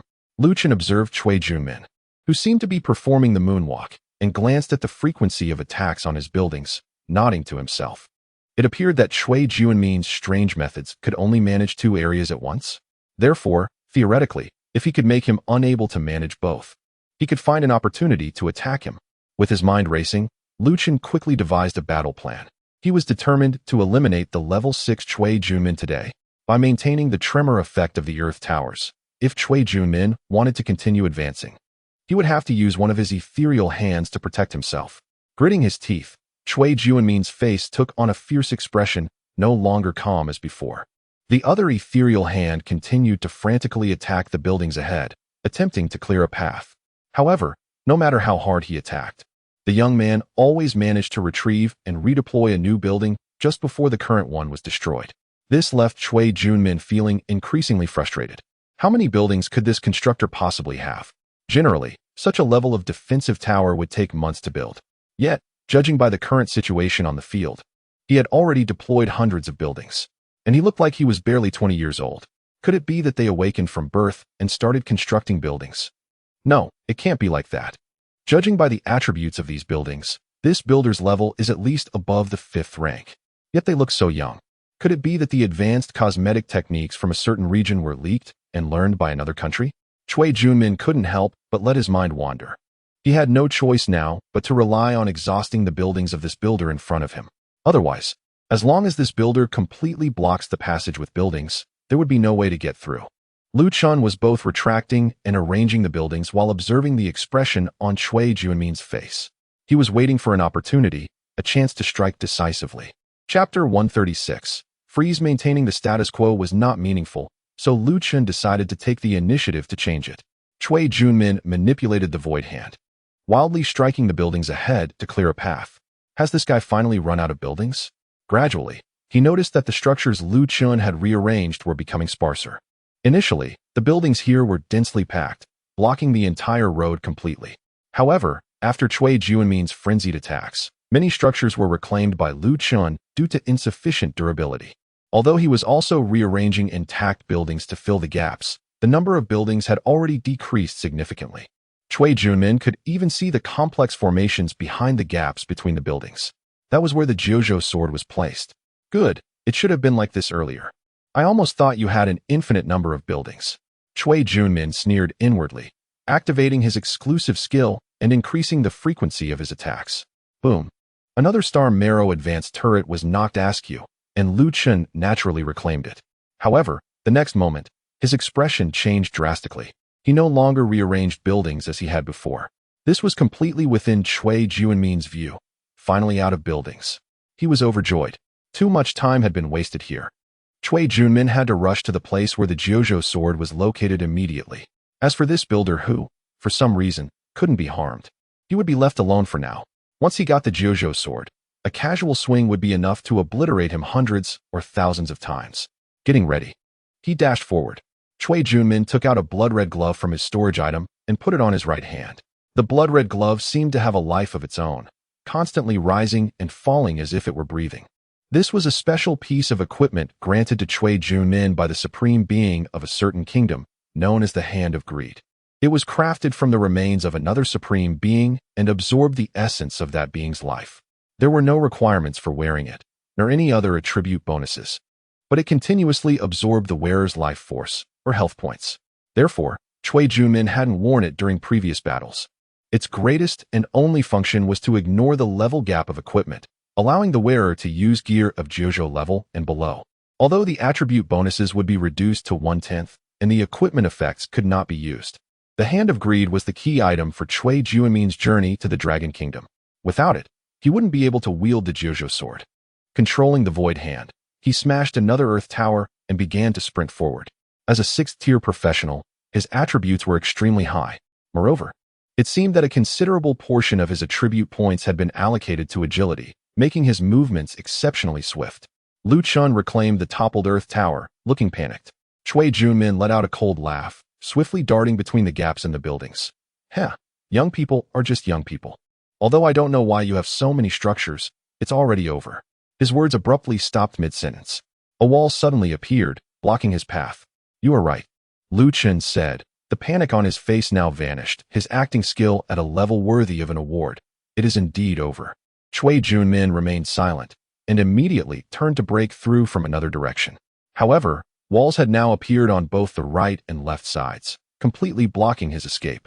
At the same time, he felt an intense chill creeping up from behind, as if the air he exhaled would instantly freeze. Turning his head slightly, he caught a glimpse from the corner of his eye.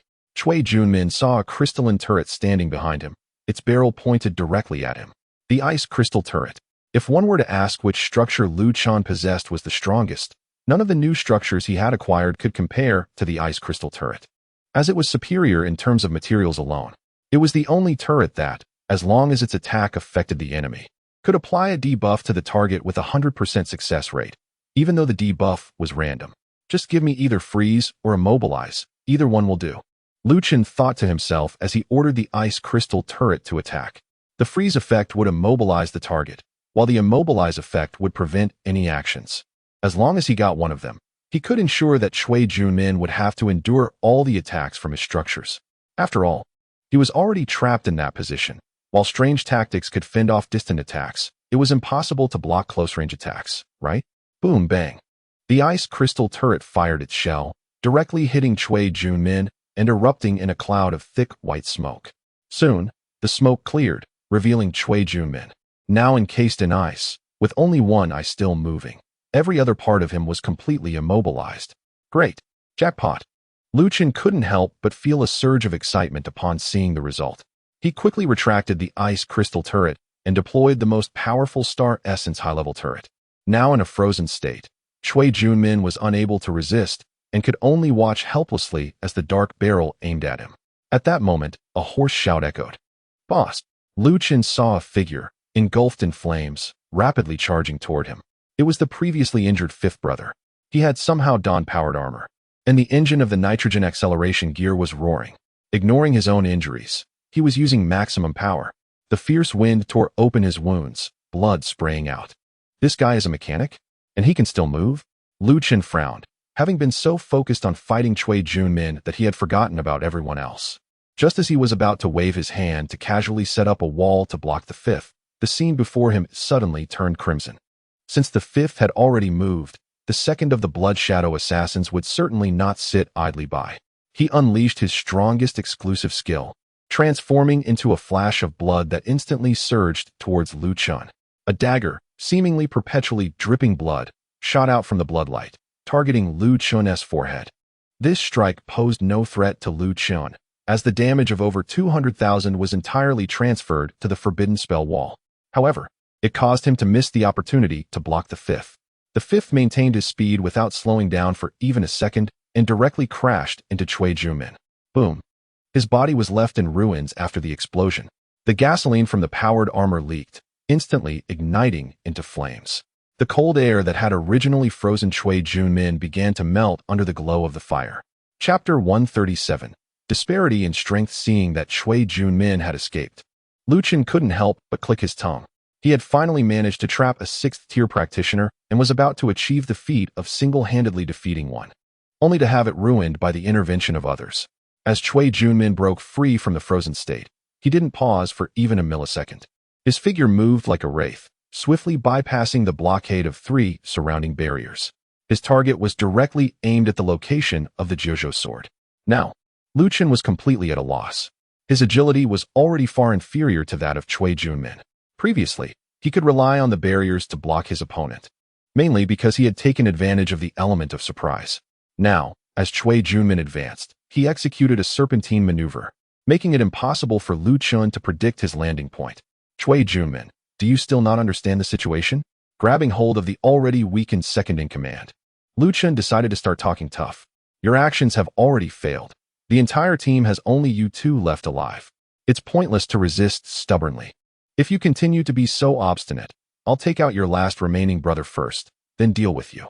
On the contrary, if you surrender now, the organization might give you both a chance to start anew.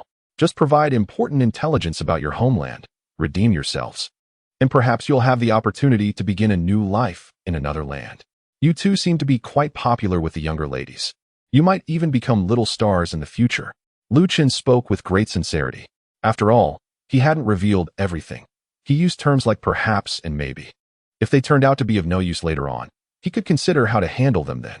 Cui Junmin charged up to the formation guarding the Jojo sword and glanced back. The area he had just come from was now densely packed with buildings. Maybe you're not wrong.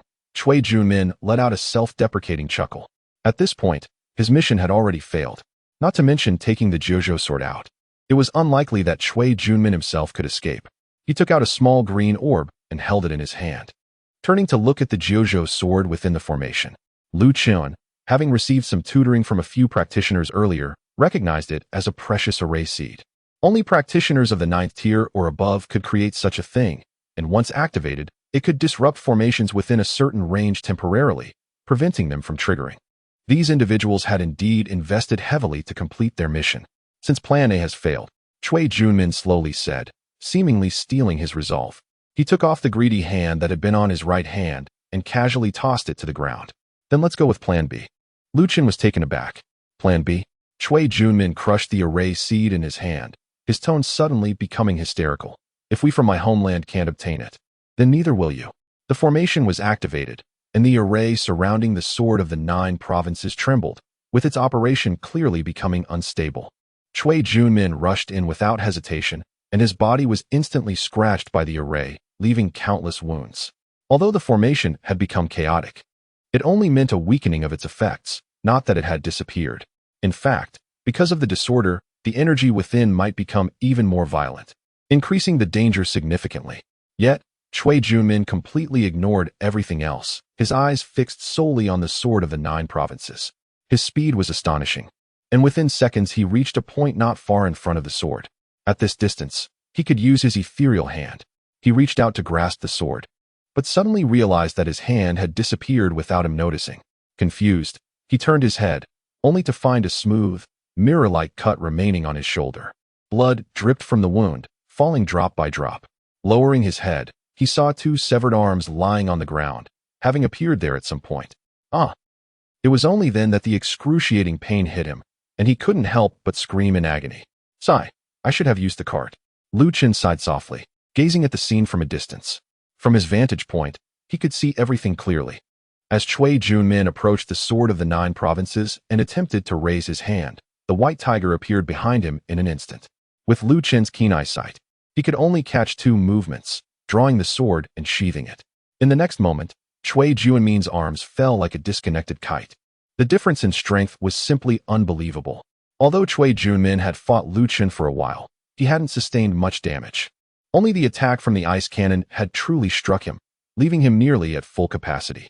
Yet, even at near full capacity, Cui Junmin had no chance to resist against the white tiger, being unable to react before losing both arms. If the white tiger's target had been his head, the outcome would likely have been the same. The second in command, who had been caught by Lu Chen, saw his leader lose both arms and, overwhelmed by anger and fear, spat out a mouthful of blood and fainted. Like a dead dog, the white tiger brought Cui Junmin over to Lu Chen. Sorry, my strength is still not enough. I let him get away. Lu Chen spoke with a hint of apology, realizing that if it weren't for the white tiger's intervention, Cui Junmin would have succeeded. From the last words of the opponent, it was easy to infer that this guy wanted to exploit the characteristic of using high-level equipment forcibly when underleveled, which would lead to the equipment devouring him, causing the sword of the 9 provinces to become a cursed weapon. Once it became a cursed weapon, it could no longer be used by the nation. At that point, Lu Chen would be in big trouble. The white tiger looked at Lu Chen with a strange expression and said, "It's fine. We have been keeping an eye on the strength of these individuals from the other region, and we have always been confident in our ability to handle the situation, which is why we haven't intervened. If we judge that the situation exceeds our control, we will definitely take action immediately.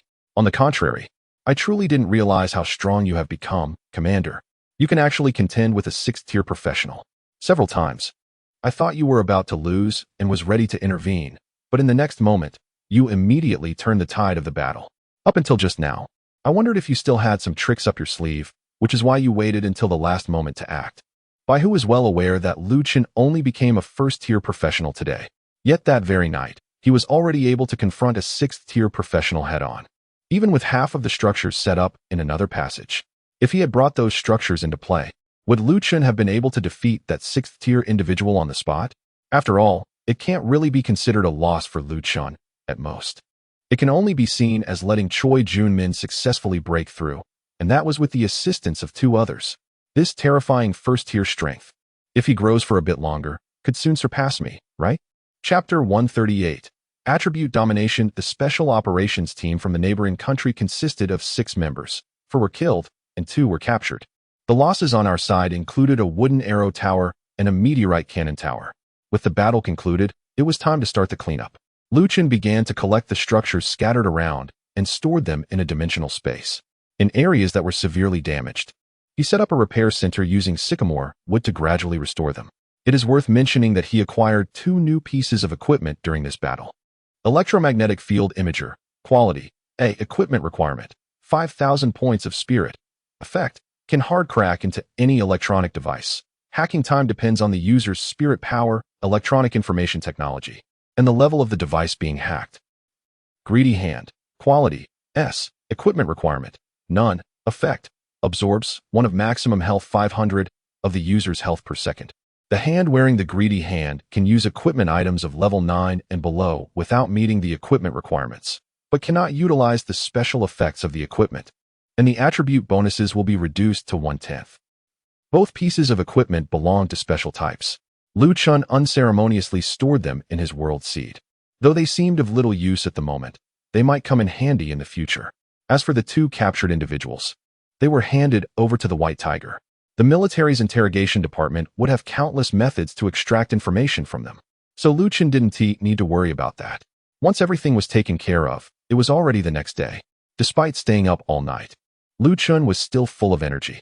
His attributes were currently very high, and he had also learned several general skills to enhance his physical abilities. After a quick visit to his villa in the back mountain for breakfast prepared by Yao, Chun headed straight to the dungeon hall.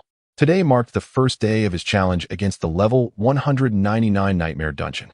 Previously, Xiao Shua had worried whether Chun might fail in the level 199 Nightmare Dungeon. But after receiving yesterday's report, he felt his concerns were unnecessary. Facing 6 transformation professionals head-on, Chun's strength was more than sufficient not only for the level 199 Nightmare Dungeon, but also to challenge the level 399 dungeon if needed. Among the higher-ups, the one most surprised by Chun's strength was Teacher Wang, who managed the dungeon hall. Just a few days ago, he had arranged many level 99 Nightmare dungeons for this freshman from Chongqing University. To think that in just a blink, this student was ready to challenge the level 199 Nightmare dungeon. Furthermore, the number of team members was even less than before. Xuanwu was still in seclusion, and the White Tiger was dealing with the incident involving the neighboring country today. Only Zhu Ke and Qing Long, one tall and one short, accompanied Chun into the dungeon. Thank you for your hard work, Teacher Wang. After receiving the teleportation scroll, Chun stood on the teleportation array. Compared to the previous teleportation array, the quality of this one was noticeably higher. As the array activated, Chun was transported into the dungeon he was set to challenge today. Copy name: Hunt the Mountain Giant King. Mission objective: explore the Tianling mountain range and defeat the Mountain Giant King deep within the mountains. Recommended level: 199. Difficulty: Nightmare. This is a very conventional exploration type mission. After a quick glance at the mission description, Chun set up a star essence rebound wall and began to survey the surroundings. This area consists of continuous mountain ranges, with towering trees growing everywhere. The ecological environment is clearly quite good, but it's hard to see ordinary animals living here.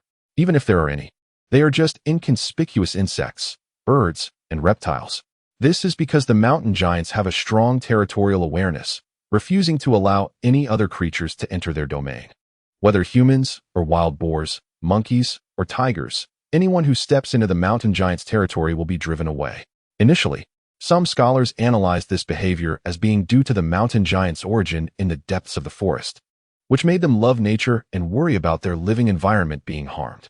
However, many have witnessed the mountain giants uprooting trees to use as weapons, and the larger the tree, the more adept they are at using it. From this perspective, they probably do not care much for environmental protection. Zhu Ke asked proactively, "Do you need us to lead the way?" Chun thought for a moment and nodded. "All right, you go ahead." There was no need to waste time wandering around here. It would be more efficient to directly find those mountain giants. To Chun's surprise, it was Qing Long who took the lead this time. She walked at a quick pace with her small steps, heading swiftly into the depths of the forest. Chun hurried to catch up. Before long, they spotted a massive humanoid stone figure ahead. Although it was currently sitting, it was at least 10 meters tall and would probably reach 20 meters if it stood up. Irregular patches of grass and shrubs had grown all over it, treating it as an ordinary stone. In reality, it was the monster from this mission, the mountain giant. At this moment, the mountain giant seemed to be dozing off, its body moving rhythmically up and down. Even without doing anything, it exuded an imposing aura. Without rashly attacking, Chun first checked the creature's attributes. Mountain giant, wild monster. Level, LV 195. Health, 400, 000. Mana, 5, 000. Attack, 10, 000. Skills, uproot trees, inorganic resistance, enhanced skin, throwing boulders. From the name alone, it was clear that this creature was a super tank. The attributes confirmed this as well. Just a regular mountain giant had a health pool of 400,000. Lu Chen's own health was barely over 10,000, which was several times lower. It must be said that in terms of panel attributes, the human race is at a significant disadvantage compared to other races. The inherent attributes may be low, and even if they are high, the bonuses to health, mana, and attack are often not as effective as those of other races. For example, a single point of constitution for humans might only translate to 10 points of health.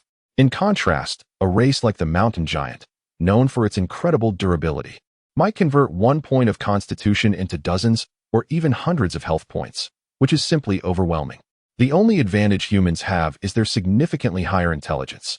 This is reflected in the number of skills they can learn, as well as the powerful equipment, items, and consumables they can create. Without relying on intelligence, the naturally inferior physical attributes of humans would have been easily overwhelmed by other races long ago.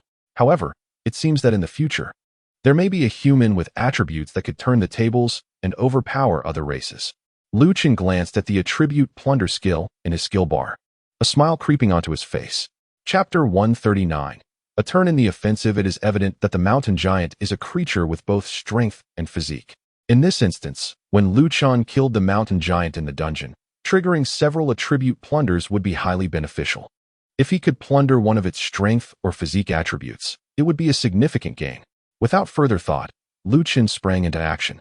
To deal with this massive tank-like mountain giant, he chose to launch a powerful attack using the piercing arrow towers. He quickly deployed 10 piercing arrow towers along with a corrosion tower. As the corrosion tower was set up, the previously dozing mountain giant immediately sensed something. It slowly rose from its slumber, its gaze shifting towards Lu Chen. Not interested in wasting time talking to the monster, Lu Chen commanded the 10 piercing arrow towers to begin their assault. Minus 42,785. Minus 41,083. Minus 39,875. While the mountain giant had extremely high health, it also possessed a formidable passive damage reduction effect. Even with Lu Chen deploying the piercing arrow towers and the corrosion tower aimed at countering it, he could only barely manage to take it down. Your piercing arrow tower has successfully killed LV-195 mountain giant, earning 500,000 experience points. The mountain giant was indeed very powerful. An ordinary level 195 player might not be able to reliably defeat it. The experience gained from killing it was quite considerable, and Lu Chen's experience bar surged noticeably. Lu Chen exhaled deeply, waiting quietly. Soon, a notification popped up. His expression brightened. He had triggered something. Your piercing arrow tower dealt damage and successfully killed the target, triggering building feature, attribute plunder. You have plundered one of the target's agility attribute, value, 17. Wow. Lu Chen looked at the notification that appeared, his joy quickly turning into a mix of laughter and tears. He couldn't tell if he should be happy or sad. Naturally, he was pleased to have triggered the attribute plunder after defeating the enemy. However, the result was that he had plundered the mountain giant's agility attribute. Given its clumsy movements, it was clear that its agility must be quite low. Indeed, plundering only 17 agility indicated that the mountain giant's agility attribute was around 1700, which was still lower than Lu Chen's current value. Well, it's better than not plundering anything at all. Lu Chen calmed himself and encouraged his spirit. The Tianling mountain range is so vast, there must be many mountain giants around. I refuse to believe I can't trigger a few plunders of strength and physique. The Azure Dragon continued to lead the way. The three soon arrived at another location where a mountain giant resided. After all, they were of the same kind and should have some special sensing abilities among themselves. Once aware that its companion had been slain by an intruder, this mountain giant had already uprooted a large tree and was now glaring at Lu Chen. While there was no visible difference, Lu Chen could sense its intense anger. After uprooting the tree, the mountain giant's attack power and range would increase, but its attack speed would decrease. Overall, it would become significantly stronger. The mountain giant this time is radiating a noticeable sheen, clearly enhanced by some active buff skills. It is highly likely to be of a defensive type. One could say that this mountain giant is in its strongest state now. If Lu Chen only uses 10 piercing arrow towers, it would be nearly impossible to eliminate it in one hit. If 10 won't work, then how about 20? Lu Chen waved his hand and directly set up 20 piercing arrow towers, all aimed at the mountain giant ahead. After the appearance of these 20 towers, Lu Chun could clearly feel the mountain giant's fury diminishing rapidly. However, he wouldn't give these monsters a chance. He deployed the corrosion tower and ordered the 20 piercing arrow towers to fire simultaneously. Even the hard stones were pierced through. Your piercing arrow tower has successfully killed a LV-195 mountain giant, gaining 500,000 experience points. Easily, another mountain giant was dealt with. Lu Chun waited for a moment without triggering any attribute plunder. But he didn't lose heart and continued to sweep through the mountain giants in the Tianling Mountains with the Azure Dragon. Typically, mountain giants are solitary, but occasionally, he encountered several mountain giants at once. In such cases, Lu Chun would deploy an additional strike tower along with the 20 piercing arrow towers. The strike tower doubles the attack power of buildings within its range, making it a straightforward and brutal effect. Your piercing arrow tower has successfully killed a LV-195 mountain giant, gaining 500,000 experience points. Your piercing arrow tower has successfully killed a LV-195 mountain giant, gaining 500,000 experience points. Your piercing arrow tower has successfully killed a LV-195 mountain giant, gaining 500,000 experience points. Congratulations, your level has risen to level 104. After sweeping through, Lu Chun's level rapidly increased, rising by 4 levels in one go. Additionally, while killing the mountain giants, he triggered several instances of attribute plunder. These included 1 instance of 104 strength, 1 of 18 agility, and 2 of 21 spirit. Although he didn't plunder the highest constitution attribute from the mountain giants, Lu Chun was quite satisfied. Every little bit adds up, and this is just the beginning. By the time he has defeated all the foreign races, even those so-called Tin-turn deities' attributes may not compare to his. After taking down another mountain giant, Lu Chun suddenly felt the ground tremble.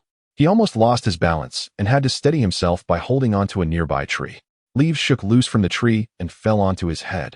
Is the mountain giant king about to emerge? Lu Chun had read in the documents provided by Xiao Shua that after killing a certain number of mountain giants, the final boss of this dungeon would awaken from its slumber. However, he didn't know what this so-called awakening would look like. That's right, Commander. You better be prepared. The Azure Dragon nodded gracefully and, with a light voice, stepped aside. There was no need for her to lead the way any longer. After the mountain giant king appears, it will summon all the remaining mountain giants in the mountains to collectively attack this side. What was originally an exploration-type dungeon will suddenly transform into a defense-type dungeon. The tasks of the 2 women, the Vermilion Bird and the Azure Dragon, are now to ensure that they do not hinder the performance of the protagonist. No problem, I'll resolve this as quickly as possible. The protagonist loosened his joints, and the smile on his face grew even brighter. Experience and attributes will all come to him. How could he not be happy? Chapter 140. Hammering the stakes? Hammering the mountains. The ground continued to tremble. Lu Chun looked up and saw a mountain in the distance, slowly rising. Indeed, an entire mountain was standing up. While it wasn't one of those particularly tall peaks, it was at least a few hundred meters high. Even from a considerable distance, Lu Chun felt that the appearance of this dungeon boss was probably the most intimidating yet. The mountain giant king didn't keep him waiting long. In less than a minute, it had fully stood up. It was a supersized version of a mountain giant, and the stones covering its body, aside from white, also mixed in a considerable amount of gray. From what he had learned in biology textbooks, white stone mountain giants were the weakest among them. There were stronger variants in gray, black, even dark green, deep red, and dark gold. The dark gold mountain giants were undoubtedly the strongest in their entire lineage, typically reaching a power level of 9 transformations, having awakened part of the Titan giant's bloodline. They commonly stood several thousand meters tall, each emergence akin to a moving fortress, sweeping away everything in their path. In this dungeon, this boss could only be considered the mountain giant king among the wild monsters. It was slightly stronger than the white stone mountain giants and was evolving towards the gray variant. However, even so, it certainly ranked among the best in a first transformation level dungeon. The difficulty rating of Nightmare level confirmed this. Its deep, dark eyes scanned the area, locking onto Lu Chun instantly. Its size was indeed much larger, but how durable would it be? Lu Chun muttered, beginning to check the attributes of the Mountain Giant King. Mountain Giant King, Wild Monster. Level, LV 199 Health. 1,000,000. Mana, 15,000. Attack, 20,000. Skills, Tree Pulling. Inorganic resistance, landslide, rugged appearance. With a health pool set at 1 million, it truly deserved its title as the king among tanks. Liu Chun nodded silently, admiring the strength of the mountain giant king. However, it wouldn't change anything in front of him. With a flash of light, 20-star essence piercing arrow towers and 20-star essence advanced cannons were deployed, arranged neatly in a row. Behind them were 3 major buff towers: the corrosion tower, power strike tower, and attack speed tower. By the way, isn't there a need for a slow tower? Liu Chun supported his chin, suddenly realizing something. Forget it. Output is the most important. Dozens of arrow towers and cannons began their assault.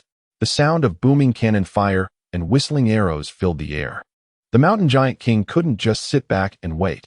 It reached out to grab nearby mountaintops, slamming down huge boulders directly towards Liu Chun. However, with a casual wave of his hand, Liu Chun deployed the star essence reflective wall to easily block the incoming projectiles, even bouncing back some damage to the giant. The mountain giant king, aside from having exceptionally high health and strong defenses, actually doesn't pose much of a threat in terms of damage output, especially in the level 199 Nightmare Dungeon, where it is considered rather low. The main issue is its low agility, making its movements easy to read and react to. For those entering the dungeon, it is not a significant threat, even if they can't defeat the mountain giant king. The likelihood of it catching up if they try to escape is very low, making it quite safe. Therefore, it was chosen by Xiao Shuo as the first dungeon for Liu Chun to challenge, allowing him to test the intensity of the level 199 Nightmare Dungeon. This type of target practice is naturally Liu Chun's forte. Boom. After several rounds of attacks, one of the high-level turret's shells struck the mountain giant king squarely in the face, causing its massive body to sway and the ground to shake. The skill split explosion was triggered. The shell split into 3, exploding above the mountain giant king's head. Stone fragments flew everywhere, and damage numbers kept popping up. Ultimately, the mountain giant king's head was blown apart by the shell and rolled down its enormous body. Thud! The mountain giant king's body collapsed to the ground, as if the entire mountain range was quaking along with it. Your Star Soul Advanced Turret has successfully killed the LV-199 Mountain Giant King, gaining 2,000,000 experience points. Congratulations, your level has increased to level 105. With another level up, Liu Chun remarked that this experience reward was quite satisfactory. Before he could ponder further, another notification popped up. Your Star Soul Advanced Turret dealt damage and successfully killed the target, triggering building feature, attribute plunder. You have plundered one of the target's constitution attribute, worth 248. Seeing this sudden notification, Liu Chun couldn't help but feel delighted. Just as he killed the boss, he triggered the attribute plunder, and he plundered the highest attribute from the mountain giant, which was constitution. Instantly gaining 248 constitution was incredibly satisfying. It seems my luck is quite good. Liu Chun stretched his muscles and turned his gaze toward the forest. He had just defeated the mountain giant king, but there were still quite a number of ordinary mountain giants waiting for him to deal with in the forest. At this moment, those mountain giants, under the command of the mountain giant king, were rushing toward Liu Chun. This saved him the trouble of searching around. The buildings he had just set up did not need to be dismantled and could continue to work. Your Star Soul Piercing Arrow Tower has successfully killed LV-195 Mountain Giant, gaining 500,000 experience points. Your Star Soul Advanced Turret has successfully killed LV-195 Mountain Giant, gaining 500,000 experience points. Your Star Soul Piercing Arrow Tower has successfully killed LV-195 Mountain Giant, gaining 500,000 experience points. Congratulations, your level has increased to level 109. After a defensive battle lasting over 10 minutes, Liu Chun's level reached 109. He also gained 101 strength, 139 constitution, 35 agility, and 20 spirit. It must be said that after entering the first transition, the leveling speed was slower than he had imagined. Although this dungeon wasn't one with an exceptionally high number of monsters or experience points, Liu Chun had soloed a level 199 Nightmare Dungeon from start to finish. Yet he only leveled up by 9 levels in total. It's no wonder that when Xiao Shuo arranged dungeons for Liu Chun, he mentioned that even with the current clearing speed, it would take a month to reach level 199. Sigh, I've really worked hard. Liu Chun looked at the bodies of the mountain giants strewn across the ground, wiped the non-existent sweat from his forehead, and let out a long breath. As mentioned before, If a dungeon doesn't offer high experience points, it will compensate in other ways. In the dungeon for hunting the king of mountain giants, the compensation comes in the form of these mountain giant corpses. While they may not be as valuable as the heavenly pillar stones, they are still rare earth attribute building materials that should be collected properly. Since I've worked so hard, who should I ask to help with the cleanup? Lu Qin turned his gaze towards the nearby Zhu Ke and Qing Long. The two girls looked puzzled and confused. Chapter 141. Level Up, Secret Realm Appears. Stepping out of the dungeon hall, Zhu Ke looked speechless. To think they, two level 899 professionals, were ordered to clean up those broken stones. In all my life, I've never received such a command. Qing Long timidly said. Oh well, Zhu Ke, it didn't take us much time to clean up anyway. Zhu Ke retorted, if you're this obedient, men will take advantage of you. Qing Long muttered softly, but didn't you also obediently go and clean up just now? Qing Long, what did you just say? And nothing, Zhu Ke. You misheard. Ignoring the interaction between the two women, Lu Qin stepped out of the dungeon hall while inspecting the building materials he had stored in the dimensional space. When these mountain giants were born, the originally plain stones carried a hint of spiritual energy. Even after they were killed, this energy did not disappear. Therefore, these new building materials were called spirit stones. They could be considered a version of spiritual wood with earth attributes, but their effects were much stronger. After all, spiritual wood could be purchased for just a few million, while these spirit stones could only be obtained by defeating mountain giants over level 100, making the difficulty completely different. In the dungeon, Lu Chun had killed around 100 mountain giants. However, not all the corpses were usable. In the final defense battle, many mountain giants couldn't withstand the power of the high-level star marrow turrets, and many parts of their bodies were blown to bits, turning into a pile of rubble with no practical value. At best, they could be used to craft low-level equipment. Only those killed by the piercing arrow turrets remained relatively intact. In total, Lu Chun obtained enough spirit stones to build about 60 structures. Moreover, among these spirit stones, there were two particularly strong ones obtained from the corpse of the mountain giant king. Upon inspection, Lu Chun found that these two spirit stones were named mountain spirit stones. They looked quite promising for construction.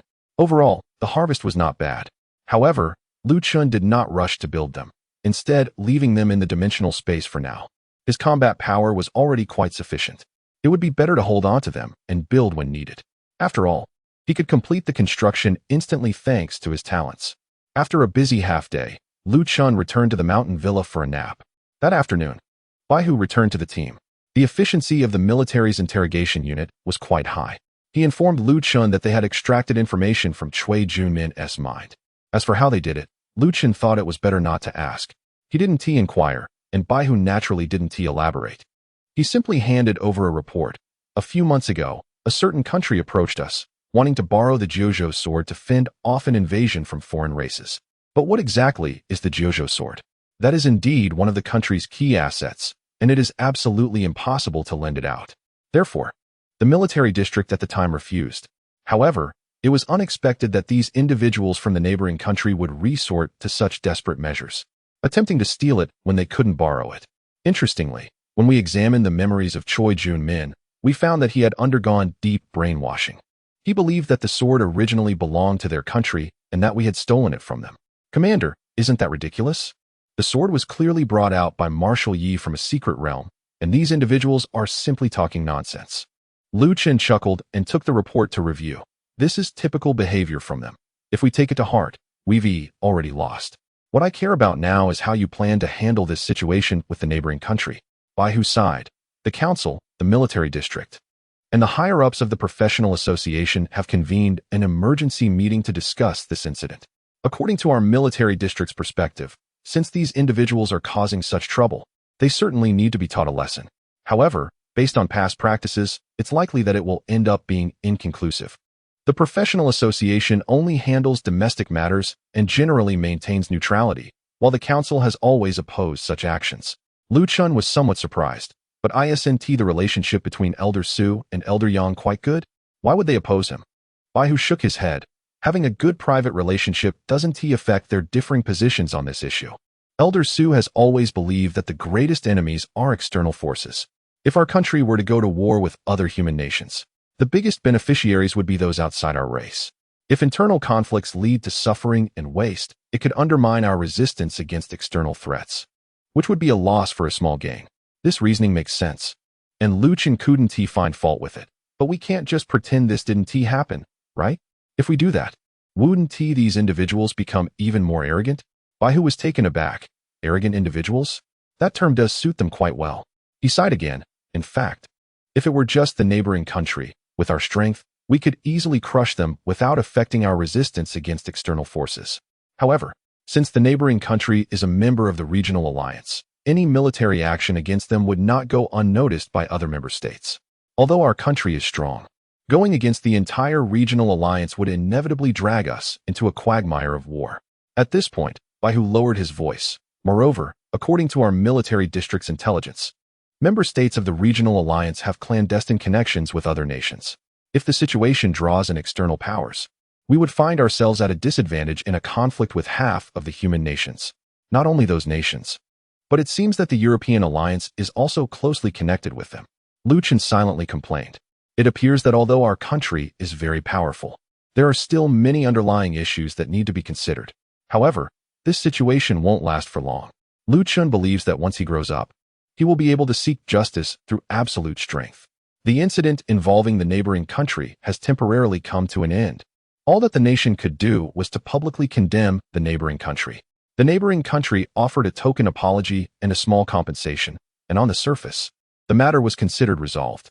During this time, Lu Chen entered various level 199 nightmare dungeons every day. These dungeons posed little challenge for him, but the experience gained was substantial, leading to a rapid increase in his level. After 10 days, he reached level 165. On the 11th day, during the daytime, Xiao Shuo personally visited, speaking excitedly. Lu Chen, I just received news that an epic-level secret realm has been discovered in a nearby town. Let's speed things up and skip some boring dungeon details. Chapter 142. Chongqing Town has someone discovered a secret realm? When Lu Chen opened the door, he was surprised. He had been diligently grinding dungeons for days and was almost bored to death. However, there was nothing he could do. The appearance of secret realms was completely random. Moreover, due to the rich rewards, they would usually be challenged by local strong players as soon as they appeared. No matter how high Lu Chen's status was, the authorities couldn't just conjure a secret realm for him to tackle. After so many days, a secret realm finally appeared, and it was precisely a first-tier secret realm that Lu Chen could challenge. This was quite reasonable. The lower the tier of the secret realm, the higher the likelihood of its appearance. For a 9th-tier secret realm, the appearance rate would be calculated in decades. Indeed, it is an epic-level first-tier secret realm. I have already asked the local practitioner association to seal off the area. Xiao Shuo nodded and asked, You must be eager to challenge it, right? Lu Chen replied, Of course, I want to give it a try. The rewards from the secret realm were extremely rich. In addition to a massive amount of experience points, one could also obtain many precious equipment and items that couldn't be found in the outside world. There was one more important point. For so many days, Lu Chen had been trying to create his own exclusive skills. However, the results had always been lacking in insight. After asking a few people from the Xingqiu Divine Sword, their suggestions were all about experiencing life and death battles or going into seclusion to ponder life. These weren't very practical for Lu Chen. However, he remembered a statement from the Azure Dragon. When I was still at the 3rd tier, I gained insights into new exclusive skills through a secret realm.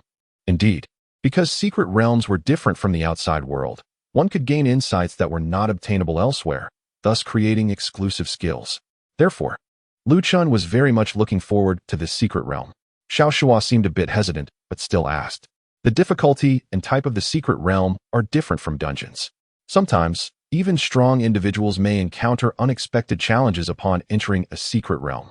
The military district and the council both want you to take a training team with you this time. However, you have always gone solo in the past.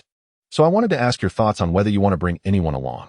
After fully understanding Lu Chen's strength, the initial training team had already been changed to a support team. Without a second thought, Lu Chen refused. No need. It's more suitable for me to challenge it alone. Although he wasn't very familiar with secret realms, it was just a first-tier secret realm after all. How difficult could it really be? Moreover, if he couldn't pass it with his current strength, there would be no meaning in bringing a so-called support team. It wasn't arrogance. Among first-tier practitioners, no one could match Lu Chen alone. All right. Xiao Shuo had already guessed Lu Chen's response and calmly replied. I'll report to the court in the military district first, then I'll take you there. After finishing his words, Xiao Shuo left. Taking this opportunity, Lu Chun called a few members of the Xingqiu Divine Sword and left a note for Yi Yao, explaining that he would be away for a while. Unlike the dungeons that could be completed in just a few hours, the for secret realms generally took longer. It could take as little as 2 to 3 days, or even several months. Lu Chun was confident in his abilities, but couldn't guarantee that he could finish it in a day. About half an hour later, Xiao Shuo returned. I've reported everything that needed reporting, let's go. This time, Xiao Shuo personally led the way. Although he often claimed that his position didn't allow him to run errands, he actually ended up doing all the legwork. All right, thank you, Xiao Lao. Lu Chun nodded. Xuanwu was still in seclusion somewhere. So this time, Lu Chun only brought along Baihu, Zhu Ke, and Qing Long. Although they couldn't enter the secret realm, they still needed to ensure Lu Chun's safety on the way. Especially after Lu Chun resolved the incident with the Goryeo country, it was said that they had been investigating who had disrupted their plans. Fortunately, not many people knew that Lu Chun was the one who dealt with that group from Goryeo, and even until today, Goryeo was unaware of his existence. If those deranged individuals from Goryeo found out the truth, it was hard to say what they might do. Getting into a spacious special vehicle, Lu Chun and his group soon arrived at the teleportation center in Chongqing City. While leading the way, Xiao Shuo turned back and said, Chongqing Town is just a remote little town, so there isn't a teleportation array that goes directly there. We have to teleport to Chongqing City first, then go from there. Lu Chun nodded. I understand. After all, setting up a teleportation array isn't an easy task. Xiao Shuo chatted briefly with the staff, who then smiled and led everyone to a teleportation array before starting the operation. The light flickered, Lu Chun's vision blurred, and when he could see clearly again, he found himself in the teleportation center of Chongqing City. Unlike the bustling teleportation center in Chongqing City, this one had only a few teleportation arrays, and there were hardly any people around. However, one of the staff members was very enthusiastic and came over to say, Welcome to Chongqing City. Although Xiao Shuo held a high position, he was very amiable.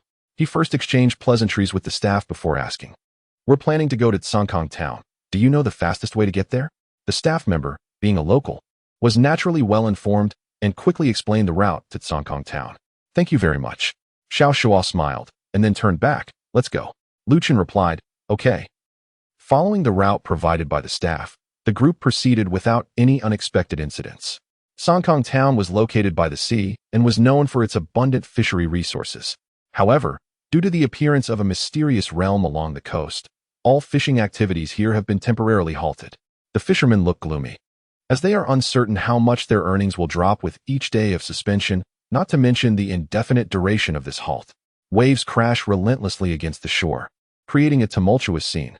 Lu Chun stands at the water's edge, his attention drawn to a massive whirlpool nearby, where the distortion of space can be faintly seen. On the shore, about a dozen local enforcement officers are patrolling. Xiao Shuo explains naturally. That place is the entrance to this mysterious realm. Lu Chun, curious, asks, Just from a whirlpool, how do you determine it's a mysterious realm? And how can you tell what level it is? Xiao Shuo is momentarily at a loss for words. Finally managing to reply, You'll find out once you go over there. Chapter 143. Make your choice. Lu Chun was confused. Zhu Ke covered her face and explained, As long as you're near the entrance of the secret realm, a prompt will appear. The prompt will clarify the name, level, and difficulty of the secret realm, and then you'll decide whether to enter the challenge. If you refuse, you'll be randomly teleported to a location within 100 to 1,000 meters away. Oh, I see. This secret realm is quite user-friendly. This was Lu Chun's first time witnessing a secret realm, and he was unfamiliar with this information. He didn't waste any time and directly asked, Can I head there right now? Xiao Shuo nodded. As long as you're ready, you can start anytime. But I must remind you, don't be overconfident. Although your strength is indeed exceptional among first-turn professionals, the secret realm is always very dangerous. So you must never let your guard down. If you find that you cannot succeed in the challenge and face life-threatening situations, just give up the challenge, and you will be able to come out. However, if you choose to give up, you won't be able to challenge it a second time. This was essentially an overview of the secret realm for Lu Chun. He took it seriously and noted it down in his mind. However, he also had a question. He wondered whether dying in the secret realm would still allow the revival altar to work. He had heard that the secret realm was a challenge in another world, while the revival altar belonged to this world. If someone died on the other side, Would the effect still work across worlds? This question was quite important. After all, if it worked, it would mean that this powerful insurance was still in place. Of course, Lu Chen wouldn't be foolish enough to test whether it would work. He stretched his muscles and took a deep breath. I'm ready. Do I swim over myself? Xiao Shuan nodded. Yes, just swim over. Zhu Ke raised her hand and interjected, reporting, I have a faster and more convenient way. What way? Just throw you in. Zhu Ke initially just wanted to make a joke. Unexpectedly, Lu Chun tilted his head and nodded. All right, then throw me. Seeing Zhu Ke's expression, Lu Chun shrugged. Although he could swim over, the waves were so big that it would be exhausting. It was better to use a simpler and more direct method. Bai Hu and Qing Long watched curiously from the side. Their gazes made Zhu Ke feel like she had dug a pit for herself. Okay, I'll throw you. Zhu Ke sighed, then stretched out her arms and hugged Lu Chun from behind. A scorching breath suddenly enveloped him. Lu Chun turned his head to glance. Besides seeing Zhu Ke's face, he could also see a pair of fiery wings spread out behind her. Hold on tight. Don't drop me, Lu Chun reminded. I know. Zhu Ke replied fiercely, then hugged him tighter. With a whoosh, the pair of fiery wings began to flap. In the next moment, Lu Chun felt himself soaring into the air. This was the first time he experienced such a feeling of flight since arriving in this world. The fiery wings must be one of the signature skills of the mythical bird, and even with a person in tow, she wielded it with ease. With a powerful flap, they flew at incredible speed, reaching directly above the massive vortex in just about 10 seconds. This was still due to the mythical bird's concern that Lu Chun might not be able to handle it, so she deliberately reduced the speed. The sea breeze swirled, and the waves crashed. However, Lu Chun felt that the mythical bird holding him remained completely still, unaffected by the surroundings. She asked, should I let go now? Lu Chun replied, mm. As soon as he spoke, he felt the grip around him loosen, and he began to plummet rapidly. Splash! He fell into the vortex. At that moment, Lu Chun felt as if time itself had come to a standstill, and even the vortex seemed to freeze. At the same time, a prompt from the Secret Realm appeared before his eyes. Secret Realm name, Human Alliance Navy versus Beast Alliance, Entry Level, Level 100, Level 199. Difficulty, Epic. Do you wish to enter the dungeon? Yes, no. A quick glance revealed no useful information apart from the name of the Secret Realm. Lu Chun raised his hand and tapped on yes. In that instant, he felt time, which had previously stalled, begin to flow again. The enormous vortex resumed its rotation, drawing him in. Endless darkness enveloped Lu Chun. He didn't know how long it had been, but eventually, he saw the prompt from the Secret Realm again. Secret Realm name, Human Alliance Navy versus Beast Alliance. Background. Admiral Daring Protermore leads his fleet in search of his daughter, Jaina Protermore, across the endless sea, only to find she has been seduced by the orc chieftain, Thrall. In a fit of rage, he prepares to lead his fleet to wipe out the new tribe of the Beast Alliance, sparking a great war between the Human Alliance Navy and the Beast Alliance. You will choose one of the factions to join in this battle. What is your choice? Lu Chun looked at the prompt and felt he had a lot to say, but he held it back. He clicked to view the details of both factions. Human Alliance Navy, led by Admiral Daring Protermore, commanding all elite naval fleets of the Alliance, with immense strength. Beast Alliance, led by Orc Chieftain Thrall and Beast King Rexer, commanding the armies of the major Orc tribes, also formidable, but slightly inferior in strength compared to the Human Alliance Navy. Note: choosing different factions will affect all aspects of the Secret Realm, including main and side quests. There is no superiority between the two factions. The higher the completion rate of the Secret Realm's objectives, the more abundant the rewards. I'll choose the human side. Lu Chun didn't hesitate long at this stage and made his choice. After all, he is a member of the human race, so it feels a bit uncomfortable for him to help the beast race. You have made a choice, Human Alliance Navy. In this Secret Realm, you will contribute to the Human Alliance Navy's victory over the Beast Alliance. Next, you will choose the identity you will play in the Secret Realm. Note that different identities will impose different restrictions on what you can do in the Secret Realm. The identities you can choose from are as follows: Human General, Human Soldier, Human Farmer. Lu Chun looked at the prompt that appeared this time and couldn't help but furrow his brow. Is this Secret Realm going to impose restrictions on what he can do? Chapter 144. Human Farmer. Lu Chun looked at the hints provided by the Secret Realm and felt a bit of a headache. It was just too unfortunate. The Secret Realm, like dungeons, has various types of tasks. However, there is one key difference. In certain secret realms, there are various restrictions placed on challengers, which is something that cannot happen in dungeons at all. Given Liu Chen's strength, he could have easily challenged a first-turn secret realm. But if restrictions were added, it would be a different story. It just had to be the most unsuitable secret realm for him. With a sense of helplessness, Liu Chen clicked on the details of the 3 identities he could choose from. Human General, you will become one of the 16 elite warriors by the side of Dylan Protermore, inheriting his attributes and skills, possessing extremely powerful combat ability. But you cannot be resurrected after death. Main responsibility, protect the Admiral. Difficulty, Human Soldier, you will become a soldier in the Alliance Naval Fleet, inheriting his attributes and skills, possessing decent combat ability, and will be resurrected 10 minutes after each death, with a maximum of 100 revivals. Main responsibility, follow the main force and attack the Beastman Coalition. Difficulty, Human Farmer, you will become a farmer in the logistics of the Alliance Naval Fleet, inheriting his attributes and skills, possessing the ability to gather local resources and construct naval buildings, with almost no combat ability, but you can infinitely revive until the Admiral falls. Main responsibility, ensure the resource supply for the Alliance Navy and build suitable structures to assist in resisting the Beastman Coalition's attacks. Difficulty, note, in this secret realm, any personal skills or items cannot be used.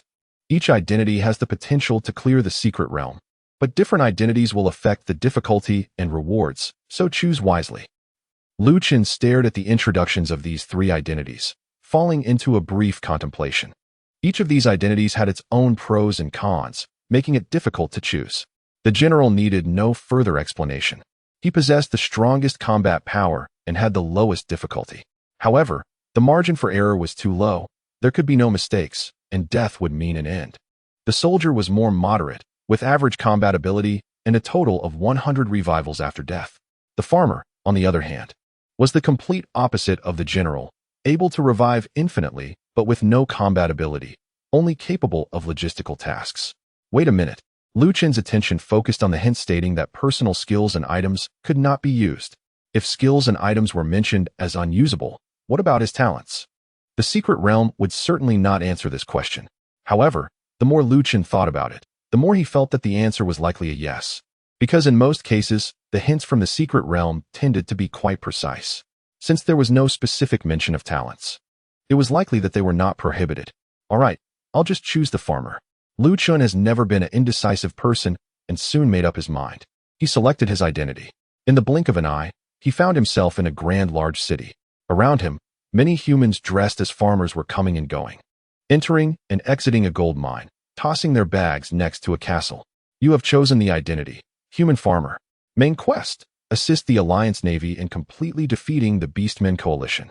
Current main quest, ensure resource supply for the Alliance Navy with other farmers. Subquest, none. A series of prompts appeared, but Liu Chen had no intention of checking them for now. Instead, he stood still and pulled up his current attribute panel. Strength, agility, spirit, and constitution were all at 5 points, pure low-level stats. His health was a meager 230 points, only slightly higher than when he first awakened. His skills, equipment, and dimensional space structures had all turned gray and were unusable. Liu Chun had already mentally prepared for this. What he wanted to check was whether his SSS level talent was still usable. Soon, he got the answer. The talent was still there. It could be used. Aside from the second effect related to the dimensional space being inaccessible, the other 4 effects were still active. Seeing this, Liu Chun felt a lot more at ease. Although he would still strive to navigate the secret realm without his talent, it was always more reassuring to have it. After reviewing his talent, Liu Chun turned his attention to his skill panel. His original skills were disabled, but he had inherited 2 skills from being a farmer. Gathering, construction. These were straightforward skills. Liu Chun directly skipped the gathering skill and opened the construction skill for inspection. Well, it seemed that the farmer could construct quite a few buildings. Liu Chun chuckled to himself. The main city, barracks, altar, farm, lumberyard, blacksmith shop, watchtower, various types of buildings were available. Moreover, these buildings were just the basic ones. Once built, they could be upgraded for even stronger attributes. He first needed to construct a lumberyard. After looking through the various buildings, Liu Chen finally focused on the lumberyard. As the name suggests, it was a place for processing wood. However, beyond that, it could be used to upgrade a technology called masonry. Each upgrade to this technology would increase the health and defensive capabilities of all buildings. It was clear that Lu Chen's top priority was to build the lumberyard and upgrade the masonry technology to the highest level. Only with thorough preparations could he continue with other actions. Wow, the amount of money required for this lumberyard is quite substantial. Lu Chen grumbled, then turned to look at the dirty gold mine and the farmers coming and going. The farmers all wore tired expressions, yet they continued to toil away at collecting gold from the mine. This work was truly exhausting, and Lu Chun had no desire to enter the mine and dig slowly. He scanned the area and finally fixed his gaze on a pile of bags beside the castle. Wait a minute, isn't there's something ready-made right here? Why should I bother to go through the effort of digging? Realizing this, Lu Chen quickly walked over to the pile of bags, opened one, and found it filled with gold coins. Brothers Dai, I'm just helping you out here. You wouldn't hold it against me, right? After gathering enough coins, Lu Chen looked around. Confirming that no one was watching him, he slipped away without a trace. Chapter 145. Research on Masonry Techniques inside the main city of Selamo. Admiral Daling Prodmore suddenly sneezed violently. Beside him, an elderly man with white hair, holding a blue staff, expressed concern. Admiral, are you all right? This was Periel, the leader of the naval mages. Besides Periel, a burly middle-aged man with a bushy beard and a buzz cut, wielding a large hammer, along with 16 other warriors clad in steel armor and holding swords and shields, also looked worriedly at Daling. I'm fine, Daling waved his hand, indicating that he was in good health. Although he had been exhausted by the recent events, his physical condition was strong enough to endure it. He was the admiral who led the naval forces to sweep across the world, transforming Kultiras into the most prosperous nation globally, an invincible naval commander. Father, a female voice interrupted Daling's thoughts, bringing him back to the present. In the center of the grand hall, his daughter Jina was speaking excitedly, her brilliant golden hair cascading down. I don't understand why you hate the orcs so much. Orcs are also people. Their lives matter too. Do we really have to enslave them and eradicate them? Daling's expression darkened significantly. In fact, he had been wearing this grim face for a long time. Jina, I've said enough already. Our nation has been invaded by orcs, and our people have been slaughtered by them. Even your brother died at their hands. These orcs are inherently evil and brutal. What you see as their goodness is merely a disguise. You've only known them for a few days. I've dealt with them for nearly half my life. My son, my friends, all were killed by them. They've ruined my life. His passionate words carried a deep-seated hatred for the orcs. However, his daughter Jina did not absorb a single word, continuing to shout about the value of orc lives and their right to democracy and freedom. I want to create a world where humans can coexist peacefully with orcs, she exclaimed, spouting what he considered nonsense. Daling felt a headache coming on and, covering his head, ordered, put her in the dungeon for a while to cool off. The burly middle-aged man, Buzin, the leader of the naval soldiers, nodded silently and stepped out to restrain Jina. She struggled incessantly, but was no match for Buzin's strength. Soon, she was dragged away. Admiral, please don't be so angry, Periel advised gently from the side. Jina is still young and easily influenced by the outside world. Once we finish this battle and completely eliminate the orcs, she should return to normal. Daling sighed deeply. I hope so. Just as the atmosphere in the room became very heavy, a soldier hurriedly entered from outside, shouting loudly, Report. Daling looked at the soldier and asked in a deep voice, What is going on? Not far to the southwest of the city was the position of the allied forces of the Beast clan. Both sides understood that a battle was inevitable. It was just a matter of when it would start. Although the Alliance's navy had the advantage in numbers, the Beast clan had gathered many tribes, and there were reports of several formidable warriors emerging among them. This made Daling's side hesitant to act rashly, and they could only wait for the other side's movements.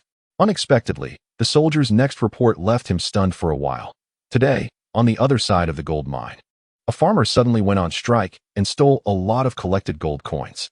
The patrols in the city had tried to pursue him, but ultimately failed to find out where the farmer had run off to. Daling tilted his head, puzzled. A farmer went on strike, stole a lot of gold coins. And you still couldn't catch him? What is going on?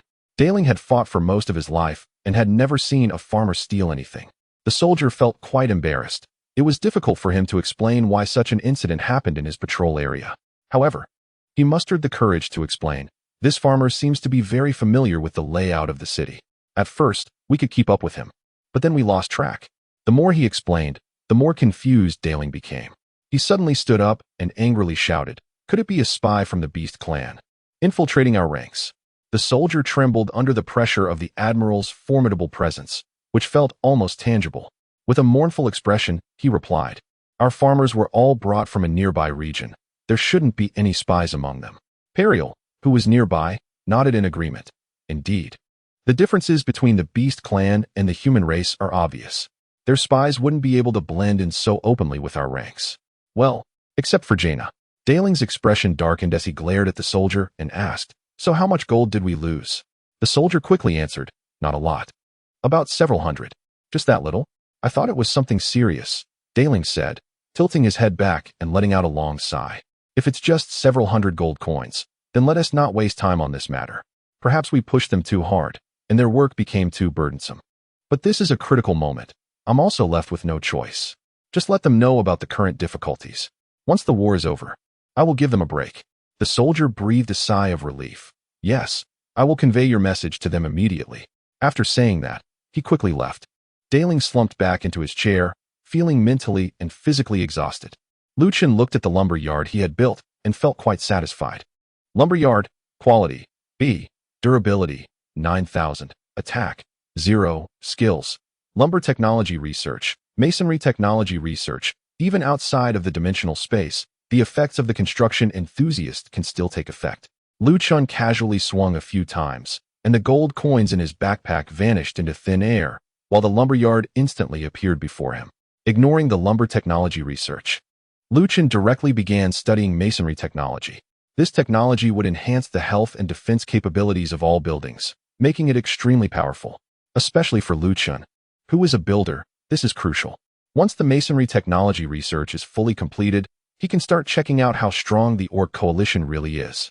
Meanwhile, he can also look for opportunities to gather more resources. Then Lu Chun can begin his TR battle strategy. Chapter 146. Eager to help, the upgrade of the masonry technology research is taking quite some time. While it is leisurely upgrading, Lu Chun didn't remain idle.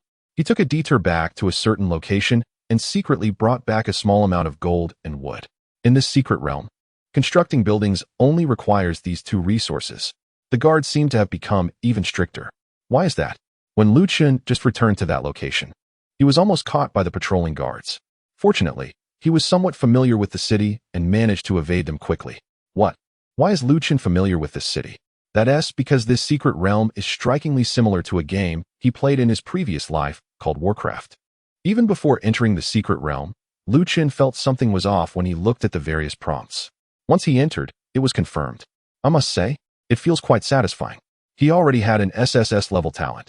An SSS level ability. This also gave him the additional advantage of being familiar with the storyline. Now, Lu Chun is even more confident about clearing the secret realm.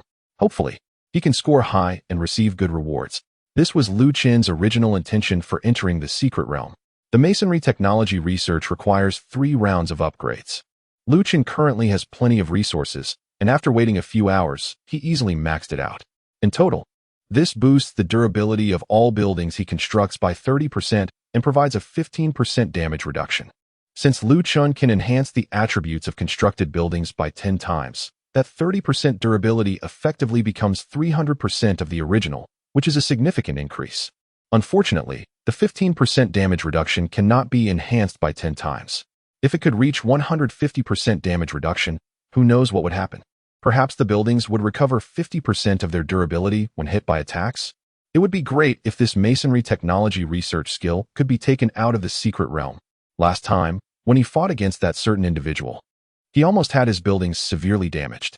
While casually speaking, Lu Chun was also contemplating his next plan. The number of the Beastmen coalition outside the city is quite large. Although he is strong, it is unrealistic for him to confront all the tribes head-on alone. After all, Lu Chun cannot use dimensional space in the secret realm. All buildings need to be constructed on-site. One particularly frustrating aspect is that the human attack-type buildings require a watchtower to be constructed first before they can be upgraded to attack buildings. Otherwise, they are just decorations. Unfortunately, Lu Chun cannot intervene in this upgrade process and can only wait for it to complete at its own pace. Those beastmen are not fools. They won't just stand by and let Lu Chun upgrade the tower. With their leader charging forward with the army, the watchtower that is still upgrading simply cannot withstand the assault.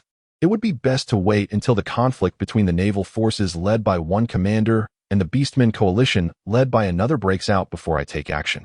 That would be the most suitable approach. Lu Chun rested his chin on his hand, pondering. But the current issue is, how can I prompt them to start fighting quickly? Of course, Lu Chun could choose to wait indefinitely. A confrontation between the naval forces and the Beastmen coalition is inevitable. They are bitter enemies, and one must die for it to end. However, Lu Chun has never liked waiting. He prefers to take initiative and create opportunities. Especially now, in this secret realm. When it comes to clearing the secret realm and calculating scores and rewards, besides whether the goals are achieved, the time taken to clear it is also a crucial reference. Leaning against the lumberyard, Lu Chun thought. The reason why the two sides haven't engaged in battle yet is mainly because both are wary of each other, without knowing each other's strengths. They dare not act rashly. If I can make one side believe that they will gain an advantage after the war starts, they are likely to engage immediately. Should I provide the information about the Beastmen coalition to one commander?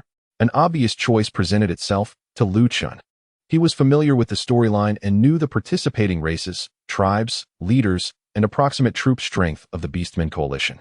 If he shared this information with the admiral, the human side would gain a significant advantage in this war. However, Lu Chun quickly shook his head, dismissing that choice. No. Telling this information to one commander, setting aside whether that guy would believe me, would likely lead him to first control me and then figure out the authenticity of the information. Lu Chun wouldn't blame the commander for such behavior. If a naval admiral from the human alliance immediately believed whatever others said, there wouldn't be much hope for the humans. But as it stands, the commander's actions would severely impact Lu Chun's plans. Since that approach won't work, I guess I'll have to. As Lu Chun eliminated various options, he suddenly thought of a young mage in a blue robe with brilliant golden hair. The admiral's daughter, Jaina. This person had established the city before the admiral even arrived and had maintained a cooperative relationship with the Beastmen. Now, Jaina is an idealistic pacifist, deeply believing in freedom and equality, hoping to coexist peacefully with the Beastmen. That naive girl should probably be locked up in a dungeon by her father. Lu Chun scratched his head. According to the storyline, after a while, this devoted daughter would find an opportunity to escape from the dungeon and bring the naval defenses and troop secrets to the Beastmen tribes, prompting a full-scale attack to eliminate the admiral. Should I lend her a hand? Lu Chun grinned brightly, appearing like a warm-hearted good guy. Jaina was being dragged by another person, making her way to the dungeon. She was shackled with anti-magic cuffs, rendering her formidable magical powers completely useless. You can't do this, Jaina shouted as she was ruthlessly thrown into the dungeon. In a situation where she couldn't use magic, she was no match for Buzan, the leader of the soldiers. I only listen to the general. He is always right. Buzan closed the door, leaving behind a cold remark before departing. You don't understand anything. Jaina was furious. She once held a glimmer of hope of persuading her father and forming an alliance with the Beast tribe, but now that hope was ruthlessly shattered. The enmity between Dailin and the orcs was irreconcilable. Even if Jaina spoke until her mouth was dry, there was no possibility of reconciliation. Chapter 147, What does enlightenment mean? Jaina was unwilling to sit idly by. She pulled hard on the sides with both hands, straining the anti-magic shackles, which made a painful sound. However, even though her wrists were marked with deep grooves, it was of no use. Kultiras was the most prosperous human nation in the world, and the equipment they produced was naturally top-notch. Although Jaina had great talent, she was still just a young mage, and her physical condition simply couldn't support her in breaking free from these shackles. Is this it? Am I just going to watch as Thrall and my father go to war? To be precise, I want to even be able to see it. From the looks of it now, I can only wait until one side emerges victorious before someone will come to let me out. Jaina sat despondently on the chair in her cell, pondering various thoughts. She didn't know how much time had passed when she suddenly heard some commotion outside the dungeon. It seemed someone was anxiously speaking to the guard soldiers. Has Thrall already begun to attack? Jaina felt anxious as she listened. In the time that had passed, she had come to a realization. Since this battle was unavoidable, she might as well minimize the losses it would cause.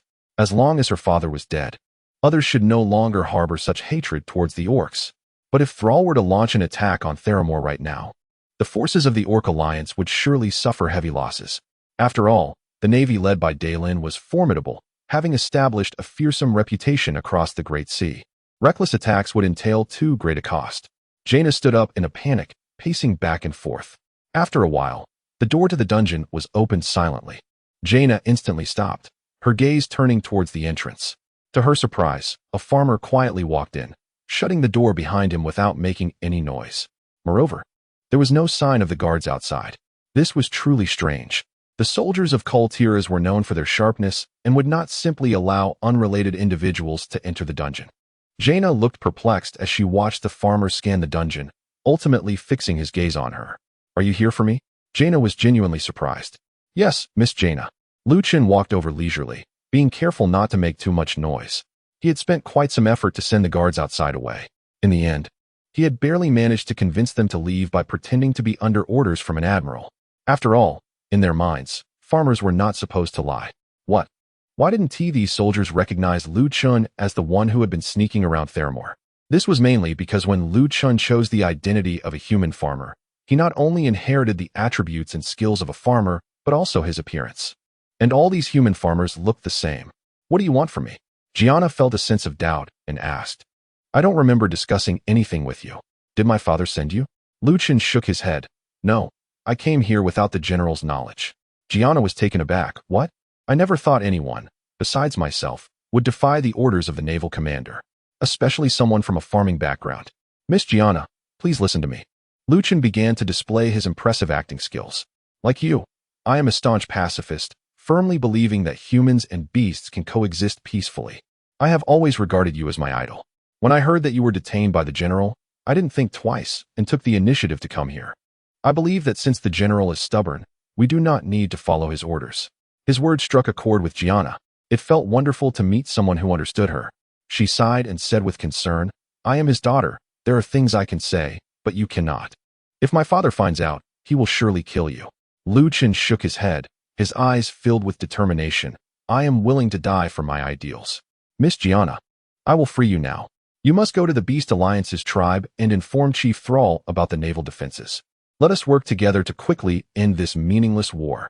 While speaking, Chun pulled out a key he had taken from a guard and unlocked the dungeon door. Gianna was stunned by his words. A human farmer could have such awareness.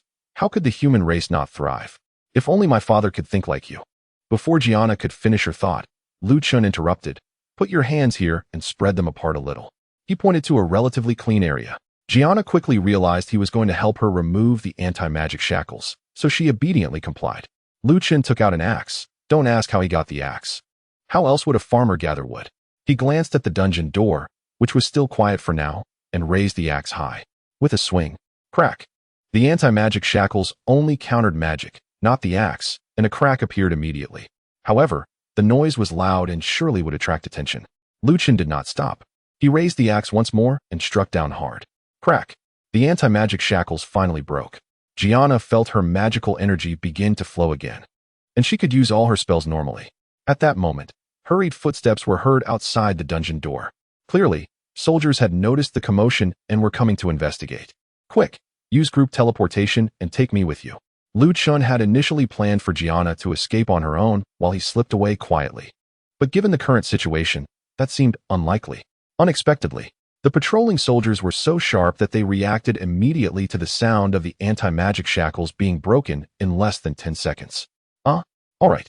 Listening to the footsteps outside, Gianna had no time to think about why a farmer would know what magic she could wield. She brandished her staff, murmuring mysterious incantations. 2 teleportation circles appeared beneath Chun and Gianna, overhead. Bang! The dungeon door was pushed open, and 2 soldiers rushed in. At that moment, the 2 teleportation circles closed. Chun and Gianna vanished in an instant, leaving behind an empty cell. Chapter 148. Beastmen Tribe. Recently, several inexplicable thefts occurred in the city, resulting in significant losses of money and timber. As Daling listened to the continuous reports, he felt a headache coming on. Are you all useless? Once is one thing. But how can a farmer steal so many supplies right under your noses? Those supplies are the foundation of our war against the Beastmen. If we don't even have enough resources, how can we fight this war? Hearing the general's complaints, the soldiers below lowered their heads and dared not speak. They felt it was truly absurd. A farmer suddenly starting to steal was one thing, but despite the increased patrols by so many soldiers, they still couldn't do anything about him. He repeatedly managed to take away so many supplies. As patrol soldiers in the city, they felt they had no excuse. The leader of the soldiers, Buzin, also wore a dark expression, feeling deeply ashamed. "Don't worry, General." One soldier gathered his courage and straightened his chest, saying, "We will ensure that such things won't happen again and will guard all the supply storage points meticulously. If that farmer dares to show up again, we will bring him to justice." Daling sighed. He couldn't really explode in anger at these loyal soldiers. "I hope so." Before his words finished, another soldier rushed in through the door without even knocking. Daling furrowed his brows and coldly asked, "Has there been another theft?" The soldier who had just made the promise felt embarrassed. Did he really have to be slapped in the face so quickly? "No, it's not that." The newly entered soldier gasped, refuting Daling's words. Huff. The soldier who had just made the promise let out a long breath. Feeling the weight lift off his chest, Daling's expression softened slightly, but he was even more curious. If no supplies had been stolen, why was this soldier in such a hurry? What exactly happened? The panting soldier took a deep breath and gritted his teeth, saying, "A farmer broke into the dungeon and rescued Jinnah." "What?" Daling, Periel, and Buzin all widened their eyes in shock, exclaiming in unison. The other soldiers also looked astonished. So, this time it wasn't the supplies that were stolen, but Jinnah instead? What were the guards doing? How could this farmer get in, and how could Jinnah escape? Daling was genuinely furious this time. Compared to Jinnah being rescued, the theft of supplies seemed trivial. This city was built by Jinnah, and she was very familiar with its structure and the important military secrets. If Jinnah were to defect to the Beastmen, the consequences would be unimaginable. After hesitating for a while, the subsequent soldier reluctantly recounted how he had been deceived. After finishing, he added, "General, I truly did not expect that farmer to dare to use your orders as an excuse." Dalaran listened with a dark expression, remaining silent for a long time. Beside him, Periel stroked his graying beard and began to analyze. Could it be that all these unusual actions by the farmer are directed by Jinnah? Buzin, upon hearing this, also found it very plausible. That makes sense. A farmer has no reason to do such things. The only explanation is that Jinnah must have given the instructions. After all, there are indeed quite a few people in the area who would follow her orders. Dalaran glanced at the reporting soldier and asked, "Where did Jinnah and that farmer go?" The soldier replied, "I don't know. They used a group teleportation spell to leave." Periel's voice grew heavy. He had already thought of the worst possibility. Jinnah has probably gone to the orc side. Everyone fell silent. This situation had become dire. Dalaran gritted his teeth and ordered, "All units enter the highest state of combat readiness, and be prepared to properly welcome those orcs." War was about to break out, and it was under the most unfavorable circumstances. After the teleportation array closed, Chun felt as if he was enveloped in blue light. And the next moment, he found himself in an unfamiliar place. Not quite. It wouldn't be accurate to say it was unfamiliar, because after looking around, Chun confirmed his current location. It was indeed the headquarters of the Orc Alliance. Surrounding him were buildings filled with a wild atmosphere, tents, bunkers, totems, watchtowers, and a whole lot more. Numerous orcs were patrolling the area. There were ordinary orcs, as well as trolls, ogres, and tauren. Each of them exuded a dangerous aura, and Chun estimated that these orc soldiers were likely at the peak of their first transformation, or even higher. Suddenly, upon seeing two human figures appear, the orcs turned their scrutinizing gazes towards them. Jinnah scanned the area and confirmed that she had arrived at the right place. She then turned to Chun and said, "It's very dangerous here. Don't run around. Stay close to me, and they won't harm you." Chun nodded. "Don't worry, I know what to do. I'll turn this place upside down soon." Seeing him nod, Jinnah stood up and walked towards the largest orc castle. The orc soldiers recognized Jinnah and did not stop the two. However, Jinnah still paused at the castle's entrance and politely said to two orc soldiers, "Could you please inform the chief that Jinnah has arrived?" One of the orc soldiers nodded and entered the castle. Moments later, he came back out and said in a hoarse, rough voice, "The chief said you can go in." Jinnah began to walk into the castle, and Chun naturally followed closely behind. However, after the former entered the castle, Chun was stopped by two soldiers from a certain tribe. The chieftain only mentioned that Jinnah could enter, not you. As they spoke, the sharp teeth protruding from their mouths continuously ground against each other, producing a terrifying sound. Chun frowned, just about to speak when Jinnah returned. "He is my follower. I could come here this time thanks to his assistance. I must bring him when meeting with Sal." The soldiers stared at Chun for a while before finally relenting. All right. No longer obstructed, Chun finally walked into the castle. Jinnah, feeling apologetic, said to him, "I'm sorry, the tribesmen are quite cautious of our kind. They usually act this way during the first meeting. Don't take it to heart. Once you get familiar, you'll find them quite straightforward." Chun casually nodded. "I know, don't worry. Soon, they will all be gone." Chun naturally wouldn't hold grudges against some deceased. No, dead tribesmen. Chapter 149. The coming war. Jinnah was clearly not new to this place. She navigated it with ease. Chun followed her into the most spacious hall of the beastman's castle. A beastman wearing a hood and a fur coat approached them with a bright smile. "Jinnah, welcome." Seeing this beastman, Jinnah's previously tense expression relaxed significantly. "Sal, I didn't expect to see you at such a time." Indeed, this beastman was Sal, the chief of the Beastman tribe and the highest commander of the Beastman coalition. He was the final boss that Chun would face in this secret realm, and it was surprising to encounter him so easily. Chun observed Sal from the side, trying to gauge his strength. However, Sal gave him an impression that was hard to decipher. He was much stronger than the Beastman soldiers outside, likely far beyond the first transition level. It shouldn't be. Why would there be such a powerful boss in a first transition secret realm? Chun muttered softly. Even in nightmare-level dungeons, the boss-level monsters shouldn't exceed the dungeon's general level. This secret realm has limited my strength. Yet the boss's power is far above the entry level of the realm. At this moment, Sal noticed the scrutiny from the human farmer. He felt quite uncomfortable under the gaze, but decided to ask Jinnah first. "Who is this person?" Upon hearing Sal's question, Jinnah quickly recounted what had happened before. After finishing, she added, "I was able to escape this time thanks to his help. And he shares my belief that humans and beast men can coexist peacefully." Sal nodded repeatedly. "I see. We really should thank this brother." Chun replied nonchalantly. "No need to be polite." While they spoke, Chun scanned the hall. Those present were all elite warriors of the Beastman coalition, and they would be significant obstacles to his next actions. First, there was a very burly beastman wearing a mask resembling Batman's cowl. He was with another robust bear, and they seemed to have a great camaraderie. This was the second in command of the Beastman coalition, King Rexer, along with his companion Misha. Nearby, a Pandaren was pouring a jug of wine down his throat, showing no signs of stopping even as it spilled everywhere, clearly a heavy drinker. This was Chun, the Stormbringer, a powerful Beastman warrior. On the other side sat a very tall Taurian figure, carrying a totem. He was meditating, seemingly uninterested in everything else. This was Cairn Bloodhoof, the chief of the Taurian clan. Beside Cairn sat a troll with pointed ears and large tusks. He was polishing the rune spear in his hand, keeping it gleaming. This troll was Loken, a strong warrior from the Dark Spear tribe. Along with him were Sal and the 4 members of the Rexer group, who were the most formidable enemies in this secret realm. Each of them looked tough to deal with, their strength unfathomable. It was quite a headache. After discussing matters concerning Chun, Jaina began to address the serious issues. "Sal, I have made a decision. Since my father is unwilling to coexist peacefully with you, I also do not intend to assist him any longer. The infighting between the human and beast races is utterly meaningless.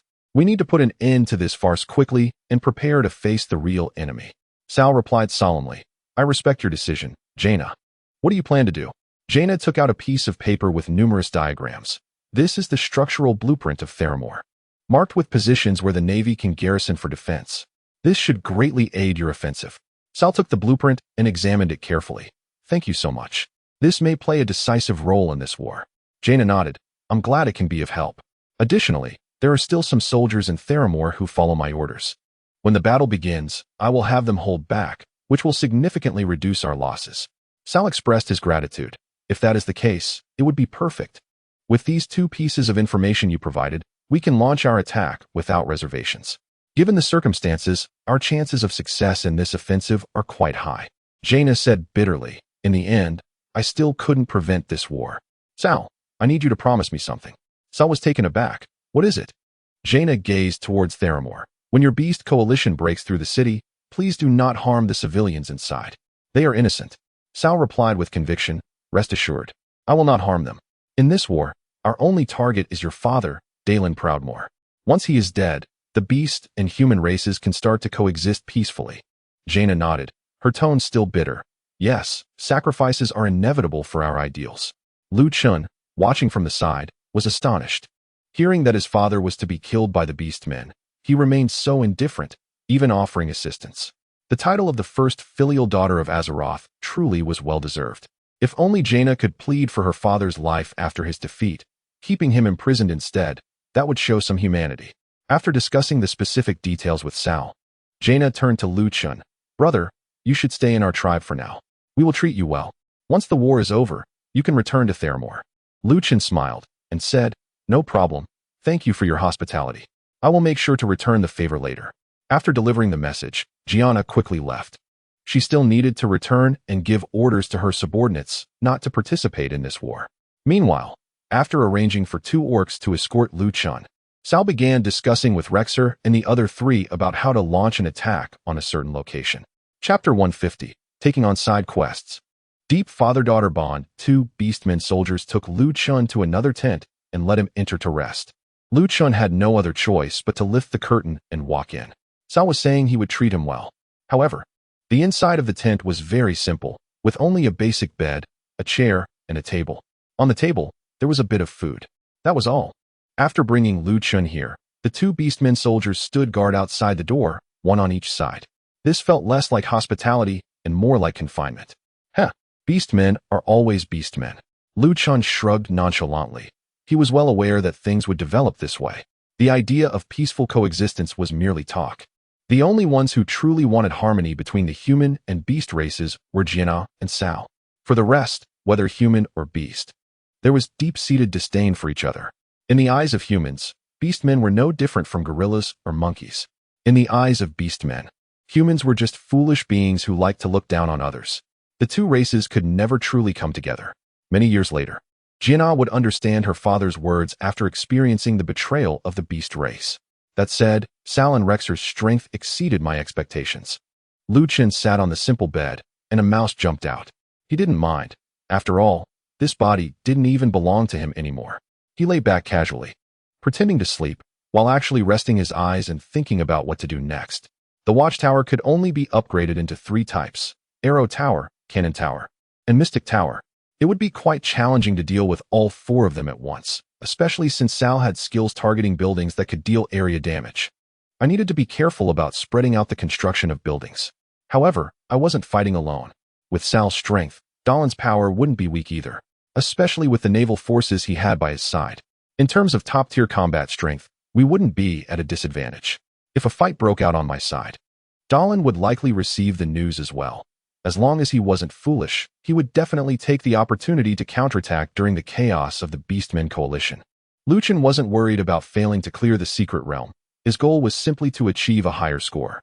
If he could defeat the 5 Beastmen generals in a one-on-one, that would be even better. But if he found himself in a tough battle, he would need to call for Dalin's help. Just as Lu Chun was pondering, a prompt suddenly appeared. The Beastmen coalition has begun to mobilize. Current main quest updated. Build defensive structures and assist the Navy in repelling the Beastmen coalition's attack. Due to your discovery of Jianna's journey to the Beastmen, a side quest has emerged. Side quest, Deep Father-Daughter Bond. Quest content, reunite Dalin and Jianna. Regarding side quests, completing them will grant additional rewards upon concluding the instance, while failure will lower the instance rating. Please decide within 5 minutes whether to accept. Side quest. Lu Chun looked at the task prompt that popped up, unusually hesitant. He was naturally interested in the rewards from the instance. However, he wasn't confident about completing this task. Jianna had a good relationship with the Beastmen. To clear the instance, Lu Chun would have to assist the Navy in defeating the Beastmen coalition, which would inevitably involve killing a large number of orcs. Given this situation, getting Jianna and her father to reconcile seemed quite challenging. Wait, Lu Chun suddenly thought of something. Jianna had already returned to her base to give orders to her troops. She probably wouldn't be back in a short time. In that case, it seemed I still have some room to maneuver. A smile appeared on Lu Chun's face. Fortune favors the bold. I accept. You have accepted the side quest, Deep Father-Daughter Bond. Please help Dalin and Jianna reconcile during this war. Glancing at the task prompt, Lu Chun squinted and looked outside the tent. Perhaps his act of feigning sleep had worked. It might also be that the 2 Beastmen soldiers outside thought a mere human farmer wouldn't be able to do much. They didn't pay attention to what was happening inside the tent. Lu Chun quietly got off the bed and peeked out from the other side of the tent. The Beastmen tribe was already in an uproar. Soldiers from various beast races were appearing, marching in disordered steps toward the base. Ordinary beastmen soldiers were the most common. Besides them, there were trolls wielding spears, tauren carrying large axes, ogres with massive hammers, and kodo beasts with orcs on their backs beating drums. It was quite a mixed bunch. I should start moving. Lu Chen withdrew and began constructing. The tent that was used to confine him was now just the right cover. Tap, tap, tap, as Lu Chen continuously used his building skills. 10 watchtowers suddenly appeared inside the camp. It wasn't that he didn't want to build more. It was mainly because the tent was only so big. If Lu Chen continued to build, he would definitely expose himself. He decided to upgrade these 10 watchtowers first. 5 arrow towers, 3 cannon towers, and 2 mysterious towers. A standard distribution, mainly because Lu Chen didn't yet know which of the 3 types of towers would be most effective, so he opted for stability. Although he had played games in his past life, he had never used towers to tackle this stage. Upgrading the arrow tower took 5 minutes. The cannon tower took 8 minutes, and the divine tower took 10 minutes. Lu Chen waited patiently, and soon the arrow tower was upgraded first. Arrow tower, quality, C, durability, 165,000, attack, 7, 590. The attributes were quite poor, and there were no skills. They were far inferior to the buildings Lu Chen already possessed. However, Lu Chen suddenly discovered that the arrow towers actually had upgrade options. They were the Tower of Heavenly Fury and the Tower of Earthly Fury. It turned out that the arrow towers could continue to be upgraded. Lu Chen was surprised and had not expected this at all. But thinking about it, it made sense. After all, this was not an ordinary monster battle, but a campaign storyline. In the storyline, it was quite normal to slightly enhance the farmers as well. Unfortunately, the Tower of Heavenly Fury and the Tower of Earthly Fury, while sounding impressive, were not that strong in reality. Lu Chen sighed. After some thought, he decided to upgrade all 5 arrow towers and chose the Tower of Earthly Fury for all of them. Since resources were plentiful, it was better to strengthen them a bit. The reason for choosing the Tower of Earthly Fury was that the Tower of Heavenly Fury could only attack aerial targets. And this time, the coalition of beast tribes did not have many aerial targets. Chapter 151 just this. The upgrade time for the Tower of Rage is longer, taking a full 15 minutes.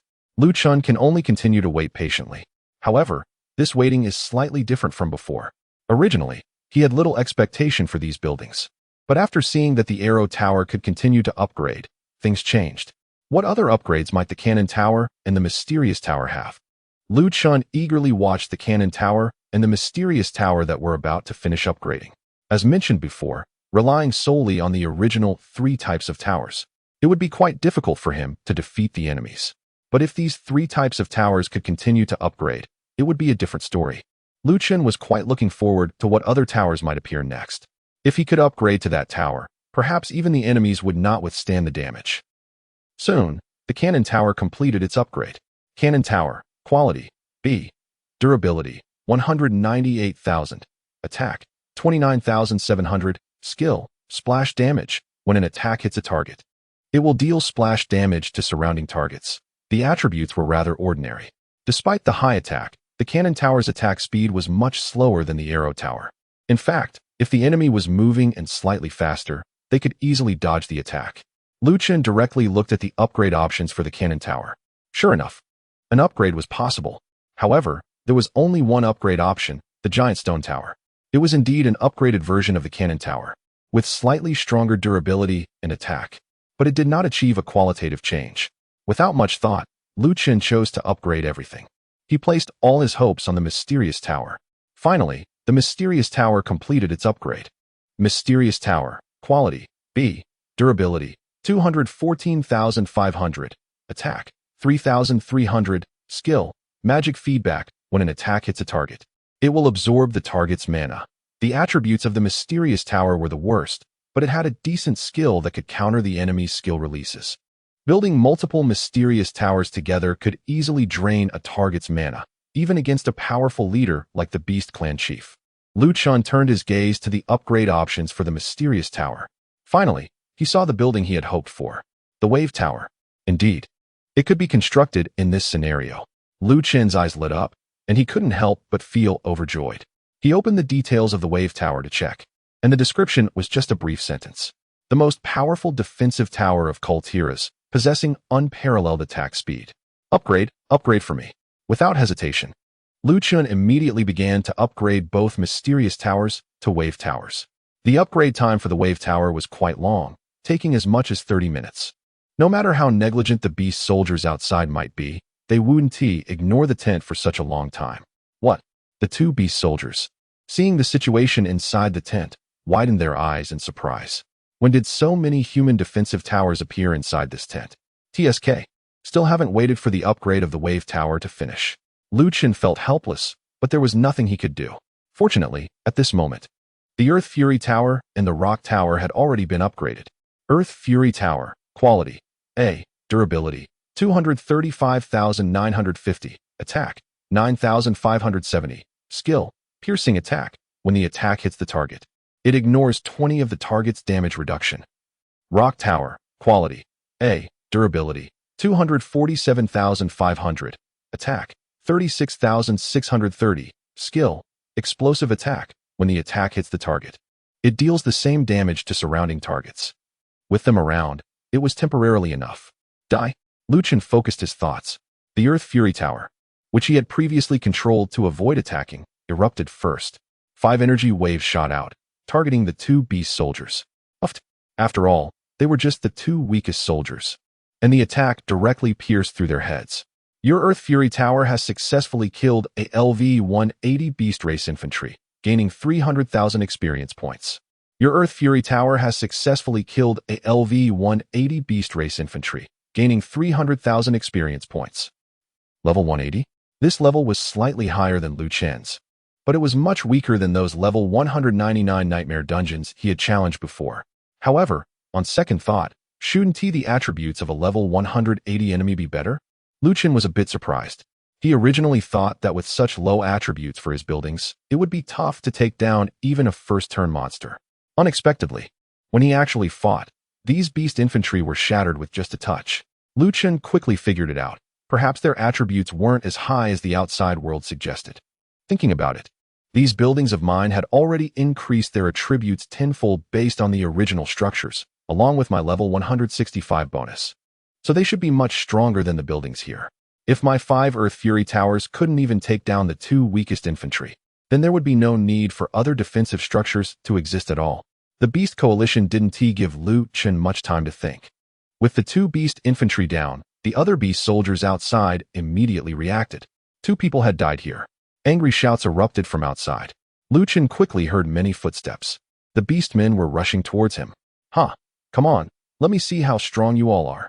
Lu Chun grinned and actively commanded the rock tower to fire blindly in the direction where the footsteps were densest. Bang! 2 boulders were launched in 2 directions, instantly tearing through the tents. Lu Chun's vision suddenly became clear. He immediately looked towards the area with the most footsteps.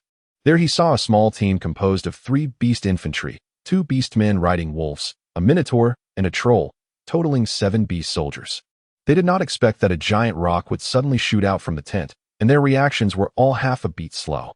Due to the slow attack speed of the giant stone tower, if they had been fully prepared, the orc riders on wolves, known as raiders, and the more agile trolls would have easily dodged.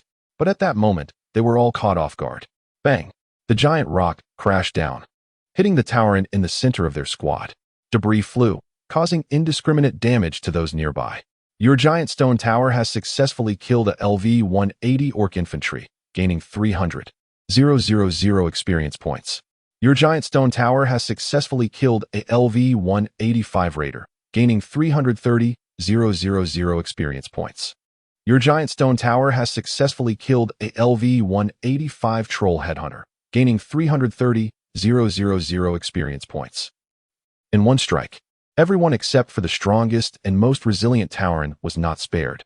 Chapter 152, Chaos in the Beastman Tribe. After confirming that the Beastman forces on this side were almost completely wiped out, Lu Chun turned his attention to the other side. The situation over there was even worse. Without the Minotaurs, they were completely annihilated by a giant stone tower. Lu Chun felt relieved and directed the 5 Towers of Wrath to attack the surviving Minotaur. The Minotaur had not yet recovered from the shock of its companions being instantly killed when its head was severed by multiple attacks. Your Tower of Wrath has successfully killed LV-190 Minotaur, gaining 360,000 experience points. With the two Beastman squads being eliminated by Chun, the commotion here was completely stirred up. Many Beastman soldiers who had just mobilized to attack the nearby city turned their furious gazes this way. When they saw that it was a human who had killed their comrades, they were filled with rage and rushed towards Chun, abandoning their main mission. They only wanted to tear this human apart and avenge their fallen kin. Chun was not bothered by the enraged Beastman soldiers charging at him and quickly ran toward the Beastman fortress. While running, he continuously constructed watchtowers along the path. He no longer needed to hide his whereabouts and could finally unleash his full potential. One by one, the watchtowers were completed, standing tall within the Beastman tribe. If the watchtowers were not upgraded, they were merely health packs with no deterrent effect. Therefore, as soon as they were built, Chun upgraded most of them to mysterious towers. Although the mysterious towers were not particularly useful, what Chun wanted was the wave towers that could be upgraded afterward. However, upgrading to wave towers required considerable time, so he could not upgrade them all mindlessly. He upgraded a small portion of the watchtowers in a 70-30 ratio to arrow towers and cannon towers, which would provide cover for the upgrading of the mysterious towers. The arrow and cannon towers upgraded quickly, making them well suited for this task. At the same time, the 5 towers of wrath and 3 giant stone towers that had been upgraded earlier were not idle, unleashing a barrage of attacks on the Beastman soldiers. However, Chun was still in the Beastman stronghold, where the number of soldiers was overwhelming. Those 8 defensive towers alone could not hold back the tide of Beastmen rushing in. Most of them were coming towards Chun, intending to eliminate this human farmer first. Others, thinking Chun was doomed and not needing to intervene, began attacking the constructed defensive towers with their weapons. A Beastman infantryman charged through the dense fire and brought down his axe heavily onto a tower of wrath. Minus 1950. Fortunately, the attack power wasn't very high. Since all these Beastman soldiers belonged to a faction, they were not counted as wild monsters. Just like the cannibal tribe encountered in the past, their attributes could not be viewed. Chun had always been worried that the attributes of these Beastmen were far beyond his imagination, but now it seemed to be within an acceptable range. The Tower of Earth Fury and the Giant Stone Tower he constructed both had durability exceeding 200,000, enough for them to take over 100 hits. Although the surrounding beast soldiers appeared to be endless in number, it should not be forgotten that Chun could also rapidly construct buildings in large quantities. During the short distance he ran to the Beastman's castle, he had already erected over 100 watchtowers along the way. His plan was clear: to take down the Beastman's castle first, as it would surely contain a large amount of supplies. Chun aimed to use the Beastman's resources against them. Just like the human race, they consumed gold and wood when constructing buildings and training soldiers. This conveniently allowed Chun to seize what he needed. After all, he was just a small farmer. And despite having made multiple trips to a certain location and stealing supplies, he didn't have enough to last indefinitely. He could hold out for a while. But if the fighting continued, he might soon run out of resources. He hoped that the leaders had already gone to the front lines. Just as he was thinking this, Chun halted his footsteps with a look of helplessness. Damn, what a jinx. The gates of the Beastman's castle swung open, and a towering minotaur emerged from within. It was Cairn, the chief of the Minotaur clan. Upon seeing the chaotic Beastman's base, he wore a puzzled expression. I was just a bit late to join the battle. What on earth is happening? A swift raider rushed up to Cairn from the side. Chief Cairn, a lowly human farmer, has somehow infiltrated our tribe and is currently constructing buildings everywhere, causing us great trouble. Most of the Beastmen were unaware of Chun's arrival with Jinnah. To them, this farmer seemed to have appeared out of nowhere. When Chun entered the hall, Cairn was meditating, but that didn't mean he was oblivious to the outside world.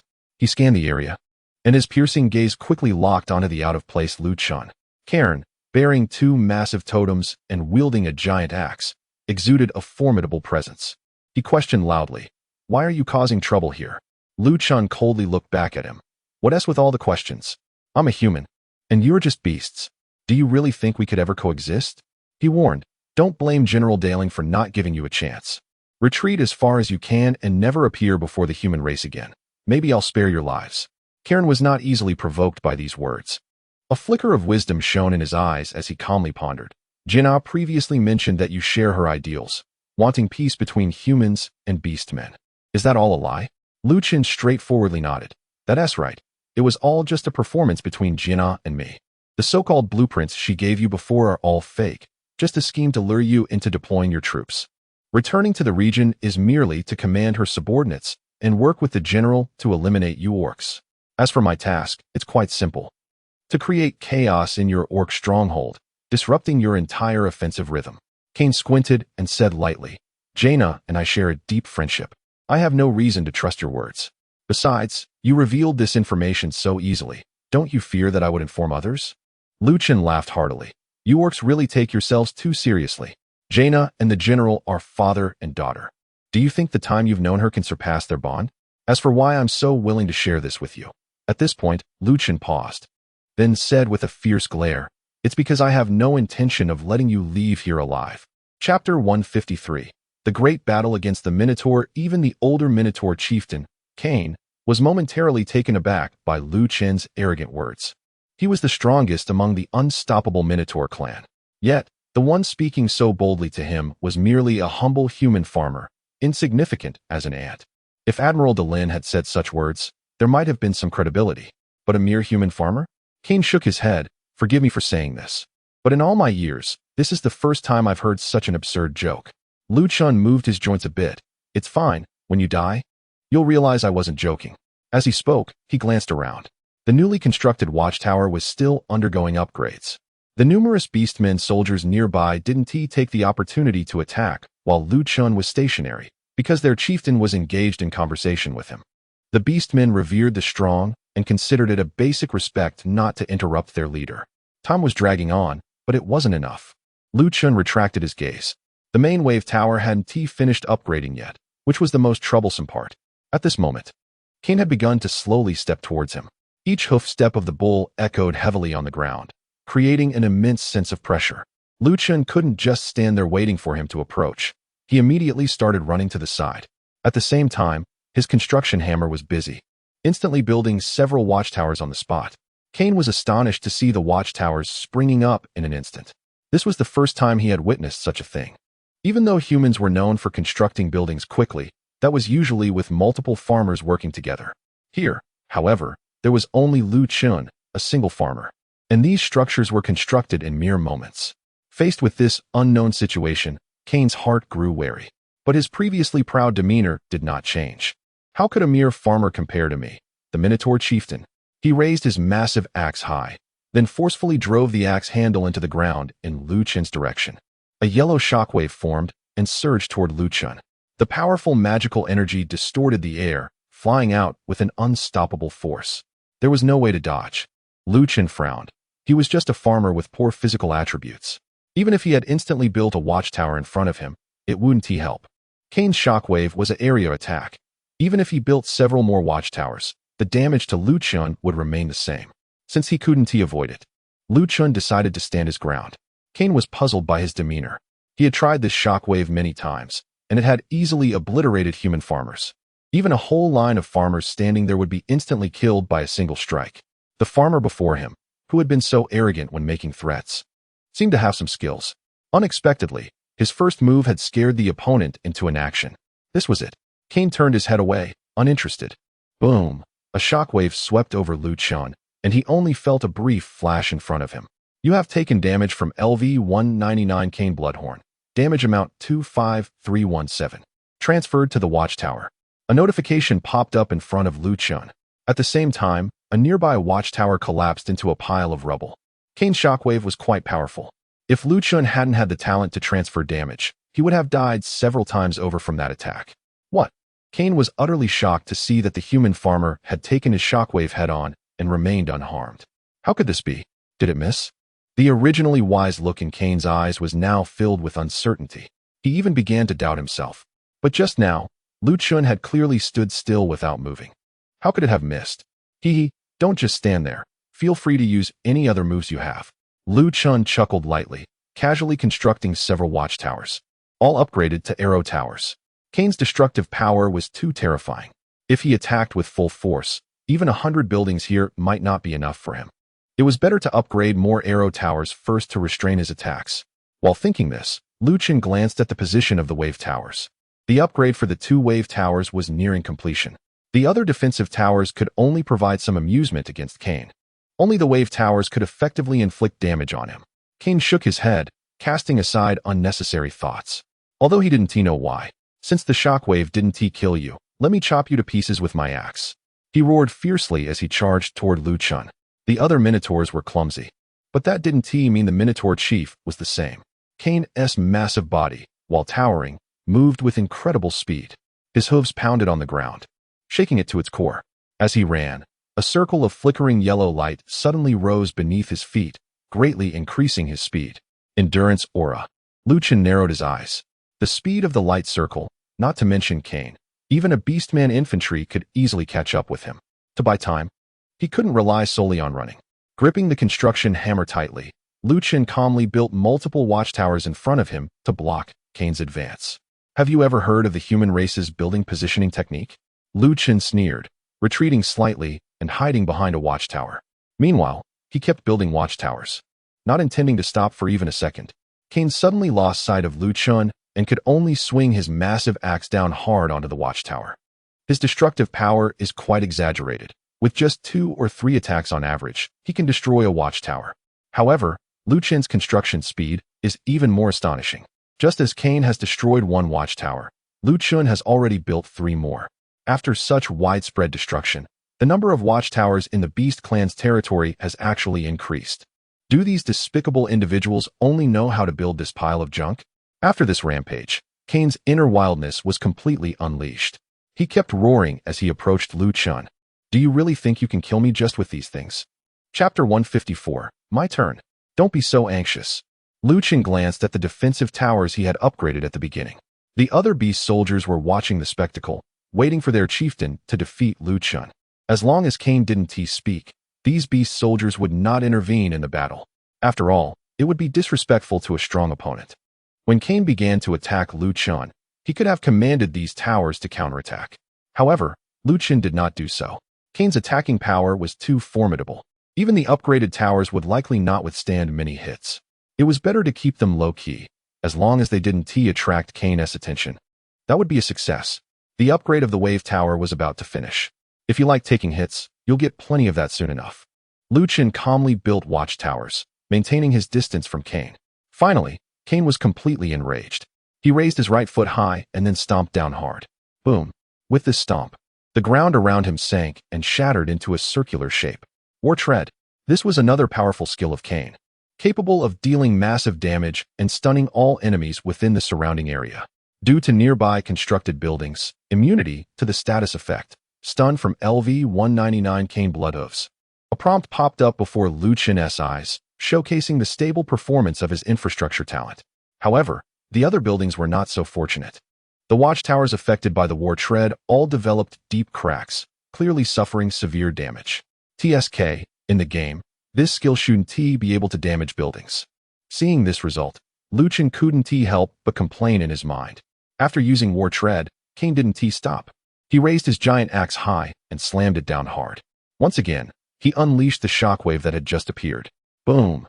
As the pale yellow shockwave swept through, all the watchtowers in its path were destroyed, reduced to piles of rubble.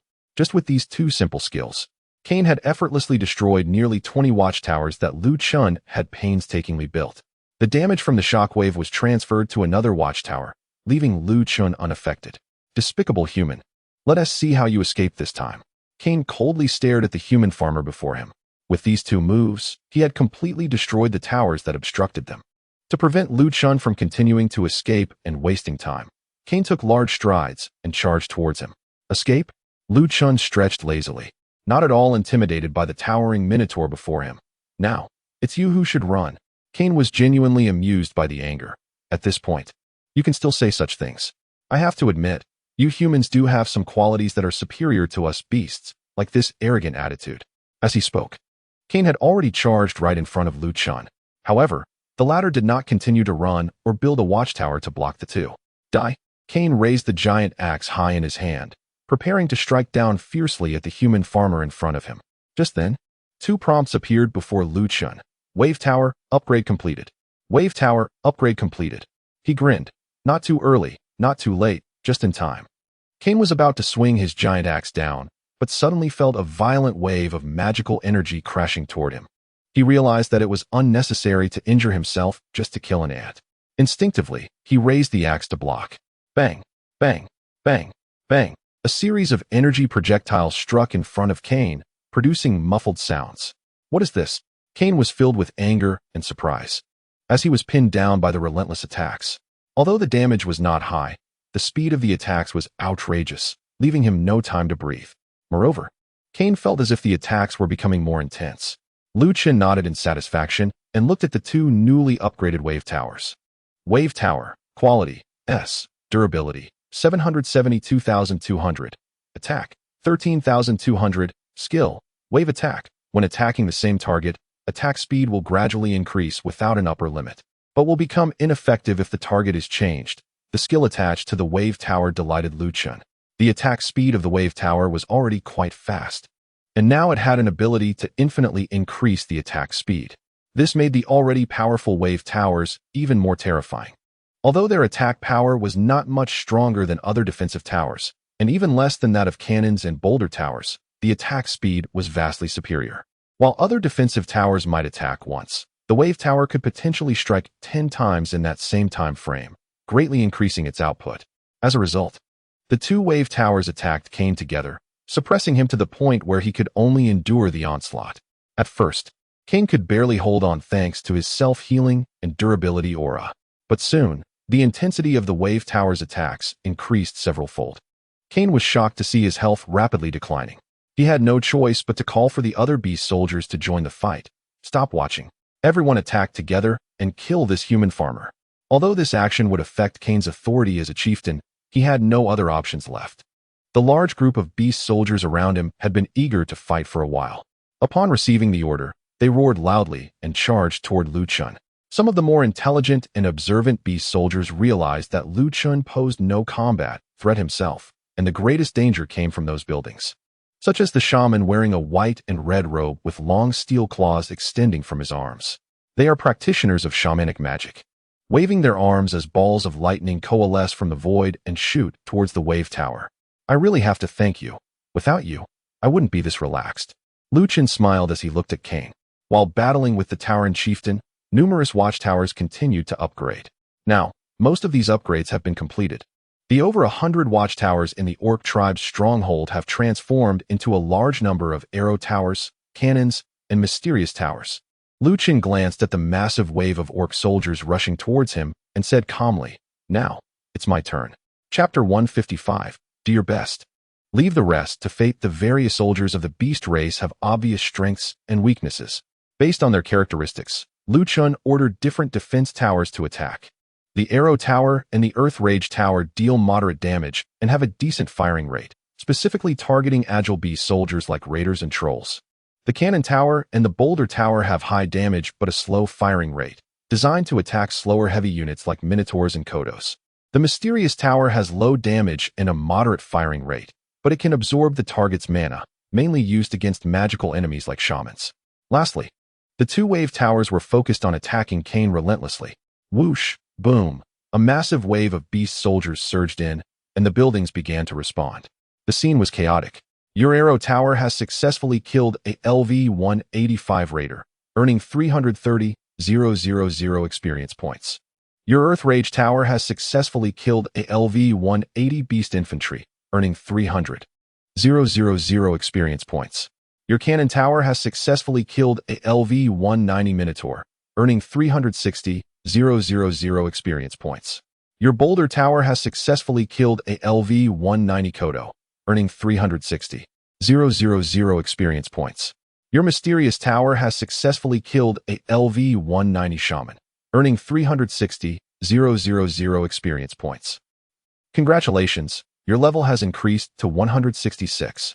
A flood of notification messages flashed before Liu Chen's eyes, making it a bit overwhelming. The number of beast soldiers here was enormous, surging like a tide. The buildings Liu Chen constructed killed many beast soldiers with almost every attack. However, the roars of the enemies were filled with endless ferocity. They were not deterred by the deaths of their comrades and crazily launched their assaults. Though Liu Chen had built many structures, it was impossible for them to withstand the onslaught of so many beast soldiers completely. After holding out for a while, many beast soldiers managed to close in on him. Unable to reach Liu Chen, they began attacking the defense towers. Before long, several defense towers had been destroyed amidst the overwhelming assault of the beast soldiers. TSK. This is really crazy. Lu Chun shook his head with a sigh. At this point, he had once again arrived at the entrance of the beast castle. Of course, he had built another row of watchtowers along the way and continued upgrading them. When he came here earlier, he had been forced out by King. The plan remained unchanged. He needed to secure the beast supplies first to maintain sustained combat. Now, there shouldn't be any danger inside. Lu Chun pushed the door open. If there were other major beast generals inside the castle, they would have come out by now given the commotion. Clearly, aside from Kane, there were no other major generals in the castle. They must have all gone to the front lines to participate in the battle personally. This was actually the normal course of events. Relying solely on ordinary beast soldiers, even with Admiral Daling's strength, he could probably wipe them out single-handedly. Kane, while fending off the attacks from the wave towers, caught a glimpse of Lu Chun entering the castle from the corner of his eye. The once proud look in his eyes had completely vanished, replaced only by panic and fear. What was it about this human farmer? He faced the beast army without fear, responding with remarkable calmness. Moreover, he possessed extraordinary construction skills, managing to build so many defensive towers right in the heart of the beast tribe's stronghold. It was only now that Kane realized that Lu Chun's earlier words were not mere arrogance, but the truth. I have to get out of here quickly. Kane never imagined that one day he would be forced to flee his own camp in such a disgraceful manner. Even when facing the Centaur clan in the past, he had never been in such dire straits. Gritting his teeth, Kane hurled his giant axe toward the positions of the two wave towers. He didn't expect to destroy the terrifying towers. He only hoped to block their attacks for a moment. Bang, bang, bang. As Kane anticipated, the attacks from the wave towers struck the giant axe, giving him a brief moment to catch his breath. Without a second thought, he dashed to the side, eager to escape the attack range of the wave towers. However, at that moment, the wave towers sent the giant axe flying and continued their assault on Kane. Bang, bang, bang. Several heavy sounds echoed as the wave towers' attacks landed solidly on Kane. His health plummeted into a critical state. Yet, with no other options left, King could only continue to flee outside. However, the speed of the wave towers' attacks was simply terrifying. Bang. In the next moment, several more attacks struck Kane's back, knocking him to the ground. Boom. This legendary chief of the bull-headed clan lay on the ground, completely lifeless. With the target of the wave towers dead, they automatically shifted their attacks toward other bull-headed warriors and Kodo beasts. Just a few seconds later, the two totems Kane carried on his back emitted a faint glow. The once lifeless Kane's fingers twitched slightly, and then he suddenly opened his eyes wide. He quickly got up from the ground and ran outside without looking back. At that moment, Kane felt a wave of relief. Luckily, I have the rebirth blessing granted by my ancestors. Otherwise, I would have really perished here. That human probably hasn't noticed that I've escaped. I need to hurry and inform Thrall about this. And that Jaina, bringing such a dangerous person to our stronghold. I'll remember this. Kane thought his feigned death had allowed him to escape undetected. However, just outside a window of the beast castle, Lu Chun hid behind a frame, watching Kane's retreating figure with great interest, murmuring to himself, "Everything is going smoothly." Lu Chun was well aware of Kane's rebirth ability. Letting the other party go was also intentional on his part. Lu Chun needed someone to convey the message about the Beast Clan and Gianna to Sal. To make Sal believe it, the messenger would naturally need to be someone of high status. Kaeldats was not only the chieftain of the Tauren clan, but also a good friend of Sal. His words carried significant weight in Sal's heart. The panic and fear in Kaeldats's eyes when he fled would be enough for him to embellish everything that happened here when telling Sal. As for what happens next, Lu Chun could no longer be concerned. He had already done his best in this action. Do what you can and leave the rest to fate. Whether the Beast Clan and Gianna can part ways depends solely on their choice. Chapter 156. Seize the opportunity. To complete the side quest of deepening the father-daughter bond, it mainly involves two steps. The first step is to make sure that Gianna and the Beast Tribe completely sever ties. Only after that can we move on to the second step, which is to help Gianna and Dylin understand each other and reconcile. The biggest challenge lies in the first step. As long as Gianna truly breaks away from the Beast Tribe, her reconciliation with Dylin will happen naturally. Lu Chun withdrew his gaze and began searching for supplies in the Beast Tribe castle. Since Kane left, there were no other Beast War generals in the castle. The empty hall allowed Lu Chun to explore freely. He quickly found a large amount of supplies intended for the Beast Coalition's war. enough for him to indulge for a while. Besides supplies, he also discovered several pieces of beast equipment, including bone machetes, massive stone axes, and shaman staffs, all with decent attributes. Unfortunately, Chun, currently posing as a farmer, could not use these items, and didn't he want to carry them around as they would be a burden. Alright, it's time to prepare to fill this cursed place with defensive towers. Chun had no intention of being frugal. The money and wood from this secret realm couldn't be taken out, so keeping a little was of no use. It was better to prepare well for the upcoming decisive battle. Although he was currently in the Beast Tribe's stronghold, the Beast Coalition had already begun their assault on a nearby city. Most of the Beast soldiers had been led away by their leader. What remained were only those who hadn't been taken yet, or were responsible for logistical support. The Beast Tribe also had many laborers similar to human farmers, responsible for gathering and building. Like the farmers, these laborers lacked combat power and needed protection to gather safely. When their leader realizes that their stronghold has been breached, he will likely lead the main forces back for support. That will be when the real decisive battle in this secret realm begins. In the city under siege, their leader and others were already directing the Beast Army in a fierce assault. The front line consisted of Beast infantry and minotaurs, with trolls and other ranged soldiers in the middle, supported by creatures that provided beneficial auras. Finally, shamans were positioned to cast spells and provide support. Besides their leader, other prominent generals were engaged in combat at the forefront, showcasing formidable fighting prowess. Their every move could easily take down ordinary soldiers, and even elite heavy cavalry would struggle against them. Dylan calmly commanded his troops to resist. However, the plans of the city had been compromised, and the Beast Tribe's attacks were focused on the weakest points in the defenses, making it incredibly difficult to hold. General, our forces can't hold much longer. The northern area has been breached, and the defensive towers and barracks have all been destroyed. General, support is requested from the western region of the city. The orcs have all charged in. News of various defeats has been coming in one after another.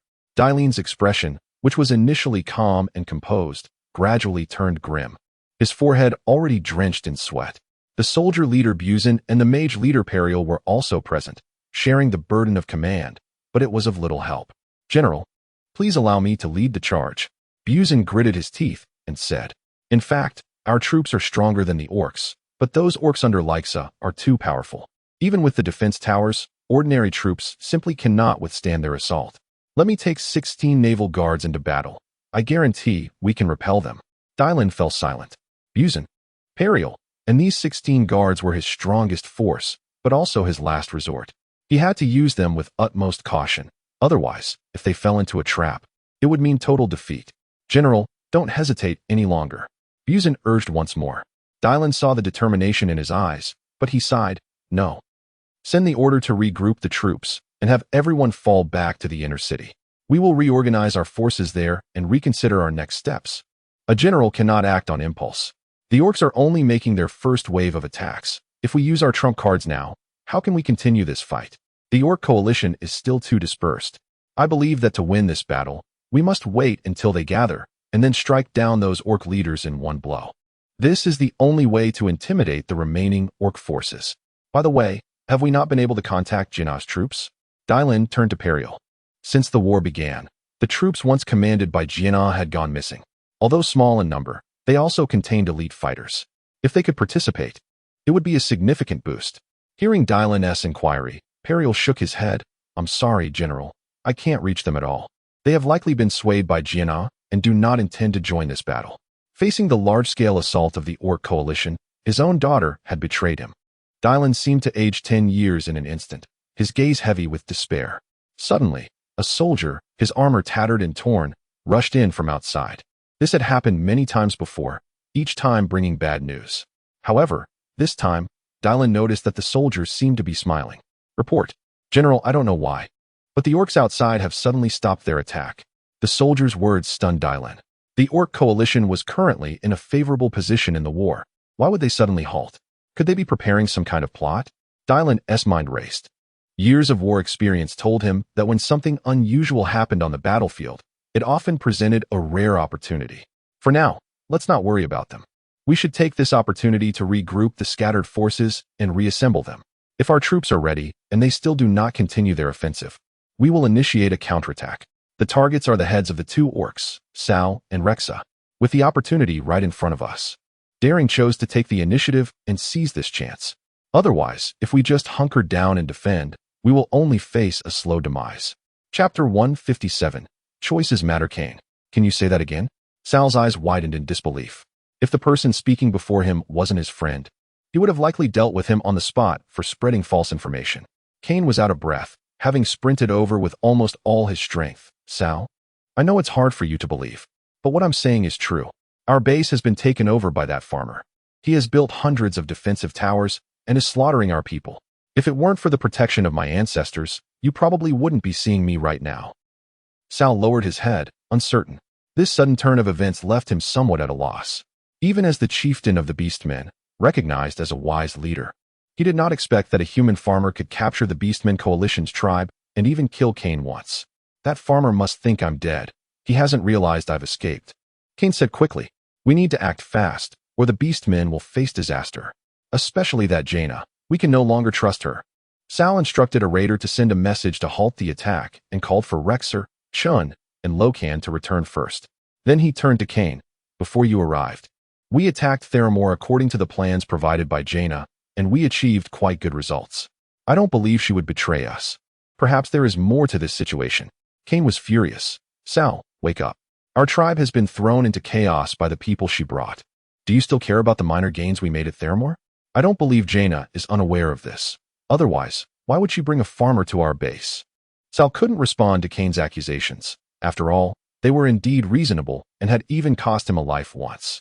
He could only shift the topic to calm the situation. Cain, this isn't like you. Let's stay calm. We can't let a human farmer disrupt our entire rhythm. What's done is done. We need to think carefully about our next steps. Cain took a deep breath and nodded. You're right. Let's discuss this further once Rexer and the others return. The two fell silent, and soon Rexer, Chun, and Locan returned from the front lines. Rexer smoothed Misha's fur and asked, Sal, our situation is looking good. Why the sudden order to halt? Sal looked at Cain, prompting him to explain what had happened. After hearing the story, Rexer, Chun, and Locan were just as shocked as Sal. That human farmer? How is that possible? Rexer swore that from any angle. He looked like just an ordinary human farmer. Our kin are being slaughtered. We must go back and support them immediately. Locan appeared anxious. He was the only one who accepted the chieftain's request to bring his people to the battlefield. If his tribe suffered heavy casualties, he wouldn't be able to return and explain. However, Sal expressed that he understood Locan's urgency, but urged him not to rush. No, if we suddenly return and the human army pursues us from behind, our forces will suffer significant losses. Panda Monkchin thought for a moment and spoke up. Didn't Cain say that Jaina betrayed us, but still has a good relationship with Dalaran? Maybe we could send a small unit to ambush Jaina, luring Dalaran to support her, which would give us the chance to lead our main forces back. Sal firmly refused. No, we haven't fully assessed Jaina's position. If we act rashly, we could lose a steadfast ally. Cain, however, looked as if he had an epiphany. Chun, I never realized you were so clever. This plan is great. It not only teaches Jaina a lesson, but also allows our army to escape. It's a win-win. Rexer furrowed his brow. I've been through a lot with Jaina, and I believe she is on our side. We can't strike against her. Clearly, Cain and Chun supported the ambush on Jaina, while Sal and Rexer opposed the plan. The two sides had formed a temporary stalemate. Although Sal was the chieftain and Rexer the beast king, they were equal in this situation, and it was apparent that they were at an impasse. Everyone turned their attention to Locan, the last one who had not voiced his opinion. His choice was crucial. Locan gritted his teeth, caught in a dilemma. While he wanted to trust Jaina, his people in the rear were being slaughtered. Every second he delayed returning meant more of his kin could perish. Opposing the plan also left uncertainty about how long it would take to come up with another strategy. Whether Jaina was loyal to the alliance between the beast and human races no longer mattered. Compared to friendship with humans, Locan chose his kin. I support the ambush on Jaina. Cain couldn't help but feel delighted. Good brother, I knew you would stand with me. Sal sighed. If we miss this opportunity, we will never be able to forge an alliance with the humans. Chun downed a strong drink. I've never truly trusted humans anyway. Our cultures and habits are completely different, so we're destined not to come together. There's nothing to regret. By the way, since I proposed the plan, let me lead the attack. Rexer felt helpless, but the majority ruled. All right. Then let's head back to command the troops and prepare to return. Meanwhile, Dalaran had taken some time to reorganize the remaining troops. After a brief skirmish, nearly one-third of his elite naval forces were directly lost, which was a significant blow. Standing in the inner city square, Daling's eyes were filled with the flames of hatred. He wished he could slaughter all the orcs in the world. At that moment, a cavalryman rode in swiftly. Report. The orc forces seemed to be starting to retreat. Daling's eyes lit up. This news was incredibly timely. Although he didn't know exactly what had happened, the orc troops must have encountered serious trouble. Otherwise, they wouldn't choose to retreat in such a favorable situation. Now was the best time to pursue them. Just as Daling was about to issue the order, another cavalryman arrived. Report. We have located the forces of a certain commander.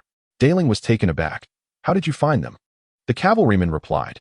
A unit of orcs suddenly began attacking the camp north of a certain city, and both sides are currently engaged in battle. Daling looked puzzled. Wasn't that camp already occupied by the orcs? The cavalryman continued. Yes, but during the battle, we discovered the blizzard magic used by that commander. Without a doubt, it is her who is currently fighting the orc forces at that camp. Chapter 158. Rescue Chun. What are you doing? Jinnah exclaimed in disbelief as she watched the Pandaren charge into the camp with their troops. She had followed the agreed-upon plan, bringing her forces to this camp and holding back, waiting for the orc forces to defeat Daling's navy. But suddenly, she received word that the orc attacking troops were starting to retreat. Before she could figure out what was going on, Chun led a group to raid the camp, leaving her no room for communication. Without hesitation, Chun launched a fierce attack on her troops. You know what you've done. There's no point in discussing it, he replied coldly, continuing his assault with a bamboo staff that he wielded with great vigor. Any human soldier struck by his attack was sent flying. Besides his overwhelming power, Chen's movements were remarkably agile.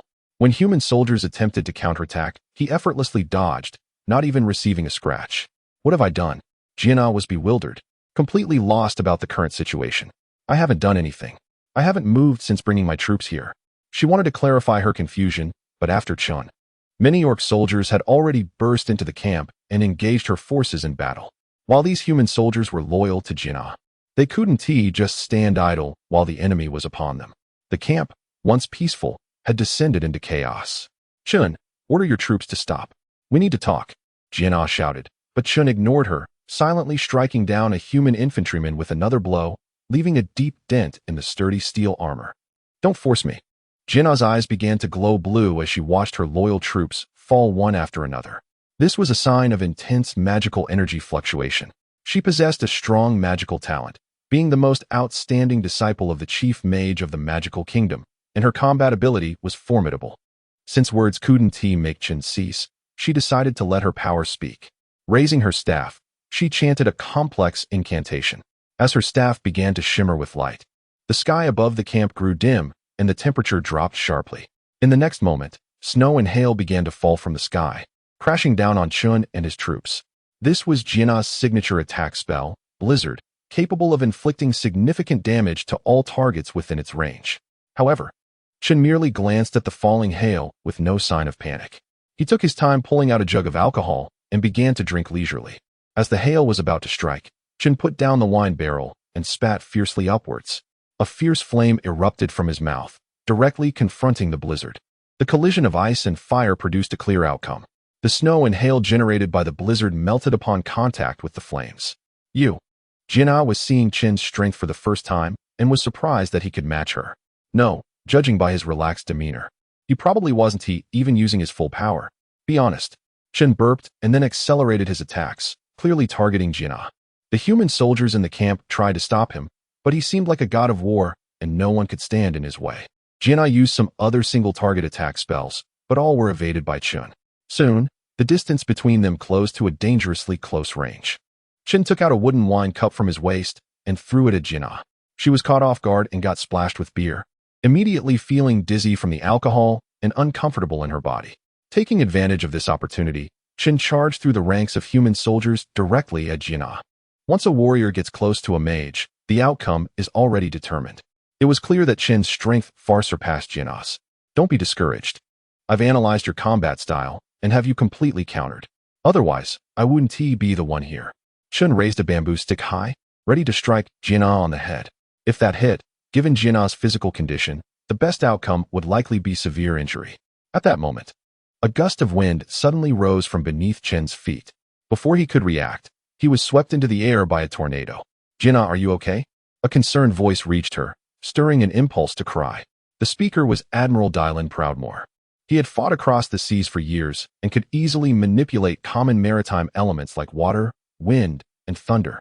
This wind-blowing technique was just one of many skills he possessed. "Father." Jinna didn't know how to face Dylan. Everything she had done before had wronged him. Yet here he was, saving her. "Step back, I'll handle this," Dylan said calmly, waving his hand to signal his troops to join the fight.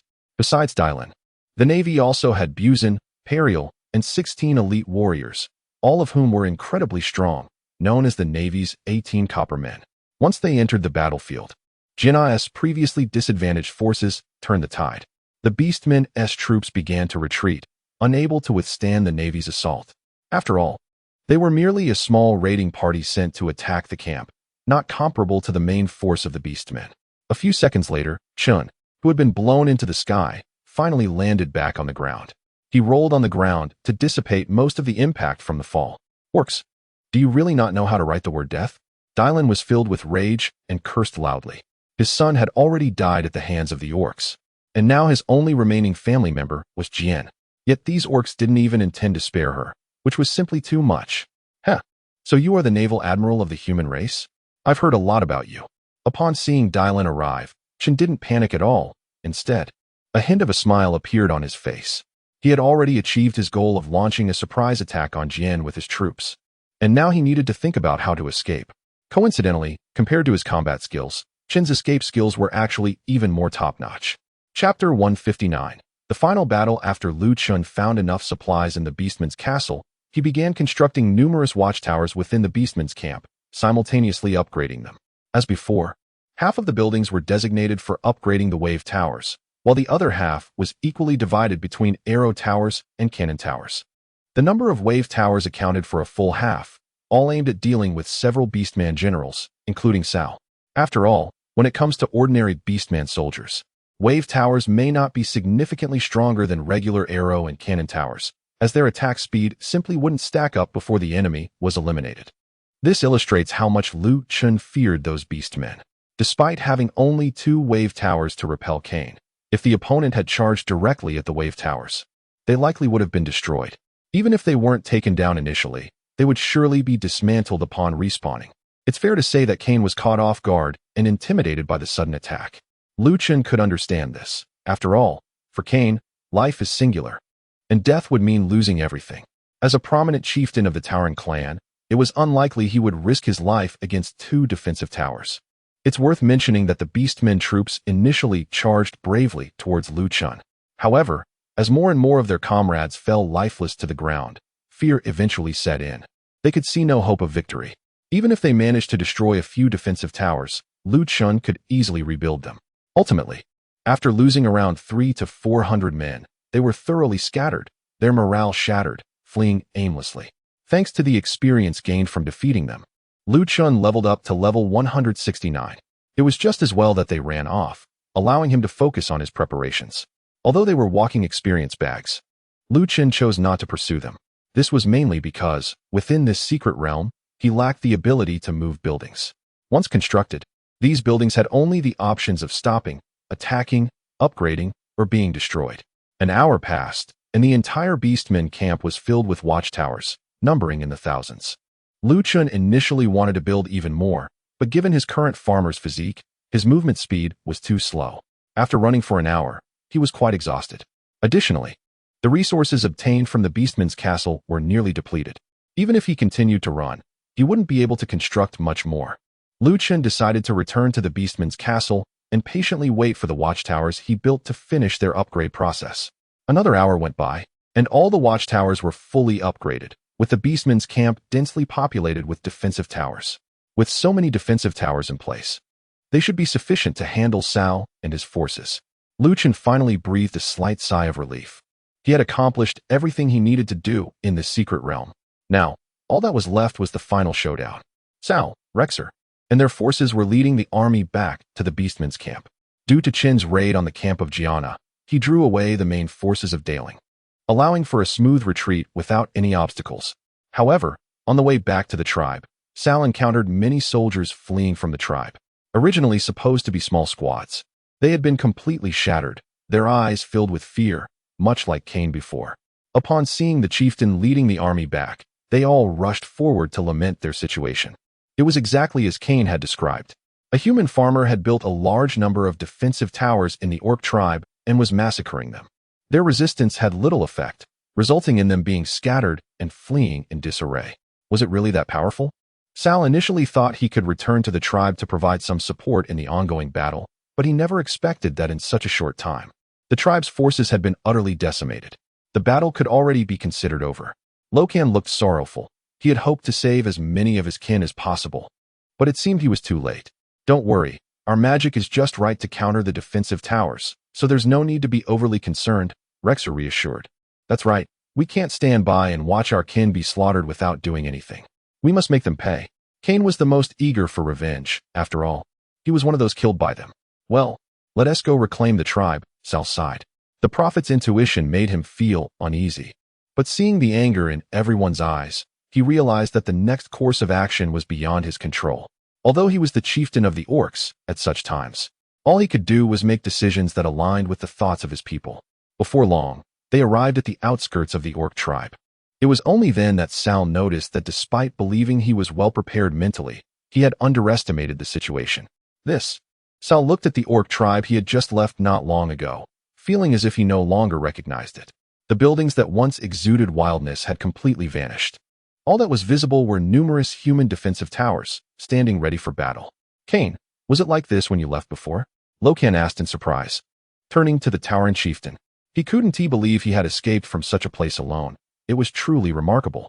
Initially, Locan was puzzled as to how a single building could have killed Cain. Now, it seemed he had been too conservative. The structures here could probably eliminate 10 Cains without breaking a sweat. No, when I left, there were only about 100 buildings, and most of them were non-combatant watchtowers. Cain's forehead broke out in a cold sweat. He could only be thankful that he had run fast. Otherwise, he would have been overwhelmed by the defensive towers and left at a loss. Don't be afraid. We orc clans are united, and we can overcome any difficulty together. Rexer's gaze remained resolute, undeterred by the scene before him. You're right. Thrall also calmed himself, regaining his composure. This place was one they had to reclaim. No amount of difficulty could hinder the glory that belonged to the orc tribes. Let's take the lead and try to minimize our losses, Rexer said, looking at Thrall. What he had mentioned earlier about their magic being effective against structures was no joke. All right, Thrall nodded, urging his wolf to slowly head towards the orc tribe. Rexer walked alongside him, both murmuring intricate incantations as they prepared to unleash their magic. Chapter 160. Identification and Experience Delivery inside the fortress of the Beast Clan. Chun was calmly waiting for the return of the Beast Army when he suddenly felt the ground shake. The tables and chairs in the hall trembled, and a few stones began to fall from the ceiling, landing not far in front of Chun. It's finally starting. Chun stood up leisurely from his chair and walked to the balcony to gaze into the distance. He could see the massive Beast Army gathering. Not far in front of the army, 2 orcs were approaching the tribe. Thrall raised a runic hammer high, radiating an astonishing magical aura. From Chun's angle, he could see the ground in the tribe boiling, with cracks appearing continuously. This was Thrall's signature move, communicating with the earth element to induce a violent earthquake in a specific area. The destructive power of this magic was terrifying. However, the downside was that it took time to activate, allowing enemies to easily escape. Even those skilled at maintaining balance could disregard the effects of the earthquake if they remained within its range. But when used against structures, the earthquake's impact would be significantly stronger. Chun watched as the durability of the defensive towers in his area visibly dropped at an alarming rate. A few towers even tilted to one side due to the cracks forming beneath them. If the earthquake continued and the cracks expanded, those towers would likely collapse. Just this move from Thrall had already inflicted tremendous damage on the defensive towers Chun had built. However, the orc's magic was clearly not finished. Rexer, walking alongside Thrall, was also chanting obscure words. His voice seemed to carry without diminishing, and even from a distance, Chun could hear it clearly. As Rexer's voice spread, a large group of various beasts suddenly appeared on the horizon, charging towards them. Brown bears, wild boars, wolves, and lizards rushed towards the tribe as if enchanted. This was Rexer's ultimate move, the charge of the Beast King, which commanded a wide range of surrounding beasts to attack designated targets. While the power of a single beast might not be significant, when their numbers reached hundreds, thousands, or even tens of thousands, the resulting destruction would multiply exponentially.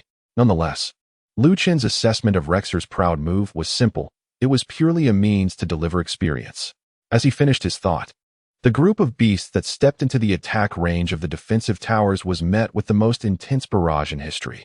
Thousands of defensive towers began to fire simultaneously, creating a terrifying spectacle. Arrows, cannonballs, and magical projectiles filled the sky as if trying to blanket it entirely.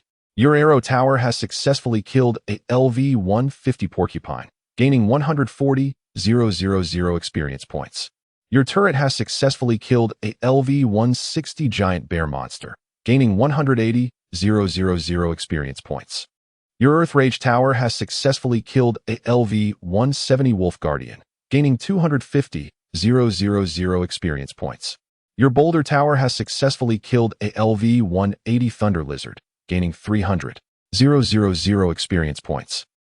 Congratulations, your level has increased to 170. After a round of attacks, numerous kill notifications popped up in front of Lu Chen. His level had risen directly by 1. Since both the turret and the boulder tower had area attacks, they were able to unleash their full power against the massive wave of beasts, resulting in most of the kill notifications coming from them. Awesome. Keep killing for me. Lu Chen felt exhilarated as he looked at the small portion of the beast horde that had been wiped out. If it weren't for Rexer using his ability to summon the beast wave, he wouldn't have had the chance to gain so much experience. In this regard, Lu Chen felt he should thank Rexer. This is incredible. In the distance, Rexer watched as the beast wave he summoned was wiped out in just one round of attacks, leaving him astonished. He had had some dealings with the human race, having raided several human camps, and he had destroyed many human defensive towers alongside Misha. He was well aware of the power of defensive towers. However, these defensive towers he encountered this time seemed completely different from those he had faced before. Their lethality was off the charts. Even the strongest beast Rexer could summon, the Thunder Lizard, couldn't withstand the attacks from those towers. A few hits from the turrets and boulders were enough to take it down instantly. It seemed that relying solely on their forces wouldn't be enough to destroy those defensive towers. Thrall's expression was serious. He felt that the tribe he led was facing an unprecedented challenge. Would sending their army forward result in too great a loss? Rexer hesitated a bit. It was clear to anyone with eyes that so many defensive towers were definitely a tough challenge. They had no choice. If they left like this, all the glory belonging to their kind would be lost. Thrall's tone was firm. Indeed, they had no choice.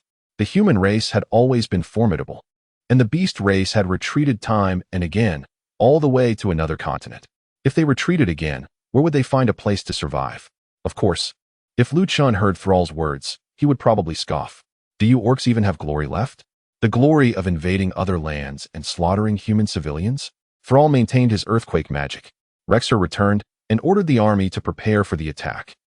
Meanwhile, Lu Chen was commanding the defensive towers, slaughtering the incoming beast horde and watching his experience points soar.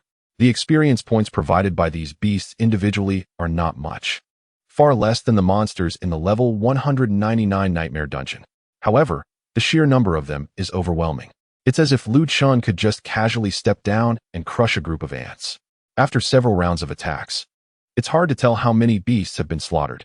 Just when Lu Chen was enjoying the killing spree, he caught a glimpse out of the corner of his eye, noticing that the beast army was starting to advance towards him. So you can't sit still anymore? Lu Chen was not surprised at all. The magic from the two powerful figures was indeed formidable. However, relying solely on them to destroy the numerous defense towers constructed by Lu Chen was nothing but a pipe dream. Not to mention that these were built by a super-skilled architect. Even if an ordinary farmer from another race were to construct so many defense towers, it wouldn't be so easy to destroy them. Chapter 161, Profit. For the tribe, Rexer loudly shouted the battle cry of their kind, rallying the troops' morale. With his roar, the Beastmen army began to move, advancing towards the direction of the tribe. Of course, they were not charging blindly. It was clear to see that there were many terrifying area of effect structures in the defense towers constructed by Lu Chen. Therefore, the Beastmen troops formed small teams of 5 to 10 members each. Each small team was equipped with multiple Beastmen infantry, along with a single Tauren or Ogre, Troll, raider, kodo beast, or shaman. They had close combat, ranged, and support roles covered, aiming to create a complete combat capability for each team. The teams maintained a small distance between each other, advancing in a relatively dispersed formation. Rexer, Locan, and Kale that's gathered together, forming a separate assault team. It must be said that this method of attack significantly reduced the lethality of the towers and stone structures. Meanwhile, Chun was still busy clearing the large number of wild beasts. Although his firepower was fierce, the sheer number of beasts was overwhelming. Many beasts had already approached the defense towers and began to attack. However, their attacks were similar to those of the Beastmen infantry, requiring hundreds of strikes to destroy a standard arrow tower, posing little threat to Chun. As the Beastmen army closed in, Chun decided to have the towers and stone structures cease their attacks on the wild beasts and redirect their fire towards the Beastmen troops. After all, the wild beasts had been mostly dealt with. The greatest threat remained those Beastmen forces. Boom! Cannonballs and stones flew towards the Beastmen squads. Dodge! Rexer, with sharp eyes, was the first to notice that the defense towers had changed their target and hurriedly shouted a warning. This warning had a considerable effect. Since the attack speed of the towers and stone structures was already slow, many could evade if they were prepared. Bang! Hundreds of cannonballs and stones struck the ground, explosions ringing out and thick smoke billowing. However, the results of Chun's attack were not very promising. The Beastmen soldiers who couldn't evade the tower's attack were only the heavy units, Tauren, ogres, and kodo beasts. Unfortunately, these three types of troops had strong defenses, and taking a hit from the tower's attack was not a big deal for them. Therefore, Chun's round of attacks only managed to take down a few Beastmen infantry and shamans who were slow to react and could not escape. The injured soldiers, under the guidance of Locan wielding his crescent blade, were bathed in an orange beam of light summoned from his hand, rapidly healing their wounds. And it didn't stop there. After illuminating one injured soldier, the orange beam continued to strike another wounded soldier. This beam jumped between different soldiers a dozen times before finally coming to a halt. As soon as the soldiers hit by the beam of light were illuminated, regardless of the severity of their injuries, they immediately sprang back to life. Healing Wave. This was one of the most commonly used skills by Locan, capable of providing strong support effects on the battlefield. Although Locan hailed from the Dark Spear tribe, known for its offensive capabilities, his true expertise lay in voodoo magic. He could support allies from a distance or curse enemies up close. Under his magic, the orc army quickly regrouped and continued to advance toward the tribe's direction. This time, their morale was noticeably stronger. What were a few thousand human defensive towers? They were hardly a concern. Even if hundreds attacked together, they could only take down a few soldiers. However, Chun was not surprised by this outcome. His opponents were not incompetent. Expecting to break the orc army with just one round of attacks was wishful thinking. It had taken a considerable amount of time just to deal with the orcs in the tribe before.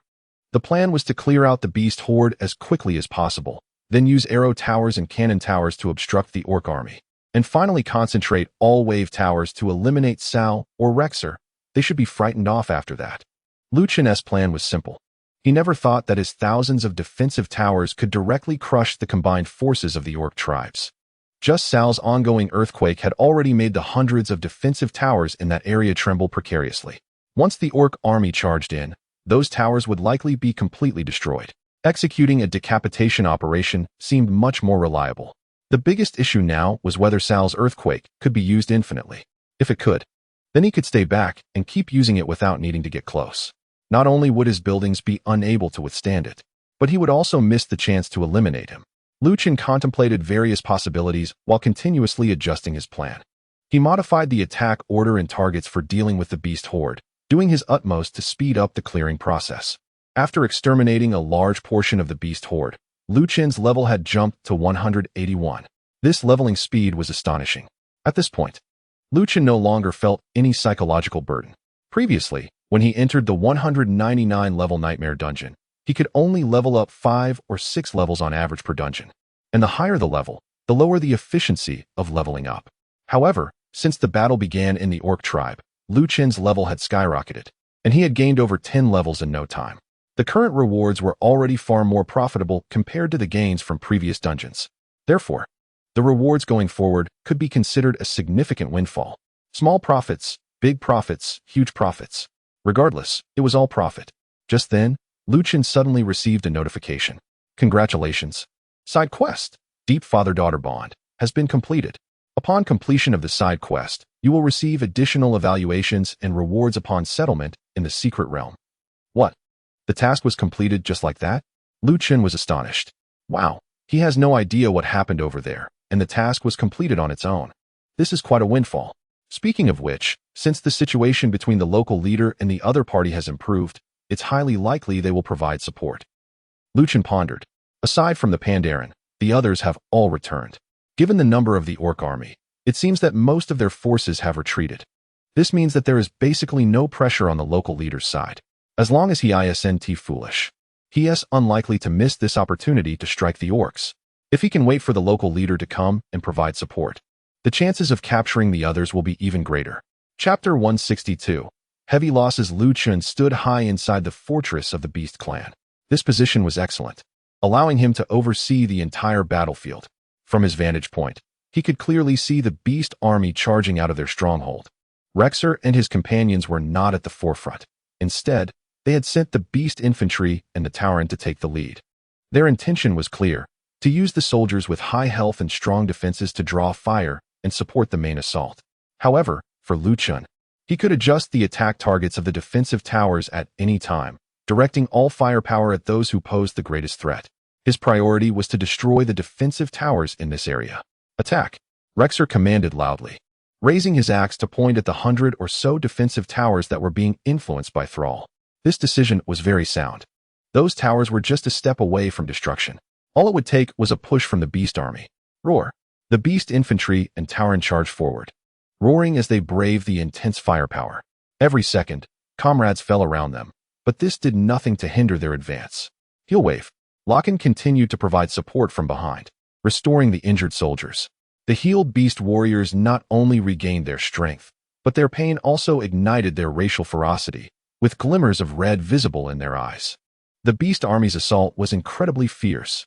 A robust Tauren was the first to reach an arrow tower. As it roared, it raised its totem high and smashed it down onto the tower. Boom! The heavy totem struck the tower structure with a resounding crash. The tower, already weakened by Thrall's earthquake magic, could not withstand this blow from the Tauren. The center of the tower was shattered, and the entire structure toppled over. The Tauren's attack did not end there. It possessed a powerful passive skill called Crush, which allowed it to potentially deal damage to other targets in a certain radius upon attacking. This time, it was fortunate enough to trigger the effect of Crush. A wave of invisible shockwaves spread out, impacting the nearby defensive towers. The already unstable towers were further damaged by the aftershock, deepening their cracks. Moreover, the arrow tower that had just been struck down by the Tauren fell directly onto another cannon tower. Boom! When the arrow tower collided with the cannon tower, the latter could not bear the weight and shattered as well. Two defensive towers turned into a pile of wreckage simultaneously. The Tauren truly lived up to its reputation as the strongest unit in the Beast clan, destroying two of Lu Chun's defensive towers with just one attack. Although those towers were already on the verge of collapse, the threat posed by the Tauren was significant. Inside the Beast fortress, Lu Chun witnessed all of this unfold. With a thought, the nearby towers began to focus their fire on the Minotaur and launched an attack. The Minotaur raised its totem, preparing to strike another tower of fury. However, in the next second, it was hit by the attacks of dozens of towers. The speed of the tower's attacks was astonishing, almost forming a line along the attack path. Although the damage per shot was not particularly high, the Minotaur's health was instantly depleted. This was outrageous. Lokan's delayed healing wave landed directly on the Minotaur's corpse. He was dumbfounded and shocked. As the strategist of the team, Lokan was responsible for observing the battlefield and providing timely support. He had noticed the moment the towers began to focus on the Minotaur, and without a second of hesitation, he immediately cast the healing wave, hoping to help the Minotaur withstand the attack. To be honest, the healing wave was released at an extremely fast speed. It traveled almost at the speed of light, capable of restoring a target's health in an instant. Unfortunately, he still couldn't reach the Minotaur in time. The target had perished instantly. Lokan had cast his first empty skill in his life, looking very serious. These structures were truly terrifying. This battle was proving to be even more challenging than the assault on a certain location. Meanwhile, his opponent was thinking creatively. By the way, if I were to create a special skill, Would creating a tower of pure love deal extra damage to the Minotaur? The battle continued. It was a truly evenly matched fight, with both sides suffering heavy losses. The Orc army had fallen thousands of loyal warriors, while hundreds of defensive towers were destroyed on Locan's side. The once peaceful Orc tribe was now filled with debris and corpses. This couldn't go on. Rexer was commanding the army, feeling a wave of exhaustion wash over him. He watched helplessly as his compatriots were harvested like wheat by the enemy. The gains were merely lifeless defensive towers that could be rebuilt at will as long as there were resources. Indeed, if this continued, even a victory would only be a Pyrrhic one. In just over half an hour, Locan felt as if he had lost weight all over. He had lost count of how many times he had used the healing wave. His hands had hardly stopped. No matter how talented Locan was or how proficient he was in voodoo magic, he felt as if the energy within him had been completely drained. The main issue was that these structures were not affected by voodoo magic at all. He had tried using another skill, the Serpent Guardian, summoning an orange serpent phantom to assist the Orc army in the attack. However, the health of the Serpent Guardian was too low. In such a large-scale war, it was basically cleared away by various unknown area of effect attacks the moment it was summoned. Locan's offensive capabilities couldn't be utilized at all. He could only continuously use support magic. He played a crucial role in this war, saving the lives of many Beastmen soldiers. However, he himself was almost exhausted to the point of collapse. Sigh. If only the old friend were here, he could probably sneak directly to that peasant and take care of him. Cain, under the protection of his ancestors' rebirth, was recovering and dared not charge to the front as he used to. Yet, from his position in the middle, he launched shockwaves toward the defensive towers, causing significant damage and making a remarkable contribution. It's safe to say that the number of towers destroyed by Cain should be around 70 or 80. Speaking of the old friend, why hasn't he returned yet? Rexer snapped back to reality. Just then, a figure of a panda person suddenly appeared beside them. Hey guys, looks like you've missed me. Chapter 163. Great humiliation, you finally returned. Rexer and the others were not surprised by Chin's sudden appearance. They proceeded to explain the difficulties they were facing. The army's advance was hindered, and the losses were too severe. Old Chun, can you sneak over and find that human farmer directly? Rexer spoke in a low voice. When the time comes, just let him stop controlling those defensive towers from attacking. If he doesn't listen, just kill him. Losing control of those towers would definitely be easier to deal with than the current situation. The builder of the towers can control whether they attack and their targets. However, even after the builder is killed, the towers will continue to operate and attack nearby enemies until they are destroyed or a new human farmer comes to take control. But after experiencing the recent battle, Rexer clearly understood how powerful the opponent he faced this time was. This human farmer was quite extraordinary. Not only did he build so many defensive towers, but his control over them was almost effortless. Each tower knew exactly when to attack and what target to focus on. With such a person controlling the towers from behind, many of Rexer's commands became futile. For instance, he wanted the Tauren to absorb damage while other troll headhunters and raiders served as the main attackers. Yet, those towers chose to ignore the Tauren and finished off the main attackers first, dealing with the strongest Tauren last. It was not surprising that a single tower could be commanded to act this way. However, if thousands of towers could be directed simultaneously to carry out different strategies at various locations, the ability to control the entire situation was indeed exaggerated. Of course, I can do it. Leave it to me. By the way, we need to speed up this battle. Otherwise, they will soon come from the other side. Chun gulped down strong liquor and then slowly vanished in front of everyone. This is really bad news. Rexer smiled bitterly and then comforted Misha beside him, rubbing its head. We can't keep fighting like this. A wise voice came from behind everyone. It was Thrall. His earthquake magic had just finished, so he couldn't use it again for a while, and he returned to the army. With old Chun going to ambush that farmer, now is the best time for us to strike and crush him. Let us go, Thrall decisively ordered. All right. Rexer was the first to respond, and the others nodded, their expressions resolute. No time to waste. Thrall, Rexer, Lorthemar, and Kaeldats charged forward together. They finally made their move. Luchin looked down from above, taking in everything that had just happened, including Chin's invisibility.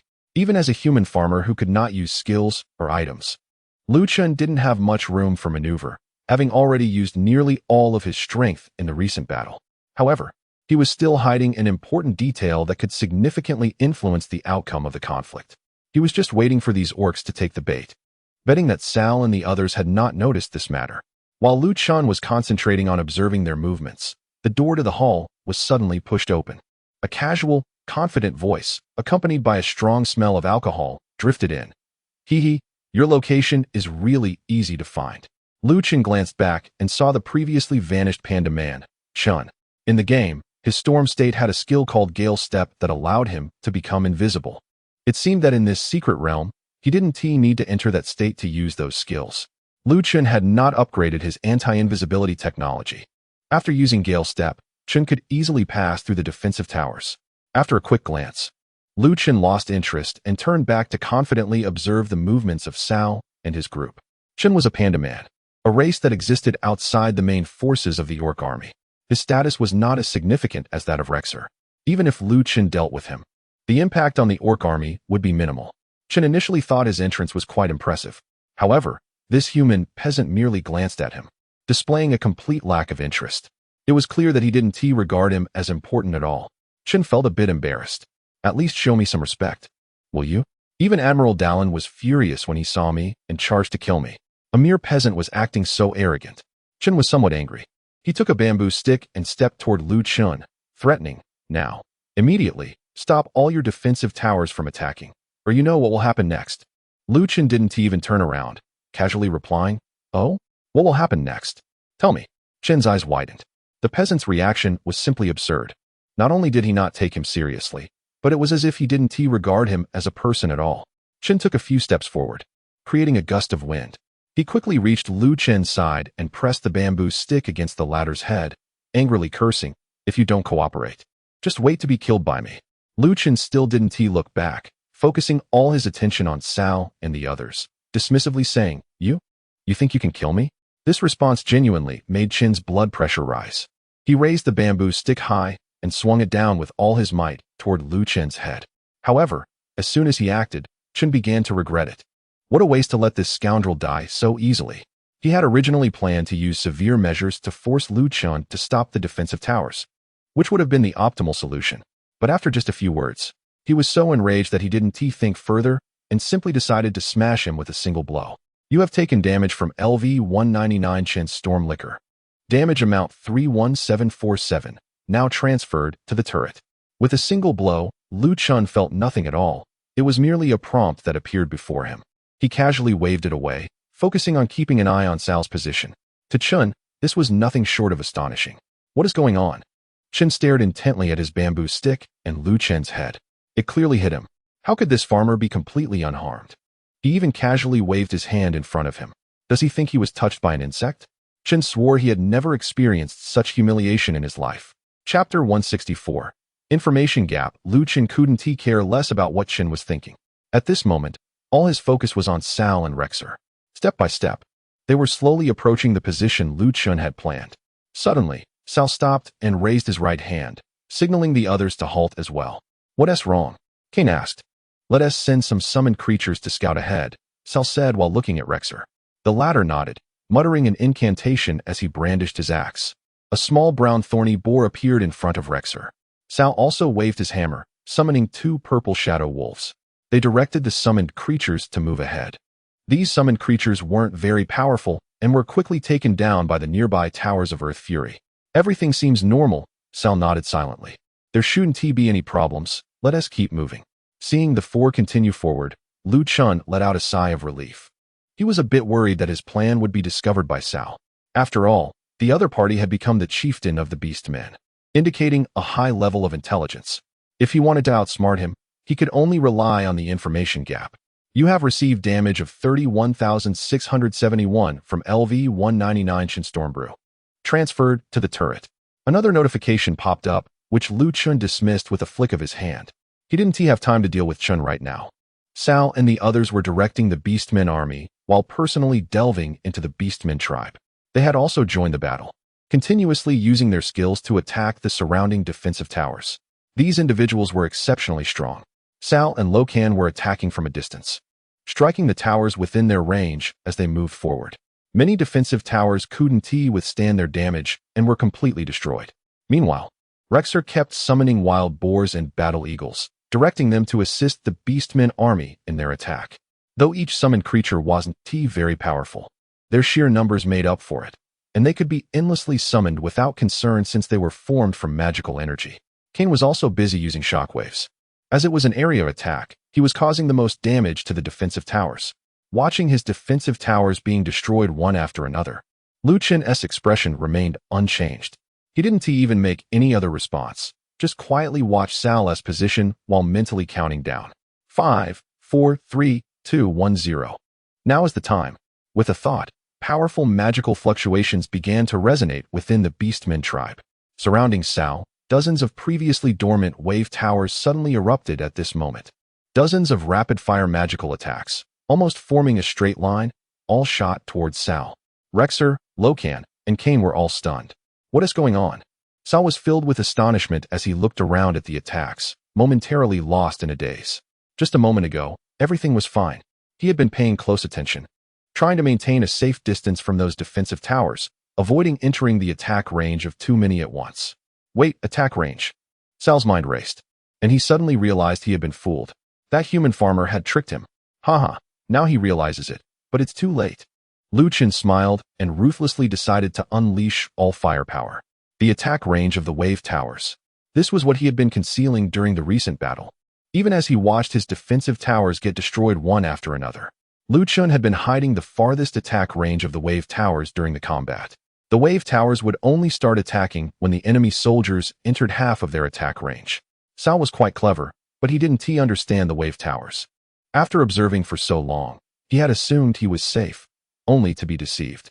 Sal thought he was in a secure position, but in reality, he was now within the attack range of dozens of wave towers. Protect the chief, Rexer shouted first, then charged forward with Misha into the fray. As a half-orc, his physical prowess was even more formidable than that of a Tauren, naturally giving him strong defenses. Kane followed suit, rushing toward the other side. They could not block all the attacks from the wave towers and could only share some of the firepower. Puff! Sal was hit by the remaining attacks and spat out a large pool of blood. The concentrated fire from dozens of wave towers was terrifying. Even a castle would likely be shattered in mere seconds here. Sal screamed in agony, his health plummeting rapidly. He barely lifted his hammer to shoot lightning at the wave towers, but it was futile. Good. Lu Chen couldn't help but clench his fist, feeling invigorated. Behind him, Chun launched several attacks, but to no effect. When he saw Lu Chen suddenly act this way, he followed his gaze towards Sal and was met with the latter's dire situation. Oh no. From this position, it was even more evident. Dozens of attacks continuously rained down on Sal, a truly spectacular sight.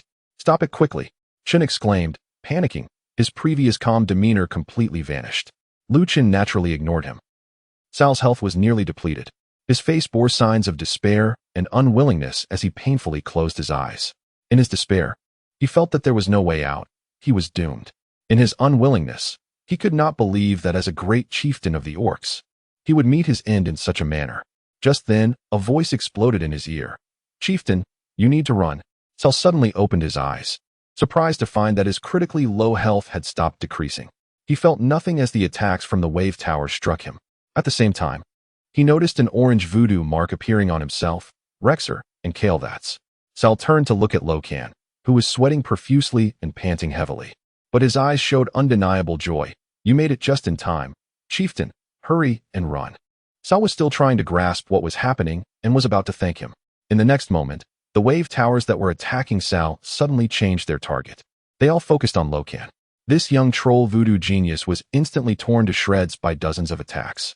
Your wave tower has successfully killed LV-199 Locan, earning 500,000 experience points. Congratulations, your level has risen to 190. Chapter 165, Purely Winning by Lying Down Tisk. Although a general from the Beast clan was killed, Lu Chen felt little joy in his heart. The plan was to focus fire on Sal and eliminate him at the earliest opportunity.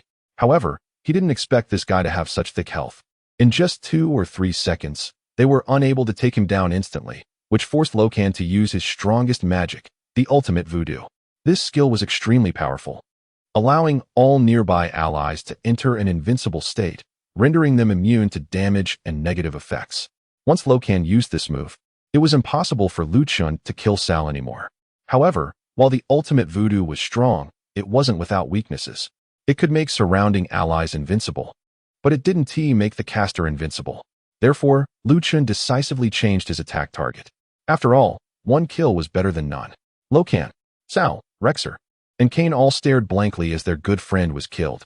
Quick, run, Cao shouted weakly. He couldn't understand what was happening, nor did he know why their enemy was so formidable this time. All he knew was that they couldn't let Locan's sacrifice be in vain. The three retreated in a state of disarray, running back over 1,000 meters before daring to stop. This person is too terrifying, Cao thought, looking at his health with lingering fear. If it weren't for Locan sacrificing himself to save him, he would have definitely been the one to die. What do we do now? Kane asked dejectedly. It was too painful for him to see a brother, whom he had been bragging about not long ago, die like this. We must continue fighting and avenge Locan. Rexer gritted his teeth, filled with rage. Locan was someone he had brought from the Darkspear tribe. It could be said that Rexer felt the most guilt over Locan's death. Misha gently rubbed against Rexer's arm, trying to comfort him in her own way. Can we really still fight? Kane looked towards the Beast Clan tribe. They had already lost too many brothers here. Yes. Since this human farmer is trying to design something to deal with us, it proves that he himself has no confidence in facing us head-on. Rexer replied, maintaining a rational thought even in his anger, which was a testament to his innate ability. Sal took out a bottle of Beast Clan ointment, opened it, and applied it to himself. He agreed with Rexer's assessment. However, the current situation. A raider rushed over and reported, Chief, the human navy is very close to us. They may arrive here in a short while. The faces of the three suddenly changed. They had been fighting here for too long. The naval commander was about to arrive. Sal made a decisive decision. We can't fight any longer. We must retreat immediately. Reikshaw gritted his teeth. Are we really going to let so many of our brothers die in vain here? Kane patted him on the shoulder. We can't continue like this. Let's regroup once we regain our strength and discuss again. After Dalaran rescued Jaina, he reconciled with his daughter. Mainly, Jaina had witnessed the orc's unpredictability and finally began to understand her father. After repelling the orc forces that ambushed the camp, Dalaran seized the opportunity to gather Jaina's troops. The entire human navy charged directly towards the orc tribe. Of course, Dalaran was initially unaware of the situation in the orc tribe, so Jaina would lead the way. By the way, Jaina, do you know why the orcs suddenly started to retreat? Dalaran couldn't figure it out. Jaina shook her head. I don't know, but there must be some major issue in their rear. The father and daughter still hadn't grasped the situation. Since they couldn't understand, Dalaran decided not to dwell on it. Forget it. As long as we reach the orc tribe, we'll surely find out. They fled. It must be because Dalaran has arrived. Chun looked down from above, surveying the entire battlefield. He could see the orc army beginning to retreat in large numbers, clearly signaling a withdrawal. By the way, after Chun was killed in Locan, he had been scared into using Windwalk again and had no idea where he had run off to. Finally, it was coming to an end. Chun opened his panel.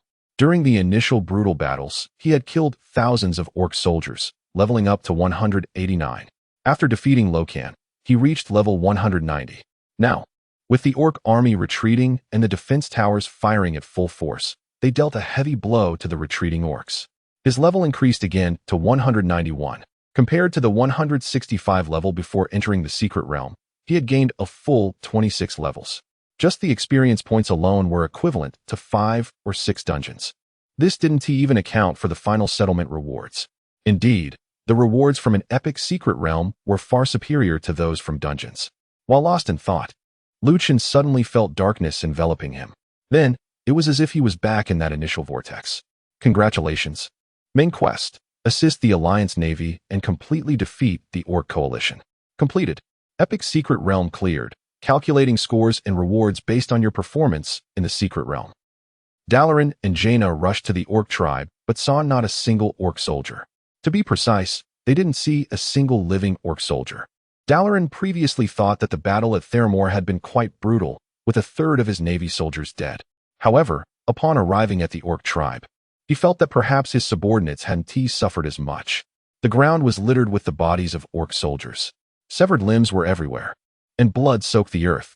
Standing here feels like being in a living hell. What on earth has happened? Although Dylan is filled with surprise, confusion weighs heavier on his mind. It seems that someone extraordinary has intervened to help us overcome this war. Pelier, stroking his white beard, is filled with emotion. No matter what, As long as we win the war, that's what matters. Buzan also looks thrilled. The three of them had already been worn out during the defense of Theramore. Unexpectedly, the situation has turned around, and the orcs have retreated in defeat. Jaina gazes at the remaining defensive towers within the orc tribe. Suddenly, she remembers the human farmer who brought her here before. Could it be that he single-handedly drove the orcs back? Jaina is startled by her own wild thoughts. Chapter 166 SSS rating. What happens next in the secret realm has nothing to do with Lu Chun anymore. Right now, he is eagerly anticipating the rewards for his first completion of a secret realm. The secret realm does not keep Lu Chun waiting for long. Soon, a series of light prompts appear before his eyes. Epic Secret Realm. Human Alliance Navy versus Beast Alliance. Choose faction. Human Alliance Navy. Choose identity. Human Farmer. Main quest completion rate, 100. Side quest completion, 1 completed. Enemies killed, 14, 621. Deaths, 0. Completion time, 16 hours 15 minutes. Evaluation. You are the most critical figure in this war, single-handedly turning the tide of the entire conflict. Final rating, SSS. SSS rating? Lu Chun is very surprised to see the final rating he has achieved. He had previously learned some basic information about secret realms from Xiao Shuo. According to what Xiao Shuo said, the highest recorded rating in a secret realm is S grade.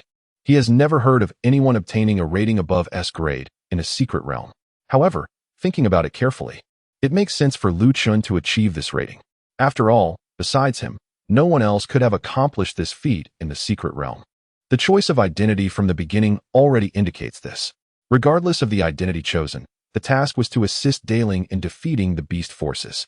But Lu Chun's approach was to single-handedly confront the entire beast army. Daling and his elite navy ended up being the ones assisting him.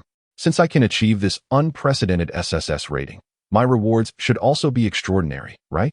Lu Chun is even more excited about the upcoming rewards and gently taps the light screen to continue. Secret Realm rewards are as follows. Title: Honor of the Navy. The honor of the Human Alliance Navy belongs to you.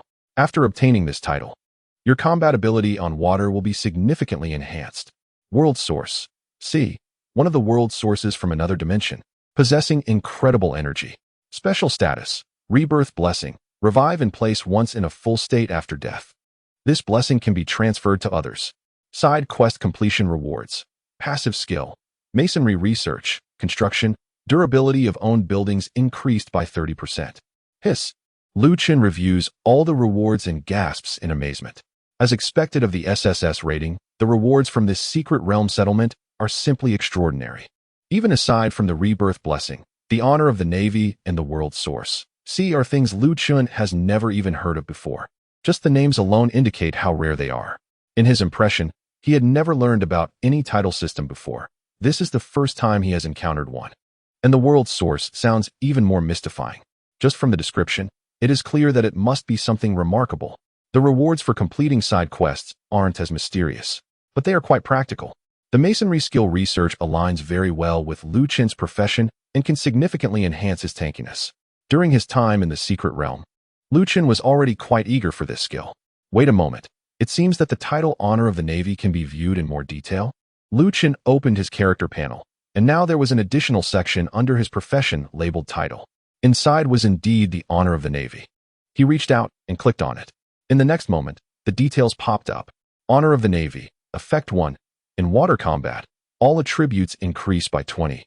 Health and mana regenerate 1 per second, and attacks have a 50 chance to deal double damage. Effect 2. Can control water flow within a certain range, freely changing its state and shape. Wow, that's impressive. Lu Chun was stunned by the effects of the Honor of the Navy. The percentage increase to all attributes, the percentage recovery of health and mana, and the chance for attacks to deal double damage. These are all powerful enhancements that will never go out of style. Lu Chun believed that even the strongest individual from the Dragon Kingdom, Yang Xinghua, would significantly improve in strength with this title. Effect 2 is a bit strange. It seems somewhat similar to the water manipulation from before, but it appears to be stronger. Awesome. Now, let's take a look at the other item I don't understand. Lu Chun turned his attention to the world origin, and clicked to claim it. Titles, special statuses, and skills had all appeared on Lu Chun's panel during the settlement. However, the world origin, seemed to belong to the category of items. It would only appear after Lu Chun clicked to claim it. As he clicked, a blue orb of light appeared before Lu Chun, floating in the void. The orb was not large, about the size of a soccer ball, but it felt as if it could encompass and nurture all things, almost like a real ocean. The moment Lu Chun saw this orb, he experienced a strong sense of deja vu. Why do I feel like I've seen something similar before? Lu Chun paused for a moment and began to recall. He was sure he had never encountered other world origins. However, there was indeed something related to the world. The seed of the world? Lu Chun looked down at his heart.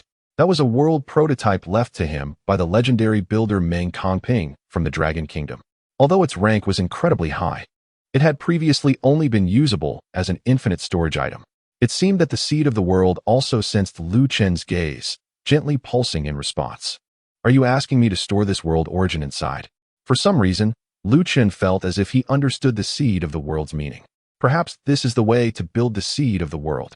With a thought, Lu Chun gathered the blue orb of light into the seed of the world. In an instant, he felt an immensely vast power surge into the seed of the world, and the seed of the world fully embraced this power. Soon, Lu Chun was astonished to find that within the previously empty seed of the world, a vast ocean had appeared. Lu Chun could even sense a hint of life within the seed of the world. This was the power of the ocean, capable of nurturing all things. After absorbing the primordial essence of the world, the ocean, the seed of the world was clearly one step closer to becoming a true world. Could it be that by collecting more of this primordial essence, a new world could be created? Lu Chun's eyes brightened.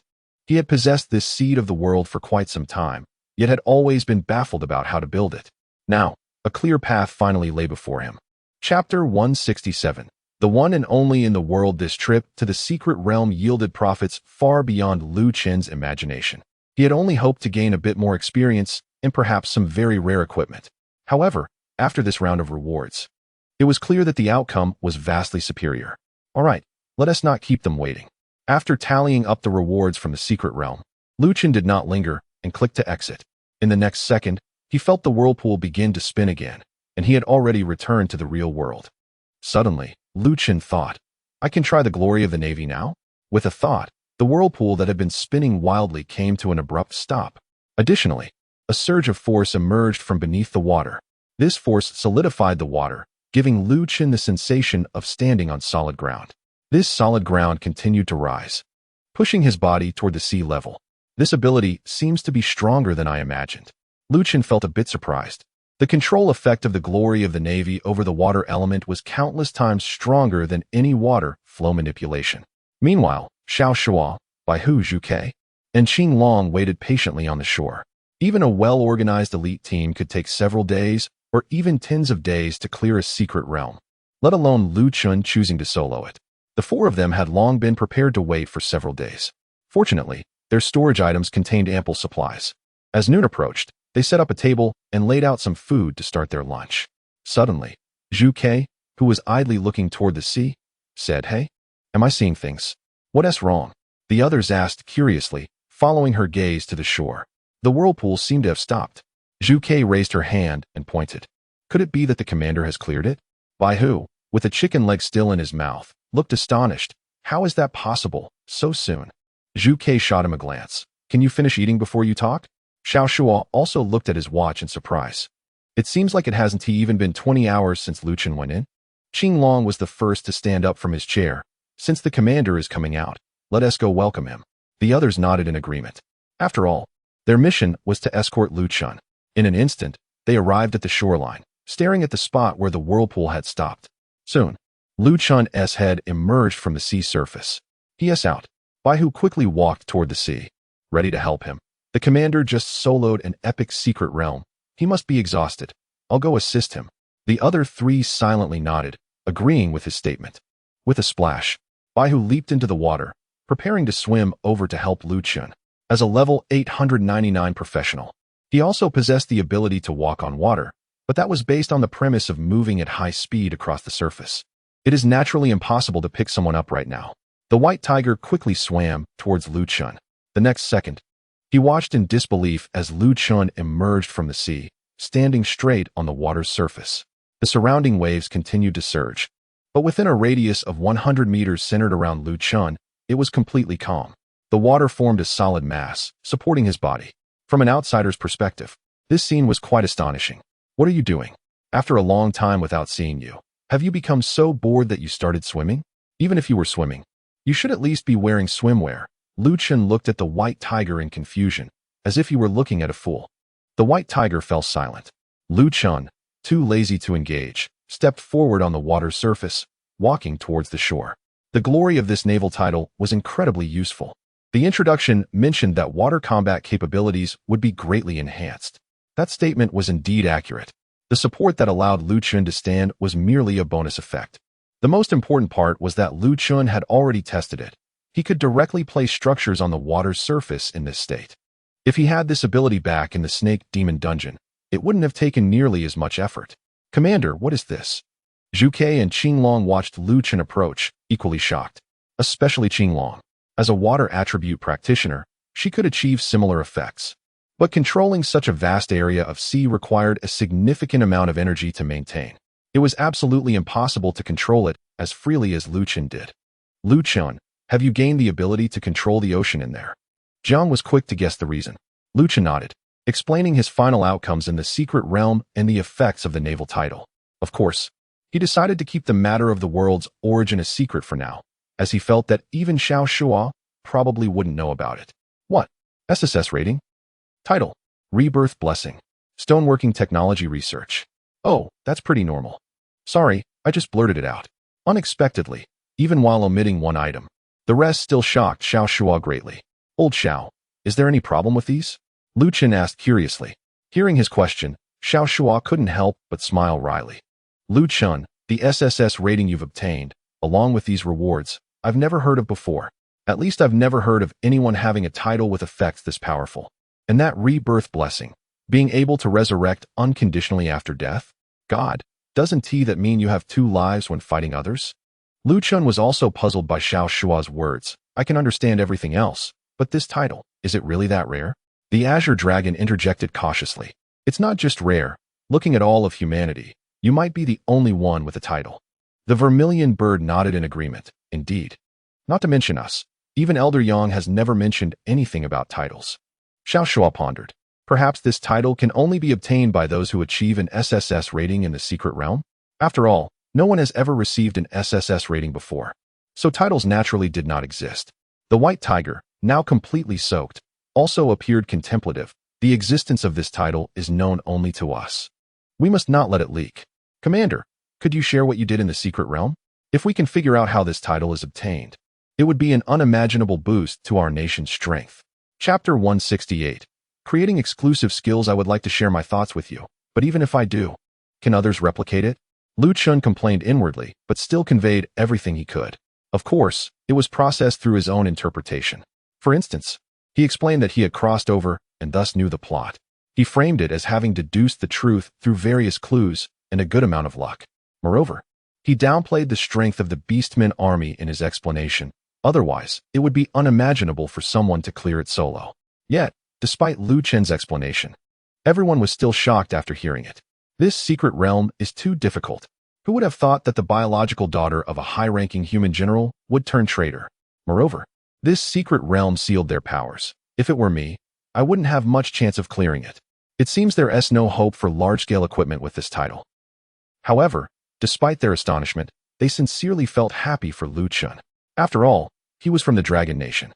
The stronger he became, the better it was for the Dragon Nation, especially for Xiao Shua, who was the first to connect with Chun and could be considered half his mentor. It wouldn't be an exaggeration to take pride in nurturing such a legend. Once the secret realm was cleared, the surging waves finally calmed down. Chun and the others quietly left, and the residents of Chongqing town returned to their normal lives. After a while, they safely returned to Chongqing University without any incidents along the way. Chun also casually found a level 199 nightmare-level dungeon in the instance hall and easily cleared it solo again. His level increased by 3, reaching level 194. In another 2 days, he should be able to reach level 200. This was just 17 days after he became a first transition practitioner. Initially, Xiao Shua had planned for Chun to become a second transition practitioner in 30 days, yet Chun hadn't even used 2/3 of that time. In the afternoon, upon returning to the villa on the back mountain, Chun began another important task for the day, creating his exclusive skill for the first transition stage. Since reaching the first transition, Chun had been pondering daily about how to create a suitable and powerful exclusive skill. However, the results had always been unsatisfactory. Either he lacked comprehension, or he could create something but was not satisfied with its strength. Thus, this important task had been delayed until Chun reached level 194. If he didn't succeed in creating it soon, he would miss the opportunity for an exclusive skill in this transition stage. Losing an exclusive skill compared to other practitioners of the same level would be a significant setback. Fortunately, Chun felt confident about creating his exclusive skill today. He sat at the table in the living room, pulled up his attribute panel, opened the exclusive skill section, and pressed to create an exclusive skill. As Chun input his thoughts, he prepared to take the next step. Soon, a series of prompts popped up. Create exclusive skill, Wave Tower. Determining if abilities and insights meet the creation conditions. Congratulations, both abilities and insights meet the creation conditions. Do you want to create this exclusive skill? Warning: this choice will consume your opportunity to create an exclusive skill within this phase, and it cannot be reversed. Great. Chun clenched his fist and waved it. Seeing this prompt, he finally felt relieved. Create. He confirmed his choice. Congratulations. You have successfully created the exclusive skill, Wave Tower. Wave Tower, exclusive. Effect: consume any building materials to construct a wave tower. The attributes of the wave tower are determined by the building materials and level. Note: current materials are sufficient for construction. Chun glanced at the building materials in the alternate dimension. He had 60 spirit stones and 2 mountain spirit stones obtained from defeating the mountain giant. Despite its name, the wave tower's attack is not water-based, but rather a pure energy attack. The spirit stones are just right for this. No need to ask Xiao for them. With a thought, Chun directly chose to construct 62 wave towers. The spirit stones and mountain spirit stones in the alternate dimension immediately began to assemble. Soon, a neat row of brand new buildings joined Chun's construction army.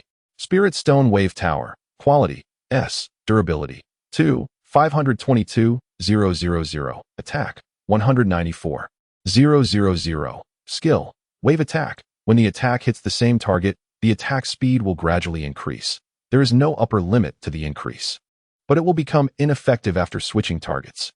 Mountain Spirit Stone Wave Tower. Quality: SS. Durability: 3, 530, 800. Attack: 271, 600. Skill: Wave Attack. When the attack hits the same target, the attack speed will gradually increase. There is no upper limit to the increase, but it will become ineffective after switching targets. Compared to the ordinary wave towers in the secret realm, those built by Chun in the real world had even more explosive attributes. Chun suddenly noticed that the wave tower built with mountain spirit stones actually reached SS quality. This had never happened before. Even buildings constructed with Xianbing only reached S quality. Chun's constructions had been stuck at the S level for a long time, making him doubt whether S was the highest quality for buildings. Now it seems that, like professions and secret realm ratings, S is not the limit for building quality.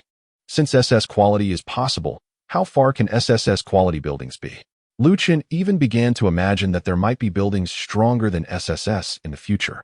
However, this possibility is not very likely. If there are buildings stronger than SSS, wouldn't that imply there are also professions stronger than SSS? However, the SSS level profession has already reached an extreme level of power. Chun can hardly imagine what a profession stronger than SSS level would be like. No, the so-called divine favored ones mentioned by Elder Yang and Elder Su before are also extremely powerful. Under the laws of divinity they possess, they might not be weaker than my SSS level profession. Even if those divine favored ones are not as strong as I am, then a 10 transformation professional evolving into a deity should have a dedicated divine level profession, right? In that case, there should also be corresponding divine level structures. Chun is not particularly arrogant.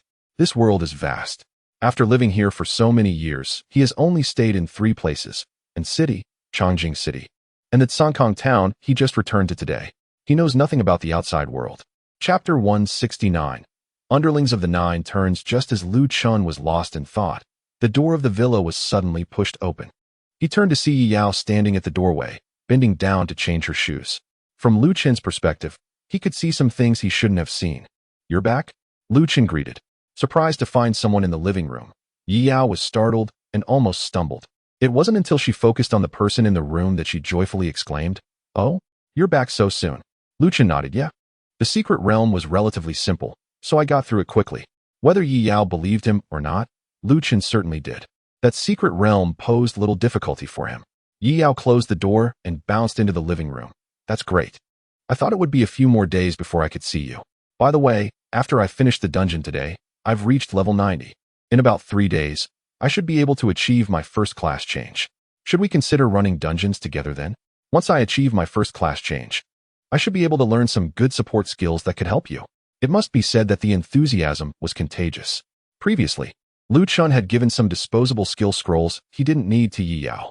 She was already quite skilled at using abilities. After familiarizing herself with some medium-level dungeons at the beginning, she had moved on to high-level dungeons and started her daily solo runs. During this time, Yi Yao's level had been steadily increasing. Aside from Lu Chun, she had already become one of the highest-level students in her cohort at Chongqing University. "I'm sorry, but we probably won't have the chance to run dungeons together," Lu Chun shrugged and said lightly. "Okay." This statement made Yi Yao feel a bit downcast. She had always kept Lu Chun's kindness in mind and naturally wanted to find a chance to repay him, but the gap between them was growing larger. No wonder he might look down on her. Seeing her like this, Lu Chun chuckled, "You're overthinking it. The reason I'm not teaming up with you isn't because I look down on you or anything. It's just that in 2 days, I'll be becoming a second-class professional." Yi Yao's face turned red upon hearing the first part of his statement. "How did you know what I was thinking?" Then, when she heard the latter part, she stood there in a daze, tilting her head. "In 2 days, what?" It seemed the news was too shocking for her. It was no wonder Lu Chun hadn't mentioned his leveling progress to her before. Normally, one would think that after reaching the first class change, the leveling speed would slow down. Moreover, Yi Yao had been catching up from over level 30. However, she didn't expect that the more she chased, the larger the level gap became. Looking at her stunned expression, Lu Chun smiled and told her his current level. After hearing this, Yi Yao's eyes dimmed. She tilted her head, her eyes vacant as she said, "I see.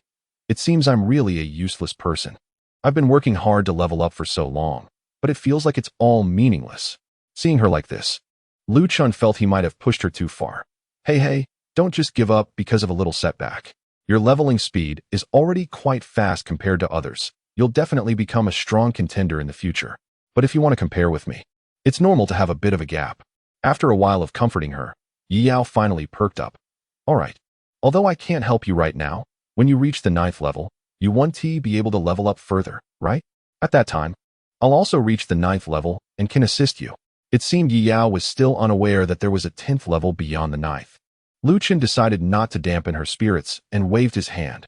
"No, you can still help me now." "Huh? How?" "Hurry up and cook. I haven't eaten anything for a day in the secret realm." "Oh, actually, the high-level ingredients now don't provide much benefit to Lu Chun anymore. Not to mention that his profession has an exaggerated attribute growth that surpasses other professions. More importantly, Lu Chun possesses the exclusive skill of attribute plundering. Just by plundering from an enemy, he can gain a significant boost in attributes.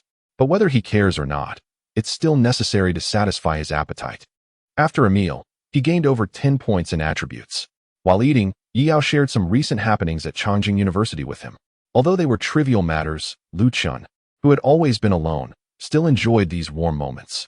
He listened patiently, nodding occasionally, engaging in laughter and conversation.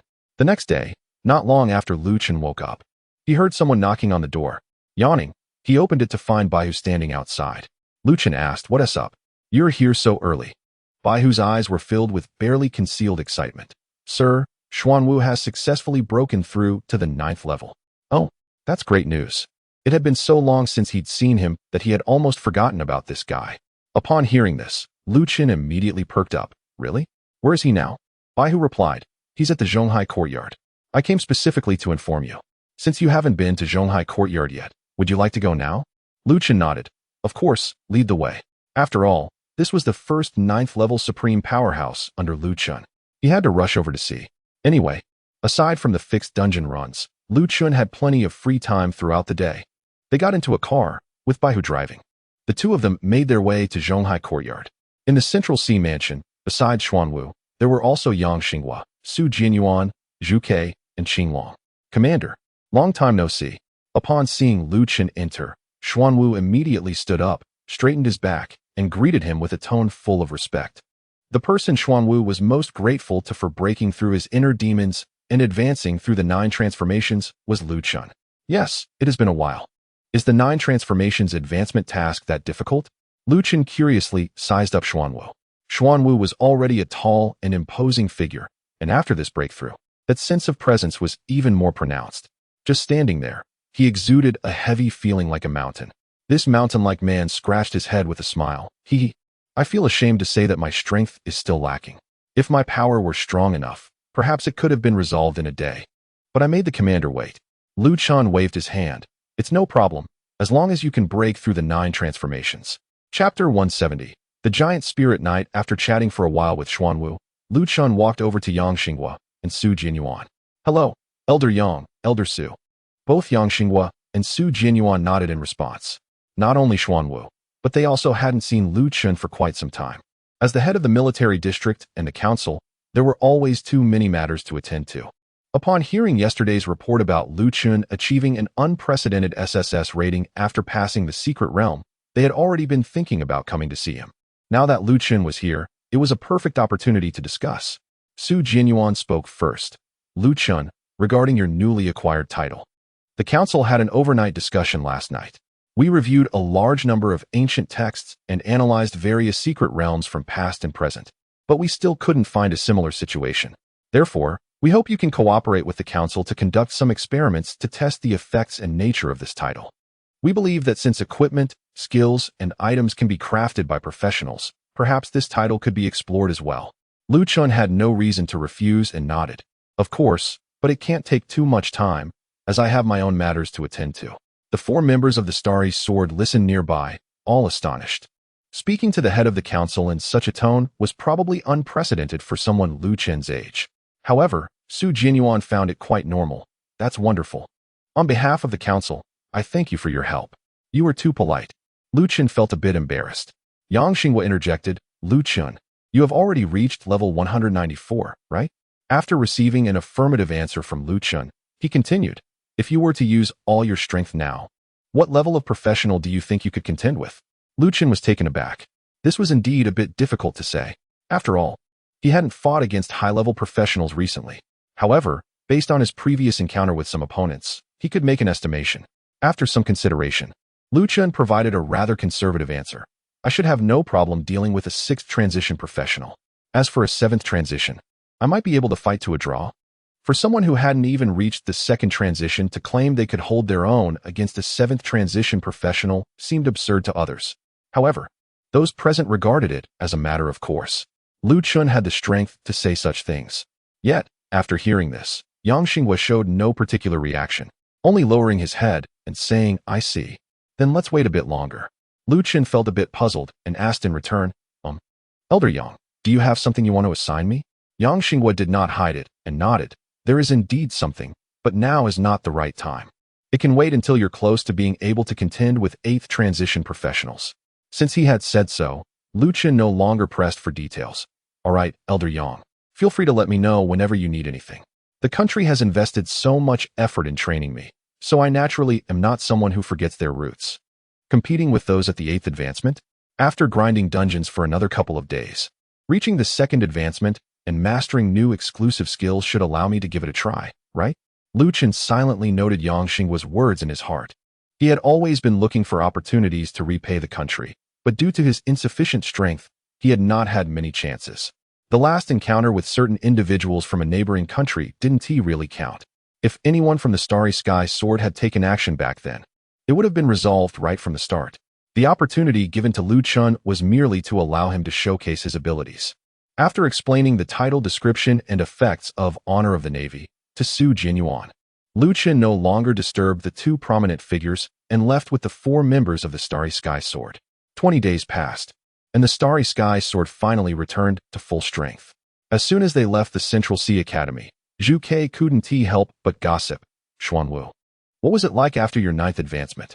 What is the new job title, and what enhancements did your talents receive? These are the biggest secrets for any professional. However, they had deep bonds as comrades over the years. Since they needed to cooperate during missions, it was quite normal to ask.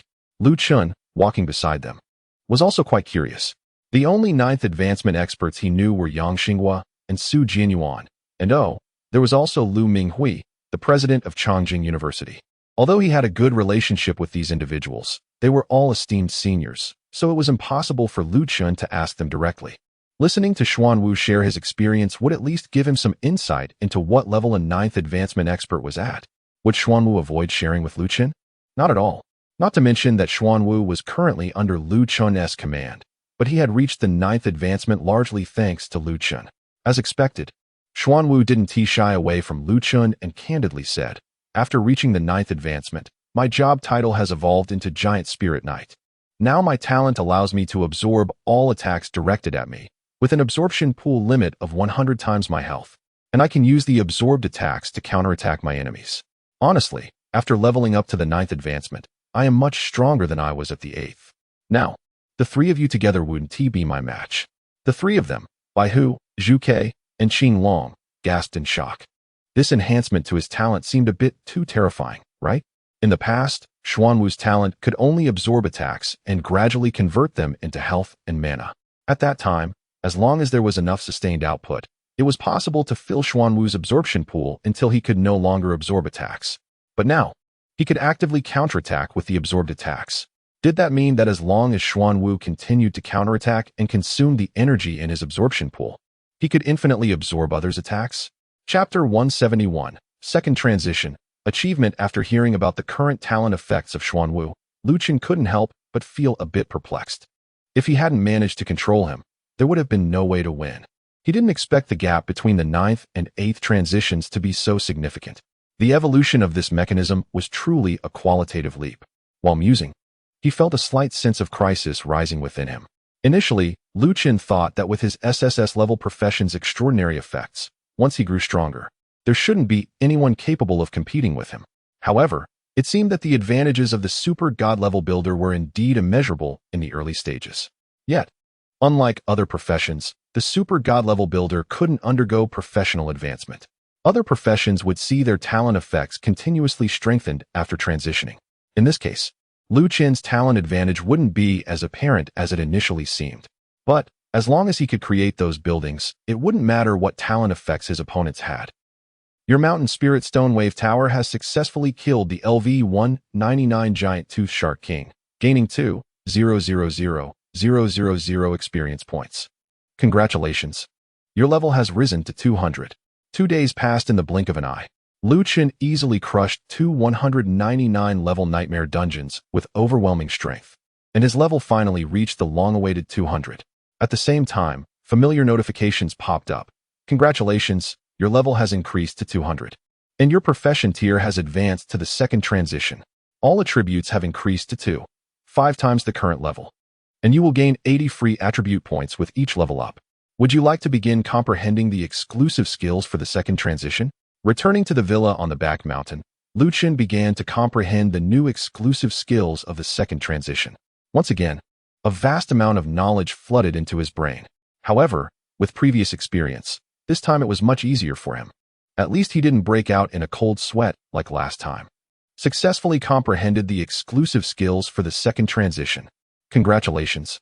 You have learned the exclusive skill, Building Trait Bestowal, Durability Link. Exclusive skill, Building Trait Bestowal, Durability Link. Effect: all buildings you own will be granted the Building Trait, Durability Link. Building Trait, Durability Link. Effect: when a building takes damage, the damage can be evenly distributed among nearby other buildings, collectively bearing the damage. After reviewing the effects of this newly acquired exclusive skill, Lu Chun was quite pleasantly surprised. This skill's effect is quite impressive. If the damage can be completely averaged out to other buildings, it means that those who battle against me won't be able to rely on focusing fire on a single building to destroy it. Instead, they must reduce the total durability of all the buildings I have deployed in order to destroy them all at once. This is just the most basic and surface level effect. Lu Chun quickly delved deeper into his thoughts. The maintenance center's effect was to restore the durability of buildings within its range, and the more buildings there were, the better the effect. This durability link would distribute damage evenly, meaning each building would take a bit of damage, which the maintenance center could easily restore. It seemed that in the future, not only would my building's durability accumulate from numerous structures, but the speed of durability restoration would also increase with more buildings. If the number was large enough, could it mean that even if others tried to dismantle them, they wouldn't be able to? After reaching the second advancement, Lu Chun opened his current attribute panel to check. Name, Lu Chun. Profession, SSS level lifestyle profession. Super God level builder. Title, Glory of the Navy. Level, LV 200. Strength, 5,355 2000.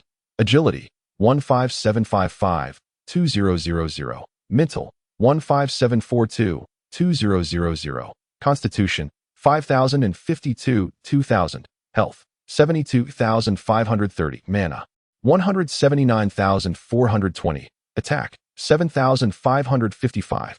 Professional talent, Infrastructure Maniac, SSS level talent. Special status, Rebirth Blessing. Skills, Masonry Research. Elemental Resistance, Gold, Wood, Water, Fire, Earth. Tower of Blazing Flames, S. Exclusive skills, Wave Tower, Building Character Bestowal, Attribute Plunder. Durability Link, Buildings in Other Dimensional Space. Spirit Stone Wave Tower 60, Mountain Spirit Stone Wave Tower 2. Equipment, Abyss of Guardian, Telekinetic Bracelet, Trickster Ring, Greedy Hand. Electromagnetic Field Imager. With such high base bonuses and attribute plunder, Lu Chun's attributes were already quite terrifying just after the second advancement.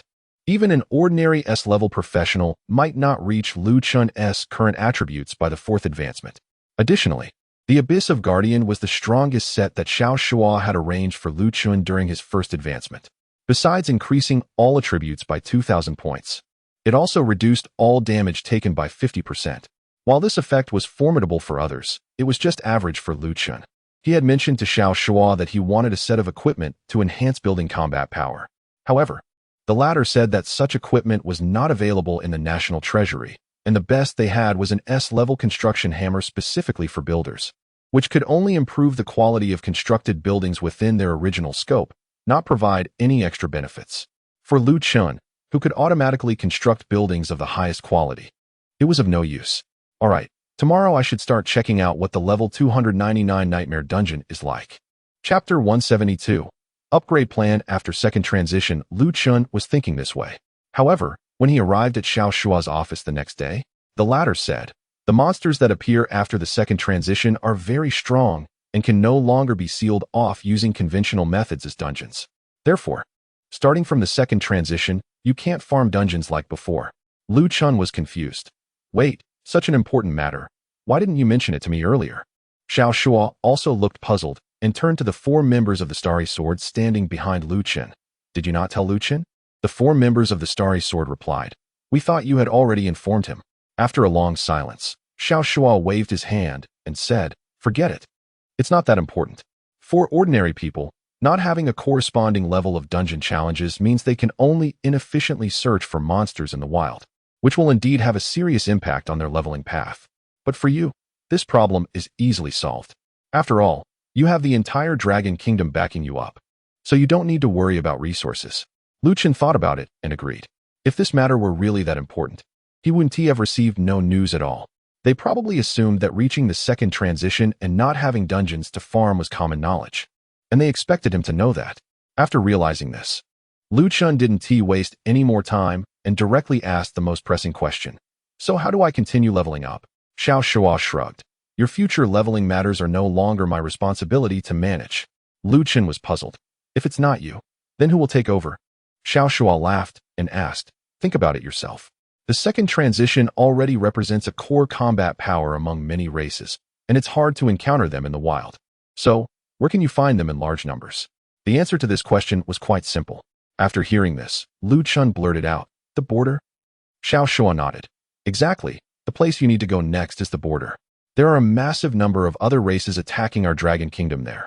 And if you're lucky, your leveling speed might even be faster than farming dungeons. Lu Chun completely agreed.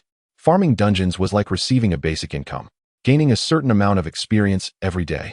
In contrast, facing the attacks from other races at the border felt like opening a surprise box. With enough luck, he might encounter battles that could rapidly increase his level in a single day. However, such high rewards also came with extremely high risks. The border was dangerous, with many warriors falling daily. Xiao Shuo continued. Your upcoming leveling plan has already been handed over to the military. The Starry Sword will take over my responsibilities and lead you to explore the border. Although it's indeed quite dangerous, with the Starry Sword protecting you, it shouldn't be a problem. Moreover, you recently acquired a resurrection blessing from the secret realm, which makes it even safer. Of course, if you're still worried about the dangers at the border, we can gather professional associations from all over the region to help you find the two-turn monsters in the wild. However, that would definitely reduce the efficiency of leveling up. Lu Chen shook his head. There's no need to trouble others. Let's just head to the border. He finally understood. He was also eager to go to the border. He had heard countless legendary stories about it, and now he finally had the chance to see it for himself. At this moment, Xuan Wu's voice sounded. Don't let Elder Zhao's words make you let your guard down. The danger at the border is such that even 9-turn experts have fallen there more than once. Thinking that our protection will make you completely safe is a big mistake. Lu Chen nodded seriously. Don't worry, I won't joke with my life. Although there are powerful life-saving methods like damage transfer and resurrection, Lu Chen would never be arrogant enough to think he could compare with the 9-turn supreme beings, especially after learning about Xuan Wu's abilities after advancing to 9-turn yesterday. He knew that the gap between him and the 9-turn was still quite large. After bidding farewell to Xiao Shua and leaving a message for Yi Yao, Lu Chen was led by the 4 members of the Starry Sword to the military district of Chongqing. Naturally, they would also use the teleportation array to reach the border. However, the teleportation array at the border would definitely not be set up in a conspicuous teleportation hall, but rather established within various military districts. The Chongqing military district was heavily guarded, but under the guidance of the Starry Sword, they faced no obstacles. No soldiers attempted to stop their vehicle for inspection.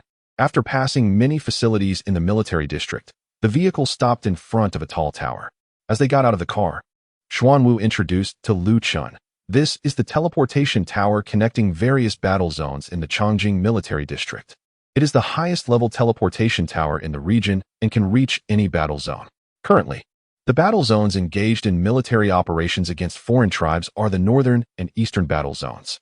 Our destination this time is the Eastern Battle Zone. Since rejoining the team, Xuan Wu had taken on the role of guide again. Even after advancing to 9-turn and becoming one of the strongest in this world, he still showed no airs. Lu Chen looked up at the towering teleportation tower, thinking whether he should create a unique skill that could also teleport. Forget it. The priority now is to enhance his strength. Shaking his head, Lu Chen stopped thinking too much and followed Xuan Wu into the teleportation tower.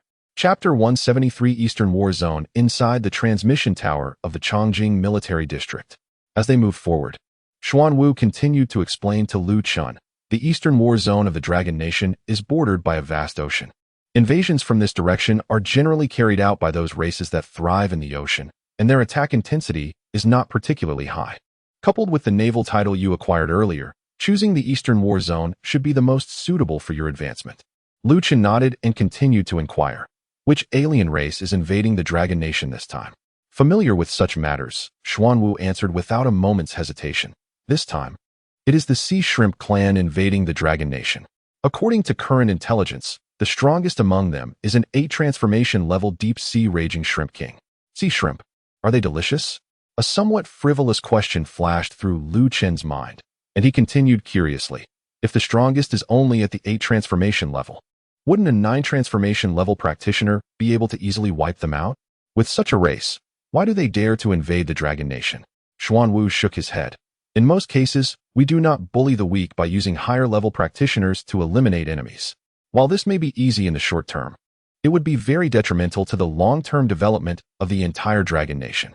Think about it. If high-level practitioners intervene and eliminate low-level enemies on a large scale, it would waste a significant amount of experience that could have been used for their kin to level up and grow stronger. A vast nation like the Dragon Nation cannot solely rely on 9 transformation practitioners. Everyone must grow together for lasting prosperity. Lu Chen nodded thoughtfully. That makes sense. Xuan Wu added. In fact, this principle also applies to alien races. However, for most of them, their intelligence is not high, and they cannot comprehend this principle. During their conversation, the group of 5 had reached the top of the transmission tower. They passed through numerous checkpoints, with security measures that were comparable to those of the storage base where the Jiuzhou sword was kept. Moreover, the arrangement of the transmission array was evidently far more complex than that of an ordinary transmission facility. Lu Chun and the Xingqiu Divine Sword stepped onto the transmission array. This time, the activation was personally handled by a major with 2 stripes and 1 star. Dazzling white light flickered before their eyes. When Lu Chun could see clearly again, he found himself in another transmission tower. This transmission array is indeed much more advanced. Both the transmission time and the stability during the process are obviously stronger than before. Lu Chun marveled. It's no wonder it's a military array. The difference from civilian ones is quite apparent. Zhu Ke shot him a glance. Of course, all the transmission arrays in the military district are arranged by Major General Jiang of the military district. He has been a 9 transformation array master for many years, and his array skills rank among the best in the world. Generally, civilian teleportation arrays are set up and maintained by practitioners at levels 3 to 5, resulting in a significant disparity in capability. Lu Chun had heard of the person mentioned by Zhu Ke, Jiang Mingyuan, a genius array master whose defensive formations at the border were also crafted by him, with Xuanwu responsible for negotiating with the soldiers inside the teleportation tower and verifying identities. Lu Chun and his group descended and left the tower. As they stepped out, Lu Chun heard the distant sounds of cannon fire and the roar of magic, accompanied by explosions. He could faintly hear the passionate shouts. What a coincidence to arrive just in time for this. Xuanwu was somewhat surprised. The other races also needed rest. They couldn't attack endlessly unless it was a large coalition of multiple races. Typically, a single race would attack every few days, which was considered a normal frequency. We need to hurry, Baihu urged, shrugging. Lu Chun nodded, gazing in the direction of the sounds. The layout of this area was similar to that of the military district in Chongqing, lacking a bit of solemnity, but filled with a sense of impending violence. The atmosphere was suffocating, making it hard to breathe. At the end of the path stood towering, massive walls, filled with soldiers in military uniforms from the Dragon Nation. They were currently engaged in battle against the invading sea shrimp race, fighting to protect their homeland. Let us move, Lu Chun said as he stepped toward the walls. Hearing this, the 4 members of the Xingqiu Divine Sword followed suit. On the walls, tens of thousands of soldiers from the Dragon Nation were battling against the invading sea shrimp race. Due to the varying abilities among practitioners, no matter how skilled the commander, it was impossible to direct thousands of practitioners in combat all at once. Therefore, Dragon Nation soldiers fought in small teams, each responsible for different defensive sectors. The configuration of these teams differed significantly from those typically used in dungeon raids. In dungeon raids, the focus was on comprehensiveness, melee damage absorption, melee output, ranged output, and ranged support were the basics.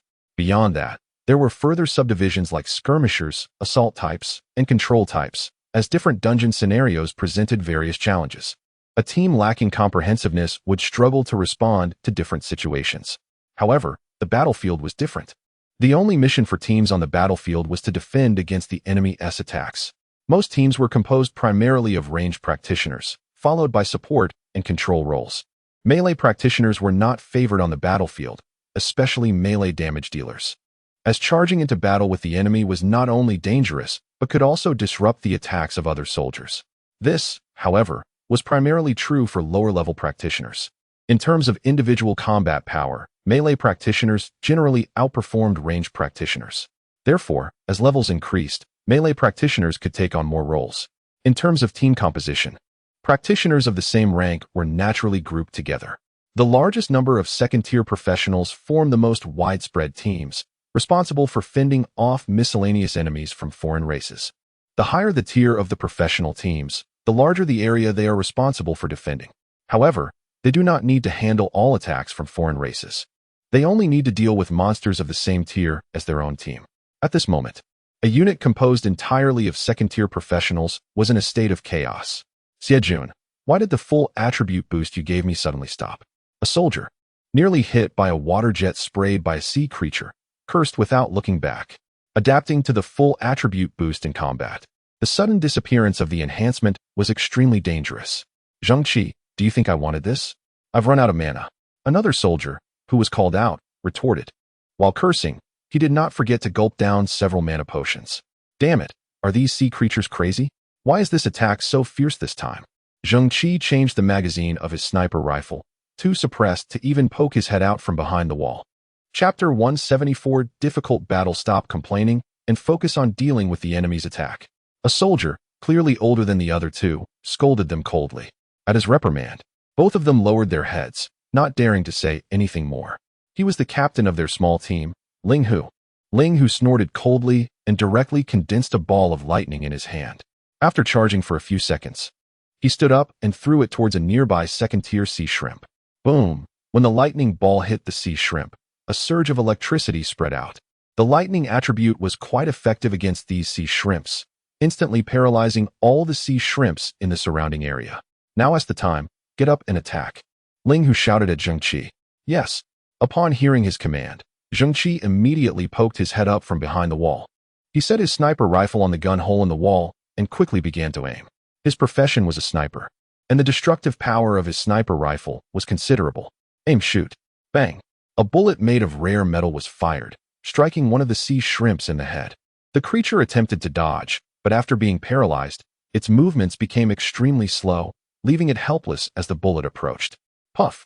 The bullet made of rare metal was extremely powerful.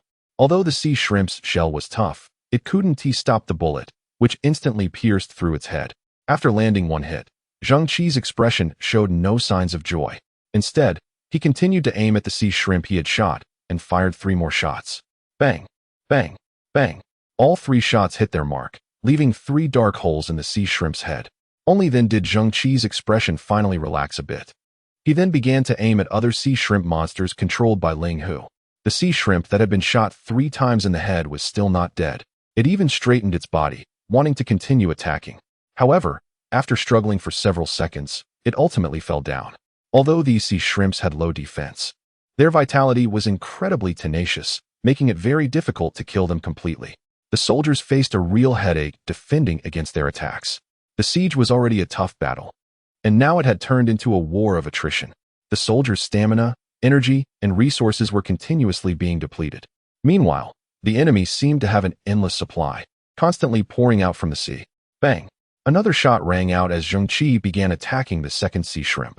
After a long period of combat, he was showing clear signs of fatigue. There was no choice. As a soldier, he had to hold his ground. It was their responsibility. He fired 2 shots, both hitting accurately. But when he fired the 3rd shot, Zhengqi's hand suddenly shook, causing the muzzle of the sniper rifle to rise high and miss the target. Not good. Zhengqi broke out in a cold sweat. He had been too fatigued to steady the gun in his hands. Bang! The 3rd bullet deviated from its original position and hit the claw of the shrimp. This was the hardest part of the shrimp's body. Even a specially made bullet couldn't penetrate it, only embedding deeply and leaving a dent. When the claw was hit, the shrimp immediately became enraged, shooting a high-pressure water column towards Zhengqi. Even in a paralyzed state, it couldn't be stopped from counterattacking. Moreover, due to the electric current, the water column it shot out was also surrounded by electricity, increasing its lethality. Quick dodge. Jun, responsible for supporting the team, quickly reminded while using a bit of the regained energy to cast a low-level shield on Zhengqi. Zhengqi reacted quite quickly, immediately shrinking back and hiding behind the wall before the attack arrived. However, his sniper rifle was not so lucky. It was directly hit by the water column shot by the shrimp, shattering into a pile of broken parts on the spot. Damn it! Seeing his weapon, which had accompanied him for so long, shattered like this, Zhengqi couldn't help but curse. But he also knew in his heart that this was a battlefield, and anything could happen. Just now, he could only blame himself. If he hadn't missed the shot, the 3rd bullet could have completely killed the shrimp. Ling Hu and Jun beside him also felt a headache. Zhengqi was the attacker of the team, and with his weapon destroyed, their combat power was significantly reduced. With Ling Hu responsible for remote control and Jun for support, it was difficult for them to inflict effective damage on the shrimp. Originally, dealing with the second-tier shrimp in their assigned area was already challenging, and now they felt even more helpless. At that moment, a young voice sounded beside them. Everyone, make way, make way. The 3 turned their heads in confusion. They saw a young man who looked to be under 20 gesturing for the soldiers on the wall to move aside, seemingly wanting them to clear some space. The young man urged each soldier, everyone, bear with it a bit, squeeze together, and leave some space on the wall. Chapter 175, I want to complain about you. No, who is this person? On the city wall, most of the soldiers wore expressions of confusion. This was a highly dangerous border area. How could such a young kid just appear out of nowhere? What were the officers in charge doing? Kid, hurry up and leave here. It's very dangerous. Jun first raised his hand to stop Lu Chun, then seriously reminded him, I'm not joking with you. People could die here at any moment. He had already lost more than one comrade in past battles. Lu Chun waved his hand, seemingly not taking it to heart. It's fine. I'm here to help. I heard this area has the worst defensive situation, so I came over first. The worst defensive situation? Was that implying they were the weakest here? Damn, it seemed there was really no way to refute that. Not only were they struggling to fend off the enemy's attacks, but their own losses were also quite severe. Xie Jun's expression darkened, but he took a deep breath to calm himself down. You're right. The enemy's attacks in this area are the most ferocious. It's very dangerous. This is not a place for children to play, so please don't interfere with us. Just as Lu Chun was about to continue explaining, Jing, whose weapon had just been destroyed, was already in a terrible mood. Upon seeing a young kid at the border wall, he strode over without thinking and yelled, Where did this kid come from? Hurry up and get lost. By the looks of you, you probably haven't even finished school. This is not a place for someone your age. By the way, which department let you in? After this battle, I will definitely complain. As Zheng Qi scolded Lu Chun, he cast his gaze over his shoulder. Normally, someone of this age shouldn't even have the qualifications to enter the military. Since he was here, someone must have brought him. Sure enough, Zheng Qi noticed 4 unfamiliar faces behind Lu Chun. The 4 of them weren't even in military uniforms and looked quite young. The most outrageous was a little girl in a green outfit, small in stature, looking about 14 or 15 years old. There was also a man and a woman who seemed slightly older, perhaps nearing 30. But the problem was, one was handsome while the other had an alluring figure. Anyone who didn't know would think they were there for a fashion show or a variety show. There was hardly any semblance of a battlefield. Only the last man, who was sturdy and older, looked somewhat stable and had a bit of a soldier's demeanor. Zheng Qi's gaze swept over Qing Long, Bai Hu, and Zhu Ke, before finally landing on Xuanwu, continuing to yell, So you brought these 4 people here? Do you even know how dangerous it is here? Let me tell you. Interfering with military affairs is a serious crime. Tell me your department. I will definitely complain about you after the war. This. Lu Chun was stunned. Well, it takes guts to discipline the special forces of the Celestial Sword, and even say he would file a complaint. In the entire region, only the top leader of the military district has the qualification to do this. As for this brother in front of us, we won't discuss his strength for now, but at least his courage is unmatched in the region. Even someone as composed as the Black Tortoise can't help but twitch slightly at being scolded like this. It seems the situation here in the battlefield is indeed dire, making them anxious. The squad leader, Ling Hu, remained relatively calm and quickly stepped in to stop Zheng Qi, saying, That's enough. I understand you want to warn them, but could you adjust your attitude a bit? How many times have I told you? If you could work on that temper of yours, with your strength, you might even qualify to lead a small team on your own. Zheng Qi let out a heavy sigh and stepped aside without saying another word. However, his expression showed he didn't feel he had done anything wrong. After reprimanding his subordinate, Ling Hu turned to Lu Chun and the Black Tortoise to apologize. I'm really sorry. My brother is a bit straightforward. Please don't take it to heart. Rest assured, after the battle, I'll keep an eye on him and definitely won't let him file any complaints. But he is right about one thing. It's dangerous here now. If there's nothing urgent, I suggest you leave first. If you want to bring your juniors to gain experience, you can wait until we push back the enemy's attack. Lu Chun shrugged helplessly and smiled wryly. Sir, I've already said that I'm here to help. Just when Zheng Qi, who was about to keep quiet, couldn't help but step forward again. Are you unable to understand? Before he could finish, Xie Jun's expression suddenly changed, and he shouted loudly, Watch out. Everyone down. What's going on? Both Lu Chun and Zheng Qi were drawn to Xie Jun's warning. They saw a giant sea shrimp had somehow climbed up the city wall. Its pincers opened and closed, and 2 bursts of water elemental energy were fluctuating violently. Boom. 2 water bombs shot out from the pincers, targeting Lu Chun and Zheng Qi, who were still standing in place. This is bad. Zheng Qi's face changed dramatically. As a long-range sniper, he had strong output, but was quite weak in self-defense when it came to close combat. Being hit by the sea shrimp's attack at this distance could lead to severe injury. But as a soldier, Zheng Qi's first thought wasn't of himself. It was of the inexperienced young man beside him who had come to the city wall. Without giving himself much time to think, Zheng Qi activated his skill and dashed towards Lu Chun. At the same time, he leaned forward, intending to knock Lu Chun out of the way. Zheng Qi's idea was simple. Although his self-defense capabilities were average, his level was there, and taking a hit from the sea shrimp wouldn't put his life in danger.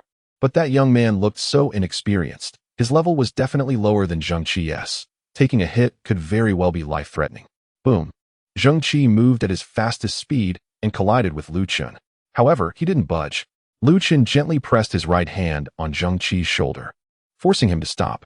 Then, with a smile on his face, he said, "Uncle, there's no need to be so excited. The starlight refracts the walls, arranging them."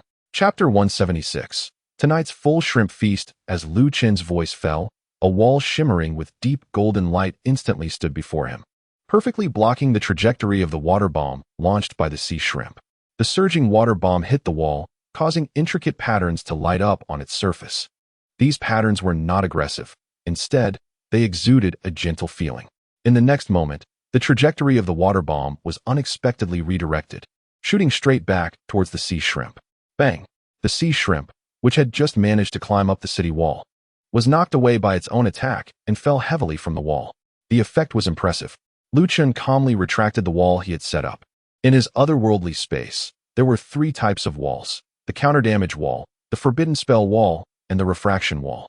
The first 2 types were used more frequently, one restrained attacks, while the other was for control. The refraction wall, however, had rarely been used. Yet, in the border area, its effectiveness surpassed the previous 2 walls by a significant margin. The refraction wall could deviate and redirect the trajectory of ranged attacks, at the cost of enduring double the durability damage. In terms of countering ranged attacks, it was almost overwhelming. In the border area, unless the wall was breached, close combat was rare. Most situations involved long-range exchanges. Ordinary builders could not create refraction walls with sufficient durability under the condition of double durability damage. They could not withstand more than a few attacks. But Lu Chun was different. With 10 times the building attributes, he could freely utilize the effects of the refraction wall. Moreover, with the newly acquired building characteristic from his second transition, Durability Link, combined with the durability recovery effect from the maintenance center, Lu Chun could now erect a steel wall by himself in the border area. With 9 transitions not being possible, it was nearly impossible for the other races to deal with this. If they fought, the refraction wall would directly reflect the attacks, meaning they would be hitting themselves. If they chose not to fight, then the battle could be declared over, and everyone could return home to grow sweet potatoes. Seeing Lu Chun effortlessly send the sea shrimp flying off the wall, many soldiers were taken aback. Did I just see that correctly? Did the wall set up by this kid just knock the other race away? That was a refraction wall entirely made of star essence, which had a strong countering effect against ranged attacks. Oh my, the entire wall was built with star essence? My armor only contains a bit of star essence, and it upgraded from B grade to A grade. How wealthy must this person be to build a wall with star essence? No wonder this kid is so fearless. He is actually a high-spending warrior. Zheng Qi looked back, his feelings quite complicated. He initially wanted to help the young man, but he didn't expect that the other party didn't need his assistance at all. I already said I was here to help, but you all refused to believe me. Lu Chun released his grip on Zheng Qi's hand, his tone very calm. He was not at all angry because those people looked down on him earlier. After all, their intentions were good, as they were worried about his safety. Ling Hu finally took a serious look at Lu Chun from top to bottom and asked, "But here, we mainly deal with second-tier foreign beings, and your level?" Lu Chun appeared very young, probably just over 18. Reaching the first tier was already considered a genius among geniuses. As for the second tier, it was unimaginable. Unless one exceeded level 600 and underwent a second evolution of their profession, it might be possible to regain a youthful appearance under sufficiently vigorous life energy. Faced with Ling Hu's question, Lu Chun shrugged and replied, "I just became a second-tier professional yesterday, which is why I came here today." A second-tier professional at such a young age. The soldiers present were once again astonished. Being in this area, they were all second-tier professionals and felt this even more deeply.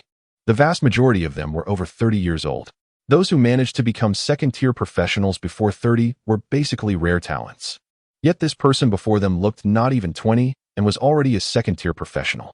For ordinary soldiers, this was simply unbelievable. More importantly, Lu Chun had just become a second-tier professional. He could effortlessly counterattack and knock away a foreign being of the same level, showcasing combat power that could be considered superior to most soldiers present. Patting Ling Hu on the shoulder, Lu Chun continued, "It seems that your rank here should be relatively high, right? Could you please inform your subordinates that they can take a break today? It would free up some space for me. Otherwise, with so many people, it might hinder my performance." Ling Hu was still in a state of shock and didn't know what to say, simply nodding in a daze. He then waved to the other dozens of soldiers in the area, saying, "You all step back a bit and give this young brother some space." Ling, who didn't immediately send the soldiers back to rest as Lu Chen suggested, he just had them step back and stand by, ready to join the battlefield at any time. Their duty was to guard this area, and they couldn't just withdraw because of Lu Chen's words. After all, they didn't fully understand Lu Chen's strength yet, and if they retreated and the area was breached by foreign beings, they would all face serious consequences. That works too, Lu Chen thought, watching as a clear passage opened up on the city wall, allowing him to walk toward the edge. The 4 members of the Starry Sword remained in place without moving. However, many soldiers began to realize Lu Chen's extraordinary nature and didn't say much about the 4 who followed him. Standing at the edge of the city wall, Lu Chen looked down. Below the wall were countless foreign beings resembling sea shrimp. They were enormous, measuring 6 to 7 meters in length, with a pitch-black body and 2 pairs of claws that looked extremely powerful. This is Lu Chen's first time directly facing an army from another race, and he feels quite curious inside. They look similar to the Shrimp King in the Old Man's Ring, so he should be able to cook them just like he does with the Shrimp Brother. It's decided then. Tonight's dinner will be a feast of shrimp. Chapter 177. The Shrimp Prophet. The army of the Shrimp tribe under the city wall showed no concern for the change in the defending forces. They continued to launch fierce attacks. Various water projectiles shot toward Lu Chun at high speed. With a slight wave of his hand, he commanded, "Set up the Star Essence reflective wall." The area that needed defense was not particularly large, roughly around a kilometer. With each advancement, Lu Chun's range for setting up structures expanded. Now, having reached the second tier, he could effortlessly place buildings within this area. The Star Essence reflective wall was highly effective against ranged attacks. All the water projectiles shot by the Shrimp tribe were reflected back. Those that weren't reflected did so not because the wall was ineffective, but because the attacks missed. At the same time, the durability link of the building characteristics was continuously at work, distributing the damage taken by the structures. Set up the Wudong Wood Repair Center. Thanks to the stacking effect of the repair centers, Lu Chun placed all 100 of them in the dimensional space at once. As soon as they were established, these repair centers emitted a soft green light, continuously restoring the durability of the surrounding buildings. The repair effect of a single Wudong Wood Repair Center was already strong, and with 100 stacked together, the Star Essence reflective wall, which had just suffered damage from the Shrimp tribe's attacks, was almost instantly restored. Is that all you've got? Although they were all at the second tier, Lu Chen's strength overwhelmingly surpassed that of the Shrimp tribe. He smiled lightly. "Since your strength is like this, it's my turn now. Set up the Thunderstone Magnetic Storm Tower." The Shrimp tribe members, having emerged from the sea, undoubtedly had water as their main attribute. The lightning attribute of the Magnetic Storm Tower was a perfect counter to them. Previously, when Ling Hu used the Thunderball, he easily controlled a large group of shrimp. However, the gap in strength between Ling Hu and Lu Chun's Magnetic Storm Tower was quite significant, with hundreds of magnetic storm towers attacking simultaneously. The entire battlefield transformed into a sea of thunder. Countless surging currents flowed vigorously, each current as thick as an arm. The soldiers, standing at a considerable distance, were still dazzled by the scene, almost unable to open their eyes. They all gasped in astonishment, feeling an overwhelming shock. Just moments ago, they had doubted the strength of such a powerful figure, especially Zheng, who, looking back on the recent events, wished he could slap himself twice. Here was a great figure coming to help, yet they had tried to drive him away and even intended to complain. Truly ungrateful. Fortunately, the squad leader Ling Hu had a keen eye. Otherwise, they might have truly offended him. It seemed that this battlefield was not just about fighting. One also had to understand a bit of human relations. For the first time, Zheng felt that there was a reason he hadn't become squad leader.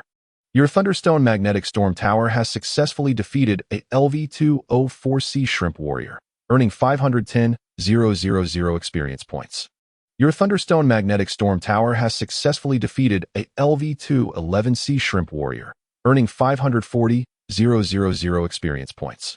Your Thunderstone Magnetic Storm Tower has successfully defeated a LV-215C Shrimp Warrior, earning 560,000 experience points. Your Thunderstone Magnetic Storm Tower has successfully defeated a LV-201C Shrimp Warrior, earning 490,000 experience points. Congratulations, your level has risen to level 208. The Thunder Tower not only has strong control, but also terrifying lethality. Lu Chun quickly received a large number of kill notifications. With an overwhelming amount of experience flooding the screen, his level increased by nearly 10 levels in no time. It felt amazing, much better than an ordinary dungeon. Lu Chun had previously entered so many so-called nightmare-level dungeons, but had never encountered this many monsters at once. The only time he experienced such a scene was when facing the Beastmen army in the Secret Realm. The only regret was that the levels of these sea shrimps were uneven and relatively low. Unlike the nightmare-level dungeons where all enemies were at the peak level for the current stage, continuous lightning coursed through the seawater, directly controlling all the sea shrimps in the entire area. A large number of sea shrimps not only fell into a paralyzed state, but were also continuously taking electrical damage. They were now completely unable to move, helplessly watching their health bars decrease bit by bit. Too weak. Lu Chun only needed to make a slight move to completely turn the tide of the battle in this area. Just a few minutes ago, this area had been nearly breached by a sea shrimp climbing the city wall. Yet, since Lu Chun intervened, countless sea shrimp bodies were already lying on the ground. The remaining sea shrimps clearly no longer had the capability to continue their assault. In fact, one could even see a hint of fear in the eyes of those sea shrimps. These normally fearless creatures were actually terrified in front of a young man, not yet 20. However, if one were to think from their perspective, if they were to attack someone else's city and were met with such overwhelming force, suffering heavy casualties instantly, the remaining troops would probably feel even more fear. It was truly effortless. Should he go to another area and continue harvesting? He wondered if there were enough of these second-tier sea shrimps for him to defeat. Lu Chun stretched lazily, feeling that he hadn't even warmed up before the enemies all fell down. Just then, Xuanwu's deep voice suddenly echoed in his ear, "Don't be careless. The war is not so easily concluded." Huh? Do these sea shrimps still have the ability to resist? Lu Chun was a bit surprised. No matter how he looked at it, he had already completely grasped the situation. However, Xuanwu would definitely not harm him. So, Lu Chun felt an extra layer of vigilance in his heart. Suddenly, he noticed something was off. In the distance, an unusually shaped sea shrimp appeared out of nowhere. It slowly raised its pincers. A strange wave rippled outward from it. Under the influence of this wave, the sea shrimp that had been affected suddenly regained its mobility, and the paralysis effect was instantly lifted. What is going on? Lu Chun frowned. Logically, the paralysis state should last for a considerable amount of time. Ling Hu noticed his confusion and spoke up. "That is the sea shrimp prophet." Lu Chun asked, puzzled. "Sea shrimp prophet?" Ling Hu nodded. "That's right. The sea shrimp prophet is an exotic sea shrimp that possesses many support skills. Its abilities can provide powerful buffs to attacking sea shrimp groups. The paralysis effect you just inflicted was likely purified by its group skill all at once. The sea shrimp prophet is a relatively powerful presence within the sea shrimp tribe and usually does not appear easily. It only shows up when they are at a disadvantage in battle." Lu Chun understood. "So, I need to kill that sea shrimp prophet to drive them back?" Ling Hu shook his head. The sea shrimp prophet typically stands behind other sea shrimp, protected by many of them, and it also possesses numerous self-preservation skills, making it very difficult to kill. We usually don't bother with it, as the cost of killing it outweighs the benefits. In a situation like this, we generally endure until the sea shrimp prophet exhausts its resources and leaves on its own. Lu Chun chuckled. Is the cost really that high? It doesn't matter. He has always enjoyed challenges. Today, that sea shrimp prophet will die, and nothing can save it. Chapter 178. Dangerous behavior. The sea shrimp prophet is about the same size as an ordinary sea shrimp. The only distinguishing feature is the strange patterns on its body, which makes it relatively easy to identify. Lu Chun stood on the city wall, gazing into the distance, estimating the distance between himself and the sea shrimp prophet. The sea shrimp prophet was standing quite far away. Even with his enhanced vision, Lu Chun could barely make it out. He estimated that it was at least 4 to 5 kilometers from the city wall. Even the turrets he had deployed could do nothing at this distance. To kill the sea shrimp prophet, he would have to leave the city wall and get closer. This was also why Ling Hu felt that the cost of killing the sea shrimp prophet was too high. Just defending from the top of the city wall was already so difficult, let alone leaving it. Losing that advantage would only make their battle more challenging. I need to think about creating a building with an extremely long attack range for the opportunity to create a unique skill after the second transition. Lu Chun stretched his limbs and focused his gaze on the distant sea shrimp prophet. The next second, he leaped directly off the city wall. "What are you doing?" Ling Hu, Zheng Qi, and the others were shocked at his action. Even though Lu Chun had just demonstrated formidable combat strength, it was reliant on the structures he had set up. Generally speaking, the body of a builder is relatively fragile. Jumping off the city wall was akin to putting oneself in the open before the enemy. Such an act was extremely dangerous on the battlefield. The others hurried to the edge of the city wall, peering down. They saw that as Lu Chun was still some distance from the ground, the psychic bracelet on his wrist began to glow slightly. An invisible force lifted Lu Chun's body into the air and then gently placed him on the ground. Although this psychic bracelet is only a B-grade piece of equipment, its effect is indeed practical. Lu Chun landed lightly on the ground. Ahead, a large number of ordinary sea shrimps, freed from their paralysis and boosted with buffs, charged toward him like they were mad. They could clearly see that it was this human who had set up those structures that had caused heavy losses to their kin. Zhang Qi's face stiffened at the sight of so many frenzied sea shrimps, gritting his teeth and saying, "We have to save him." Ling Hu nodded in agreement. "Yes. Let's split our group in half. Half will stay on the city wall to provide cover, while the other half goes down to bring him back."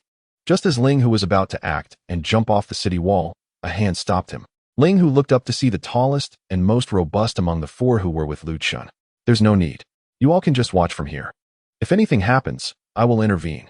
At this moment, Xuanwu's expression was very calm. As someone responsible for ensuring the safety of Lu Chun, he is also one of the few who understands Lu Chun's strength best. Moreover, Xuanwu has now advanced to a 9-turn profession. Even the strongest among the sea shrimp tribe, the Shrimp King, is significantly outmatched by him. No matter what happens, Xuanwu can control the situation. However, Ling Hu is unaware of these matters and looks somewhat hesitant. Just as he hesitates, the battle below the city wall has already begun. With a high agility boost, Lu Chun moves as swiftly as a ghost. Although they are all second-turn professionals, the soldiers on the city wall can only catch fleeting glimpses of his moving shadow. Lu Chun's speed is so fast that they can't even keep their eyes on him. He weaves between numerous sea shrimp, constantly moving outward. The sea shrimp launch their attacks, but whether it's the massive pincers or the jets of water and water bullets, none can even graze the hem of Lu Chun's clothes. The soldiers on the wall are collectively shocked. How can he be so fast? They are all second-turn professionals. Even an S-class assassin shouldn't be so fast that they can hardly see him. Moreover, the young man is clearly a builder-type lifestyle professional. Could he have some special equipment that increases his speed? Perhaps he received a speed-boosting buff somewhere? Could it be that his exclusive skill enhances his movement speed? It shouldn't be possible. They are all second-turn, and even if accelerated, it shouldn't be to this extent. Everyone has different thoughts. But no one guesses that Lu Chun is simply relying on his base agility attribute to achieve this speed. This fact is simply too exaggerated. Lu Chun's forward speed is incredibly fast, and no number of sea shrimp can hinder his progress. At this moment, the distance between Lu Chun and the sea shrimp prophet is rapidly closing. The sea shrimp prophet does not show any signs of panic as a human approaches. It simply raises its pincers high once again. This time, a surging water element is violently fluctuating. The air suddenly becomes extremely humid. The water surface in front of the sea shrimp prophet begins to ripple, and soon a large number of whirlpools appear. Ling Hu's expression becomes more serious. Here it comes. This is a powerful skill of the sea shrimp prophet that can generate large whirlpools on the water surface. Each of these whirlpools has a strong suction force, and an average second-turn professional would be completely unable to escape once caught in one. To get close to the sea shrimp prophet, one must first pass through these whirlpools. Currently, we haven't found an effective way to deal with this move. We can only use high-power skills to disperse those whirlpools. The four members of the Stellar Sword exchange glances, each seeing a hint of mockery in the other's eyes. How fortunate. You will soon see an effective way to deal with it. Chapter 179. Easing the situation, Lu Chun strolled leisurely, effortlessly avoiding the encirclement of a multitude of ordinary sea shrimp. Soon, the distance between him and the sea shrimp prophet shrank to less than 1,000 meters. If Lu Chun wanted to get any closer, he would have to pass through the endless whirlpools of water ahead. Each of those whirlpools was spinning rapidly, generating a terrifying suction force, as if wanting to pull everything around it into its depths. Even the whirlpools were indiscriminate. Those ordinary sea shrimp that were slightly slower would unwittingly get sucked in and instantly disappear without a trace. No one knew what fate awaited those who were pulled into the whirlpools, but it certainly wouldn't be pleasant.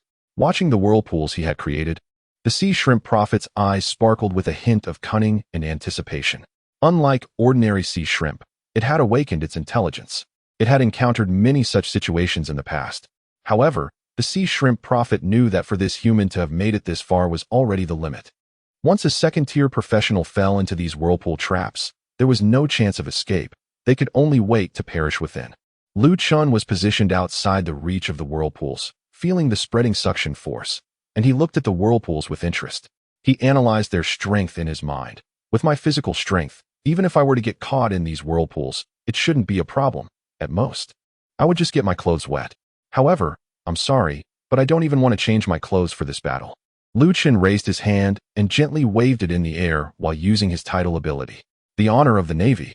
With this wave, the ocean around him seemed to freeze at that moment. The rapidly spinning whirlpools were suddenly restrained by an invisible force, ceasing their movement. Then, Chun gently clenched his fist, as if grasping something. This time, a tremendous power began to spread from beneath his feet. The once tumultuous ocean calmed down under this power, not even a ripple remaining. The whirlpools that had been spinning violently also vanished without a trace. This power centered around Chun, covering an area of about 100 meters. Within this radius, all the water currents in the ocean were under his control. Chun took another step forward, casually walking on the water's surface, each step as steady as a mountain. Looking at the now tranquil ocean and the approaching human, the expression of the sea shrimp prophet finally changed. Meanwhile, on the distant city wall, numerous soldiers from the Dragon Kingdom were already stunned beyond belief. Wait, why is there such a huge gap when everyone is a second-tier professional? If it weren't for witnessing it with their own eyes, who could have imagined that a second-tier professional could control the ocean and walk on the water's surface as if it were solid ground? If Chun were a water-type mage or something similar, that would be understandable. But his profession is clearly a builder and has nothing to do with water elements.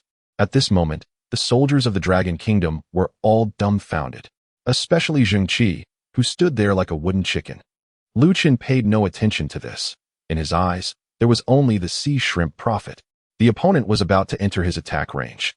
The shell and pincers of this sea shrimp prophet should be quite valuable, and he could give them to the guarding troops here later, as they had helped him a lot. Under Chun's scrutinizing gaze, the sea shrimp prophet's expression changed unpredictably. It saw that the whirlpool of water had no effect on this human, so it slightly raised its pincers again. Layers of waves surged on the sea shrimp prophet, as if it had raised an invisible barrier in the water. In the next moment, countless sharp needles suddenly extended from this barrier, each as thick as an adult's arm, resembling an upside-down hedgehog in the water from a distance. Hiss! These needles shot towards Chun with the sea shrimp prophet's low growl. The sound of the wind cutting through the air was incessant, and the faces of the Dragon Kingdom soldiers on the wall changed. This was a very powerful attack skill of the sea shrimp prophet, with terrifying power. Moreover, as long as that layer of waves remained intact, it would continue to attack until the sea shrimp prophet's energy was exhausted. But who would have the strength to counterattack while being attacked by the sea shrimp prophet? For a fragile sniper like Xiang, he would probably be turned into a sieve in an instant in front of those needles. Only a particularly strong tank class in the second transition might be able to withstand it. However, Chun remained very calm, simply waving his hand. Star Essence Refracted Wall. Deploy. 3 dark golden barriers blocked in front of Chun, sealing off his front completely. Each needle that struck them would have its trajectory forcibly altered and shoot back towards the sea shrimp prophet. Most of the reflected needles collided with the other needles that had been shot and then fell into the ocean together. The remaining few needles all pierced through the layer of waves surrounding the sea shrimp prophet. Bang! The power of this move was so great that even the sea shrimp prophet could not fully withstand it. After blocking several needles, the waves shattered with a loud noise.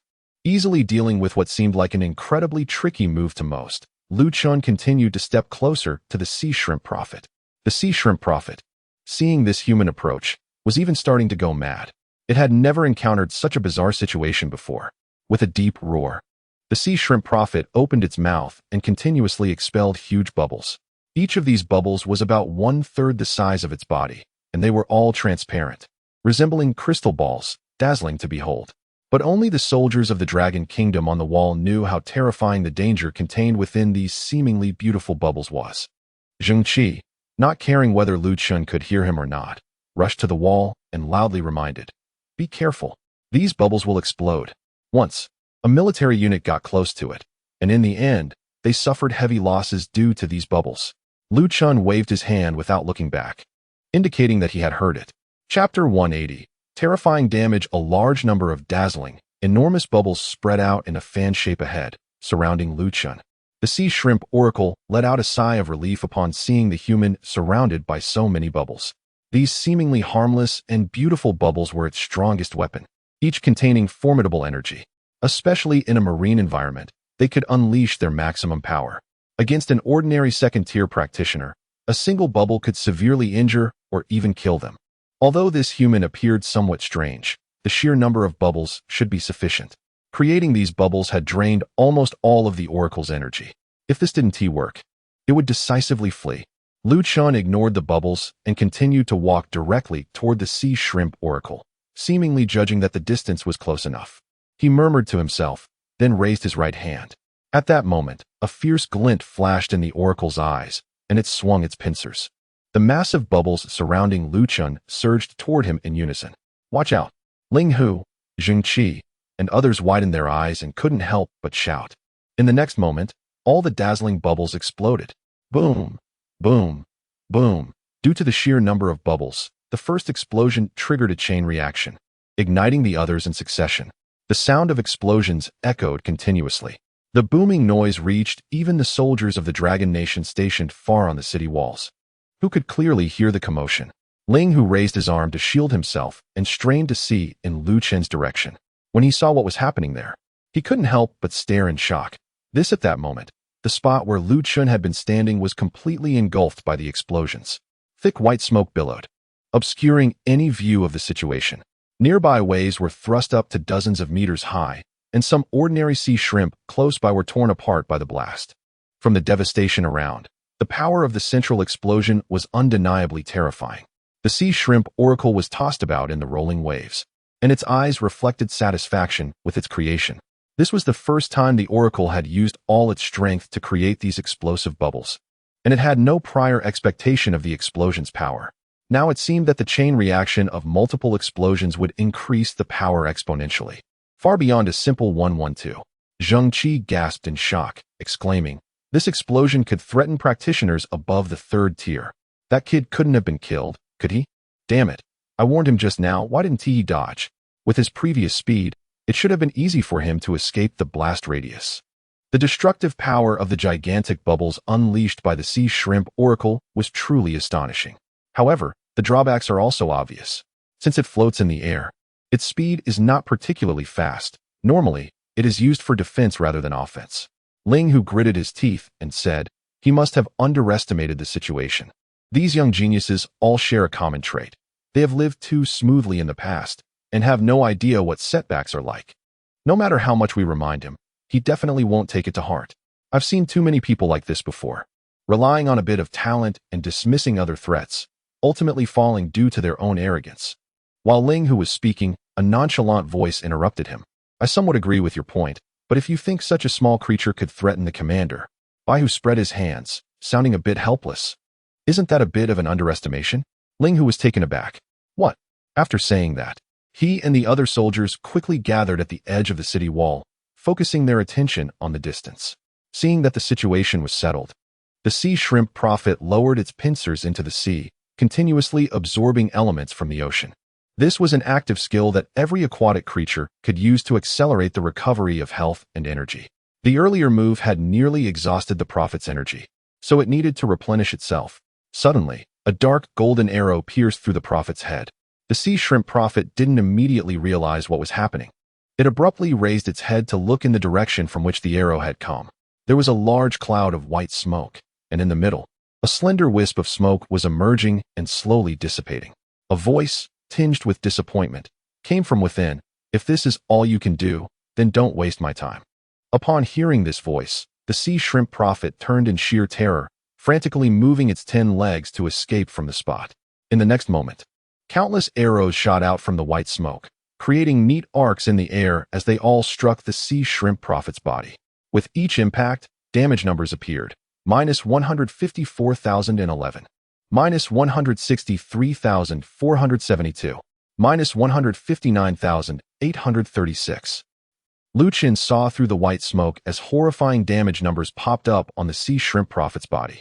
In less than a second, he received a kill notification. Your star essence piercing arrow tower has successfully killed LV-291 sea shrimp prophet, gaining 1 for 135,000 experience points. Congratulations. Your level has risen to level 210. Your star essence piercing arrow tower dealt damage and successfully killed the target, triggering building characteristic, attribute plunder. You have plundered one of the target's mental attributes. Value, 294. Lu Qin raised an eyebrow. Oh wow, what a profit. This creature may not be very strong, but its attributes are quite high. On the city wall, dozens of soldiers from a certain nation focused their attention on this side. They witnessed the once invincible and extremely powerful seer, who had frequently failed even a small team tasked with execution missions, being pierced by just a few arrows, after which he lay still on the surface of the sea, losing his last breath of life. As the white smoke gradually dissipated, it revealed the unharmed figure of Lu Qin, along with dozens of star essence piercing arrow towers beside him. Everyone was stunned into silence by this outcome, even forgetting to breathe. Chapter 181. Rocket-like upgrade speed at first glance. When the soldiers saw Lu Qin, they thought he was just a naive kid. However, witnessing the current situation, they were deeply impressed. Lu Qin's performance now could be described as invincible among second-tier players. Even the troublesome sea shrimp prophet was no match for him. When the sea shrimp prophet was defeated by Lu Qin, the other ordinary sea shrimp, with their round eyes filled with fear, rushed to escape back into the sea. They had already been thoroughly beaten by Lu Qin's magnetic storm tower and had lost all their fighting spirit. If it weren't for the sea shrimp prophet coming to help them break free from their paralyzed state, they would have been like lambs to the slaughter. Now that the sea shrimp prophet was dead, their morale was even lower. Ling Hu's eyes flashed, and he shouted, "They are demoralized and starting to flee. This is a good opportunity. Let's charge in and avenge our fallen brothers." The other soldiers were equally invigorated, shouting in unison, "Avenge! Kill!" The many soldiers who had been holding their ground on the city wall were filled with pent-up frustration. With such a great opportunity before them, they wasted no time in choosing to charge out and seek revenge for their comrades who had died in battle. On Lu Qin's side, he relied on the glory title buff from the Navy, sweeping across the sea without obstruction. He easily set up defensive towers, harvesting the lives of these sea shrimp effortlessly. The vast majority of the sea shrimp were obliterated by his structures, while the few survivors were taken down by Ling Hu's team. Not long ago, this area was overrun by the sea shrimp, nearly breaching the walls. In the blink of an eye, they were now in disarray, with none left to survive. Lu Qin had rapidly leveled up by 10 levels, reaching level 220. He looked at his rapidly filling experience bar and couldn't help but exclaim, "This leveling is much faster than grinding through dungeons." Even in nightmare-level dungeons, there are usually only a few hundred monsters at most. You could level up 10 levels in one go at the beginning, but as you approach the maximum level, you could only gain 1 or 2 levels per dungeon run. For most people, this efficiency is already quite fast. For example, a senior from Chongqing University, who had diligently grinded dungeons for over a year, only reached level 98. Being admitted to Chongqing University is already a rare achievement in the region, but they are still incomparable to Lu Qin, who reached level 200 in just over a month. However, Lu Qin was not easily satisfied. His combat power far exceeded his level. Even nightmare-level dungeons posed no challenge for him. Nightmare level was merely the limit for dungeons. Not for Lu Qin. Now stepping onto the battlefield was equivalent to entering a super-large dungeon far more powerful than a nightmare-level dungeon. The number of enemies was often in the thousands or tens of thousands. Just by helping to fend off the siege in one area, Lu Qin gained more experience than any nightmare-level dungeon could provide. "All right, let's go help in other areas," he said. Lu Qin waved to the 4 members of the Starry Sword, leaving Ling Hu and the others to clean up the battlefield. Although the sea shrimp were dead, their bodies had many uses. The shrimp meat was obviously a food source, while the sturdy shells could be used to craft armor. And the claws could be fashioned into blunt weapons, quite good materials overall. Particularly, the sea shrimp prophet was very difficult to kill, but the rewards for defeating it were substantial, as the materials it dropped were upgraded versions of ordinary sea shrimp, making them rare materials. Like a typhoon sweeping through, Lu Qin's level rapidly rose to 228, his upgrade speed akin to riding a rocket. However, Upon arriving at the third battlefield, he discovered that the sea shrimp from the opposing faction were actually starting to retreat. It seemed that your performance had spread, scaring them off, Bai Hu explained with his hands raised. Is there really such a thing? Lu Chen scratched his head, feeling a bit helpless. Xian Wu interjected, that's quite normal. If you knew there was an opponent you couldn't handle, would you still charge in and throw your life away? Unless there's no choice. But in this war, they were already in control. Whether to fight or not was their call. Don't mistake the opposing faction on the battlefield for the wild ones in dungeons. They are intelligent and often more cunning and ruthless than our kind. Xian Wu spoke seriously, concerned that Lu Chun might become complacent due to his initial victories. Lu Chun nodded solemnly. I understand. Let's call it a day for now. The sea shrimp attacks in other areas were still ongoing, but those involved different phases of battle, and even if Lu Chun intervened, he wouldn't gain any experience. Of course, if they were on the verge of losing, the strategy of picking battles would be set aside, and high-level generals would fight with all their might. But it wasn't time for that yet. Even though many soldiers would fall in battle, they needed to be honed. Otherwise, the future of the Dragon Kingdom would be bleak. The siege battle lasted from day until dusk. The sea shrimp gradually retreated. The soldiers of the Dragon Kingdom firmly defended their borders, not allowing any enemy to step forward. Both sides suffered losses, but comparatively, the sea shrimp suffered far more. Particularly in the two areas where Lu Chun participated, nearly all the second-tier sea shrimp were wiped out. In other areas, even if they couldn't win, they could at least find an opportunity to retreat. Today, a great victory was achieved, and the camp was filled with a rare atmosphere of joy. Lu Chen's active performance on the battlefield spread throughout the camp, and many soldiers, including high-level professionals, were curious to see this remarkable figure. Lu Chen respected these defenders of the homeland and chatted politely with them, showing no airs due to his special status.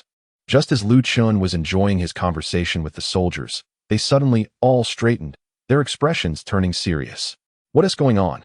Lu Chen felt a bit puzzled. He heard a sound of footsteps nearby and turned his head to look. He saw a tall and imposing middle-aged man striding confidently towards him. The man was impeccably dressed, and the insignia on his shoulders was particularly striking. Golden pine branches adorned with 3 golden stars. This was a general from the Eastern Theater. Chapter 182. Commander Zhao Yong seeing the visitor, Lu Chen involuntarily straightened his posture. The general who could command the Eastern Theater was undoubtedly a high-level professional, and among them, he was one of the more powerful figures. Apart from the group of old-timers led by Yang Xinghua, who were responsible for overseeing the central command, the generals guarding the 4 major theaters should be the strongest batch of high-level professionals in the nation. Standing next to Lu Chen, Xuan Wu helped with the introduction. This is General Zhao Yong, who is also in charge of the entire Eastern Theater. Zhao Yong walked up to Lu Chen and sized him up from head to toe. The depth in his gaze made Lu Chen feel somewhat uncomfortable, prompting him to take the initiative to say, Hello, Commander Zhao. Zhao Yong nodded expressionlessly. Hello. So today you joined the battlefield halfway and managed to repel 2 waves of attacks from the sea creatures? Lu Chen humbly replied, Yes, but I was just coordinating with the soldiers' actions. I didn't do anything particularly remarkable. Zhao Yong narrowed his eyes, fell silent for a few seconds, and then continued, Good. Keep up the effort. After saying this, he shifted his gaze, called out a few officers by name, and left. It wasn't until Zhao Yong's figure completely disappeared that the atmosphere relaxed a bit. Lu Chen was somewhat perplexed by the commander's actions. What does this mean? Xuan Wu smiled wryly. Commander Zhao has always been this kind of person. When I met him before, he always wore that same expression. I was a bit surprised that he came over and left without saying much. Lu Chen was even more puzzled and asked, What do you mean by that? Xuan Wu explained. Commander Zhao is someone who rose through the ranks purely by his own efforts on the battlefield. So he tends to be hostile towards those who receive special treatment. He believes that those who are nurtured through preferential resources are like greenhouse flowers, and once they step onto the battlefield, their true nature will be revealed. He originally held strong opposition to directly assigning you to the Eastern Theater for training. If it weren't for the old man Yang personally intervening, you probably wouldn't have come here so easily. I thought he would likely give you a hard time to make you retreat, but unexpectedly, he just complimented you and left. Lu Chen was surprised to learn that someone had opposed his coming, and he found it quite unexpected. Bai Hu chimed in. Perhaps the commander was unable to find fault with your performance today? Killing tens of thousands in your first battle. He must understand what that means. Xuan Wu nodded, but his brow still furrowed slightly. That's a possibility, but I still find his demeanor strange. Should I say it's too bland? It feels like he wasn't very concerned. Zhu Ke patted him on the back casually. Stop overthinking it. Anyway, today's battle went quite well, so cheer up. Lu Chen also felt the same way and smiled, saying, don't worry. Even if he has any opinions, I can prove myself through my performance. Even if the country allocates a lot of resources for my training, I won't become a sheltered flower. Everyone said so, and Xuanwu no longer insisted. At least on the surface. All right, let's not dwell on it. It's a good thing he doesn't cause trouble. A few officers who had been called followed Zhao Yong back to the central military camp. No one spoke along the way, and the atmosphere was very dull. These officers were all high-ranking professionals from the Eastern Combat Zone, strong in power, each starting at least from the 6th transition. However, even they did not dare to ask Zhao Yong what was happening now. Zhao Yong entered the central area without stopping, directly walking into his command room. Everyone come in. A few officers exchanged glances, feeling that something was off, but they couldn't pinpoint what it was, so they could only walk in together. Boom. As soon as they entered the command room, the door behind them closed suddenly. The officers all shuddered. It was too strange. Zhao Yong stood by the door, silent, observing everyone. The atmosphere was so tense it felt suffocating. One of the majors mustered the courage to speak up. Commander Zhao, what do you want us to do? Zhao Yong merely glanced at him, and he was so frightened that he immediately averted his gaze, feeling immense pressure even from just making eye contact. However, Zhao Yong's next words sent chills down everyone's spines. I want you to keep the noise down when things get lively later. Chapter 183 Exaggerated Numbers. The next day. Although there were some minor setbacks on the battlefield yesterday, the sea shrimp race showed no signs of stopping. On the contrary, they increased their troop deployment, appearing determined to break through the border of the Dragon Kingdom. Lu Chen stood on the city wall, gazing at the dense mass of sea shrimp in the distance. He wore a look of confusion and asked Xuanwu, what do you think these sea shrimp are after? According to the intelligence we received, their strongest member, the king of raging tide shrimp, is only at the 8th transition level. While an existence at the 8th transition level is certainly not weak, it cannot be considered strong. Our Dragon Kingdom has dozens of 9th transition practitioners, and any one of them could easily fend off the entire sea shrimp race's attack. Their display looks grand, but in reality, they pose no threat to the Dragon Kingdom. Why would they line up here to seek death? Lu Chen's questions did not stem from a ridiculous sympathy for the other race. He was simply perplexed by this phenomenon. From what happened yesterday, these sea shrimp had been repelled several times by his own forces, which, logically, indicated they possessed some intelligence and tactical understanding. Yet this race, seemingly fearless, launched an attack on the Dragon Kingdom, appearing utterly reckless. Not to mention top-tier 9th transition practitioners like Yang Xinghua, even Xuanwu, who had just advanced to the 9th transition, could likely wipe out the entire sea shrimp race. After all, every evolution in profession brings exponential enhancements. Unless one possesses an extraordinary talent like Lu Chen's SSS class, other professions cannot bridge that gap. Xuanwu chuckled lightly, wearing an expression that suggested he anticipated the question, and replied, Commander, the circumstances of the other races differ from ours. At least on the surface, every nation among our kind is equal in status and follows an order. No one has the right to command another. However, that is not the case for the other races. There are very clear hierarchies among their various groups, where lower-tier races will attach themselves to and obey the commands of higher-tier races. Otherwise, they risk extinction at any moment. The sea shrimp race, whose strongest member has not reached the 9th transition level, belongs to a lower-tier race. This attack was probably ordered by a higher-tier race behind them. It could be to deplete our Dragon Kingdom's combat strength or to maintain their own authority. The reasons are varied, and any scenario is possible. Furthermore, Commander, you may be overestimating individual combat strength, not to mention someone like me.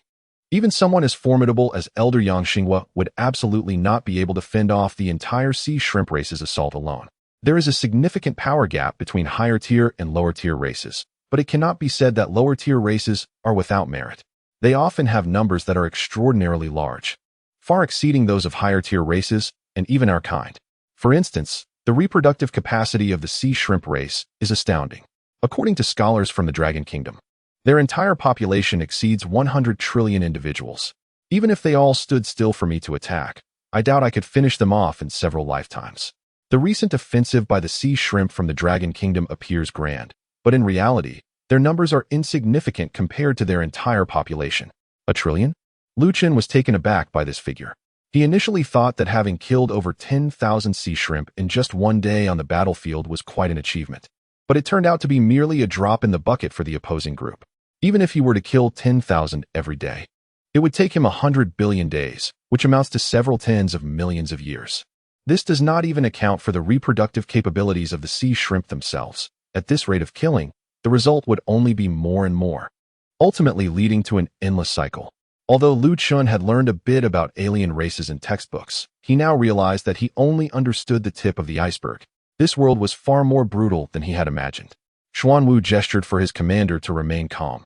Don't worry, for all races, strength and quantity are generally inversely proportional. For example, the dragon race, the demon race, and the behemoth race can almost all reach a 9th transformation level after maturity, but their reproduction is quite difficult. Over the years, their populations have remained stagnant, with at most a few hundred to 1,000 individuals in a group. Having a few hundred to 1,000 9th transformation beings in one group? What is there to feel at ease about? Just thinking about it made Lu Chun's scalp tingle. All the human nations combined do not even match half of the 9th transformation numbers of that group. He had previously wondered why the sea shrimp race, with such a large population, would still fear extermination. Now the answer was clear. Their higher alien counterparts were even more terrifying. Xuanwu spoke earnestly. For our human race, merely trying to survive in this world requires us to exert all our efforts. We must unite as one if we hope to embrace a bright future. Lu Chun nodded in agreement, realizing today just how vast the gap was between humans and alien races. He once thought that with his SSS level occupational talent, he could easily sweep through all alien races alone. But now it seemed that the road ahead was still long and arduous. Lu Chun then thought of a crucial question. By the way, since you mentioned that the sea shrimp's attack was likely commanded by another alien race, which race are they affiliated with? Chapter 184. Early deployment. In response to Lu Chun's question, Xuanwu quickly recalled and answered. If I remember correctly, the sea shrimp faction should be affiliated with the sea demon faction. This is a group with more than 39th turn level beings, which is considered quite strong among the medium factions. Lu Chun had learned about the sea demon faction in his textbooks. It was a race with a human upper body and a fish tail, possessing formidable combat power in the water. With over 39th turn level beings, their strength was not inferior to that of certain powerful nations. The sea shrimp faction, while numerous and manageable in strength, posed a significant threat if this attack was indeed orchestrated by the sea demon faction. It would not be surprising to encounter 9th turn level beings on the battlefield. Lu Chun couldn't help but heighten his vigilance. During their conversation, the offensive from the sea shrimp faction was approaching. The soldiers on the walls were fully engaged in combat, launching skills and counterattacks as teams. Bang! In an instant, the battlefield was filled with the sound of countless explosions. Numerous sea shrimp were shattered by the soldiers' attacks, blood spilling onto the ground. However, they remained undeterred and continued their assault on the walls. After losing a few of their kind, the sea shrimp faction reached the corners of the walls. Their pincers dug deep into the walls as they began to climb up. Looking down from above, it appeared as if a dense, grayish-blue sea was surging upwards, creating a suffocating feeling just by watching. Lu Chun withdrew his gaze, took a deep breath, and silently thought, all right, it's time to get to work. Boom. As soon as he finished speaking, the battlements nearby began to shimmer with different colors of light. Powerful energy was continuously gathering and concentrating. Soon, hundreds of terrifying attacks were unleashed simultaneously from the battlements, mercilessly striking the sea shrimp that were climbing up. Bang! The sound of hundreds of explosions almost overlapped, occurring nearly at the same moment. The sea shrimp climbing the walls had no time to react before being engulfed by the attacks, plummeting down. Your Storm Crystal Tower has successfully killed LV-204 Sea Shrimp Warrior, gaining 510,000 experience points. Your Thunderstone Magnetic Storm Tower has successfully killed LV-211 Sea Shrimp Warrior, gaining 540,000 experience points. Your Star Essence Advanced Tower has successfully killed LV-215 Sea Shrimp Warrior, gaining 560,000 experience points. Your Mountain Spirit Stone Wave Tower has successfully killed LV-201 Sea Shrimp Warrior, gaining 490,000 experience points. After this wave of attacks, Lu Chun's personal panel was flooded with thousands of kill notifications. His experience bar surged, rapidly increasing several levels. The results were impressive. Lu Chun nodded slightly, feeling quite satisfied. It was worth it for him to have traversed the nearby battlements in advance and set up all the structures within the dimensional space. After yesterday's battle, Lu Chun realized that the number of structures he could deploy on a battlefield without pursuing the enemy was very limited. After all, the number of soldiers from the opposing side was quite large, and the city walls were not very spacious. If he deployed too many structures at once, other soldiers might not have enough space to stand. Therefore, Lu Chun decided to scout several battlefields in advance and set up all his structures beforehand. When the enemy launched their attack, he could unleash all the structures at once, maximizing his firepower. The results were evident. Just one round of attack killed over 1,000 foes, while yesterday he had only managed to take out a little over 10,000. Of course, this approach had its drawbacks. Beyond the battlefield where Lu Chun was personally present and could control the structures with precision, he could only manage the other structures through simple thoughts to fire and cease fire. While it wouldn't result in attacking friendly forces, he certainly couldn't achieve the full potential of the structures. If luck was not on his side, many structures could be destroyed by the enemy due to his inability to withdraw them in time. In response, Xuanwu remarked, "Commander, there's no need to overthink it.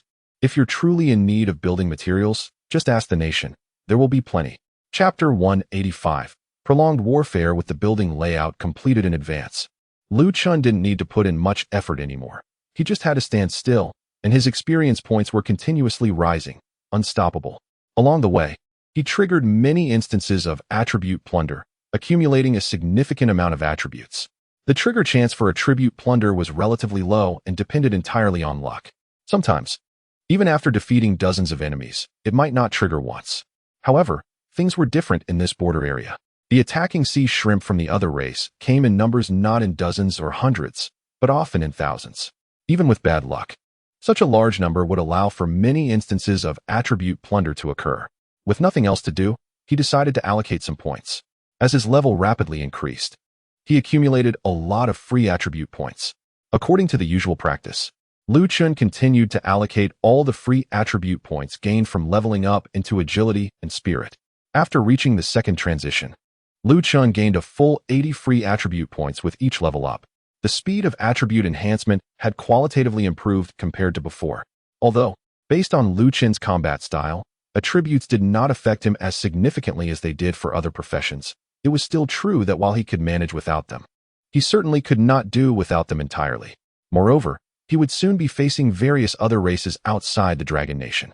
The types of other races were numerous, with countless skills and traits, making combat far less manageable than it had been within the Dragon Nation. It was even possible that situations would arise where Lu Chun could not establish any buildings. However, at that time, these other races would discover that even without any buildings, Lu Chun's combat power would far exceed that of other practitioners of the same level simply based on his own attributes. For instance, yesterday's sea shrimp prophet was considered an elite among second transition level beings. An average human second transition practitioner would find it nearly impossible to contend with it, almost akin to an S-class practitioner on the human side. Yet, in Lu Chun's eyes, its various movements were full of flaws. With nearly 20,000 points of super high agility, as long as Lu Chun didn't want to be hit, those skills could never touch him. This time, the assault from the sea shrimp was even more ferocious than yesterday. A dense swarm of sea shrimp surged toward the border walls, with no end in sight. In the first 3 hours, the soldiers from the Dragon Nation managed to maintain an advantage thanks to the wall defense, annihilating a large number of sea shrimp. However, after several hours of relentless fighting, most of the soldiers had depleted their mana, and even with continuous use of supplies and items, it proved futile. The number of sea shrimp showed no sign of decreasing. Taking advantage of the weakened firepower, they approached the walls and began a real assault. Many areas on the wall were showing signs of danger, and Dragon Nation soldiers began to suffer casualties. In this world, health and mana recovery supplies and items generally restored slowly. Items that could instantly recover a large amount of health and mana were extremely rare and expensive. Furthermore, they were considered strategic resources and usually not used unless in critical situations. This was quite understandable. The instant recovery items can turn the tide of battle in an instant. In the past, a super-rich individual from a certain country prepared thousands of these instant recovery items for his son to ensure victory in a competition, exhausting the opponent despite a significant gap in strength. Your Mountain Spirit Wave Tower has taken 24,788 points of damage from the Sea Shrimp Warriors. Due to the building characteristic of Durability Link, it will share the damage with nearby 20 other buildings, resulting in a durability damage of 1,239 points this time. Due to the Durability Link characteristic, your Spirit Wave Tower will take on part of the damage for the Mountain Spirit Wave Tower, resulting in a durability damage of 1,239 points this time. Even the places where Lu Chun had set up buildings were attacked by the Sea Shrimp, which presumably had killed countless of them, thus receiving focused attention from the enemy, with various alerts popping up before Lu Chun. The effect of this durability link is indeed impressive. Lu Chun was pleasantly surprised. This seemed to be the first time he triggered the building characteristic effect after the second transformation. With just 20 buildings placed together, the damage taken could be reduced to 1/20th, meaning that a single strike from a second transformation enemy could only knock off a little over 1,000 durability points. Currently, Lu Chun's buildings had durability starting from hundreds of thousands. 1,000 plus damage could barely be considered a scratch. Moreover, at each location where he set up buildings, Lu Chun specifically arranged a Spirit Wood Repair Center. The Spirit Wood Repair Center can restore the durability of all buildings within its range simultaneously, with the recovery speed primarily depending on the materials used. Lu Chun had previously tested it, taking the Spirit Wave Tower as an example. The Spirit Wood Repair Center could restore 3,000 to 4,000 durability points every second. Originally, this recovery speed was not very useful in battles and was typically used in a different dimensional space for post-battle recovery. But now, combined with the building characteristic of Durability Link, it became exponentially more powerful. It's unlikely that even the Sea Shrimp could destroy Lu Chun's buildings, no matter how hard they tried. In a prolonged battle, the effect was outstanding. Chapter 186 Support Information Region 57 Request Support. Our casualties have exceeded half. Region 91 Request Support. There are simply too many enemies here. We can't hold on any longer. Region 142 Request Support. We have run out of supplies.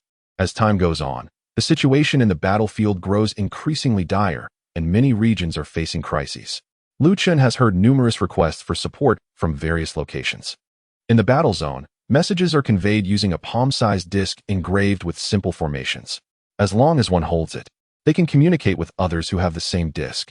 The information is first sent to the command center, which then decides to relay it to other regions that are relatively less pressured in defense, allowing those soldiers to provide assistance elsewhere. Because the defensive area where Lu Chun is stationed faces no real pressure, the number of requests for support received is the highest. The Dragon Kingdom soldiers in this area hardly engage in combat, their expressions transitioning from initial shock to gradual numbness. How could the gap be so vast when everyone is a second-tier professional? Moreover, every time a request for support was received, they would dispatch a portion of their personnel to assist. Consequently, the number of people here has been steadily decreasing. Now, aside from Lu Chun and the 4 from the Starry Divine Sword, only a few remain. Region 238 requests support. The enemies have begun to surge onto the city walls. We cannot hold them back. Another request for support came through the disc, and the remaining few immediately perked up. The soldiers prepared at their fastest pace and mentioned to Lu Chun, "We will head to Region 238 for support." Lu Chun nodded and replied steadily, "You go ahead. It's enough for me to stay here." During the prolonged battle over the past few hours, he has gained a massive amount of experience, and his level has already surpassed 271. It's important to note that before this conflict began, Lu Chun's level was only around 228, having risen more than 40 levels. If he had gone about leveling up through regular dungeon runs, it might have taken him a month to achieve such a level increase. However, after arriving at this battlefield, Lu Chun needed less than 2 days to accomplish it. He couldn't help but exclaim, "The greater the risk, the greater the reward." Compared to the option to choose and the ability to exit dungeons at any time, the danger level here at the border is exponentially higher. Even seasoned soldiers cannot guarantee their safety. A moment of carelessness could cost them their lives. Corresponding to this immense risk is the extraordinarily high level of experience gained. As long as one can survive on the brutal battlefield, their strength can improve dramatically. Lu Chun turned to the side and asked Xuanwu, "If we receive more requests for support later, should we go assist?" Xuanwu shook his head without hesitation. "This area is left with just us. If we leave to support, wouldn't this place become empty?" Lu Chun scratched his head, glancing at the cluster of buildings he had set up here. "Aren't they still here?" Lu Chun had also arranged many buildings in other nearby areas, but the largest number was still in his own zone, with hundreds of structures forming a terrifying firepower network that ruthlessly shredded any daring intruders. Multiple area of effect attacks rained down, resulting in a complete clearing effect. The defense was incredibly solid. There was truly nothing to worry about from any angle. Xuanwu sighed deeply. You can't just focus on the present. Anything can happen on the battlefield. Unless there is a truly exceptional situation, we absolutely cannot leave our posts. Chapter 187 Special Circumstances. Special Circumstances? Lu Chun pondered for a moment before shaking his head and saying, I hope such special circumstances don't occur. It was clear without asking that the special circumstances mentioned by Xuanwu were likely not good news. Xuanwu calmly replied, You're right. As long as you can manage your assigned area well, your contributions are already significant. Moreover, you should have gained a lot of experience by now. Acquiring so much experience at once means you need some time to adapt. Listening to Xuanwu's words, Lu Chun nodded thoughtfully. In just half a day's time, his level had surged dramatically, triggering hundreds of instances of attribute plundering. His four-dimensional attributes had increased several times over, an enhancement that was unimaginable in the past. Yet it was clearly reflected in Lu Chun's attribute panel. While an increase in attributes is certainly not a bad thing, a sudden spike can be a different matter. When a person becomes exceptionally strong in a short period, it is likely that they won't be able to effectively harness that power. Lu Chun was currently in this situation. As someone who had been through similar experiences, Xuanwu could see that Lu Chun needed time to master and adapt to this newfound strength. Baihu leaned against the wall and yawned, saying, Honestly, even if there really are special circumstances, it wouldn't be a problem. It would give me a chance to move around a bit. I've been with you for 2 days and haven't even drawn my sword once. It's getting unbearably boring. Zhu Ke agreed. Indeed, if nothing happens, it makes us seem quite useless. Our superior seems to have no need for us at all. From their appearances, it was clear that these two could not stand idleness. Xuanwu frowned and scolded. What do you two look like? You've only been at the border for a few days, and you're already saying things like this. Regardless of your opinions about the tasks assigned to you, you shouldn't display this attitude. After that, he pointed to Qing Long, who was sitting nearby. You should learn from Qing Long. Look how well-behaved she is. Qing Long sat in a corner, hugging her knees and remaining silent, making it difficult to see her expression. Her long hair cascaded down to the ground, yet it remained free of dust. Baihu rolled his eyes and said, Is it possible that she's so bored that she's fallen asleep? At that moment, Xuanwu noticed that Qing Long's body was gently rising and falling with her breath. Completely ignoring the sounds of explosions and chaos from the battlefield, sleeping soundly, Xuanwu was momentarily at a loss for words. He had been standing next to Lu Chun and hadn't paid much attention to what was happening nearby. In any case, stop complaining here. Can't you show a bit of a soldier's demeanor? Baihu and Zhu Ke simultaneously turned their heads and scoffed, clearly not taking Xuanwu's words to heart. If they didn't exhibit a soldier's demeanor, then there would be very few people in the entire Long Nation who could be called soldiers. Lu Chun scratched his head beside them, unsure whether to intervene. The 4 members of the Starry Sword had known each other for many years and had certainly been through thick and thin together countless times, so their bond was undoubtedly deep. However, they often had differing opinions on minor issues and would inexplicably argue. In the past, Lu Chun would usually pretend not to see and let them resolve it themselves, but this time it felt a bit related to him, making it hard to say nothing at all. Just as he was hesitating, the disc at his waist, which was used for receiving messages, suddenly lit up again. This indicated that more information had been transmitted from the command center. Chapter 188. Breach of the defense line. Lu Chun turned his gaze to the disc, surprised. Another rescue message? Xuanwu also showed an unexpected expression that shouldn't be. The command center can see the remaining personnel in our area, and there should only be you left in the battle here. Normally, they wouldn't send you another rescue message. Baihu, on the other hand, looked eager. Could there really be some special situation? With confusion, Lu Chun picked up the disc and gently touched the center of the formation. The flickering light grew stronger, and the anxious voice from the command center came through the formation. Emergency order. Areas 229, 230, 231. 239, 240, 241 have all been breached by the enemy. Everyone must evacuate from the first defense line immediately and fall back to the second defense line. Repeat, emergency order. The voice from the disc continued, and Lu Chun stood frozen in place, his face filled with shock. He truly had not anticipated this. Although the continuous rescue messages indicated that the battlefield situation was grim, The simultaneous breach of so many defense areas exceeded his imagination. Each defense area housed at least several hundred to nearly 1,000 personnel, meaning that these dozen or so areas combined had roughly 10,000 people. With the breach of the defense areas, Lu Chun could hardly bear to think about the fate of these individuals. He thought he was mentally prepared to face the brutality of the battlefield. But when the reality unfolded before him, no, just hearing the command center's words left him somewhat at a loss. At that moment, Baihu's voice broke through. "Commander, don't just stand there. Didn't you hear the command from the command center?" Lu Chun snapped back to reality, noticing that Baihu, who had just been eager, now wore an incredibly serious expression. "So we're to retreat to the second defense line, right?" Lu Chun spoke, his voice sounding a bit hoarse. As an important stronghold on the eastern front against the enemy, there was naturally more than one defense line, with many layers of safeguards in place. As far as Lu Chun knew, there were at least 3 major defense lines with towering city walls, with the final defense line being the national defense wall left by Meng Confing. Between these major defense lines, there were also many triggering formations similar to landmines to hinder the enemy. Baihu nodded slightly, speaking in a low voice. "That's right. Although we don't know what is happening over there, we can't waste time here. Hurry up and reclaim your structures, then abandon this area." "Okay," Lu Chun replied, then turned around and gestured to begin reclaiming the large number of structures placed on the city wall. Xuanwu remained silent, gazing towards the direction of the mentioned defense area in the message, but it was too far away. Even as a high-level practitioner, he could see nothing from here.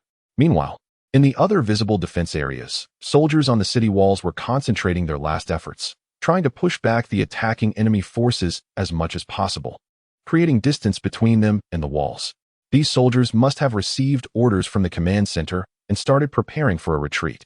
However, a retreat cannot simply be a chaotic dash away. Otherwise, if they are pursued by the enemy, the losses would be significant. They must first maintain a safe distance and ensure that the threat of pursuit is minimal before beginning the withdrawal. While this is the reasoning, the ability to execute it is another matter. After a prolonged battle, many soldiers are in poor condition, and even if they exert themselves, temporarily forcing back the enemy's advance is not an easy task. Lu Chun's speed in retrieving buildings is remarkable. Within a minute, he has collected hundreds of structures into a different dimension. After seeing Lu Chun finish recovering the last building, Baihu nodded and said, "All right, let's hurry." With that, Baihu immediately turned to leave. However, after just a couple of steps, he noticed the expected sound of footsteps was missing. He turned back to see Lu Chun still standing in place and urged, "What's wrong? Aren't you coming?" Lu Chun gritted his teeth and replied softly, "I think we can't just leave like this." Baihu seemed to anticipate this response, sighed in resignation, and asked, "What do you want to do?"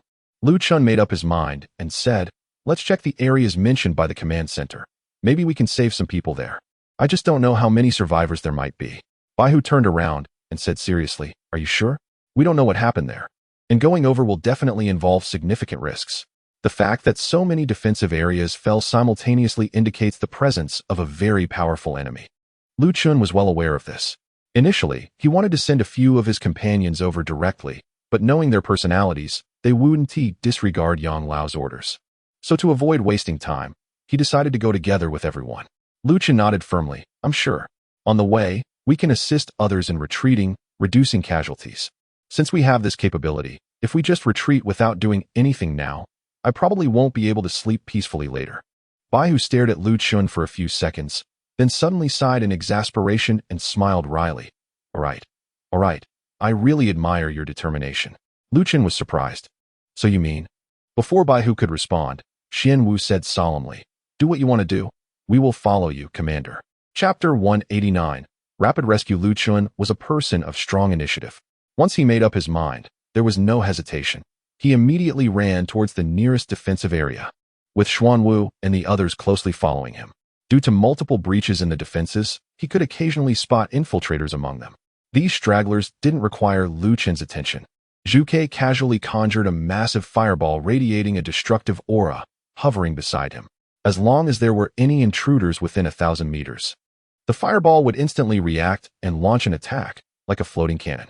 With Zhuchue's peak 8th transition strength, any intruder below level 600 would be evaporated by a single strike. Wasting a bit of experience didn't matter. Saving people was the priority. After the earlier battle, Lu Chun's agility was extremely high. Moving at full speed, He resembled a shadow, reaching another defensive area in just a few minutes. This area was one of those that had just been announced as breached. When Lu Chun arrived, he could already see a large number of intruders swarming the city walls, with many soldiers' bodies lying beneath them. Damn it! Lu Chun was filled with rage and immediately began setting up defensive towers to sweep away the intruders. The enemies here were of the fourth transition, which normally shouldn't be dealt with by second transition professionals. But who was Lu Chun? He had just broken through to the first transition and could defeat sixth transition powerhouses as an SSS level professional. Now, his strength was at least dozens of times greater than back then, making it no different from killing chickens when taking down these intruders. Although defeating enemies of different levels didn't grant experience points, it still triggered attribute plunder, causing Lu Chun's stats to continue soaring. Meanwhile, the four members of the star constellation Divine Sword were not idle.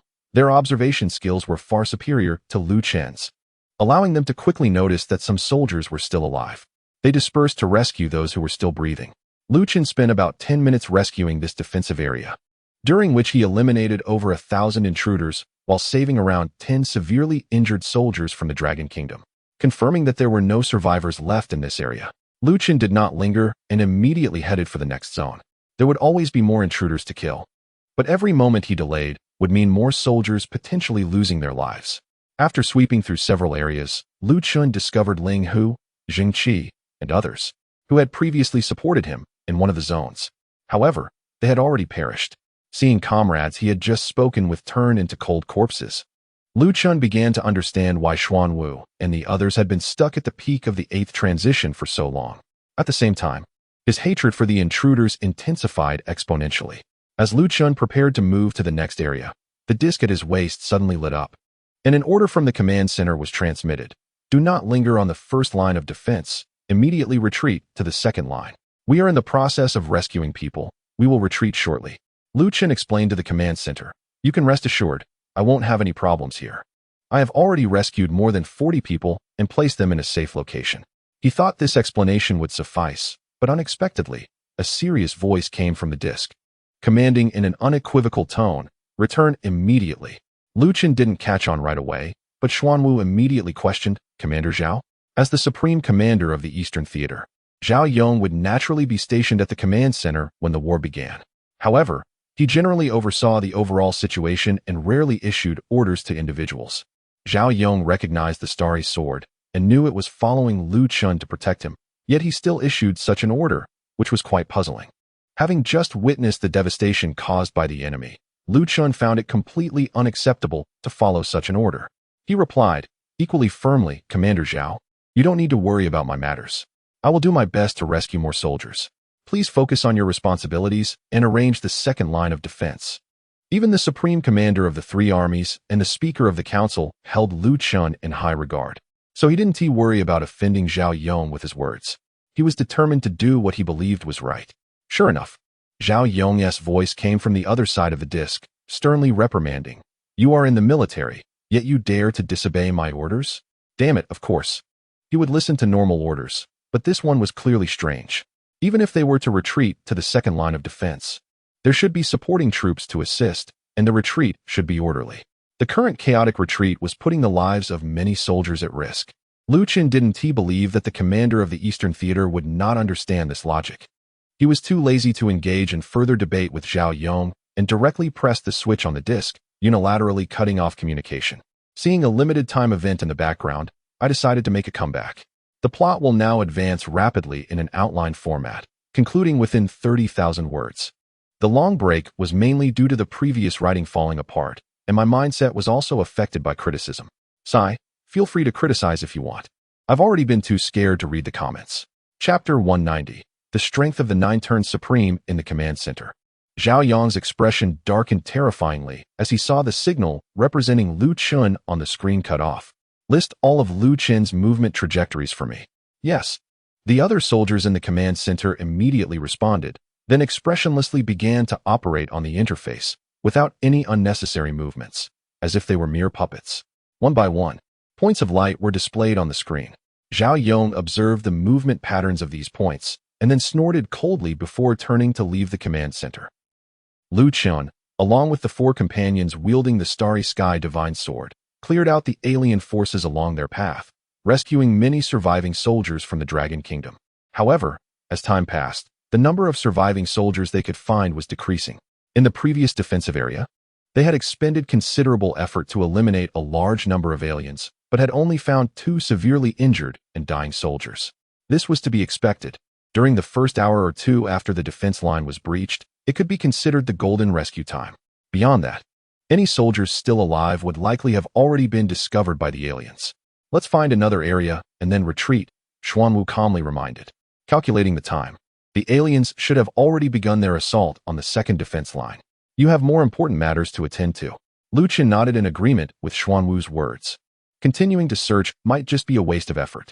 They had already rescued quite a few people, so they could feel satisfied with their efforts. Lu Chun checked the map, confirmed the next target, and then continued to sprint towards it. Although they had been engaged in intense combat for a long time, he still felt full of energy and not fatigued at all. After all, he didn't have to fight personally, and his physical attributes had long reached tens of thousands, providing him with tremendous endurance. After running a distance, Xuanwu suddenly reached out and pulled Lu Chun. Wait, what? Lu Chen's question was cut short as a violent explosion occurred about 100 meters ahead of him, with terrifying power that distorted the very air around it. The explosion generated a shockwave that swept toward Lu Chun. However, he reacted quickly. Having already set up a refractive wall in front of him at the moment he saw the explosion, blocking the shockwave. Boom. Just the residual shockwave from the explosion instantly depleted nearly half of the refractive wall's durability, leaving Lu Chun utterly astonished. If he had stepped into the center of the explosion, he would have had a hard time escaping unscathed. A distance of about 100 meters. If it weren't for Xuanwu's pull, Lu Chun could have easily covered it in a second. What is going on? Lu Chun quickly set up several more walls and a repair center at the spot, confirming safety before asking Xuanwu. Xuanwu, with a grim expression, replied slowly. This is the strongest trigger-type attack formation used to intercept aliens between the first and second defense lines. Its power is enough to severely injure anyone below the 9-turn level. Then why did it explode at this moment? Lu Chun was puzzled, as he hadn't seen any aliens nearby. The white tiger gritted his teeth and said, "The triggered formation can also be remotely controlled. Someone must be plotting against us." At that moment, a figure clad in a large cloak and wearing a military cap slowly emerged from the smoke created by the explosion. It was Zhao Yong. He coldly scanned the group, saying, "I told you to retreat immediately. Why are you not listening?" Lu Chen's expression was one of utter shock. It was hard to believe that such heavy-handed measures would be taken just for not following orders to retreat. Was Zhao Yong out of his mind? However, Xuanwu did not seem surprised and said in a deep voice, "Zhao Yong, do you know what you are doing? If you refuse to obey, don't blame me for being rough. You might have been of some use if I had kept you around." Zhao Yong drew a pistol from his waist, intricately engraved and exuding a terrifying aura of destruction. "If you had moved a bit faster earlier, I wouldn't have to go through all this trouble. You really are insane." The white tiger immediately pulled out a communication device, ready to contact headquarters, only to find that the signal couldn't go through at all. "Don't waste your efforts. Since I can stand here, what fantasies do you still hold?" Zhao Yong said, quickly raising the pistol and pulling the trigger, targeting the Qinglong. Suddenly, the fight broke out without warning. Lu Chun had no time to think and quickly set up a refractive wall in front of Qinglong to help block the bullet. However, he greatly underestimated the commander stationed in the Eastern War Zone, a well-known expert with formidable strength beyond his imagination. Bang! When the bullet hit the refractive wall, it instantly shattered the entire wall. The refractive wall was supposed to redirect ranged attacks in the desired direction, but it had to be able to block the attack first to trigger. After sweeping through a dozen defensive areas earlier, Lu Chen's level had now reached 299, and the attributes of the structures were already quite exaggerated, with several walls having durability in the millions. Lu Chen truly did not expect that he couldn't even block Zhao Yong's strike. Fortunately, Qinglong had not expected to block it either. She waved her hand and set up several water shields in front of her while rolling to the side. As the bullet passed through the shields, it slowed down slightly before reaching Qinglong's original position. At the same time, the white tiger and Zhuke moved, transforming into streaks of light to flank Zhao Yong from both sides. Zhao Yong drew a dagger from his back with his left hand, using both hands to fend off the attacks from the white tiger and Zhuke, easily blocking their strikes. However, the white tiger and Zhuke had no intention of stopping their assault and continued their frenzied attacks, trying to break through Zhao Yong's defense. Xuanwu did not attack rashly but stepped forward to stand in front of Lu Chun. Zhao Yong, do you really think you can challenge our entire team of celestial sword warriors by yourself? Zhao Yong effortlessly dealt with the combined assault of the white tiger and the vermilion bird, while still having the energy to say, "Of course I know your achievements." The cooperation of 4 8th-tier professionals is enough to threaten a 9th-tier supreme, and this level is indeed commendable. But do you really think I, Zhao Yong, am just an ordinary 9th tier? After saying that, Zhao Yong suddenly accelerated his movements, smashing the gun but against the head of the white tiger, followed by a kick to the stomach of the vermilion bird, sending both of them flying. To others, the starry sword might seem formidable, but to me, it's nothing special. Is that so? Xuanwu suddenly laughed, then shook his head. For 8th tiers? It seems your information is a bit outdated. Zhao Yong frowned and asked, "What do you mean?" Boom! Xuanwu's aura burst forth, and a unique sense of pressure belonging to a 9th-tier supreme spread out. Since breaking through to the 9th tier, I haven't found an opportunity to go all out yet. Commander Zhao, you should make for a good opponent. Chapter 191 Perfect Restraint. Have you reached the 9th transformation? Zhao Yong noticed the momentum of Xuanwu, and his expression finally showed a hint of unexpected change. However, he quickly calmed down. So what if he was at the 9th transformation? He must have just broken through not long ago. That would be enough to deal with you. Xuanwu was very confident. He was not fighting alone. The Starry God Sword had always been known for its excellent teamwork, often defeating enemies of higher levels. Most importantly, Zhao Yong was one of the high-ranking officials in the military of a certain country, and his information was already clear as day. Xuanwu knew all about his skills, talents, and tactical styles. Since Xuanwu had just recently broken through to the 9th transformation and had not fought before, others were completely unaware of his abilities and naturally would not know how to respond. I will help too. Lu Chun raised his hand and set up the True Vision Tower, the Strong Strike Tower, the Attack Speed Tower, and the Corrosion Tower. Although his level was not high enough to participate in the battle between the Starry God's Sword and Zhao Yong, the effects of his several auxiliary towers were percentage-based enhancements, which could provide strong support even to someone at the 9th transformation level. Additionally, Lu Chun activated the durability link, connecting all the surrounding buildings together, resulting in a total durability of over 100 million. This time, he didn't believe Zhao Yong could destroy it with one blow. Zhao Yong scoffed. But when facing a completely unknown opponent, he still felt a bit cautious. He raised his right hand, aiming his pistol at Xuanwu, but did not pull the trigger immediately. A glow began to build up on the pistol, clearly gathering power. Xuanwu stood still, not moving an inch, allowing Zhao Yong to charge his shot, which made the latter's brows twitch in surprise. "All right, let me see what you've got." Zhao Yong's expression darkened, and at the moment the glow on the pistol reached its brightest, he pulled the trigger. Bang! The gunshot rang out, and the power of this shot was at least 10 times stronger than the previous casual shot, even causing Zhao Yong's own right hand to be jolted upwards by the recoil of the pistol. Xuanwu showed no intention of dodging and stood firm to take the bullet head-on. When the bullet hit him, it was as if a fist struck a sponge. Its speed drastically decreased, unable to penetrate and only pushing forward slowly. Moreover, the glow on the bullet quickly faded, and ultimately, its kinetic energy was completely exhausted. Dropping to the ground, Zhao Yong looked somewhat confused. He could not discern what skill Xuanwu had used. It seemed as if he had simply blocked the charged shot with his body. Taking advantage of the moment, Zhao Yong was distracted by Hu, Zhu Ke, and Ching Long all seized the opportunity to act together. Bai Hu moved like a ghost, swiftly appearing behind Zhao Yong, swinging his sword horizontally towards the opponent's neck. Zhu Ke summoned the chaotic flames, spreading her wings and swooping towards Zhao Yong. Ching Long bowed his head in a gesture of prayer, calling down a thunderbolt from the sky, striking down towards Zhao Yong's head. The 3 members of the Starry God Sword unleashed their full power, maximizing their attacks. Even from hundreds of meters away, Lu Chun could feel the terrifying might, surpassing the previously mentioned triggering formation that could heavily injure anyone below the 9th transformation. However, under this comprehensive attack, Zhao Yong remained completely unshaken.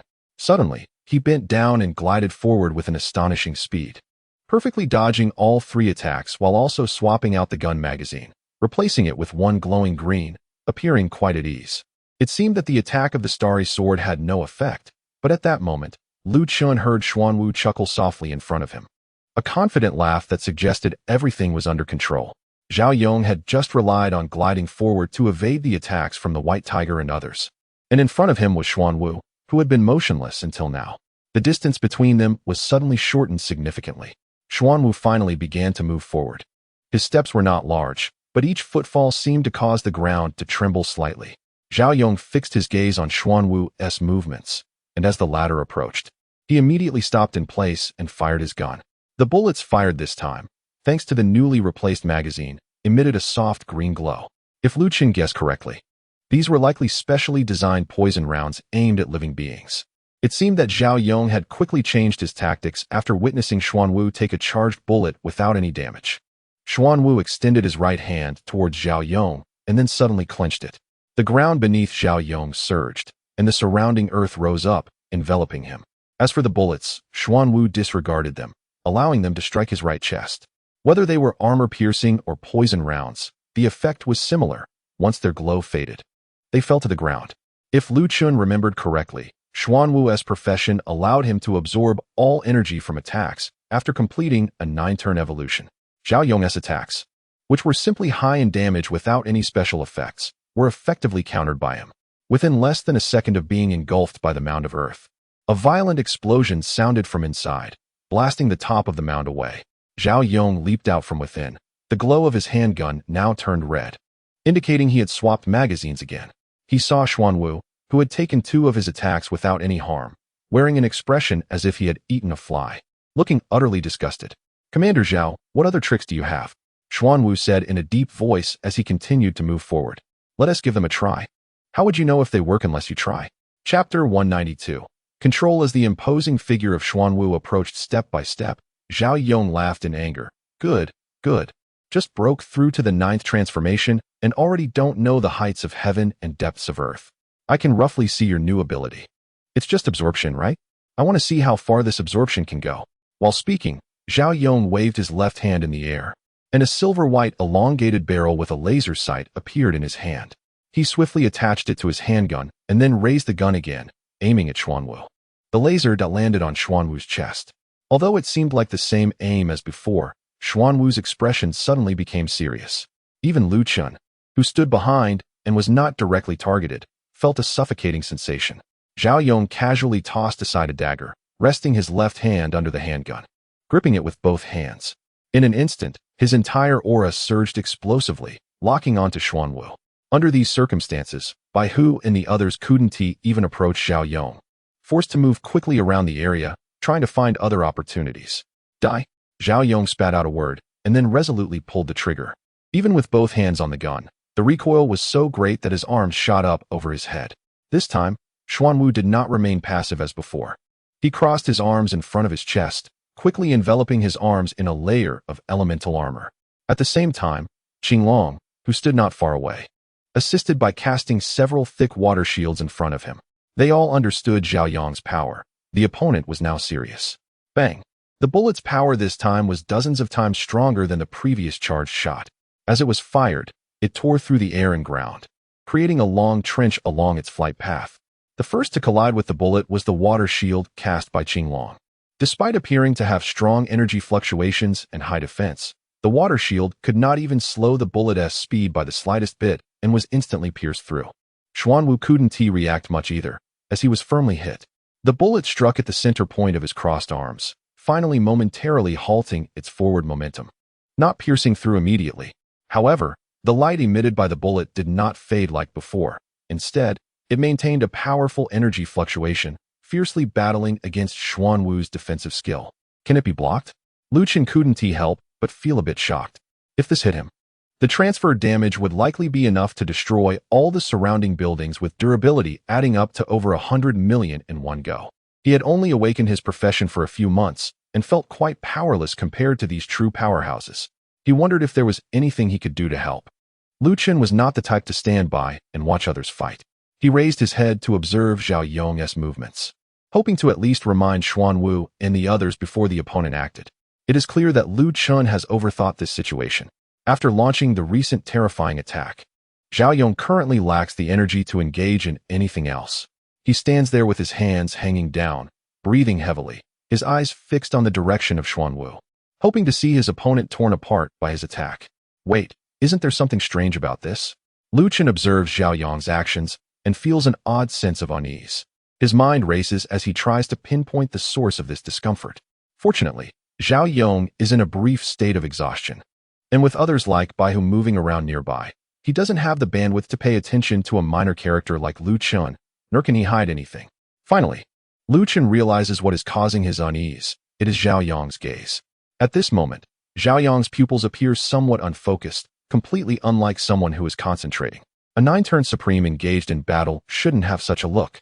Furthermore, deep within the whites of his eyes, there are visible streaks of bright red blood, which gives off a somewhat terrifying and grotesque impression upon closer inspection. Commander Zhao's condition is abnormal. His eyes are strange.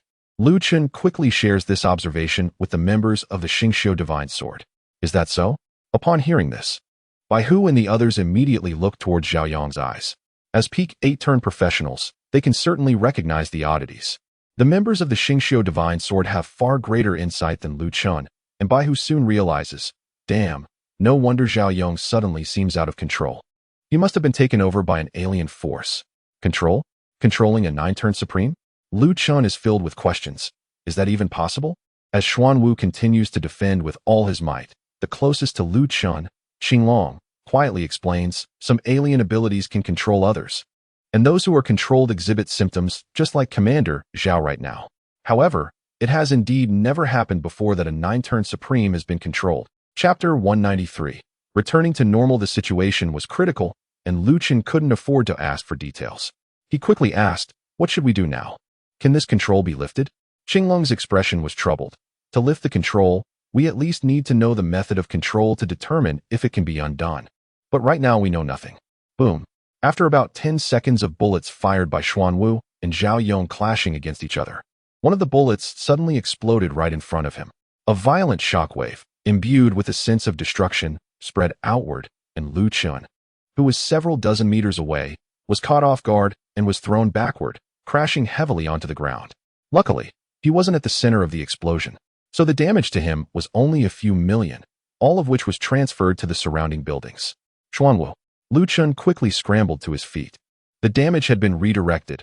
Although he appeared to have fallen heavily, in reality, it had no impact on him. Compared to his own situation, he was more concerned about Xuanwu, who was at the center of the explosion. If the only one among them who had reached the 9 turns fell, the rest would struggle to contend with Zhao Yong. Xuanwu had also been thrown by the explosion, landing even farther than Lu Chun. At this moment, he was covered in dirt and was straining to lift his body. Qinglong landed beside Xuanwu, raising both hands to cast a healing skill. A gentle green light illuminated, and some of Xuanwu's wounds were visibly healing at a rapid pace. It seemed he was not severely injured, but taking another hit would be a different story. I'm fine. I can hold on. Were you just saying Zhao Yong was under control? Xuanwu waved his hand. He hadn't had the energy to observe Zhao Yong's condition earlier. It should be correct. Otherwise, there's no way to explain his actions. Qinglong nodded. But we're fighting the sea shrimp race, and I've never heard of them having the ability for mental control. Xuanwu frowned, realizing the situation was more complicated than he had imagined. Lu Chun suddenly recalled something Xuanwu had mentioned before and asked, if it's not the sea shrimp race, could it be the sea witch race pulling the strings behind them? Xuanwu's eyes lit up. Exactly, the sea witch race. Some of them do indeed awaken rare talents, such as the siren's voice, which can be used to control others. Could Zhao Yong have fallen victim to it without realizing it? But I haven't heard that this ability can control someone at the 9 turns level. This isn't the time to dwell on that. If he has been affected by that ability, how can we lift the control? Lu Chun looked towards Zhao Yong from a distance. The latter had fully recovered and could attack at any moment. To lift the mental control of the siren's voice. Xuanwu thought quickly and arrived at an answer within seconds. There is a way we can try? Saying this, Xuanwu's storage belt flickered, and he quickly took out a vial of potion. This is a perfect mental resistance potion. After use, it can temporarily boost mental resistance to 100%, immunizing against all mental attacks and negative mental effects. If we can get this potion to Commander Zhao Yong, it should lift the control effect. Bang! Zhao Yong continued his attack, firing several bullets toward Xuanwu. He didn't use the powerful locked-on shot from before, likely due to a cooldown period. Xuanwu raised his shield to block the attack, and then threw a potion directly to Lu Chun. Commander, it's your turn. Feed this potion to Commander Zhao. Lu Chun, confused. Caught the potion, what? Me? I have to feed him? I can't even see his figure clearly when he moves. How am I supposed to do that? Don't worry. We'll create an opportunity for you, Xuanwu replied, turning to Qinglong. Is everything ready? Qinglong nodded. Yes, they set it up just now. Good, let's get started. After fighting for so long, Xuanwu finally began to move quickly, dashing to the right. What kind of tactic is he planning to use?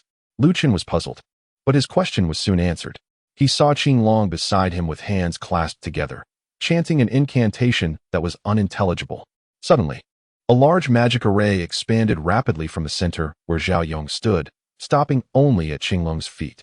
Looking along the magic array, Lu Chen noticed that Xuanwu, Baihu, and Zhu Ke were positioned at the edges, each in a different direction. Zhao Yong, who had intended to keep attacking, was suddenly suppressed by an invisible force. Kneeling on one knee and unable to move. So powerful. Lu Chen was a bit surprised, but quickly realized this was the opportunity Xuanwu had mentioned and immediately stepped into the magic array. Qinglong, who was closest to Lu Chen, had prepared to explain, but was taken aback when Lu Chen charged in without hesitation. It was truly brave for a second-tier practitioner to rush towards a ninth-tier supreme being, even if the latter seemed trapped. The distance of several hundred meters was covered in seconds as Lu Chen quickly reached Zhao Yong's side. As he got closer to the center of the magic array, he felt immense pressure, even though the array wasn't targeting him. Commander, it's time for the potion. Lu Chen twisted open the potion bottle and forced it into Zhao Yong's mouth, pouring it down without hesitation. He didn't care about the other's identity or what kind of foreign control he was under. He was furious because Zhao Yong's actions had led to the unwarranted deaths of many soldiers from Long Country. After emptying the bottle, Lu Chen signaled to Xuanwu and the others, done. Seeing that it was finished, Xuanwu and the others quickly closed the magic array. Maintaining the binding on a ninth-tier supreme being was quite taxing for them. Is that it? Lu Chen approached them, needing to hurry back to the second defense line to resist the foreign threat. It wouldn't be good if there was no one to command there. I don't know how long Zhao Yong has been under control. It should take a bit more time to break it, Xuanwu replied, then fixed a complicated gaze on Zhao Yong, who remained in a kneeling position, head lowered, making it impossible to see his expression. Baihu spoke up beside them. Commander, how was that move? Only our celestial sword can unleash the four-symbol sealing technique. Once struck, even the highest-tier individuals can be completely suppressed, though the preparation is somewhat troublesome, requiring a lot of materials and for 4 people to stand in their respective positions. It turns out that the earth mound created by the tortoise earlier to encase Zhao Yong was meant to control the positioning. Lu Chun said helplessly, That's quite impressive, but it would have been better if you had told me earlier.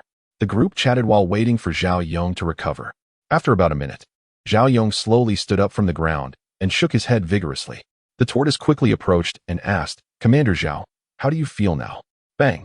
Zhao Yong looked up coldly and then swiftly raised his hand, shooting at the tortoise.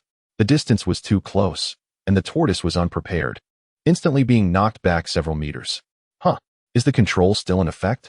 Baihu and the others were shocked, immediately entering a combat stance again.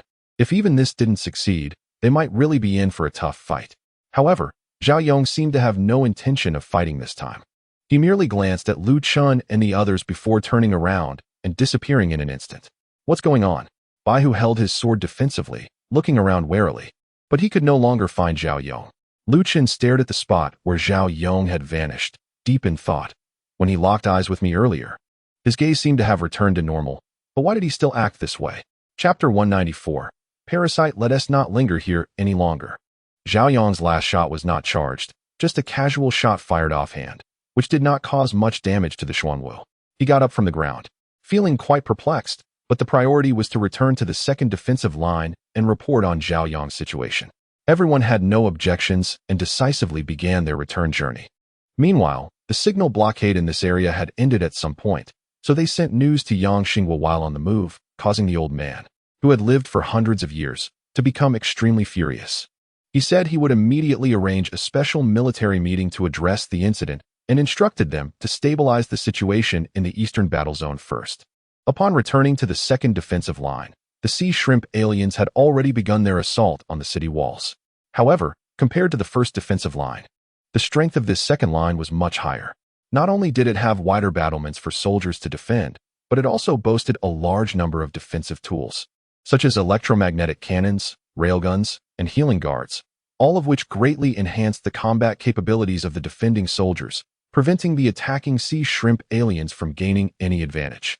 It could be said that the first defensive line was merely a forward outpost, responsible for detecting the aliens' attacks in advance and providing ample preparation time for the rear. The soldiers guarding the first line would retreat as soon as they bought enough time, while this second line was meant to be the main force against the aliens.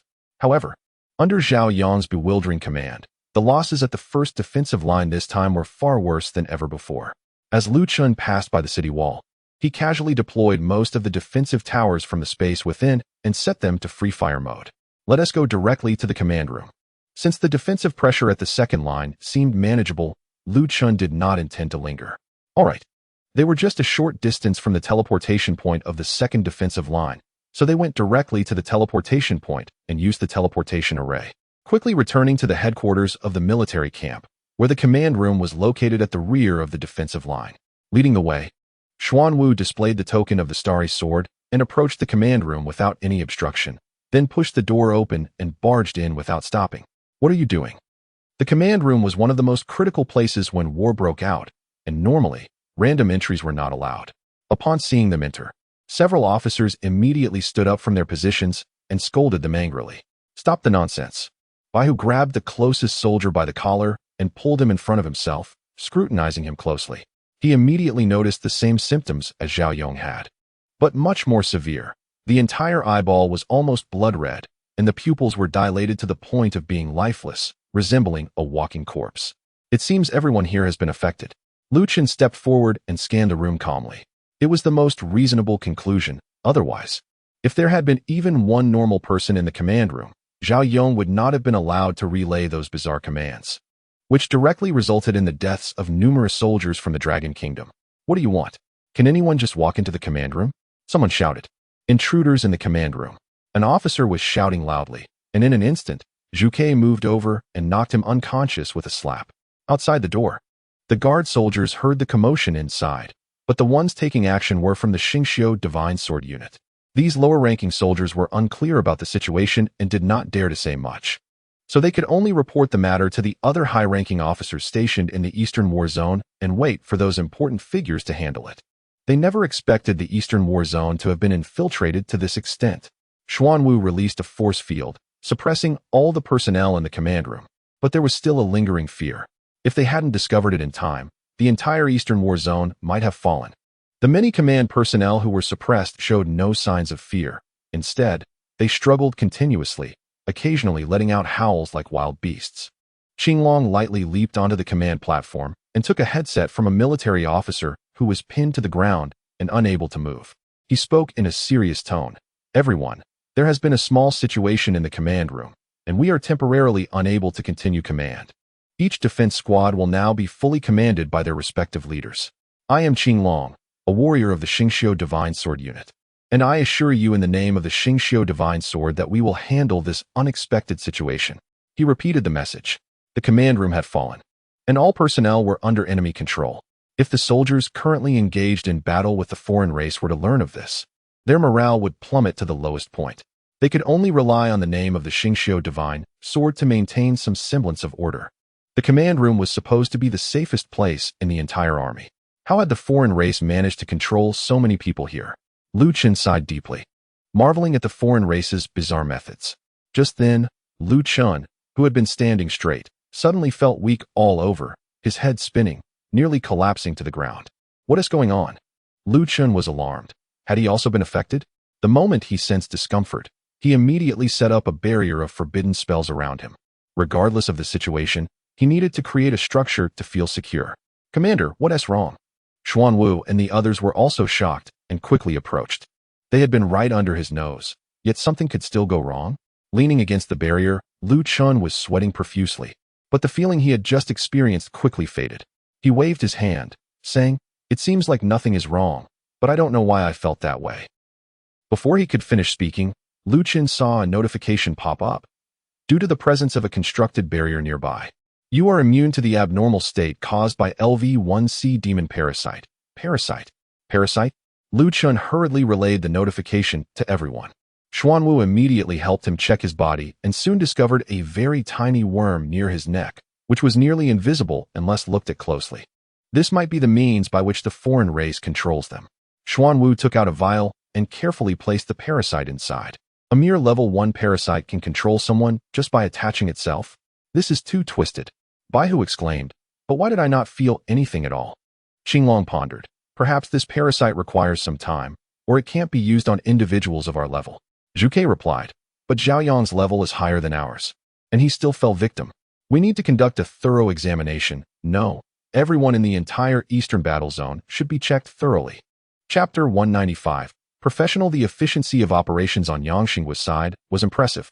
Upon receiving the news, a military meeting was organized at lightning speed, and immediately, mental health professionals and reserve troops were dispatched to support the Eastern Theater. With the aid of the teleportation array, they arrived in less than half an hour. Not much slower than Xuanwu and his team. After a detailed diagnosis by these professionals, it was confirmed that all those in the command room had been affected by parasites, as no other adverse conditions were found besides the presence of the parasites in their bodies. How could this parasitic state be lifted? This was the main concern of everyone present. The professionals shook their heads and sighed, stating that the parasites had deeply fused with the host's brain. If the parasites were forcibly eliminated, it would inevitably harm the brain. If the brain were damaged, it would be meaningless to lift the parasitic state. Their words were clear. In their view, this form of mental control achieved through parasites was virtually unsolvable. With even the professionals saying so, the others were left with no options, falling into a heavy silence in the command room. Lu Qin recalled how Commander Zhaoyong looked before he left and asked, what would happen if we used mental resistance potions on these individuals? One of the professionals glanced at him, not dismissing him due to his youth, but seriously contemplating. If the drug is used to forcibly increase mental resistance, it should temporarily stimulate the brain and bring them back to consciousness. However, the parasites will develop resistance to the drug afterward. So relying on mental resistance potions to escape control is not feasible. That said, I'm just speculating. I'll give it a try. Perhaps a miracle could happen? After speaking, the professional immediately took out a bottle of mental resistance potion and administered it to one of the infected soldiers. The expertise was evident, as the soldier's reaction matched the professional's description perfectly. He struggled briefly before regaining consciousness, but unfortunately, when asked how he was controlled and what commands he had received during that time, he had no recollection, not even aware that he had been controlled. The 4 members of the Xingqiu Divine Sword were taken aback by this scene. Then Commander Zhao. The professional continued analyzing. If what you say is correct, then Commander Zhao must have temporarily broken free from the control. However, I don't know how long that could last, as individual circumstances can vary. Moreover, I don't believe the parasites controlling Commander Zhao are the same type as those affecting these individuals. Lu Qin nodded. Indeed, the parasites here likely cannot affect high-level experts. Otherwise, I wouldn't have been the only one feeling uncomfortable just now. The professional affirmed, leave the next steps to us. You should go for a full body checkup, and the command room will be taken over by reserve troops sent from the Central Command, so there's no need to worry. It seemed they could not assist further with the situation here. Lu Qin decided not to stay in the command room any longer and used the teleportation array to head back to the second defense line, where the battle was still ongoing. In a palace deep in the ocean, Zhao Yongzheng stood before several massive sea creatures. One of them was angrily berating him. Useless, what are you doing? Why take action without certainty? Now everything is exposed. Do you know how much effort we put into placing you as our trump card over there? Zhao Yong lowered his head and replied, I'm sorry. I didn't expect that the Xuanwu had already advanced to the 9th level. If it were still at the peak of the 8th level, I would have been absolutely confident.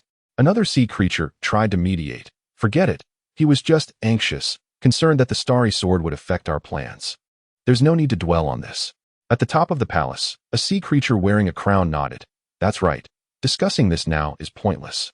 Let's not waste time. The initial sea creature snorted. Fine. Since we are already exposed, we can only advance the plan. However, in the eastern battle zone of that region, only about 1/3 of the humans are in the late parasitic stage.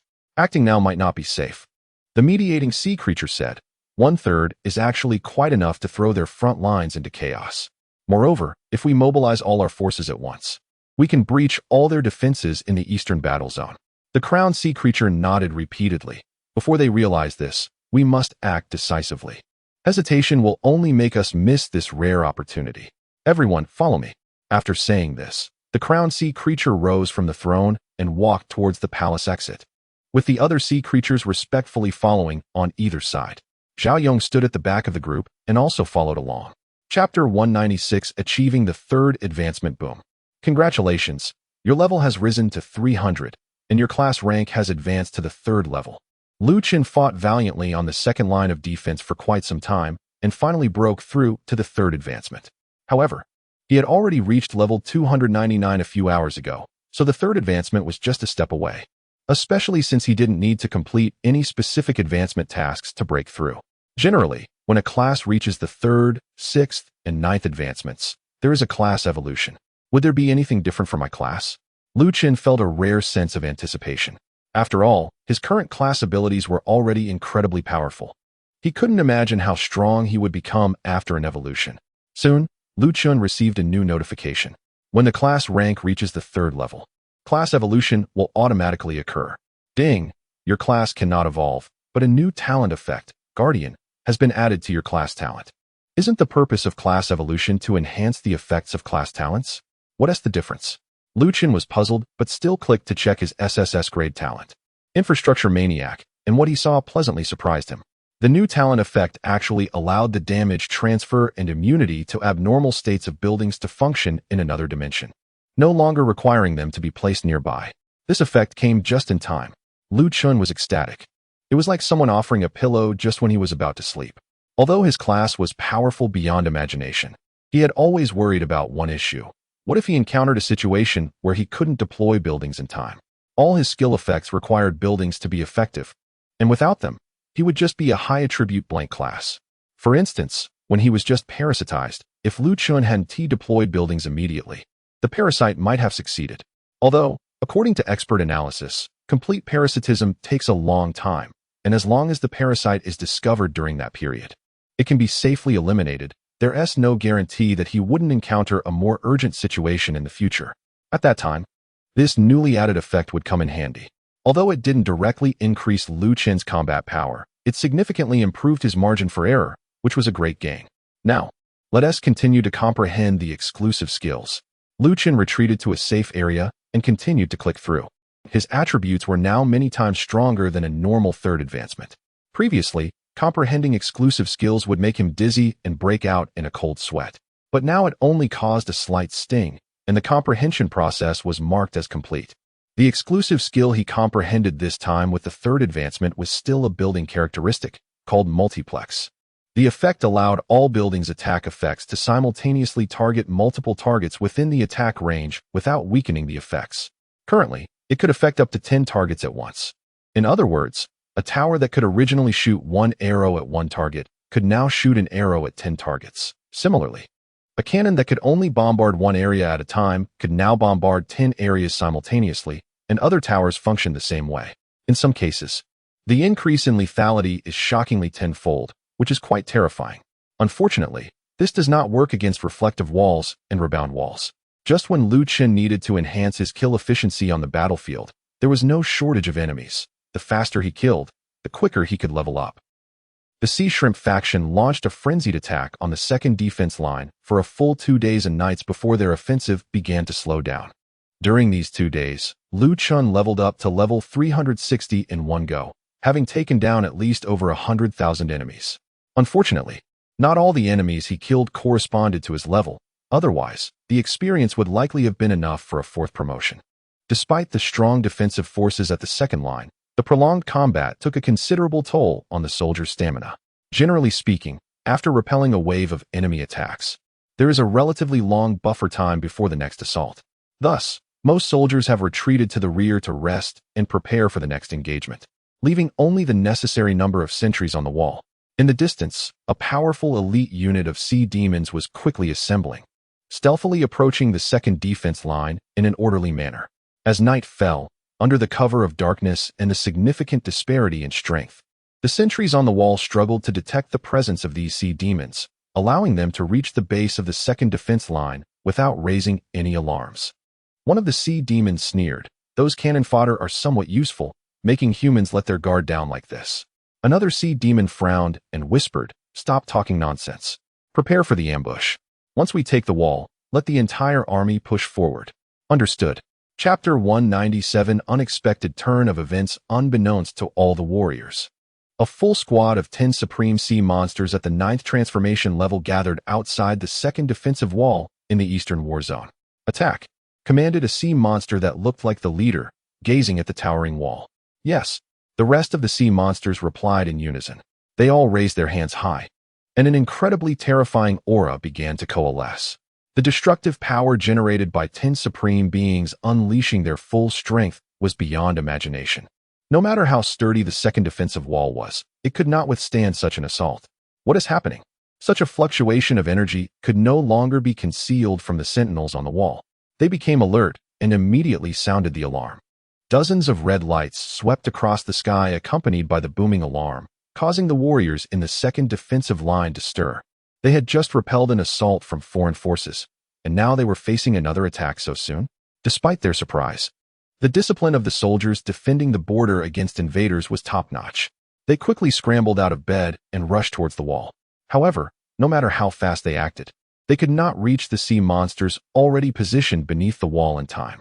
After a brief moment of charging, the sea monsters could soon launch their attack to destroy the wall. I'll count to 3, and we attack all at once. The leader sea monster calmly ordered, counting down. 3, 2, bang. Before the last number could be uttered, a gunshot rang out from behind this group of sea monsters. The leader looked down to see a fist-sized hole in its chest, momentarily stunned as its aura became chaotic. Just as it was preparing to unleash its attack, the disruption in its aura resulted in catastrophic consequences. Boom. The energy sphere it had charged suddenly exploded at its location, sending a terrifying shockwave sweeping outward. The other nearby sea monsters, caught off guard, were also affected, and their charged attacks went out of control, exploding as well. Bang, bang, bang. The sentinels on the wall, bewildered, poked their heads out, wondering why they hadn't even attacked yet. Yet the sea monsters suddenly exploded. The smoke from the explosion was blown away by a powerful force. In the center of the explosion, the 10 sea monsters were all injured to varying degrees, with the leader suffering the most from the hole in its chest. Yet, its aura did not weaken at all. Instead, it surged. It turned its head, glaring furiously at a figure behind. Xiang, what are you doing? Stop talking nonsense. Xiang's pistol was still emitting faint smoke. The earlier shot was clearly his handiwork. Even when locked onto by 10 9th transformation sea monsters, he showed no signs of wavering, continuously firing until the magazine was emptied. You're seeking death. The leader sea monster's chest wound rapidly healed, and it instantly teleported in front of Xiang, delivering a swift strike aimed at his head. Xiang slightly tilted his head, striking the shoulder of the leader with a swift chop, causing his body to sway momentarily before stabilizing. He quickly reloaded his magazine and pressed the handgun against the chest of the sea monster, aiming at the previously injured spot to continue firing in rapid succession. TSK. The leader was pushed back 2 steps, blood oozing from the corner of his mouth. Although the wound was healing quickly, it couldn't withstand such an attack, especially since the opponent was a formidable adversary, not weaker than his own seasoned counterpart. The remaining 9 sea monsters, hearing this, immediately surged forward. While their strength was slightly inferior to that of the leader, they were still genuine 9-turn supreme beings. When they all attacked together, the pressure was terrifying, making it difficult even for other 9-turn supremes to endure. You want to catch me? Xiang scoffed, leaning forward and charging towards the leader, continuing to press the handgun against the wound while shooting relentlessly. Are you out of your mind? The leader was taken aback by his momentum, momentarily falling into a disadvantage and could only take the hits. The surrounding 9 sea monsters, seeing their leader in such a state, quickly closed in to frantically attack Xiang, attempting to rescue their leader. However, they were caught off guard as Xiang showed no signs of defense, allowing their attacks to land on him. Even when blood spurted from his mouth, he persisted in his assault, fighting as if his life depended on it. What is going on? The leader was momentarily stunned, completely baffled as to why Xiang was fighting so desperately. But he wasn't foolish. He quickly thought of the only possibility. Could it be that the influence of the mother bug on you has worn off? How is that possible? Nothing is impossible. Xiang replied calmly. Even with multiple injuries, his offensive didn't weaken in the slightest. In fact, it became even more ferocious. Lu Chen had been sleeping soundly when he was suddenly awakened by an alarm. This was the first time he had heard such an alarm. But the Xuanwu quickly came to inform him. By the time he reached the city wall, he was among the first to arrive. Long before he reached the wall, Lu Chun felt an extremely powerful energy fluctuation, one that could only be generated by strong fighters in combat. Initially, he was guessing which general had made a move. But what he saw upon stepping onto the wall was beyond his wildest imagination. Chapter 198. Self-detonation. After Lu Chun climbed up the city wall, he was surprised to see Zhao Yong fighting against 10 half-human, half-fish sea monsters below. Each of these sea monsters emanated an incredibly powerful aura, one that could only belong to those at the pinnacle of strength. Facing 10 opponents, all of whom were of such high caliber, was no small feat. Of course, no miracle occurred. Zhao Yong was at an absolute disadvantage, his body already drenched in blood. However, the sea monsters were not faring well either, as one particularly large sea monster was also seriously injured. It was likely that much of the blood on Zhao Yong came from this opponent. What was happening? Had Commander Zhao regained his clarity? Even Xuanwu, upon witnessing this scene, was momentarily stunned. Having heard the analysis from experts a couple of days ago, he had long given up hope and prepared himself psychologically for the inevitable. He believed that once Zhao Yong was fully under parasitic control, there would be no turning back, meaning they might meet again on the battlefield. However, the scene before him was entirely beyond Xuanwu's expectations.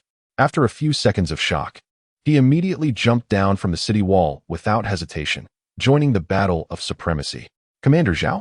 Though Xuanwu had only recently become a pinnacle fighter, he had spent a long time at the peak of the previous level, and his combat experience was quite substantial. Coupled with his professional prowess, his fighting strength was significantly higher than that of an average fighter at this level, allowing him to directly intercept 2 of the sea monsters and relieve some of Zhao Yong's pressure. Ah, you've come. Let us not waste time. Take care of these pests first. With a slight reduction in pressure, Zhao Yong seized the opportunity to continue his relentless assault on the leading sea monster, causing its injuries to worsen and its aura to weaken. Despite the myriad questions swirling in his mind, Xuanwu had to suppress them and focus entirely on the battle. Lu Chun set up defensive towers, and the other soldiers on the city wall began to operate the defensive machinery, hoping to provide support. However, it was unfortunate that the battles of such high-level fighters were beyond the reach of ordinary individuals. Even with Lu Chun's capabilities, the attacks from the defensive towers were merely like tickling these formidable sea monsters. Soon, however, the other pinnacle fighters stationed in the eastern battle zone arrived without hesitation, joining the fray. Including Zhao Yong, there were 6 pinnacle fighters in total, but aside from Zhao Yong, who was particularly strong, the rest were not as impressive. The strongest among them was comparable to the current Xuanwu, capable of holding off 2 sea monsters, while the remaining 4 could barely handle 1 each.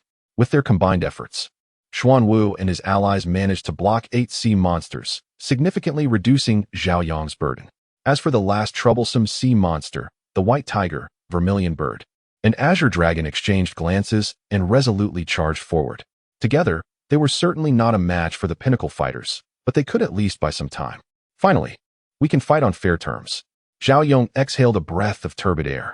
His body was in tatters, every inch marked by wounds, and each breath was accompanied by excruciating pain.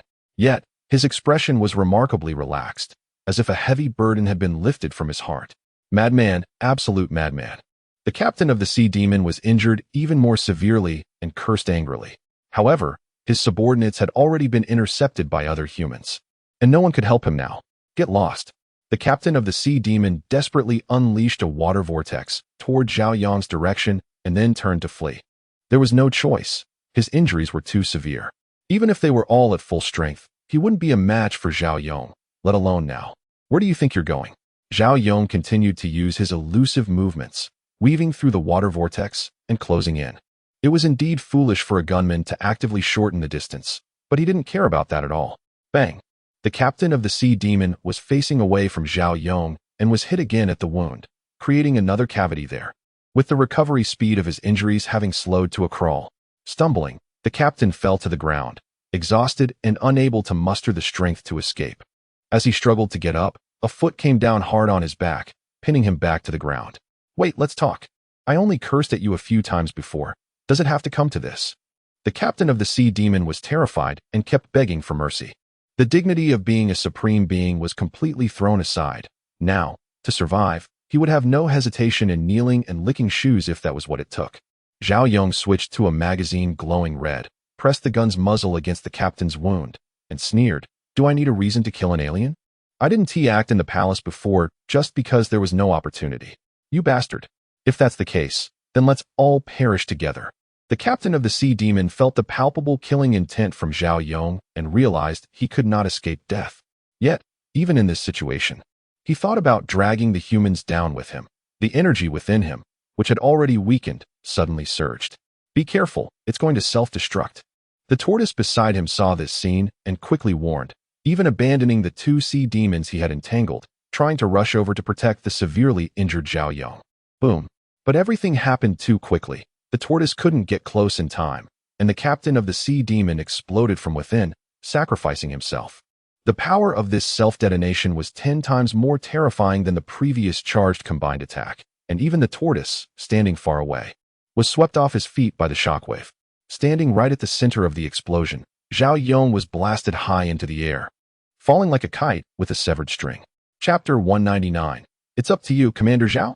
Seeing Commander Zhao being blasted away and crashed to the ground, the 9 generals from the Eastern Theater rushed over in unison, worried about the safety of their leader. In stark contrast, the remaining 9 sea monsters stood frozen in place, unable to comprehend how their captain's self-detonation had led to such an unexpected turn of events. The operation had been meticulously planned for a long time and should have been nearly foolproof. How could it have devolved into this? After hesitating for a moment, they decided to retreat. Since the situation had exceeded their expectations, staying here would not allow them to continue with their plans. They needed to return and report to their leader. The fastest among them to reach Commander Zhao was Xuanwu. However, when he saw Zhao's current state, even his hardened heart began to waver. Zhao lay on the ground, one leg seemingly missing, one arm twisted at an unnatural angle, and his body was a wreck, with blood seeping from every wound, as if his life force was being slowly drained away. Why did it have to come to this? Xuanwu was perplexed. With Zhao's strength, he shouldn't have had to pay such a heavy price to defeat that sea monster. Their strengths were not on the same level. Because my time is running out. Zhao's face was frighteningly pale, but his tone remained calm. Since this was destined to be his final battle, he might as well make it quick. Xuanwu was taken aback. What do you mean? Zhao shook his head and said, a few months ago, I went out to sea alone on a mission and fell into a trap set by the sea monsters. I was parasitized by their queen parasite. For a while, my mind was subtly eroded. The power of this parasite is insidious. It gradually altered my original perceptions without affecting my ability to think.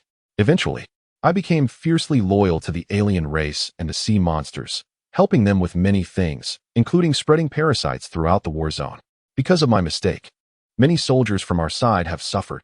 During Zhao's speech, others had gathered around, standing quietly and listening to his words tinged with sorrow.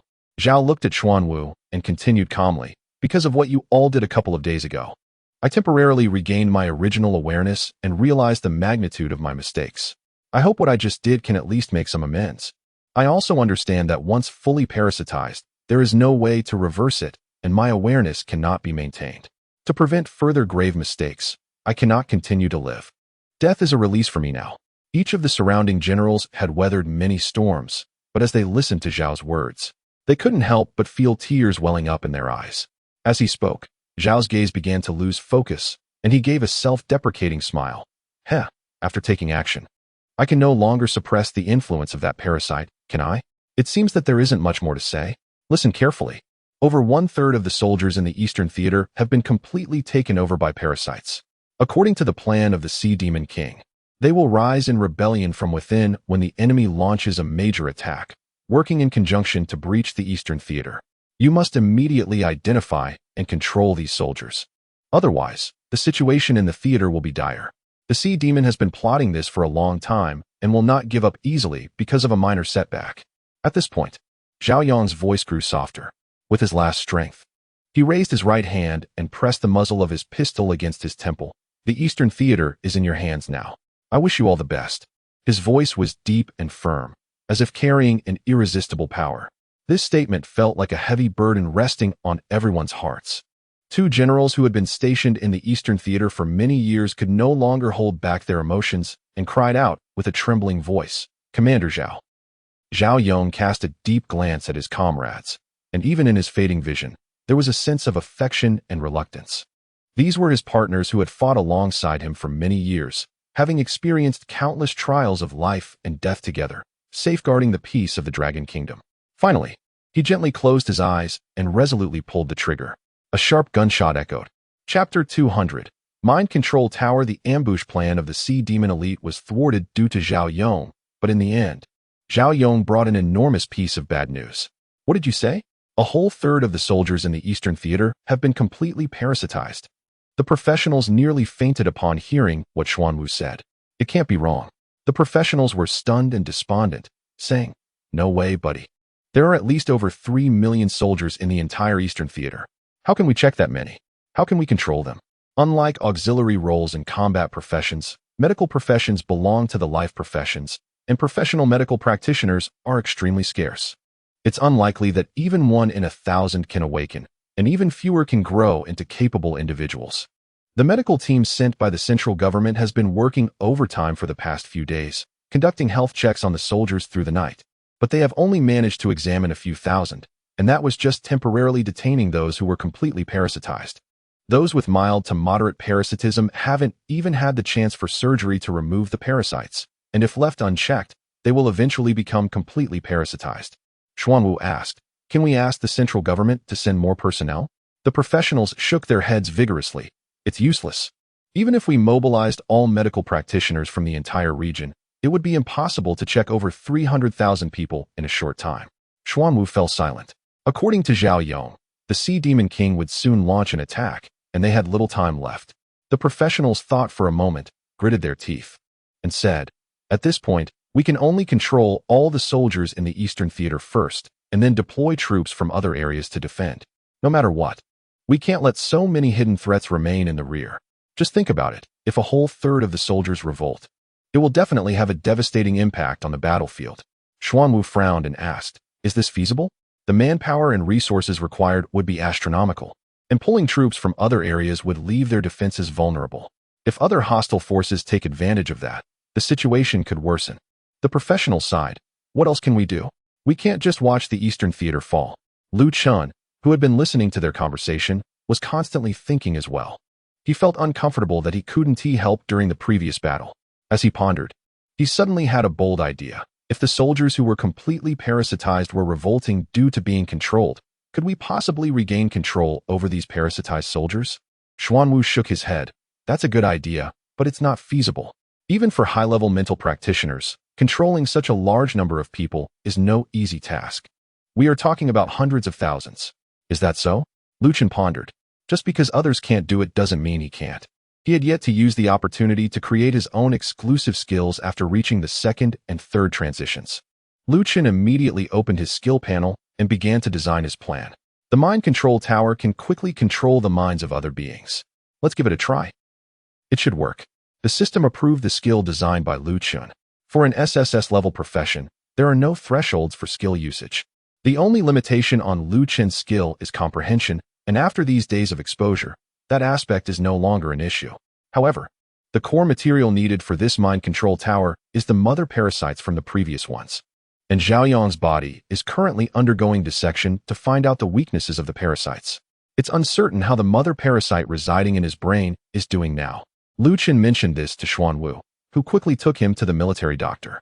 Upon learning their intention, the doctor in charge of the dissection led them to the dissection room and said, "The mother parasite has a very strong vitality. It is still alive, but it has deeply integrated with Commander Zhao's brain. We are still considering how to handle it." Xuanwu looked at Lu Chun and asked, "Can it still be used in that case?" Lu Chun nodded. "Since it's still alive, it should be fine. It can be used as a core material. By the way, will my statement greatly impact your work?"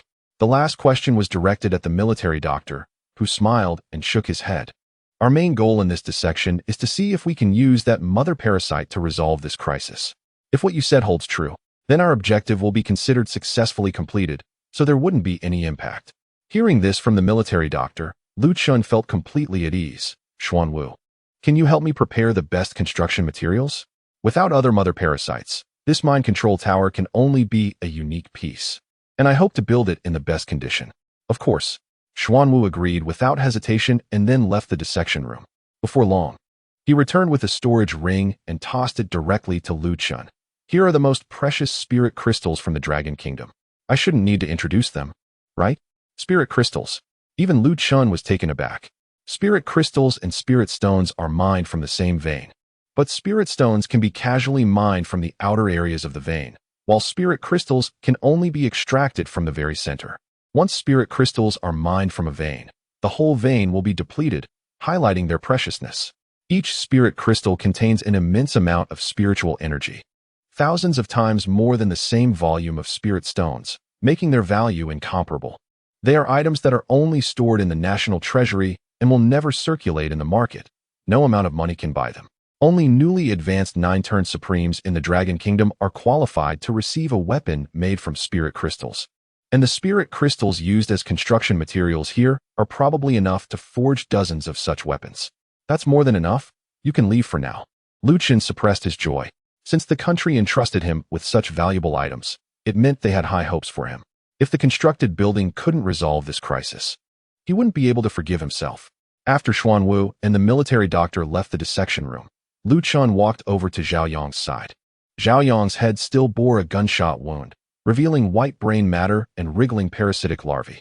I'm sorry, Commander Zhao. Lu Chun took a deep breath and collected the brain along with the larvae into a dimensional space.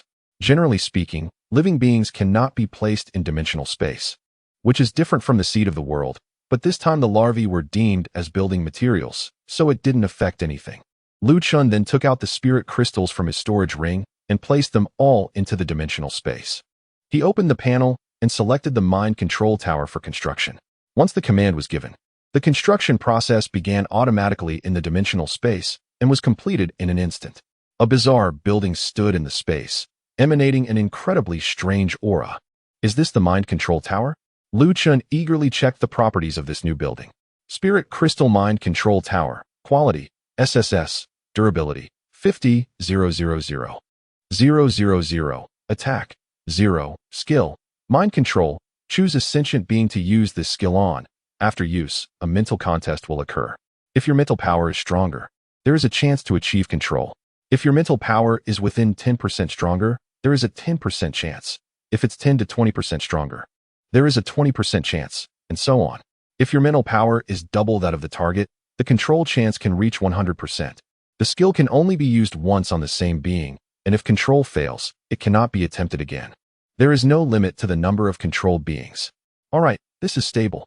Lu Chun carefully examined the skill effects and couldn't help but feel excited. Although Lu Chun's level was only at the 3rd transition, his attributes far exceeded those of others at the same level. In terms of base attributes, he could already rival those at the 6th transition or above.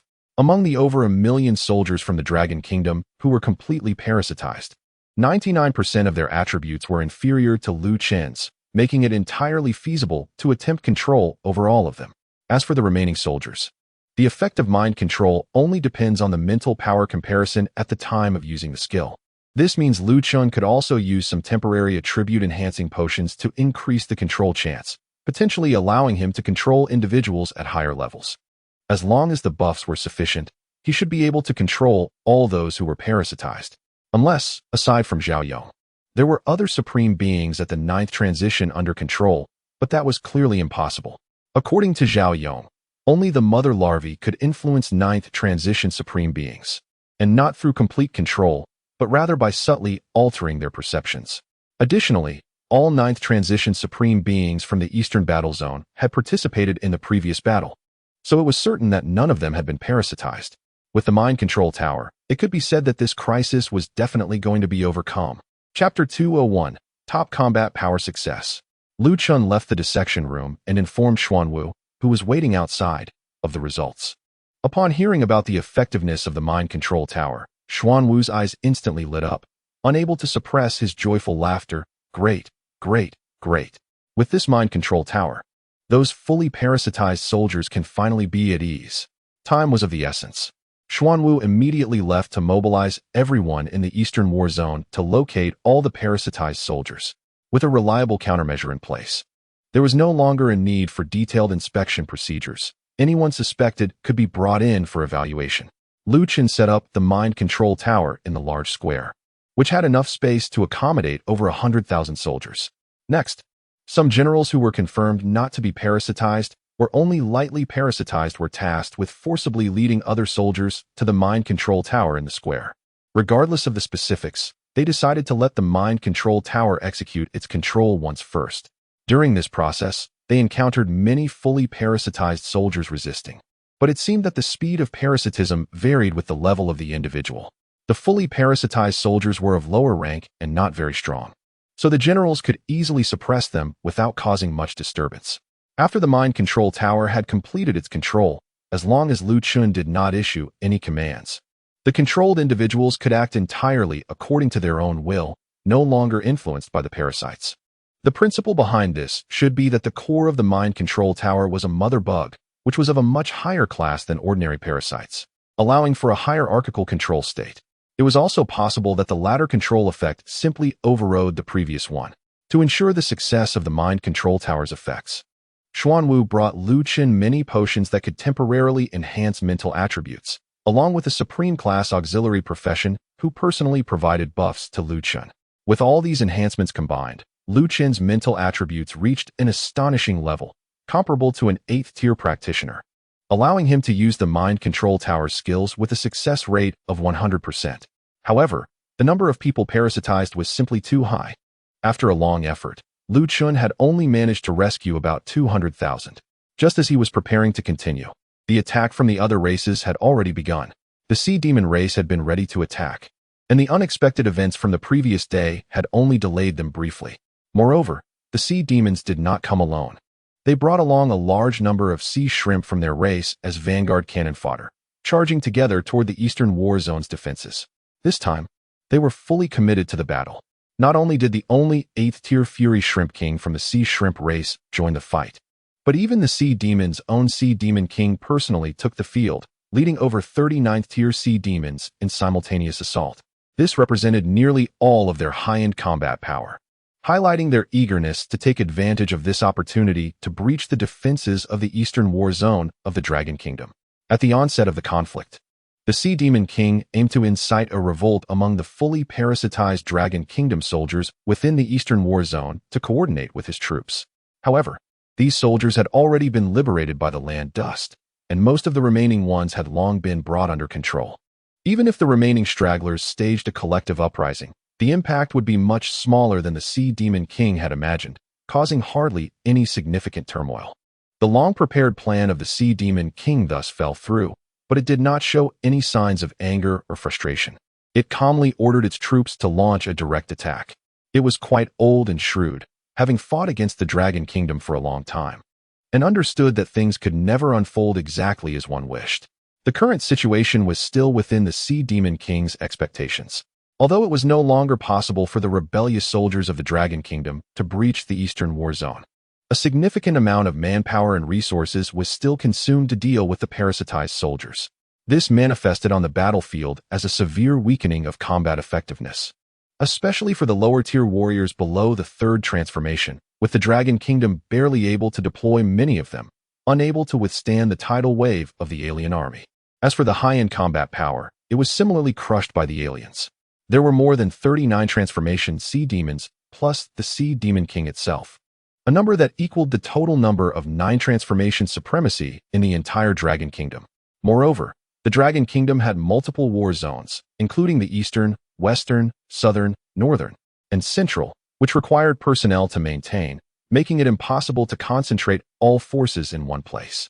Furthermore, with the strongest in the Eastern War Zone, Xiaoyong, having already fallen in battle, there were even fewer capable individuals left to step up. In fact, just yesterday, to fend off a small elite team of 10 9 transformation Sea Demons, the Eastern War Zone had already deployed all its 9 transformation supremacies, ultimately resulting in a stalemate. The course of the battle completely aligned with the Sea Demon King's expectations, as the coalition of Sea Demons and Shrimp Demons surged forward, causing the 2nd defense line of the Eastern War Zone to instantly fall into a disadvantage, with all areas being densely overrun by the alien forces. In the 9 transformation level battles, the Dragon Kingdom's supremacies had to face 6 or 7 enemies on average, a situation even worse than that of the lower-tier soldiers. who were almost crushed and could only hold on desperately. It seemed likely that this place would be taken today. The Sea Demon King did not intervene, but quietly observed. Suddenly noticing a direction. Oh, the human supremacy over there seems to be on the verge of death. The Sea Demon King was referring to Xuanwu. Although Xuanwu was merely a newly promoted 9 transformation supremacy, he managed to hold off 10 sea demons alone, relying on his strong defense. Although he was solely on the receiving end of the attacks, he alleviated a substantial amount of pressure for others. However, after holding on for a long time, Xuanwu was reaching his limit. His absorption ability was not infinite, and absorbing too much energy could even cause him to explode. Now, facing 10 opponents, he was already severely injured and in a perilous situation, at risk of being killed at any moment. Die, human! A sea demon's supremacy circled around to Xuanwu's unguarded side, preparing to strike him down with a claw. Xuanwu was exhausted and unable to defend against this attack. Just as the claw was about to land on his head, a sharp golden blade of light swept in from a distance. A flash of light swept across the sea monster's claws and body, instantly slicing it in half. Until its last moment, its expression remained frozen, as everything happened too quickly for it to even realize it had been killed. Finally, help had arrived. The warrior was completely exhausted and fell straight to the ground, no longer forcing himself to hold on, because with this person here, any difficulties would be easily resolved. Meanwhile, the remaining 9 sea monsters, who had been surrounding the warrior, were stunned into silence by the scene they had just witnessed. A primal instinct deep within their souls was warning them of the danger. It was quite a spectacle. It had been years since they had seen such an event. A voice, commanding enough to evoke an involuntary sense of awe, echoed in the air. It was not loud, but it was clear enough for everyone on the battlefield to hear. People looked up towards the sky and saw a middle-aged man in military uniform standing in midair, wielding a golden sword that shone as brilliantly as the sun. He stood there casually, exuding an undeniable sense of pressure, as if he were the guardian of the land. In fact, he was indeed that. The commander-in-chief of the Dragon Kingdom's 3 armed forces, a 5-star marshal, Yang Xinghua, had come to support the Eastern Theater. You shouldn't be here. The Sea Monster King took a step back in fear, despite the distance of several kilometers. You shouldn't be here. Damn it. Have I been deceived? The Sea Monster King had calculated its own and the opponent's mid to high-tier combat powers, confident that it could easily crush the enemy, which was why it had bravely entered the fray. However, no matter how many calculations it made, it had forgotten to account for a top-tier combat power, a legendary figure from the Dragon Kingdom that struck fear into many foreign races. Chapter 202, The Path of Upgrade as a Level 999 Supreme Being.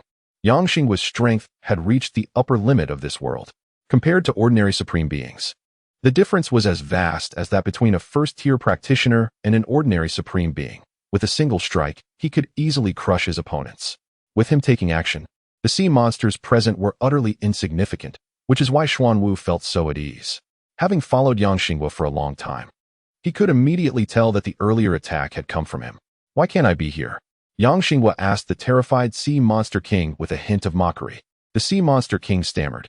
You should be at the Eye of Obsidian, right? That guy clearly told me so. Humph.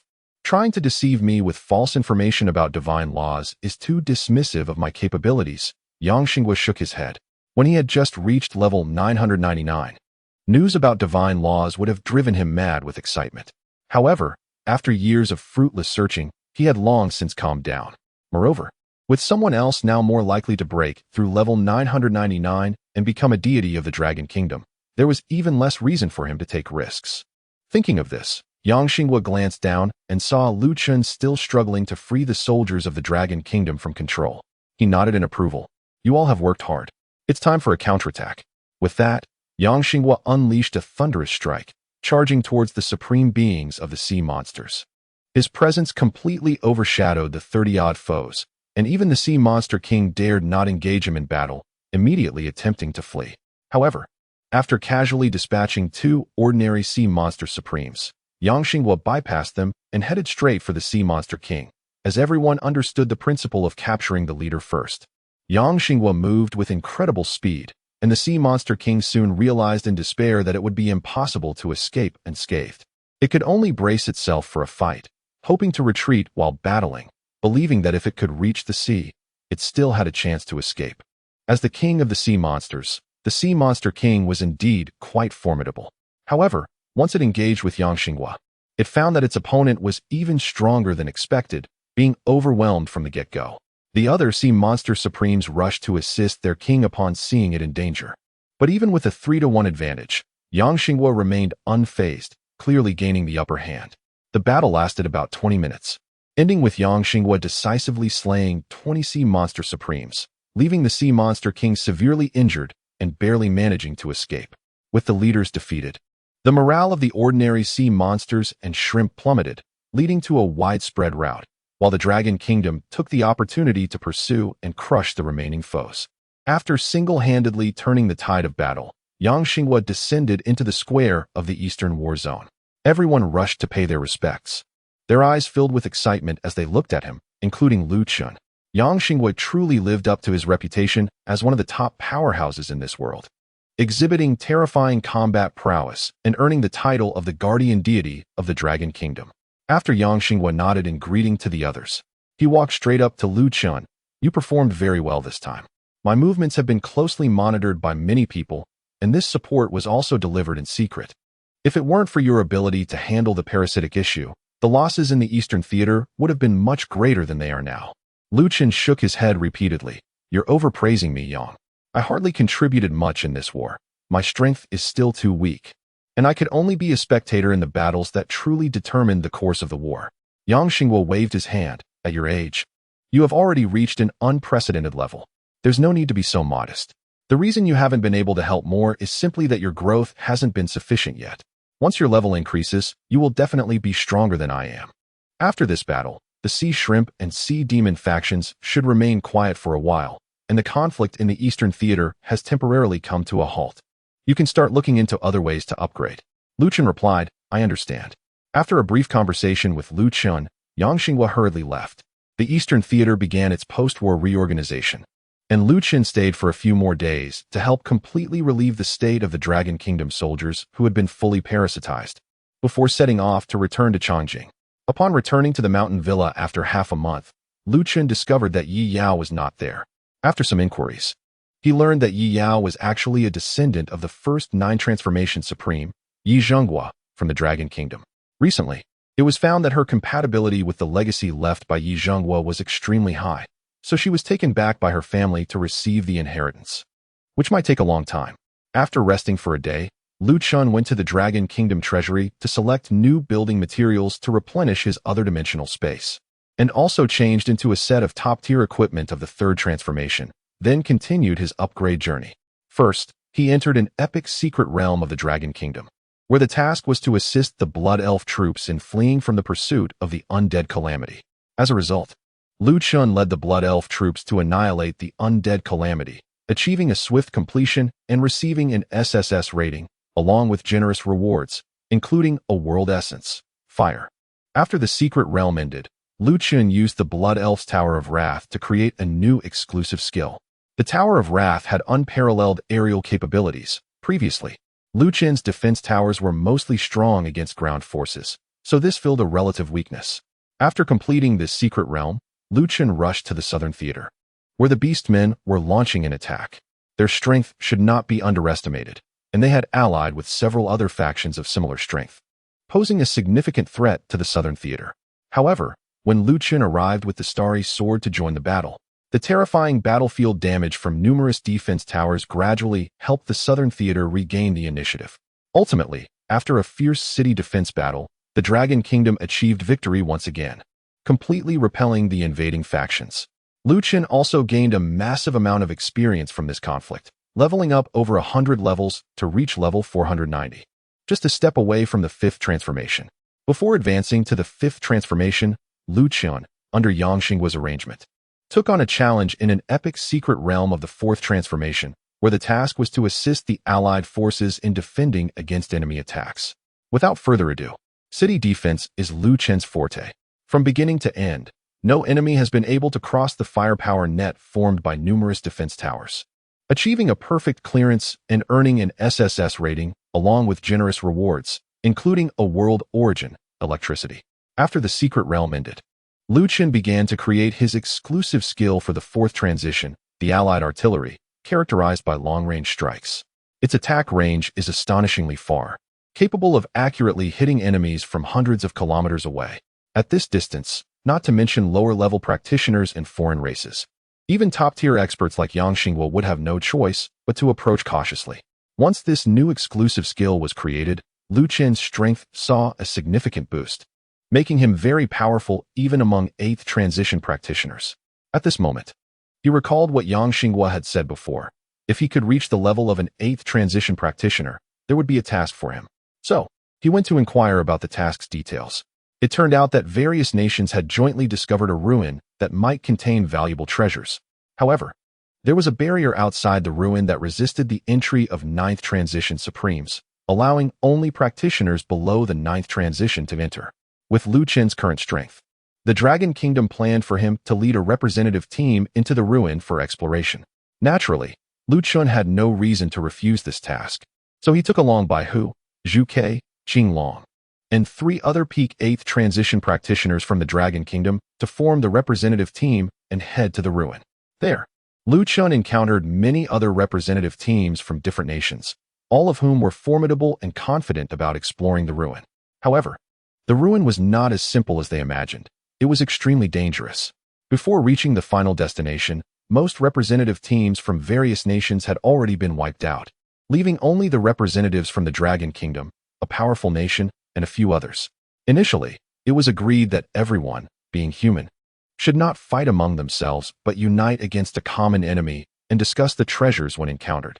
However, in front of the final treasure, the representatives from one nation suddenly backstabbed the others, annihilating the team from another powerful nation in an attempt to seize the treasure for themselves. They arrogantly believed that if everyone there was dead, no one would know what they had done. Lu Chun had nothing to say to these traitors and immediately unleashed his full power to subdue them all. If it weren't for their peak 8th transition strength and high mental attributes, Lu Chun would have likely controlled them with a mental manipulation tower and sent them back as spies.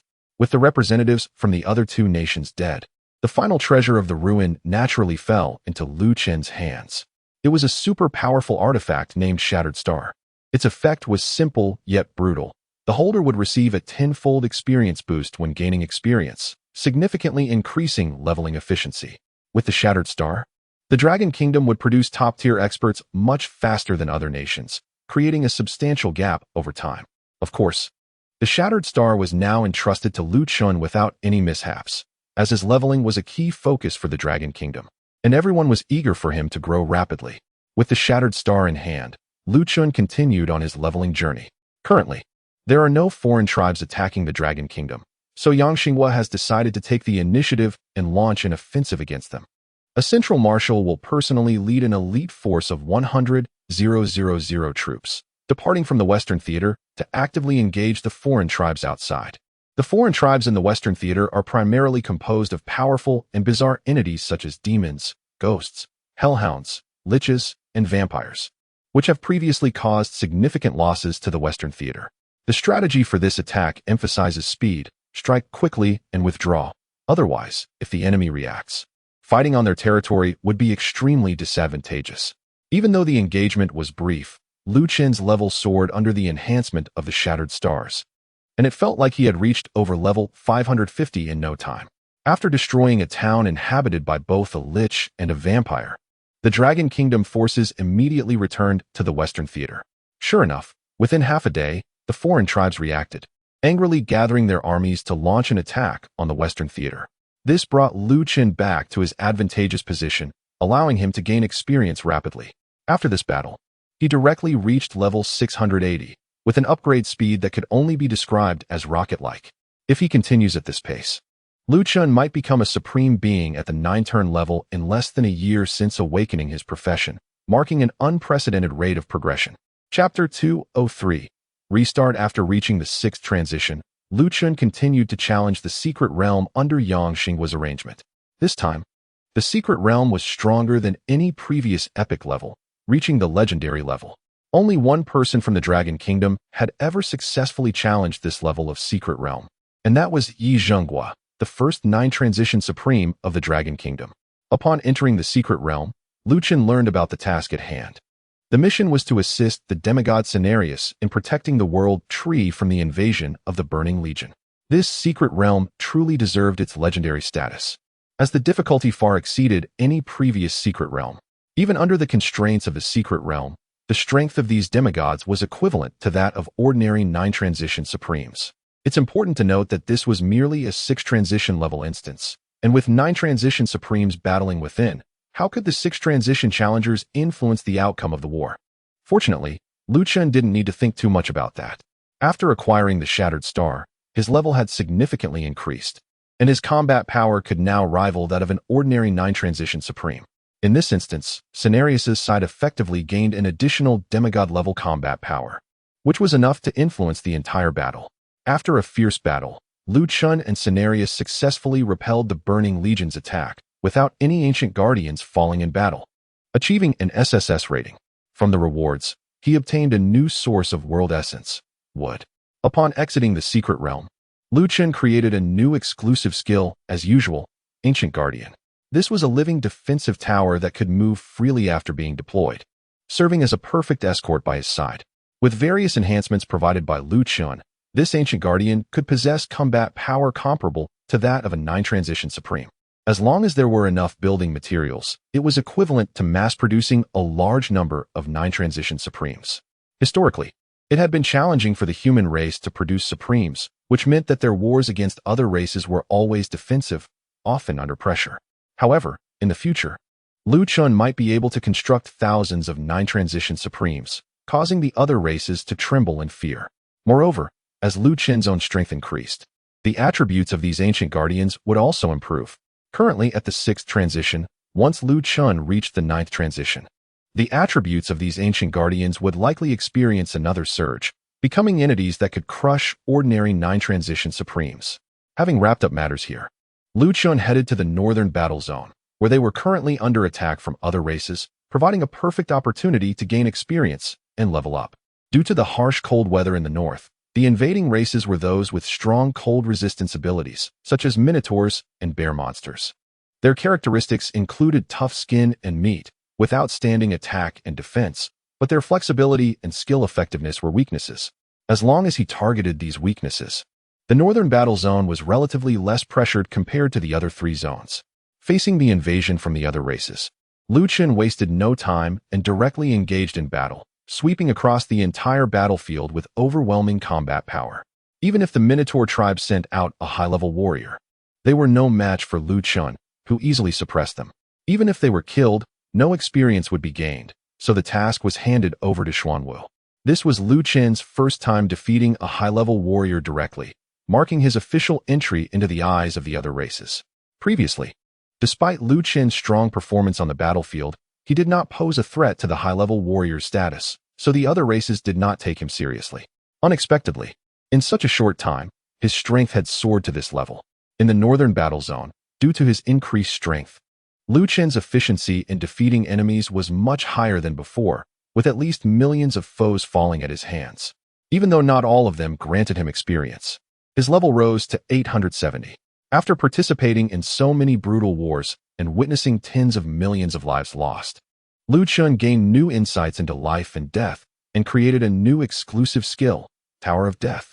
This attack could inflict an instant death buff on targets, and once the buff stacked to a certain level, the target would instantly perish, regardless of their state. For Chun now, simple numerical values were no longer of great help. He sought to pursue structures with powerful mechanisms.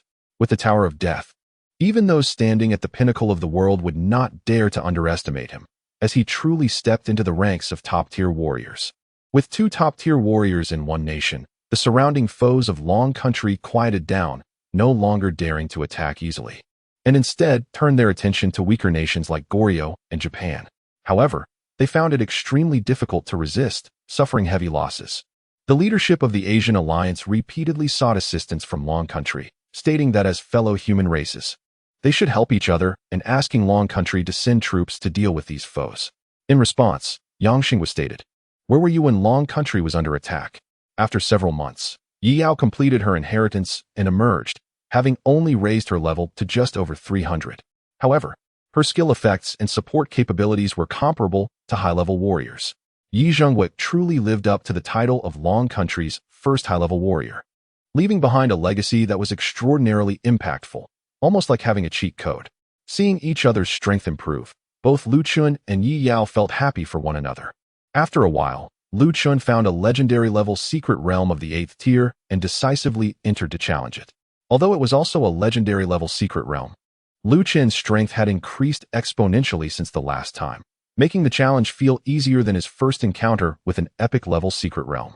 Upon entering, he directly made his way to the final boss of the secret realm, using the Tower of Death to stack instant death layers and kill the boss instantly, completing the secret realm with ease and earning an SSS rating, along with a new world origin, Earth. By now, Lu Chun had collected world origins of sea, fire, electricity, wood, and earth. After absorbing them into the seed of the world, the seed began to resemble a real world, complete with plains, hills, forests, oceans, weather, and temperature, elements that a world should have seemed to be all in place. However, Lu Chun tried to capture some animals and place them in the seed of the world, but they still couldn't survive for long, at most 10 days before they all perished. It seemed that the seed of the world was still lacking something and couldn't be considered a true world. Lu Chun's growth had been quite smooth, but nothing could go perfectly forever. One day, a truly powerful enemy appeared without warning. It was a black dragon named Nidhogg from the Dragon Clan, who had been judged as talentless and of inferior status by its kin since birth, enduring discrimination. On the surface, it complied with its clan, but secretly plotted revenge. After hundreds of years of scheming, it successfully found an opportunity to steal the source of the Blue Star world using the treasures of the dragons and fused it into itself, leaping from an ordinary 9-transformation sovereign to the only god of this world, sweeping across the entire Blue Star with its might. Although Nidhogg came from the Dragon Clan, it was extremely cruel, showing no mercy even to its kin. It took immediate action against its own people, directly killing the current Dragon King at the peak of the world, forcing the other dragons to submit to Nidhogg. Those who resisted were also ruthlessly slaughtered without hesitation. After dominating the entire Dragon Clan, Nidhogg's ambition did not cease. It led the dragons out of the peak of the world, declaring its intent to rule this world. Powerful races such as the Titans, the Cyclopes, and the Giants immediately opposed it, questioning its authority and stating that they had always been equals and could not be ruled by it. Nidhogg did not waste words and swiftly killed the leaders of these 3 races. Its strength had surpassed the top-tier powers, reaching another level, completely disregarding these opponents. Anyone who dared to resist was eliminated until only those willing to submit remained. As Nidhogg rampaged with the Dragon Clan across the world, most races bowed in submission, becoming its subordinates, and continued to force other races to yield. The Dragon Kingdom had long heard of these developments and urgently convened a joint meeting of the military district and council to discuss countermeasures. And Lu Chun also attended this meeting. However, the enemy was beyond imagination and strength. After a day and night of discussions, they could not come up with a definitive plan. After all, even the most powerful races could only choose to surrender to Nidhogg, and their human race was still far weaker than the Dragon Clan and the Titans. Unfortunately, if only I had a little more time. Lu Chun frowned. He had no bottleneck in upgrading, and if he could break through to level 999 in the future, his strength would likely not be weaker than that of Nidhogg. At the end of the meeting, Xiang slammed the table and said, "All 4 battle zones will first abandon their positions, and everyone will retreat to the last line of defense at the National Defense Great Wall. If Nidhogg arrives, I and Lu Chun will face it in battle. If we are both defeated, then the rest of you should surrender directly. We must preserve the legacy of the Dragon Kingdom." Lu Chun agreed. If they did not resist at all and immediately surrendered upon the enemy's arrival, it would be more painful than death. All the hard work and growth over such a long time would be reduced to a joke. Another day passed, and first, an ordinary dragon came to demand the submission of the Dragon Kingdom, only to be slain on the spot by Xiang. Nidhogg was furious and personally descended upon the Dragon Kingdom. Xiang and Lu Chun joined forces to resist, but Nidhogg was even stronger than the rumors suggested. With a casual slap, he sent Xiang flying, crashing into the protective Great Wall of the nation. The immense force shattered a section of the wall, and then Nidhogg followed up with a breath attack, destroying more than half of this legendary structure that had guarded the Dragon Kingdom for centuries, leaving behind a pile of debris. Lu Chun continuously deployed buildings from a different dimensional space, but they could not withstand a single blow from Nidhogg. Even when he set up thousands of defensive towers at once, linked with durability, they were swept away by Nidhogg's destructive beam. The gap in strength was exaggerated. Yet Lu Chun seized a careless moment from Nidhogg and stacked the death layers of the Tower of Death, causing Nidhogg to instantaneously perish. Upon witnessing this scene, the Dragon Kingdom erupted in joy, with everyone rushing out to celebrate, and Yi Yao happily ran to Lu Chun, jumping with excitement. However, their joy was short-lived. The Nidhogg that should have been dead rose again, unleashing a breath attack toward Lu Chun. Even if Lu Chun could withstand this strike, those around him could not. In a critical moment, Yang Xinghua instantly moved into the path of the breath attack, desperately blocking it. Seeing the Nidhogg they had worked so hard to defeat come back to life, everyone was devastated. Nidhogg smugly declared, "Considering your strength, I'll let you die a clearer death. I have fused with the seed of the world, and now I am the master of this world. As long as this world exists, I will never die." After saying this, Nidhogg unleashed his final destructive beam toward Lu Chun. Lu Chun could only bestow upon Yi Yao the rebirth protection he had received from the secret realm before losing consciousness. As all the buildings in the different dimensional space were destroyed, when he awakened again, Lu Chun found himself back on the rebirth altar, with Yi Yao beside him. Both felt a sense of despair. Nidhogg seemed nearly invincible. However, Lu Chun suddenly noticed that the seed of the world reacted to Yi Yao. After some conversation, Yi Yao transferred the inheritance she had received to Lu Chun. It was the essence of a world, light, which was the last missing essence for Lu Chun's seed of the world. Once all the world essences were gathered, the seed of the world opened a mythic-level secret realm. At this point, Lu Chun had no buildings left to fight with, but he had no other choice. He entered the secret realm with Yi Yao, proceeding like other ordinary practitioners, painstakingly clearing the realm and obtaining the final reward, allowing the seed of the world to evolve into a world essence of the same level as that held by Nidhogg. But that was still not enough. Lu Chun used another opportunity to create a unique skill, developing a new exclusive skill, the Super Energy Wave Destruction Device. This structure could generate unparalleled destructive power, capable of annihilating the entire world through resonance. After sufficient preparation, Lu Chun returned to the Dragon Kingdom, collecting building materials from the remnants of the Guardian Wall to construct a powerful wave destruction device. He first relocated the people of the Dragon Kingdom to the source of his own world before confronting Nidhogg for reckoning. Using the powerful wave destruction device, Lu Chun obliterated everything on the blue planet, and the source of the world possessed by Nidhogg lost its power due to the destruction of the world. In the end, Nidhogg met his demise at Lu Chun's hands, concluding his life of evil. The source of the blue planet was destroyed, but Lu Chun still had a source of his own world. He took this source and reconnected it to the blue planet, revitalizing it once more. However, the subsequent reconstruction efforts on the blue planet would require him to work diligently for a while.